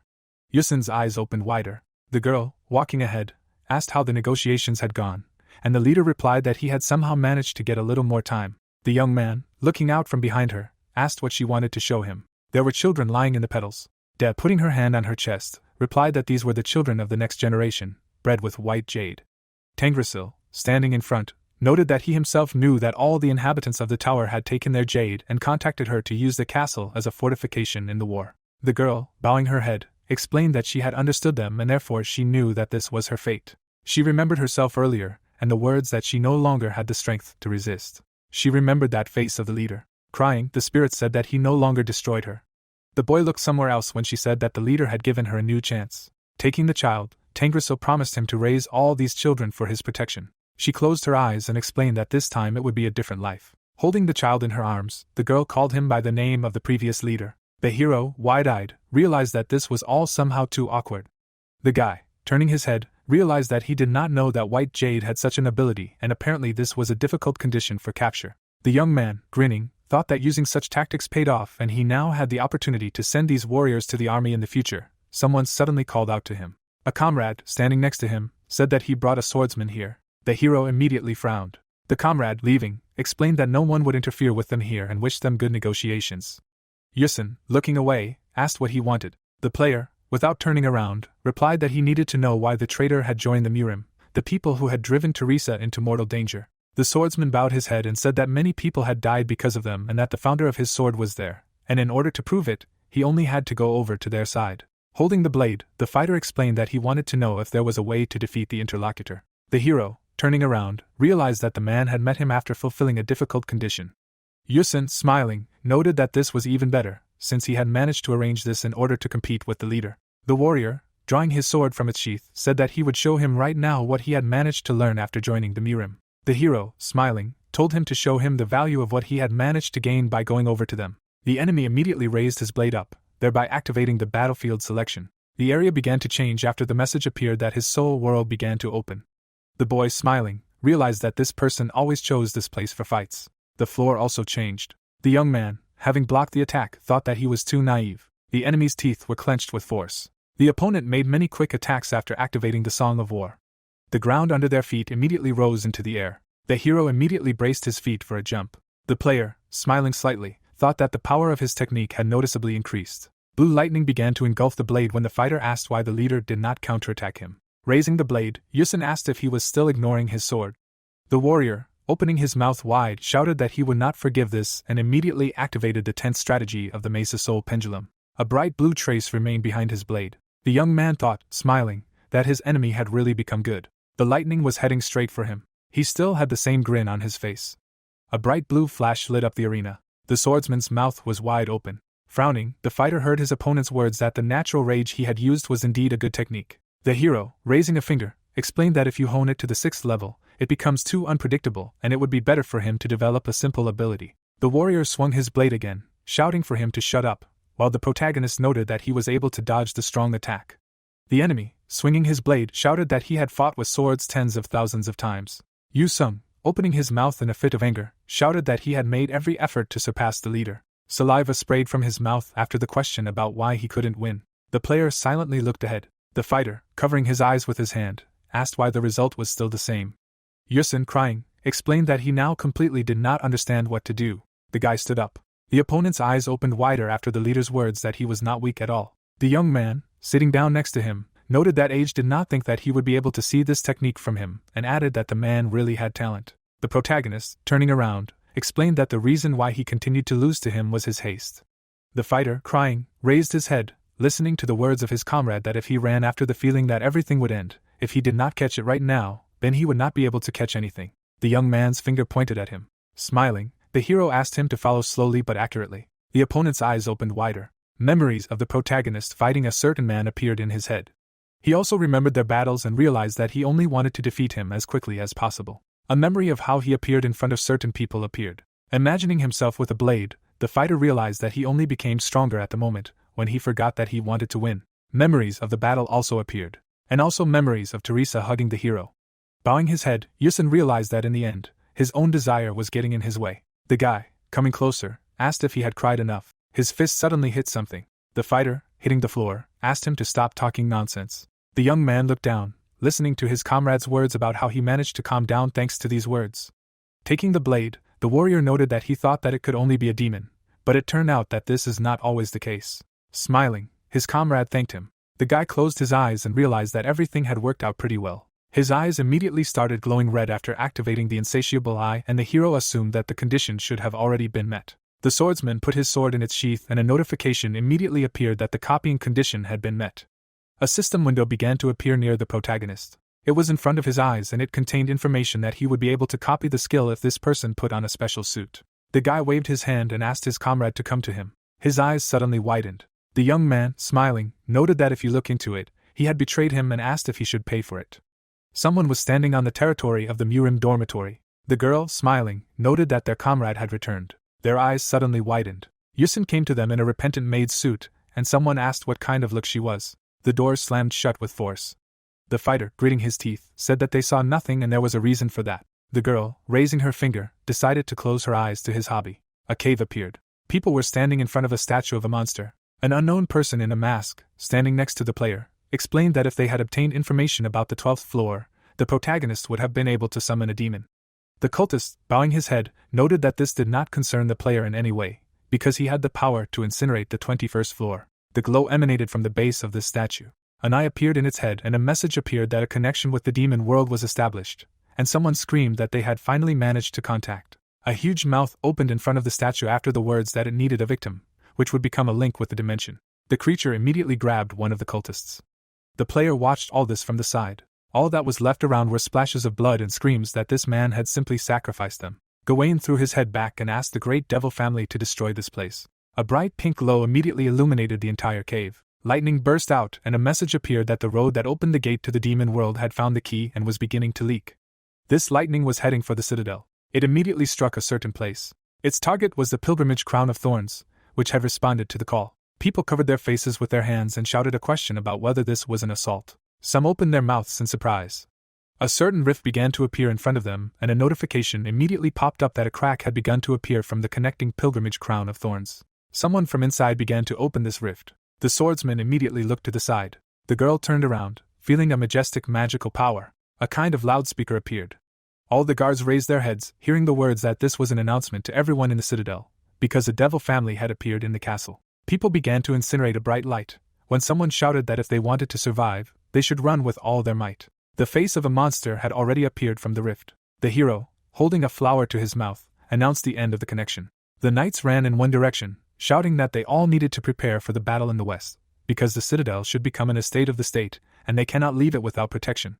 The skeleton, raising the bottles, said that they sold a level 5 fire resistance potion here, but the guard could not understand what kind of small beast it was. A hand was already appearing from the rift. The girl soared into the air in front of the tree. The young man, smiling, explained that strong demons would soon appear in this place and she would need to use a strong barrier. A green seal appeared in front of the spirit after activating the 3rd level heat weakening barrier, the 4th level cooling barrier, the 3rd level gravity field, and the 4th level movement restriction barrier. She waved her hands, activating the 6th level concentrated barrier. This barrier began to surround this rift. The demon, with its eyes wide open, said that madness was beginning. The spirit clenched her teeth with force. The demon, with its hand outstretched, said that they would all die in madness, and red notifications began to appear that the barrier was being resisted. Fire burst out from the demon's eye sockets and mouth. The heroes opened their mouths in amazement. Lightning struck the roof of the house. The devil said that he felt the presence of his relatives. The relic was enveloped in purple energy. The system reported that it was reacting to the silver of the traders. A powerful explosion was heard, which illuminated the entire area. The girl in heels stepped forward. Magdra spread her arms, snowflakes hovered around her. A bright flash appeared in the sacred state.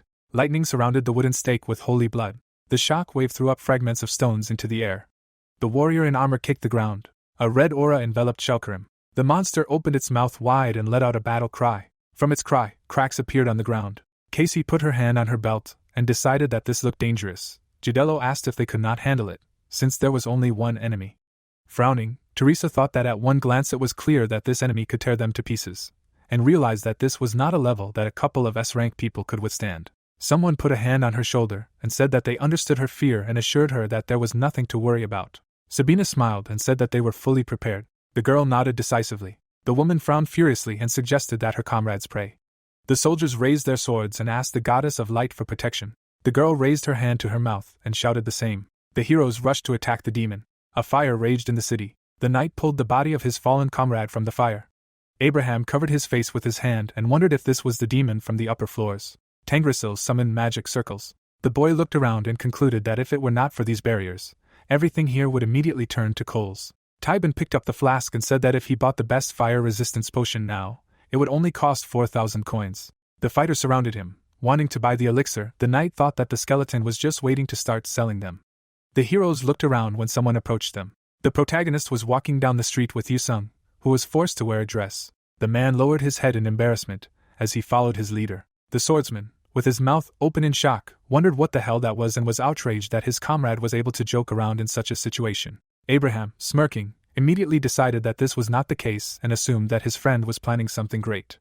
Jinhyuk poked his comrade in the shoulder and stated that he simply made him wear it to punish him, but received quite a reaction. Frowning, the warrior said that he did not care that the leader wanted to make fun of him and asked him to stop with this and move on to the plan. The boy drank the potion and thought that it was clear from just looking at the crown of thorns of the pilgrimage that a demon would appear. Antrad swung his sword. The boy was surprised that it was him. Squinting, the player realized that the mages were well informed, and concluded that they were better than he thought.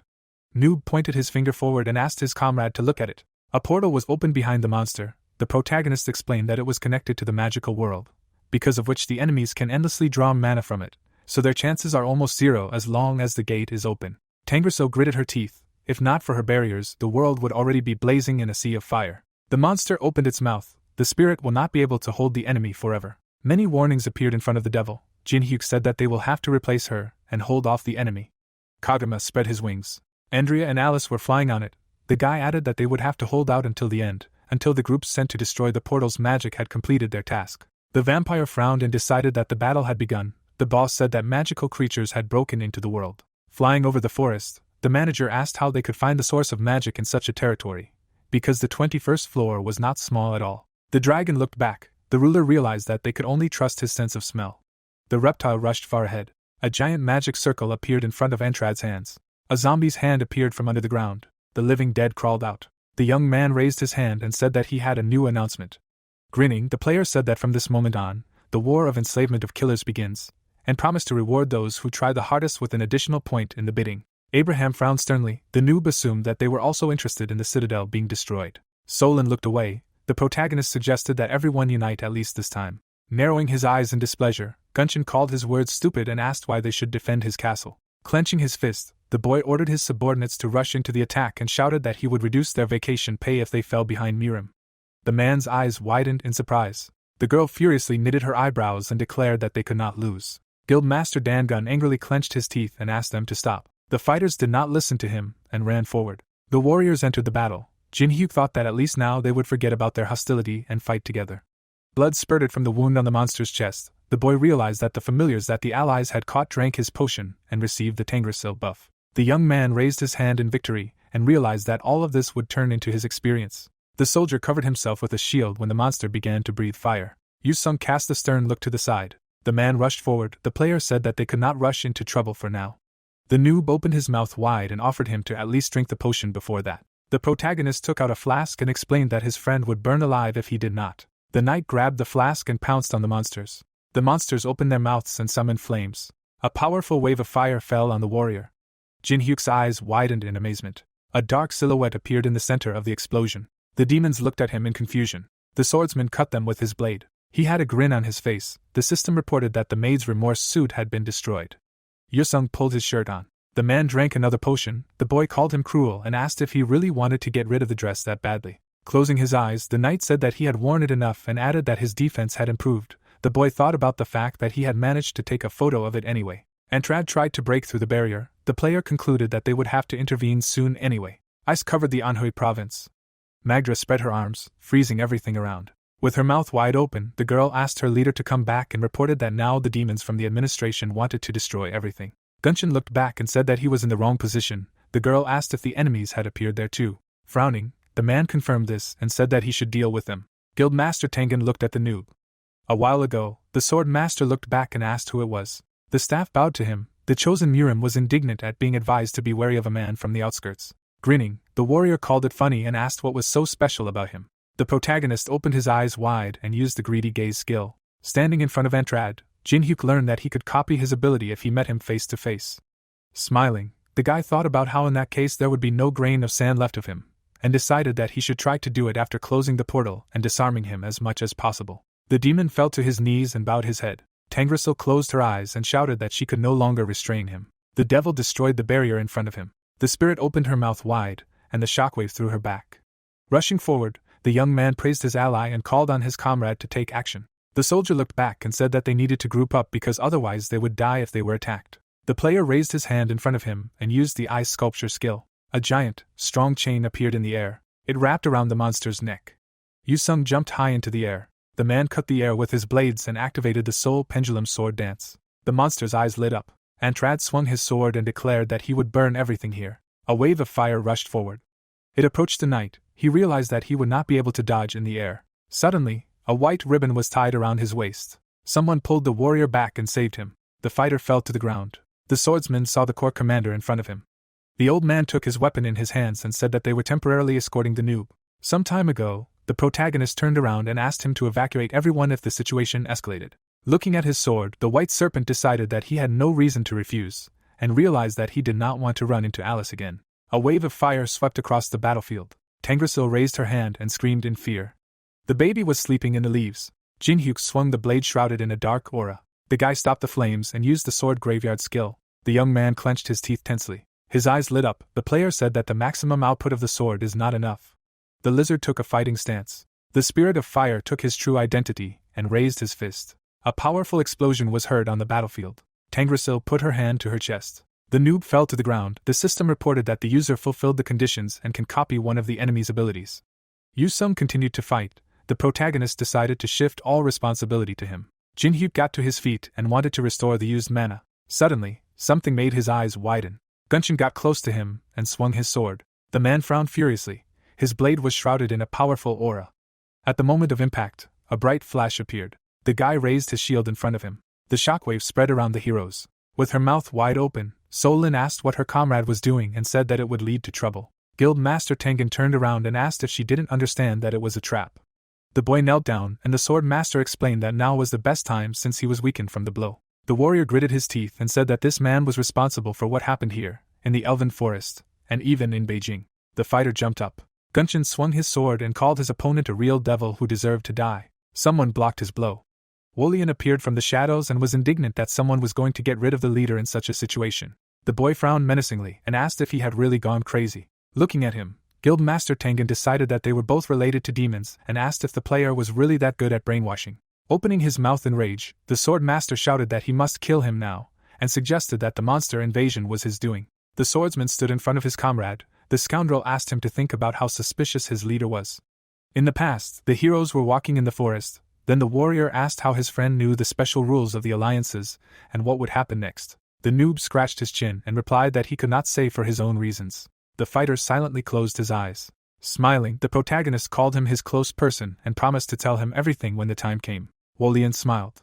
Raising his weapon in front of him, the boy called himself the king's escort, and said that loyal subjects never doubt their master. Standing in front of him, Gunshin asked what this meant. The man grinned and took it as a mockery. Guildmaster Dangun rushed forward. The opponents crossed swords. The master declared that he had no choice but to kill the bodyguard.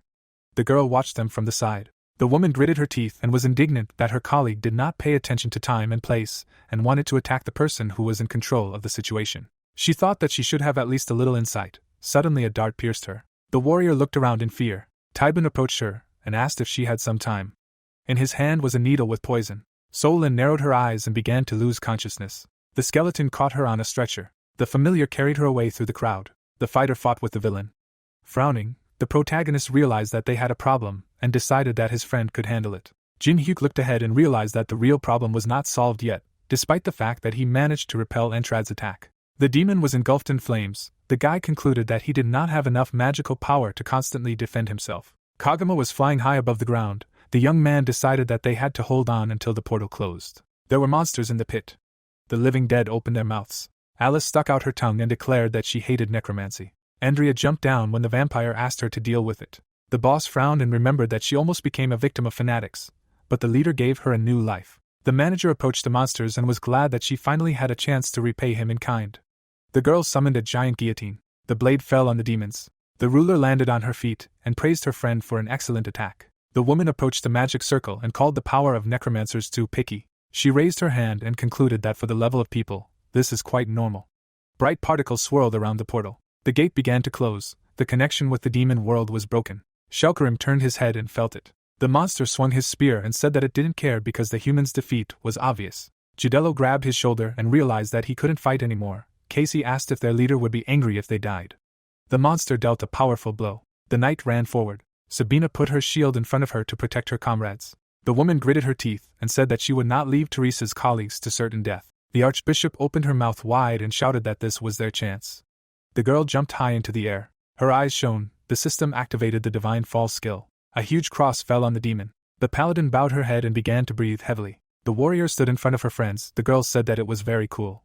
The devil was enveloped in a red aura. The player asked if after the portal closed, shouldn't they have a chance to win. The swordswoman frowned and realized that the flow of magic power had stopped, but they were still in danger. Teresa took a step forward and concluded that they had only one way out. The priestess stood up and asked her not to do this. The sisters looked away in fear. The knight stated that they still had soldiers to fight.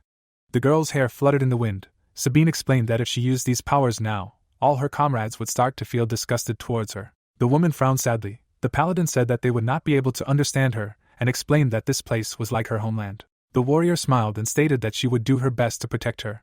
Antrad looked at his hand in confusion as the connection to his world was severed. Yusum got into a fighting stance and noticed something was wrong. The man frowned tensely and noticed that his enemy was getting smaller. The demon put the weapon on his shoulder and began to shrink. The warrior opened his mouth wide and asked how this was possible. The protagonist concluded that Alice had done it. Standing in front of the devil, Jin-hyuk warned that they still needed to be careful because the enemy was still strong. The monster clenched his fist in displeasure and asked if the humans really thought they could defeat him if they closed the portal. The heroes took a fighting stance. The monster swung his sword and said that he thought they were smarter. A vortex of flames appeared around him. The guy raised his shield in front of him. Waves of fire threw the soldiers in different directions. The young man frowned furiously and ordered his comrade to gather everyone into a group, because they would have to solve this problem together. The white snake picked up the wounded and wished him luck. The guys looked forward in shock. Antrad rushed forward to attack them. Flames burst out of his mouth. A powerful explosion was heard on the battlefield. The heroes jumped back. The demon called them quite fast, since they managed to avoid his attack. The devil swung his sword and asked the enemy not to die too early, because he had not had to fight in such a form for a long time. The warrior spread his arms and noticed that the power remained the same, but the speed had increased significantly. The swordsman gritted his teeth and wondered if there was any chance that they would defeat the boss from the upper floors. The fighter was surprised when the player stepped forward and asked if he really doubted it. The noob, covered in dark energy, asked his friend to watch him carefully. Casey and Judello smiled happily. Sabina looked in horror at her friend, who went one-on-one with Shelkarim. Teresa turned into her dark version. The protagonist clenched the weapon in his hand and said that the dead will definitely be able to find a way out of any critical situation. The girl grinned and clenched her fist. The devil swung his spear. The woman prepared to repel his attack. Watching the battle from the side, the sisters decided that this was pure blasphemy. The holy knight put her hand to her chest and was outraged that someone who had received the protection of light was using the power of destruction. The archbishop fell to her knees and suggested that they talk later because she had lost too much blood. The paladin jumped up to dodge the attack. With its glowing eyes, the monster wished her death and activated the compaction of the coffin. A giant mouth burst out from under the ground. The warrior was right above it. The blade of the sword flashed in the air. The twins cut the monster into small pieces. They smiled widely and declared that they would not let anyone hurt their friend. The swordswoman looked back and grinned back. Teresa raised her fist and said that she was not going to save them. Blood gushed out of Oleong's mouth. A destructive shockwave rolled across the ground. The boy fell to the ground. Gunshin called him naive. The man pointed his sword at the enemy and explained that he should have realized something after the first attack. The master opened his mouth in anger and shouted that a person of such a level could not defeat him. The bodyguard bowed his head. The warrior asked if he would continue to fight for his leader even though he knew this. The fighter narrowed his eyes and looked down. The protagonist was fighting Antrad. The swordsman called him a great man. Jin Hyuk smiled maliciously. Wooliang explained that his passion was hard to understand because his bullying of people was quite cruel. Yusung raised his eyebrows in surprise.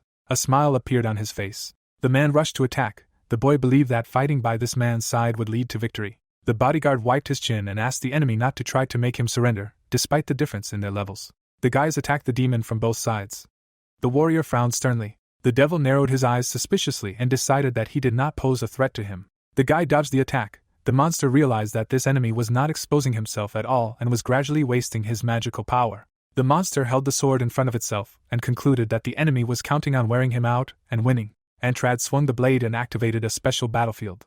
The guys looked around tensely. Giant rocks appeared around them. The demon raised his hand and asked if his opponent had time to enjoy the illusion of successful attacks. His characteristics increased by 20%. Assassins crawled out from under the ground. The devil declared that this world was created by his will. The beasts surrounded the heroes. They rushed to attack. The player parried their blows and dealt with them rather quickly. The fighter cut the air in front of him with his blade. Opening his mouth wide, the young man asked him to open his spiritual world and promised to adapt and create his own battlefield. Yusung looked back and said that they would only waste their strength if they encountered the barrier of this field. Frowning furiously, the noob asked to trust him and said that he had a plan. The monster stood behind his subordinates. The protagonist explained that they had no chance of winning in his world and added that they could use this against the enemy. Jin Hyuk jumped high into the air. The man continued to fight off the killers and was outraged that his friend always did everything his own way. The warrior raised his sword in front of him and realized that he could only obey. A resting place for the blades appeared around him. The guy ran forward. His purple eyes lit up. The daggers pierced the barrier between the worlds. Cracks appeared in the space. The monster frowned and realized that the enemy was trying to attack the connection of his magic with the barrier. The fighter turned his head and asked if his comrade had the ability to open the spiritual world. The youth dashed forward and copied his ally's skill. The player jumped onto the rock. A huge amount of energy appeared around him. Another new world appeared behind him. Antrad explained that the degree of readiness of the battlefield depends on whether the owner has an understanding of the place he creates. The demon frowned menacingly and asked if the enemy was trying to surpass the world he created, and stated that he had lived in the upper floors for thousands of years. The noob smirked and wondered if someone who was only on the 40th floors was mocking his experience. The protagonist crossed his arms and decided to show how boldly the enemy spoke about himself. The two-handed sword stuck out of the ground. Casey and Jadello were lying nearby. Shelkarim bowed his head and said that there was someone in the middle floor administration who made him like this. Teresa narrowed her eyes in disdain. The devil grabbed her leg and called it amazing. Standing in the middle of the battlefield, the monster realized that he could not leave alive a man who could shake the foundations of the demonic world. The girl asked who he was to judge. Suddenly, a bright flash lit up her face. The monster opened its mouth wide. The woman realized that she could not waste time. Suddenly, a powerful energy enveloped the man's palm. A crushing blow tore the demon's hand into small pieces. The paladin collapsed to the ground. Someone approached her and called her by name. The knight smiled and asked him to try to guess. The Dragon King scratched his beard. The warrior decided that he was sent by a noob. Winking, the man confirmed this and said that he was also having a hard time because of the wrong choice of student. The soldiers surrounded Magra. The old man said that he wanted to come here right away, but was a little late, as he was dealing with a demon in Mirim. The mentor looked back and saw blood pouring out. Shelkarim bowed his head and asked how he dared to cut off his hand. The teacher called him as noisy as his fellow. The master approached the enemy and asked him to wait a little. The Dragon King kicked the ground. Energy concentrated in his palm. The man promised to put an end to the enemy's suffering. A powerful projectile fell on the demon. The devil opened his mouth and fell to the ground. The system reported his death. Teresa smiled confidently and wondered where her friend had a connection with such an unusual person. A dark haze enveloped the old man's hand. The girl closed her eyes and realized that she did not even have to help.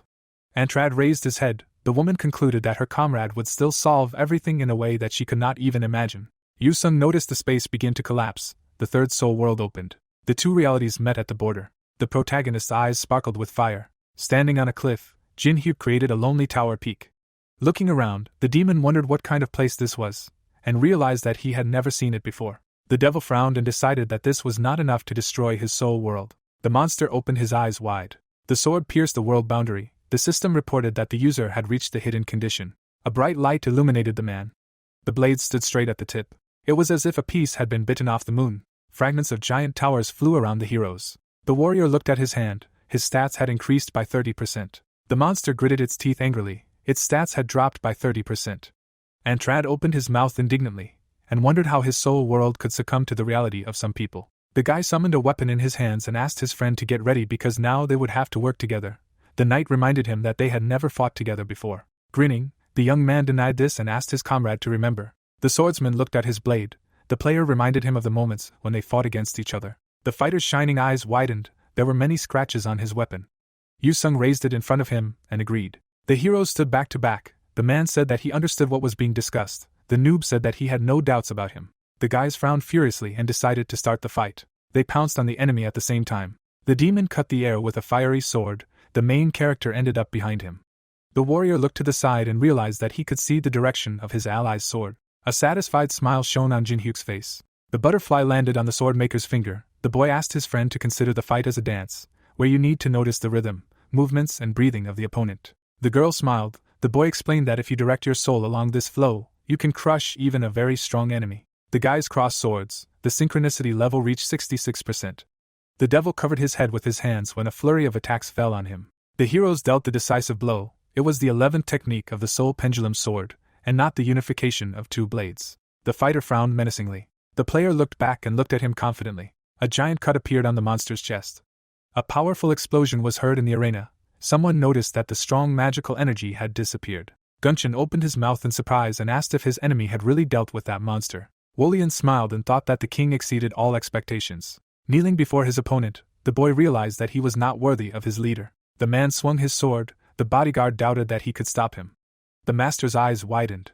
Andrea jumped forward and blocked his attack. The soldier raised his eyebrows in surprise. The girl landed on one knee in front of him. Hugging her comrade, the woman asked him to hold on tight and activated the fanatic's barrier.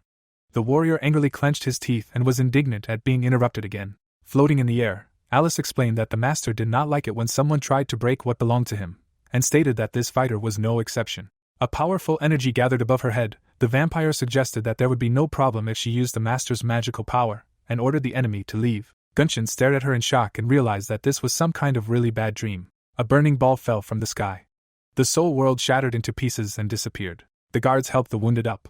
Lying on the rubble, Entred said that the 21st floor had burned down and the demon world had become a stronghold. The devil raised his hand and asked why they relied on him so much. The monster looked at the sky through his fingers and wanted to know why the master was just watching him die. The protagonist approached him and thought about how the enemy didn't know that due to the peculiarity of this world, his master couldn't watch him. Raising his sword, Jin-hyuk said that his opponent was living his last moments alone in response to his loyalty, and asked if he was offended by being abandoned. The guy narrowed his eyes slyly and remembered that the enemy had been loyal to the leader of the Demon World Legion for over 1,000 years. The monster looked away and asked how he knew this. The boy said that he didn't need to know. Raising his hand, the player concluded that his opponent would die anyway, and promised to take revenge on Guntifer if he gave him his heart. Entrad's eyes widened. Noob grinned and explained that he would be able to repay the traitor who abandoned him here. The demon covered his face with his hand and asked if this was some kind of farewell joke. The devil smiled widely and said that only a person with a high opinion of himself could want to kill the Lord. A shard glowed in his chest. The monster called this offer tempting. His heart was enveloped in flames. The monster asked the man to fulfill his promise. The protagonist took the relic. Antrad turned to dust. The system reported his death. Jin-hyuk looked contentedly at the shard in his hands. Thus the battle to defend the citadel of giants was over. The child walked uncertainly down the street. Tangrasil watched his first steps closely. After the death of the great demon, the citadel found peace. The heroes gathered at the table. Murim and the state forces, who suffered great damage, agreed to temporarily stop arguing over the ownership of the castle. People shook hands since the fortress belonged to the third group of forces. No additional conflicts arose. The guy put his hand in his inner pocket and realized that he was able to easily take all the trophies that fell from the devil while his friend was retreating from the battle. An icon for a new skill, Initial Flame, appeared, which he managed to copy. The young man lit a fire and decided that he would use this ability often. In the inventory was the heart of a monster. The player thought that this would be useful in the future to track monsters. The noob looked down. Someone approached him. The Dragon King scratched his beard, followed by Teresa. Approaching them, the protagonist praised them for their excellent work and suggested that it must have been difficult. Jin-hyuk asked what happened to the twins. The girl closed her eyes and replied that she and Sabina were very tired and fell asleep right away. Smiling widely, the man said that he heard about the students' activity from the White Snake and was surprised that he not only attacked the giant's castle, which no one had managed to do in decades, but also united the two warring parties. The guy bowed and explained that this was only possible thanks to their help. The woman's mouth opened in surprise when the young man said that this place now belonged to them. The old man thought that the White Snake was saying quite funny things. The master knelt down and reported that their ally's sword was used to save lives indiscriminately between enemies and allies. The teacher confidently knitted his eyebrows and called his student a very interesting person. The player smiled while talking to the paladin. People gathered at the gate to praise the returning heroes who saved their country. A local raised a wanted poster and shouted that the criminal had turned into a hero. Andrea smiled happily. Abraham waved. The noob said that they were happy in vain, because the danger had not yet passed. The boy closed his eyes and asked him to greet the citizens who had organized such an event in their honor. People reached out to them. They had nothing to be happy about lately due to the war with Murim and the demon attack. The protagonist looked at his comrade and realized that he was more interested in the safety of the state than he thought.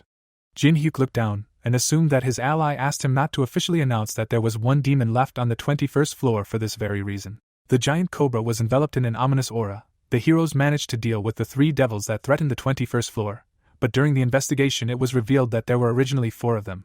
There were corpses on the ground. They only learned about the remaining ones from reports of a large number of dead residents. The boy looked around and concluded that they needed to search all the floors together with Hyusun and Murim. The boy looked around and asked where his friend was. Andrea answered that he forgot something in the castle. The stairs led to the underground dungeon of the citadel. Solin bowed her head. Someone asked if she was ready. Tybin held out a spider and declared that the villainess would have to be punished for stealing experience from her master. The spider had ears on it. It turned out to be a listening device that crawled over the body. The girl fell to her knees. The beast crawled onto her hand. The skeleton jumped up in fear when someone broke down the door. The man took a step forward and was glad that he finally found her. The warrior grabbed his head and concluded that his comrade had completely gone crazy. The familiar asked him not to approach her. The swordsman kicked him. The fighter threw the woman over his shoulder and said that she was now in his debt. Reinhardt raised his eyebrows and explained that he wanted to see the faces of those who defended their country. The player and his comrades knelt before him. The emperor opened his eyes wide and declared that he could finally see them. Sitting on the throne surrounded by his subordinates, the man was happy for the first time in a long time since the prince's death and the beginning of his sadness. Penheimer closed his eyes. The old man felt that the world had not forgotten him yet. The monarch drew his sword. The nobles' mouths opened in shock. The ruler raised the weapon above his head. His Majesty stepped forward and said that he appreciated the courage of great heroes. Reinhardt placed the sword on the noob's shoulder and explained that he would like to title him and give him his best jewel, the Celestial Stone. The protagonist smiled widely. Banestone's eyes widened in amazement, and he thought that this was the greatest treasure of the state, which allowed him to communicate with the gods of the upper world. The nobleman clenched his fist and realized that an ordinary person could not even look at the heavenly stone, unless he was a member of the royal family. Putting the blade aside, the emperor announced that his gift would be delivered tomorrow and suggested holding an appropriate celebration in honor of the victory. The monarch raised his hand and ordered that a luxurious banquet be arranged for their guests to show what true state hospitality was. The cart was carrying barrels. The soldier standing next to it shouted that His Majesty had ordered that wine and meat be distributed to all the people and that if there was anything left, they would be executed. The locals began to drink and eat, glorifying their ruler. The man brought the microphone to his mouth. A rock band was performing on the stage. Holding a glass of wine in her hands, Alice said that she had no doubt that the celebrations in the state were so cheerful. Andrea said that she had never heard such music. The girl took Teresa by the hand and invited her to dance with them. The lead singer closed his eyes and continued singing loudly. The heroines began to dance under the bright rays of the disco ball. The protagonist watched them from the side. Yusung landed on the balcony next to him. Jin-hyuk decided that he was not called a stalker for nothing. The guy raised his index finger and asked if his friend regretted missing the celebration in honor of the heroes. The man replied that he was not interested in such a thing. Spotlights were burning under the ceiling. The young man squinted and promised not to reproach his comrade for training the soul pendulum, because he himself considers the Murim his mentors. The girl tried to take off her dress. The player asked his ally not to defend the side of other forces, since he is a member of the Veterans Company. The warrior thoughtfully lowered his gaze. Standing aside from the celebration, the swordsman said that he overheard something in the Murim. Cobra spread her arms. The fighter asked if the leader knew about the demon that had appeared in the north. Frowning, the noob explained that he was planning to go there after he was given the Sky Stone, and concluded that there was a chance that Reinhardt would cave in after the backlash from the nobles. Yusung closed his eyes and said that they shouldn't do that, because someone had already dealt with the devil on their own. The guy looked at him in amazement, and asked how that was possible. Bainstone grabbed his head in displeasure. The stranger crossed her arms over her chest. The warrior stated that the man was currently hiding in the castle grounds, having received orders from Murim. The man threw all the documents off the table. The nobleman bowed his head and thought about how he wanted to take the citadel, and overthrow the emperor with the power he had gained, but because of some stranger, all his plans were ruined. The vase of flowers fell to the floor and broke. The girl standing behind him asked her ally to calm down, and asked if he couldn't just take action to get what he wanted. The nobleman looked back and asked if she was really suggesting starting a riot when Jin-hyuk was here. Nirasha smirked and stated that this was exactly what they were there for. Chandra and Arun stood behind her. Alice, holding a bottle of wine, said that her friend was quite good at drinking. Teresa clutched her head and asked what the hell they were talking about. The heroines clinked glasses. Andrea was indignant that she somehow dragged them here. The girl grabbed his shoulder and said that she could not drink with them anymore. The guy asked her to leave her friends to have fun.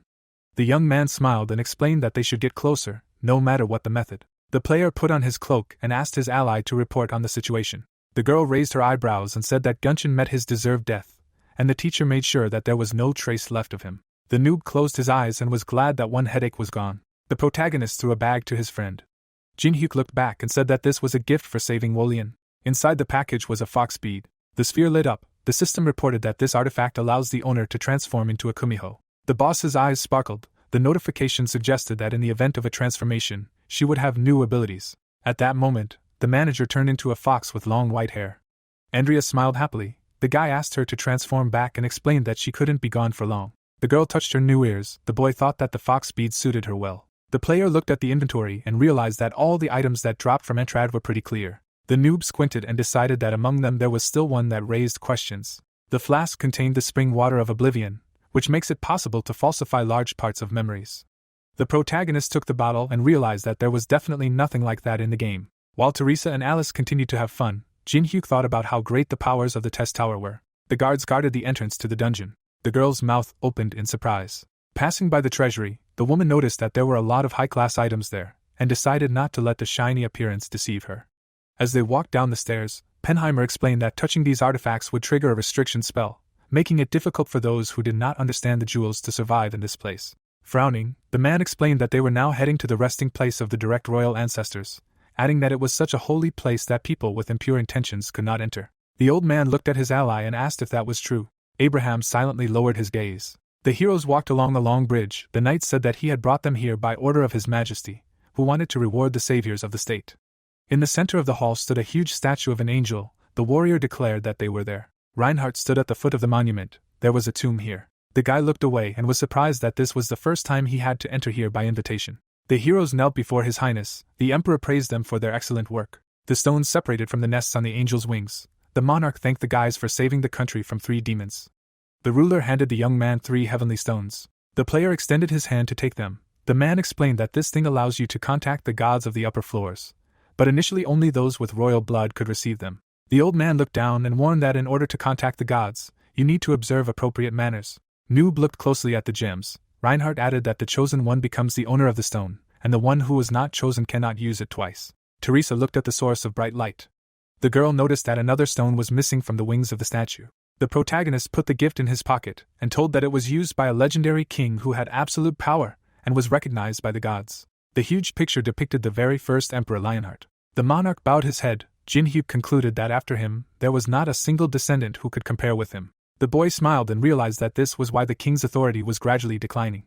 Penheimer clenched his teeth angrily. Grabbing his sword, the warrior asked his comrade to watch his words and said that he would not tolerate such language. The knight looked away when the ruler asked him to calm down, and said that it was all true. The man looked at the monument, and explained that authority was something that servants always worried about. The old man frowned and said that he would never be as great as the first emperor.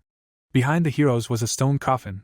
Reinhardt added that he no longer had any strength left. Flowers lay on the lion symbol. Looking up, the monarch said that this authority could no longer be returned and asked the hero to take this stone and protect the inhabitants of the kingdom in his place. The young man frowned and thought that he would not have gotten involved with such a pathetic person if it were not for his status. Penheimer sadly looked away. The player narrowed his eyes suspiciously. Suddenly the warrior turned his head. The system reported that the protective magic was weakening and that someone was trying to invade the king's tomb. The guards ran down the corridor. The soldiers surrounded the boys and pointed their weapons at them. Bainstone stepped forward and said that the kingdom was in this state because His Majesty was handing over treasures to strangers. The nobleman grinned maliciously. The knight opened his mouth in rage and was indignant that he had shown his fangs to the emperor. The nobleman narrowed his eyes slyly and said that he was not the only one who behaved so insolently. The fighter's eyes widened in confusion. Mackenzie stood behind the scoundrel. Abraham stepped forward. The boy lowered his head tensely and clenched his fist. The soldier pulled his sword from its sheath. The master raised it in front of him and said that this was the first and last warning. The warrior pointed the weapon at the player and asked the others to disperse, because it did not concern them. The noob grinned. The protagonist drew his dagger and said that he had not yet received his rewards. The man in armor approached his comrade. The villain asked why they were standing still, opening his mouth wide, and ordered them to attack immediately. The knight frowned menacingly and asked the others to leave again. Yersin and Teresa stood up to defend their comrade. The fighter explained that he did not want to harm those who saved the state. Nirasha stepped forward and noticed that he was having difficulty raising a weapon against his benefactors. The girl smiled and asked him to leave it to them. The woman took out a chakram from behind her back and decided that there would only be advantages in a fight between adventurers. Arun and Chandra, standing behind her, immediately rushed forward. Guild member Kandara punched her shield. The man attacked the swordsman. Jin-hyuk frowned in displeasure. The guild leader attacked him. The warrior confidently knitted her brows and said that she was very glad to meet him. The guy blocked the attack and used a greedy gaze. The young man's eyes widened in fear when the system reported that the user could not read the opponent, who was protected by the mandala. A distance appeared between the heroes. The villainess swung her weapon and said that it was not too late to go over to their side and share the profit together. The player narrowed his eyes menacingly. Nirasha explained that Banestown would give their guild 10% of all profits if he could capture the state. Penheimer was protected by Reinhardt. The girl frowned and noticed that His Majesty was already in despair. The noob smiled and laughed. The protagonist decisively knitted his brows and suggested that the enemy did not yet know what sword masters really were. The blades blocked the enemy's weapon. Sparks appeared in front of the man from their collision. The old man's eyes flashed, and he said that this was not what he had taught his charges. Mackenzie and Abraham held him back. The knight asked why they had betrayed him. A sword blade flashed in the air. The heroes entered the battle. The soldier explained that they had betrayed not the state, but the emperor, who had stood by while the country fell apart. The boy opened his mouth in anger and invited the mentor to take a look at him. The monarch froze in place. The warrior was outraged that His Majesty showed no feelings while his subjects fought each other. Penheimer looked at him sadly. The man turned away and explained that the ruler could not return to normal after the death of the prince. The old man clenched the hilt in his hands and declared that the blood of Lionheart definitely flowed in him. The master swung the fiery sword and shouted that he would continue to swear to protect him. The boys tensely clenched their teeth. They rushed into battle, concluding that there was only one way out. The knight's eyes lit up. The fighter opened his mouth in rage and screamed. Reinhardt's eyes widened in fear. Nirasha looked back and decided that this was the end. Blood dripped onto the ground. Abraham raised his eyebrows in amazement. His sword pierced the warrior's chest. The boy asked why he gave in. Penheimer coughed up blood. His sword fell to the ground. The man said that he wanted to protect the kingdom, which included the emperor. Mackenzie's face was covered in sweat. The soldiers shed tears when the old man called them his students. The knight hugged them and asked if a mentor would kill his own students. The master smiled widely and apologized for not being able to prevent this. He fell to his knees in front of the shocked students. The fighter looked back when the protagonist asked if they were just now suspecting something was wrong. Jin-hyuk smirked and said that Banestown, who they were promoting as the new leader of the state, had already entered into an alliance with the Murim forces. Nirasha slyly knitted her eyebrows. The boy added that they had also received their invitation. Abraham frowned angrily and asked if this was true. Suddenly, something made his eyes widen. The man smiled madly and asked if his subordinate would regret this. The young man continued to fight the head of the Kandar Guild and asked his ally to take the Emperor and Penheimer and leave. The boy reminded him that they were surrounded. The player opened his mouth wide and asked his comrade to remember what he said about his injury. Mackenzie lowered the corners of his lips in fear. Some time ago, the inhabitants of the state were having fun at a concert. The noob approached his friend and asked him not to be angry. The master suggested forgetting about this. The protagonist slyly narrowed his eyes and said that he knew how to deal with his injury. The knight grabbed his head and turned to him. The warrior took off his helmet and realized that he could overcome the injury by starting to control it. The armor fell to the ground. A bald spot shone on the fighter's head. Jin-hyuk put on sunglasses. Nirasha asked what was wrong with him. The guy directed a beam of light at his comrade, which immediately reflected from his head. A bright light illuminated the entire hall and blinded the enemies. Chandra and Arun covered their eyes with their hands. Yusin adjusted his glasses and realized why the leader had given them to him. Reinhardt narrowed his eyes. Abraham asked him for forgiveness. The heroes began to run. The boy promised to repent for the sin of betrayal when he led His Majesty out of here. Mackenzie carried Penheimer on his back. The monarch frowned sadly. Banestown raised his hand and ordered his subordinates to follow them, because they could not leave Lionheart alive. The soldiers ran towards the exit. The girl rubbed her eyes. The boy concluded that now they could talk alone. The player raised his hand and explained that he was expecting to meet the one who dealt with the demon of the 21st floor herself. But after a few attacks he realized that there was nothing special about her. Noob smirked and asked the enemy to reveal his trick, since they were alone. The woman narrowed her eyes slyly. She stuck her chakram into the ground and agreed to show her true power. Guildmaster Kandara took a fighting stance and was engulfed in flames. The protagonist's eyes widened. The god of destruction Shiba appeared behind his opponent. Jin-hyuk covered his face with his hand and thought about how he wondered how the enemy received the mandala's protection. The warrior kicked the ground. Waves of fire surrounded her from all sides. It turned out that they had arrived together. Nirasha, with glowing eyes, declared that Reinhardt did not have long left. The heroes climbed the stairs. Thanks to tricks, he managed to avoid battle. Yu-sung put his hand in his inner pocket. The man threw a coin into the treasury and activated a trap for a tomb robber. Arrows flew out of the walls. A spiked ball fell from the ceiling. Sandra and Arun had to dodge the traps. The girl concluded that it was only a short-term extension of life. The old man frowned tensely. The woman asked if there was anyone left in the state who would side with this ruin. Guildmaster Kandara narrowed her eyes and suggested not to waste energy on each other, and called the enemy to her side. The guy shrugged and agreed with her. Abraham tensely clenched his teeth. The young man decided that now only some of Penheimer's close associates would stand up for the ruler. The player smiled and said that he had gathered them in advance for this very reason. The boy opened his mouth in amazement. Teresa confidently knitted her eyebrows. In front of them stood the Holy Knights and the twins. The noob said that there were those here who would fight for Reinhardt. The man looked up and asked what they were doing here. Sabina hugged the old man, calling him her love. The woman used healing magic and asked her comrade to stand still to stop the bleeding. The warrior stroked her cheek. The archbishop explained that the paladin told her about the rebellion being prepared in the capital. The cleric lowered her gaze and said that this was the reason they had not been able to contact each other all this time. The sword master closed his eyes and pressed himself against her. Banestone stepped forward. The nobleman pointed forward and asked what brought the Holy Knights here. Sabina clenched her fist and declared that she had come here to crush the heads of the traitors. The boys looked back when the woman asked them to take the emperor to a safe place and promised to handle everything. Standing in front of her, the nobleman asked if they really thought that anything would change with their arrival. The villain summoned a magic circle in his hand and activated the ability of the wave of conductorship. The people who were in the castle froze in place when the villain attracted their attention. The guests looked at the magic circle and heard that His Majesty had betrayed the state and was going to hand it over to strangers. Banestone grinned maliciously and gave the order to overthrow the monarch. His words echoed throughout the castle and the entire city. The guards looked at each other and asked if that was the voice of the consul. The guard flinched and looked ahead. Teresa and the sword masters ran past him. The soldier wondered what they should do in such a situation. The warrior rushed forward and decided that they should first catch the traitors. Someone punched him in the head. The archbishop raised her hand in front of her and was indignant that the enemy had chosen total war. The cleric flexed her fists and asked the sisters not to beat the guards to death, because they did not need unnecessary casualties. Chandra and Arun ran down the corridor. The girl frowned and concluded that everything was much more complicated than expected. The man declared that they needed to catch Reinhardt in any case. Someone raised a weapon in front of them and ordered them to stop. Casey extended her scythe forward and suggested that they play a game beforehand. The members of the Kandar Guild gritted their teeth in displeasure. A message appeared in the hall that the Holy Knights had arrived and that they needed help. Nirasha narrowed her eyes and realized that the enemy had prepared something and was outraged by the lack of benefit. The woman put her hand on her belt and decided that she could only deal with the enemy and go after the emperor herself. The guild leader rushed forward and explained that she would not kill the enemy because he was a valuable creature for humanity. The warrior threw a fire chakram forward and suggested that the enemy try to withstand it. The protagonist jumped to the side. The disc approached him from behind. The weapon left cracks in the ground around him. The villainess caught it and jumped into the air. Nirasha swung her flaming fist. Jin-hyuk raised his hands in front of him to block the attack. Sheba dealt a crushing blow, breaking through the castle walls.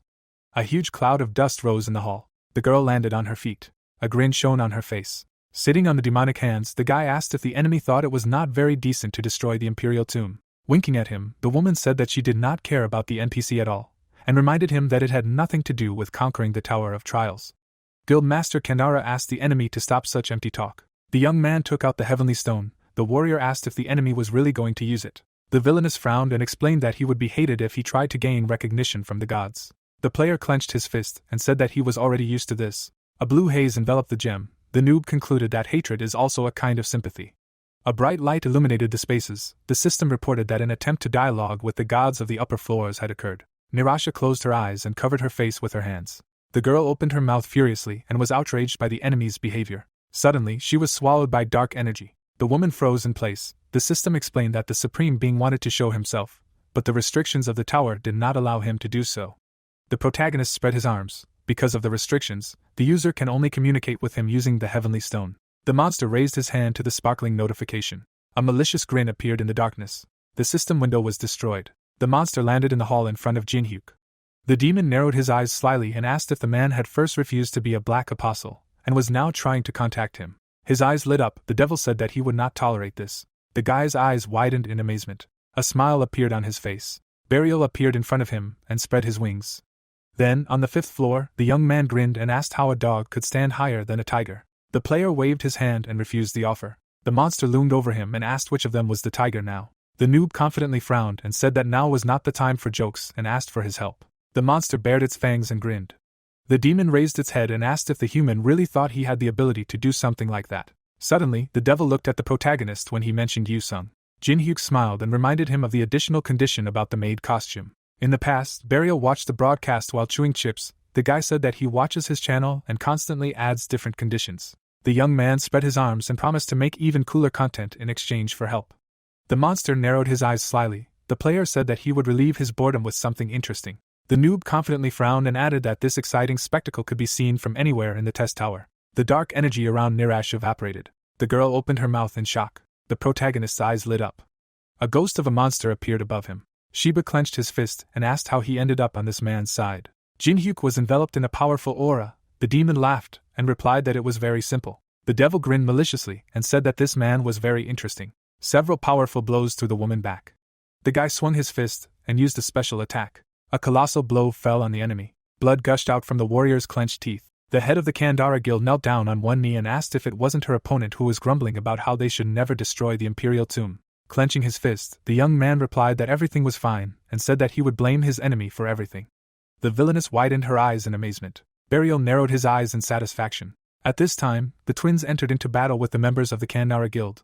Arun frowned menacingly and asked why they were bothering them if they did not belong to any association. Judello put his hand on the ground and said that they did not interfere in their squabbles. His sister said that they did not need a reason to fight. The siblings smiled slyly and decided to give a reason since it was so important. The heroes looked at them in fear. The children kicked them and said that they just really liked their leader. The man fell to the ground. Teresa looked at her allies and concluded that they were actually ready to fight for the player. Suddenly, the girl's eyes widened. A bright light appeared in front of her. The woman felt that majestic souls were clashing on the underground floor. Shiba clasped his fingers and realized that he could not lose under any circumstances. Nirasha raised her head and screamed. The system illuminated a 1,000-year-old extreme mandala. Guild Master Kandara looked at her hand and thanked the god of destruction. The monster crossed his arms over his chest and said that he was bored again. The warrior stood in a fighting stance. The monster explained that the Supreme Being had begun to actively supply her with skills, so it would be difficult to cope with this using only unity. The demon frowned and added that his strength was enough to defeat Shib, but now he had no opportunity to share his abilities. The protagonist clicked on the system window and decided to show him something interesting. Jin-hyuk waved his hand and used the privilege of the first conqueror of the tower. An icon of a unique skill appeared, which allows you to use the abilities of supreme beings. In the memory, the heroes knelt before Reinhardt. The system confirmed that the user fulfilled the conditions of the third quest and received Lionheart's trust. Then the guy raised one eyebrow in surprise and realized that he had not yet led the state to prosperity. The young man narrowed his eyes and wondered what he did to deserve such special treatment. The player smiled widely and wanted to use it to the maximum. The system activated a unique skill. A giant spear appeared in the air. Burial approached it and asked how a human could use it Kishan without even asking permission. The noob confidently frowned and promised to entertain his ally. The monster grabbed his head and laughed. A bright flash appeared. The spear crashed into the protective barrier. The system warned that the mandala's defense was collapsing. God opened his mouth in rage and asked where his enemy found this monster in human form. The demon showed him an obscene gesture and said that this was the underworld. The ghost was horrified when cracks appeared on the barrier. The unity of soul and body was deactivated. The spear passed through the force field. The extreme mandala was destroyed. The protagonist squinted slyly and said that this was just wonderful. Blood gushed from Nirash's mouth. A pillar of light fell on the ground in front of her. Jin-hyuk concluded that he could not kill an S rank because of this. The guards were fighting the holy knights. Suddenly, the floor beneath their feet collapsed. Teresa looked up in shock. The girl jumped to the side when she saw a wave of energy. The beam left a giant hole on all floors of the castle. The devil admitted that he had not laughed so much for a long time. Burial flew up to his comrade and said that he was very good at creating content. The monster looked down and promised to make him his dark apostle next time. The woman fell to her knees and admitted her defeat. Guild Master Kandara narrowed her eyes and asked if the enemy really thought he could stop the riot by defeating her. Putting a finger to her forehead, the guy was outraged by her talkativeness and asked her to take a break. The system activated the second-level hypnosis barrier. The young man scratched the back of his head and concluded that he really could not stop the riot. The player looked down and thought about how he wouldn't be able to get the promised reward until Reinhardt took over because the country would continue to fall apart from within. The noob closed his eyes and wondered if he should settle for the third special reward and surrender after taking the middle floors the shortest way. The ring on his neck began to glow. Alice put her hand on his belt and said that she knew a good way to awaken this ruler and instill fighting spirit in him. The guards continued to fight around the enormous pit. A puzzled Reinhardt watched from the sidelines. The man looked up when someone asked what had happened to him. The girl flew up to him, indignant at him for sitting there, hesitating with such a pathetic expression. The woman landed on her feet and asked how anyone could call themselves the heir of Lionheart after that. Mackenzie gritted his teeth, furious that anyone would dare to be so insolent before His Majesty. Abraham raised his hand and shook his head. Frowning, the boy explained that she was his ally, Jinhyuk, and suggested they simply observe her a little longer. The vampire approached the old man. The ruler drew her weapon from its sheath and said she couldn't bear to watch. The sorceress brandished her staff and declared that the emperor she knew had never been like this. Alice pouted and cast a spell. The boy emerged from a hole in the ceiling. The girl summoned a sword and suggested that it was time for her to properly begin raising her descendants. The system had granted access to the soul of the one with whom she had a deep connection. The monarch's eyes widened. The ghost of Reynard appeared before him. The ruler looked at him in amazement and asked how this was possible. A statue of the great head of state stood in the city. The spirit smiled. The man knelt down and asked why his descendant was sitting there, confused and inactive. The first emperor narrowed his eyes and explained that he should not be discouraged under any circumstances. The old man bowed his head and said he wanted to give everything to the one who had suddenly departed this world. The monarch frowned sadly and asked how he could continue to live, and what more he wanted in this life. The ruler's eyes widened in surprise when the ghost declared that he had experienced this story with him. Reynard placed his hand on his knee and explained that the blood of Lionheart flowed in both of their veins. Closing his eyes, the spirit called his descendant excellent, and added that it had become clear to him why he was chosen as his heir. Abraham and Mackenzie fought the guards, and the man concluded that his child was greatly saddened by this sight. Behind him stood the images of the other kings. The first emperor said that his descendant would join them in the future and tell his son that he had lived a worthy life. Reinhardt's mouth fell open in shock. The prince leaned over when the boy wanted to speak to him. The youth immediately pushed him away. The monarch smiled joyfully and noticed a look of life on his heir's face. The old man wept bitterly. A gust of wind lifted the ruler's cloak, and the system activated the imperial edict. Sabina, distracted from the fight, looked up. Penheimer extended his hand. The ghost appeared over the city and ordered everyone to lay down their weapons and cease fighting. Swords fell to the ground. Banestone trembled and felt his body stiffen. The woman pinned his head to the floor. The archbishop clenched her fist and declared that the rebellion would end here and now. Reynard approached the sacred order and concluded that his descendants would handle it themselves. The spirit lowered his gaze and thanked them for summoning him. Alice narrowed her eyes and noticed that he recognized her even through her mask. Crouching next to her, the spirit realized that her presence meant she had escaped the labyrinth, and said it was hard for him to leave his master again. The girl placed her hand on his cheek and asked his friend not to worry about her. The first emperor vanished into thin air, the woman declaring that she had already found someone she could trust and rely on. A flag fluttered from the tower. The rebellion that had engulfed the capital of the state had ended. Beeston was handcuffed, and the traitors who had instigated the rebellion were sentenced to death for treason. Sabina and Penheimer waved to each other. By the monarch's grace, the traitors had been sent to a correctional facility. Abraham glanced back at his comrade. The sword masters were no exception, but fortunately, there was no resistance. A mountain of gold and weapons lay in the hall. Someone said they were very lucky to be alive. Nirasha and her accomplices approached the portal, as there was no way to kill the valuable key warriors. The members of Kandar's guild who had participated in the rebellion had simply been stripped of all equipment and coins. The protagonist narrowed his eyes suspiciously. Despite the swift action that had avoided a large number of casualties, this incident was enough to raise questions about the government. The locals gathered in front of the triumphal arch. They looked up when someone stepped onto the balcony. Reinhardt frowned sternly when the citizens saw their ruler shining with intelligence once again. Their doubts were quickly dispelled. The emperor clenched his fist and read out a new decree.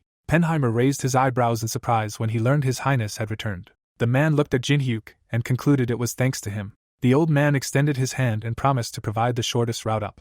The boy smiled. The heroes shook hands. The knight closed his eyes and vowed to be his friend. The young man closed his eyes and thought about how the royal swordsmen were distinguished by their honor. Standing on the terrace before the crowd, the player admitted he had doubted he would succeed. Alice stood next to him, and the noob concluded that the plan had succeeded thanks to her, and asked how they knew Reynard. The girl looked down sadly. In a memory, she had saved the wounded emperor. The protagonist narrowed his eyes and recalled how the ghost had called her his master. Jinhyuk smiled, thinking about her words and deducing that his friend didn't want to talk right now. Suddenly, something made his eyes widen. A man in a black robe stood in the crowd. The man turned away and asked his ally to wait there, and the woman asked if he was planning to run away again. The young man tossed her a bottle of wine, saying it was a gift. The stranger walked quickly past the crowd. The stranger disappeared around the corner. The vampire's mouth opened wide and she began breathing heavily. Suddenly, something struck her in the back as the seal of burning flames activated. The girl collapsed to the ground, and the player asked if she thought she could escape. The noob smirked and declared that they hadn't seen each other in a while. Ophelia clutched her head in fear and burst into tears.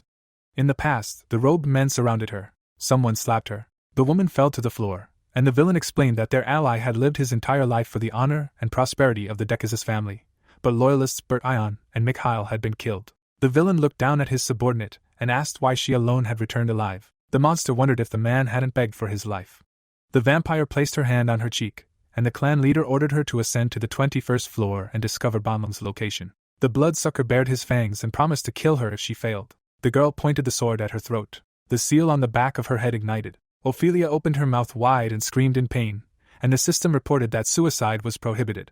The blade fell to the ground. The woman bowed her head, upset that she couldn't return to her hometown and couldn't even control her own life. She burst into tears and asked why her master didn't simply kill her. Crouching down, the protagonist asked what they were talking about and declared that he would have brought Alice here if he wanted her dead. Leaning on his arm, Jin-hyuk asked the slave to remove that pitiful expression and explained that she wouldn't die if she worked for him for the rest of her life.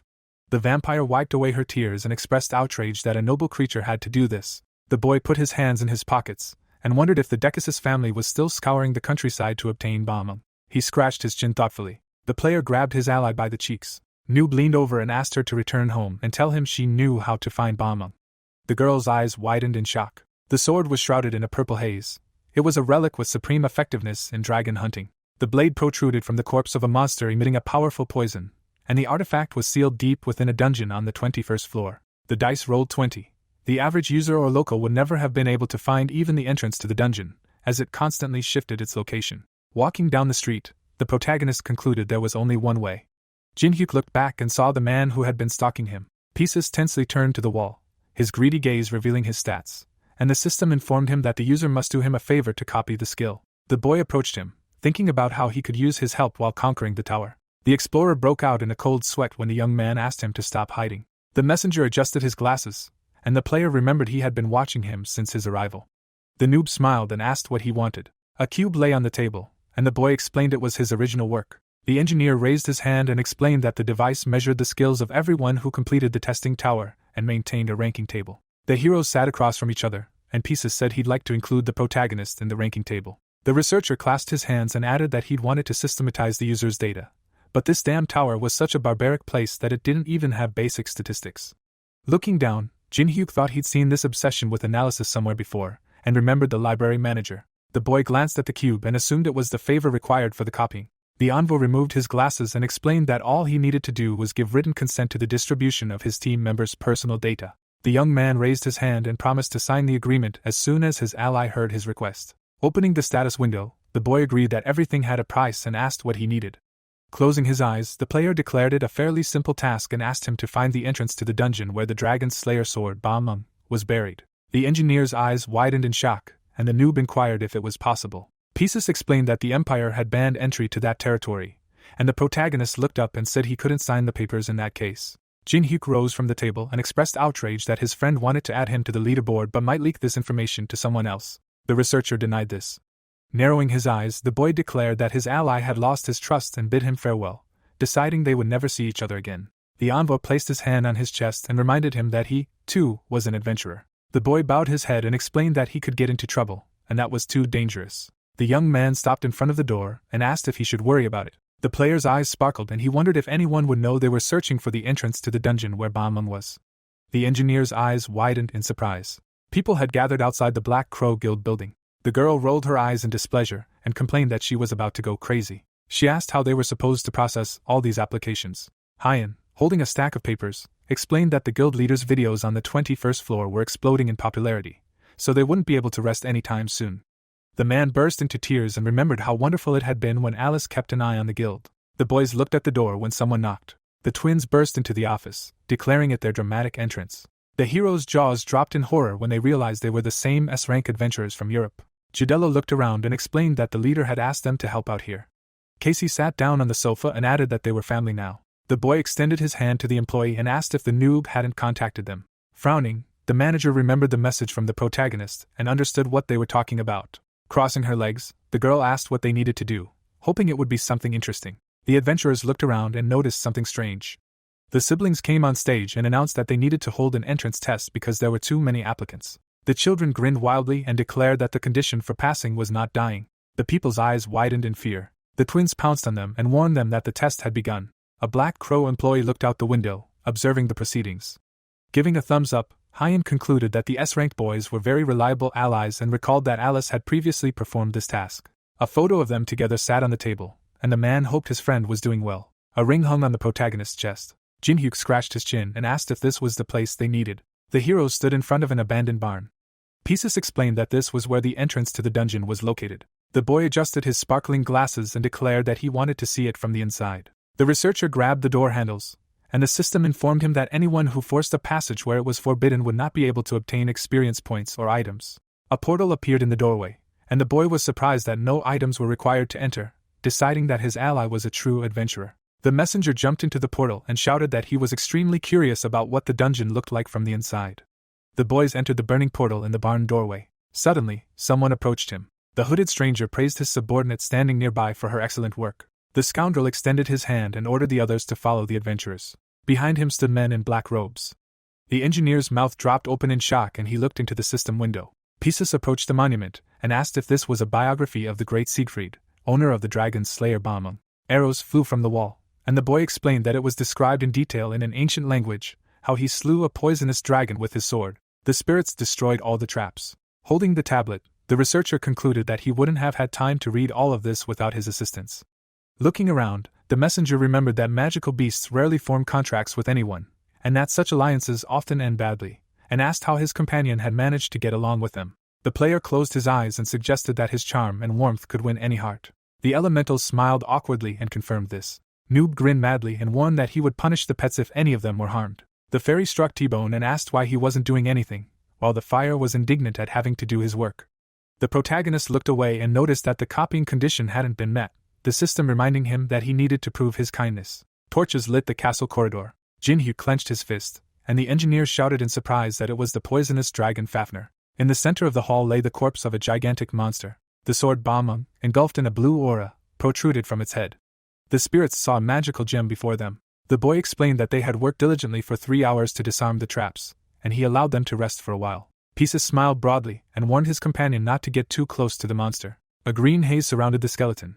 It turned out that this beast harbored a strong grudge against Siegfried and spewed a poison that could kill any living creature, even after death. Clicking on the system window, the boy asked him not to worry about it, and explained that he was willing to risk it because Balmung was very important to him.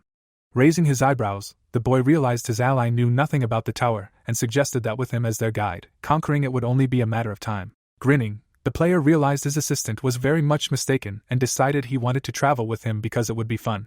The magical beast surrounded the researcher, and the noob realized that no one was more drawn to the adventures of the test tower than he was. The protagonist closed his eyes and concluded there was something else. Looking around, Jin-hyuk said it was a rather tempting offer, adding that now was not the best time to discuss it. A crowd of robed people entered the hall, and the guy announced that they had guests. The stranger looked up. A sword protruded from Fafnir's head, and the villain rejoiced that they had finally found it. Ophelia stood next to him, and the villain praised her for her excellent work. The girl closed her eyes, and the monster asked her to return home to Decasus. Facing the enemies, the researcher called them rather weak and asked if they hadn't spent a lot of money to raise all these people to the average level. The vampire raised his hand and explained how they had made countless offerings to the tower, but even after increasing the number of searchers and searching every stone, they still hadn't found every hidden spot. The bloodsucker frowned menacingly and declared that they had accomplished their task with remarkable ease once they had followed him. Gesturing behind him, the youth asked if they had come for Balmung, explaining that even middling mages couldn't resist the dragon's venom. The mercenaries rushed to attack, and the stranger urged the enemy not to worry, saying they knew a way to neutralize the poison. The scoundrel's eyes blazed and he ordered his subordinates to capture the adventurer, as he might still be useful. The messenger's mouth dropped open in shock. The villain decided it would be a great idea to use him as a sniffer dog for the Decasus family. The engineer broke into a run, shouting that he wasn't going to work for anyone because he didn't like slavery. Pieces ran down the hallway and apologized to his comrade, and the system activated movement acceleration without penalties or side effects. The monsters gave chase, and the boy said he needed to escape as quickly as possible. At that moment, a powerful blow tore the vampires to pieces. Kagama landed on his paws in front of the researcher. The messenger adjusted his glasses and asked what it was. The dragon spat out a clot of blood. The protagonist narrowed his eyes slyly and asked his pet to take care of it. The reptile bared its teeth in displeasure. Jin-hyuk stood in the center of the hall, looking ahead. Behind him, all the elementals appeared, having assumed their true forms. The bloodsuckers' mouths opened in fear. The boy grinned and asked if they really thought it would be as easy as last time. The salamander breathed fire, and the boy remembered that scoundrels are not friends with this element. A bright wave of flame crashed down on the squad of 7 Decuses. The golem swung its fist, and Tybone called it amazing. The player grabbed it just as the skeleton was about to charge into battle. The familiar looked around, puzzled. Noob pulled out a piece of white chalk and announced a special task for him. The spirits looked in different directions. Kagama bounced off the wall, and Ophelia wondered how her master had managed to tame them all. Raising her eyebrows in surprise, she realized he had grown stronger since his battle with Michael, and concluded that most of the Decusus mages were no match for him. A malicious grin appeared on her face. The golem looked away. Small drops of blood appeared in the air. Several successive explosions echoed near the spirits. Pieces of the ceiling fell to the ground, and the stranger expressed outrage at his subordinates losing to the forces of nature, concluding that at this rate, the Decusus family would see no bright future. Walking down the corridor, the villain warned them that hellish training awaited them upon returning home. The villain raised her hand and decided to demonstrate the Decusus family's power. Amulam removed her hood, and the system informed everyone that to copy her ability, the user must free themselves from the mind control with which the NPC forces its victims to drink their blood. The protagonist frowned and wondered how he could do this. The water elemental pulled the salamander back and warned its master to be careful, as the enemy was on a completely different level. The frustrated spirits surrounded its master, and Jinhyuk asked them to protect Pieces and promised to handle the matter himself.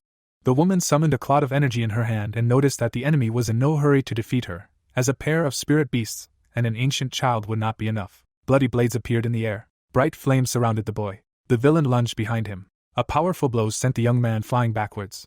The villain frowned and concluded that her opponent was fast enough for a human. A scratch appeared on his face. The vampire was surprised that this was the only consequence of her attack and declared that the enemy would not be able to escape his fate anyway. The monster raised her hand and decided to test his strength with his blood. Spikes appeared on the drops of blood. The player looked at his wound in fear. At that very moment, a powerful explosion reverberated across the battlefield. Amulam narrowed her eyes tensely. A dark silhouette appeared in a cloud of smoke. Sitting on the ground, the noob was glad he had dodged the blow, as otherwise it could have ended in his death. The protagonist rose to his knees, and the woman wondered what was happening. Looking at her hand, the villain realized she'd never seen such an explosion before, and thought that, beyond its sweet scent, his blood possessed something special. Removing his cloak, Jinhyuk inquired if the enemy intended to kill him and asked if they hadn't simply wanted to take the sword. The villain, her lips drooping, declared that it shouldn't concern him and explained that she had come here for a specific purpose. The vampire pointed at her opponent. A red haze enveloped the ring, and the monster declared that she had long ago exorcised the criminal within it. The bloodsucker clenched her fist and declared that she had come to reclaim Alice. The man closed his eyes and scratched his chin thoughtfully. The young man spread his arms and declared that he had absolutely no idea what they were talking about. Amulam, her eyes blazing, asked if the enemy thought her stupid and explained that she knew they had met Alice on the 7th floor. Clutching his head, the player apologized, saying that the explosion had caused something to his ears. Drops of blood swirled around him. The woman's eyes widened and she ordered him to stop this charade and summon the creature from the ring if he wanted to live. Raising his hands, the noob declared his hearing had returned and added that he could only summon one creature. Someone stepped forward when the protagonist asked him to do so. Ophelia approached the puzzled head of the clan. The girl pursed her lips in frustration, and the scoundrel asked why she was there. Some time ago, the girl had knelt and reported that the adventurer was looking for Ba Meng on the 21st floor. The slave closed her eyes and said she had seen it with her own eyes. The robed men surrounded her, and the vampire explained that Jinhyuk had even found a traveler who knew the dungeon entrance. The villainess quirked her lips and smirked. Afterward, with the leader's permission, the sorceress departed. The sorceress clutched her shoulder. The monster suggested she might regain her honor among her own. Ophelia gritted her teeth in pain as the soul seal activated. The girl burst into tears, thinking of her destiny to retrieve the forgotten heirloom of the Decusus family. The girl opened the door. The slave rolled up her sleeve, revealing the traitor's bracelet. The bloodsucker gaped in astonishment, wondering where she'd gotten it. A barrier appeared around the jewelry. The vampire raised her hand to remove the seal, and the system confirmed her blood was Decusus's and began a countdown. Amulam extended her hand and asked what her subordinate was doing. The sorceress looked at the dagger in fear. A notification warned the user not to allow anyone to take the traitor's bracelet. The sorceress dodged the blow and screamed in fear. The message urged her to attack anyone who tried to take the artifact. Ophelia shook with fear and begged for forgiveness. The woman frowned menacingly and asked how her subordinate dared attack the head of the family. The girl burst into tears and knew she was finished. The villain swung his arm and accused her of betraying the Decusus family. A powerful blow sent debris flying. The girl's eyes widened in astonishment as the system activated the Demon King's sword. The protagonist caught his ally mid-flight. The slave frowned sadly and asked why he had saved her. Jinhyuk smirked and reminded her that he would have to work for him for eternity. The young man landed on his feet and declared that the seal had not yet been broken.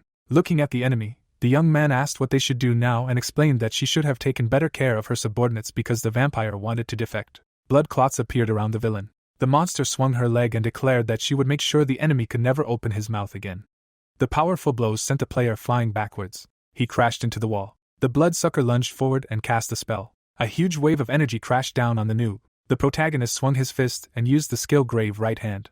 With one blow, Jin-hyuk destroyed the enemy attack. Amulim gritted her teeth and activated a new spell. The boy's eyes sparkled, his skill already ready. Several bloody explosions echoed across the battlefield. The woman blocked the boy's attack. The opponents continued their battle in the air. Ophelia's mouth dropped open in shock and thought that this battle was completely different from the one with Michael. Kagama landed next to her. The salamander breathed fire, and the girl assumed the dragon would simply bide its time. The villain slammed her opponent into the wall and flew forward several meters. The villain threw him forward, the impact raising a cloud of dust. The player fell to the ground, the monster amazed that he had managed to replicate the hand of the giant who lived on the upper floors. The bloodsucker wiped the blood from her cheek and declared that even if his opponent gave it his all, only a single scratch would remain. Noob bowed his head and declared that his opponent was very much mistaken. Amulim frowned tensely. The protagonist raised his index finger and explained that a scratch on her cheek was all he needed. Tban raised his hand and shouted that he was finished drawing. The woman's mouth dropped open in fear and she asked what it was. The system reported that the tower's suppression was weakening, and its maximum strength had been reduced to 20%. A giant magic circle appeared in the hall, and a notification activated a level 4 barrier. Ophelia removed the bracelet from her wrist as the seal was broken. The girl tossed the jewelry aside and thought that she had nowhere to return to anyway. Jin-hyuk caught the artifact. The boy brought a drop of blood to it to activate the seal's magic. The villain raised her hand and wished him death. Spiky drops of blood surrounded the young man. A gigantic cloud of dust rose across the battlefield. The villainess frowned in displeasure. Suddenly, her eyes widened. Waves of bloody energy appeared in the air, and the system confirmed the owner. Alice appeared before the player, the seal of confinement broken. The girl bowed her head and identified herself as the head of the Ataraxia family. The woman's eyes flashed, and she declared that she would punish the Decasus clan for its past sins. Some time ago, the heroes stood at the gate, and the vampire asked if her comrade really wanted to gain her trust. Biting her fingernail, the overlord explained that she couldn't fully manifest her powers and decided that his magical power was insufficient to resist her. The player patted her head. The noob smiled and said this was a good opportunity, a good moment to quietly dispose of the administration with bait. Alice lowered her gaze and said it was too dangerous. Closing her eyes, the protagonist asked her not to worry about it, as he always had a backup plan, and besides, she had already promised to fulfill his vengeance. The girl narrowed her eyes contemptuously. A bloody Jin-hyuk looked at her and asked what that look meant. Sitting on the ground, the boy asked her to go and get revenge. The woman smiled confidently. A red haze enveloped her heels. The head of the Ataraxia family stepped forward and declared that she must do it. The mage's mouth fell open in fear and she shouted that she had managed to remove the seal. A sword blade flashed in the air. Amulim severed the heads of the villains. Belis frowned menacingly and declared that the traitors who spoke of her deserved to die. The villain clenched her teeth in anger. Drops of blood glistened. The villainess raised her hands and sent them forward like bullets. The vampire easily deflected them. Several explosions echoed behind her. The monster summoned a sword and lunged forward. Alice summoned a shield in front of her, blocking the attack. The girl frowned sternly and said she still couldn't believe it, even though so much time had passed. In the past, a glass of wine fell to the floor. The woman sat on the throne. Her subordinate had been against expanding the hierarchy, and had stayed with her to the last. The head of the Ataraxia family looked away. The bloodsucker stood next to her. Amulim frowned furiously. The vampire narrowed her eyes and said she hadn't expected to be the one to betray her. Blood gushed from the villain's mouth. The overlord pierced her chest with her hand and declared she would never forgive her betrayal. The powerful blows sent the villain flying backward. Her body plummeted, but managed to stay afloat on her wings. The monster summoned a bright flash and activated the unique red coffin window. Blocks with sharp spikes appeared around Alice, the system locking her in. The girl looked away, and the bloodsucker realized she had made the wrong choice when she thought she was working for their family. Headmistress Decasus opened her mouth in rage and shouted that she had an excellent reputation and that the previous generation, who had only cared about numbers, had already perished. Amulim clasped her hands together, and the space began to shrink. The walls shifted. Sharp spikes extended forward, and the villain declared that they would no longer have to endure this catastrophe. The woman found herself imprisoned in a red coffin. Ophelia sat before it in a cloud of dust. The girl fearfully raised her hand to her chin and asked if this was really the end for her. The protagonist asked why she had decided so. Jin-hyuk smirked and said that the head of the Ataraxia family was already busy with him. Blood flowed from the villain's mouth. The bloodsucker hovered in the air before the coffin. Suddenly, a bright flash lit up the entire hall. Headmaster Decasus frowned tensely. Pieces adjusted his glasses and shouted that this was what the legends spoke of. Black feathers appeared on the vampire's head. The Overlord spread her wings and activated a special post-apocalypse portal. The monster's mouth dropped open in shock and realized that the power had dropped compared to what it had been generating with the prisoner's help. Several powerful blows tore her body into pieces. The Empress waved her hand and thanked the enemy for such words. Alice frowned sternly and said that thanks to her, she no longer needed to speak. Amulum flew into the air and realized she couldn't react to such speed. The girl kicked her in the back of the head. The attack sent the villain flying backwards. The villain crashed into the ground, sending debris flying. Running, the protagonist asked his friend to keep an eye on the bloodsucker and said he needed to retrieve Bamum. The woman flew forward and told her comrade not to worry, as she still had something to say to the enemy. Another explosion sounded behind Jinhyuk. He had used an ointment from the Melmerment Infirmary to increase poison resistance by 50%. A green cloud enveloped Fafner's skeleton. The men in black robes looked around and ordered the others to catch the intruder. The boy stepped forward. Blood sprayed from his mouth. The poison was causing the user to take 11% physical damage every second. The mages immediately collapsed due to the poison's effects. The man swung his spear and asked how this was even possible, while his comrade ordered the others to stay away from the corpse and attack with magic. Ophelia pierced his back with her sword. Belus frowned contemptuously and asked if she wasn't Decasus's dog. The girl smiled and replied that she didn't choose losers. The young man approached the monster, and the system warned that its speed was decreasing by 5% every second. The player raised his hand, indignant at how powerful this poison was. The noob grabbed the sword's hilt and hoped he'd succeed on the first try. A massive amount of energy enveloped him, and a notification activated the star shield and a black sky. The protagonist clenched his teeth, his vision obscured by the poison, his mana unable to regenerate. Green liquid oozed from the skeleton's mouth. Jinhyuk tore Bamung from Fafner's skull. The dragon slowly disintegrated into dust, its resentment gone forever, and all effects of the poison vanished. Ophelia smiled joyfully. Pieces and its leader's pets widened their eyes in amazement. Alice stepped on Amulum and looked back. The boy spat out a clot of blood. The youth raised his two-handed dragon slayer sword in front of him. The dying villain smirked and said she knew this man could overcome the poison and retrieve the sword. Her body turned into a pool of blood. The girl looked away and frowned. The villainess appeared behind the youth and declared that she had been right about him. Alice suddenly turned around and screamed loudly. She froze when Amulum ordered her to stop, holding the protagonist by the head. She raised her sword to his neck and said that if she came one step closer, she would decapitate him. The vampire gnashed her teeth in rage, and her opponent said she was wondering how she managed to escape the cloister. Amulum lowered her eyes and added that she thought she now understood. She suddenly raised Jinhyuk's head, saying that she was certain that the man who had tried dozens of times to obtain the legendary dragon slayer was different from ordinary people, so she would not allow him to die. After these words, she raised her hand to her mouth. In that instant, blood spilled onto the floor. The vampire poured her blood into the protagonist's mouth and commanded him to accept her family's authority, after which a system screen appeared, stating that the spiritual subjugation skill had been activated. Shock and horror appeared in Alice's eyes at what she saw. Jinhyuk's eyes were completely empty. He found himself in complete darkness.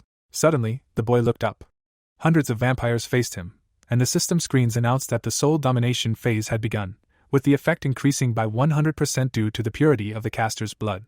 In the real world, the protagonist writhed in pain. Amulum looked at him and said that it would be difficult for a human to accept her ideology. The boy's hands shook and twisted. Then, suddenly, he rose to his feet, and the vampire added that even if she had to break him, he was still perfectly capable of following orders.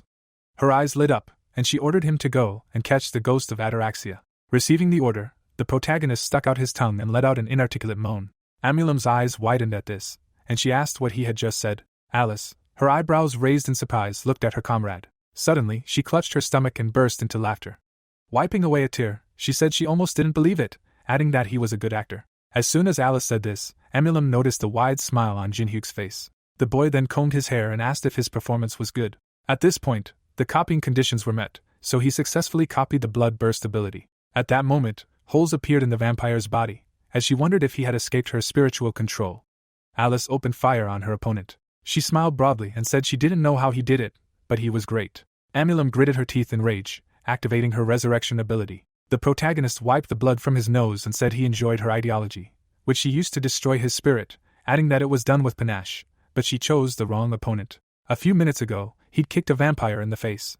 Jinhyuk had defeated everyone in his path. After clearing the stage, he entered a door behind which a bright light lit up. Emerging from his memories, the boy activated the blood burst skill, which allowed him to explode blood particles suspended in the air. He then said that he had once defeated those far stronger than her. Amulum gaped in shock at what she saw and silently declared that this was unthinkable, then wondered how someone who wasn't a vampire could use blood bursts. While she was wondering this, the protagonist attacked her, saying it was not bad. At that very moment, an explosion rang out. The vampire leaped out of the black smoke. She clenched her jaw and silently declared that she was having trouble keeping up with him, so she needed to increase her distance. But just as she thought this, Alice created a magical seal in her hand and activated Vladimir's harpoon. The magical seals that appeared released chains. They pierced her opponent's flesh. In an instant, Amulim was stopped. Veins stood out on her face with anger. The protagonist reached for his sword and told her she had been careless, adding that she had even neglected the weapon, thinking he was an ordinary person struggling on the middle floors. With these words, he raised the sword above his head, and the system screen displayed all the weapon's stats and effects, as well as its special active effect. The man's eyes lit up, and he firmly declared that the vampire had lost due to her carelessness, then activated the skills Star Defense and Black Sky Fear. Without a second's hesitation, he pierced Amulim's chest. Blood sprayed from the vampire's mouth. She used resurrection over and over, knowing she would die if she paused it even for a second. Then she suddenly looked up, hearing a familiar voice. Alice declared it was time for her to depart for the afterlife, then used Tersus's Fire of Judgment ability. Her eyes glowed as she declared that the rest of her family would soon join her. After these words, Amulim saw a bright light above her. A huge magical projectile was flying toward her. The hot flames melted her face down to her skull. At that very moment, a maddeningly powerful explosion echoed, followed by a message that Amulim had been killed. The protagonist hid from the shockwave behind a wall, while system screens appeared next to him, announcing that he had leveled up and received the Decusus family seal. The other vampires turned sharply toward the explosion and shouted loudly that the head of the family was dead, and now they had no chance. Pisces raised his hand to his chin and, with his tongue hanging out, declared that it seemed all was over. Alice returned to her normal form, after which a notification appeared, announcing that the unique window of the post-apocalypse was beginning to close. Vela stood next to Jinhyuk. Only a huge sword remained where Amulim had been, and the girl said she was one step closer to the revenge she dreamed of for so long. She looked at the scene, adding that she thought she'd be overwhelmed with joy, but it wasn't. Suddenly, the protagonist approached her and asked what was wrong. Leaning toward her, he suggested they go eat something she liked. Closing his eyes, the guy, with a wide smile on his face, added that after that, she'd immediately have a reason to rejoice.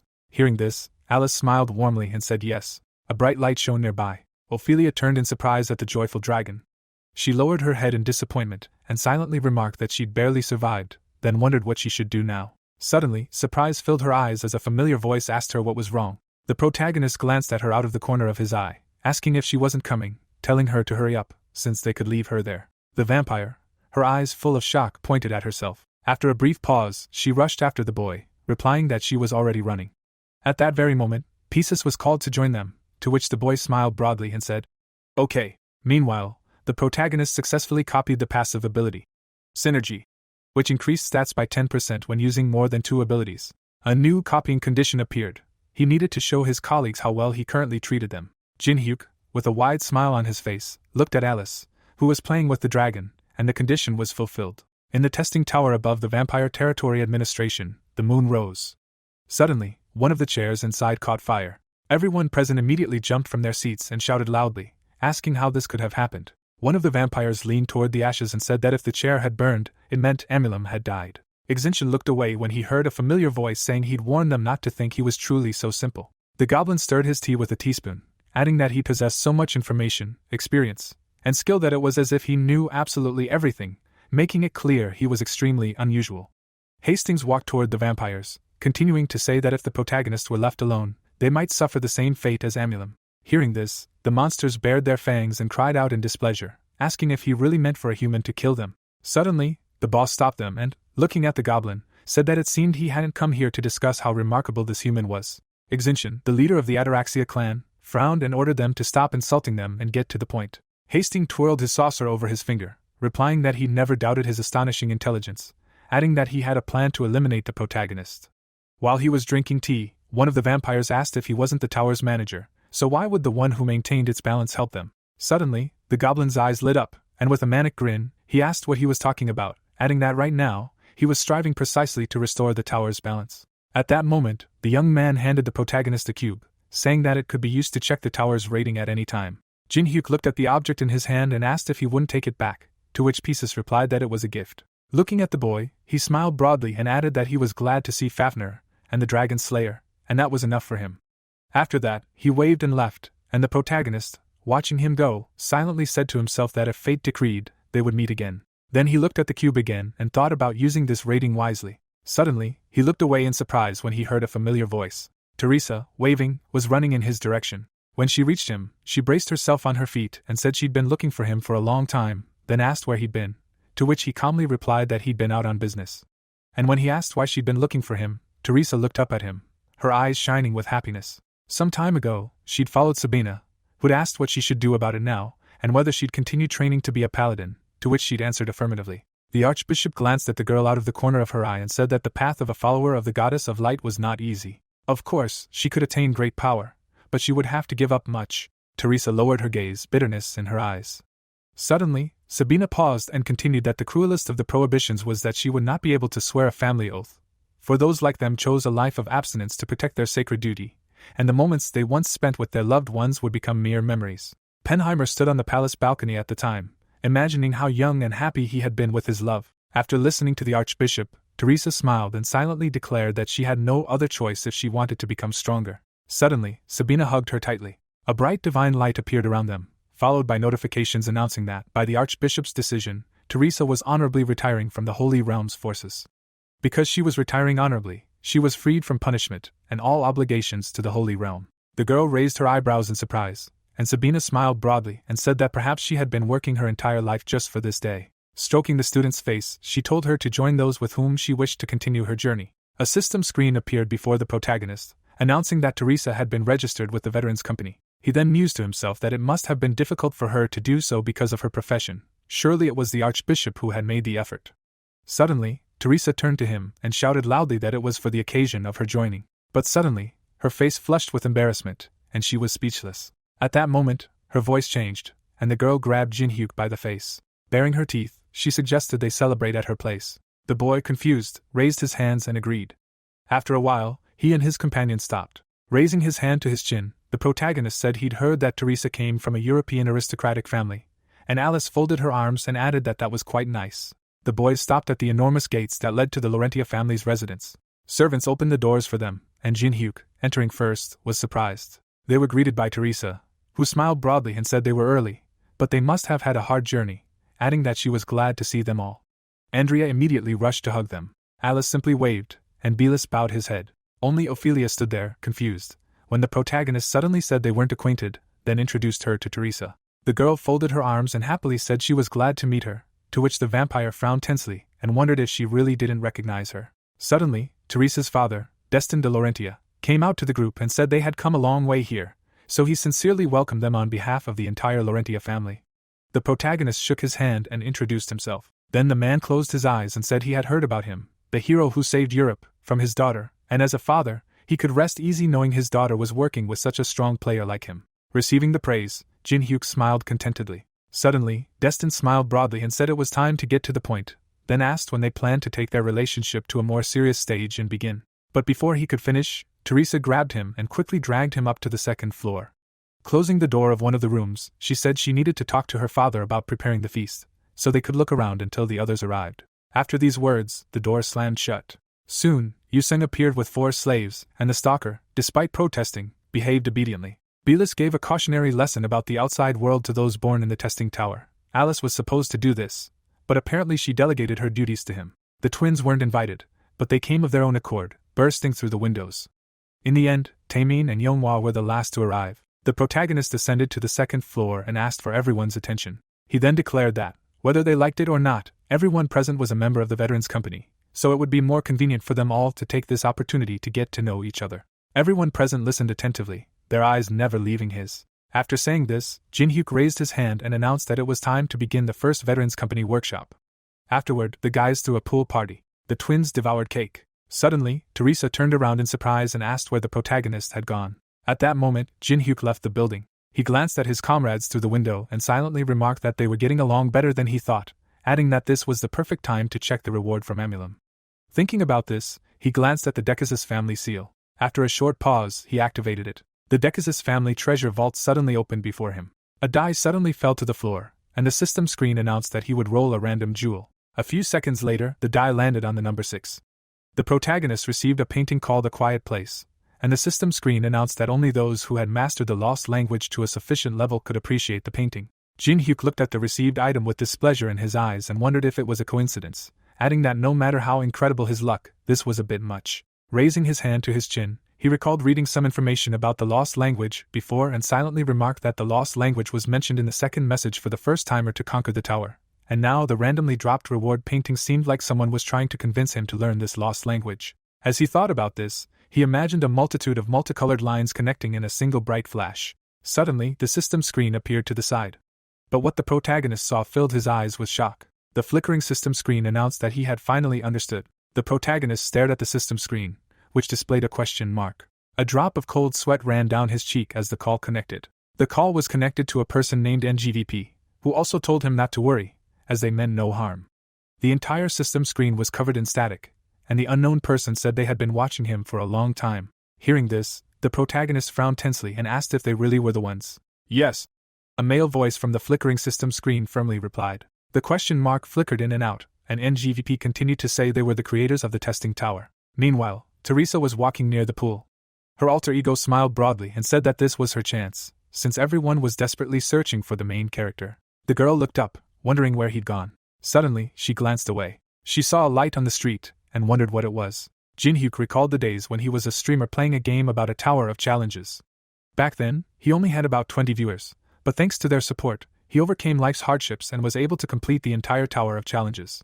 And among them was a user with the nickname, "New Heroes Always Welcome," from which he was able to form the acronym NGVP. Squinting, Jin-hyuk recalled this user's messages and silently remarked that he always watched their every video intently, then wondered if one of his few viewers was really the tower's manager. And just as he thought this, the system screen became staticky again, and a male voice immediately asked him if he finally recognized him, adding that he was about to be disappointed. The connection remained unbroken, and the stranger continued to explain that they actually had quite a history together, as they had supported him so he wouldn't have to worry about his livelihood, and even sent him to the gym to maintain his basic fitness. These words brought surprise to the young man's eyes, and he asked if they were really helping him focus solely on completing the tower, to which the stranger firmly replied, "Yes." The protagonist remained standing, confused, asking why they were doing all this, to which his interlocutor replied that it was because he was different from all those people who gave up so quickly, so they thought he would definitely be able to reach the end. NGVP recalled the boy's joy during the battle and continued to say that in the world of the trial tower, which was created to test his honesty and resilience, he had, on the contrary, enjoyed himself and been joyful. Having said this, he recalled the title he had earned as the first to conquer the tower, and continued to explain that he had ultimately managed to reach the top. After these words, Jin-hyuk put his hand on his hip and said that, in addition to all the privileges, they had also deliberately slipped him clues about the lost language, to which he replied that he had no doubt he would figure it out quickly. The protagonist kept his eyes fixed on the system screen, asking what they wanted and the reason for such an investment. The system screen began to flicker, and NGVP replied that it was simple. He needed to complete the trial tower again. Hearing this, the boy narrowed his eyes and asked what would happen if he refused. The man on the other side of the system screen fell silent. Suddenly, a glass full of wine shattered on the floor. The boys looked at the spilled wine, and NGVP replied that in that case, as was destined, humanity would perish. His white hair fluttered in the wind. A girl approached the protagonist from behind. He suddenly glanced at her out of the corner of his eye. Alice leaned slightly toward him and asked what he was doing here alone. Seeing her, Jin-hyuk smiled. Less than a minute later, they were sitting by the fountain, and he replied that he wanted to check the reward he received for defeating Emulim. When Alice asked him if it was useful, he replied that he had received something normal. Then the girl suddenly closed her eyes, smiled broadly, and said that now that he said it, she seemed to truly understand.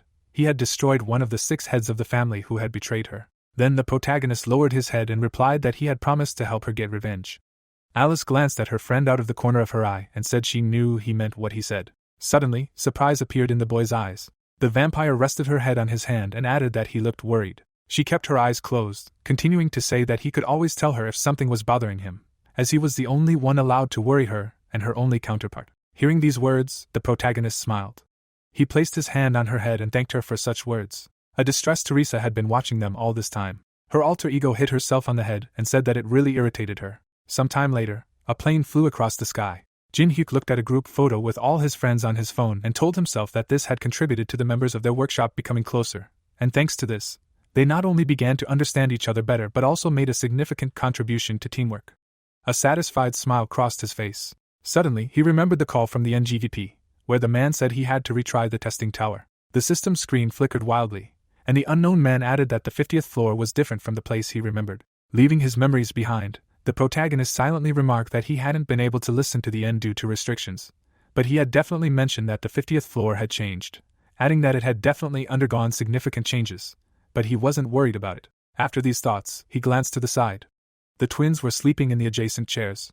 Andrea slept nearby, and their mutual companion meditated nearby. Jin-hyuk didn't rush to look away. Alice slept next to him, with the dragon sleeping on her. Smiling warmly, he thought to himself that it wasn't just the tower that had changed. After some time, warm rays of sunlight fell on Yanghwa's house. The man held out a cocktail with his massive fingers and said he thought he'd like it. The protagonist accepted the treat and said thank you. Chunin sat before him. After tasting the cocktail, the boy said that his magical power had grown stronger in the time they hadn't seen each other, and then asked if he had really begun entering the testing tower. The old man bowed his head and firmly answered, yes, adding that he and his students had decided to use this system, and afterward, he realized it could yield immense power, impossible in the ordinary world. As he said this, he recalled training in a vast canyon. After these words, Jin-hyuk's eyes lit up, and he silently thought it was good that he had initially acquired allies like Mr. Chunin. Although he hadn't undergone the testing, his power would have been more than enough to achieve S rank. He then wondered if even the strongest martial artist's potential was different. He saw an insanely powerful magical aura surrounding the old man. Raising his hand to his chin, the protagonist imagined two laughing old men and silently remarked that they even resembled him. While he was thinking this, Jun-young looked up at the guest and said that he must have come to visit for a reason, then asked what he wanted from him. The young man then smiled broadly and replied that he wanted to take Yonghwa to conquer the 15th floor of the test tower.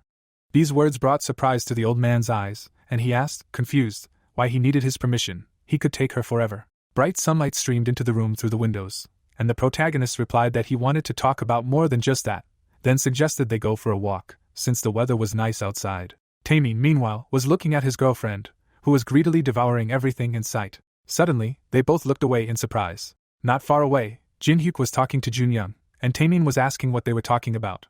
Yanhwa replied that she didn't know, adding that if he didn't eat it, he should give it to her. Picking up the food with her chopsticks, she suddenly said that they were probably talking about the 15th floor, where they were heading. The expression on the guy's face changed dramatically at this. On the 15th floor was a statue of a monster. In the 15th floor challenge tower, in the tomb of the Antichrist, a girl sat in front of a sarcophagus. This was where the ruin's worst reputed boss, the girl who cried bitterly, was located. In the 15th floor challenge tower, in the offensive camp in front of the ruins of the Archbishop's tomb, a large crowd of players had gathered. Maria frowned tensely. Next to her, Yunseok stood with his eyes closed. A girl stood before them, explaining that Olympus, the strongest in Europe, Dan, one of Asia's finest armies, and the most powerful guild in the world of Kannar, the most prominent great factions, had gathered here, yet they hadn't even managed to defeat a single guard, let alone attack the ruins.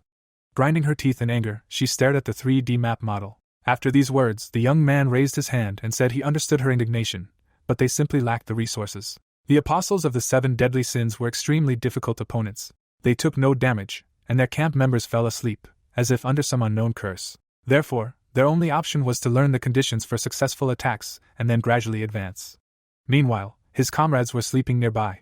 After listening to Yunseok, Nirasha frowned and silently remarked that, speaking on behalf of humanity, they had declared that they would definitely overcome this and contribute to the worldwide organization of the Awakened, having received the witch's jar here. She suddenly imagined Sheba appearing above her, shouting in rage that this was a disgrace. He pointed his finger at her, adding that she had begged the demon for her life, and therefore was no longer worthy of using his powers. Therefore, if she wanted to regain his favor, she must prove it with her achievements.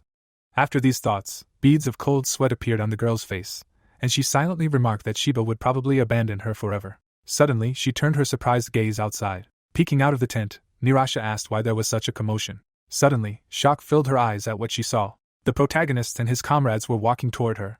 Less than a minute later, he stopped in front of the tent, and those present began happily asking each other if this was finally their chance. Eun-suk and Maria came out to meet him, delighted to see him. Suddenly, Jin-hyuk smiled and said that fate had brought them together sooner than he'd expected. Nirasha, hearing this, froze in confusion. Maria glanced at her out of the corner of her eye and said that they must have known each other, to which he replied that they had. The girl immediately looked away. After a short pause, the protagonist narrowed his eyes and said it was time to get straight to the point, as a group of veterans had joined the offensive camp. Closing his eyes, he added that there was no need to worry, as they weren't going to take credit for their exploits. All they needed was to catch the crying witch. After these words, the protagonist imagined a huge dragon and silently remarked that to successfully battle the dragon, he would still only need to copy the Weeping Witch's Black Tear ability. Thinking about this, he smiled broadly and said that he could take the witch's jug, Nyasha, as the group's leader. The leaders looked at each other while the people around them commented on how Jin-hyuk hadn't asked for anything in return, adding that he was too amazing, and now they had a chance to successfully attack the ruins. Hearing these whispers, the protagonist smiled broadly and wondered what it meant that he wasn't asking for anything, why this suddenly happened, since he wasn't some kind of volunteer. His eyes suddenly lit up after using his voracious eye. He looked at the players present, and silently remarked that they were a huge crowd of rankers, like a buffet for him. After these words, the guy looked away. He looked at Maria, smiling contentedly, and read on the system screen that she was grateful to him for saving her life, so he must use magic superior to hers and transform this feeling into aspiration. Then the copying condition would be met, after which he would be able to copy Hellfire. After reading it all the way to the end, the protagonist smiled broadly and silently declared that this was exactly what he needed. Meanwhile, Teresa clenched her fists tightly, silently declaring that this time she would definitely protect him. Suddenly, Jin-hyuk, closing his eyes, addressed her, causing her to immediately raise her hand above her head. But unexpectedly, the man pointed at Maria and said that he would go with her in the vanguard, while she should remain in the rear. These words brought tears to Teresa's eyes. Seeing her reaction, the protagonist leaned toward her and told her there was a reason for this, so she should listen carefully. Afterwards, he explained everything to her very quietly. Shock filled the girl's eyes at what he heard. The guys watched them closely from the sidelines. When Jin-hyuk finished speaking, Teresa lowered her head and quietly said that in that case, she would stay behind. Seeing this reaction, Yanawa approached Taemin and asked what he'd said to make her expression change so much, to which he replied that he couldn't even guess. While they were pondering this, Teresa left, leaving the protagonist with a satisfied smile on his face. The ruins were permeated with dark magical energy. The players, led by Jin-hyuk, advanced forward, and one of the players said he'd give a brief overview. This place is divided into 7 territories, and there are practically no monsters here, only the Weeping Witch and those she created. Before Eun-suk could finish speaking, the protagonist glanced at him out of the corner of his eye and said, "The 7 apostles, responsible for the original sins." At that very moment, he looked forward, feeling the air begin to tremble. A huge monster's mouth emerged from the darkness. A maddeningly powerful apostle of pride appeared before the players. Eun-suk immediately grabbed his sword and shouted loudly, ordering everyone to stand ready. But he suddenly looked away in surprise when Jin-hyuk asked if they could step back a bit and take their time. The protagonist, along with Yonghwa and Taemin, stepped forward. The girl, biting her finger, looked at the guy through a magic sphere and said they were just annoying. Several such magical spaces opened around her, through which she observed the guys and asked if they couldn't just let her enjoy it once it was over. Suddenly, Gawain approached her from behind and, placing his hand on his chest, said that as one of the association's representatives, he was very touched by her statement. Hearing the man's voice, Isabella, the Weeping Witch and boss of the Archbishop's tomb, turned around abruptly. She suddenly pointed at the enormous statue and said she was an ordinary witch who had created apostles for herself according to the 7 sins and lived quietly in her humble abode. She then asked why they wanted to disturb her peace. Something thick and black began to drip onto the floor. Black tears poured from the Weeping Witch's eyes as she screamed loudly, asking why they wouldn't leave her alone. Then the boy smiled broadly and asked if that wasn't why they had offered to help her. Hearing this, Isabella looked at Cowan with blazing eyes and asked if he would really help her and how he intended to do it. A man appeared behind the boy, as he replied that the plan was incredibly simple. A girl stopped next to him, and Cowan concluded that if the Weeping Witch opened the 7th room to them, his faithful servant Tristan would resolve the matter. Tristan's eyes were covered in a thick mask. Meanwhile, Maria and Nirash's eyes were filled with shock at what they saw. The Apostle of Pride's jaws gaped in pain. Yanawa, her eyes blazing, charged. She struck him in the head with all her might and screamed, asking how he dared to hold his head up so high. The girl pinned the enormous monster to the floor, after which system screens appeared, announcing that the Apostle of Pride had been forced into a modest pose, removing his damage immunity. At that very moment, the protagonist charged. Swinging his arm, he activated his colossal smash ability. Immediately after, he struck the monster in the face with all his might. Eun-suk looked away in confusion, silently telling himself that the boy, as always, amazed him. He watched the 3 boys destroy the powerful apostle and thought to himself that while each of them had great stats, compared to last time, they had become much more coordinated. Closing his eyes, Eun-suk said that they had finally made progress, even if it now made them look weak. Maria couldn't stop marveling at the sensation, while silently telling herself that this was the first time she'd seen the protagonist team fight together, and it was simply magnificent. But suddenly, shock filled her eyes as she questioned whether it could even be called that, adding that it was as if they were simply mocking him. Meanwhile, Jin-hyuk and his friends, mad grins on their faces, were furiously beating the Apostle of Pride. The dark hall was silent. The hero yawned deeply. His partners lay nearby. If it were up to Yonghwa, she wouldn't even be breathing, and Pieces even decided to take a nap. Everyone was lazy, too lazy to even talk. The Apostle of Despondency was truly suffering. The player's laziness was reducing the monster's defense by 100%. At one point, a thrown sword pierced him. Jinhyuk calmly rose. The Apostle of Despondency was already dying. Maria stared in shock at this spectacle, but her friends only smiled. It always amused them and reminded them of old times. The girl frowned. Her comrades simply lay down, not waiting for the sleeping spell. Who even came up with this strategy? They attacked the Apostle of Wrath only after conducting a 3-hour psychological session combined with aromatherapy, and they managed to defeat the Apostle of Greed by scattering countless coins around. She looked with annoyance at the revelers. While they were trying to act with brute force, they chose an entirely different approach. She smiled nervously and noted that it seemed a little odd, but if this continued, she thought they would succeed. Didn't Nirasha think so? The master turned and looked down the empty passage. The player fell to her knees. Her body was covered in a warm light. The acolyte prayed to the god of Shiba, asking him to answer the call of a desperate servant. The warrior lowered her hands. Now the god wasn't even responding. A servant of the apostle appeared from the darkness and said the player looked very lonely. Nirasha shuddered. She stood, turned around, and asked who was speaking to her, ordering her to show herself. The girl appeared behind the master. She touched his ear and promised to help, activating a whisper of darkness at that moment. Nirasha drew her disc and struck. Only dust remained around, and a voice throughout the hall asked if the girl was really trying to justify her S rank since she had managed to resist her ability. The player narrowed her eyes, realizing it was a mental attack and that she could no longer use the mandala. Her pupils trembled after another attack. Apparently, Nirasha was trying to use psychological defense. Tristan hugged the girl who had been affected by the whisper of darkness. The god abandoned her. Meanwhile, Yonghwa tightened her white robe. The three of them, confused, left the apostle of adultery behind to die from pleasure and the wounds he'd received. Pisces noted that this feeling was no different from normal, and he couldn't even utter the rumor. The hero was also putting on his robe.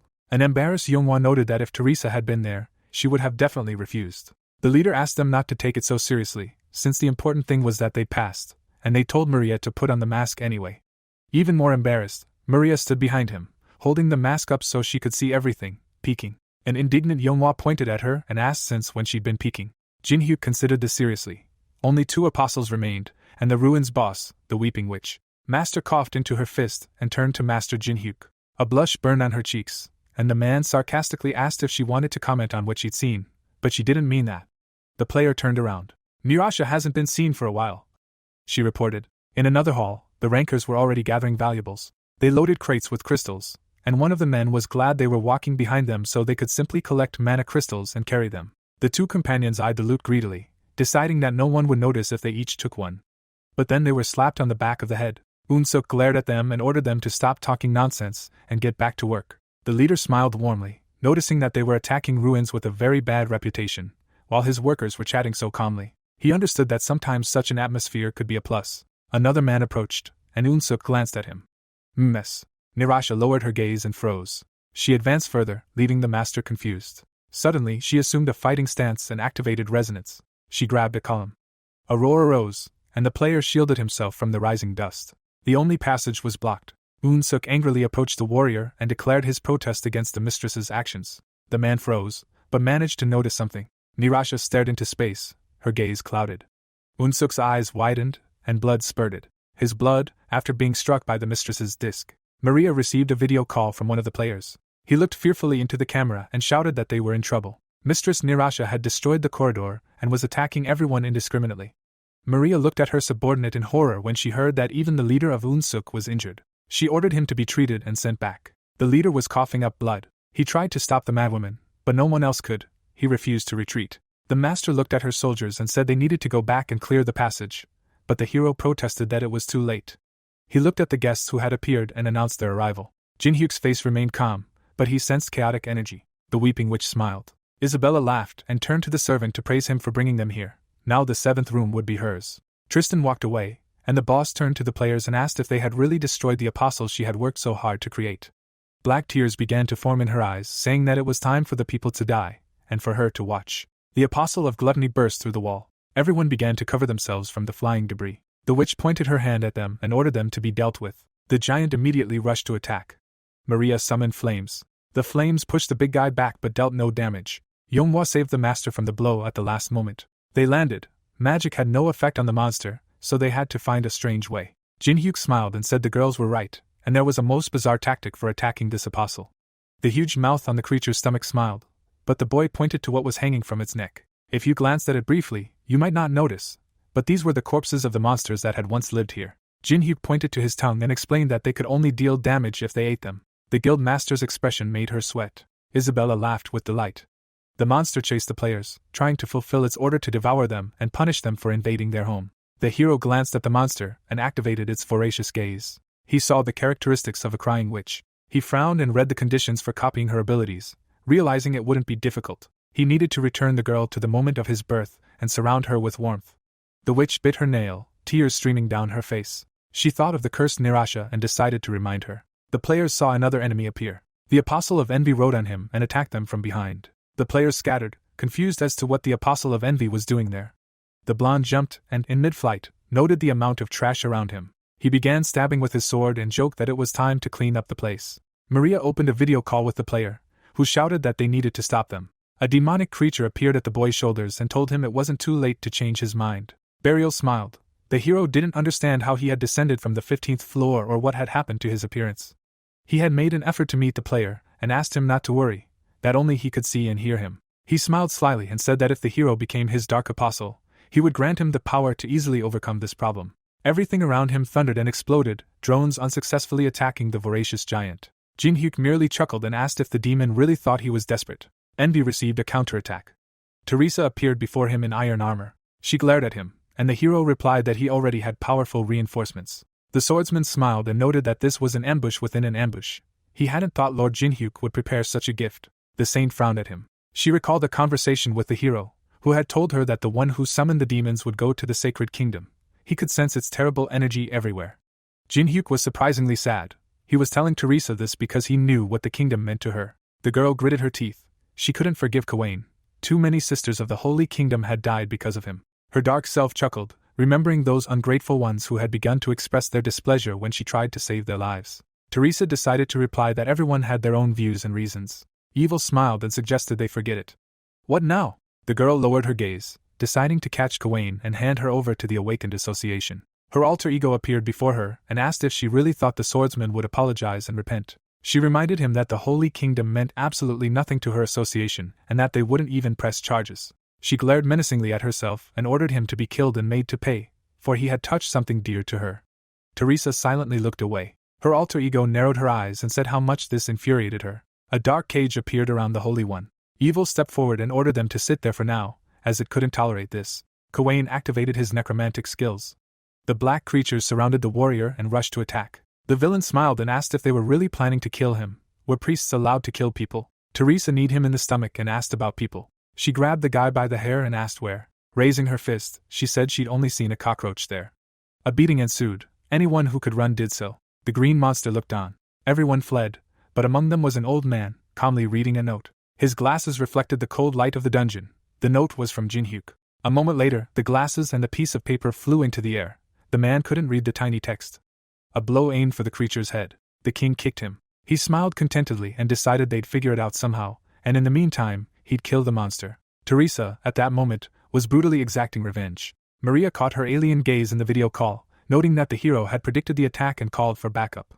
Burial laughed. He didn't think the hero would be prepared. He looked at the monster and asked, "What will the guy do with that fatso?" Jinhyuk turned to pieces and asked her to continue distracting him with drones. More devices appeared, and the apostle tried to squeeze them. He spun and stomped around. Isabella yelled at him in irritation, saying he was supposed to be catching people. The demon emperor's sword flew into the monster's neck. Jinhyuk landed with the monster's corpse in his hand. He immediately began activating this world's restaurant, the meat blazing, leaving 101 recipes for the glutton to use. The trio looked at the cooking process with disgust and asked what the hero was doing. He placed the plates on the table with a white tablecloth. He looked languidly at his friends and explained that only one of the plates didn't have a monster corpse on it. He wouldn't say anything if they didn't eat it because of the strange taste. It was monster meat, after all. Everyone's expressions darkened, and the players said there was nothing they could do, since they needed to attack the apostle. Anxiously, everyone shoved a piece into their mouths at the same time. Maria covered her mouth and noted the perfect taste. It seemed she'd eaten ordinary meat. Everyone exchanged surprised glances, deciding they hadn't been caught. A moment later, everyone looked confused at the system's message about feeling a kinship with the apostle of gluttony. Jinhyuk was still chewing his meat. He looked calmly at his friends and said they could continue to think they'd eaten ordinary steaks. Before the boys could respond, everyone began to feel nauseous. At that moment, the apostle was examining the bizarre drone, Cries of rage erupted behind him. Yonghwa kicked it in midair and screamed for it to die. Brushing his teeth, Pieces activated his army of machines. Holding back a new urge, Maria conjured a fiery rod. Isabella looked ahead in amazement. Every damage dealt to her apostle was unblocked. At that moment, Jin-hyuk approached her. The girl bit her lip and began to cry. The hero smiled devilishly and said that only she remained. Isabella burst into tears. She didn't want this. Poisonous tears flew in all directions. She cried and said she didn't want it. Jin-hyuk smiled contentedly. Everything was going according to plan. He looked at her tears, her signature ability. The witch fell to her knees and roared at the top of her lungs, tears flying and shooting lightning bolts. The player jumped back and warned everyone to be careful. Black lightning flew straight at the master. She didn't have time to dodge, only a little bit left. But Yanua leaped towards it and clutched the lightning in her fist. The spot on her hand came to life, eyes appearing within it. The hero looked at his friends and warned them not to cry, for if they did, Isabella would take over their minds. His friend had to discard all her gloves. The tears hit the monsters. They bent over, mythical eyes beginning to appear on their bodies. Several of them had already crowded around their new mistress. Their jaws gaped, and they screamed. Maria looked at the smiling hero and informed him that the statues had come to life, and what should they do now? The boy looked calmly at her and replied that it was simple. The witch continued to cry, black tears streaming down her face. They needed to wait until she had cried enough. Meanwhile, on Andrea's territory, on the 5th floor of the trials, the novices prayed to the hero's statue. It had once been ruins and a den of fanatics, but now it was flourishing. The apprentice turned and added that it was all thanks to the master and teacher. Alice looked down sadly, and the girl asked if something was bothering her. The vampire frowned. She'd thought about following him to the 15th floor, but Teresa Uni was there. Alice remained silent. She remembered drinking with her. Bottles and mugs lay on the floor. The girls were lying on the floor. Teresa smiled. The version of Teresa who literally embodied everything worst about her, and if so, then her character wasn't so bad, the vampire lord noted. Her alter ego laughed and asked if it wasn't funny, because it reflected her extreme hatred.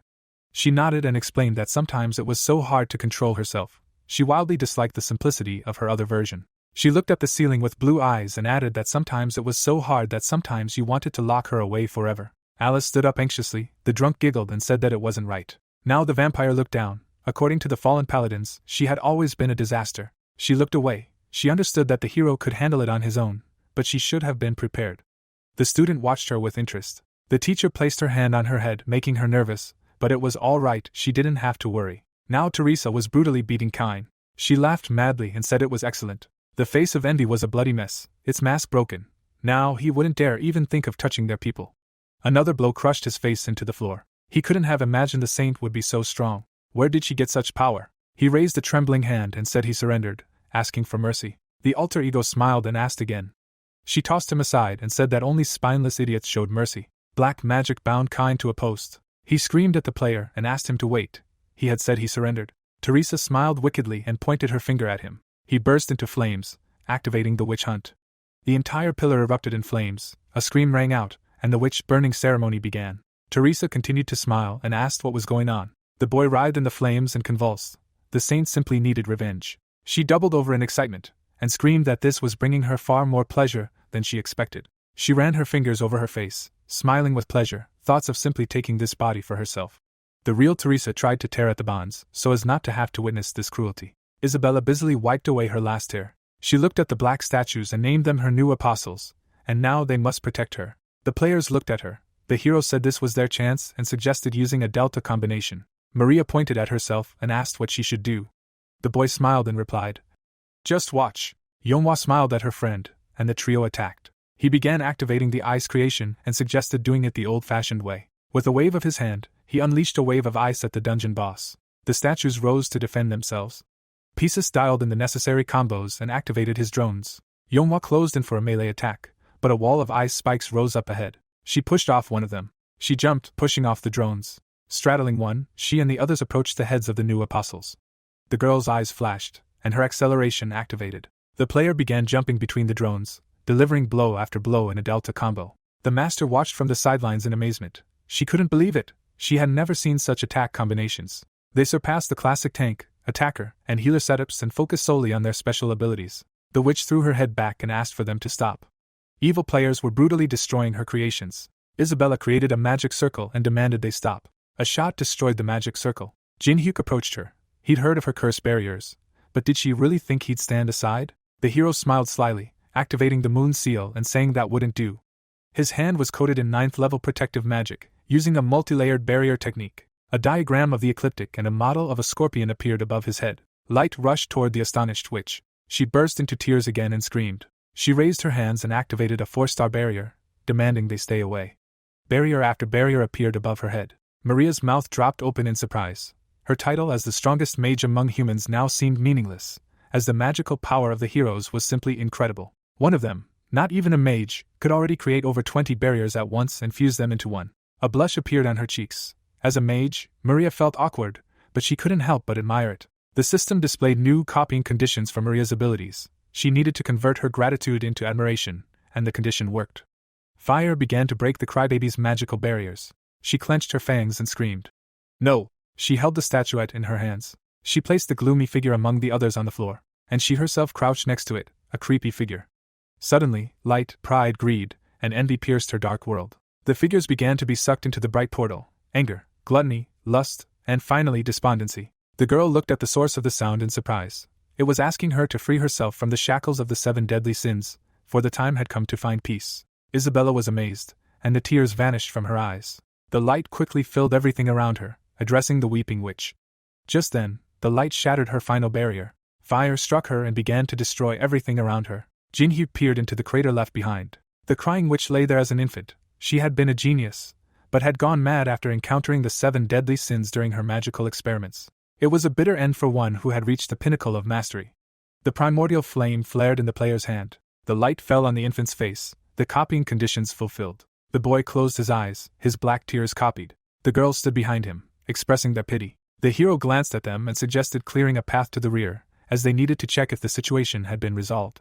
Meanwhile, Teresa was already wringing Nirash's hands. The distraught woman growled. Dark Teresa smiled and asked if she really still called herself the guild master. Was this really all she could do? The Dragon King grabbed her arm and ordered her to stop, or she would kill her. To his great surprise, the saint struck him back with her elbow. He was thrown back. Teresa gritted her teeth and told them to shut up, as it was their stupidity that had gotten the man into this situation. She turned to the cursed one and began beating her, saying that if they had done the right thing right away, everything would have been so much easier. Unable to bear it any longer, she began summoning her sword and calling him a worthless creature susceptible to mind control. She screamed that he wasn't worthy of life and began stabbing him in the throat. The dragon screamed, realizing that if she killed the guild master, all of India would fall upon her. At the last moment, someone blocked the blow with their sword. Jinhyu grimly held the saint's sword with 2 katanas. He glared at her and said that no matter how much she hated her, she couldn't kill the guild master without his permission. Teresa put away her sword with displeasure, saying it was boring as she watched the hero break the master's control. Pisus examined the leader and said Unsuk was in really bad shape, telling him to hurry and take him to treatment. Jinhyuk glared at his alter ego and asked where Teresa was. She smirked, stalling for time. Her gaze slid slyly. The hero loomed over her, oozing bloodlust, and asked what she had done to her, but she merely smiled and remarked on the delicious scent of his demonic energy. She waved her hand, knowing the hero wouldn't be able to kill her anyway, so she asked him to stop pretending to be bloodthirsty. He hadn't succeeded last time anyway. She smiled and declared that one day the player would be grateful for her presence. Jinhyuk just remained angrily silent. Evil Teresa said that when there will be either him nor her, those who are not afraid to get their hands dirty. Their hypocritical sissy couldn't handle the thought of killing someone and would hesitate until the last moment, only to make matters worse. The saint smiled, asking the boy not to worry and warning him that she would intervene when the time was right and that they would see each other again when the opportunity arose.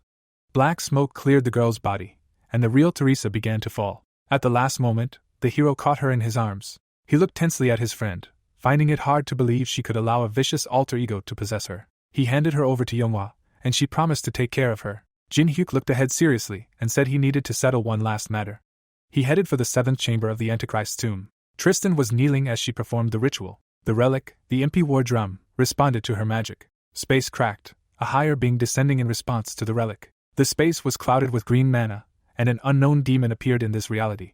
The mid-level demon, Hargan, looked ahead and asked who had summoned him to this lower world. Tristan bowed and offered him her soul as a sign of her loyalty. Hargan watched silently from the tomb. The ritual was interrupted by the hero, who confidently entered the room and asked if the summoner had really been toying with a mid-level demon all this time. Tristan laughed and shouted that this would be the end for the player, for no matter how skilled they were, did they really think they could defeat a higher being? She turned and began to beg the great demon for help with the rancor, for he had dared to interfere with their mission to resurrect the demon king. Hargan chuckled and said it would be fun. He licked his lips and promised to make the arrogant human pray for death. But suddenly something bothered him. The boy busily set up a chair, and the demon asked what he intended to do. Jin-hyuk pulled out some popcorn and said he was just getting comfortable. Hargan bowed his head and frowned. And then he was punched in the face. Hargan fell to the floor, and Tristan screamed, her soul at stake. The overlord stood up and looked ahead. Burial said that some mediocre person dared to ruin his fun, and he began to complain about the wretched hierarchy of the demonic world. The hero continued to munch on his popcorn contentedly. Burial frowned angrily. Lord Belial smiled maliciously, preparing to teach his servant a lesson. The demon fell to his knees and began begging the Lord for forgiveness, screaming that he had been wrong.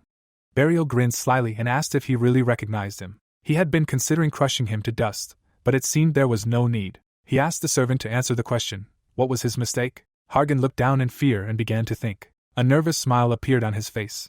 His sin was that he hadn't realized Lord Burial himself was watching him. The Lord sent him flying with a powerful blow and laughed at him for not even considering his apology. Tristan's jaw dropped, and the devil replied that he really enjoyed watching this man's actions, and he thought he'd interrupt his fun. Who did he think he was? The girl slowly removed her mask and thought about how the demonic association had done everything possible to meet the Demon King, and Jin-hyuk alone had managed to earn his attention. Burial continued to beat his subordinate and told him to get lost, saying that if he showed his face again, he would destroy him. Hargan thanked the Lord for taking pity on him. The devil turned to the hero and boasted that even in his body, even mid-level demons were no match for him. How about becoming his apostle? Jin-hyuk waved his finger and said he refused, as he could force a mid-level demon to surrender with just a word. Burial smiled and said that a pathetic human could refuse, but in the end, the testing tower suddenly activated suppression. Burial began teleporting and said he would continue to monitor him, so he should just know what to do if he changed his mind, but the hero merely chuckled and asked the demon to leave. After he disappeared, he stood up and turned to the girl. His expression instantly turned angry, and he asked what he should do with her, since because of them, wherever he went, he was always having to come up with some kind of countermeasure, and it was starting to get tiresome. Nirasha opened her eyes. Then she sat down abruptly and groaned. Chandra sat nearby and noticed that the mistress had woken up. The leader said she felt like her body was about to fall apart. She touched her head and asked to tell her what had happened. At that moment, the TV announcer announced that the team that conquered the 15th floor ruins had donated the witch's jar to the Global Organization of the Awakened.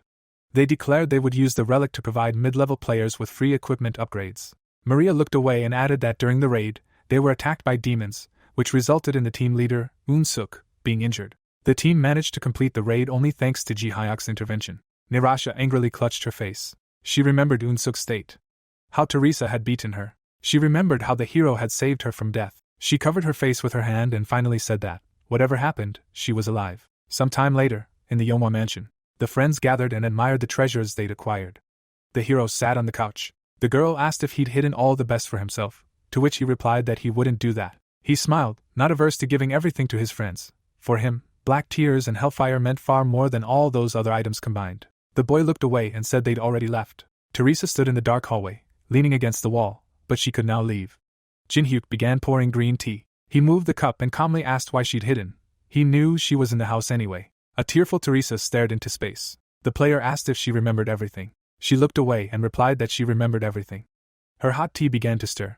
The girl remembered everything, from how Lady Nirasha nearly lost her life to how that demon burned alive. She remembered everything. She bowed her head and explained that Archbishop Sabina of the Holy Empire had warned her that her alternate self was the sum of everything she had suppressed. She had killed that demon without a moment's hesitation and even attempted to kill Lady Nirasha, breaking into a scream, all because somewhere deep down she desired it. Tears welled in her eyes. The hero closed his eyes and said enough. Until they were completely rid of the demons, they could not stop them from harming humanity. He folded his arms and said that most demons had done things for which they truly deserved death, and Kawain was one of them. Jin-hyuk frowned angrily. He was certain of one thing: the higher they climbed the tower, the more often they would encounter similar situations. What would she do if something like this happened again? Teresa remained silent. This time they had simply been lucky and only the demon had died, and her alter ego had agreed to leave amicably. But if she tried to kill him, Pieces, or Yeonhwa, would she be able to control her? The man shook his head and said that Teresa, in her current state, could easily lose control in a critical situation. The girl's eyes widened, and the hero harshly remarked that this was simply an unacceptable weakness and flaw for his companion. She clenched her fist, and said she understood everything and that it would be best if she left them. The saint stood up and walked away. Jin-hyuk remained sitting on the couch, sighing heavily. Alice frowned at him and asked if the master thought he'd gone a bit too far. The warrior was currently crying outside, and she had had a hard time of it. Tears streamed down her face, and the vampire remarked that she could use a few kind words from him. Jin-hyuk smiled and said that could wait until she was completely ready. The player smiled, thinking about Teresa. The girl wiped away her tears. She wasn't one to back down just because she'd been treated coldly. She steadfastly pressed her lips together and looked ahead.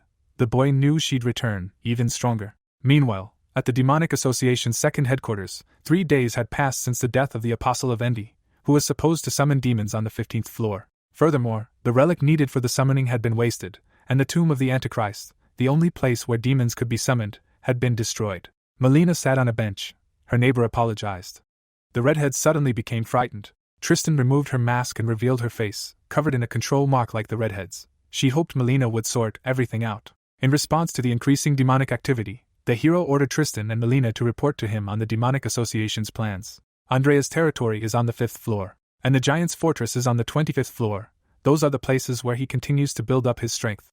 Jin-hyuk was driving. Hyen glanced at him through the rearview mirror and reported that the other guilds had left to fight the 15th floor boss. Wouldn't he join them? The 15th floor was too time-consuming and not worth it, and sometimes you have to let the other guilds earn some achievements. It would only benefit the entire industry, didn't he think so? The hero opened his stats and noted that he had reached level 100 on the 15th floor. Everything was going much faster this time. The MVP called him, and the player himself thought the top of the tower had completely changed. He frowned, still unable to shake the feeling that something ominous and unknown awaited him. He had 86 days until he fully conquered the 15th floor, and he must make the most of them. There was only one way to squeeze everything possible out of such a short period of time. Valan greeted him and bowed. He smiled at her, and they were ready to set out. The girl opened a portal and said that the Dark Emperor was waiting for him. The meeting in the temple under the shattered moon began, and everyone gathered. A cluster of system screens with unknown people stared at each other. A scheduled meeting of the top-level administrators of the testing tower had begun. The unknown person reported that a small local confrontation had unfolded on the upper floors between the deities of Northern Europe and Egypt. Apparently, they would soon be drowning in all this paperwork. Someone reminded him that they hadn't asked him to postpone things. But even if everyone was stuck, he needed to remember the main thing. Their primary responsibility as high-level stewards is to ensure compliance with the rules of the testing tower and to provide qualified players with the 7 crowns needed to reach the top floor. The woman glanced at everyone and added that they were also required to prevent any outside interference in the tower's affairs. Hastings smiled nervously. He assumed a naive expression and agreed. A magical trace of ancient artifacts was discovered on the 50th floor. How could this have happened? Aren't they under his responsibility? Asked the many-eyed black goat. Everyone suddenly stared at the cunning goblin, wondering if the ancient artifacts had been disturbed. If so, the all-important treaty would be broken.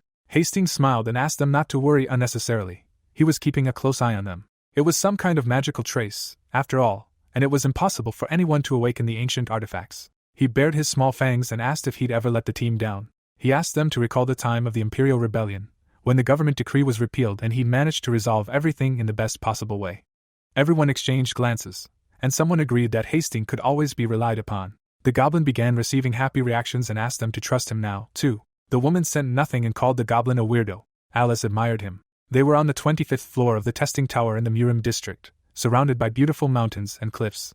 The vampiress smiled and decided that the players would enjoy it, noting that there were so many more worlds to visit. Jin-hyuk looked at her with displeasure and told her to just watch and remain silent, or he wouldn't let her out of the ring. His subordinate grumbled that she wanted to go for a walk too. The bodyguard coughed into her fist and apologized for interrupting their conversation, but their outfits were too conspicuous. How about changing first? Magic played, and beautiful silks flashed through the air.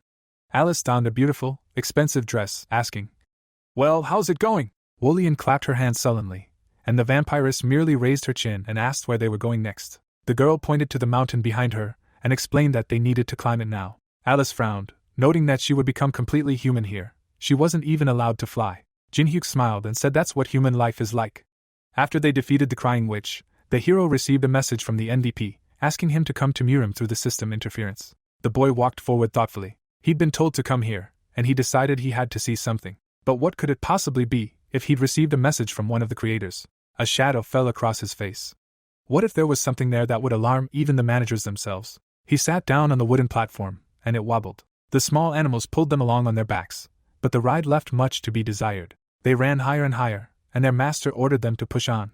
Alice smiled slyly and asked if Wolian was used to such rides, and she calmly replied that she had traveled this way quite often. Jin-hyuk waved his hand and mercilessly demanded that they run faster and faster. If the bodyguard was to serve my lord, she needed to get used to this quickly. A beautiful sunset had set in at the headquarters of the Celestial Steed cult. The sun's rays fell upon the empty throne. They still had no idea the supreme leader's whereabouts. His subordinates bowed and apologized, and their master ordered them to continue their search. Homian bowed and introduced himself as the leader of the Black Wind Society. He reported that at this rate, the righteous sect would break the agreement. The man looked down anxiously. They had promised their assistance to the Murim alliance in their war against the imperial forces in exchange for untold riches, and if they learned that they had lost their supreme leader, they would be punished. The Dragon King listened patiently to this news. The Murim alliance would show their fangs and then tear them apart. The old man smiled and asked them not to act hastily. The supreme leader was simply away for a while. Why the panic? The celestial steed cult would surely survive. He smiled and asked. Isn't that so? The Samaj left guard smiled. He approached the Dragon Lord and said he had nothing to worry about, as he was in good health, but his disciples were worried, and that was another matter. He looked at the sunset and added that the cult of the celestial steed, which worshipped only one force, had already seen 3 months pass since their supreme leader, the symbol of their power, left office. The Samaja smiled slyly. No matter how hard they tried to hide this fact under the old dragon's paw, they still wouldn't succeed, didn't he? The Lord looked at him warily and asked again about the old dragon. Both interlocutors remained standing by the exit. The evening breeze played with the candle flames. Tendrils of dark energy appeared in the room. The third leader smiled silently. Now he glared menacingly at the king and asked if he really dared challenge him. The old dragon smiled broadly in response. He shook his head, noting his arrogance, and asked them not to even think about provoking him simply because the supreme leader was currently absent. The warrior began to descend the stairs, noting that he was indeed old, but he had enough strength to protect their cult in the supreme leader's absence. Besides, no matter how much Samaja pretended to be younger, he was just as old as he was. The third leader winced. The dragon reminded him that the disciples he had recently accepted were already on their way here. He smiled and clarified that they were strong and would be able to help defend their cult. Could he please greet them for him? The old man took his leave and began to leave. Samaja grinned maliciously and asked rhetorically if he had really called his disciples to his aid. Jinhyuk stepped onto the ground. The beast, all exhausted, began to evaporate. The hero remarked that it was excellent work, but the turns needed some work. The trio found themselves before the main gate. Valyan introduced them to the Temple of the Heavenly Steed, the main headquarters of his cult, where the Dark Emperor resided. The doors swung open and a gentleman came out to greet the guests. The man in dark glasses looked at the hero with displeasure and called him a stranger posing as the Dark Emperor's disciple. The bodyguard bowed and introduced herself, assuring them that this man was indeed the disciple of the Dragon of Heaven and Earth. The hero smiled and noted that it was too late. The man was already covered in a malevolent aura and assumed a fighting stance. He had no intention of listening to anyone. His cheeks puffed out, his fingers formed a special sign. The clan warrior released a controlled poisonous mist. He directed it with his hands and felt nothing personal toward the stranger. He was simply following orders from above. The mist rushed toward the people. Valyan, frightened, ordered the guest to step aside. Suddenly, Alice sat her down on chairs, got her 2 buckets of popcorn, and told her to just stand and watch. The warrior looked at the unfamiliar delicacy in surprise, and Alice smiled and reminded her that whenever she worried about someone, it always ended the same way. Jinhyuk smiled mischievously. Suddenly, he began sucking the poisonous mist into his mouth. Samaj's subordinate looked at him in surprise. The hero laughed loudly and continued to inhale the smoke, the poison neutralizing itself in his system. The man's eyes widened in surprise, unable to comprehend what the hell was happening. A new dawn had broken. The Lord, accompanied by his companions, walked through the courtyard of the Celestial Steed Temple. The 8th cult leader, Koryan, gazed thoughtfully ahead, thinking about the Right Guardian's disciple approaching them. Before Samaj could take his place in the Celestial Steed Temple, they must provide him with a warm welcome. The old man closed his eyes and thought about how Pagak had learned his poison control technique and had gone there personally, so the Right Guardian's best disciple would only crawl here, collapsing from the poisoning. He was a pathetic creature. The heavens had been too generous with him, giving him a good teacher. But at that moment, the gates were smashed open by the body of his disciple. He collapsed at the teacher's feet, leaving him in shock. Pagak lay at his feet, completely battered. Koryan fell to him and screamed for him to come to his senses. Jinhyuk looked at him sternly and asked, "So that's his name?" The warriors cried out. "Invaders." They surrounded the intruders. Wolian grabbed her sword and asked Alice sarcastically if she could quietly look around now, to which she replied, "I don't even know." Koryan glared at the battered student. He conjured a poisonous mist with his hands and shouted that Jinhyuk would not leave here alive. The man froze, and the Dark Emperor's laughter echoed behind him. The hero chuckled confidently, and the teacher ordered him to stop. The king fell to the ground from above. He smiled broadly and said there was no need to warn everyone. He placed his hand on the student's shoulder and asked him to introduce himself. The dragon laughed and said that this was the one who could become the next Dark Emperor of the Celestial Steed cult, his best student, Jinhyuk. Meanwhile, in the Holy Empire, Sabina met Teresa and lifted her in her arms, welcoming her back after a long separation. The girl cast a grim glance to the side. Her sisters turned away in shame, calling it blasphemy. The saint smiled sheepishly and said she was still hated for what happened back then, but her eldest sister told her not to pay attention. Someday her sisters would understand too. She looked at her proudly and said that Teresa knew she would be hated, yet despite everything, she chose this path to protect them all. The paladin smiled briefly. It was true. The twins ran toward them. Sabina assumed a menacing stance and raised her arms high, and instead of a violent clash, the three embraced tightly. The sister held the twins under her arms and asked why she had come here with them again. Was another catastrophe really coming? Teresa looked at her seriously, and replied that she had come here to prevent a catastrophe she could cause. The doors creaked open. They entered the chamber with the goddess's statue. Here the paladin could focus on his training without distractions. The sister approached the bishop and asked how she could give Teresa the sanctuary of light. What if a spirit of corruption desecrated the sacred place? Sabina stretched her neck and declared that they could only pray together. The girl removed her cloak, letting the light guide them all. The twins looked warily at their sister, who asked for a promise from her. She drew her sword and asked that if a dark figure consumed her, it must be killed immediately on this very spot. Casey and Jade imagined this scene. They smiled shyly and asked for their trust, and the paladin knelt. She pointed the blade of the sword toward her face and closed her eyes. She found herself inside her own mind. The wind howled, cliffs surrounded her, and a dark figure sat on one of them ahead, noting how much the heroine had grown. Nuna smiled maliciously and asked if Teresa was really ready to face her. Meanwhile, the emperor was strolling through the temple, and the eighth leader trailed behind him, begging him to listen. He grimaced and screamed that it was impossible, but nothing was impossible.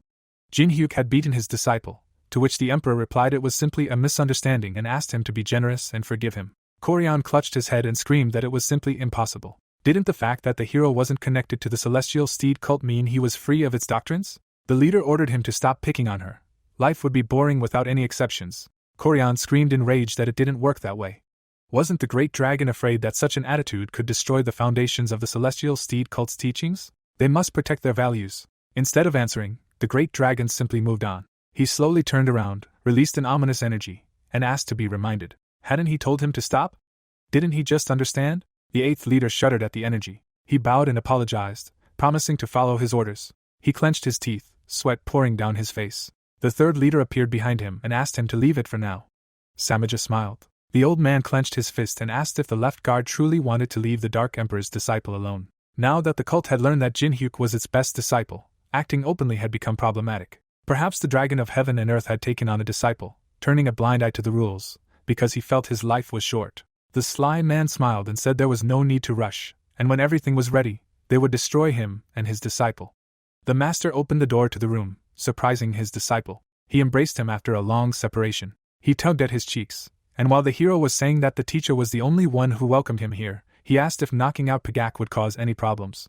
The emperor laughed and said no problem. He had already sorted out that small misunderstanding and asked him not to worry and focus on becoming the next Dark Emperor of the Celestial Steed cult. Jin-hyuk looked at him with a swollen cheek. He had been through Murim's battles 21 times already. He should know the scenario for the demise of the Dark Emperor of the Celestial Steed cult. First, he must wait until the second leader, the Dark Emperor, is left alone. Then, the third leader's team betrays and kills him, leaving the Celestial Steed cult deposed. This man, whose position in the cult is rapidly becoming increasingly precarious, tells his disciple not to worry. He smiled warmly, noting his difficult personality. The emperor looked at Alice and tossed her an amulet, telling her to show it, and the cult members would do anything for her. The vampire smiled sweetly and immediately thought of Sake. But wasn't she holding the teacher's token? The old man tugged at the boy's collar. He led him out of the room and informed him that they would be very busy from now on. The hero merely grunted. He looked up in fear. The teacher didn't understand his behavior, explaining that they needed to practice. His cheeks flushed, and the master asked if he knew how much he had been looking forward to this. Meanwhile, the skeleton balanced on the board, supporting all the animals on its shoulders. Beneath it was a cube, and the cube itself rested on a rubber ball. Meanwhile, in the human world, the boys were welcoming the first snow. The trial tower stood before them, against the backdrop of sunset and the first snow. Winter had arrived. Yanawa tried to catch a snowflake on her tongue. Several months had already passed since she began the tower's progression, this being the first winter since the world had completely changed. The unbearably boring 15th floor boss walkthrough had been broadcast for about 8 weeks, and people were beginning to be perplexed. Some were starting to think they should also start playing as soon as they finished their studies. But everyone remembered only one thing. People had the feeling that nothing would change in this dreary world in the future. Everyone was waiting for Jin-hyuk, or the unknown, to appear. Mr.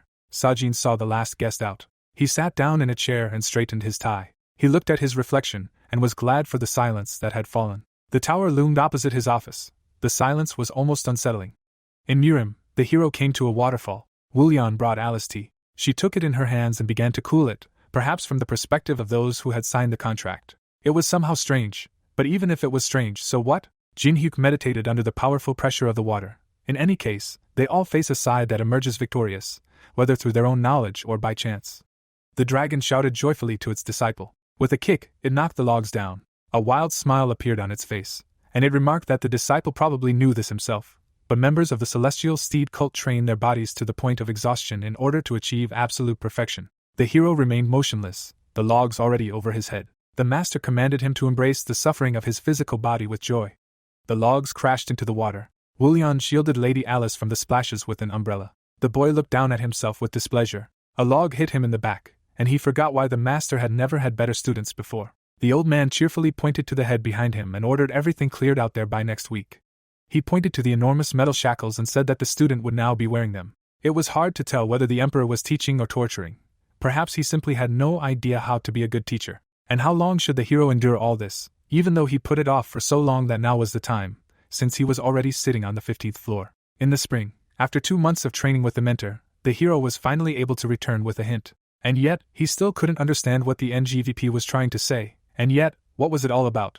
In any case, the boy needed to find out everything he could and prepare as much as possible. If necessary, he could even gather representatives of all the factions together. Meanwhile, in the Holy Empire, the sisters watched the paladin closely. It was already the 2nd month, and Teresa was still seething with unbridled power and divine magic.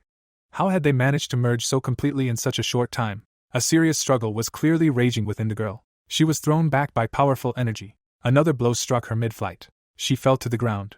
The dark figure looked at her with displeasure and said that it had been holding her back all this time, and now it was determined to completely subjugate her. Teresa struggled to her feet. She, who couldn't even fully understand her own desires, thought she could defeat it. She smiled furiously and swung her sword. Blood sprayed.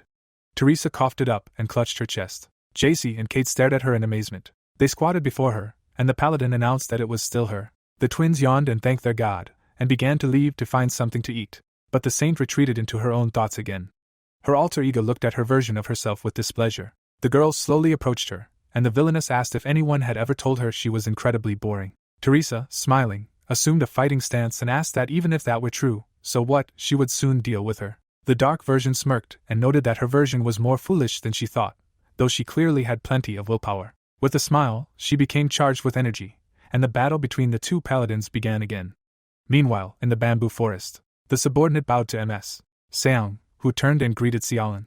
The girl smiled and noted that her protege truly did nothing but eat, sleep, and train. Yusung continued to practice, oblivious. He was a rising star. The mistress looked at the young woman, who couldn't understand why the boy always stripped naked during training, and advised her to savor the opportunity to admire her blossoming youth. She looked back at the student and explained that she had spent her youth in Mirim, and at first, this boy even reminded her of herself in her old days. Solin asked if the hero really reminded her of her. Seon lowered her gaze and said that at first it had been so, but now she thought otherwise. The student glanced at her briefly, and the master explained that there was no haste in the hero's movements, only calm and measured. She grimaced and asked the embarrassed Solin why she was constantly peeking. She usually behaved quite differently. She thought she had caught someone's eye. The girl coughed into her fist and said no, she had only come to speak with the mistress. She darkened and explained that recently, discontent had been growing among the Murim members regarding the treaty concluded with the Celestial Steed cult. This treaty hadn't yielded any tangible benefits, but had allowed the Celestial Steed to hasten a new war with the Empire. Nevertheless, he continued to remain on the sidelines under one pretext or another, and if this continued, a new war with Murim would be inevitable.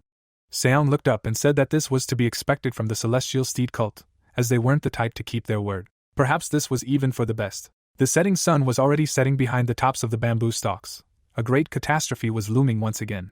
A bug had been working on Xiaolin's neck the entire time, emitting a barely perceptible energy. Jinhyuk listened contentedly to the wiretap, deciding that Seon was observing Yusung's training, noting that this would clearly benefit him. He walked forward, thinking about the Celestial Steed cult. In any case, it would be enough for now that they were hiding their leader's absence. A figure appeared around the corner. He needed to find a clue before the Murim began any more action. The boy stopped at the turnoff. 2 men passed by. Samaja glanced back cautiously. Koryan turned and asked what was going on. The gentleman turned away and continued walking. The player donned a monk's robe, which reduced his chance of detection by 20%. He quickly peered around the corner and mentally wondered where the 2 cult leaders had gone in the dead of night. He climbed onto the roof and began to watch. The two gentlemen began to climb the dilapidated staircase. Their flashlights swayed weakly, causing shadows to dart back and forth. The men arrived at the cave, where two subordinates greeted them with a bow. Jin-hyuk opened the system window. Weren't they in the main dungeon, where the most dangerous criminals were held, and why had Koryan and Samaja come here? His eyes widened. The system displayed a description of a hidden quest. Perhaps this was what the NVP had mentioned. This event could influence the balance of power in the future. The boy smiled contentedly. He had found what he was looking for. The next day, the master frowned at him. The student told him he'd been to the dungeon. What did he even know about it? Jin-hyuk calmly asked if this wasn't the same dungeon of the Celestial Steed cult, where the most dangerous criminals are kept. After all, if the cult and he personally hadn't kept this place under control, it would have long since descended into complete chaos. The man dropped the heavy weights and noticed the boy was thinking clearly. But even if he knew everything about why he'd gone there, did he really want extra training and decide to take on something more challenging than his tasks? The student smiled and explained that, no, he hadn't wanted to overdo it with his training, with the master's permission. The problem was, he'd seen Samaja visiting there every night, so he thought he might have hidden something interesting there. The emperor eyed the player warily and asked again. A pair of guards had guarded the entrance to the dungeon during the day. They noticed movement ahead. The right guard himself approached them. He waved cheerfully and asked if the boys were doing well. He explained that he'd brought his student and wanted to give him a short tour. The guards bowed and tried to detain their master, but he cheerfully asked them to get back to work. The guard's eyes widened, confused as to what all the politeness was about. Jin-hyuk lit a fire. He knew these two were likely Samaja's henchmen, meaning it was only a matter of time before the left guard learned of their visit. The hero looked ahead gloomily, and the master addressed him. He pointed to the creatures throughout the cave and explained that, due to certain secret practices of their clan, numerous monsters called demons lurked within the cave. They acted as a barrier, preventing anyone from outside from entering and those within from escaping. The one-eyed creatures watched them, and the emperor explained that due to the magical energy that filled the cave, which they fed on, there were countless of them, and therefore they could be quite annoying. The master produced a demonic talisman that protected against them. He had many of them. The pair passed through the creatures and headed deeper. The master said it was time to talk, why he had been so eager to come here and why they were suddenly on Samaj's trail now. The apprentice chuckled frankly, because he was worried about his mentor. He looked ahead and explained that the entire time he'd been here, he'd clearly seen the hatred the third leader harbored toward him, and that as his disciple, he couldn't simply turn a blind eye to his suspicious behavior. The old man chuckled and noted that the hero, though clearly weak in mind, had managed to understand what was going on between them. Jin-hyuk looked at him in surprise, and the emperor said he was the only one concerned that he was wasting more time on this nonsense than on training, which is why he destroyed the magical amulet. The demons immediately bristled, the system informing them that they needed a hint to proceed. Their eyes glowed red, and the dragon said that while he certainly couldn't afford to turn a blind eye to Samaj's plans, as his mentor, he would always prioritize the hero's diligent training. He looked at the demons and suggested he try defeating them barehanded while he sat and watched. Jin-hyuk sighed wearily, and the master returned to his old ways. Meanwhile, Koryan was strolling around the temple courtyard, humming a tune. He kept his eyes closed, enjoying the quiet, without the right guard's screams echoing through the area. It would be like this forever. Suddenly, a servant appeared from around the corner, looking for his master. The boy bowed and reported that some time ago, the right guard and his apprentice had entered the dungeon. He shouted and ordered that the third leader be immediately informed. The player, meanwhile, summoned a dark celestial steed. He struck one beast after another, his fists burning with purple energy. The emperor laughed heartily and shouted that this was excellent. He slapped his knee. Now he could see at least some of the results of his training. He had clearly chosen the right apprentice correctly. The mentor laughed a little and looked warily at his student. A strange flame emanated from the demon's corpse. He never encountered such a thing before. The system displayed a description of the flame's remnants.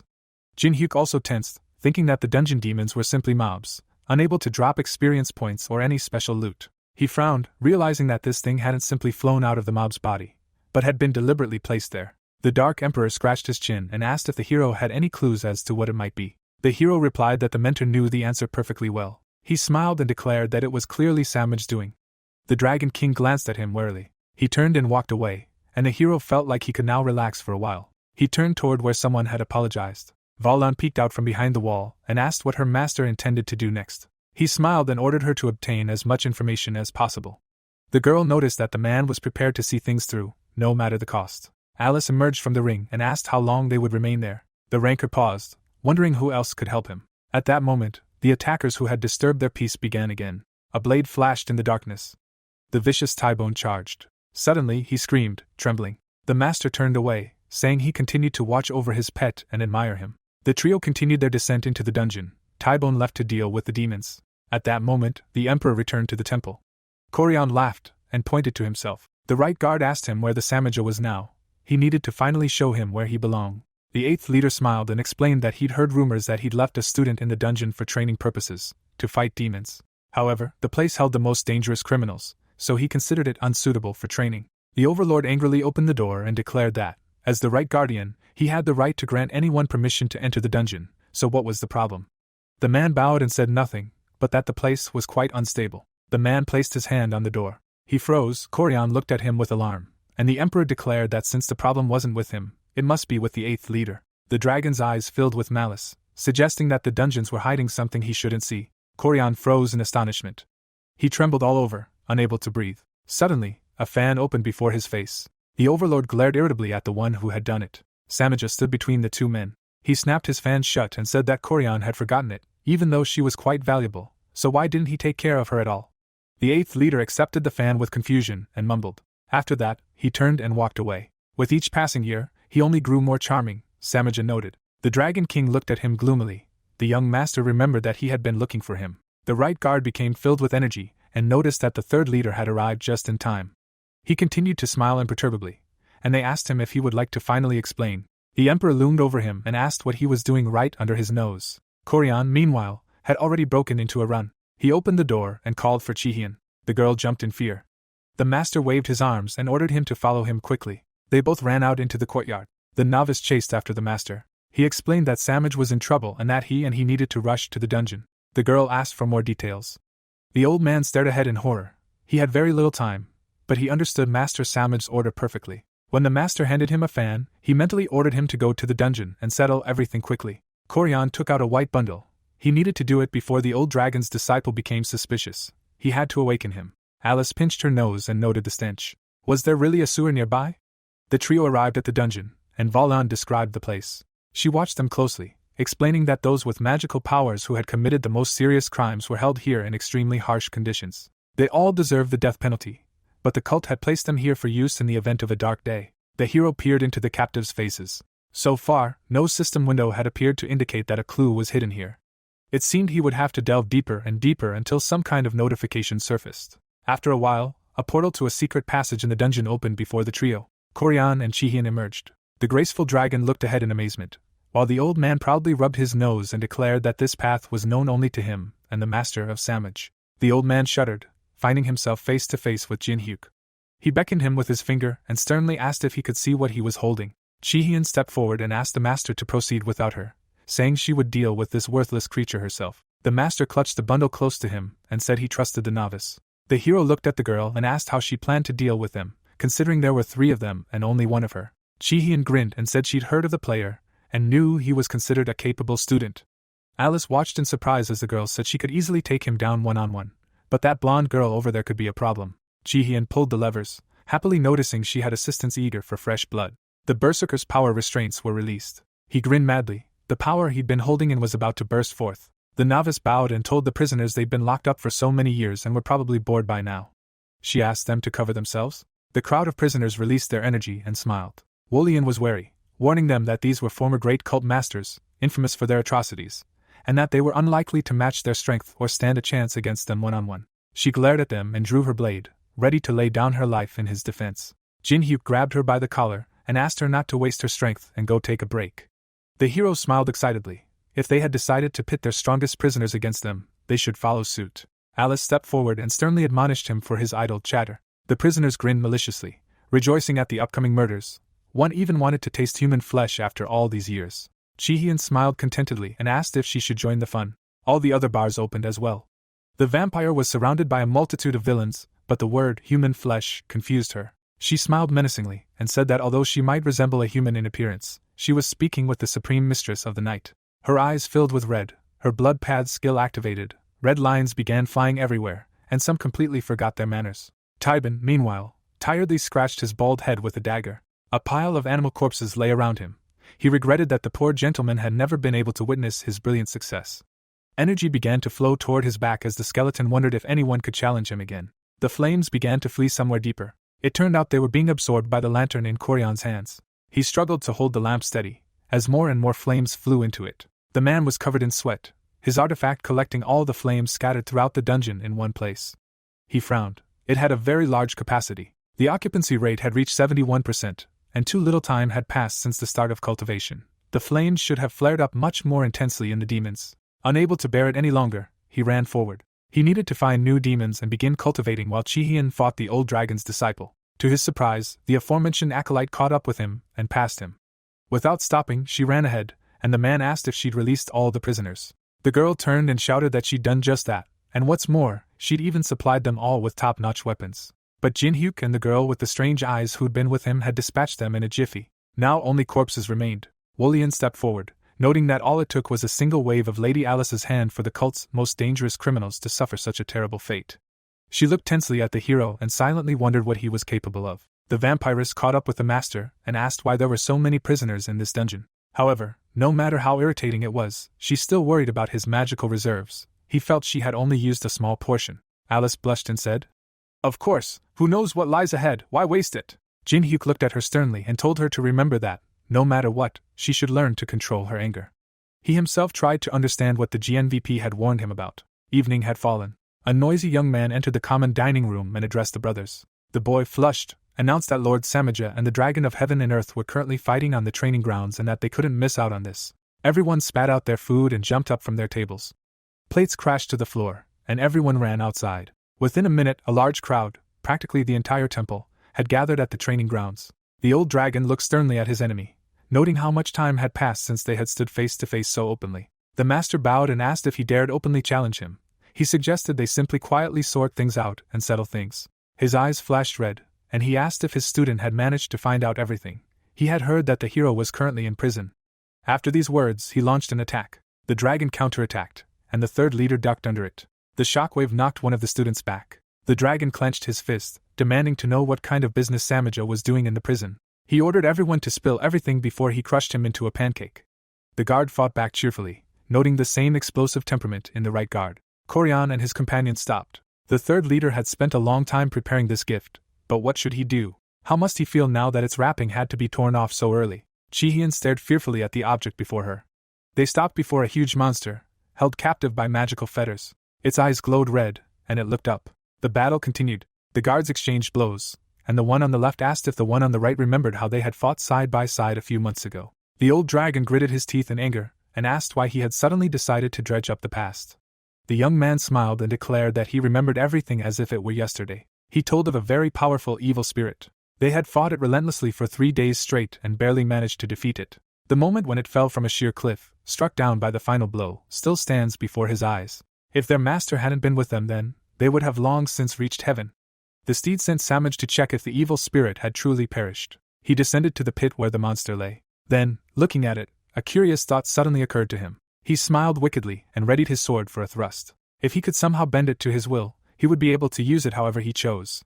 The dragon's eyes narrowed at this. Koryan held the lamp forward, and it was activated. The shards of flame coalesced into an evil spirit. Yiksha's powers began to regenerate, reaching 71%. The ground trembled, and the trio retreated in fear. Samaja grinned madly and shouted that he finally had an ace up his sleeve. A spirit capable of destroying even gods. He was talking about Yiksha. The player glanced at the system notification. The monster was approaching them, and the system displayed a description of the associated quest. Now their further progress through the tower depended on the celestial steed cult. They needed to eliminate Yiksha and save the cult from destruction. The system had sent a warning. The cult's destruction would have irreversible consequences. A bead of sweat rolled down the player's face. He now understood what the NGVP had wanted to tell him. Yiksha is a mid-level boss. He uses a special weapon that can kill even high-ranking opponents. The hero looked at him tensely, unsure why Yiksha had appeared here. The kerosene lamp continued to burn, allowing him to control the spirit. Koryan raised the lamp higher and ordered them to obey their orders from now on. The man shouted, saying that the monster would obey their master, Samaja. Yiksha grinned, looked at his hands, and realized that this Samaja had decided to make him his minion. He asked, "What do the humans want?" The 8th leader pointed at the players and ordered them to deal with them first. The trio appeared in the passage, and from now on, they were his enemies. Alice frowned and asked if the hero could sense this, the level of his magical power. The monster emitted enormous flames, and magic literally overflowed within it. A creature of such power shouldn't have appeared here.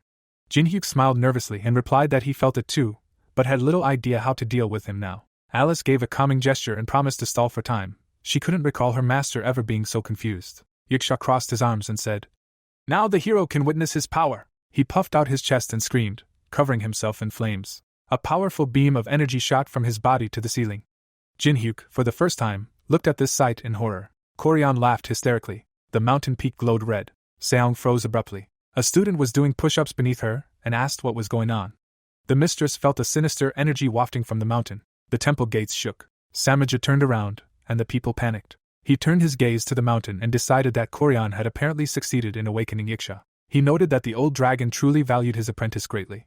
Hearing his words, he immediately rushed toward the dungeon. His blood remained on his sword, but the old dragon didn't even glance in his direction.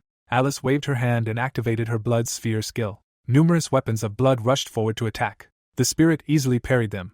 Alice tried to attack with her whip, but the monster responded with suppressing chaos. The vampire cringed under the intense resistance.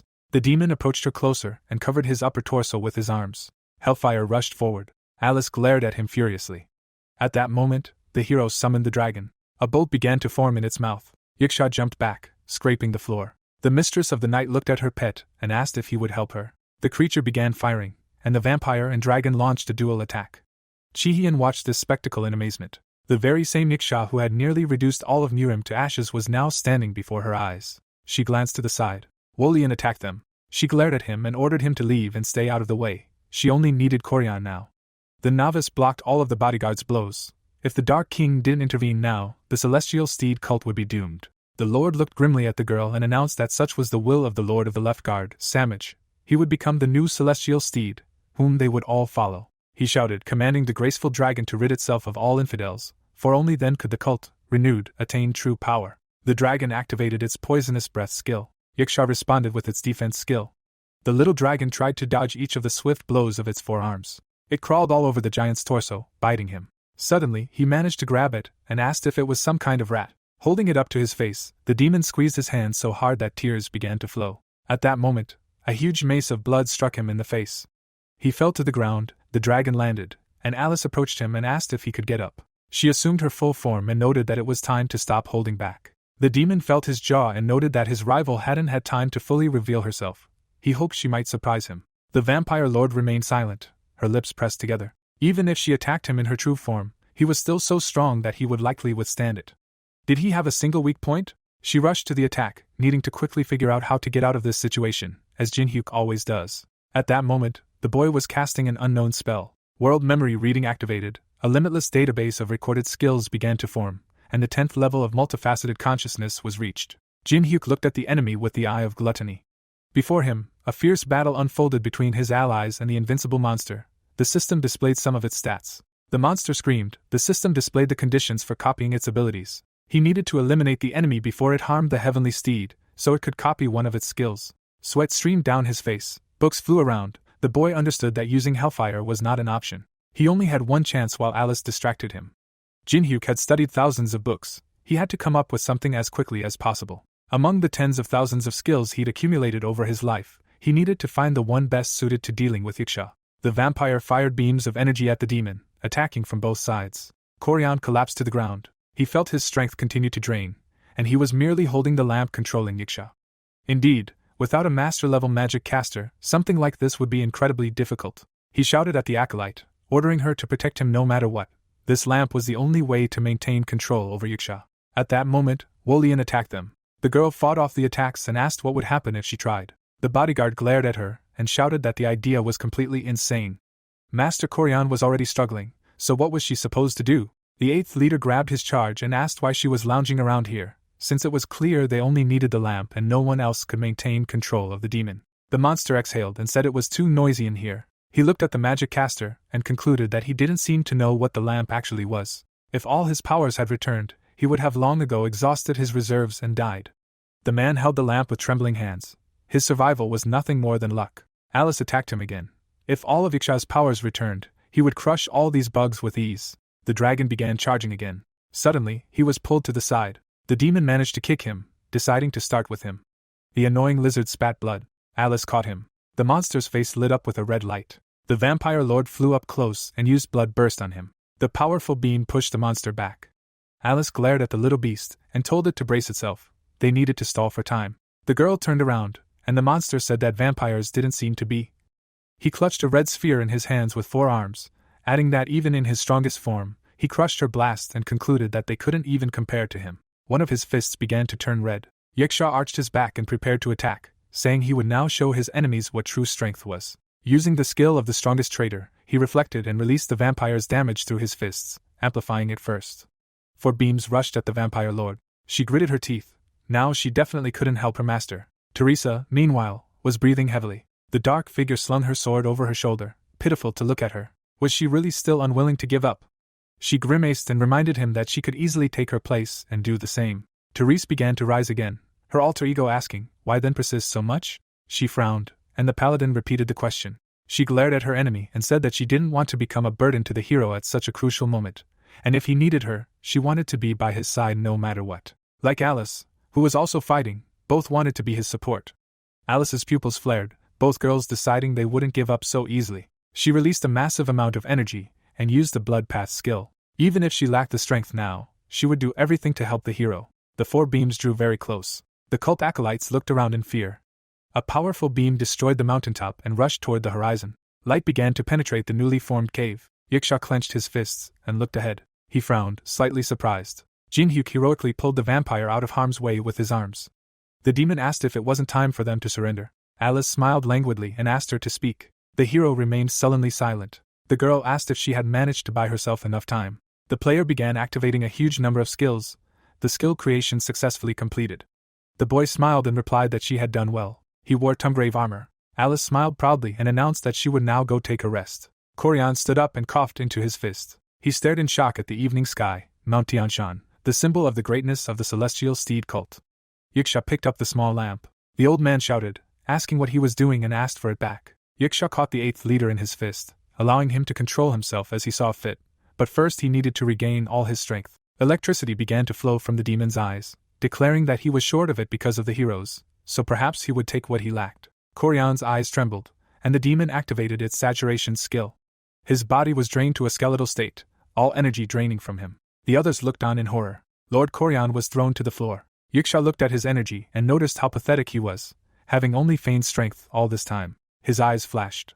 He looked at the hero and declared that he would clearly be enough, and if he took all his energy, he would surely be able to restore his full power. Lightning erupted from the boy's hands, and he touched the floor. His movement speed increased by 700%, becoming lightning fast. Jinhyuk smiled excitedly and offered to try to catch him. His feet plowed through the stone. A single thrust was like a beam of light. Yiksha began to receive multiple blows to various parts of his body. The hero maneuvered around the monster at incredible speed, reaching into blind spots. He needed only one strike to slay the ancient dragon. He would need to avoid a direct confrontation if possible. His armor became coated in mana and electricity. The player prepared to attack, trying to dodge its attacks. Jinhyuk jumped to the ceiling and began activating his soul absorption skill, receiving small doses of mana. The demon screamed, trying to hit the vile cockroach, demanding that he fight it face to face. The hero kicked its head and asked it to wait, as the time had not yet come. Meanwhile, Chihyun crawled toward the slain master. Her hands trembled. She couldn't believe Lord Koryan had met such a pitiful end. Wolian stood behind her and told her to calm down, for now was no time to panic and there was no point in lamenting. She watched the lightning-fast battle. If this monster escaped from here and the leader's seat was vacated, then the cult itself could be considered wiped out. The warrior clenched her teeth. She understood they had to help the master stop Yiksha. The novice smiled hysterically and said that this was foolish. How could she think they could defeat a monster that the heavenly steed had only managed to defeat with the help of his left and right guards? Wolian cast a wary glance at her, and the graceful dragon concluded that their luck had deserted them. A hand in shackles emerged from the ground. The prisoners reached the battle hall, joyfully declaring that now the cult of the heavenly steed would surely fall. Jinhyuk noticed them. The prison had collapsed, releasing all the prisoners. The escapees ran for freedom. Suddenly, one of them was grabbed by a monster. It held 4 prisoners in its grasp and used to absorb the weak. He frowned and decided that heaven was on his side. He had been absorbing the life energy of the unfortunate murderers. Fate itself had brought those he could consume to him. His eyes flashed, and the demon activated the evil spirit's skill. Various creatures began to rise from the ground. They all ran toward their great master. Jinhyuk maneuvered among them, dodging their attacks. He couldn't allow the demon to grow stronger like this. He lunged forward, deciding that if this continued, he would lose any chance of success. Thus, the hero managed to strike one of the demons. Sweat poured down his face, and curses filled his thoughts. The monsters grinned maliciously as they blocked the player's path. He tried to kill them. The cave floor began to splatter with blood, and a huge sword plunged into the ground. T-Bone sat on its hilt, raised an eyebrow, and saluted the commander. The boy glanced at him briefly, taking everything in. Woo-Yun and Chi-Hyun were killing every creature they could. The bodyguard turned and shouted that they would somehow deal with the absorption skill themselves. 2 girls and a skeleton with a giant sword rushed to attack. The players' eyes widened. Woo-Yun shouted that they would fight with all their might for victory.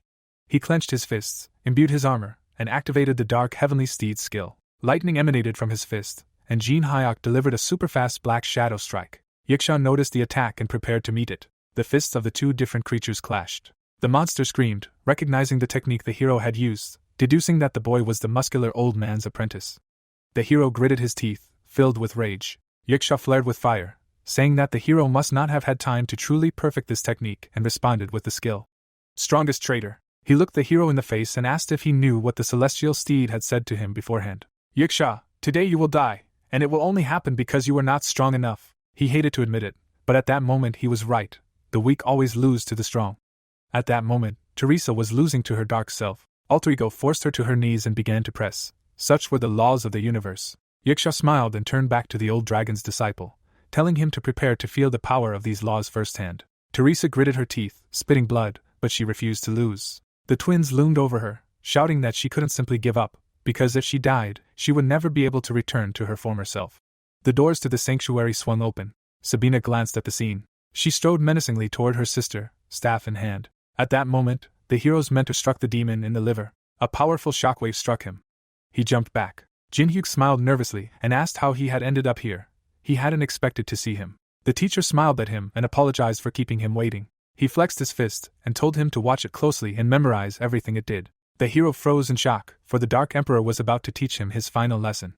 The dragon approached Yiksha and said he still didn't understand why he had been defeated by their leader. The master assumed a fighting stance and said he still hadn't realized the source of true power. Yiksha screamed and attacked. If not for the heavenly steed, no one would ever have been able to defeat him. The old dragon smiled and said that this was precisely why he had defeated him, because he had transcended the laws of the universe known to him. At that moment, the dark figure looked in surprise at the light before him.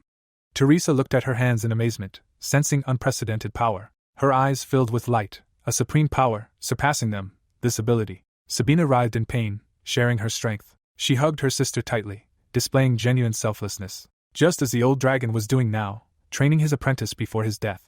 Blood spurted from his side, even if it meant completely forgetting himself. The hero trained and said that since he was the old dragon's apprentice, he must finally complete the 13 demonic forms. The mentor looked at him in shock when he uttered this absurd phrase, without batting an eyelid, and he had a feeling that if past lives really were real. He smiled broadly, thinking that they would surely meet in each of them. Yiksha raised his leg to strike, but the old man tripped him. The demon fell to the ground. The Dark Emperor smiled and asked the hero to follow suit. Both assumed a fighting stance. With the hero's current strength, they should succeed. Both charged. The Emperor shouted and activated the Dark Heavenly Steed skill. His disciple followed suit. Both warriors used the Dark Heavenly Steed skill to enhance their attacks. Yiksha looked at them tensely. Master and disciple were already within striking range, their skill having reached level 12, and the final stage had begun. The man smiled proudly, reminding them that he had long ago accepted the boy as a disciple, but he had never undergone the initiation rite. Jin-hyuk smiled, continuing to perform the movements, saying that now was not the time for that. Yiksha screamed, and the dragon was indignant that the boy would even contradict him, showing no respect for his teacher. The right guard, smiling broadly, waved his hand and stated his name. The boy repeated his words. The teacher had left all his affairs to him after his death. Their hands joined in a special bond, the bond that unites teacher and student. Their blow created a sphere that began to twist everything inward, giving it the name. Duel beginning. The demon screamed in pain. He was defeated, and the quests were complete. The hero smiled contentedly, receiving the Shadow Gate artifact as a reward. The dark figure reached for the sword and declared that Teresa was strong. She sat before her sword, unable to bear it any longer, and said she was giving up. Teresa held the sword pointed at her, and the alter ego said that from now on, it would do everything as she asked, asking if she was satisfied, and if only she dared crawl to her in tears, begging for help. The saint smiled contentedly. She was still sitting before the sword. Her eyes widened, and she screamed as loud as she could. She stood up, smiled, and announced to everyone that she would finally control her dark side. Anxiety settled on her face. Sabina knelt before her, completely weakened. Her hair was loose, and she kept her eyes closed. The other mentor also sat with his eyes closed, smiling with difficulty. The exhausted hero watched the level-up notifications. He embraced the dying teacher, who coughed up blood. The student smiled, using the blessing of the star skill and jokingly saying that he was no longer young and didn't need to try so hard, the healing effect had been reduced. The old dragon smiled and said that if the player continued on this path, they would surely be able to reach the 13th stage. The boy asked him to be careful with his words. Did that matter now? All of the teacher's energy channels were damaged. A bead of sweat rolled down his face. He knew that if he didn't do something terrible would happen. Wolian ran up to him. The hero ordered him to take the teacher to safety. He glared at her and said, no matter what, she mustn't let him die. That was an order. The bodyguard bowed and accepted the task. She carried the dragon away on her back. The novice fell to the ground and said it was good that it was over. Her master's corpse lay next to her. The girl still couldn't come to terms with his pitiful death. A purple light fell on her face. Energy began to form into a portal-like structure. Ji-Hien couldn't understand why sparks were now floating at the sight of Yaksha's disappearance. A special artifact, an indescribable flame, appeared in the cave and began measuring its contribution to the destruction of its master. The dark dragon had dealt 30% of the damage, and Jin Hyuk the remaining 70%. The boy angrily gritted his teeth, realizing what had just happened. The flames began to attack, depending on the degree of their involvement in the elimination. With Yaksha's death, an indescribable flame activated, and the statue began to crack. Hastings bowed apologetically. This time, it wasn't the celestial steed that had eliminated the demon, but the player. He stood before the statue and said that Yaksha should have dealt with the celestial steed, and the Murim members, in turn, should have met their end. He was deeply sorry. His eyes widened, and the goddess's voice replied that everything was fine. He looked up and saw a terrifying smile, and eyed tentacles on the statue. She asked him not to be too hard on himself, as he had done a good job. The goddess smiled terribly and said that thanks to what had happened, they would be able to weaken the powers of those outside the tower. Tears welled up in the goblin's eyes. Here she was, the merciful Nigarath. The statue returned to its position. The goblin bowed, and promised that this insignificant Hastings would continue his efforts in the name of the most ancient being. Night had fallen in Murim. Samaja was climbing the stairs. After the incident with the demon, a wind of change had blown through the cult of the celestial steed. Samaja, having announced the absence of the celestial steed and the dark dragon, had nominated himself as the new cult leader and intended to establish a new order in Murim. A cult order under which its members would never have to deal with the Empire or other outsiders. Sayin held the document in her hand and cited the severance of all alliance agreements. That's how it all turned out. She handed the scroll back, and why only dire predictions always come true. Her assistants accompanied the lady. In Murim the voices are getting louder calling for war against the cult of the heavenly steed, so that their faction also participates in the war. Aren't they already under excessive pressure? The assistant bowed and asked what Ms. Seong would do. She looked at the bamboo ahead, still struggling to decide whether to confront the gathering storm or simply go with the flow. Seong turned, and a student called her. He wiped his sweat and announced that he would have to briefly pause his training and step outside the tower. The mistress rushed to embrace him and asked if it was really time for him to go. Perhaps they should practice a little more. The swordsman opened the system window. If this had been something ordinary, he would have stayed, but it seemed something out of the ordinary had happened at his home. The system had declared an emergency assembly. The director of the Awakened Association asked what they meant. He looked ahead in shock and asked, "Is there really an invasion?" The hero was sitting on the couch. It was exactly as he had said. The most powerful organization in the testing tower was planning an invasion, and they had no more than a week. The director put his hand over his face. It was all so sudden, and he didn't even know what to say. He found it hard to believe, even though it was the hero speaking. He'd received this information from a person in the tower who was completely trustworthy. The man looked ahead. They'd barely made it past the 15th floor. There was no way they could prepare for the 50th floor now. Even if they wanted to attract the world's strongest players, it would be difficult in the current situation, as they had no evidence, and these people were practically national treasures in their countries. A bead of sweat rolled down the director's face. He apologized. He personally trusted him unconditionally. Jin Hyuk thoughtfully covered his mouth. If they wanted to convince the whole world of his point, they'd need to provide irrefutable evidence. The guy smiled and said that in that case, there was nothing he could do and he'd have to find it somewhere. The television began showing the greatest fortune teller of the 21st century. The headline declared that he was the master of the universe, someone everyone should listen to. Takashi closed his eyes, forming a special symbol with his hands. He began twisting them this way and that, and a new vision occurred to him. He closed one eye, formed a special symbol, and declared that within a week, a catastrophe would befall Seoul. His pupils contracted, and a man in a silly suit told him to remember his words, saying that this event would usher in a new era for humanity. This man was a subordinate of the hero Takashi, whom he had placed in the Samurai Guild. He had once been told that to expand one's influence, one must not skimp on effort. After this, the hero instructed Takashi to broadcast the upcoming events live, and he quickly became very popular thanks to his unique delivery. He laughed, his cheeks flushed, thinking the gods had condescended to him, for he was none other than the chosen one. Indeed, the power of blind faith cannot be overestimated. The player went to another meeting. The first to change their minds were the Samurai Guild, where Takashi was completely trusted. Then came the Olympus Guild, the Pacification Guild, and the Titan Guild. Overnight, everyone flocked to a single city to become part of the prophesied history. Yu-sung and Jin-hyuk stood on the balcony.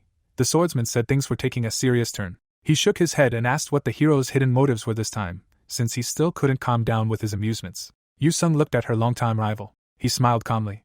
Unfortunately, this time it wasn't about amusements. While he was gone, he'd need to keep an eye on the guild members, he asked politely. The swordsman frowned and remained silent. The boy handed him a tablet. He collected all the information about the impending catastrophe there, and he asked him to try to remember it carefully. Jin-hyuk smiled and said that if he wasn't mistaken, they had about a week left, but if things didn't go according to plan, they shouldn't be too frightened.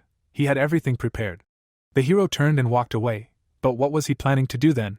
Was he just planning to sit and wait it out somewhere, and then reap the benefits? Jin-hyuk stopped and explained that he was going in search of something that would help them achieve the best possible outcome in this situation. He walked forward, keeping his hands in his pockets.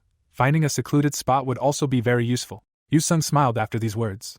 He turned and addressed the one who had been waiting for the hero to leave. Teresa stood behind a column, smiling. She left, and the man asked how long she planned to run from him, but she didn't even know. She thought of Jin-hyuk with a smile and decided that maybe she'd run a little longer until he started pining for her. The hero arrived at the Rick Library. The old man looked longingly at what had been brought to him. Yiksha's ammunition lay before him. He asked if the old man could keep it. It would be his final reward. The old man examined the piece of paper carefully. He turned his gaze to the guest. The reward for the text was revealed. The young man opened a portal, activating a special item called the Shadow Gate, opening a portal to the High Steward's domain. Jin-hyuk looked seriously at the library owner and asked if Rick had any further questions. The man adjusted his hat. There was no need for excessive curiosity. He was expecting the young master again. He would prepare what he had left for his next visit. After hearing the answer, the player entered the portal. The system transported him to a large temple, a silhouette standing ahead. The hero gazed ahead tensely. After receiving the artifact from Lady Seong, all that remained was to meet her. The tall woman controlled the golden spheres. She noticed the rancor. Then Divya looked down on him and told him that the mid-level managers had said he was a rather problematic player. She pointed to the sphere and noticed that he was the only one of the ordinary players who had managed to reach it. She didn't know how he'd managed it, but she congratulated him. The high manager turned to him and asked him why, of all the high managers, he'd chosen her. The player thought about his friends. Yu-sung studied the tablet. Teresa noticed that the Players' Association staff were also starting to slowly gather. If this continued, they had to endure, one way or another. Yu-sung froze in fear and said no, that wasn't enough. He showed the tablet to the saint, and explained that it contained a summary of everything the idiot had left him. He asked her to carefully examine the level and strength of their potential opponent. Teresa looked and was horrified. If this was the case, they wouldn't have enough strength, even if they gathered the strongest players.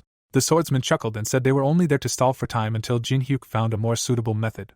The paladin clenched her fist joyfully, and suggested they try to stall for time as best they could, even if the hero's plans sometimes seemed foolish. A powerful stream of energy was now pounding the player.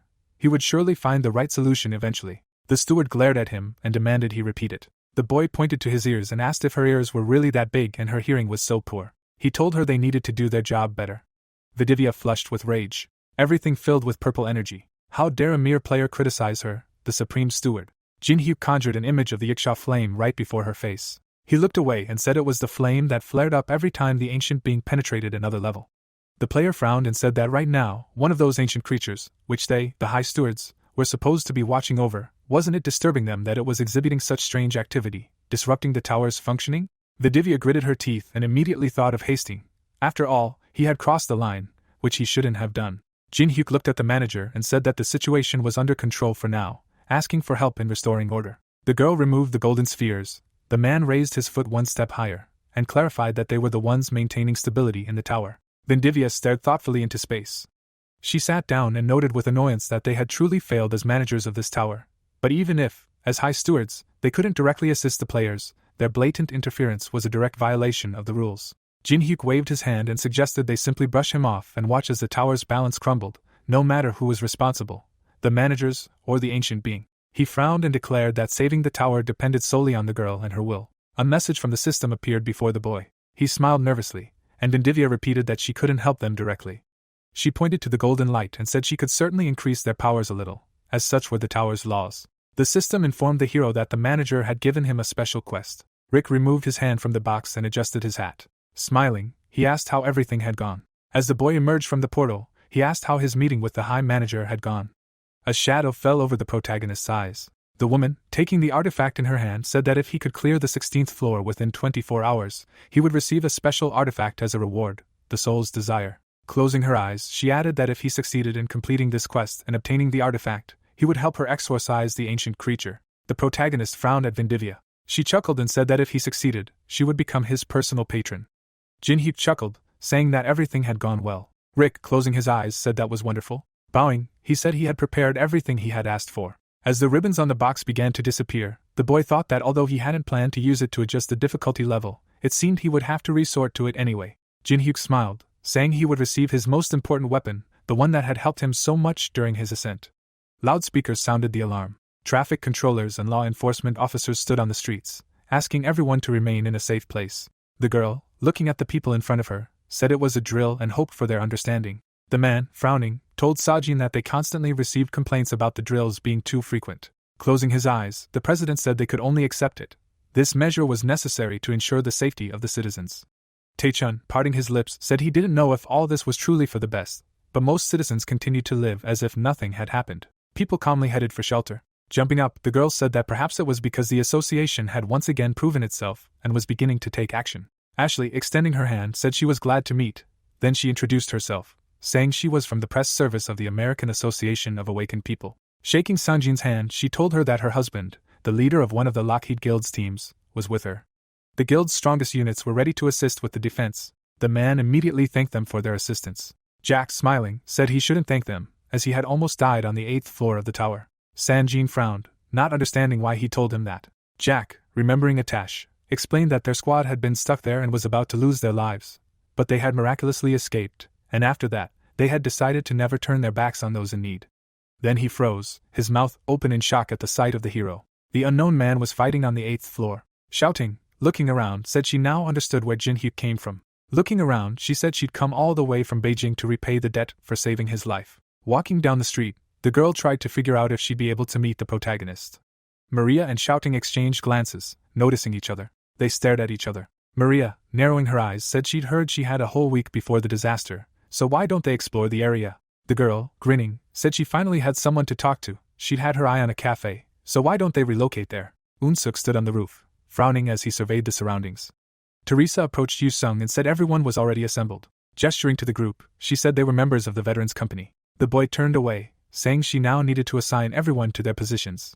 Yonghwa and Taemin exchanged glances, feeling disdainful. She mockingly asked Yu Sung to at least say a few words. Or was he lacking the energy for an inspirational speech?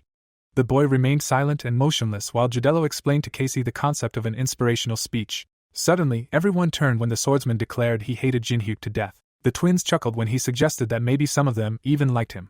Some turned away when Yu Sung said that some had agreed to all this reluctantly. Looking at his hand, the swordsman said that they all had something in common, something that had ultimately brought them together, that each of their lives had been changed by Jinhyuk.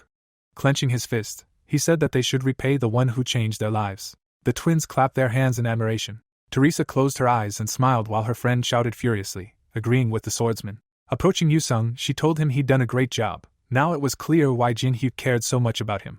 He immediately retorted, asking her not to say such terrible things again. Looking into the distance, he said the preparations were already complete. Teresa, looking at the vast city before her, noted that now all they could do was patiently wait a whole week until the protagonist found the best way out for them all. The young man stepped onto the 16th floor. He walked through a jungle where even ordinary dragonflies were gigantic. Surveying the surroundings, he mentally imagined the 16th floor as a vast tropical forest harboring giant insectoid monsters. He chuckled, saying that it would take at least a week to reach the hive where the boss was located. Walking calmly through the forest, he remarked that before taking any action, he needed to gather information. Melina ran through the jungle. A huge creature was pursuing her. Maina and Tristan were running from enormous scolopendras.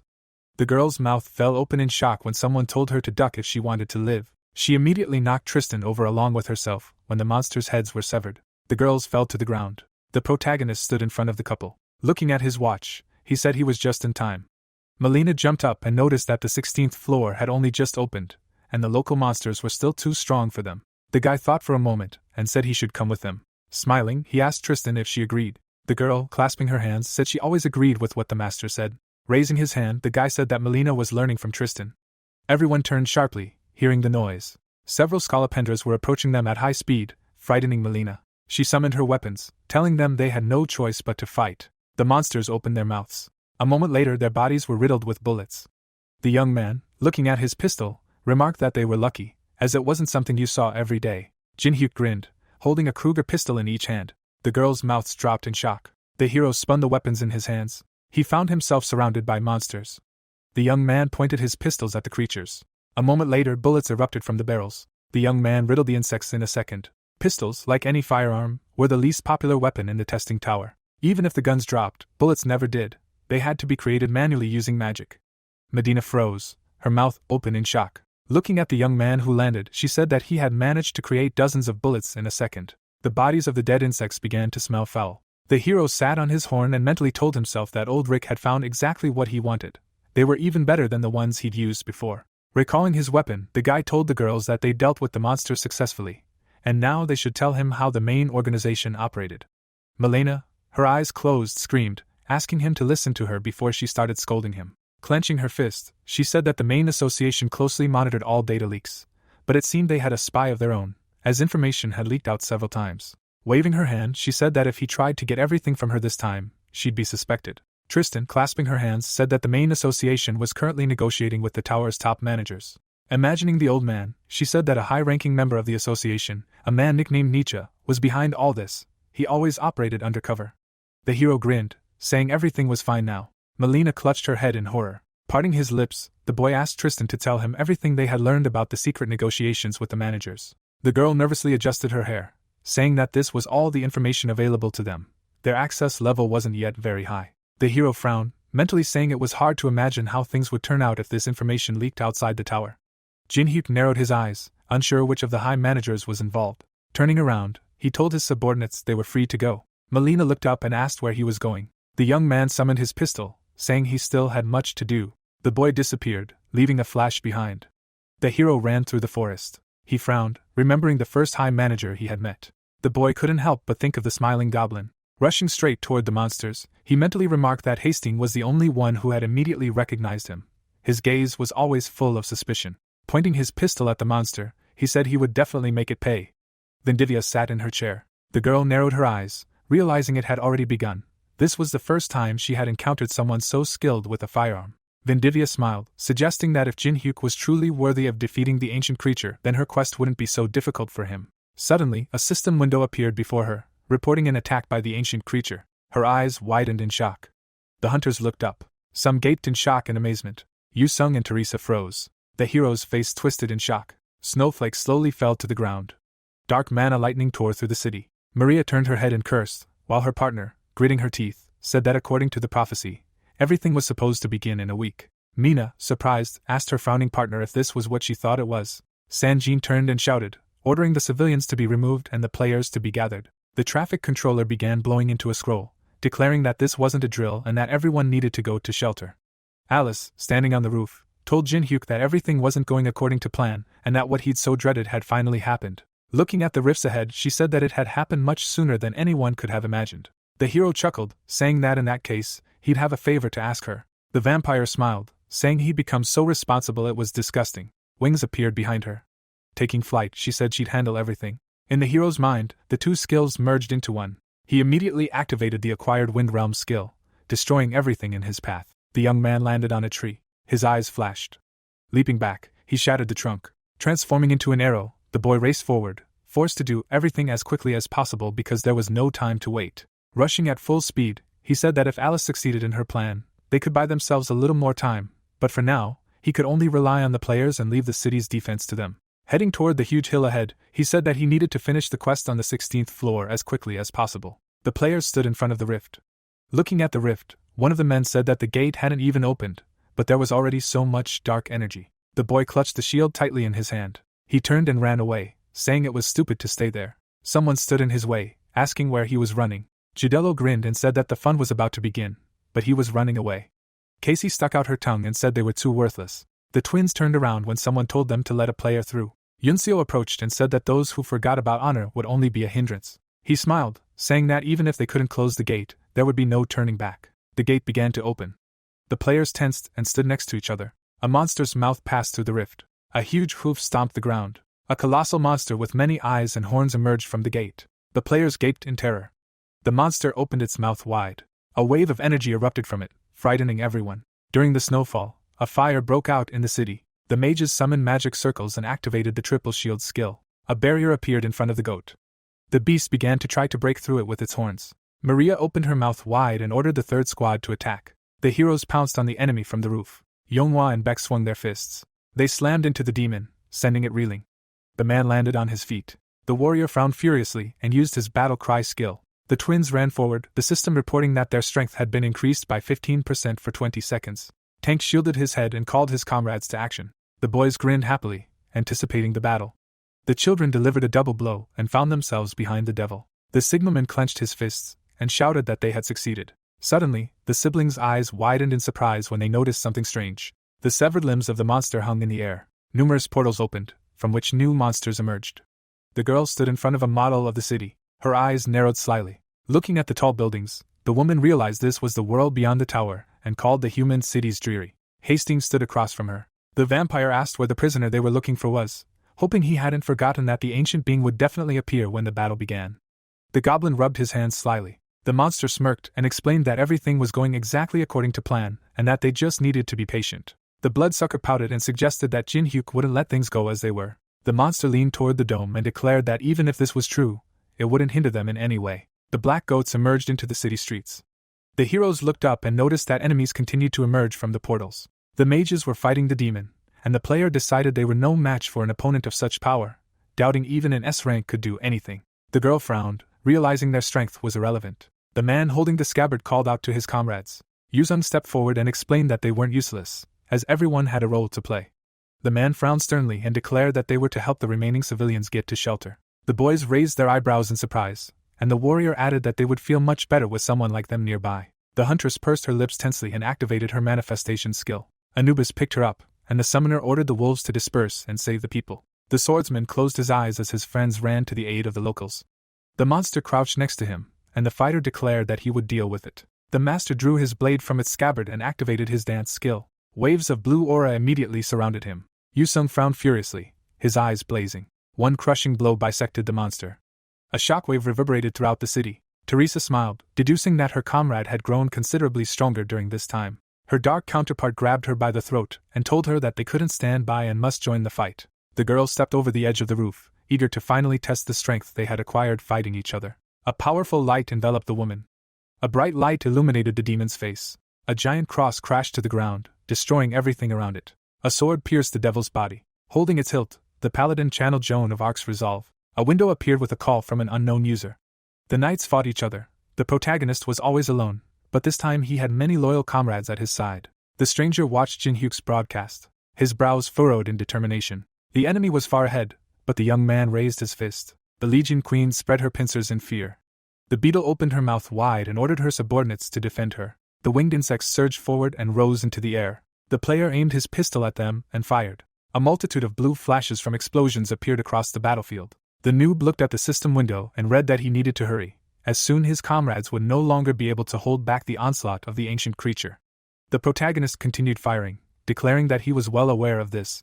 Teresa continued to fight the demons, and Jin Hyuk realized that S-rank humans could fight them. The crowd of black goats advanced, and the boy concluded that with such a small force, they couldn't handle such a large number of opponents. The young man smirked and declared that he had prepared himself precisely for this. A call window appeared in the air, and the unknown person wondered what it meant. Snow fell around the SWB Broadcasting Company building.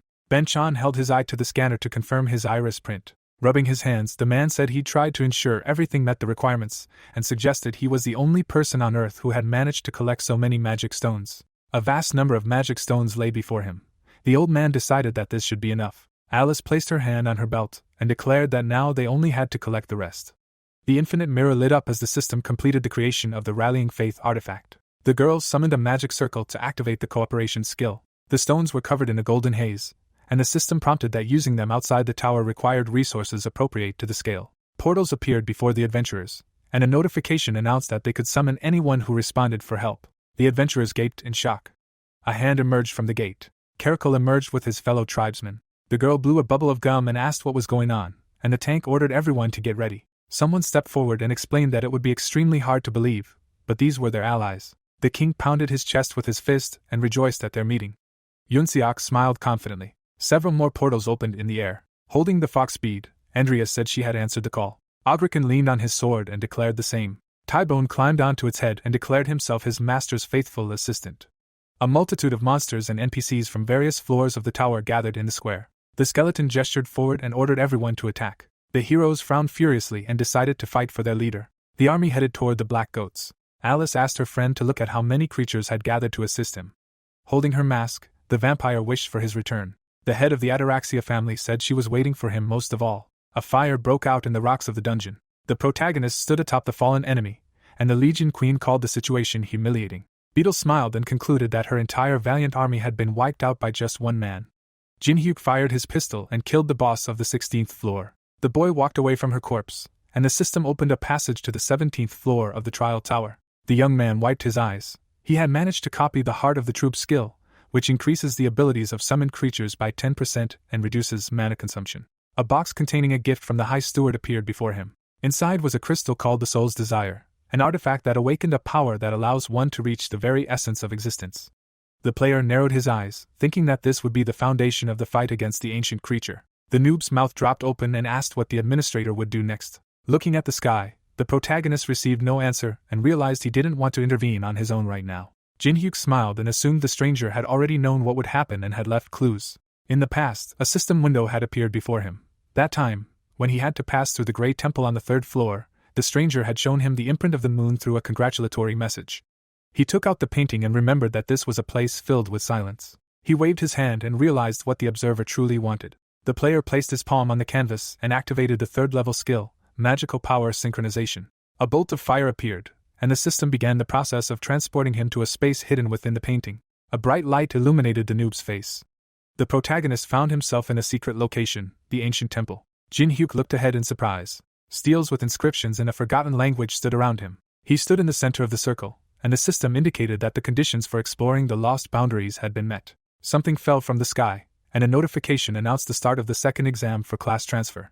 The young man's red eyes lit up with the skill-greedy gaze. A man in white robes approached him, and a message announced that the user must pass the exam to copy one of his skills. Belthik glared sternly ahead. To pass the test, the player had to use a barrier technique to restrain the runelord for more than a second. Andrea transformed into a fox and rushed forward.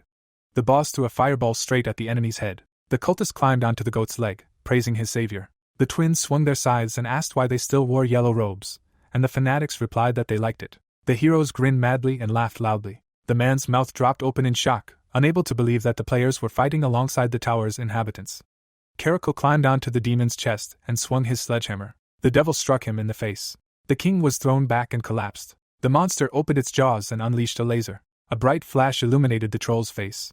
Unsuk rushed forward and shielded him from the enemy attack. The laser ricocheted and exploded nearby. The giant frowned menacingly and asked how his comrade could even block such a frontal attack. The boy begged him not to flatter him. Alice narrowed her eyes in disdain.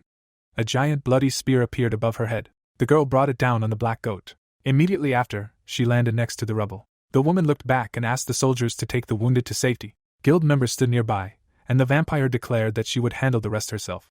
The huntress helped the warrior to his feet. The head of the Ataraxia family thought about the steadily dwindling number of fighters forming the defensive line, and realized that if they all fell, it would be all over. Belus closed his eyes and answered her call. Standing before the gigantic rift, the Empress explained that she could not replenish her strength through the pact and concluded that she would ultimately have to use her own skills.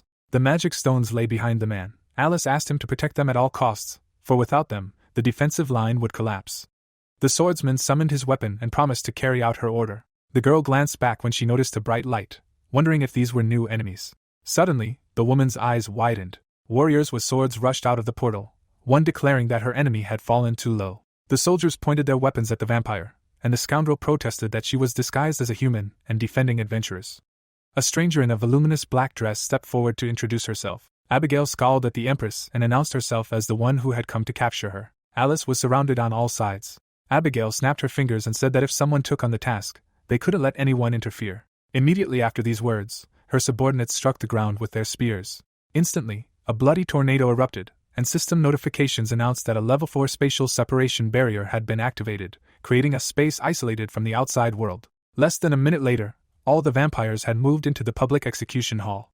Abigail raised her hand above her head and declared that the current head of the Ataraxia Extinction clan wanted to keep her alive, so there was no need to kill her. Receiving the order, her subordinates charged. Alice remained standing in the same place, quietly muttering that they were nothing but filthy traitors. A mad smile suddenly appeared on her face, and she added that, judging by the fact that they had come for her, they were eager to go to the grave. After these words, she activated the blood path skill and screamed in rage that she would destroy them all. Meanwhile, Belta was leafing through a magic book. He suddenly looked at the guest with blazing eyes. He himself was a legendary master of barrier techniques from an ancient kingdom that existed thousands of years ago on the lands of the Empire, the creator of all the main barriers found in the testing tower. The protagonist abruptly crossed his arms and used the third-level restrictive barrier skill, as well as the third-level coordinate detection barrier, as the conditions of his exam required him to restrain Belta for more than 1 second while activating the barrier technique. Spreading his arms out to the sides, he used the ability to cast a barrier technique on the man. Seeing this, he extended his hand in front of him. Magic symbols suddenly began to flow into it, as he had used the technique analysis ability. After a few seconds, the analysis was complete, and his eyes blazed brightly. With a wave of his hand, he destroyed the protagonist's technique. Jin Hyuk immediately jumped back, wondering if he could really activate more than 10 techniques simultaneously, adding that these controls were truly impressive. Then his brows suddenly furrowed in tension when his rival asked to listen to him. Belta lowered his hand and asked why he even needed all this. Small waves spread through the water beneath his feet, and he continued to ask why he'd chosen barriers instead of something else, adding that he meant that this path was far from easy. Then the protagonist remembered Yusung and wondered if he was even asking him if this was all part of the class promotion test, adding that he couldn't tell him that he'd actually chosen barriers solely to spite his comrade, and then wondered which version would ring true. As he wondered, he raised a finger to his mouth. Suddenly, the boy placed his hand on his heart and, without a hint of hesitation, said it was fascinating, because with barriers, he could create a world exclusively his own. Upon receiving this answer, Belta was slightly taken aback and, without taking his eyes off his guest, asked if he really had said fascinating. At that very moment, the protagonist activated the Black Sky Demon Emperor technique, realizing he had to do it right then. With a lightning-fast movement, he activated a barrier called the 4th-level Dimensional Rupture. But suddenly, shock appeared in his eyes at what he saw. Belta blocked his attack, activating the 8th-level Dimensional Severance Barrier, and asked again if he really thought creating your own world was fascinating. Suddenly, his eyes filled with anger, and he concluded that then he must be as foolish as he was. He suddenly revealed his mighty power, and shouted in rage that even if he devoted his entire life to this worthless pursuit, there would be no point. Feeling threatened, the boy leaped forward, jumping back dozens of meters. He frowned in anger, realizing that this bastard had never intended to let anyone pass. Belta carefully adjusted his glasses. Meanwhile, the enormous monster was gathering magical energy in its maw. A few seconds later, it released it in a massive stream. Those caught in the blast were thrown far back. Taemin immediately rushed to help the wounded Yeonhwa. Meanwhile, Obrekin and Andrea rushed to the attack. Meanwhile, Yusung stood on the fallen monster's head, looking at the identical monsters ahead and realizing there was no end in sight. Frowning angrily, he wiped the blood from his face. Suddenly, the boy remembered the protagonist, who had smiled and asked him to keep an eye on him. This memory made Yusung smile broadly and remark that he always asked for the impossible. At that very moment, he charged, shouting in rage that he would have to pay him back twice as much. His attack perfectly struck one of the monsters. Yusung's teacher smiled contentedly, and said that it seemed her dear student was in good health. Volian suddenly ran up to her, and asked why she had decided to come too, since if she left the tower, the master would receive a great reward. Upon hearing this question, the woman remembered the system screen appearing before her and replied that there was no point in asking her. She was Yusung's teacher, after all, so she was simply responding to his request. Having said this, she looked at the Dark Dragon King, who was meditating, and asked if it was true. The old man didn't raise his head, and Yusung's teacher, looking down, wondered if it was worth leaving the tower in such a state, since she barely had enough magical energy. Then, suddenly, they both looked up when they saw a car driving towards them. The jeep pulled up to them at high speed. Wolying looked at the vehicle with surprise. Junyoung opened the door and ordered everyone to get in, as he was from the protagonist. Jin Hyuk had contacted him some time ago and said that when the disaster occurred, some of the tower's inhabitants would come to his aid. The old man frowned tensely, but the boy continued to say there was no need to worry, as not everyone was hostile towards humans. There was not a shred of doubt in the protagonist's eyes, and he firmly stated that he wanted to ask Junyoung to accompany his mentor. The old man now supervised those he had come for as they boarded the car and silently remarked that this must be Jin Hyuk's mentor, adding that, as he had been told, he was indeed in serious condition, and although he didn't know if everything would work out as planned, since it was the protagonist's request, he would definitely fulfill it. Immediately after these thoughts, he quickly changed gear. The car quickly drove along the broken road. At that moment, the vampire Abigail took a powerful blow. Alice was performing circular attacks with her bloody spear, but to her surprise she missed a blow to the leg. Her opponent smiled and cried out joyfully that she had hit her. In that same second, she was killed by the girl's furious blow. After that, Alice barely remained on her feet. Abigail looked at her with a smile on her face and asked when they would calm down, whether it was really because he lacked magical power, adding that it was now obvious she had only been bluffing before, so she should stop and surrender. Alice struggled to her feet and said to herself that she could no longer hide behind empty bravado, adding that if only she could use the spear, she would finish them all off immediately. Cold sweat trickled down her face, and she realized that her strength was no longer sufficient to activate it. Suddenly, she raised her fist and exclaimed that for the sake of her master's faith, she must remain steadfast. Seeing this, Abigail's eyes lit up, and she declared that it seemed she had no intention of giving up. She took a step toward her opponent and added that Xinchen had begged for her life, but for now, all she could see was her groveling before these worthless humans. With this, she revealed her powerful aura. She pulled a tree root from the ground and declared that she simply could not bear this humiliation. With these words, the air filled with dark magical energy. At that very moment, a huge pillar of magic struck the spot where Abigail stood.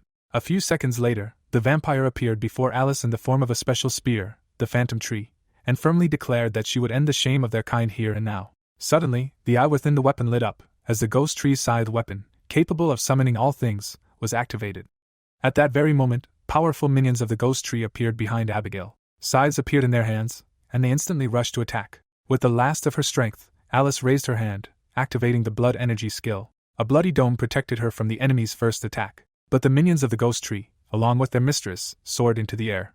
With a mad grin on her face, Abigail attacked. The blow struck Alice perfectly. The vampire stood over her and mockingly said she was very sorry, as she had so longed to fight her. She glared at her, adding that even if she defeated her now, it would be pointless, as she couldn't even activate her spear. Alice, gritting her teeth, shook in pain.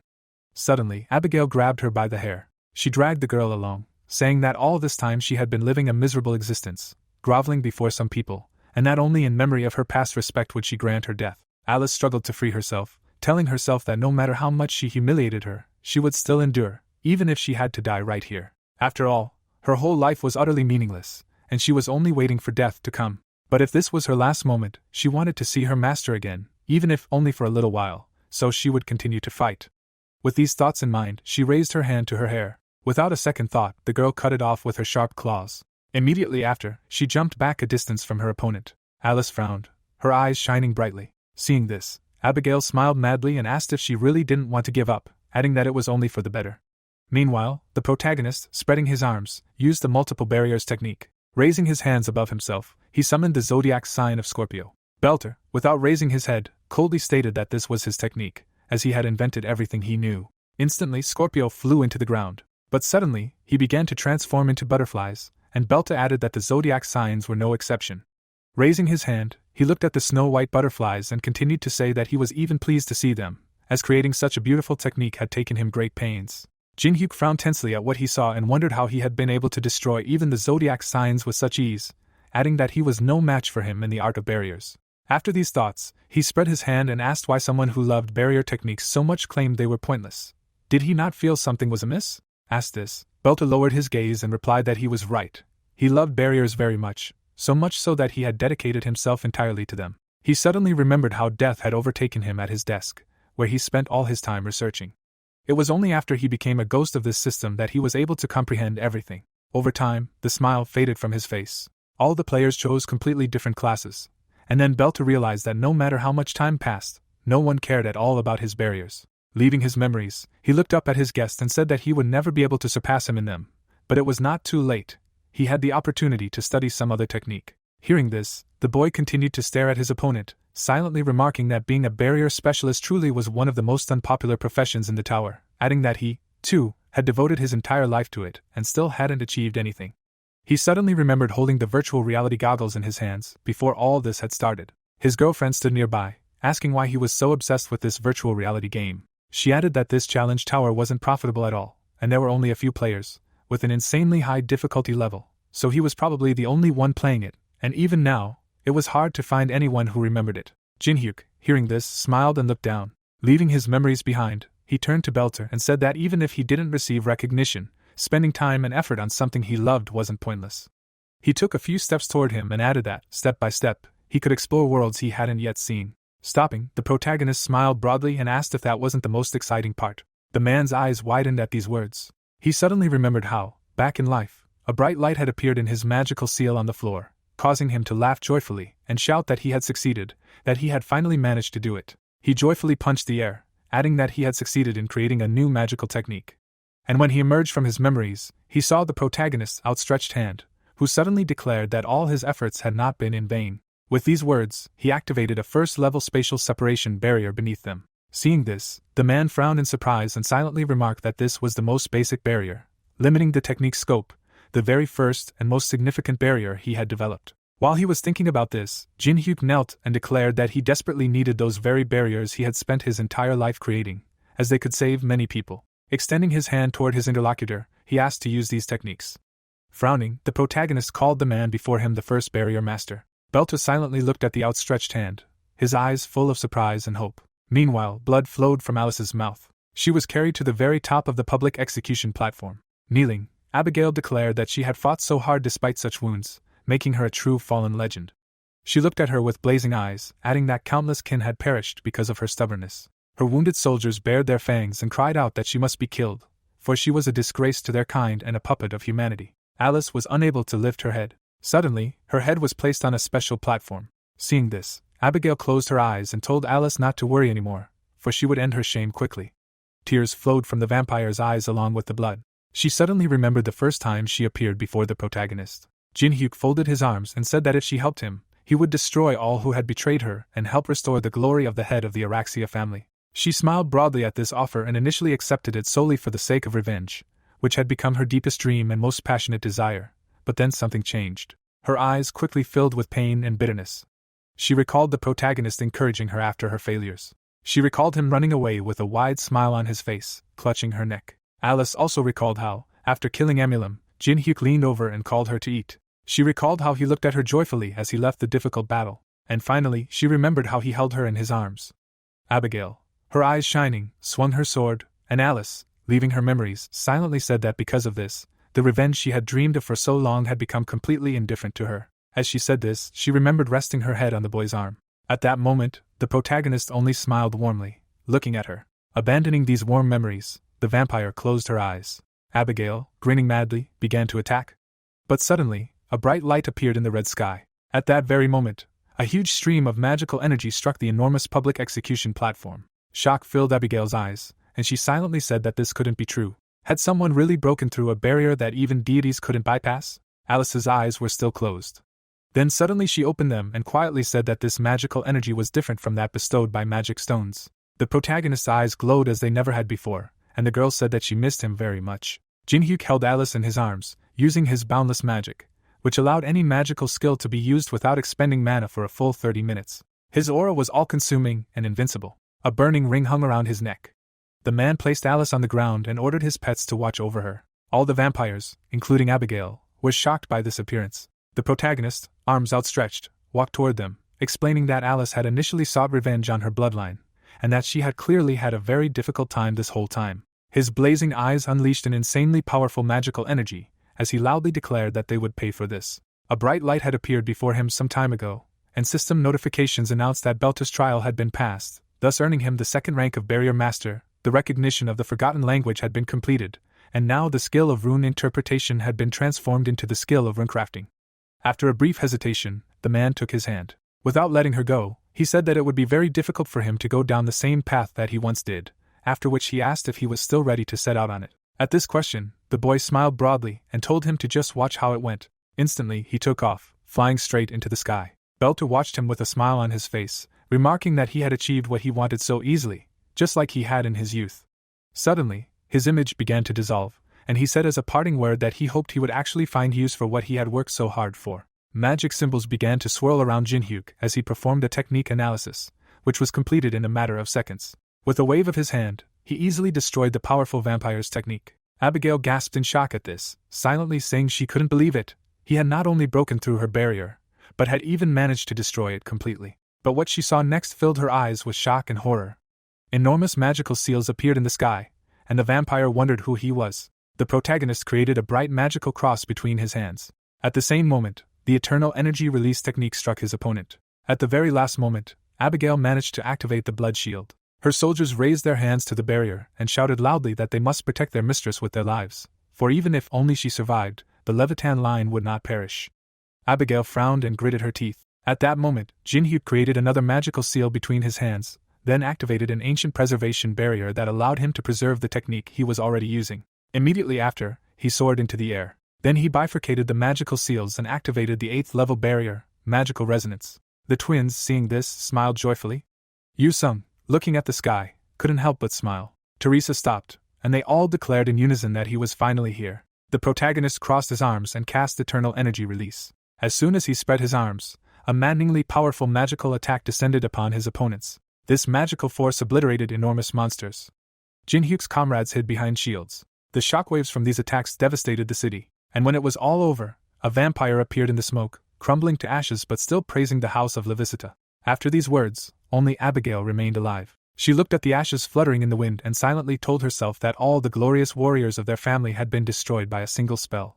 Raising an angry gaze, the vampire frowned and added that she had wondered how Alice, whose power had been sealed, had managed to defeat Amulim, but now it was perfectly clear, it was all his fault. As she spoke, the protagonist slowly descended toward her. At that very moment, the girl began to run, realizing there was no point in thinking about Alice anymore. She needed to return quickly and reveal the truth to everyone. But suddenly, hellfire appeared before her, blocking her path. Abigail gritted her teeth in anger, then turned at the boy's voice, who coldly asked where she was rushing to. Stretching his hand toward her, he asked her, his eyes blazing, if she really thought he'd let her go so easily after everything she'd done to Alice. Abigail's hands shook at these words. She suddenly raised her scythe above her head and screamed in rage at him not to dare speak to the head of the Levisita clan like that. The eye in her scythe lit up, as she wielded the phantom tree spear. Without a second thought, the vampire, using the Age of Lightning, attacked the protagonist. But what she saw the next second left her gaping in shock. Jinhyuk blocked her lightning with one hand. Then, with a single flick of his wrist, he dispelled his opponent's attack. Shock and horror filled Abigail's eyes, as she silently told herself that if he had simply stopped the lightning, things wouldn't have been so bad. But he managed to completely deactivate her special skill with his bare hands. And while she was thinking this, an ancient binding barrier activated, immediately enveloping her body.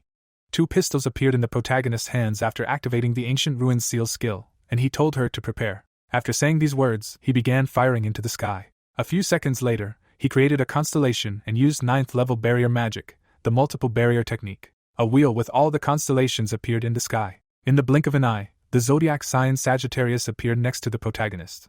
Seeing this, Abigail, realizing that this could end very badly for her, furrowed her brows and screamed at the top of her lungs that she surrendered, adding that they could be very useful to each other. But the boy activated the Soul's Desire artifact and replied that the words of traitors meant nothing to him. After these words, the Sagittarius zodiac sign drew back the bowstring. And when the accuracy reached 99%, he released the arrow towards the vampire. Abigail's face expressed primal fear and horror. The arrow pierced her body at high speed. At the same moment, a blindingly bright flash erupted, and the system screen announced that Abigail von Levisita had been completely destroyed. But the arrow of the zodiac sign didn't stop there. It slammed into the portal at high speed. Cracks immediately appeared on the other side, and a notification appeared stating that the Soul's Desire artifact's effect had reached the source of the rift. Magical energy reached the monster hiding in the darkness. The protagonist, eyes blazing with anger, stared into the rift and said that her time had not yet come, so she should stop toying with low-level creatures and wait calmly on the 50th floor. The ancient being named Shub Niggurath smiled contentedly, and when Jinhyuk ordered her to get out of here, a bright flash appeared. At that very moment, an insanely powerful magical explosion resounded, and thanks to this, the ancient being's invasion was stopped. Islands, or what remained of them, floated through space. The protagonist clutched his wounded arm, looking behind him. His mentor's hand lay on the ground. Alice lay nearby. Jinhyuk looked at his dead friends and silently told himself that in the end, they all died. He stood before the open portal. Suddenly, his eyes lit up, and he quietly said that to succeed in the tower, he would have to leave them behind, as he must continue to ascend. Immediately after these words, he was awakened by a lick on his face. His eyes snapped open, and the protagonist saw a dragon standing before him. Alice's mouth suddenly dropped open. Suddenly, she, Eunhwa, and Taemin rushed to him. The girls immediately jumped onto his bed. The vampire hugged him. Taemin confusedly explained that he'd been knocked out for a whole week due to overexertion, and Eunhwa punched him in the chest, asking what this endless power was, adding that she'd already thought he'd never wake up, and all this time, Alice hadn't left his bedside, worried. Alice, her eyes closed, pressed herself against Jinhyuk. Hearing this, the protagonist lowered his head onto the girl. After a brief pause, he stroked her head and thanked her. Sunlight streamed through the windows of the room. One snowy winter morning, large flakes of snow fell on the graves. It was on this day that the Awakened Association organized a ceremonial funeral for all those killed in the tragedy. Top players from around the world had come to see the one who saved them all. A huge crowd had gathered at the memorials honoring the victims. Many people had died, but thanks to good preparation, serious civilian casualties had been avoided, and so the majority of those killed were players who had come to the rescue. Sangjin, leaning his head toward the microphone, said that thanks to the sacrifice of 121 players, they had been able to defend their home from the invasion, and their bravery would never be forgotten by everyone present, nor by the entire Awakened Association. Beck, gritting his teeth, wept bitterly. Reporters and ordinary citizens looked up, their mouths open in shock. It was on this day that humanity learned the full truth about the tower's inhabitants, who had bravely stood up to protect the human world. The leader of the Awakened Association turned to look at the enormous creature behind him. Andrea, Caracal, and Abrakan had come to the funeral. The Troll King gently placed the Giant King on the floor. Looking up at the people, he introduced himself and said that as inhabitants of the Tower of Trials, they had always considered humans enemies who attacked them, but one day he had met a man who had protected their people from oppression. The protagonist, amidst the crowd, looked at Caracal. The Troll King placed his hand on his chest and added that it had then become clear to him that humans weren't necessarily their enemies. Spreading his hand, he continued to say that on the day he was forced to fight against the oppressors, he met a man named Yunseok. He suddenly remembered fighting side by side with him, and said that together they had slain countless enemies. Leaving his memories behind, Caracal closed his eyes and added that this was what made him realize that people could be their friends. After these words, he placed his hand on the roof and bid his friend Unsuk rest in peace. The photograph showed a young man smiling happily. Reporters photographed the troll every second, and from that moment on, the world was divided. It was divided between those who, having seen them more clearly, began to fear the tower's inhabitants, and the mere sight of them brought beads of cold sweat to their faces, and those who tried to take advantage of their existence, continuing to photograph them with wide smiles on their faces. Teresa, her head held high, stood among the crowd, and the protagonist silently said that he was very worried about how these changes would affect the fate of humanity, but they would inevitably continue to follow the path of light. Suddenly, the girl looked away. She then turned her head to Jin-hyuk and addressed him. Without looking back, he said they'd done a great job holding off the attack while he was gone, to which she, lowering her head, replied that it was their responsibility. After these words, she smiled and sadly remarked to herself that she wanted to show him her new form, but he hadn't seen anything, and they'd met again like this.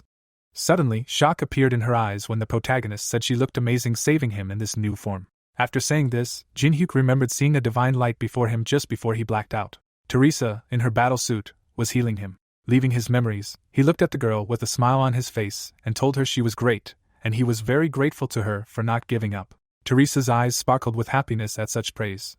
After a few seconds, they looked away from each other. At this point, Teresa's alter ego put her hands behind her head and said that it hadn't been in vain after all. And after a while, articles and discussions about the monsters and inhabitants of the tower began appearing online.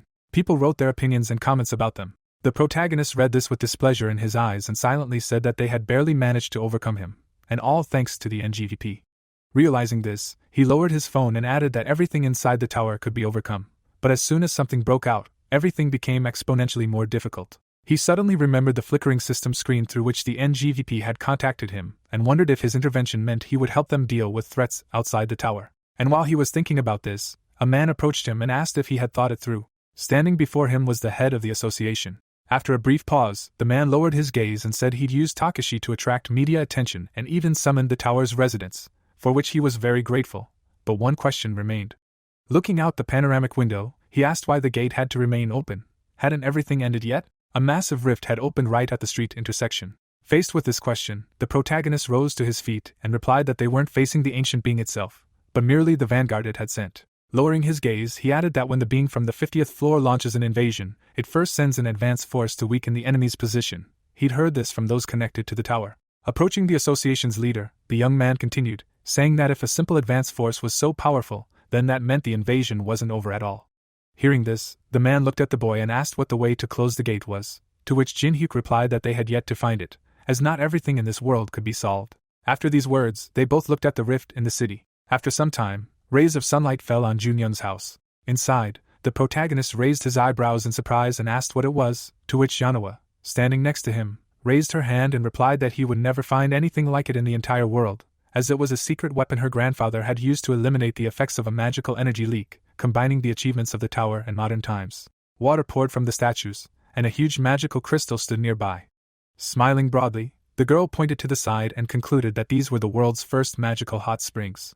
Immediately after these words, the old man rose from the water and said he was very glad to see him again. As soon as the boy saw him, a smile immediately appeared on his face. His mentor leaned on Wo Ling. A few minutes later, the girl scooped up some water and said that the hot springs were a wonderful remedy, as they helped purify magical energy, which had significantly eased the master's condition. Smiling, she looked at the old man meditating in the water. Suddenly, surprise appeared in the boy's eyes when he saw the girl holding a glass of soda and saying that the world outside the tower was very nice. Having said this, she took a sip. Seong, placing her hand on her chest, exhaled in relief and added that this thing called soda was especially amazing, and she didn't know why they didn't have it, adding that if she weren't a martial arts master, she would have remained here forever. Putting her hand in her pocket, Jin-hyuk asked how she ended up here, to which she glanced at him with one eye and asked if he really thought only this old man could enjoy all the benefits, adding that she wanted to try it too. Suddenly, the doors to the hot springs swung open. Alice rushed toward the water, followed by the dragon and Andrea, screaming and asking how they could have forgotten about them. As soon as the girl dipped her foot into the water, horror and shock immediately appeared in her eyes. She fell to the floor and, clutching her foot, screamed loudly, asking how they could even sit in such boiling water. Then the vampiress stroked her head and replied that she was simply too young to truly enjoy it. Then she suddenly grabbed Andrea, and together with the dragon, they began dunking her in the water, saying that she would understand everything as soon as she climbed in. The girl screamed, and the old man began to frown angrily. Then he suddenly jumped to his feet and shouted loudly, ordering everyone to be quiet, as they were not letting him relax. Waving his fists, he chased the children away. The protagonist looked down and silently said that he was very glad that the mentor was alright.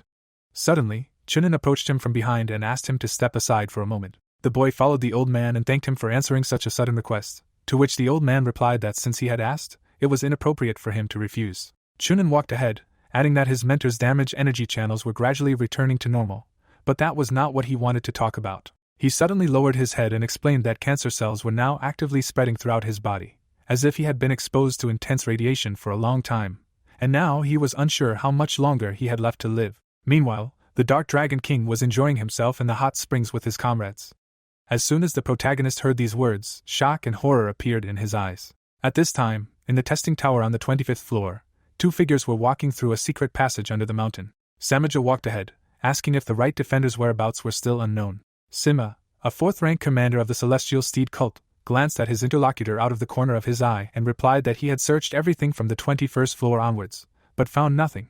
It was as if he had vanished into thin air. Hearing this, Samaja imagined the Dark Dragon King, wondering if, despite his wounds, he had actually managed to reach his disciple alive, adding that he had been exposed to poisonous stones for so long, but had escaped with a slight cough and was otherwise unharmed.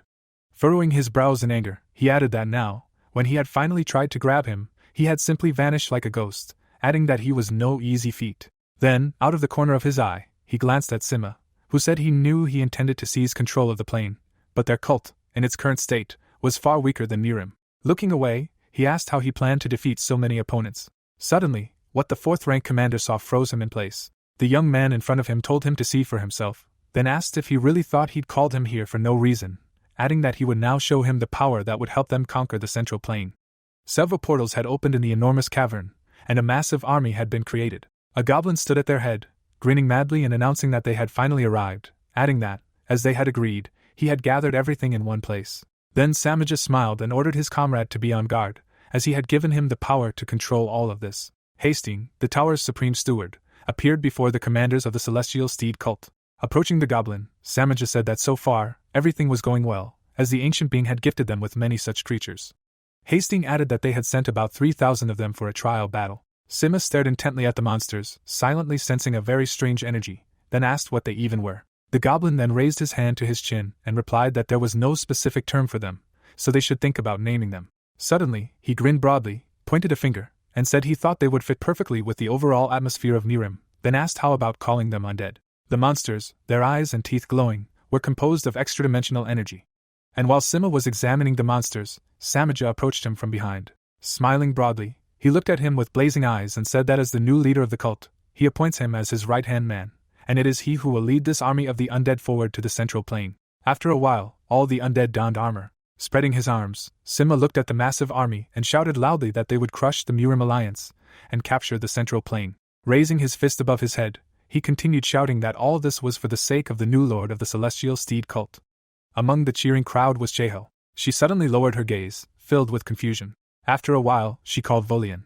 The girl raised an eyebrow and asked in surprise if they were really dead. Cheho frowned and firmly replied that they were, adding that over 3,000 of these creatures had advanced toward the central plane.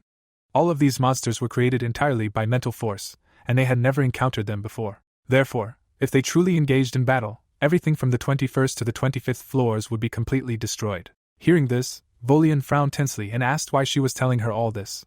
The girl looked away at this question and replied that she simply wanted to find someone who could stop all of this. After this conversation, Volian told the protagonist everything. Jinhyuk raised his hand to his chin and silently said that everything was as he thought. Nigurath had launched an invasion inside the tower as well. He then wondered if she had really created this entire army from scratch. Closing his eyes, he added that while he was concerned about his mentor's condition, they should now focus on preventing a massacre in the tower. After a long pause, the young man turned away and said that the girl should remain here and oversee the mentor's healing while he went to the middle floors. She replied that she would do so, but the master would be very sad to learn that he had left without a word. A look of surprise suddenly appeared in her eyes when the protagonist addressed her. The young man glanced at the girl out of the corner of his eye and asked her to tell the mentor that he would soon need his strength, so he should be well by then. Hearing this, Volian bowed with a smile and said she would convey this. Dark clouds shrouded the testing tower on the 25th floor above Luoyang. Taebang, the leader of the Murim Alliance, calmly stated that it looked like it had already begun. A subordinate stood opposite him, bowing his head and replying that it appeared to be so. He then pointed to the map and reported that the new army of the Celestial Steed Cult's undead possessed unprecedented strength and was continuing to advance toward the central plain, while the Kunlun clan had retreated after the first battle. A cold sweat appeared on the old man's face at these words, and he asked if he really meant to say that even the Kunlun masters had been unable to stop them, adding that he had never imagined that the Celestial Steed Cult, weakened by the disappearance of its leader, would gain such power. Then one of the men present raised his hand and declared that if this continued, all the clans of the central plain would be defeated one after another, so they must unite and sacrifice their lives for victory. Suddenly, a man standing next to him pointed a finger at him and shouted angrily that this would not happen, then asked how about allowing each clan to make such decisions independently. The man then turned around and asked angrily why he was pointing a finger at him, to which he replied that he was the one who first spoke of unification, then asked if he was already losing his confidence in his words. Among those present was Solin, who lowered her head and silently said that even if the Murim Alliance forces united, it would not be enough, and no one wanted to suffer even the slightest loss. She slowly opened her eyes and added that someone had to sort out this whole mess, adding that if only someone decisive could be found. But before she could finish speaking, a bright magic circle appeared on her hand. She extended her hand forward, and her tracking skill activated. At that very moment, a pillar of divine light burst through the roof into the meeting room. What Taebang saw filled his eyes with surprise. Seong appeared before him, sitting on the protagonist. Xiaolin immediately turned her back to her companion, and they simultaneously asked if he was Jinhyuk. The protagonist, rising to his feet, dusted himself off. Suddenly, one of the people present pointed a finger at him and asked Seong how she could have brought him here, knowing who he was, a disciple of the right guard of the Celestial Steed Cult, the very one who had been throwing a spanner in their wheel all this time. Hearing this, everyone present turned to look at the boy and asked if this was the same Jinhyuk. Then Yusung's teacher exhaled heavily. With one movement, she set the chair on its legs and replied that she had brought him with the purest of intentions. Sitting down, she extended her hand toward the protagonist, and said that he was not at all following the path of the Celestial Steed Cult, and she could vouch for that. The woman suddenly imagined a huge monster, and continued to explain that he was indeed the right guard's best student, the very same Dark Dragon King who had saved them from evil in the past. A tear suddenly welled up in her eyes, and she added that, as they probably already knew, he was currently suffering terribly, tormented by dark energy, and yet, despite all this, the protagonist had still come here to offer his help. She then asked, "Really? It would be unfair to immediately label him an enemy." After these words, the man with the thick beard opened his mouth and said that since she, Ms. Seong, was the one saying it, they wouldn't jump to conclusions. He suddenly pointed a finger at Jinhyuk, and shouted at the top of his lungs that they didn't need help from someone like him. Yuchen, the elder of the shaman clan, furrowed his brows in anger and asked if she really thought they would surrender so easily to this pathetic minion of dark magic. The girls looking at him revealed their auras. The boys didn't stand aside, displaying their strength. Seeing this, the protagonist exhaled heavily and silently remarked that the locals here clearly weren't in the mood for dialogue, and since the clan elders were present, each of them could easily match the strength of 5 masters at once. He could practically sense their hostility, then wondered if they could really convince them with simple conversation. With these thoughts in mind, he created a hologram above his hand and recounted what he'd heard about the clan elders' arrogance. Raising his head, the young man added that the current threat had the potential to affect not only the central plane, but also all the middle floors. After these words, he smiled and asked her to put aside her pride for a moment and listen to him. At that moment, the heavy barbell was locked into place. Sabina showed off her muscles and said she felt them gradually improving, then asked how they were doing. Sweat poured down the young man's face. The two young men looked up at the archbishop and replied that they were doing well, and that it felt as if the power of faith was coursing through their bodies. A few minutes later, Abraham sat down on the bench next to Sabina. Looking at the floor, he asked why she was patronizing him and Mackenzie. The young man suddenly imagined the man running on a giant exercise wheel and said that normally they would have to do hard labor in the church, as that was the punishment sinners deserved. Having abandoned his performance, he smiled and added that he was very grateful to her for treating them this way, but at the same time, he felt guilty. Then Sabina closed her eyes and told him to never forget this feeling, for the goddess of light always gives a chance to those who repent of their sins. She glanced at Abraham out of the corner of her eye and added that he would soon have the opportunity to atone for his guilt, but for now, the rest was over, so it was time to begin the next approach with renewed vigor. The young man looked at the floor with a warm smile on his face. The sun's rays reflected off the plate on the bar. After a while, clouds floated across the blue sky. Many people were walking along the street. Alice leaned over the food and said that it looked quite delicious. Yusin, hearing this, folded his arms across his chest and asked angrily if she had to eat right now. She glanced at him out of the corner of her eye and said he was really annoying, but since he was her master's subordinate, she'd let him get away with it. While they were arguing, someone took a step toward them. As soon as Alice saw him, joy immediately appeared in her eyes. The protagonist, placing his hand on his hip, looked at her. The girl immediately ran up to him and asked if the negotiations with the Murim faction were already over. He replied that there were still a few things to sort out. When the boy asked him where his mentor was, he replied that she had stayed behind to try to convince all those bigwigs. Closing his eyes, he added that they were so pleased with his plan that they could barely contain themselves. Having said this, Jin Hyuk recalled Yuyun pointing a finger at him with fury in his eyes and shouting loudly, asking if he was really demanding that they give him the treasures of each clan in exchange, and if he had truly lost his mind. Seeing this reaction, Sane drew her sword and told the boy that she would handle the rest of this matter herself, so he could go free. Leaving his memories behind, the protagonist walked ahead, silently saying that, given that Byrodum had provoked the catastrophe in Europe, he simply wanted to destroy the entire Murim faction right now. Looking down, he conjured up an image of the Dark Dragon King and Sane in his mind, adding that they mustn't forget that they also had masters whose importance could not be overstated. Suddenly, the boy frowned and realized that once they were done with all this, measures would have to be taken to prevent them from leaving the tower so freely. While he was thinking about this, Alice turned to him and asked where they were going, to which he replied that they had one last matter they absolutely had to deal with today. Clouds drifted across the blue sky above the restaurant. Inside, it was very crowded. This place sold all the main Murim delicacies, like mandu, which can only be tasted in Woyang. Jin Hyuk licked his lips with satisfaction and silently remarked that they absolutely mustn't miss the opportunity to try it, adding that it was easier to think on a full stomach. Before diving in, he ordered something else, then silently remarked that although Sane had to settle the matter with the clan elders, for everything to go according to plan, he needed to ensure that Luoyang was on his side. And while the vampire, her tongue lolling, rubbed her palms, the protagonist put his fingers to his ear and wondered if he should start eavesdropping here, to see what the faction representatives might be discussing behind his back. Suddenly, he heard something. The boy immediately turned in the direction of the sound, but the person watching him had already disappeared. Less than a minute later, the girl was seated in a chair. Jin Hyuk folded his arms and asked what she was doing there, to which she turned away and replied that Ms. Seong had sent her to keep an eye on him. Hearing this, the boy frowned in displeasure, and wondered why she was there if he couldn't even eavesdrop, adding that it would have been better if she had stayed in the meeting room and reported everything to him later. Seolin suddenly leaned her body against Yusung and said that since she was there, she'd also eat. But suddenly, she heard a familiar voice and looked in his direction. Yumin of the Shaman clan entered the establishment with his men, and Seolin, seeing him, said that since he was here, it seemed the meeting was over, to which the protagonist decided to ask why he looked so displeased. Then the girl frowned and replied that it was because he had caused such a stir in the meeting room, and that this guy was considered the most talented master of the Shaman clan, and he had long dreamed of somehow ingratiating himself with the faction. Veins stood out on the guy's face with anger. Solin suddenly smiled and, glancing at Yumin out of the corner of her eye, added that Jin Hyuk had suddenly appeared and snatched a golden opportunity right from under his nose. Hearing this, the protagonist raised his hand to his chin and said that this was unexpected. Suddenly, he leaned back and, with a broad smile on his face, loudly declared that now he understood who the clansmen were, all so important, caring about the welfare of the Central Plain, especially these guys from the Shaman clan, who could only hide behind the glory of their ancestors and only boast about some kind of future exploits. Yumin and all his comrades heard this, their eyes lighting up with rage. Jin Hyuk turned to them and continued to say that if their glory was as great as their ancestors, then weren't they just a bunch of bold bandits? And as soon as he finished speaking, Solin furrowed her brows and screamed loudly, asking what he was doing, adding that their relations with the clans were already very tenuous. Looking at the boy's comrades, she asked why they were just eating peacefully, shouldn't they have stopped him? Then Yusung closed his eyes and replied that she didn't know the protagonist well enough yet. After all, he wouldn't throw words around so easily.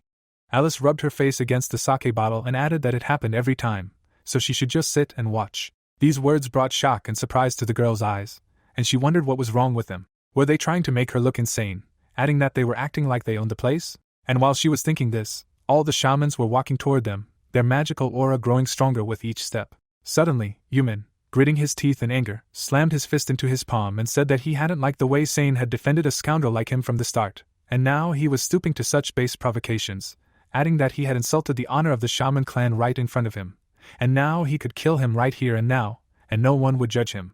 The protagonist, hearing this statement, smiled broadly, his eyes shining. After a short pause, he patted Alice on the head and told her to sit there and continue eating. After these words, he propped his foot on the chair. At that very moment, he leaped up, kicking the shamans. Seeing this, Yumin, his eyes blazing, grabbed the chair and said he'd forced him to attack.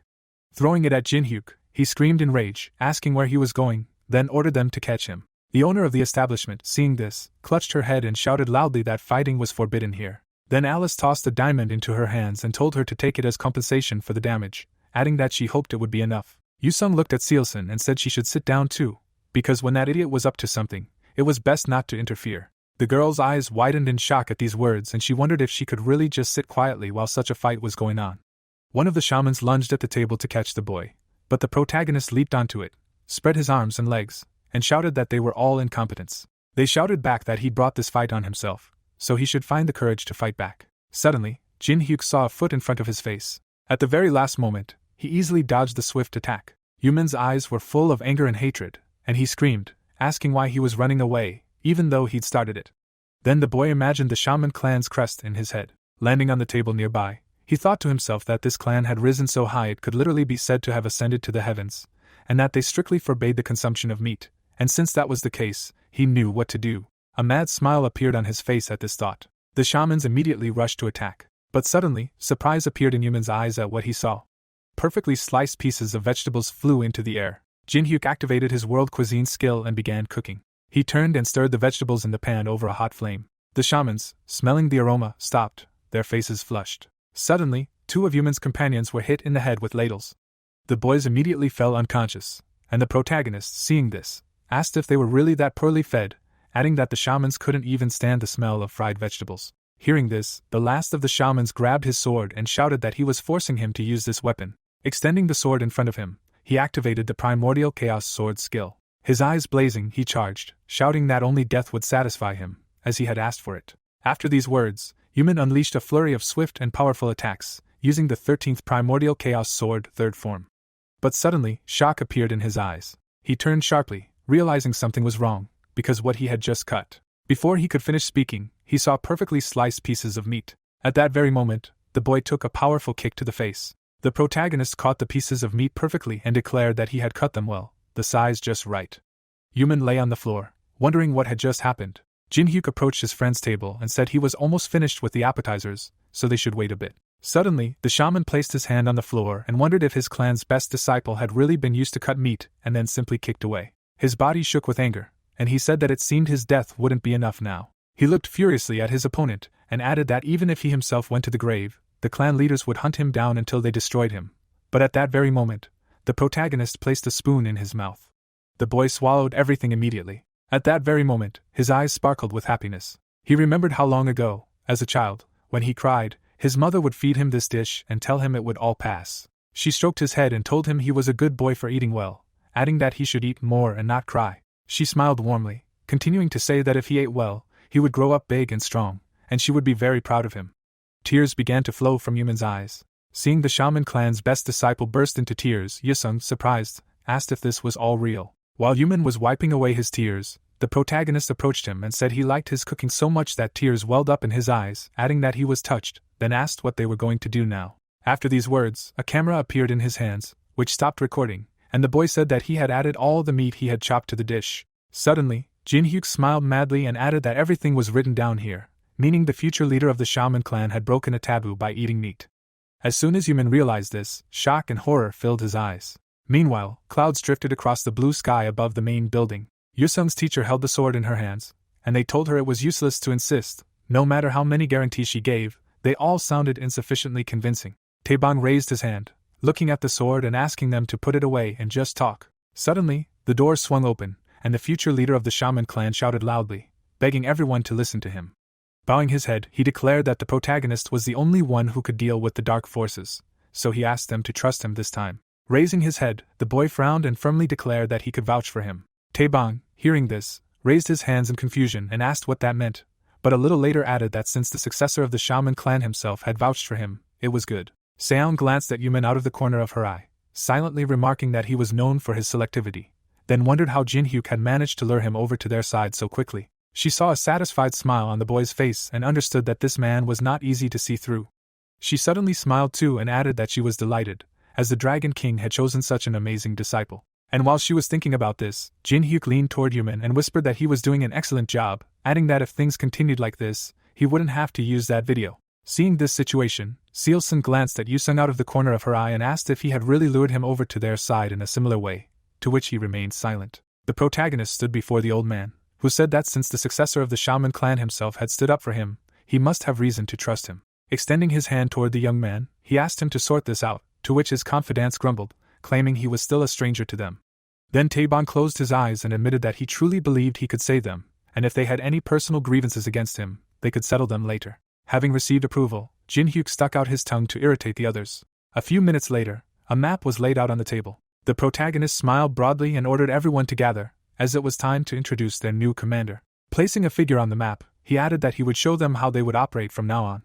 Some time later, an army of the Celestial Steed cult was advancing through a small gorge. A subordinate suddenly turned to Commander Sima and informed him that the road ahead had collapsed, making it impossible for them to proceed. Not far ahead, the passage was completely blocked by rocks. While they were talking, a huge boulder was pushed up with a lever from above. At that very moment, gigantic stones began to rain down on the cultists.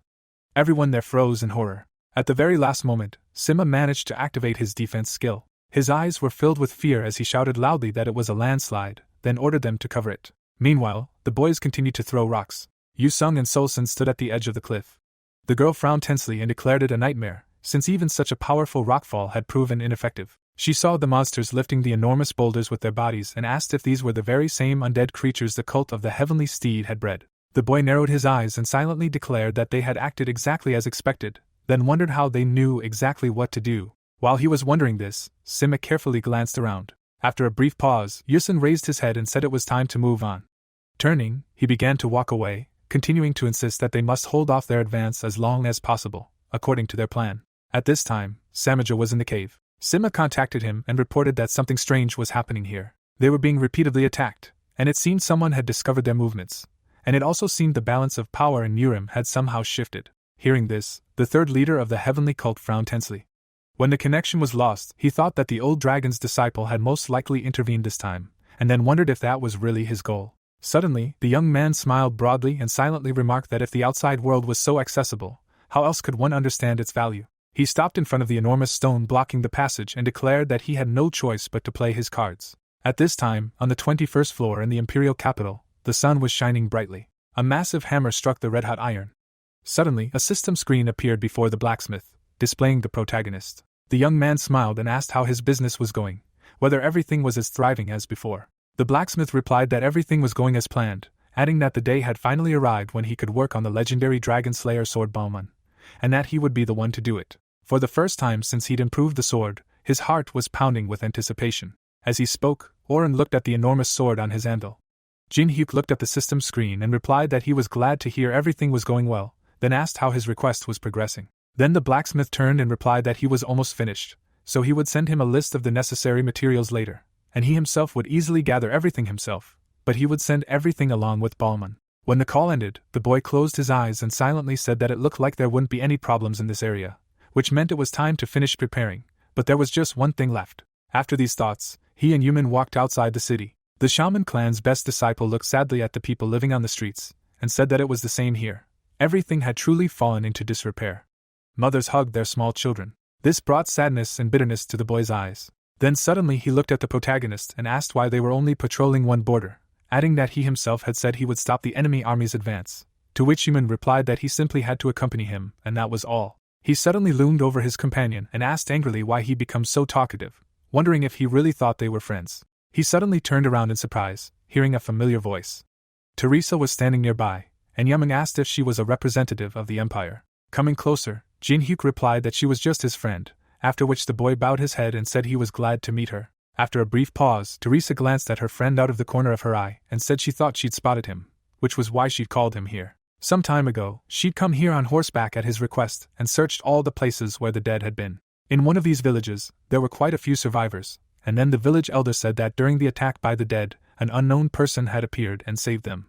Having said this, the girl pointed out of the corner of her eye to a man sitting on the ground and said it was him. Stepping aside, she added that she wasn't sure if it was the one he was looking for, but he should still be careful, as there was something strange about him. Looking at him, Teresa continued to say that she was quite good at this sort of thing, but she still didn't seem to sense any magical power in him.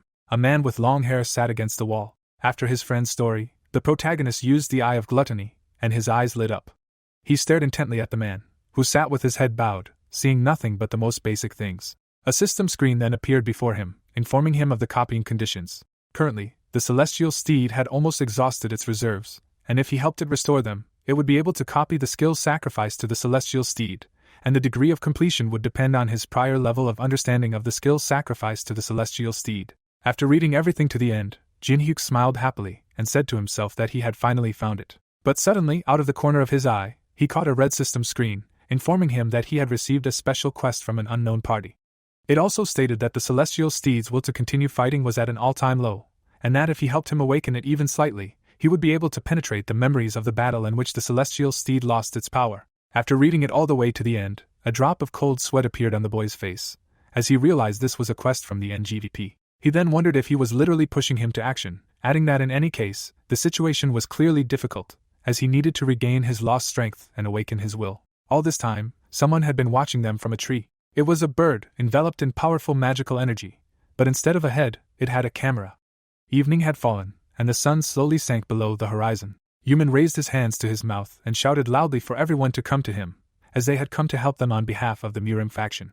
The wounded people slowly began to walk toward his voice. Meanwhile, the protagonist, having activated his world cuisine skill, was preparing food for everyone in a huge cauldron.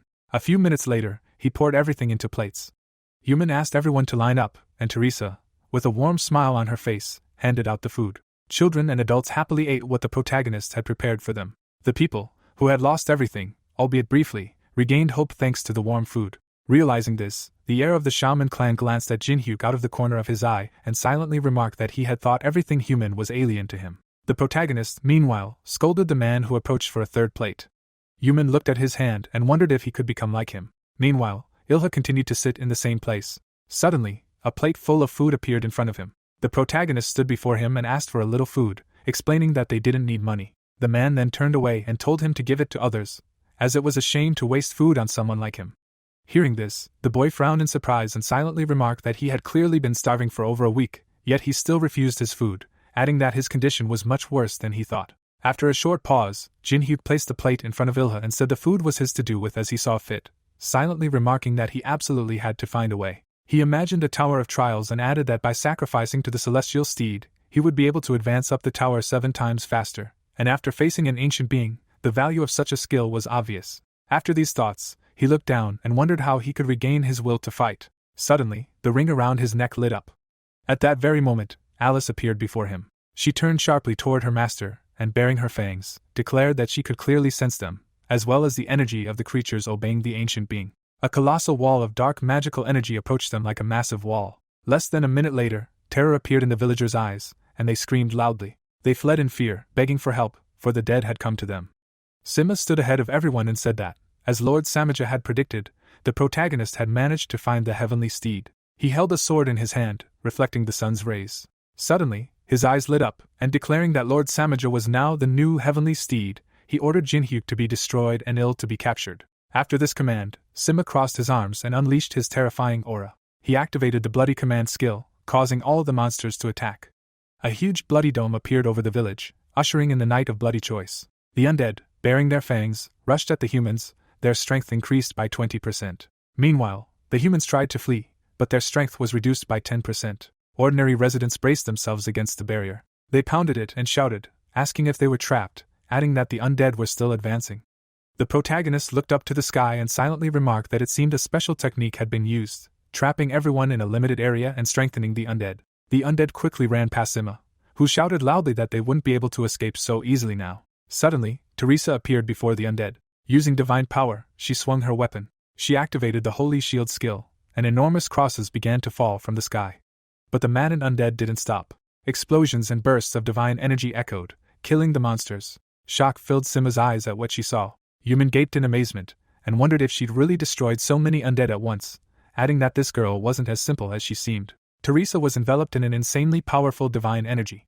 Suddenly, Alice ran up to her and said they hadn't seen each other in a while, adding that the master had sent her to help because there were too many undead here. Hearing this, the girl smiled joyfully and said she even felt calmer just being with them. Suddenly, the vampiress closed her eyes and said he'd asked them for something else. Losing herself in her memories, she remembered smiling madly and raising her fists, saying that these bastards don't know who they're dealing with, because she'll kill them all. Then Jinhyuk raised his hand and asked her to wait, because there was something else.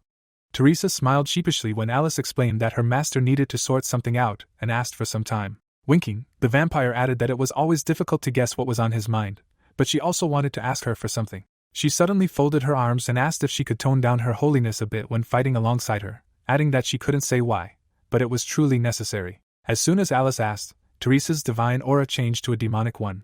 She released her alter ego and asked if it was time to begin, to which Teresa replied that it was better this way. The next second, they launched an attack. They destroyed every monster in their path, shouting to each other that they mustn't forget that they were forbidden to win too quickly. The protagonist, with a satisfied smile on his face, watched the bursts of magical energy and silently said that the matter seemed to be settled here. He glanced away and added that they still needed to figure out how to get Ilka out of here. Several people sat around the man, wondering what would happen to them now. A mother hugged her child and said sadly that she thought it was all over, but they had gotten to them again, and now they would all die. Hearing this, Ilka looked at his hand. His eyes were full of pain and regret, wondering if this was really how it would all end. Then, suddenly, he raised his head slightly when he heard an enraged cry directed at the protagonist. Sima glared at the boy, asking him with displeasure if he really hadn't realized that soon there would be nothing left alive here.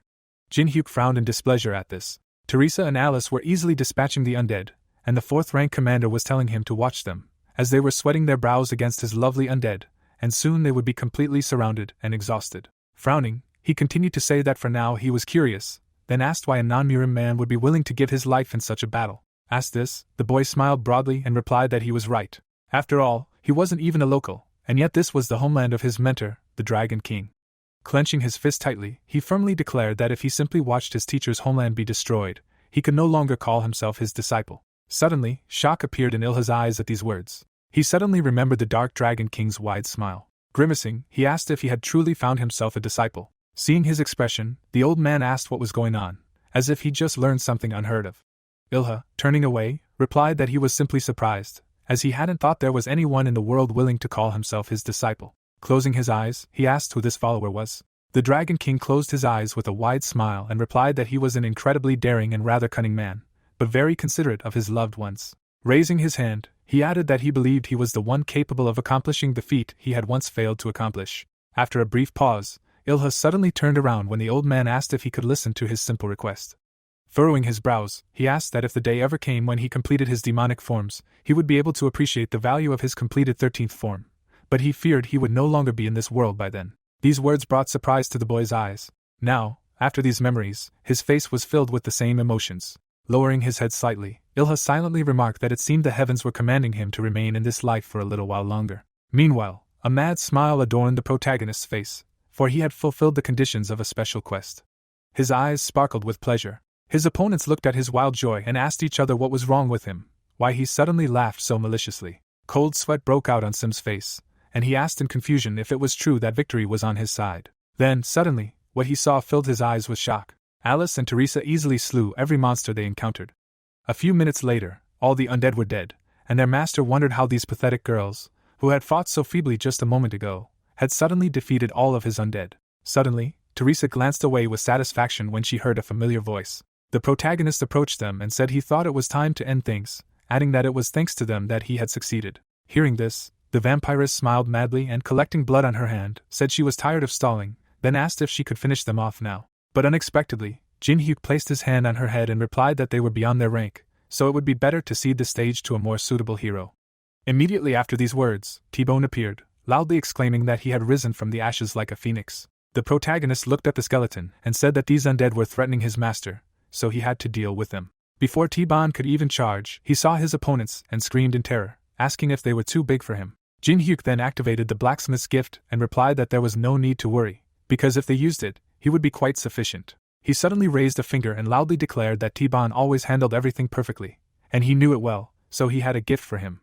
After these words, something began to form in the air. A few seconds later, tears appeared in the skeleton's eyes at the sight. They suddenly flowed like a river, and T-Bone screamed loudly that he would never repay this. Falling to his knees, he extended his hand and added that he had lived only for this day. A huge Death Knight module appeared before the small skeleton. Some time ago, the blacksmith Oren had looked at the paper and said it was interesting. He placed his hand on his hip and wondered where he'd gotten such a special blueprint. But after a brief pause, the blacksmith pulled his glasses down over his eyes and declared that he didn't really care, then activated his blueprint reading skill. He immediately pulled iron from the bucket. Throwing it into the red-hot furnace, he firmly declared that he was a blacksmith and would make anything to the best of his ability. A wide smile crossed his face at these words. In the present, Tybin reached the control room and activated the skeleton's operating system. The skeleton sat in a chair, reading the system notifications. When the magical activation was 99% complete, the eyes of its enormous machine lit up, and the activation was complete. The boys looked at Tybin with satisfied smiles on their faces, remarking that he had grown up. Horror filled Sim's eyes when he heard a manic laugh. Stretching his hand forward, the skeleton cried out that its time had finally come. Taking a fighting stance, he declared himself ready to attack. His weapon sliced the monsters into pieces. Tybone ran across the battlefield, destroying everything in his path. Inside, a small skeleton waved his arms back and forth, screaming for them all to die. He slammed his enormous fist down on his opponents, causing a maddeningly powerful explosion. The fourth-rank commander, watching this, wondered what this was all about, adding that this was happening before the main character had even joined the battle, his army already in dire straits. Cold sweat poured down his face, and he added that if this continued, they wouldn't reach ill, but then he wouldn't achieve the position of Lord Samaji's right-hand man, and that wouldn't do. With these thoughts in mind, he cut his palm. Folding his hands, Sima activated the abundance of blood skill. At that very moment, the pieces of paper covering the faces of the dead began to ignite. Suddenly, they began to merge. The parts of their bodies began to fuse together. Less than a minute later, enraged undead appeared before everyone, gathered in a single, enormous body. At that very moment, the enormous undead took off. It ran at high speed toward Tybin's machine. The monster rammed it, pushing the enormous machine further and further. The small skeleton, seeing this, frowned in displeasure, and said he wasn't such a weakling. At that moment, Alice raised her hand to her chin and asked if it was time for them to help him, to which the protagonist, folding his arms across his chest, replied that he thought it was worth watching a little longer. As soon as he said this, Salamander emerged from the hand of the enormous machine. He frowned in displeasure, his eyes blazing. Suddenly, fire appeared in his mouth. Without thinking, Salamander ignited the enormous monster with the soul flame. The flames immediately began to engulf the undead, who screamed in pain. Suddenly, the other spirits appeared from the other hand. They looked at Tybin with smiles on their faces and said that he was a great fellow and that his skills had grown greatly, making them proud. These words brought surprise to the eyes of the enormous machine. But in reality, the little skeleton was crying with happiness. But unexpectedly, the enormous corpse rose to its feet, and Tybin realized that now was not the time to be sad. He immediately rushed into the attack, furiously screaming that no one could stop him now, because everyone believed in him. Immediately after this scream, he pierced the monster through and through. Inside the machine, the little skeleton raised its arms above its head with a loud scream. The enormous machine, with the monster in its arms, leaped towards Sim. The fourth-rank commander raised his hands in horror. Then, spirits of all the elements appeared around Tybin, and he screamed at the top of his lungs for it to partake of his power. He used elemental strike, smashing the enormous corpse into the ground. With that, the enormous dome was neutralized. All the elemental spirits praised the small skeleton, who was deeply embarrassed. While they rejoiced, Yuman frowned tensely, and silently said that even though he had seen everything with his own eyes, he still found it hard to believe. He looked at the enormous hole in the ground and added that the powerful Commander Sima, who led the army of the undead, had been crushed by these strange creatures, and the entire army had been literally destroyed by Jin-hyuk's allies. Thinking about this, the boy glanced at the alter egos of Teresa and Alice. He kept his eyes fixed on them, silently saying that this was the first time he had encountered such masters outside of Mirim, and then wondered who they really were. But before he could finish speaking, he bowed his head sharply to the protagonist and declared it was excellent work, and that the enemy army had now been completely destroyed. Jin-hyuk then placed his hands on his hips and replied that that wasn't all, as there were still many demonic armies. Having said this, he frowned with displeasure and silently remarked that if they failed to close the gate this time, such battles would never end. Alice approached him from behind and asked if he thought they could handle it. As if they continued to outnumber them, holding the central plains would be difficult even for them. The young man patted her head and, without a hint of hesitation, replied, "Of course." As in this battle they had proven themselves capable of confronting the Samaji monsters. After a while, he approached Ilha and, with a broad smile on his face, offered to come with them, as he knew how to regain the strength he had lost. Upon receiving this offer, Ilha's heavenly steed rose to his feet. In Luoyang, the sun's rays fell on the main building. Inside, Taebong and his entourage gaped in shock and cried out, asking what he had just said. The protagonist stood across from them and replied that it was indeed true. The Samaja was planning to gather an army of the undead and lead it to Luoyang. As he said this, he remembered the bird with the camera for a head and thought that he had clearly followed his return to Luoyang with the heavenly steed and had already begun his actions. After a short pause, the young man pointed at the map and said that the Murim faction needed to gather all its fighting forces and erect defensive fortifications at the entrances to Luoyang, then destroy any obstacles in the terrain that could hinder their movement. Jinhyuk frowned, continuing to say that the defensive fortifications would keep the undead in place, while he would handle all the main organization. The elders huddled together and began arguing among themselves that he'd led them to believe he could deal with the undead problem, and now he was returning and declaring they needed to prepare for an even larger offensive. Then the protagonist pointed a finger and said it would be good if each clan could donate any valuables they had, as the situation was dire and any help would be welcome. As soon as he said this, Yu Chen rushed out of the crowd and shouted furiously at him, calling him a scoundrel and then asking him what he was talking about. He pointed a finger at him, continuing to shout that even the great masters of Murim couldn't deal with the undead, and he claimed to have killed so many. And who the hell was he? The others inside deliberately inflamed the situation, making ridiculous noises, while Yu Chen continued shouting that he'd gotten arrogant after dealing with Sima, and now he'd come back and spouted nonsense. Turning to the elders, the man declared he couldn't believe someone like him could do such a thing. The protagonist's eyes were cold, and he asked what he was talking about. Yu Chen then extended his hand and replied that he had heard everything, adding that he needed proof that he had truly finished off Commander Sima. The other elders backed him up, saying they couldn't understand how anyone could believe the words of an outsider. This brought beads of cold sweat to Yuman's face. Suddenly, he looked away, horrified. He sensed the protagonist's insanely powerful and boundless aura and knew that if the elders didn't stop now, none of them would survive here. A moment ago, surprise had appeared in Yuman's eyes at what he had heard, and he asked what they meant. The elders stood across from him, and Yu Chen replied that it was simple. Sooner or later, the protagonist would demand a reward for his services or simply deceive him. Extending his hand, he smiled ominously and added that he had already discussed these matters with the clan elders and that he would not need to pay him anything and would have no obligation to him. Placing a hand on the boy's shoulder, he continued to say that although he didn't understand it yet, he would soon learn what kind of man he was, and even if he succeeded in defeating Commander Sima, it wouldn't change anything. Currently, Yu Chen's eyes were full of shock and confusion. Yu Chen frowned angrily, glaring at the boy and asking him discontentedly why he was sitting there silently, while the man next to him asked if he had actually dealt with Sima. The protagonist lowered his head and silently remarked that this floor was connected to the mentor and Teresa, so he wanted to take a look around. Suddenly, his eyes lit up with anger, and veins stood out on his face. He wondered if they had really decided not to believe him, and who should he start with to make them listen to him. But before he could do anything, Yuman opened his mouth wide and shouted at the top of his lungs for everyone to wait. Jinhyuk glanced at the boy out of the corner of his eye. Shock appeared in Yian's eyes. The shaman clan's top disciple gritted his teeth in anger. He recalled how the protagonist prepared food for all the wounded and poor, after which he claimed to have seen it all with his own eyes, how he eliminated Commander Sima, and that wasn't all. He selflessly helped the victims of the Central Plains, and did so while they were discussing the possible losses they might suffer. He clenched his fist tightly as he spoke. After a short pause, the boy approached the protagonist and firmly declared that he was certain that only he could help them in this war. After this, Yuman folded his arms and added that he hoped they would heed his words. After a while, valuables, which all the clans had provided at the protagonist's request, lay on the table. Jinhyuk looked at Yuman, who said he hoped they would help him, while he withdrew. When the boy was alone, he smiled contentedly and thought to himself that, thanks to Yuman personally confirming his successes on the battlefield, the Murim faction had no choice but to pay him the requested reward. He suddenly remembered how the boy folded his arms and asked them to trust his words, then wondered why he had decided to defy the elders. Was it simply because they were blackmailing him, adding that it didn't seem like it? Looking down, the boy continued to say that he had witnessed countless battles in Murim and met many like him, although they were new to him, and in any case, everyone had handed over their valuables to him. Among them were a healing pearl, which increased magical power by 75 points, and a fateful snow-white robe, which increased speed by 30% and absorbed attacks. The protagonist picked up a small box and silently declared that this was the most important of these items.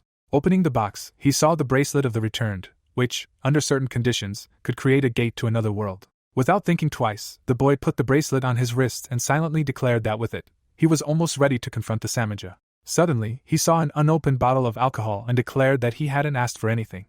At that very moment, Alice appeared in the room and took the alcohol. Before leaving, she looked at the owner with displeasure and asked if he really had any problems, adding that she also deserved a reward, to which he replied that there were no problems. After she left, Yusung approached Jin-hyuk and said he'd achieved his goal again, then asked if he really needed all this to become even stronger. The protagonist then waved his hand and said it was simply an equal exchange. While he was putting everything away, Yusung folded his arms and asked what now, adding that they were receiving word that the Samaja army was approaching.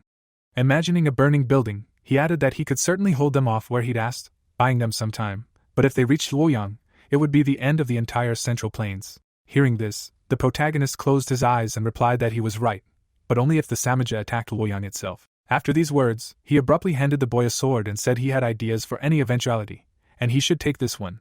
Yusung drew the plum blossom sword from its sheath and gaped in shock. His eyes filled with shock, and he asked in confusion if he really intended to entrust him with this if he was handing it over. Jin-hyuk smiled ominously, but then said he always thought of the worst, adding that he was simply handing it over. At that moment, there wasn't a single star in the night sky. The next day, the sun rose over the mountains. Everyone began preparing for battle, some out of loyalty to their master, like Taibong, who immediately climbed into his new car. Some to protect the common people from an ancient creature, like Teresa, who set out on a journey, and some to keep a promise, and that person was the protagonist. Behind him, Yusung walked, reporting that everyone had gathered to defend Luoyang. He then asked if his plan was simply to march through the mountains, to which Yusung firmly replied that he would find out everything on the spot. The boy frowned in displeasure, adding that if he did anything else, he wouldn't be able to control himself. Yusung placed his hands on his hips and replied that he was too paranoid. But suddenly, surprise appeared in Yusung's eyes. Jin-hyuk smiled broadly and asked if it was true that they were meeting for the first time, adding that in that case, he should introduce himself, as he was the 9th head of the Ilha Celestial Steed cult. The man had gotten himself back into shape in a few days. Hearing these words, the boy frowned in surprise and asked what head meant. But before he could finish, the protagonist interrupted him and said that it was true, the magical powers were completely imperceptible because he had completely exhausted his energy, and at the moment, he was an ordinary person with insignificant powers. A drop of cold sweat trickled down the boy's face. The man before him silently closed his eyes. Suddenly, magical energy appeared on 2 of Jin-hyuk's fingers, and he explained that they should help him regain his former form. After these words, he began drawing magical symbols on the ground. He drew symbol after symbol, explaining that it was simple. He would establish a barrier, and the pure magic he dispersed into the air would be able to freely penetrate his body. After a short pause, he looked up at Il and said that he should adopt a meditative pose. Smiling, the boy added that if he became inspired by the results halfway through and decided to interrupt the process, nothing good would come of it, and then asked if he understood everything. The man silently looked at the protagonist. Then he suddenly looked away, hearing footsteps.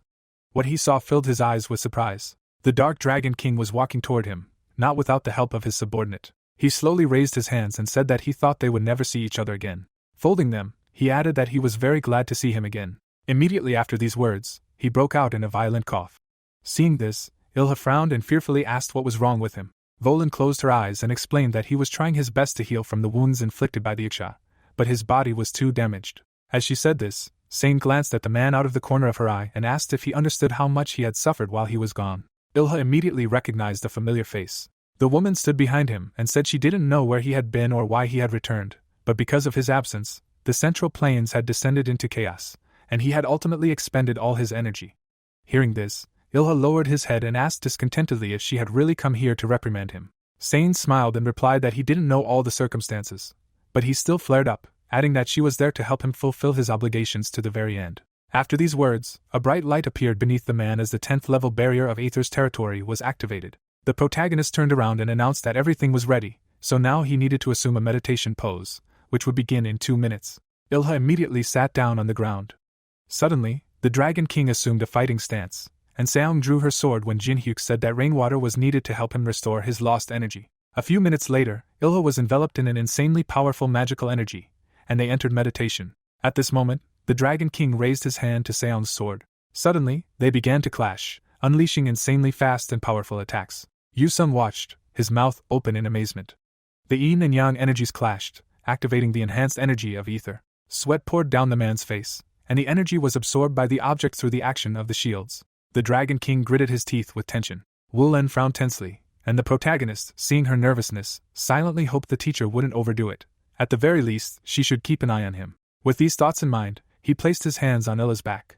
Closing his eyes, he silently told himself that now he would need to copy the celestial steed's sacrifice skill and perform a few actions. Frowning, Jin-hyuk opened a special space and delved into Illa's memory. He saw a bright flash ahead and read on the system screens that the system recognized and reproduced selective memories of Ill. Interacting with them was impossible, but the system allowed for observation in a liquid state. After reading the entire text, surprise appeared in the young man's eyes. He looked at his hands and wondered what "in a liquid state" meant. Looking around, he wondered whose barrier this was. Suddenly, something off to the side caught his eye. A huge monster attacked the man. Ilha used his powerful aura to fight back. But what the protagonist saw next horrified him. Ilha's opponent was the ancient being Nigirath, ruler of the dark creatures. She appeared before her opponent in a simplified form and at a reduced level. Jin-hyuk stared intensely at her, realizing that her power was still so great that space and time themselves were distorted. And in that same instant, he remembered how they had met Ilha and understood how he had sunk to this level. He had fought an ancient being and his power had drained. At that very moment, the man rushed forward. At that same moment, Ilha ran his fingers along the blade of his sword and activated the skill. Sacrifice to the Heavenly Steed. The first phase of Sacrifice to the Heavenly Steed. And Flight of the Heavenly Dragon. At that very moment, a huge red dragon emerged from the sword. He rushed towards the monster with incredible speed. But Nigirath blocked the dragon's attack, and the protagonist, watching this, realized that here he could observe the most ancient creature, but in reality, only Ilha was important now. While he was looking at the man, a system screen appeared before him, informing him that new knowledge had been acquired regarding the Heavenly Steed sacrifice skill. The young man's eyes lit up, and he silently told himself that he must follow the Heavenly Steed's every move, not missing a single one, after which he again acquired new knowledge regarding the Heavenly Steed sacrifice skill. At this time, a huge army had gathered in Woyang. The young man stood among his comrades and remarked that, knowing how many undead were approaching them, it was no wonder so many Murim warriors had gathered there. Then, suddenly, they all looked up in shock. A huge skeletal robot, with elemental spirits atop it, stood above them, telling them not to worry, as they would help them. Taiban sat inside, adding that as long as his master was on their side, they would never lose. The boy, seeing this, frowned tensely and asked what these pathetic spirits could possibly understand about this, who they even were, and whether this wasn't some kind of diabolical sorcery. Then his partner turned to him and asked if now was the time to talk about it, as they looked strong, and that was already a good thing. Solin stepped forward and silently remarked that Samaja would soon arrive with her army, adding that this war would decide the fate of not only the central plains but also the entire middle floors. Without a trace of fear in her eyes, she gazed into the distance, wondering where the protagonist was now. Meanwhile, Yusung's eyes were filled with surprise at what he was watching. His teacher skillfully wielded a sword. The boy's eyes sparkled with happiness, and he silently declared that just one glance made his entire body tremble, adding that he absolutely must obtain his teacher's sword. Meanwhile, the protagonist's eyes continued to glow, and he continued to acquire new knowledge about the Heavenly Steed sacrifice skill. Not far in front of him, an insanely powerful energy explosion resounded. Ilha, gritting his teeth in anger, raised his sword behind his back and used the sixth phase of Heavenly Steed sacrifice. Using a devastating attack, he unleashed a massive magical sphere toward his opponent, but the enormous monster absorbed it entirely. A few seconds later, an explosion occurred in the monster's mouth.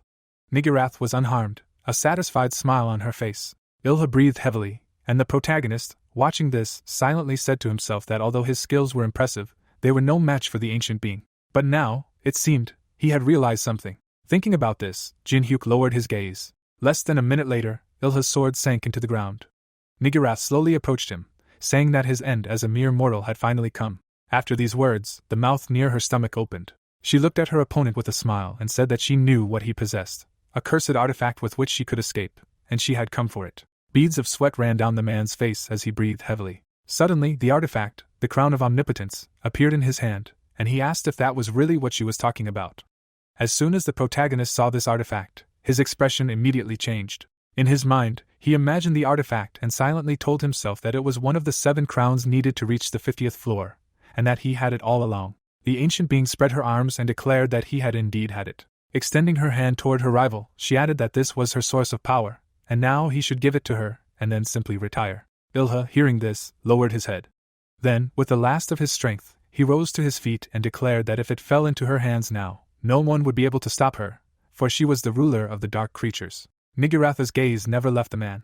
Suddenly, Ilha swung his arm and shouted in rage that he would spend all his remaining strength rather than give her this artifact. After this, he completely expended his internal energy, throwing away the crown. Seeing this, Jin Hyuk's mouth dropped open in shock, wondering if he'd really used up his last bit of strength to throw the artifact away, adding that he absolutely had to help.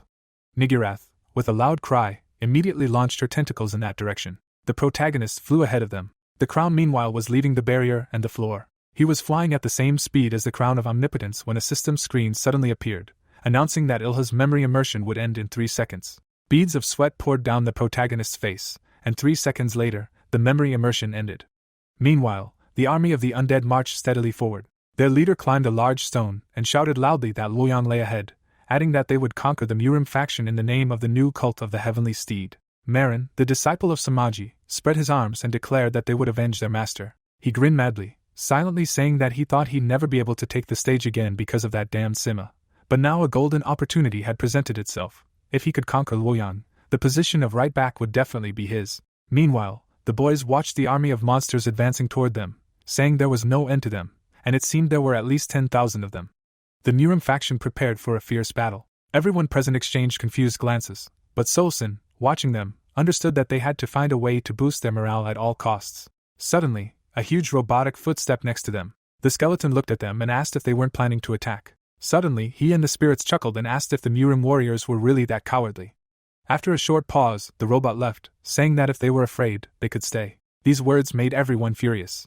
They immediately charged after the robot, shouting furiously that they would show who the coward was. Suddenly, something flew very quickly above them all. The robot stopped and asked if there was something above. The small skeleton frowned tensely and added that it sounded a bit like its master's energy. At that moment, the protagonist opened his eyes, as Ilha's memory immersion ended, and he muttered to himself. So that's how it all ended. Looking away, he wondered how the mentor and Sane were doing, if they were coping. The Dragon King and Teacher Yusung continued their fight. They attacked each other and blocked attacks, activating enhanced ether energy. Suddenly, the old man, his eyes glowing, swung his weapon. But his expression suddenly twisted into a grimace of pain. He immediately collapsed to the ground. Valian immediately ran to him, and worriedly told him that it was dangerous to continue, so she begged him not to overdo it. But the old man wiped the blood from his mouth and declared that he could no longer recover, as they must continue until His Excellency regained all his strength. Powerful magical energy still swirled around the man. The Dragon King resumed his fighting stance and concluded that it didn't matter whether he bled out or died. But suddenly, surprise appeared in his eyes when Jin Hyuk asked him what he was talking about. The boy stepped toward him and added that it would be very problematic if he sacrificed his own life in an attempt to save him. Waving his finger through the air, he suddenly said that he never thought the day would come when he would say such a thing. Pointing at Yusung, he asked him to come to them, as they would replenish the missing energy together with him. Smiling broadly, Jin Hyuk declared that this was the most reliable method, so it was time to see what progress they had made together. With surprise in his eyes, the boy looked at his eternal rival. Suddenly, a wide smile appeared on his face. He immediately launched into the attack, joyfully shouting that he had been waiting for this for a long time. Their two opposing energies collided, activating amplified energy. The Dragon King and Seon watched the battle and commented that their students were now using the fighting skills they had learned throughout their lives. The old man smiled broadly, and his partner said that as a teacher, she clearly saw how amazing this was. In the midst of this battle, Ilha sat. The energy around him grew stronger with each passing second. The object in his hands absorbed a large amount of energy. Then, he suddenly saw something in his mind, like a sun emerging from behind a huge planet. At that very moment, the man opened his eyes. Suddenly, a huge pillar of magical energy struck the sky. The Dragon King and Seon covered their faces with their hands, resisting the shockwave. Jin Hyuk and Yusung did the same. A few minutes later, the pillar of magical energy disappeared. Ilha came out to meet everyone. He looked at his hand, and the system notifications informed him that his true form had been restored and the copying conditions had now been met. The protagonist had copied an ability called Sacrifice to the Heavenly Steed. After reading the entire text, the boy smiled broadly and silently remarked that it seemed like he never managed to copy a skill of such a high rank before. Suddenly, surprise appeared in his eyes. The man bowed his head to him and declared that he owed him a huge debt. Seeing this, the old man's mouth dropped open in shock and screamed in his head that this couldn't be true, as His Excellency was bowing his head for the first time in a long time. He watched them from the sidelines, silently remarking that this was the strongest expression of gratitude he could muster, and this in front of his disciple. But suddenly, Jin Hyuk raised his hand behind his head and said that they shouldn't relax, as they still had much work to do, and there was no need for all this. They all stood in a circle, and the boy said that the mentor and Ilha were very weak right now, so they both should focus on a full recovery. He watched his departing comrades, silently remarking that thanks to the man's memories, he understood everything, how hard he had fought to protect the middle floors. Ilha's face was emotionless. Suddenly, the protagonist smiled broadly and silently wondered where the crown of all power he had discarded had gone. At that very moment, he looked away. He and all his comrades were staring at one point, realizing something was approaching. And as soon as the boy said this, enormous lightning bolts struck them from the sky. Jin Hyuk raised 2 fingers, shrouded in magical energy. A huge dragon appeared in the sky. A monster's paw emerged from the clouds. Then Samaja appeared, smiling and saying that they hadn't seen each other in a while, and then asked how he was doing. As soon as Ilha saw him, beads of cold sweat appeared on his face. A huge dragon landed on the ground. A blue dragon of the 4 cardinal directions appeared before the boys. Ilha frowned tensely and asked how it could have come here, as it was supposed to be under strict guard. The 3rd leader of the heavenly cult descended to the ground and replied that it was all thanks to him, as his easy defeat of the Iksha had helped him understand how to awaken the blue dragon of one of the guardians of the 4 cardinal directions. He smiled broadly as he spoke. Suddenly, his eyes lit up, and he added that, what's more, he had even managed to tame it. As soon as he said this, the enormous dragon roared furiously. Suddenly it began to writhe and squirm in pain. Sane watched with amazement in her eyes, saying that it was suffering greatly. Samaja looked at his subordinate and explained that he was trying to resist his charms, and yet these divine guardians were very proud creatures. But anyone could be controlled, the key was finding the right approach. Having said this, he waved his hand, his eyes glowing, activating the skill Total Solitude, which paralyzes the mind, forcing it to obey others' orders. Red magical symbols appeared around the dragon. The woman's eyes widened in shock at what she saw, and she said, confused, that he had managed to subjugate the protector's will with magic. Saliva poured from the dragon's mouth. Submitting, he bowed his head to his master. Ilha frowned tensely and told his comrades that they must be prepared to defend themselves, as he currently lacked the strength to save everyone from the dragon. Then the protagonist lowered his head and asked if they really thought they would force such a venerable man like him to fight immediately after recuperating, then ordered everyone to retreat, preferably as far as possible.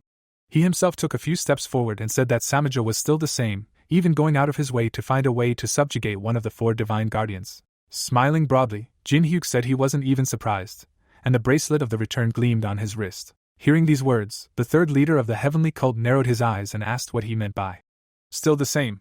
What he was talking about. A broad smile appeared on the young man's face, and he asked in response if he wanted to find out. Immediately after, he activated the bracelet of the returned. Magic symbols appeared all over the bracelet, and a notification announced that the secret code had been recognized, activating the bracelet's hidden capabilities.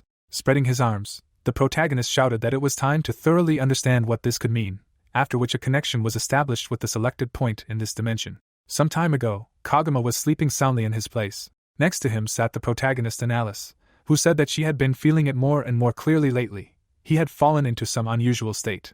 Her eyes were filled with distress, with which she explained that when they played with him, he behaved as usual, but after each battle, all he did was sleep. Having said this, she stroked the sleeping dragon. Tybone poked him in the tail and said that it was time for training and time to wake up. Kagama knocked down a small skeleton with a blow of his tail, and its owner wondered if this was because of the wound he received in the battle with the Iksha. He frowned, adding that it was their first loss, and it would be hard to forget, and for such proud creatures, a first defeat is no joke. Thinking about this, he looked at his sleeping pet, then wondered if they really needed to somehow restore his fragile sense of self-worth. Suddenly, Kagama awoke to a bright light around him. He looked at his paws with eyes full of surprise, asking what was happening. His master smiled broadly and said that the surest way to cope with the pain of defeat was to taste victory. After these words, he slammed his hand into the ground. At that very moment, a huge pillar of light shot into the sky. Samaja watched, his mouth open. Suddenly, the sky split, and the system screen indicated that a transfer had been carried out through a linked point, and a connection had been established with the Forest of Endless Magic. Therefore, the maximum implementation was being carried out according to the available power. The boy's teacher watched with a smile on his face. Then, from the torn sky, the maw of an enormous dragon emerged. Valyan and Yusung couldn't tear their happy gazes away from this sight, realizing the boy was simply impossible.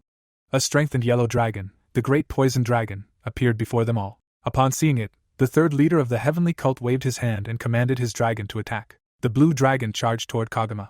It used the skill Target Spear, accumulating magical energy in its mouth. A few seconds later, it released it as a stream of magical energy, harnessing the blue dragon's wrath.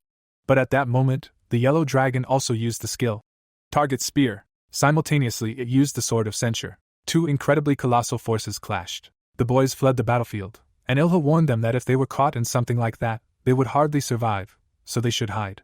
Volian carried the master on her back, silently telling herself that she would ensure their safety, so the protagonist shouldn't worry about their safety but should defeat Samaja. Jinhyuk, hands on his hips, smiled contentedly. Suddenly, a powerful shockwave sent a tree flying toward the third leader of the heavenly cult. With a single swing of his sword, he severed the trunk. Gritting his teeth in tension, Samaja said that when he heard that this dragon had defeated a Yiksha, he thought the old dragon king had also participated in the battle. With blazing eyes, the blue dragon charged. But Kagama knocked his opponent to the ground, biting his belly. Seeing this, the enemy frowned in displeasure and asked who he even was. The protagonist slowly walked toward him. A pistol and knife suddenly appeared in his hands, and he replied that where he came from, there was an expression that perfectly described his kind. Taking a fighting stance, he declared himself a nerd. At that very moment, the boy leaped forward, activating the skill. Demon King's precious sword. His pistol continued to fire. The third leader of the heavenly cult watched his opponent's movements, eyes blazing. He dodged and deflected every bullet. Suddenly, the protagonist stepped behind him. In the blink of an eye, he held the pistol to his opponent's head. But when he fired, Samaja dodged. He darted into range, continuing to dodge the bullets. After another shot, Jin-hyuk raised the pistol above his head. Frowning, he looked at his opponent, silently remarking that his skills were outstanding, and it seemed he was now even superior to Yu-sung. Samaja's expression was cold, as he said that, frankly, he was initially astonished. Powerful dragons fought against their backdrop, and he continued to say that, however, he wanted to believe that there were those who weren't moved at all by such a spectacle. After these words, something appeared in his hand. Tension and determination immediately appeared in the protagonist's eyes. A few seconds later, the third leader of the heavenly cult used a special artifact, the Pearl of White Flame, to summon small dragons, then said he thought the time had come to show his strength in all its glory. Meanwhile, a fierce battle against the undead raged on the front lines. Yuman clutched his head wound and shouted loudly, ordering everyone to rush into battle. Along with them, spirits of all the elements assumed their most powerful forms. Taiban, laughing loudly, hacked at his opponents, shouting loudly that he would kill them again. Solzhen stood to the side, silently saying that if not for the reinforcements from the protagonist, their defense would have collapsed in an instant. She clutched her wounded hand and added that thanks to them, they would at least be able to hold out a little longer against this endless stream of undead. Everyone who could fight ran to the battlefield to help their comrades. At that moment, Kagama's paw skittered across the ground. Two enormous dragons fought fiercely, while their masters did the same. The protagonist soared into the air and used the sacrifice to the celestial steed skill. With a wave of his hand, he fired 3 shots from his pistol. His opponent parried them at the last moment. Lowering his sword, Samaja said he couldn't even follow his attacks with his eyes. Pointing his weapon at the boy, he added that he didn't know what tricks he'd used to harness the ancient magic, but it wouldn't confuse him so easily, as the bracelet of the return he was using allowed him to briefly connect different dimensions, and once the timer ran out, he was finished. Jin-hyuk stared intently at his opponent, and above his bracelet was a system screen informing him that he had 8 minutes and 22 seconds left. The third leader of the heavenly cult, his brow furrowed in anger, suddenly commented that there was something odd about his behavior. A few minutes ago, when the dragon had flown toward him, he'd ordered the destruction of the right guard and all his minions. Receiving the order, the small dragons had taken off. Abandoning his memories, Samaja suddenly opened his eyes, filled with anger and hatred, and asked why he hadn't even blinked, why he seemed so relaxed, considering those small dragons could easily shred even the most renowned masters, and now he'd sent them to his comrades and mentor. But the protagonist's face was lit by a wide smile, and he asked why he had won, adding that he didn't need to worry about that. At that moment, the dragons of the third leader of the heavenly cult caught up with Jin-hyuk's comrades. Sain saw them and told her student that it seemed someone was catching up with them. Then Yu-sung threw his teacher into Ilha's arms and asked him to keep an eye on her, as she didn't like running herself. After these words, he stayed behind. His eyes lit up as he activated his sword-chasing skill. Swords immediately began to appear around the boy, and when the dragons approached him, he furiously attacked them. Ilha looked at him and remarked that he was so young, yet he already fought so skillfully, adding that the woman in his arms had picked up a fascinating young man, and while he might be a bit blunt, he was also tenacious and resilient, excellent qualities for a swordsman. Yu-sung, his eyes blazing, didn't back down a single step, continuing to attack the monsters. Samaja saw this through the magic sphere and perplexed said that this couldn't be true. How could some outsider be capable of such high-level mastery? The protagonist, seeing this reaction, smiled even wider and mockingly asked if he would continue to be surprised by everything, adding that this wasn't all he could show him. At that moment, a flag with a cross at the end was placed on the battlefield. The boys immediately saw it. The armored white horses snorted in displeasure. Immediately after, a fist, enveloped in divine energy, rose to the sky. Sabina stood at the forefront, loudly proclaiming that they were brothers and sisters, those who carried the will of light throughout the world. Raising her fist toward her opponents, she shouted furiously that the darkness here must be driven out with the forces of light in the name of the will of heaven. Immediately after, the holy troops charged. The bald head of one of the warriors glowed brightly in the sun's rays. This light blinded everyone present, even the monsters. Horse artillery mowed down all the dead in its path. The small skeleton in his large robot lay on the ground and said that somehow this divine power did not please him. Solson, her brows drawn together in tension, looked at the Imperial warriors and asked her comrade why they were helping them, when suddenly, shock appeared in her eyes at what she saw. Teresa rode up to her. She glared at the girl with hatred in her eyes. Solson gritted her teeth in anger, realizing that she was a saint. The divine power was visible even beyond the forest. The third leader of the heavenly cult, gritting his teeth, asked if he had even managed to win over the warriors of the Holy Empire. He ground his teeth in rage, adding that things were worse than he expected, but his efforts were pointless. A look of surprise appeared in the young man's eyes at these words. Samaja held a magic ball in his hand. Suddenly, he struck himself with it directly into the chest. In that instant, an insanely powerful magical energy was released. Jin-hyuk looked at his opponent emotionlessly, reading the notifications that the pearl of white flame had been absorbed and had now merged with the powers of the blue dragon of the four directions, causing Samaja's human form to deform. The third leader of the heavenly cult held the pearl in his chest. He looked at his opponent with blazing eyes and declared that no matter what plans he had for himself, he would destroy them with his own hands. Samaja assumed his dragon form. At that very moment, he assumed a fighting stance. Charging forward, the monster screamed in rage, ordering them to stop underestimating him. He unleashed a maddeningly powerful bolt of lightning from his sword.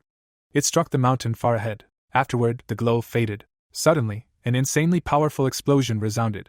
At that moment, Alice was creating magical symbols on the ground. Seeing the bright flash from the explosion, she said it turned out well, then asked if that was why he told her to draw larger ones. Her eyes suddenly lit up, and the vampire accelerated greatly. The explosion from Samaja's ability destroyed more than half the mountain, but what he saw made his brows furrow in tension. He saw shining armor and heard the protagonist's voice, telling him he had made a huge mistake. Jin-hyuk held in his hand the enhanced form of the Balmun Dragon Slayer. Some time ago, the dragon slept, surrounded by the spirits of all the elements. Cold beads of sweat suddenly began to form on his face. Kagama saw a terrifyingly huge monster above him. Tears streamed from the dragon's eyes. Then he suddenly woke up, jumping up in his seat. The spirits approached him and asked if he had had another terrible dream, and so Kagama sat surrounded by his friends. Now his eyes lit up. Raising his head, he growled furiously. The protagonist pointed a finger at him, and shouted that they would test him one more time to see what he was capable of. Having defeated the blue dragon, Kagama rose to his hind legs. Jin-hyuk fought fiercely with the monster. Samaja, baring his fangs, thought to himself that this was strange. He saw that his opponent's dragon had won and thought to himself that the artifact's duration was about to expire, and he was still in no hurry to finish the blue dragon, and that he was dealing powerful blows thanks to his dragon form, which he had saved for an emergency. His weapon was cloaked in powerful magical energy. Suddenly, a maddeningly powerful explosion rang out. The third leader of the heavenly cult breathed heavily, wondering why it wasn't working. The protagonist, holding a huge sword, continued to stand in the same place. He smiled and, turning to his opponent, said that in all the time he'd been using the pearl, one thought had clearly crossed his mind, that with boundless power, one could achieve anything. Samaja, hearing this, smiled. But Jin-hyuk suddenly raised his hand and said that the approach was quite good, and he had thought so too before, but in the testing tower, all power had its limits. After these words, his eyes lit up, and the system screen announced that the ancient rune seal skill had been activated. Magical runes immediately appeared on his opponent's sword. Shock filled the monster's eyes at what he saw, and he wondered what they were. His blade was covered in magical symbols, and he continued to wonder when those white seals had appeared on his sword. But before he could finish speaking, 4th and 6th level barriers activated, completely encasing his body. He closed his eyes, raised his head, and wondered how it had all come to this, adding that he couldn't move. Suddenly, surprise appeared in the eyes of the third leader of the heavenly cult, and he wondered if it was really possible. He remembered the protagonist shooting at him in midair. Back then, he'd deflected the bullets with a blow of his sword. But all that had been just to place those seals on his sword. The protagonist took a few steps toward him and said his time was almost up, so he would reveal a secret. The world he lived in, that very tower of trials, could not be survived by brute force alone. His comrades, meanwhile, were furiously fighting the undead. A powerful explosion left a hole in the mountain. Jin-hyuk raised his hand with the bracelet and explained that to ascend higher, he needed to carefully plan every step ahead, something he'd learned through countless trial and error. The system screen then indicated that time had expired, ending the enhanced yellow dragon form. Kagama began to rapidly shrink. Meanwhile, Alice completed what her master had asked. She drew a huge magical seal on the ground and wondered if she'd been thinking about it, or if perhaps she shouldn't rush things just yet. A dragon stood at the center of this magical circle, and the system screen that appeared announced that the 10th level barrier, the Fate Trap, had been restored, and all effects of the Fate Trap had been terminated. The effect of total solitude had been lifted, so the lost consciousness had been restored. The blue dragon's eyes snapped open. The third leader of the heavenly cult bared his fangs and silently remarked that as soon as the artifact's time expired, its spell restraining the blue dragon had worn off. He suddenly looked up at his opponent, who said that everything had been affected, from his sword, his train of thought, and even the duration of the bracelet of the returned. The protagonist, holding a huge sword, walked toward him, continuing to say that he had carefully calculated everything, and this time he would once again realize that he had touched someone he shouldn't have. His eyes, full of anger and hatred, burned. Remembering his teacher, the boy said that he had touched his mentor, the Dragon King. Hearing this, Samaja opened his mouth wide and shouted in rage that since he was going to talk, he should get to the point, otherwise he would repeat himself again and again. And as soon as he shouted this, the protagonist swung his sword, using the skill sacrificed to the heavenly steed. He suddenly remembered his teacher from their very first meeting. The boy delivered a lightning-fast strike, leaving a magical trail behind his sword blade. He recalled fighting alongside his teacher during training. They'd both been lying on the ground, laughing loudly, and then he'd become the only person who truly understood him. His sword blade was getting closer to the monster's head, and a notification announced that Balmon, the Dragon Slayer's special ability, had been activated. Back when Jinhyuk had only played this game in VR, rain had fallen on a pile of stones. He stood by his teacher's grave and said he had nothing better to do, so he could play through it again and again as much as he wanted. But even if he started over, no matter what happened, he would never die. The veins on his face stood out from the strain. He recalled standing for hours at his teacher's grave. At that very moment, a maddeningly powerful explosion resounded. The dragons he had previously absorbed began to evaporate. Seeing this, Yusung and his partner declared with relief that it was all over. A huge crater remained in the ground, at the bottom of which lay the pearl. The protagonist reached out for it. Taking the pearl of white flame, he silently remarked that thanks to Balmon, he had managed to obtain the pearl. The pearl of white flame transmitted divine energy, so he held it up to the dragon. The blue dragon looked at him with kindness in its eyes. After a short pause, he slightly raised his head, and Jinhyuk asked him how he felt, whether he had come to his senses. After all, he was the blue dragon of the 4 cardinal directions. Smiling, he continued to hold the pearl in his hands, and the enormous creature asked him if he had really killed Samaju, and saved him from the darkness into which he had plunged. Narrowing his eyes, he thanked his savior. Then he raised his head to the sky and said he sensed that things were still unsettled here, so they needed to restore balance as quickly as possible, otherwise things would be difficult for them all. After these words, the dragon leaned toward the protagonist and added that first, as one of the gods of the 4 cardinal directions, he wanted to repay him for saving him, so he would give him whatever he wanted, if only he would say so. Hearing this, the boy smiled broadly and asked if that was really all. A certain surprise appeared in the powerful creature's eyes, and he replied that it was precisely his divine duty to reward the worthy for good deeds, but he should not rush. He needed to think carefully. But a mad and sinister smile had already appeared on the protagonist's face. After a while, Alice emerged from the bushes and said that no matter how he conserved his strength, asking her to come here on foot was too much.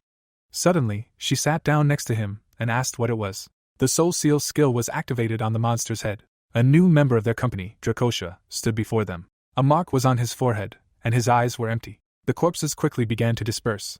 The players stood on the battlefield, declaring that it was all over. Teresa approached her comrades and said that the battle had been difficult. Placing a hand on her chest, she added that although they had appeared rather suddenly, as followers of the light, they were happy to help. The boys bowed their heads with smiles on their faces. The girl looked at them. Solon looked at her from the side, silently saying that despite the threat to her own life, she still extended a helping hand so that they could stand against the forces of darkness. Surprise suddenly appeared in her eyes, as she realized the meaning of her nickname. Saint. At this moment, Teresa turned away, confused, wondering who she even was and why she continued to stare at her. Dracosha's mouth dropped open in shock. He and his master were in an underground tunnel beneath Mount Tianshan, wondering where such ominous energy could be coming from in the Central Plains. The protagonist extended his hand and activated the Stone of Soulful Anguish, which halted the effects of the ancient being's powers. A man suddenly approached him from behind and thanked him, to which he placed his hand on his hip and replied that she had some credit for it. As if she hadn't revealed the location behind Samaji, they wouldn't have been able to resolve everything so easily. Cheho bowed her head silently. Taking her hand, she said she couldn't have imagined the future Korin spoke of could look like this, adding that she was glad she had been able to prevent it before it got worse. Hearing this, Jinhyuk folded his arms and asked if she was really happy, wondering if the Empire and the Murim faction wouldn't start pressuring them very soon. She raised her fist and shouted loudly that she knew this herself, and it angered her to death, so he shouldn't push her buttons. The boy continued to smile, glancing at her out of the corner of his eye, and said that fortunately for her, he was still the right guard's apprentice. So now that the heavenly steed had returned, he thought they weren't in danger of being completely wiped out by the factions. At this point, surprise appeared in Dracosha's eyes at what he saw. Jinhyuk's protégés approached him and asked with displeasure if he was really their new brother, and if he wanted to greet his elders properly. Hearing this, Drakosha frowned and angrily retorted that they were underestimating him, since he, one of the 4 great spirits of the cardinal directions, was treated with respect by both the living and the dead. But as soon as he said this, Kagama bit him in the side, causing him to cry out in pain and beg for forgiveness. Raising his paws, he smiled and said he would behave. Looking at his pets from the side, the protagonist smiled and said to himself, "This is how it all ended, and now only the gates beyond the tower remain." As he said this, he recalled the enormous rift in the middle of the city. The 2 rulers shook hands, for the battle with the undead sent by the ancient being had brought great changes to the Central Plains. The Empire and Murim, the 2 main powers of the Central Plains, officially declared a truce in full view of everyone. For the sake of preserving life, the former sworn enemies now joined forces in the face of a common enemy, and raised their fists above their heads. Reinhardt closed his eyes and declared that today was a wonderful day, for thanks to their protagonist, they were finally able to put an end to these long-standing squabbles between them. Hearing this, Taebon glanced at the Emperor out of the corner of his eye and asked what it meant to their protagonist, adding that it seemed there had been some misunderstanding. Pointing a finger at himself, he added that despite the others' protests, it was he who appointed their protagonist as the Murim faction's commander-in-chief and that he was his Murim mentor. Hearing this, Reinhardt laughed and said it was an interesting observation, to which his companion laughed back and said it wasn't an observation at all, but the naked truth. Immediately after these words, they both glared at each other. Meanwhile, in Rick's large library, Rick himself sat in his place and explained that, in order to obtain the crown of omnipotence held by the celestial steed, the ancient being had even invaded the Central Plains. Folding his arms, the old man tensely asked if he was really saying that he had stopped her the first time thanks to Vendivia's help. Jinhyuk sat across from him and firmly replied that it was true, then asked if he even knew that. After a brief pause, he waved his hand and asked if he didn't find it odd that the managers were simply sitting back and watching events unfold, to which Rick replied that his words were not without merit. Rick raised a finger to his mouth and silently remarked that what was happening now clearly extended beyond the tower, and on top of that, there was something else entirely. Someone already knew everything far better than the managers themselves, the main character. The boy frowned angrily, looking at the old man. Without taking his intense gaze off him, the old man muttered to himself, "An ancient being, the crown of omnipotence, something the players still stuck on the lower floors couldn't even imagine." He then asked himself how he had acquired such detailed knowledge of their world. Suddenly, he spun around, sensing a powerful magical energy behind him. Vendivia emerged from the portal, explaining that the highest-level administrators were usually responsible for the ancient being, meaning that everything that was happening was the work of someone at the top. Rick immediately gave up his seat to the girl and, in a shaky voice, asked how the highest administrators could turn against the testament in the tower, and how she could even imagine such a thing. She sat down and replied that, unfortunately, such was the reality. She looked at the protagonist and continued to say that she never imagined he'd have the strength to repel the ancient being's attack. It was incredible, but he'd actually managed to surprise her. Jinhyuk's words brought a smile to his face, and he replied that it wasn't over yet, so it was too early to draw conclusions, but he thought they should stay in touch in case they needed each other again in the future. Then the girl folded her arms and replied that he was still as arrogant as ever. She suddenly pictured Hastings in her mind, thinking that she, as a senior manager, couldn't let Hastings get away with this any longer. But he had many allies among the top managers, and in that case, she would be outnumbered, making it difficult to resist them. However, if she used this opportunity wisely, the game could still turn in her favor. She looked at the protagonist's face, which expressed steadfastness.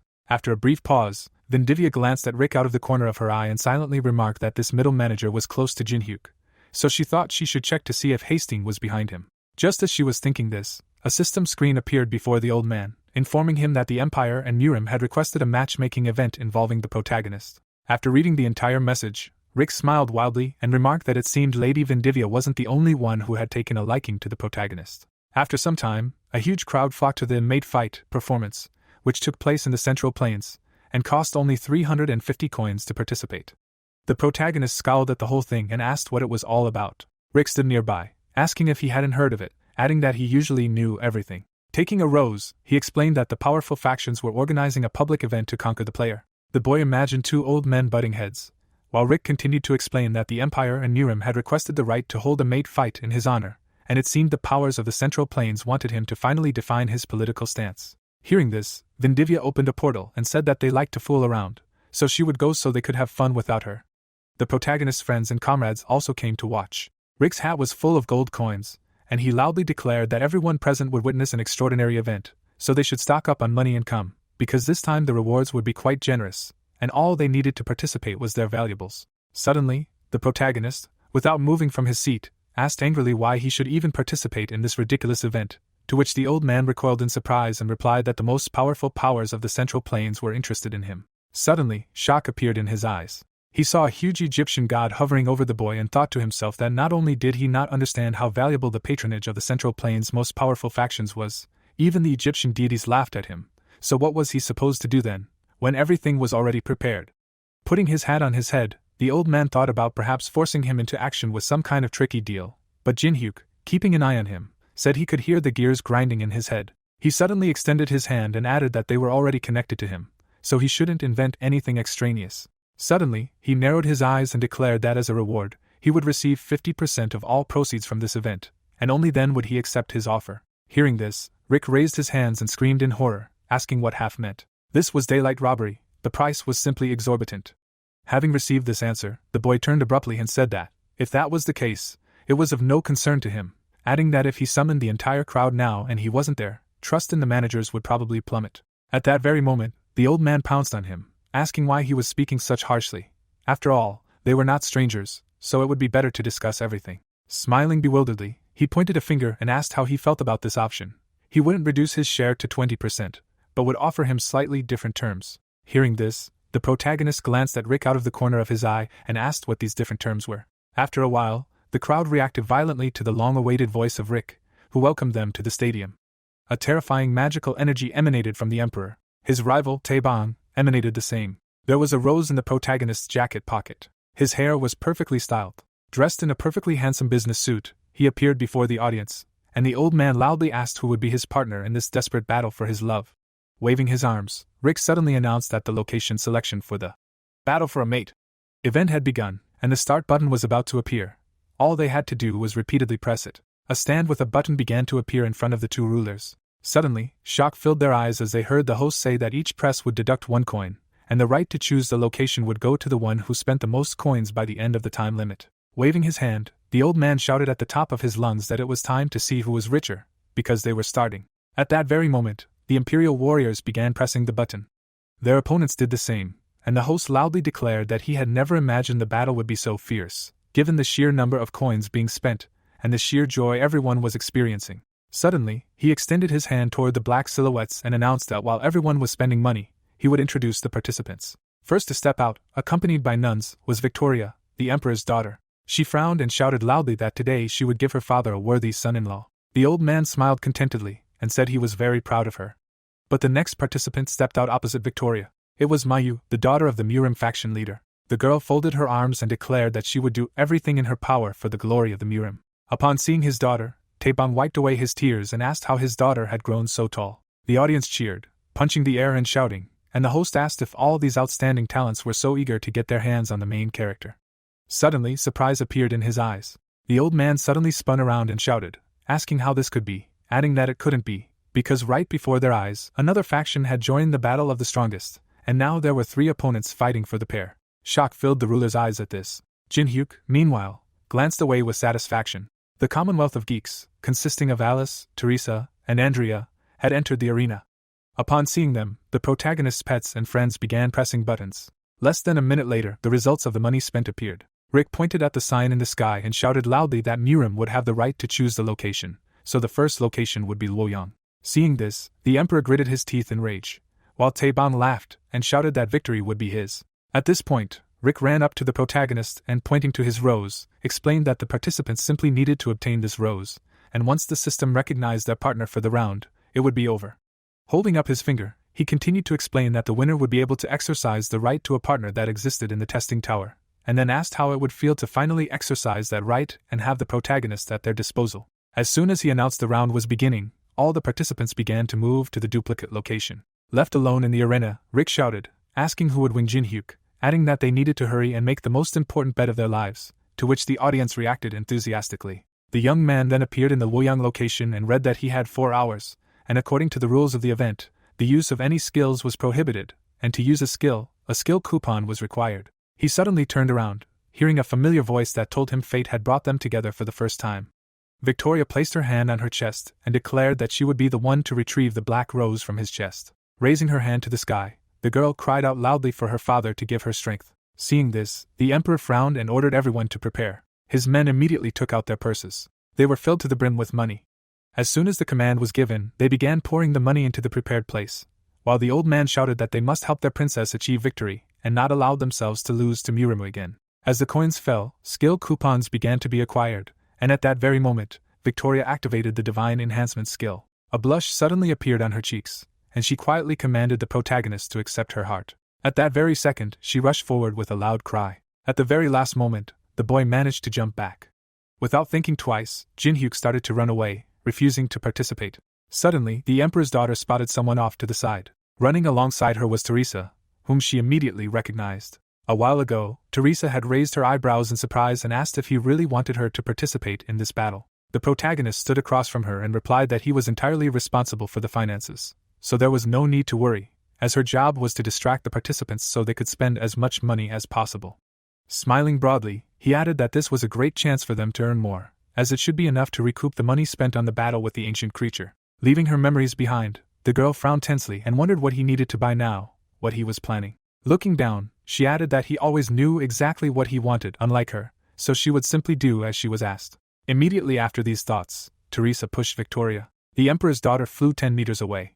Meanwhile, Mayu, running across the roof, laughed and shouted that it was fun for these fools to hope together, and that she would be the one to take their place. But as soon as she shouted this, something appeared in front of her. Alice kicked her in the chest. When Tabin's daughter fell to the floor, the vampire smiled and said it was an accident. Tabin himself was shaking with anger, saying that the guy had assembled his team to throw a spanner in their works, and although everything was fair, it really irritated him. He poured all his money into buying a power-up for his daughter, and shouted loudly that they had to do everything possible. Gold coins fell into Rick's hat, and he told the protagonist to watch as all the money flowed into the testing tower. After pouring the coins onto himself, the old man declared that, no matter what, he was the best manager. Suddenly, the Dragon King's eyes opened. Hearing a familiar voice, he looked away. Chun-Yong stood by the wall, saying that he had placed him back in his residence to help him recover. Frowning, he added that it seemed he hadn't been clear enough this time, and while he had certainly regulated the flow of his magical power, and everything should be fine now, if he had expended any more effort, he would have died on the spot. His lifespan had already been significantly shortened, so he shouldn't neglect himself so much. The protagonist's master sat on the bed and, after a short pause, asked if all was well with his student. Closing his eyes, Jun-Young replied that he knew everything himself, that no matter what happened to him, there was absolutely no need to worry about him, since they were all currently engaged in something unimaginable, so perhaps their paths would diverge in the future, so for now he should worry about his own health. Meanwhile, Jin-hyuk dodged attacks and leaped over his opponents. These words brought a smile to the Dragon King's face, and he quietly said, "So be it." The nuns ran around the building, asking each other where the protagonist had gone, adding that they needed to split up and find him. Jin-hyuk, meanwhile, was sitting on the ceiling, with only 1 hour and 51 minutes left. Ruffling his hair, he thanked Teresa for her help. The girl stood not far in front of him. Looking down, the boy said they needed to wait a bit until everyone left before they could move out, adding that if he was discovered, she should make them spend even more coins, and until then, they would wait here. But before he could finish speaking, Teresa reached out for his rose. At that very moment, the protagonist jumped back a few meters. Sliding across the floor, he asked her angrily what she was doing. Suddenly, surprise appeared in his eyes. Teresa released her alter ego and, her eyes shining, said that they hadn't seen each other in a while. The protagonist jumped away from Nuna once again. The girl, who had shattered the column with her blow, asked him to stand still for a minute. Baring her teeth, she said that when he was twitching like that, it was hard for her to calculate her strength. Small fragments began to fall from the ceiling. Alice looked up. Andrea, approaching, asked her what had happened. Releasing the nun, the vampire said she felt something had changed. The boy grabbed Nuna by the arm. Pinning her against the wall, he asked how she'd managed to get out. Leaning over, he asked if Teresa had learned to control her. Smiling, the girl replied that it was offensive. Raising an eyebrow, she said there was some truth in his words, and while she certainly couldn't control this body as she pleased, Teresa still had her weaknesses. The boy, puzzled, raised an eyebrow. In her inner world before the contest, Teresa had told Nuna she wanted the rose. Her alter ego, looking at her, said that meant she was serious about him. Sitting on the table, she said she liked the boy too, but that was her problem, and even if they took the rose, he still wouldn't truly belong to them. Clenching her fist, Teresa said she understood perfectly well, but for some reason she desperately wanted to claim him for herself. Besides, she was the embodiment of all the emotions she suppressed, so she should understand. Nuna grinned. Holding out 3 fingers, she said she needed 3 days. If she got this rose, she would have possession of the body for 3 days. The girl opened her mouth, wanting to bite off the rose on the guy's chest. A crash from above alarmed the ladies. One of them pointed at Jin-hyuk, who had jumped out, and screamed. The guy couldn't help but glance at the hole he'd left. Frowning, the protagonist said that, apparently, no one could have foreseen such a loophole in the system. Even if the conditions changed, the personality shift was still not limited. Nuna spat out the butterfly she'd plucked. She jumped after Jinhyuk, saying she couldn't deprive herself of 3 days of freedom. Taeban gritted his teeth, seeing that the remaining time was only 2 hours. The girls jostled each other, knowing that if they didn't finish within 2 hours, a huge pile of coins would be wasted. The protagonist bent his foot. He leaped over the crowd. When the time was up, all the girls lay on the ground, exhausted. Nuna was breathing heavily and frowning, angry. Despite everyone's best efforts, the unfortunate rose still remained on the guy's chest. Rick, raising his hand, announced that the ladies had failed to win the rose's owner that night. Alice and Andrea, sweating, bumped fists. Reynard turned his gaze to the guest. Taeban approached the old man. Standing opposite the emperor, he said he never thought their truce would turn into something like this. But the most unexpected result was that someone had managed to bond in this confrontation. He couldn't help but glance at Maya and Victoria, who were now smiling at each other. The emperor smiled and said that this was truly a most unexpected result, and not so bad. Alice, standing in front of the young man, asked if he liked their help. He chuckled, saying that at least they'd recoup their contribution. The vampiress took out a rose, saying she'd keep it for herself. Teresa approached the young man. Nuna, closing her eyes, said it was very disappointing, but for 3 days of freedom, she was willing to help in any way she could. Volian covered the old man with a blanket. She looked away. The protagonist opened the door to the room, asking how his mentor was. When he entered, the girl said his condition had stabilized, but it was too early to talk about a full recovery. The young man, standing next to her, chuckled. Looking at the empty box, Rick said he knew Jinhyuk was inordinately greedy, but not that greedy. Leaning against the table, he said that getting rid of such riches was simply unimaginable. Apparently, he only felt satisfaction when he achieved what he wanted. Squinting, the manager said that this side of him put him in a difficult position. A bright light surprised Volian. The wrinkles and hollows on the old man's face began to disappear. The protagonist poured the elixir directly onto the mentor. A bright light burst through the windows. Alice, standing outside, chuckled.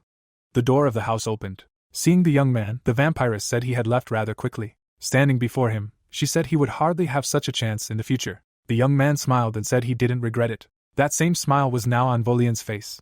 Even the old man lying on the cot smiled, feeling relieved. Walking next to Jinhyuk, Alice asked how they could now return all their riches. He replied that he had many ways. They would be able to come up with something. The man watched a video of a recent event. Sanjin chuckled, saying that most of humanity barely made it to the 20th floor, while he'd already established connections with the major mid-level powers.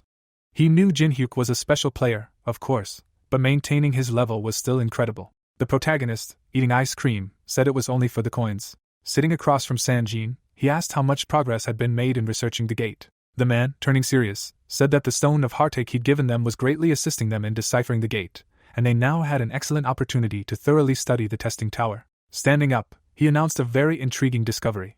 Glancing at the rift outside the window, he said they could now predict future catastrophes by analyzing the mana emanating from the gate, and with more research, they might even be able to seal it. Jinhyuk smiled, silently telling himself that the association president was more capable than he'd expected, and even if another disaster were to unfold, they'd have a backup plan. His smile faded, and he silently told himself that he could now ascend the tower without worrying about what was happening outside. He stood up abruptly from his seat, caught in the bright light. Sanjin's eyes widened in shock. The mana emanating from the rift diminished. Suddenly, the gate disappeared. A military plane flew over the sea. The pilot, looking at the island, said they initially thought it was just an earthquake, but later detected mana in the Pacific Ocean similar to that emanating from the Awakened Association's gate. In one direction, the pilot detected a forming island. Raising his hand, Sanjin announced that this unknown island continued to grow. He frowned, saying that its growth rate exceeded all expectations. All the Awakened at the table stared at the president when he said they estimated the gate would open in 11 hours and needed the cooperation of all Awakened. Tenwei, narrowing his eyes, suggested they shouldn't see this as only a negative. It could be a rich, fertile land they had yet to explore. Gritting his teeth in anger, the man said they could only discuss such matters after the gate closed, for if this island continued to grow at its current rate, coastal cities around the world would soon be underwater. Tenwei was horrified, imagining a city being submerged. The protagonist frowned, surmising that Nigurath had changed her tactics because he kept closing and closing the gate. Narrowing his eyes, he mentally remarked that it was like entire floors being erased, and that the tower, an ancient being, possessed such overwhelming power that it could influence the outside world even so. Beck, clasping his palms, remarked that the idea of the end of the world due to rising sea levels was rather ridiculous. Jinhyuk, standing, said that there were approximately 11 hours left until the gate opened. Closing his eyes, he declared that they desperately needed support from all nations. Concentrating the cold in his hand, the boy said that even though they were awakened, Even they couldn't sail the open ocean for days on end. Forming a figurine of a cruiser, he said that they, too, needed solid ground. The events take us to the castle. Rose was placed atop the coffin. Glycines placed her hand on the coffin, saying that first Decasus had died, and now the head of Levisit. The vampire raised her hand. Turning, she said that none of those sent to the lower floors by Hastings' orders had returned alive, and that the Blood Clan's resistance was under threat. Exinchen, standing by the window, frowned. As the vampire approached him, he said that this boy was protecting Alice, and had even managed to stop the ancient creature Hastings had summoned.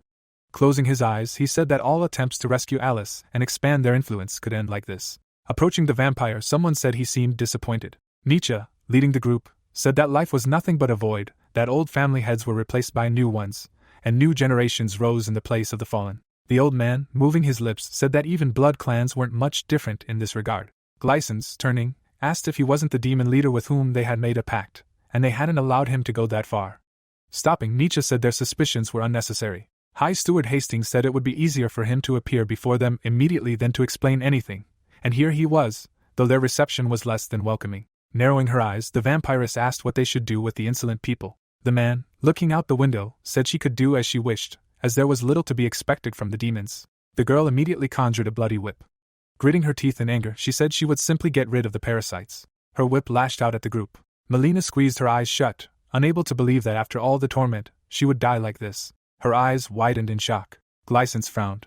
Her bloody whip had completely dissipated. The old man touched his mask, asking her how it felt. Removing it, he asked if they still expected anything special from them, demons. Exinchen turned when his servant asked what technique the enemy was using. Narrowing his eyes, the man said it was an interesting ability, and since the association leader had come here in person, he must be their trump card.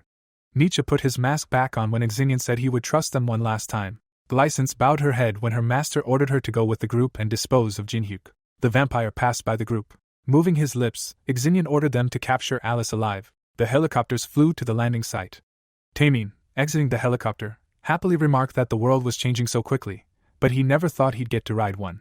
Yonghwa, walking ahead, asked how he could possibly be happy in such a situation. He, inspecting the aircraft carrier, said she simply didn't understand him. In the old world, it had been a strategic warship. Currently, there were 27 carriers and 212 patrol ships, over 150 escort ships, and about 160 submarines at sea. Sangjin, frowning, said that Zulu was the code name for an island that had appeared in the Pacific Ocean.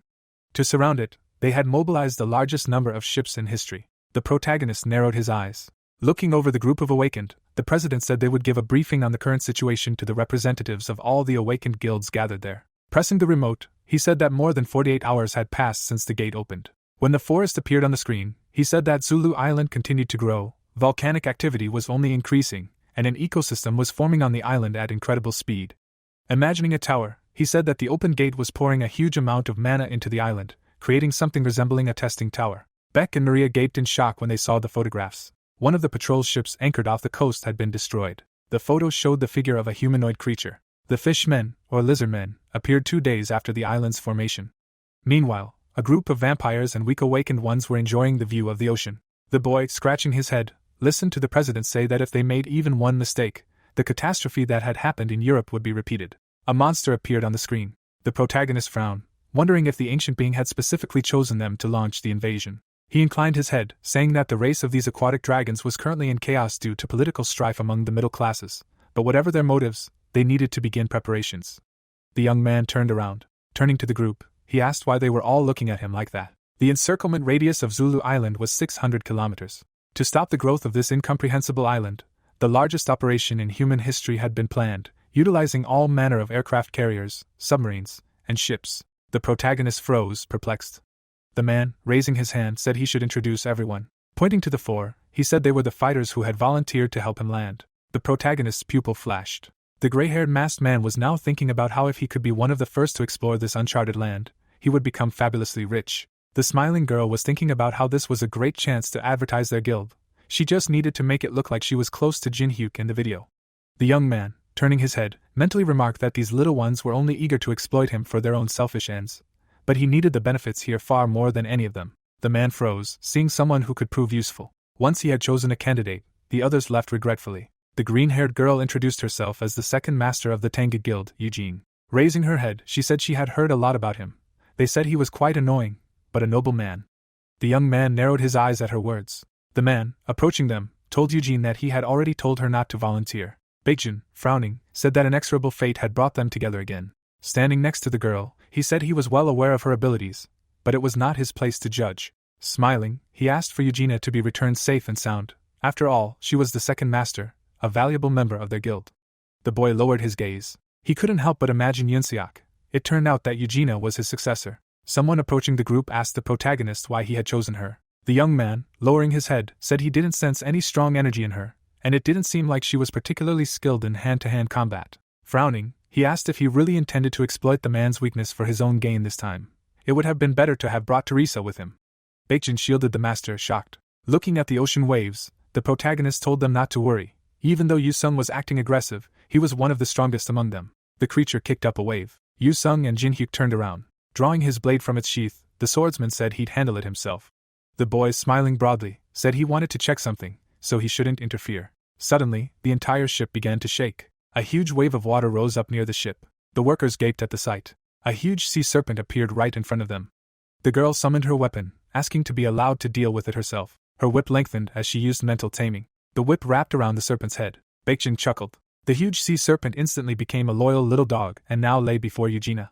The girl stroked the serpent's head while the protagonist examined its stats. The boy chuckled, silently remarking that her skill was capable of taming even the most ferocious monsters, depending on her mastery level. Looking at her smile, Jin-hyuk said that she had one of the most difficult skills to obtain in the tower. Yu-sung frowned at the boy, realizing he was up to something. While the serpent was moored to the ship, Eugene had said it was the same species as the local monsters, and since it was here, they wouldn't receive any warning of their presence. Mounting the serpent, the protagonist told Sanjin that he was leaving the plan to cordon off the island to him. The man, watching the serpent swim away, said he could only watch this boy, increasingly noticing how he continually pushed the boundaries of human capabilities. Jin-hyuk, standing next to Yu-sung, began to argue with him. Sanjin smiled, silently telling himself that in moments like these, when all he could do was watch his retreating figure, he could only guess what else he was capable of. Glancing back, he said it was time for them to put their plan into action. Not a single monster should escape the cordon for the sake of preserving human civilization. Maria formed a flame on her hand, looking around. Yu-sung closed his eyes. Sitting on the snake, he said that riding it created too much splash. Eugenia, sitting in front, told Jin-hyuk she wanted to know something. She smiled nervously, saying that she often watched videos of him and knew well how strong he was. But would the three of them be able to cope on this uncharted island? Looking at the smoke rising from the volcanoes, she said there were too many monsters there, their number too ridiculous for such an important mission. Jin-hyuk, chuckling, said that since she was with them, everything should be fine. Her ability was suitable for fighting water dragons. The girl looked down, saying that this skill required a lot of magical power, so she could only use it a couple of times a day. The number of monsters per day depended on their size, usually 3 or 4. The protagonist, smiling broadly, said he'd already thought of everything and that she needn't worry. Soon, the sea serpent appeared at the shore. The lizard, jaws wide, asked if they would attack the humans. Looking at the skull on the staff, Pasakta said that the time had not yet come. His eye gleamed as he said that this would be their final battle, one that would determine the fate of their entire race. They couldn't miss such an opportunity. Looking up at the palm tree tops, he said they should first see how the humans would cope with the other members of the tribe. Eugene was surprised when they landed. Looking up, she remarked that this island was less than a week old, and yet there was already such thicket here. Then she asked if it would take them a long time to reach the other end of the island. Yusin, drawing his blade, suggested they try to cut their way through, but the young man countered, saying that this was the land of water dragons. The girl turned around. Summoning the fire Pokemon, the protagonist said that since they were visiting, they should announce their arrival. Salamander jumped down. Yu-sung pushed Eugenia aside, telling her to step back. Flames began to gather in the beast's mouth. The girl gaped in surprise. A stream of flame rushed forward. The protagonist smiled, pleased with the results. The fire destroyed everything in its path. An explosion in the middle of the forest frightened the water dragons. The lizards immediately rushed to the site of the explosion. The trees were burned. Salamander smiled contentedly. Yu-sung waved his hand, dispelling the smell of burning. The protagonist, pointing to the formed path, said that now they had a way. Eugenia, crouching before the Pokemon, said that its strength was astounding. While she petted the salamander, Jin-hyuk received a notification that the girl's affection had increased by 10%. The lizard's legs sweated with terror. Lying on the ground, the water dragon fearfully asked the chieftain if they even had a chance of victory. Looking at the boy who had picked up the beast, he said that a frontal attack would bring nothing but death. The chieftain, pausing for a moment, said that the situation required the use of their secret technique. Once the crystal was installed, the installation of a mass teleportation magic circle began. The protagonist, crouching before the circle, said that reinforcements would be able to arrive through it. Standing up, Jin Hyuk declared that the first stage was now over. Yu Sung, standing to the side, said he had no complaints about the plan. Then he looked at the crowd of monsters rushing towards them. Standing before them, he shouted, asking why the hell he was dealing with the consequences of his actions. A signal circle appeared on the screen, indicating that a teleportation circle had been installed in the south of Zulu Island. The sergeant, sitting at the equipment, announced that the landing party had successfully infiltrated the island. Maria, cupping her ear, introduced herself. Looking at the raging ocean, she said a huge number of members of the Sea Dragon tribe were approaching.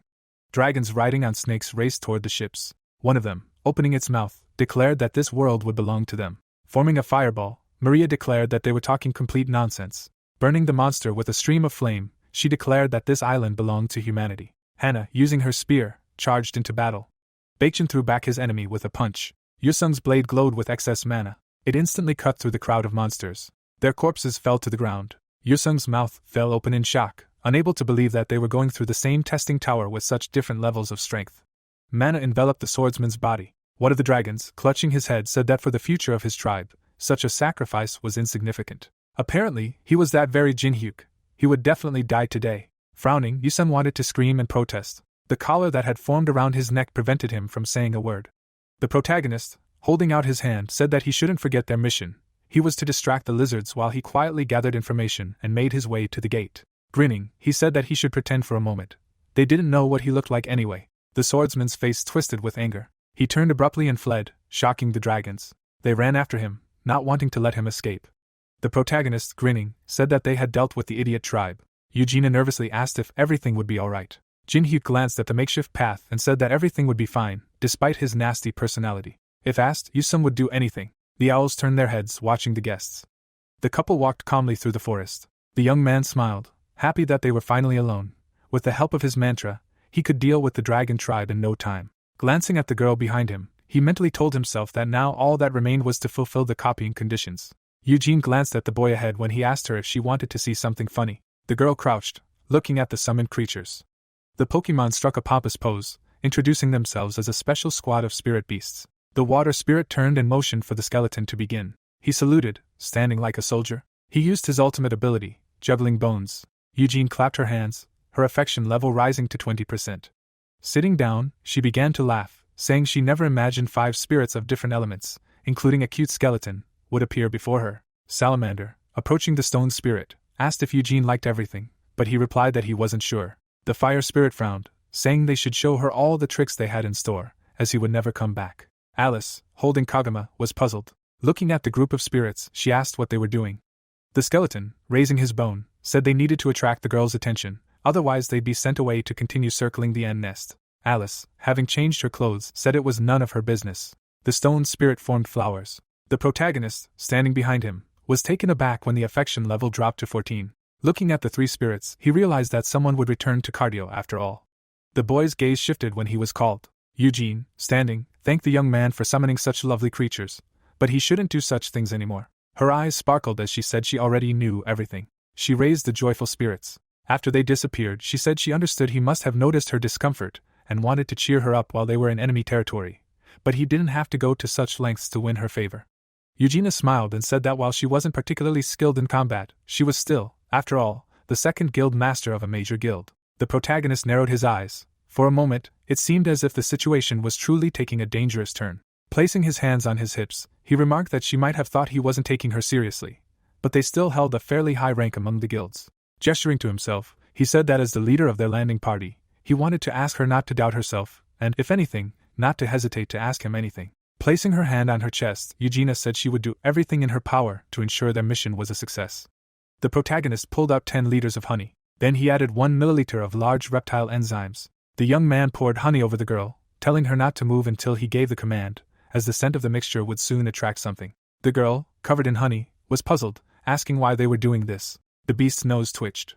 A pair of the creatures approached Eugenia. The small dinosaurs opened their mouths. The girl turned her head, hearing Jin Hyuk's voice. He placed a finger to his lips, telling her not to move under any circumstances. The monster approached the girl. Their tongues lolling out, they began licking Eugenia. The girl, glancing at the creature, realized it simply wanted honey. Jin Hyuk, closing his eyes, explained that these were honey lizards, kept like cattle by water dragons. They were docile, but rather cautious and agile, so unless lured, they wouldn't approach on their own. He chuckled and asked if he thought they could reach the center of the island on foot. The pair cut through the air, racing through the forest. The girl, perched on the lizard, was amazed. Looking at the beast with its tongue lolling out, she said they needed to get there to destroy the gate threatening all of humanity. Smiling broadly, she said she never thought it could be so much fun. The protagonist, galloping behind, silently remarked that she clearly enjoyed learning about the new, unusual creatures inhabiting the tower. He looked down. She reminded him of his old days. While the players on the upper levels were plotting cunning plots, he enjoyed playing with the cute creatures on the middle floors. Alice, having revealed herself, asked Jin-hyuk what they were doing there. Still perched on the lizard, the protagonist replied that they were diligently searching for the gate. He frowned slightly, unsure why the vampire's tone had become so cold.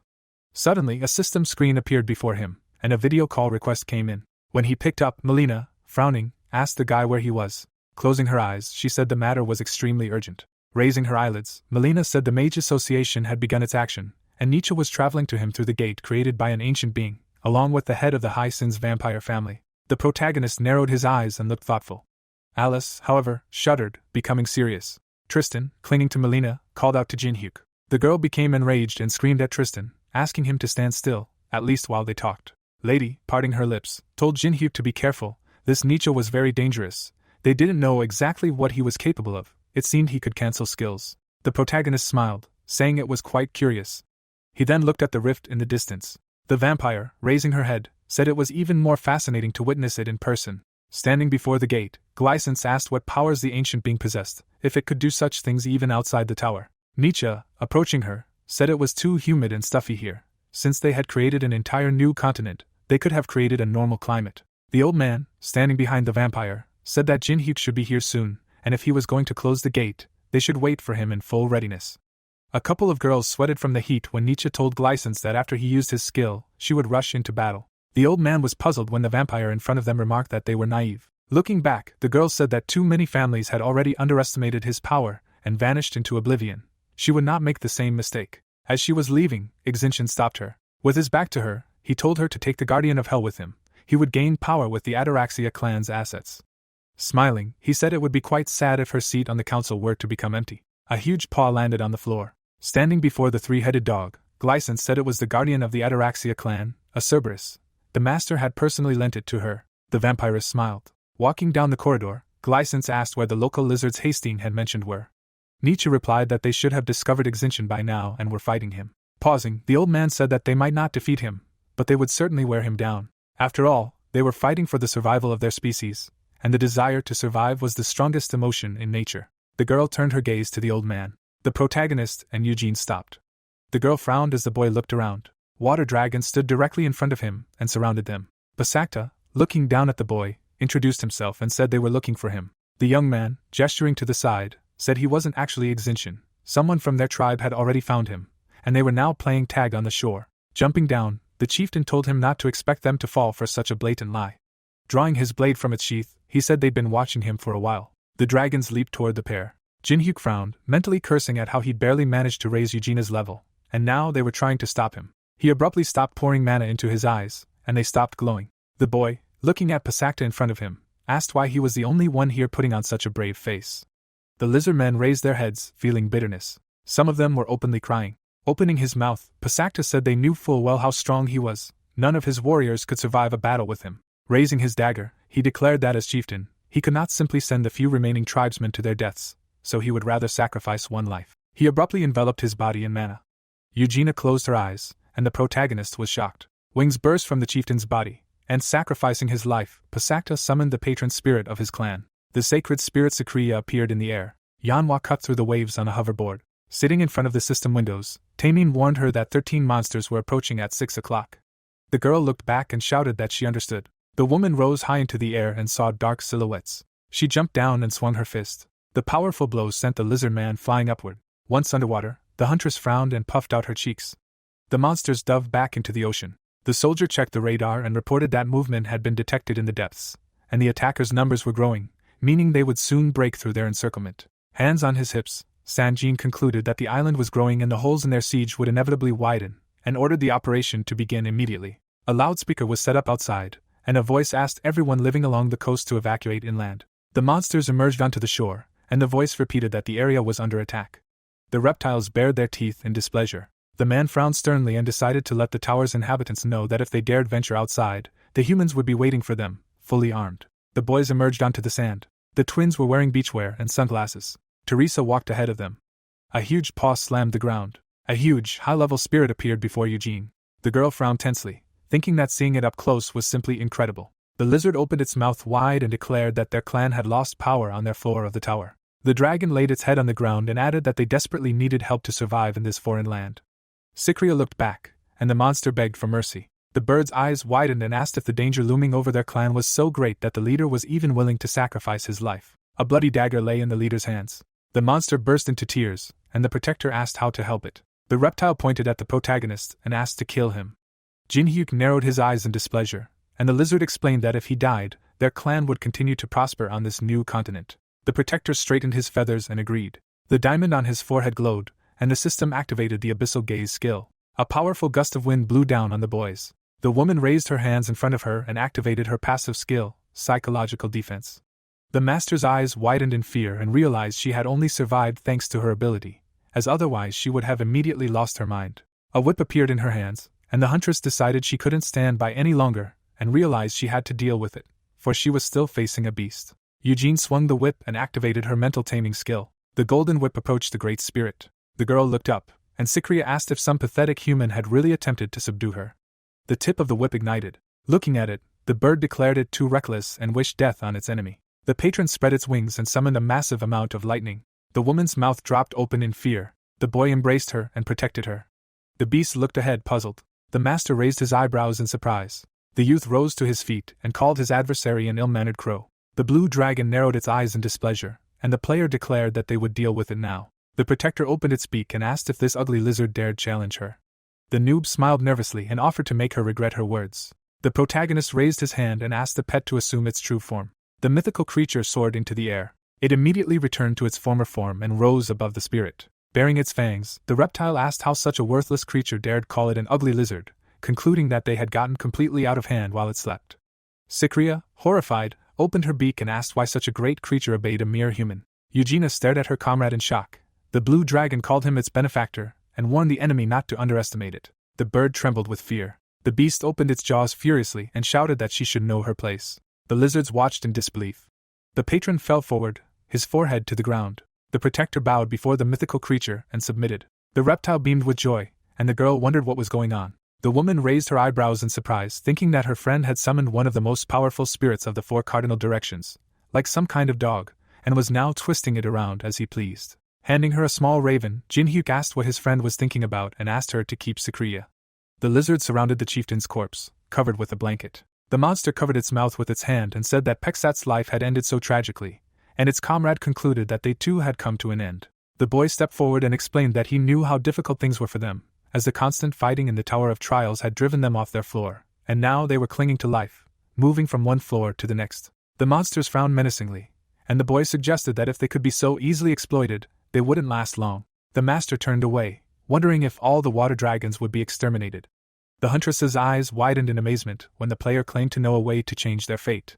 Noob extended his hand and promised to provide them with a peaceful life on this land if they worked for him. Eugenia looked at him in surprise. In the past, Yunseok had closed his eyes and said that the monsters in the Tower of Trials were merely a source of income and experience points for the guilds, so they were forced to kill to survive. The boy clenched his fist and declared that they breathed the same air, gave their lives for their comrades, and grieved for the dead just like humans.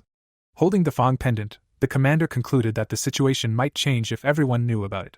The girl gaped in confusion, then the captain explained that people who could change this would bring with them even greater changes. The lizardmen fell to their knees before the protagonist, and the system reported that their interest level had increased by 100%. An icon for the mental taming skill appeared, which the user had successfully copied. Jinhyuk grinned.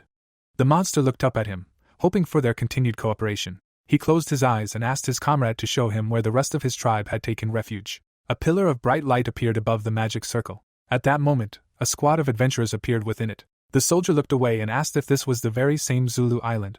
Palm trees grew around them, and the boys were surprised to see a new ecosystem emerging outside the tower. Standing at the edge of the jungle, the hunters suggested that it was full of rare items that could previously only be obtained inside the tower. Someone warned them to be careful, as this was no leisurely stroll. Chunhwa lifted his helmet visor and added that this was a very dangerous place. The heroes stepped out of the magic circle, and the man ordered them to search the area and eliminate all threats, explaining that they needed to secure the area to use as a landing base for other players. The guild member frowned and reported something approaching. The boys drew their weapons and prepared for battle. Suddenly, the captain's eyes widened in surprise. Eugene was sitting on a dinosaur with Cyria on his shoulder, and the commander asked what was going on. The girl smiled awkwardly and replied that it was a long story. In the thicket was the Bluescale tribe's camp. The lizard men looked around when the protagonist asked if everyone was there. Jinhyuk raised his hand and cast 3-star barrier magic. Waves of the mental taming skill spread above his head. The monsters closed their eyes, and the system reported that this skill only worked at 50% on intelligent creatures and that the target had a strong attachment to the caster. Standing behind her companion, the woman was amazed that he could use so many mana-consuming abilities at once. The master frowned and wondered how much mana he had. The huntress winced when the boy turned around and asked her to listen carefully. The dragons nuzzled, and the young man explained that this tribe was the most intelligent and least aggressive of all, concluding that better potential allies from the testing tower would not be found. Eugenia looked at the raven, and the player added that as long as they were together, the monsters would obey. Noob smiled and wished to create a new movement on this land, a new force that would rise against the tower that had decided to destroy them. The dinosaur ran forward. Moving along the forest path, the girl wondered if they could truly settle this tribe here, and decided that if they closed the gates and helped the Bluescales establish themselves, this day would surely go down in history. The woman smiled confidently, realizing that this was the first step toward an alliance between the humans and the tower dwellers. Suddenly, the master's eyes widened. Yusin emerged from the bushes. The man raised his sword, and the dinosaur mount reared up. The huntress jumped off and said that her comrade need fear nothing, because they were now their allies. The warrior looked at Cycrius with bewilderment, and Eugenia explained that the leader had tamed them, and that this bird was the tribe's deity. Covering his face with his hand, the swordsman complained that he couldn't keep up with everything, as it was all happening so fast, and asked what their friend was doing. A wave of dark energy appeared over the volcano. The guard adjusted his mask and asked why they needed to wear it, but his colleague explained that it wasn't necessary. The heroes gathered at the cave entrance. Someone asked where Melina and Tristan had gone, and the guard assumed they were currently escorting Nietzsche. The cultist winced and looked ahead. A rustling sound was heard in the bushes ahead, and the cultists assumed something was approaching. Suddenly, a huge shadow loomed over them. The lizard men swung their axes and attacked the fanatics. A fierce battle ensued, with the people confused as to why the sea dragons had suddenly attacked them. The protagonist closed his eyes and asked his ally not to let anyone through, and the monster promised to carry out the order, even if it cost him his life. While the battle raged, Jinhyuk entered the cave. The boy stepped onto the illuminated stones. A red haze appeared around him, and he sensed a strange, powerful aura very close. Energy swirled in the air, and the player realized that a gate, created by an ancient creature, lay ahead. The noob looked up and deduced that a special magical barrier had been erected here, which could only be removed by defeating the caster. Appearing next to him, Alice realized they were facing another trap and asked what they should do. The girl smirked. The protagonist narrowed his eyes slyly and declared that walking into a trap, knowing about it, was the whole point of the fun. The woman spread her wings and agreed. Suddenly, the vampire's eyes widened in fear. Ahead lay the Ataraxia family castle. Someone stepped out onto the edge of the wall and declared that they had specially created this arena for their meeting. The head of the family clenched her teeth in anger. Gitsin flapped her wings and explained that this was where they had sealed her. The girl narrowed her eyes and noticed that 2 seals had already been broken, but her enemy still hadn't regained his former strength. Storm clouds gathered in the sky, and the villain promised to crush her opponent without mercy this time. Lightning struck the edge of the roof. The villainess used her unique weapon, the Thunder Spear, and turned completely white. Alice looked away when Jinhyuk called out to her. Smiling broadly, he asked his friend not to spare his mana and suggested she seek true revenge. The girl confidently knitted her brows and nodded. A powerful red aura enveloped her. The woman raised her hand to her chest. A vessel filled with blood appeared above her head. The monster spread her demonic wings. The vampire also raised hers. The heroines collided, causing a powerful explosion in front of the castle. The head of the Ataraxia family frowned furiously. The bloodsucker bared her fangs viciously. The young man looked at the explosions thundering all around and concluded they had much to discuss. The player narrowed his eyes slyly and decided he would have to deal with him. Someone stepped forward. Behind Nietzsche stood his loyal servants. The symbol on his mask lit up. The man's mouth dropped open in surprise and he asked how the enemy knew his name. The noob lit a flame in his hand and replied that his instincts told him so. Suddenly, the fire in his hand died down, the system canceling the spell. The protagonist stared at his empty hand. The old man declared he had heard a lot about him. Removing his mask, the head of the demonic association called him a man who always thwarted their plans and said he didn't like the rumors at all. Jinhyuk clenched his fists, and the sorcerer fumed that he was using an absurd number of skills and posed a serious threat to anyone who decided to face him. The scoundrel gritted his teeth in anger and decided this was his perfect opponent. Something flew overhead, and the villain warned his opponent to prepare for battle, as all his precious skills would be useless. The monster landed on its paws. The three-headed Cerberus stood behind its master. The hellish gatekeeper belched flames. The boy ran back. The young man raised his hand to use the ice sculpture skill. The player looked at his hand in surprise, as the system blocked his ability again. Nietzsche's eyes flashed, and he shouted that he had warned him. The monster extended a paw to grab its prey. The beast slammed it into the ground with force. The noob leaped into the air. The protagonist raised his fist, deciding to fight the enemy hand-to-hand since he couldn't use skills. Jin-hyuk jumped up. He delivered a powerful punch to the dog's chest. The boy slammed his foot into the ground. Then the boy made a sharp dash forward. Circles appeared in front of the man due to the telekinesis skill. A shockwave rolled across the battlefield, destroying everything in its path. The player jumped back and put distance between themselves and the enemy. The noob frowned and deduced that the enemy was using nihilism. The old man's eyes glowed red, and as he stared at the target, all of their skills were doomed to be nullified. The protagonist raised an eyebrow and remembered that this skill was as rare as fusion. Jin-hyuk smirked, and thought it would be even better this way. Yu-sung placed 2 fingers on the ground. Then the man brought them to his lips. The warrior pointed forward and said that's where they needed to go. Eugenia frowned and asked if her ally could track the leader by the mana trail. The swordsman confirmed this and explained that he could try to cover his tracks as much as he wanted, as he wouldn't be able to escape. The knight narrowed his eyes sternly and declared that he had been pursuing him for quite some time. The girl smiled awkwardly and wondered what their relationship even was. The heroes headed toward the volcano. The stalker said his friend deserved a good beating for dumping all the dirty work on him and trying to cover it up with a single, decent item. Cerberus attacked the boy again. Alice's brows furrowed in tension and wondered if he was really okay, as his mana was being severely suppressed. The girl's eyes widened when she heard a scream. Gitsink swung her spear and urged her not to dare take her eyes off her. The tip pierced the protective barrier. The heroes fell to the ground, causing an explosion. The woman jumped aside from a cloud of dust. The girl rushed after her. The vampire summoned several blood arrows. However, the villain easily dodged them. The villain thrust her weapon forward. Its blade sparked. The monster spread its wings and unleashed a thunderclap. Lightning struck the head of the Ataraxia family, causing her to cry out in pain. The Empress fell to the ground, and the bloodsucker asked if she really thought she could defeat her simply by removing 2 seals. Gitsins opened her mouth wide and offered her enemy a glimpse of the true might of House Shepeltino. Cerberus summoned a fireball in its mouth. The youth leaped up and struck it in the lower jaw. The player grabbed the beast by the tongue. The noob snapped its neck. The beast fell to its side. The protagonist cast a disdainful glance at it. The dog bowed its head. Suddenly its eyes lit up, and the system activated its passive skill, Call of the Underworld. The predator rose to its feet again, defying death. Watching their battle from the sidelines, Nietzsche declared that the guardian of the underworld would not die until he received an order from his master. The man raised an eyebrow and added that Jin-hyuk couldn't use his skills, meaning he would be doomed to fight to the point of exhaustion, begging for death. Melina flinched when the old man declared that this would be their chance. A bundle lay in her hands.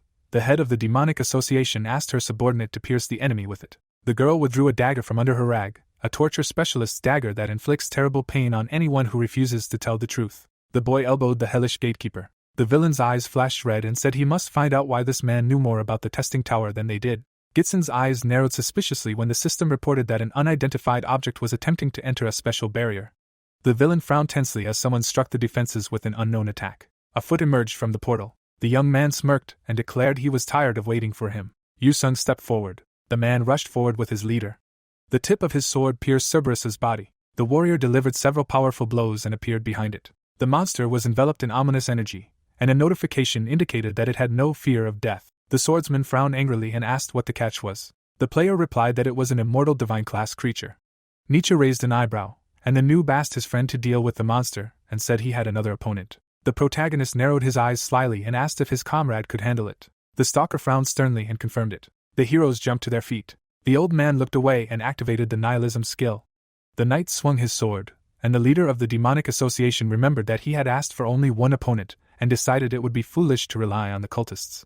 Jin-hyuk lunged forward, and the villain wondered who to focus on, surmising that the enemy knew he couldn't hold his own against several people at once. Looking back, the villain realized he couldn't handle 2 at once, and ordered his subordinates to protect him. However, there was no one behind him. Approaching him, the young man decided he should have treated his employees better, declaring that they had abandoned him at the most crucial moment.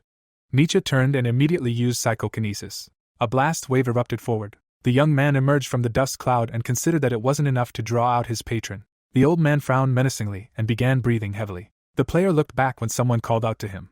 Yu-sung kicked Cerberus in the face. Narrowing his eyes, the man asked how long he would have to deal with this unkillable monster and suggested they forget about him and attack the demon together. The noob smiled and replied that they would all be killed then, explaining that they needed to stick to the plan to show the world that even the gatekeepers of hell were no match for humans.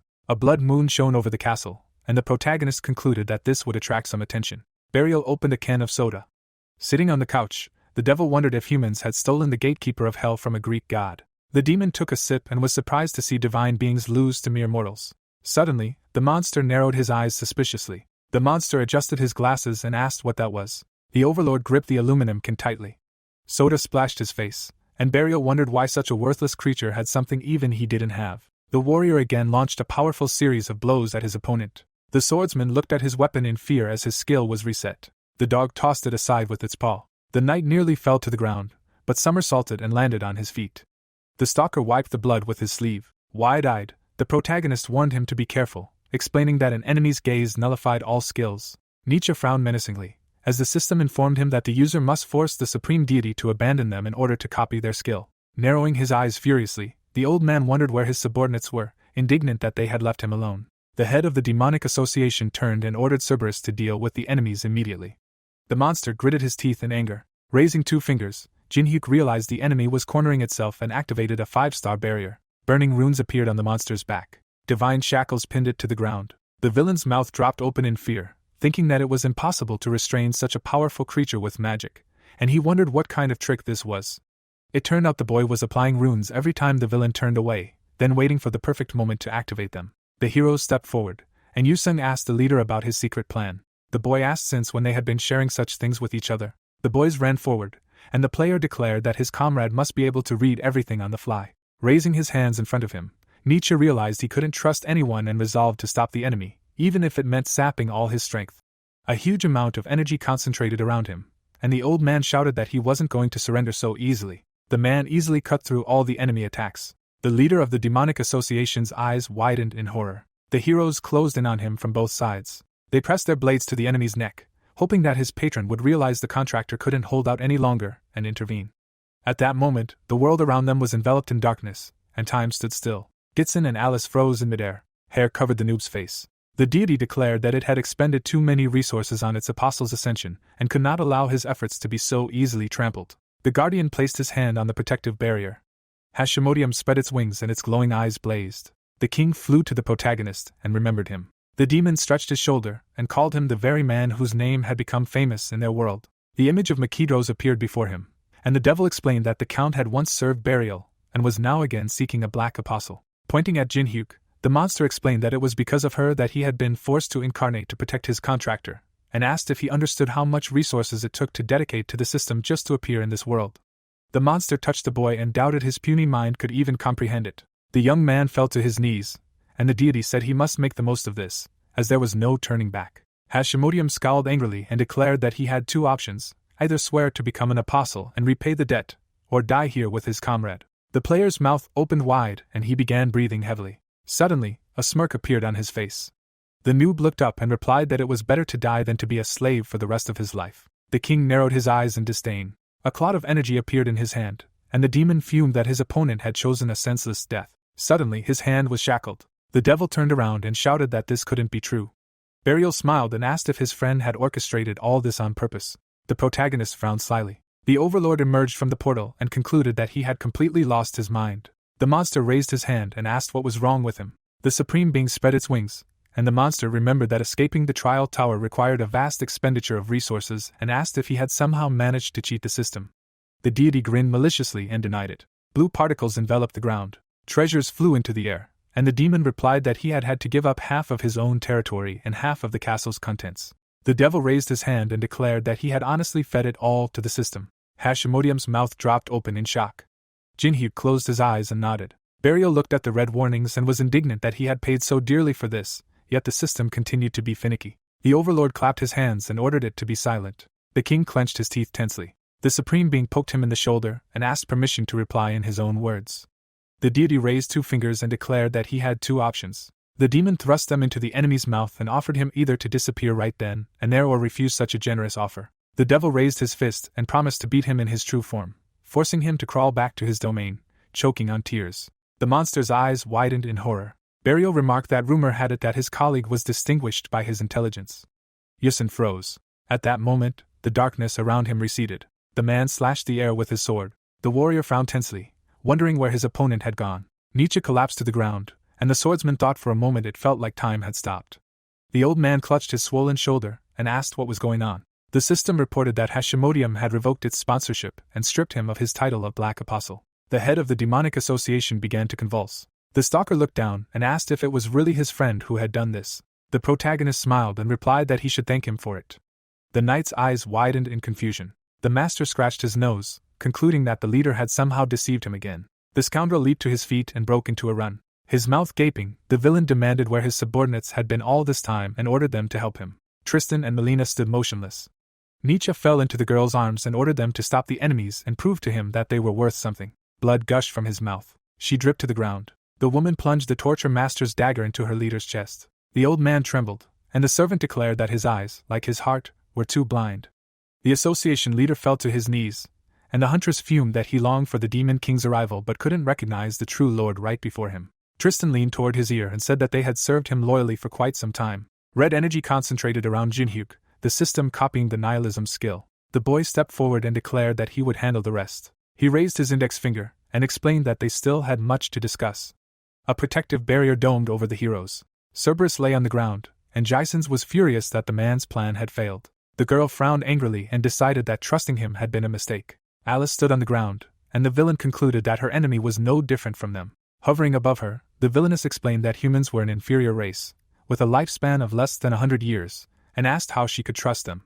Gritting her teeth, the monster expressed outrage that the one once called the strongest ancestor was clinging to a mere mortal, suggesting that nothing mattered to her but personal freedom. The girl closed her eyes and confirmed this. In the past, the player had knelt, and the woman had also wondered what could be so special about such a pathetic human. Sitting on her throne, the vampire decided he was only fit for entertainment. The head of the Ataraxia family imagined herself drowning in the ocean and said that it was this representative of an inferior race who was the only one who helped her when everyone had turned their backs on her, and when her entire life had plunged into the darkness of despair without a ray of light. Noob extended his hand. The protagonist grabbed his ally and smiled. The Empress's brows furrowed confidently, and she declared she was ready to give her life for him. The bloodsucker's eyes widened in surprise. Sitting on the bed, Ixinchen reflected on the fact that Alice had been imprisoned for so many years.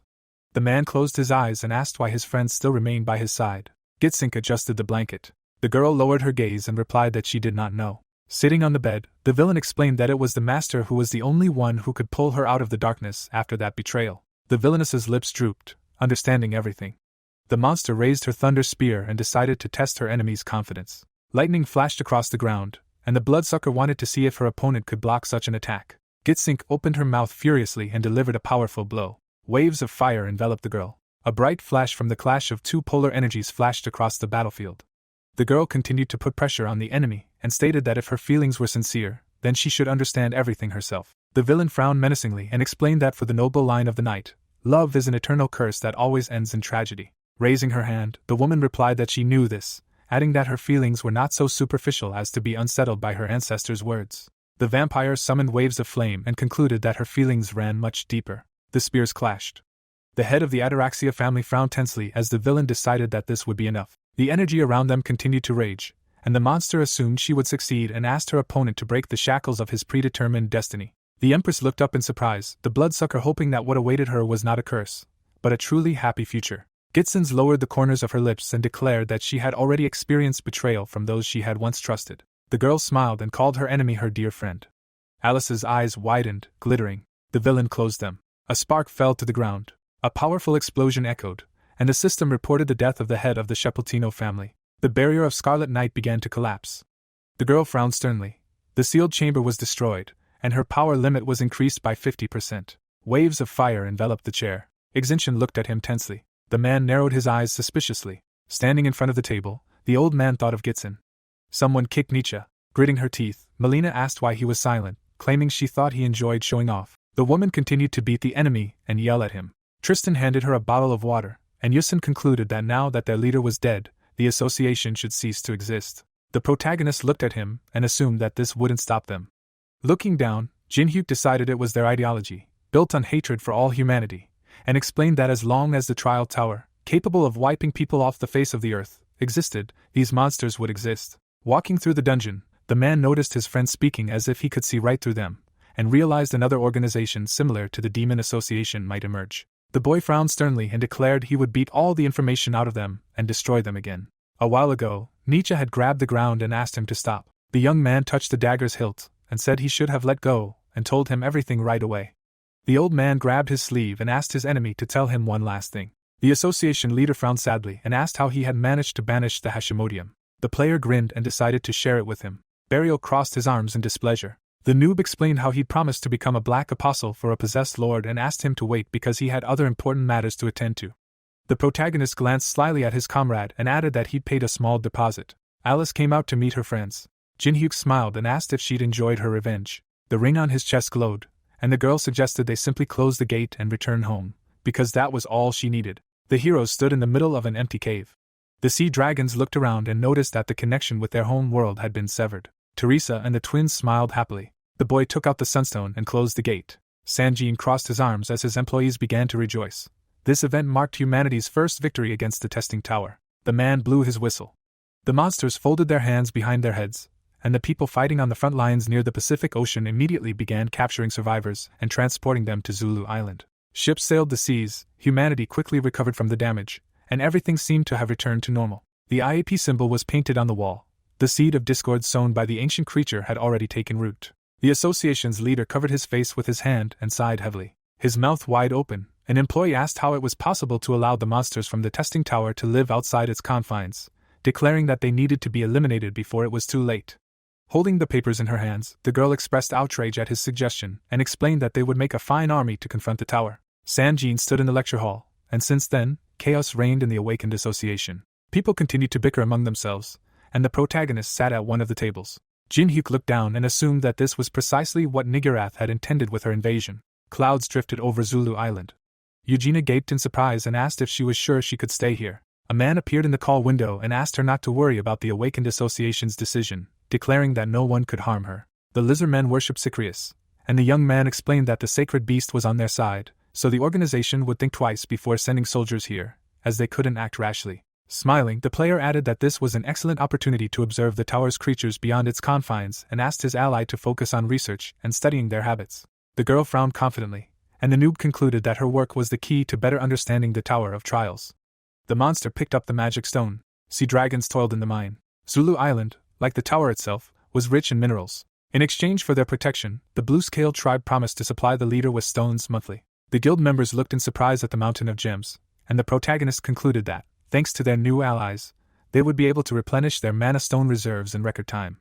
A status window appeared before him. Narrowing his eyes, Jin-hyuk considered that all the experience for killing Jitsons had gone to him and decided he could safely challenge high-ranking creatures. The twins grabbed him by the arms and asked if their comrade had seen it. Casey pointed to the field and shouted that it was a home run. In the middle of the city stood a baseball stadium. The events on the field were broadcast on a screen. Looking down, the young man reminded them that their skills were superior to these people and asked what they admired so much. The spectators raised their hands and began to cheer. Chidello said that sharing joy with others is true fun. Yeonhwa and Taemin grinned maliciously, and the young man noted that they were genuinely enjoying themselves. Hannah picked up a pitcher of juice, and the player concluded that taking these hard workers to the game was the right decision. Beaming with joy, Teresa said it would be her first time going to a baseball stadium and asked if her friend had ever been to such an event. Closing his eyes, Yu-sung replied in the negative, complaining that it was too noisy. The girl closed her eyes joyfully, and the man suggested he could tolerate it. Alice stood by the railing.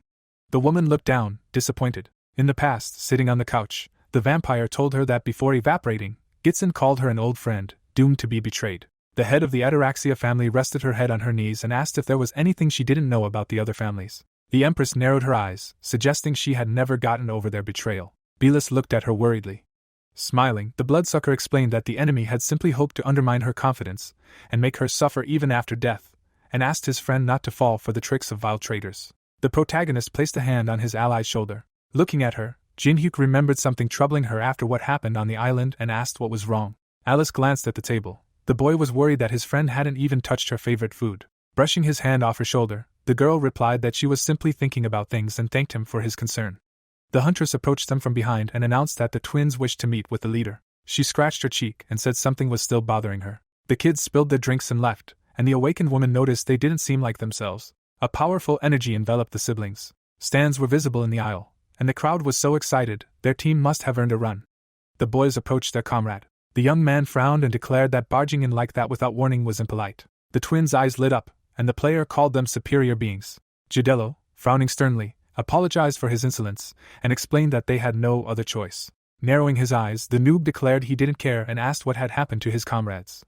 Pointing at Casey, the boy told him not to worry, saying everything was fine and that they even liked it. The hunter lowered his head and described how they had agreed to lend their bodies without hesitation, calling it rather strange. The girl's hair stood on end, and the protagonist realized he really shouldn't worry. The heroes stood facing each other.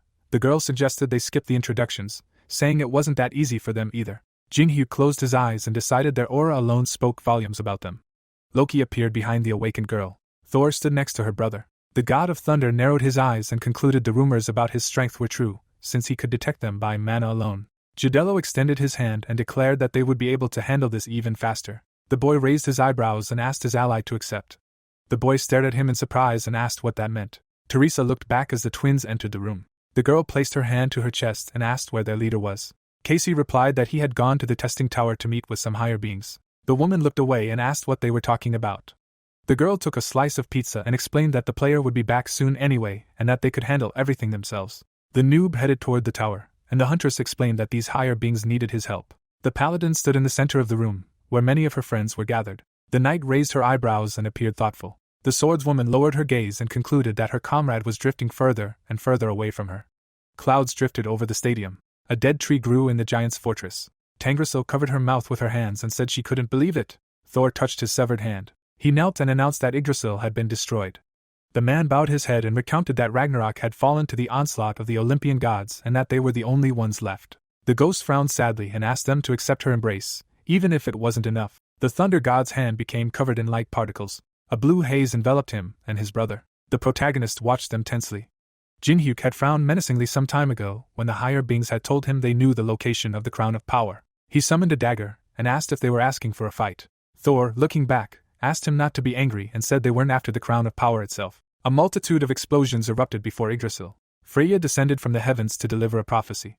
A girl with glowing eyes announced that beyond the tower there was a man capable of confronting the most ancient being and destined to don the Crown of Power and stop the tower's destruction. Loki shielded his brother, and the woman declared that they would survive if they helped this adventurer. The prophet frowned sternly and added that new heroes were always welcome. The young man's eyes widened tensely. The player's brows furrowed and he realized it stood for the acronym IWNH.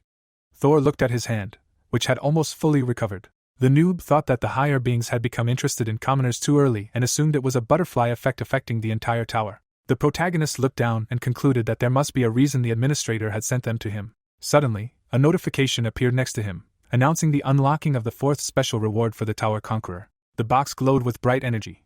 This artifact granted a miracle in the worst possible situation. Jinhyuk took the lucky box in his hand, and the system asked him to use the relic wisely, as it only worked once. The boy's mouth dropped open in confusion. The young man smiled, pleased that the administrator's prompts were so obvious. The player looked back and asked if the gods of Ragnarok were still considered supreme beings. Loki frowned and confirmed this, even though they had lost Asgard. Noob clenched his fist and declared it was their turn to do him a favor. Clouds drifted above the skyscrapers. The protagonist raised his eyebrows in surprise. Alice, her mouth hanging open, declared that her friend had promised her something completely different, and asked if he really wanted her to stay here all alone. Meanwhile, the twins were sitting on the couch. Jinhyuk said his friend wouldn't be alone because there were other guys here. The girl placed her hand on her chest and reminded them of their planned movie and shopping trip. The boy closed his eyes and declared he'd only be gone for a short while. The woman turned away in displeasure, and the young man offered to take her shopping with Belis. The vampire smirked and bowed. The head of the Ataraxia family threw a pillow at him and asked him to leave. Thor clenched his fist firmly. Tangrissel stood next to him, and he thanked her for healing him. The player picked up the golden ticket and announced that everything was ready. Noob tore the paper, and the system announced that the user had used the entrance ticket to the god's auction. Columns supported the ceiling of the terrace. Representatives of various races had gathered in the castle. Loki raised an eyebrow and explained that higher beings traded their possessions here. The protagonist looked ahead confidently. The monsters had gathered in the banquet hall. This event was unique. Jinhyuk turned his head when Thor explained that this was neutral territory, so according to the treaty in force in the tower, they could not attack anyone without reason. Narrowing his eyes, the man suggested they split up so that everyone could complete their task and asked his comrade to remain quiet. Someone approached them and asked who they were. The gods of Ragnarok looked up tensely, and the ill-wisher expressed surprise that they had managed to survive the destruction of Asgard. Hercules smiled broadly and praised his enemies for coming to bow at his feet. The thunder god frowned furiously. Holding the root of Yggdrasil, the villain said he intended to auction it off and reminded them that the victors could do with their spoils as they wished. Closing his eyes, the villain asked whether it made sense to completely destroy the world tree, suggesting that someone might find use for the root.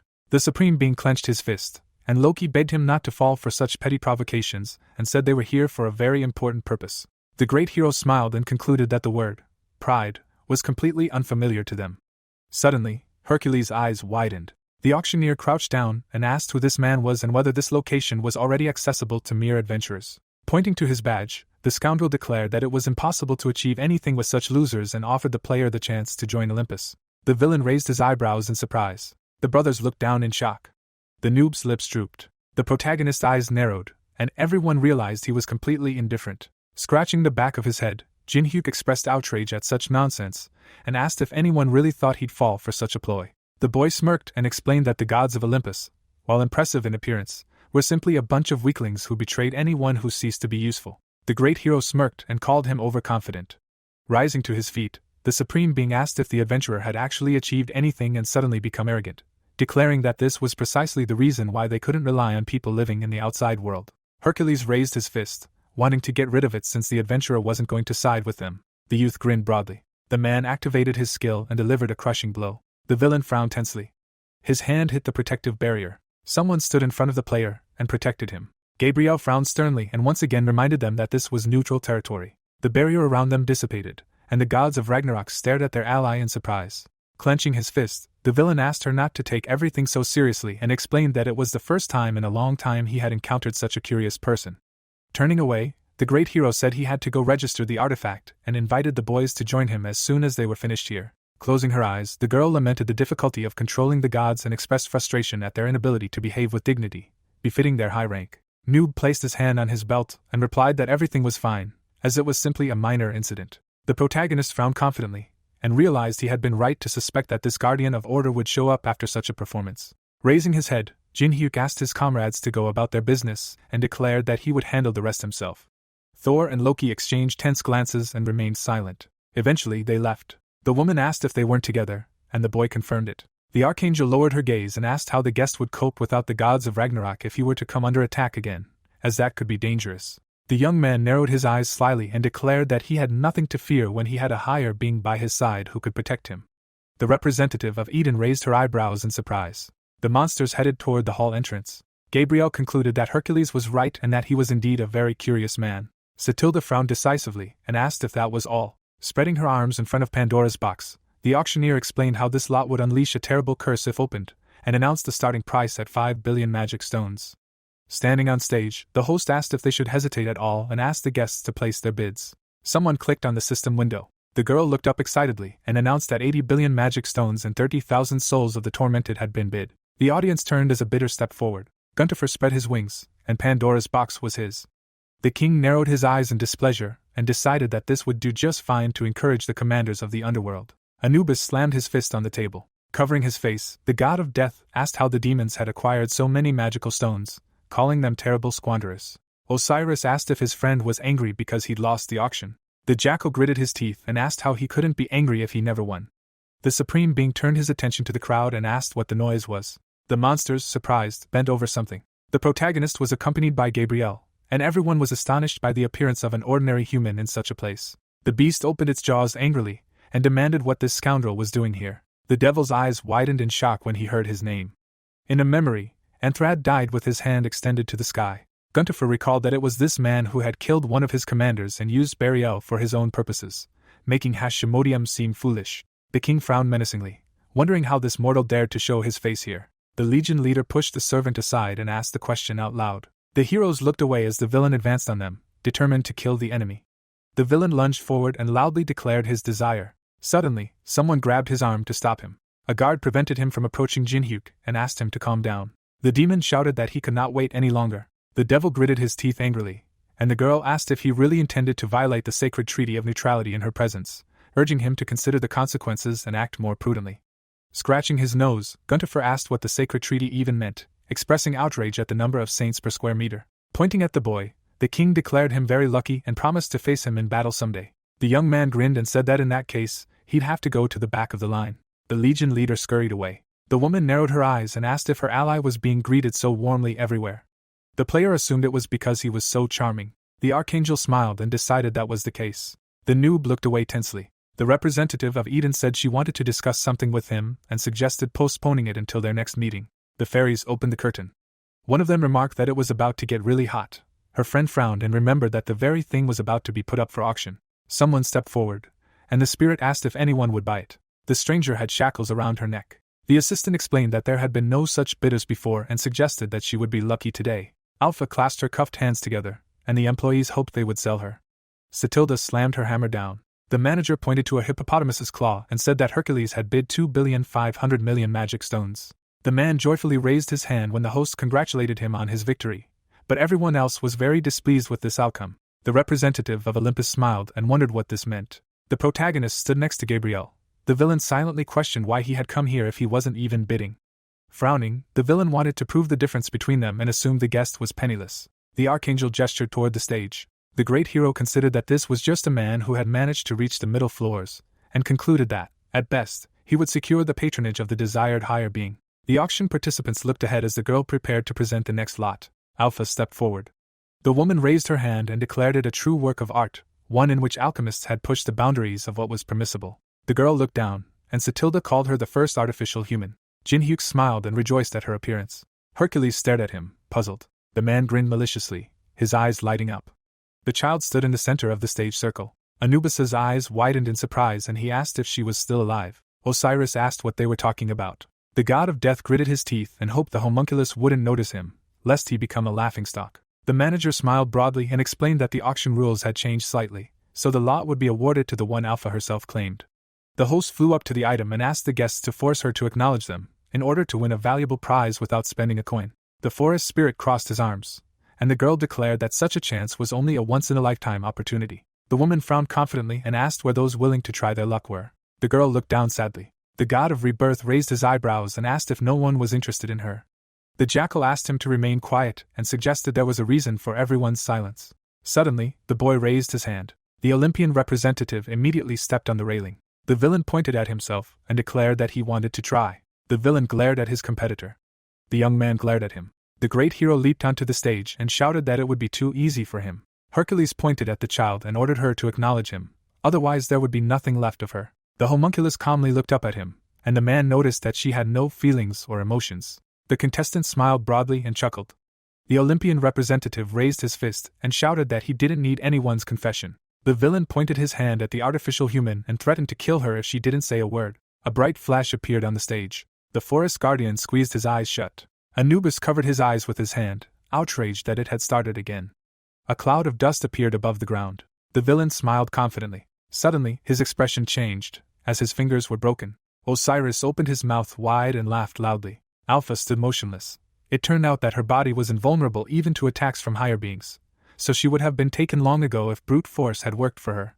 The player stepped forward and asked his competitor to move over if his performance was over. The noob narrowed his eyes slyly and said he also wanted to place a bid on this item. Frowning angrily, the great hero asked if he was really planning to do something even he hadn't managed, doubting it was even possible. The death god looked at the protagonist and remembered having once thought the same thing.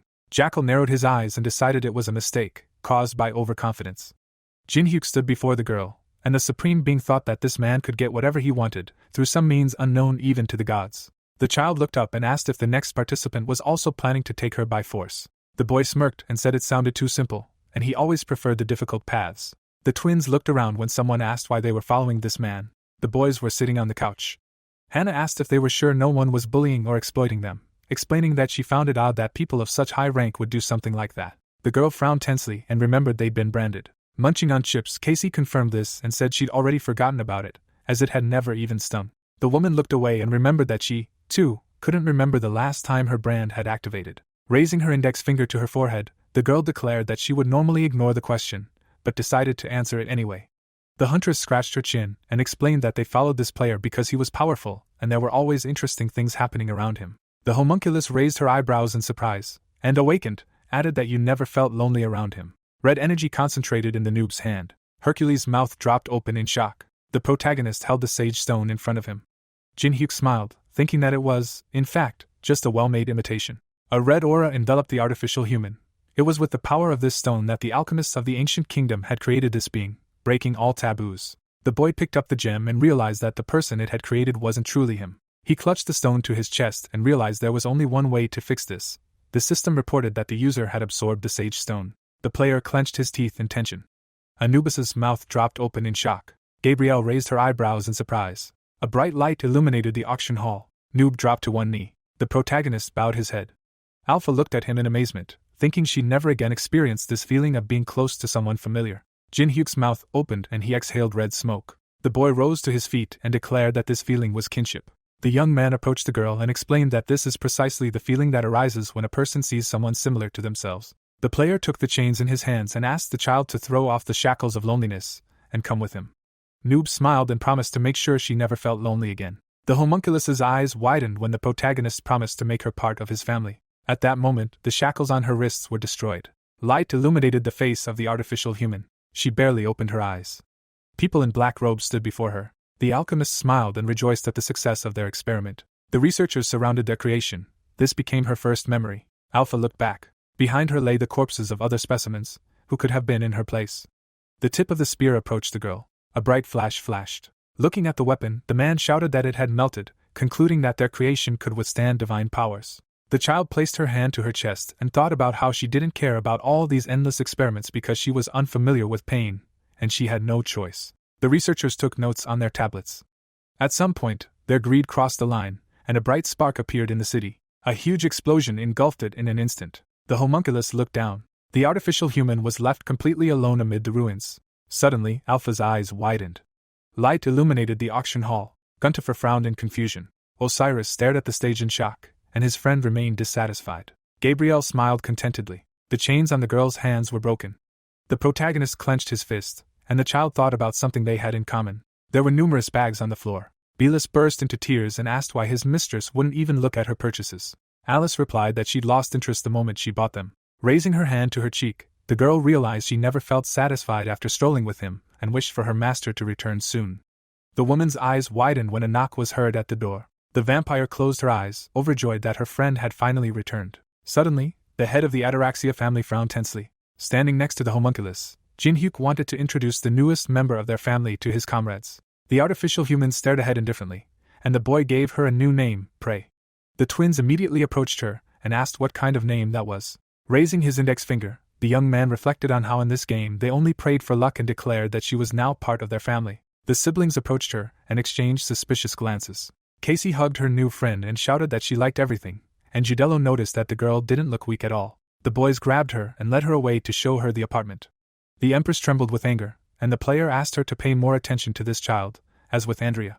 Alice threw a pillow at him and shouted that he should take care of her himself, since he picked her up off the street. The girl ran off and slammed the door behind her. The noob asked what had happened to her, and Belis replied that he didn't understand. A giant statue of a goddess stood against the wall. Sitting on the throne, the stranger asked why they were trying so hard to avoid the system's interference if, in the end, they still couldn't kill the protagonist, and expressed outrage at how he was becoming more and more impudent. Hastings knelt before him, and the stranger reminded him that his subordinate had promised to monitor the balance of power in the tower. The goblin frowned tensely, and the man warned that he wouldn't be able to fulfill his end of the bargain at this rate. Pressing his forehead to the floor, the monster apologized for his oversight and admitted his guilt. The steward smirked and reminded him that the enemy was not a god, but a mere ordinary man. The administrator's eyes widened and he declared he could fix everything. The scoundrel slapped him across the face. The rulemaker clutched his head and screamed in excruciating pain. Holding his eye in his hands, Nyarlathotep said that Nigurath had advised him to give him a chance, and declared that Hastings should be grateful for such a merciful punishment. The goblin trembled and thanked him, and the messenger was astonished at his stubbornness. The deity smiled broadly and explained that he had to come here every time the monster made a mistake, and this greatly irritated him. The steward looked around, and the scoundrel promised to help him a little. Assassins entered the hall. The villain asked his ally to take them with him to kill the noob. An ominous aura enveloped the assassins. The man called them members of the old guard, whom he had personally trained. A bright sun shone over the mountain river. The protagonist and his comrades entered the 19th floor of the test tower. They walked along the lemma. This floor was a world of vast nature, ruled by dryads who valued it above all else. Frowning, Jin-hyuk remembered that the crown of power from the celestial steed's memories must be somewhere here, and he decided to start with it and then find the other crowns needed to reach the top of the tower. Prey touched the leaves. Teresa approached her comrade and asked if he had bought it at auction. The boy confirmed this and explained that he was the newest member of their veteran company. The girl held her hand out to the dewdrops, and the young man explained how she dealt incredible damage with her attacks, but was completely devoid of emotions, opinions, or thoughts, nothing that made her human. The girl smiled and decided they should pay her attention. The player smiled and watched her go. Bending down, the woman greeted the child and introduced herself. Yu-sung closed his eyes and noticed his friend had changed, and the noob asked what they were talking about. The paladin stroked the homunculus's head, and the man explained that the leader he knew wouldn't have recruited so many members. The warrior frowned with displeasure and added that his comrade would rather get rid of his comrades as soon as they were no longer useful, and would destroy them if they had poor abilities. The protagonist pointed at his friend and declared that he could say the same about him, because now they could spend time together without trying to fight. While the holy knight conversed with the artificial human, someone watched them from behind the trees. Teresa frowned tensely when she heard someone shouting. Hooves pounded the ground. The centaurs surrounded the boys and declared that this thicket was controlled by the spirit of the sacred forest, so humans couldn't exist here. The dryad gritted her teeth and asked who they even were. Prey's eyes lit up. The monster called her a vile, soulless creature. Jin-hyuk raised his hands when the monsters pointed their weapons at him. The boy narrowed his eyes slyly when the swordsman said that the inhabitants of this forest hadn't been so hostile before. The beast stepped forward and ordered everyone to lower their swords. The centaurs immediately parted. Iwasis closed her eyes and explained that these humans weren't their enemies. The girl smiled and said they hadn't seen each other in a while. The boy waved. The guard lowered her head and asked if the mistress knew him. The woman replied that they had met before, during the faction mid-level selection process. The leader recalled that battle and told him how the man had demonstrated his power and created his own faction right there. Bowing her head, the dryad asked what brought him here and said that all the adventurers who had come to clear the 19th floor were already on their way to the boss's room. Extending his hand, the player declared that he knew why their peaceful race was currently on edge and suggested that strange things had been happening in their forest lately. The noob confidently frowned and explained that this was precisely why he had come here. A ring hung on his chest. The protagonist narrowed his eyes suspiciously and wondered why his friend was acting so strangely. Teresa was talking to Prey, who was perched on the druid's back. The girl lowered her gaze. The forest guardian closed her eyes and called her the unfortunate creation of greedy alchemists. Walking beside her ally, Iwasis explained that depending on the soul imbued in her body, this child could become either a guardian or a cruel murder weapon. The girl imagined a hare opening its jaws in fear and spoke of the forest's growing magical power and how even the creatures there were beginning to run amok. The woman turned her head and asked if her comrade already knew the reason, since he decided to take this on. Jin-hyuk confidently frowned and confirmed it. The heroes approached the open gates. The guardian frowned tensely, and the boy declared that he already knew what this place was, so there was no need for warnings. The young man headed for the portal and asked his friends to guard the entrance carefully, ensuring that no one but them entered the dungeon. The player entered the rift and disappeared. The soldier looked at the leader and asked if they could so easily trust a mere human. The dryad concluded that her tribeswoman didn't understand. Smiling broadly, Iwasis reminded them that they had never been the ones to control the situation and said they couldn't stop this adventurer no matter how hard they tried. The noob appeared on the other side of the portal. Teresa's eyes widened in surprise. A vast desert surrounded the arch. The protagonist pulled out cloaks from his inventory and asked his comrades to put them on, as they had a long journey ahead of them. A blazing sun shone in the sky. The girl sweated and asked if her ally could make another one. A chunk of ice, created using glacial modeling, immediately appeared in her hands. Looking up at the sky, Jin-hyuk remarked that the heat here was simply unbearable and concluded that it was much better to be surrounded by monsters. The heroes walked through the desert. The boy noticed that there was nothing to the horizon, and he wondered if they were even going the right way. Looking ahead, the young man thought about how difficult it was for them to walk in the 40-degree heat on such terrain, and realized that Tyranny's crown had definitely fallen somewhere here. The woman frowned tensely. Something was approaching the party. Giant worms emerged from the sand. The paladin drew her sword and declared that it would be uncomfortable for them to fight in such a sun. The player asked her to stop. The noob smirked and offered to give the new recruit a chance. Prey grabbed her cloak. The girl threw it off and slid down the sand. The child bounced off the ground. She found herself in midair before the monster. Her eyes glowed red. The beast opened its fang maw. In that instant, its body was torn to pieces by precise blows. Teresa smiled admiringly. The homunculus frowned menacingly and announced she was beginning the assassination. Eden was located on the 44th floor of the testing tower. Gabrielle stepped into the center of the hall where her comrades had gathered. Someone asked her to recount in detail what had happened at the god's auction. The archangel cast her gaze down sadly. The stranger, spreading his wings, asked why she had failed to recruit that holy knight, suggesting she must have had a golden opportunity. The girl raised her eyebrows and confirmed this. Her eyes narrowed sadly. Some time ago, a woman had approached her comrade and informed him that Eden wished to recruit a member of his faction. The protagonist held Prey's hand. The woman explained that she was telling him this only out of respect and that the paladin must answer their call, as she followed the doctrine of the sun goddess. Gabriel frowned and warned that otherwise, Eden's wrath would overtake and destroy her and every member of the faction. Jin-hyuk looked back and asked if they were really planning to take his partner. The child looked at him, puzzled. The boy smiled and declared that such a thing would never happen.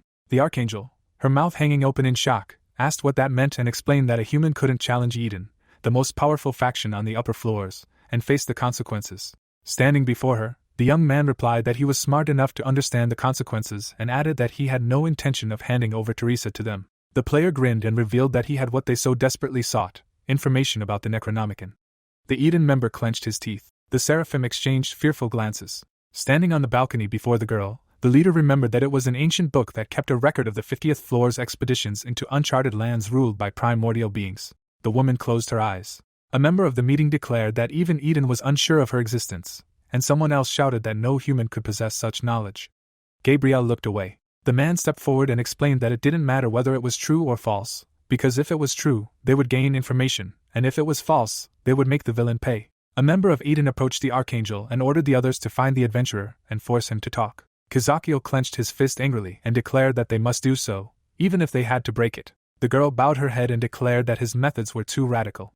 Folding her hands in front of her, the woman reminded him that it was this man who had stopped the invasion of the primordial creatures and suggested they first verify whether he truly knew anything about that book. The woman's companion narrowed her eyes in displeasure as the fellow approached her. The knight pointed a finger at her and asked if she was truly willing to risk such a chance to serve their mother. Arms outstretched, the man asked since when they had wavered over one man, explaining that such an attitude toward power only hindered the holy war against the demon kingdom. The Eden member's mouth opened wide and loudly declared that the cleansing of this world was the primary reason for their existence. The council member looked back when Gabriel called out to him. The archangel glared at her comrade and warned him that she would take his words as a declaration of civil war if he continued to provoke his brothers and sisters and sow discord. The council member gritted his teeth and resolved that this day would be remembered in the annals of Eden as such. Kazukiel donned his helmet and flew into the air. The knight narrowed his eyes in disdain and declared that the cause of this civil war would be a girl who had cowed before one man. There were boot prints in the sand. The worms crawled out to bask in the sun. The boys took refuge in a cave. The protagonist asked if his ally wasn't tired at all after fighting under the scorching sun. Prey replied that everything was fine and that she had 99% of her energy left. Jin-hyuk patted her head and praised her. The boy smiled broadly and called his friend a wonderful creature. Teresa closed her eyes joyfully, and the ring on the boy's chest began to shake. The girl silently lowered her gaze, but she seemed pleased. Yu-sung frowned and wondered what her body was made of. In the memory, the child used threads during battle, but the man couldn't understand what they were. Suddenly, the warrior looked up as the ground beneath his feet trembled. Dust rose into the air, and a squad member warned the others of the danger. A blue aura enveloped the boy's hand as his glacial modeling skill activated. A giant rock appeared in the cave. The boys noticed a veritable sand vortex below, threatening to engulf them. The girl frowned and felt the mana in the air go wild. The swordsman asked if it was always this dangerous here or if this was just how they were being greeted. The player looked down tensely, wondering if the floor couldn't contain the energy that had appeared here after the divine relic's fall. The sand swirled into a funnel, and the noob concluded that the crown of tyranny was very close. The headquarters of the heavenly demon cult was located in the mountains of the 25th floor. Someone swung a fist. A powerful wave of energy crashed down onto the cliff. The white serpent's eyes widened in shock, and Valion clapped as the dark dragon laughed. The king smiled broadly and declared that this was the power of the heavenly demon's martial arts. Bexa frowned and asked how his abilities had grown so much since leaving the tower. The boy replied that it was all because of the mysterious power of the secret art of harmony. Someone approached them and said that his comrade was truly good. Ilha frowned sternly. The heroes walked across the bridge, and the man asked how his leader was doing.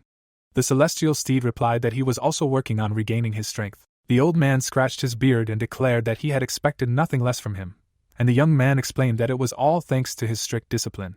Looking to the side, the young man noticed that another student was missing and asked if he hadn't been perfecting the martial art of the dark celestial demon. The dragon looked down and remarked that the child seemed like a real slacker, but now he was busy protecting his own world. The king looked at his hand and added that fully mastering martial arts was only useful when time was pressing, and now there was no need for such haste.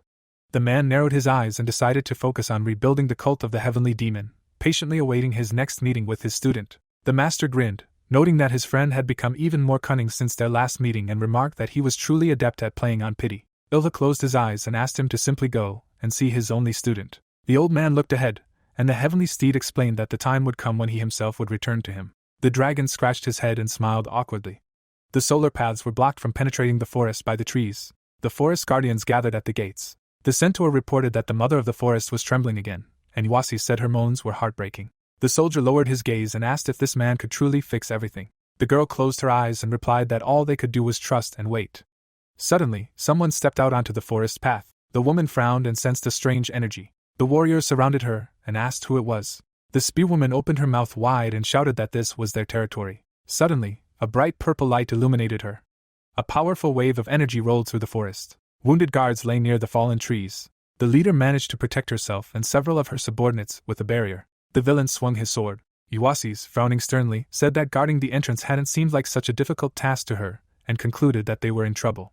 An ominous aura enveloped the assassins, and the dryad declared that she had never imagined anyone would descend here from the upper floors. Standing before his two companions, the man asked how such insignificant creatures dared to block the path of the old guard. The assassin's eyes flashed red and he decided to kill them all so he could move on. The blue portal glowed, and the soldiers spread out to protect their mistress.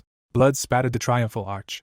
The symbol on the protagonist's hand sparkled. Squinting, Jin-hyuk remembered that it was the rune depicted at the entrance to the ruins and realized they had guests. He frowned menacingly, thinking that only he and the tower administrator knew the crown's location. He looked at his friend when she called out to him. Standing on the cliff, Teresa said they had nowhere else to go and asked what to do next. The player peered into the pit and asked if it looked like a path. Another cave awaited them below. The girl asked if the leader hadn't told them to stay away from the sand craters. The noob told her not to worry and explained that this path was the safest. Yusung frowned sternly and declared that now was the time for his comrade to share another loophole known only to him. The man's eyes widened in fear as the protagonist pushed him down. Smiling broadly, Jin-hyuk explained that he would have to verify this path and hoped it wouldn't be too much trouble. The warrior's eyes turned bloodshot. The swordsman began waving his arms and screaming furiously. Dust blew in the wind above the ground. The boy pointed downwards and begged his friend to take this path. The knight sank into the earth. Yusung tried to escape the quicksand and promised to kill his leader. Prey asked why this man was risking his life for him, and the young man placed his index finger to his forehead and replied that it was called friendship. Raising her hands to her mouth, Teresa thanked her comrade and shouted that she believed in him.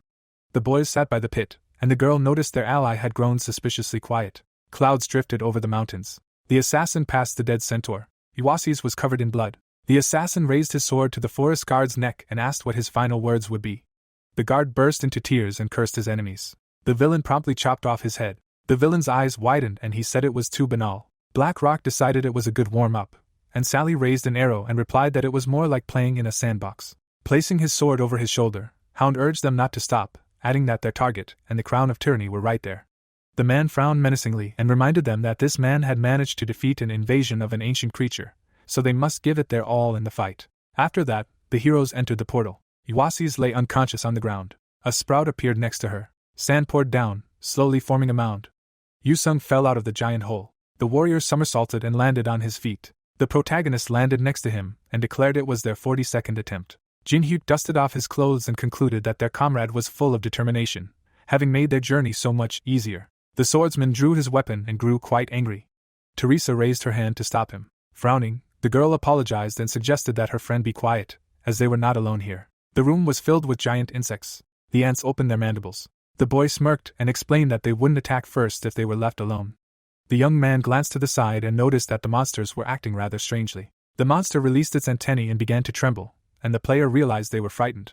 Prey pointed to the side and asked the master to look at it. Something sparkled in the rock, and the girl asked if that wasn't what they were looking for. Hidden within the stone was the crown of tyranny. The sand around it turned to glass, and Yusung asked how such a relic could have fallen so deep.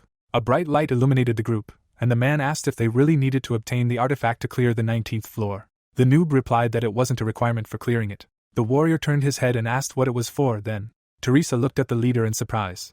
Standing before the sparkling rock, the protagonist explained that there were 7 similar crowns in the Tower of Trials. Jin-hyuk smiled broadly and said they were needed to reach the top of the Tower of Trials. The swordsman raised his eyebrows in amazement. The girl's eyes widened in shock. The woman looked forward and asked what that meant. The paladin shuddered as the entire space around her shook. The heroes looked up, wondering why the ground was shifting again. Prey narrowed her eyes and announced that someone was approaching. Rock fragments rained down from the ceiling. The ants reared up. Suddenly, an explosion sounded from the ceiling. A powerful gust of wind blew down on the boys. Several silhouettes appeared in the cloud of dust. The boy frowned menacingly and realized that they were subordinate creatures of ancient times. The eyes of the old guard lit up. The insects bared their fangs and entered a state of mass rage, attacking everything within range. Closing his eyes, the young man became frustrated by this, as they were trying not to disturb the monsters, and asked the homunculus to take them on. The girl crouched down and declared that she would carry out the order. The child leaped high into the air, appearing above the enemies. She threw several daggers forward. Blades rolled across the ground, slicing the monster's body into pieces. The insects surrounded the assassins. Hound's eyes widened and he ordered his comrades to kill them all and take the crown. Shrouded in darkness, the assassins assumed a fighting stance. The villains made a sharp dash forward, hacking their way through the horde of ants. Lightning flashed around the man. Black Rock summoned spectral arrows in front of him. They circled the leader and shot forward. The projectiles approached the player. A powerful wave of energy crashed to the ground. The villain narrowed his eyes suspiciously. A scratch appeared on the Holy Knight's shield. Teresa jumped in front of her comrade and protected him. The girl straightened and asked if he wanted the crown. Noob closed his eyes and nodded. The woman smiled. A bright light emanating from the cross illuminated the cave. The paladin donned special armor and activated a special skill. The saint spread her legs wide. The fighter rushed forward and swung her sword. She delivered a crushing blow. Sparks appeared on her sword. Its blade trembled before the enemy's face. Stopping the weapon with his steel bracers, Black Rock declared that it was impolite to immediately attack the boss, adding that she would have to go through him first. Teresa began to press him, landing blow after blow. The protagonist looked at Prey and asked her to help her friend, as it would be difficult for her alone. The girl ran past Hound to join the fight. Yu-sung turned away when Jin-hyuk asked him to simply listen to him. The boy looked at the enemy and explained that these members of the royal guard had been sent by the primordial beings. The young man pointed at himself and said that if he defeated one of them, he could consider himself second in strength to him. The man narrowed his eyes in displeasure. The warrior drew his sword and stepped forward. A blue aura enveloped him. The knight shouted to engage the enemy and activated the battlefield selection skill. The space around Sally shattered. They immediately disappeared from the cave. Holding his weapon in front of him, the killer concluded that there was no one left to protect him and proposed a fight. The player smiled slyly. The noob pulled out a dagger and declared that this was exactly what he needed. The villain gritted his teeth in anger. It turned out he was the heir to a noble family that had once lived on the 20th floor. The villain sat surrounded by numerous corpses. According to legend, he had single-handedly avenged his entire family. At that moment, Nyarlathotep appeared before him, drawn by this uncontrollable, burning thirst for vengeance, which secured the fighter a place among the old guard. The ants swarmed forward. Hound advanced towards them, destroying the insects one by one. The system informed the user that they must sacrifice something of equal value to copy its ability. The protagonist severed the monster's head and thought that this was the first time he had seen such a copying condition. Jin-hyuk frowned sternly, realizing he could lose valuable equipment if he got it wrong because the wording was too vague. The assassin looked down in shock. The monsters continued to swarm out of nowhere, and the assassin realized why they were called ghosts. No matter how many he killed, they always returned. The villain summoned magical gears and decided to deal with them once and for all. The villain swung his sword, the system telling him that this skill destroys the target with an absolute judgment using ancient runes. In a few strikes, the old guard fighter destroyed all the ants within the blast radius. The blade bisected the insect, and a notification informed him that the effect of the absolute judgment irrevocably destroys the target. Several blows pierced the glass growth that concealed the crown of tyranny. A crack appeared in the defense, and the boy thought that even these crystals couldn't withstand such damage. The young man grinned and concluded that he had to obtain this skill no matter what, no matter how difficult the copying conditions. The black rock bounced back as Teresa struck again. The girl swung her sword again and missed. The assassin grinned broadly and asked if they had already moved on to the unique holy spears. The woman raised her blade above her head and activated the skill. A holy cross fell upon the enemy. The assassin snatched an arrow from his quiver. The villain drew his bow and opened fire with his sniping ability. The magical projectiles pierced the cross. The paladin's mouth dropped open in surprise, unable to believe how easily he had broken through. The knight assumed a fighting stance and turned her head. The villain drew his bowstring and declared that her skill was impressive, but her execution was not the best. A hail of arrows rained down upon the swordswoman. Teresa closed her eyes, wondering what kind of ability this was. The fighter frowned tensely. Suddenly, Black Rock looked away in fear. The assassin dodged Prey's lightning-fast strike. The opponents landed on their feet, a few feet apart. A scratch appeared on the assassin's cheek. The scoundrel licked his lips and declared that not everyone was worthy of facing him. The girl raised her daggers in front of her, and the scoundrel remembered that she had been bought at auction only recently. Yu-sung and his opponent found themselves in ancient ruins. Sally looked away and called the place disgusting. The man threw off his cloak and explained that the corridor of corruption lay on the first floor of the testing tower. The warrior frowned and added that it was here that his hatred for those who used certain weapons was born. The image of the protagonist appeared behind the enemy, holding a dagger. The knight's eyes turned bloodshot. The swordsman raised his weapon before himself, and summoned the spirit of the unity of blade and body. The girl closed her eyes, assuming she'd gotten a weirdo this time. She jumped back and accepted his challenge. The stalactites shattered and crumbled. Jin-hyuk frowned, thinking that this battle would serve as a test for his comrades, after which they could advance to the next level. Hound narrowed his eyes angrily, outraged by his behavior. The boy opened the shop window in front of him and frantically began buying items. Boxes containing surprises appeared in his hands. He threw them towards the enemy. The boxes fell to the ground and lit up. Giant dolls burst out of them. The man's mouth dropped open in anger and rage that the enemy, who had pretended to be so important, had now decided to attack him with plush toys. The assassin slashed at the puppets with his sword and called for the enemy to return and fight him. The player smirked and wished for him to become enraged and lose control. The killer gritted his teeth in anger. The beasts bared their fangs and charged. The villain immediately chopped off their heads and realized they were fakes. The giant ape swung its fist. Noob raised his hand to his mouth and shouted that it was the real thing. The sword blade split the doll in half. Confetti rained down around the villain. The fighter frowned menacingly, unscathed. The protagonist looked around and thought that such an attack could kill almost any high-ranking monster. Jin-hyuk jumped off the ground and decided to keep his distance for now and continue to irritate the enemy. Hound swung his sword right in front of him. The powerful blow caused a surge of energy. The guy raised his dagger and blocked the attack with the skilled giant's grasp. The knife blade heated up under the pressure of the sword, and the system reported that the equipment had been destroyed. The young man leaped back, his weapon shattering into dozens of pieces.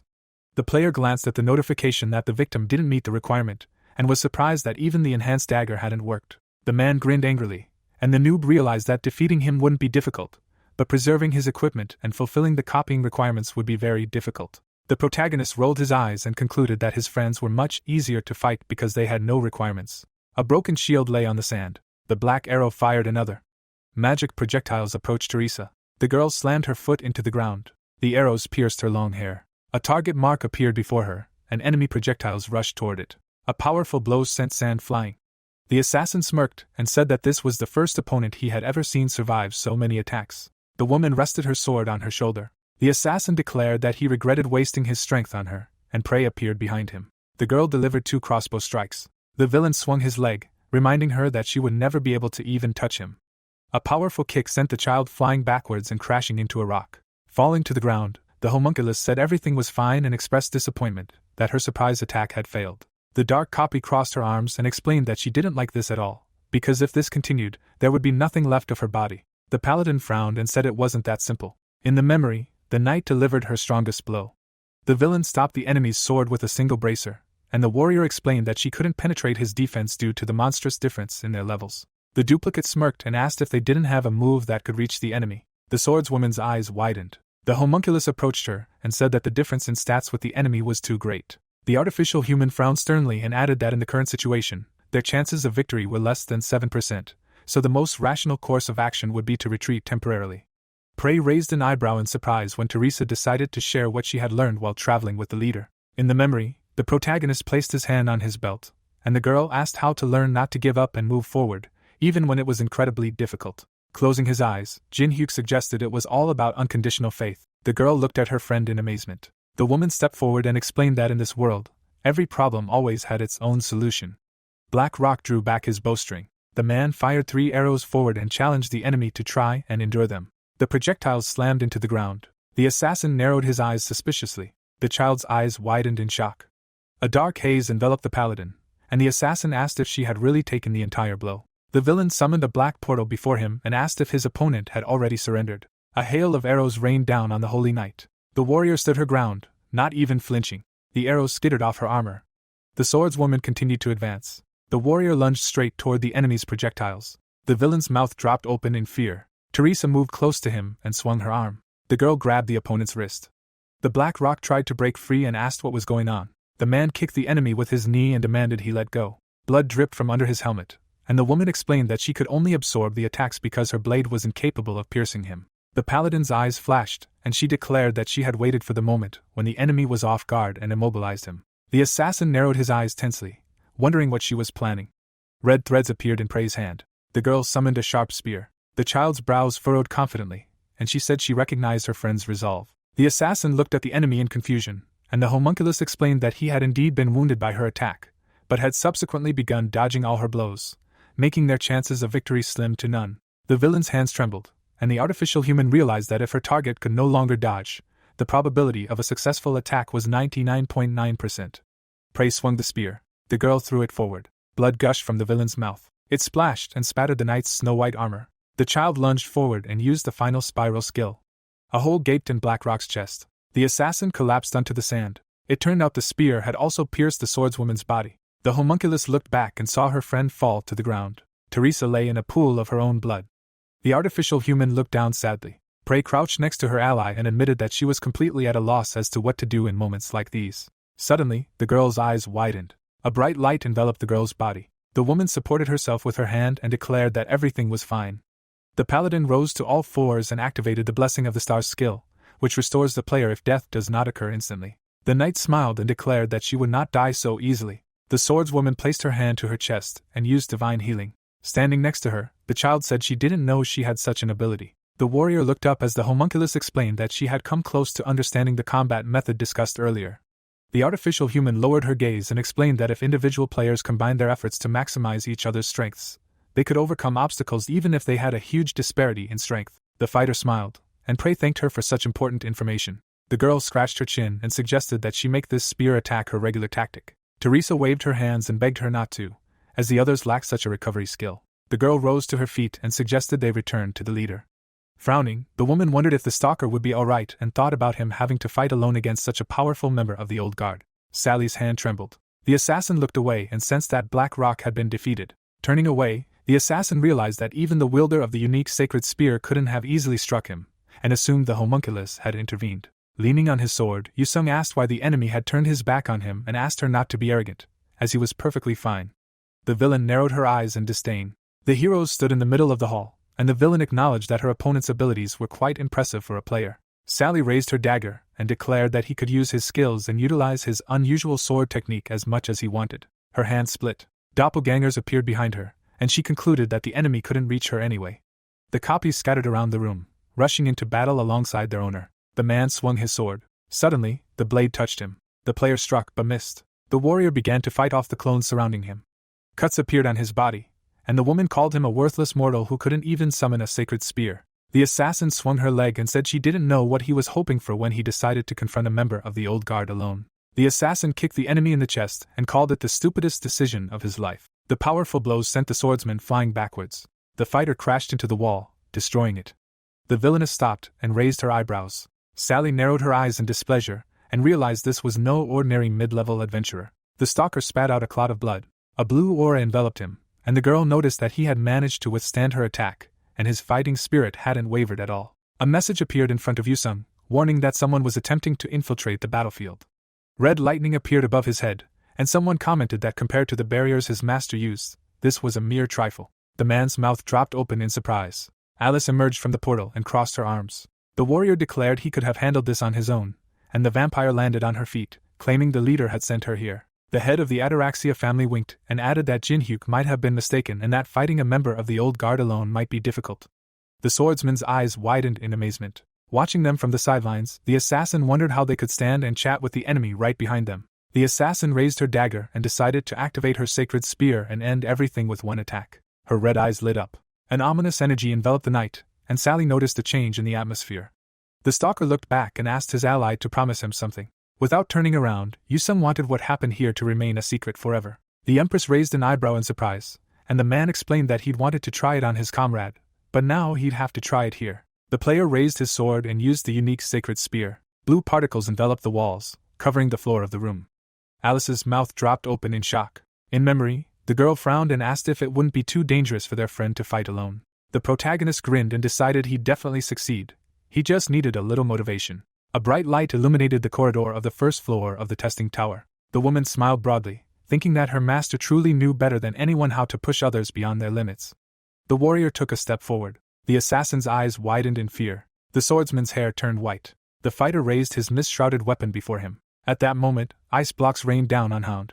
The assassin looked away tensely. Jinhyuk hid in the ice fortress and asked if the enemy had also sensed the disappearance of two powerful mana objects. The boy closed his eyes and assumed his subordinates had departed for the afterlife. Blood swirled around the vampire. The villain couldn't believe that Blackrock had lost to a homunculus and Sally to a child. Sitting on ice blocks, the young man asked if this was the vaunted old guard, declaring he'd expected more. The player looked back and asked if this was all a bodyguard personally trained by Nyarlathotep could do. Noob kicked the ice. Grabbing the bandages, the villain realized he'd been too lenient when he thought he could fight him face to face. The fighter removed the bandages and declared that something worse than death now awaited him. Hound swung his sword and activated the executioner's domain. A powerful wave of red energy spread across the battlefield. A gust of wind lashed out at the protagonist, and the system announced that all living beings within the designated area were now bound, and attacks would deal damage to all targets simultaneously. Jin Hyuk's legs were shackled with chains, and the man explained that this skill was like absolute justice, preventing the enemy from even moving within its domain. A red haze enveloped the tip of the sword. The assassin raised his weapon above his head and declared that he too would be unable to move, and the system announced that the executioner had begun preparations for the execution. Red gears lit up in his hands, indicating that all attacks would now be distributed across the designated area. The young man's mouth dropped open and he asked if his enemy had gone mad, as this skill would also damage him. Glass spikes glowed, and the young man shouted that the enemy could have destroyed the crown of tyranny, asking if that wasn't their original target. The assassin frowned furiously and explained that no power existed in the tower capable of destroying the crown, and that if it had been destroyed, it was a fake. The player summoned ancient runes before him and realized the enemy had already made up his mind. A giant ghost representing the Sagittarius constellation appeared behind him. The noob picked up the shards of his dagger and decided he had no choice. The centaur drew his bowstring, his fang transformed into an arrowhead. The spirit released the arrow, and the protagonist shouted that he had no choice but to defeat the enemy now. The enemy projectile approached the villain. His eyes blazed and he declared that he would repel even the most powerful attack. The arrow struck him, causing a blue flash. It pierced the fighter's chest. Its tip glowed, thanks to the fang's special ability. The dagger's fragments coalesced. From the energy pool, the phantom beast Pentagrus emerged. The lion's jaws engulfed Hound, dealing 100-fold damage. A powerful explosion of blue aura erupted. Jin Hyuk smiled, hoping it would be enough to fulfill the copy condition and kill the enemy. Suddenly, his eyes widened. Blue fire dissipated around the man. The assassin remained motionless, the system reporting that the condition had not been met. The assassin narrowed his eyes in disdain, and assumed his opponent was in despair because his strongest attack had failed. The youth frowned tensely, the villain deciding he was no different from anyone else who had ever dared challenge him. The villain cleaved the air with his sword and declared that his time had come to die. Gigantic blades rained down across the battlefield. Standing under a hail of swords, the player asked if this skill could be considered balanced. A magic circle appeared in his hand, and the noob simultaneously used Perseus' shield, triple magic, and ancient barrier. The protagonist's mouth dropped open in horror. Alice's lips trembled. The girl looked around in fear and called out to her owner. The apartment door was closed. Suddenly, a powerful blow broke the lock. The Dark King smiled and was glad that the door had finally opened. Clouds drifted above the skyscraper, and the dragon realized that this was where his student lived, remembering that outside the tower, this place was called the Royal Floor. The twins ran into the hallway and asked who dared to break into their home. The siblings' eyes widened in shock. The man walked on and asked where Jin Hyuk was. Casey replied that he had entered the tower, saying he had some important business. The old man frowned, upset at having spent so much effort getting here for nothing. Judello declared that their leader should return soon. The master sat down on the sofa and offered to wait for him so they could arrange a little surprise. The boys joyfully raised their hands and agreed with his idea. Valan closed his eyes and wished for his friend to return quickly, because he was expected here. The boy fell to the ground. A huge pool of blood lay beneath him. Hound approached the broken glass. The crown of tyranny lay before his feet. The assassin fell to his knees before it. Clutching his chest, the assassin reflected on how powerful the last attack had truly been, and realized he would have died if he hadn't activated the executioner's territory. A red haze enveloped the crown, and the villain noticed that it was unscratched. The villain extended his hand and concluded that it was genuine. The assassin seized the artifact. His body was immediately pierced by dozens of lightning bolts, and the system reported that the relic was questioning his suitability as its master. Gritting his teeth, the member of the old guard felt as if his body was burning from within and decided he couldn't survive without additional skills. Hound summoned a box to remove the crown and escape as quickly as possible. Suddenly, the man's eyes widened as his body-strengthening skill was neutralized. The assassin raised his head, blood gushing from his mouth. The assassin looked back and asked what all this meant. The young man rose to his feet and asked if he hadn't found it odd that his body hadn't disappeared after this twist of fate. In the memory, the player had used the invulnerability skill when the swords pierced him. The noob recalled pouring the blood from the bag on himself, and wondered if the enemy hadn't even considered that it was all an act. The protagonist wiped his chin and declared that this is precisely why such arrogant people, relying on their own strength, ultimately lose. Jin Hyuk's eyes flashed and explained that they allowed themselves to think the fight was over. The villain frowned furiously and said he had tried to avoid this. The villain clutched the crown in his hand and wondered if he was worthy of ruling the entire world with a single word. The fighter clenched his teeth in anger. Suddenly, his eyes turned bloodshot. The member of the old guard spread his arms and screamed loudly. The boy covered his face with his hand as a powerful flash consumed his body. The young man smiled and remembered the first time he touched the crown of power, and how unbearable pain also pierced his body. The artifact fell from Hound's hands. The relic landed at his feet. It turned out that if it doesn't accept a person as its master, all the magical pathways in their body burned to ashes, rendering them crippled. The assassin, horribly burned, bowed his head.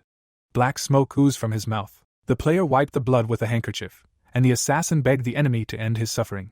The noob placed the handkerchief on his head and said there was no rush. The protagonist smiled and declared he wanted to check something out. In his hands was an execution sword.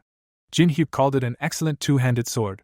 A purple haze enveloped the blade. His brows furrowed confidently, realizing they were on the same level as Ba-mung and deciding it was truly fortunate to encounter such a rarity on the middle floors. Kneeling before him, the villain explained that the victor of the duel was entitled to claim the trophy, adding that the weapon was an heirloom entrusted to him by his family. The villain drooped his lips and asked his opponent to take it if he respected his honor.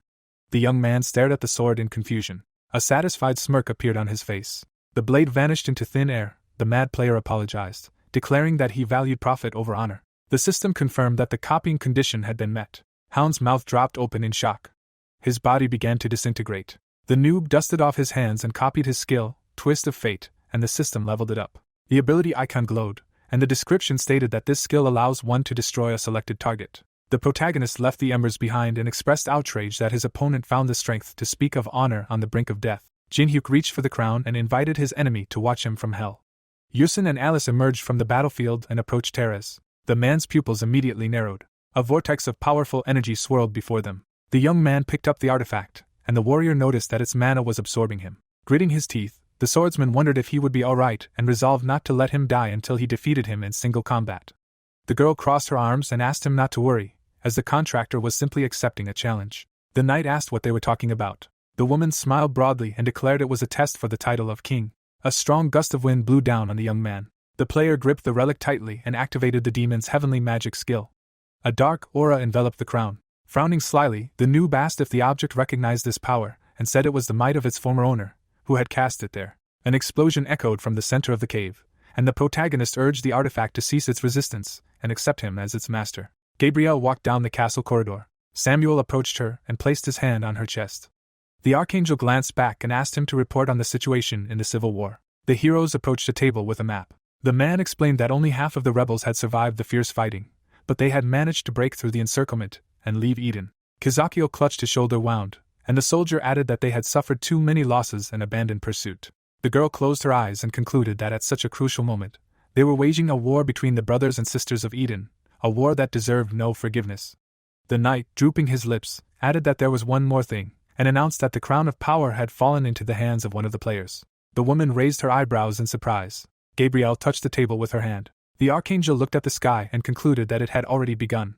An island hovered beneath the clouds, and the higher being realized that this was the first awakening on the way to the 50th floor. Teresa waved her hand before the protagonist's eyes. The boys leaned over their comrade. Jin-hyuk narrowed his eyes, and the girl asked if he was all right. The boy rose from the ground, and the woman explained that a powerful stream of energy emanated from him, and then he suddenly lost consciousness. The young man looked around, and Yusung declared that he no longer needed to hold the crown so tightly.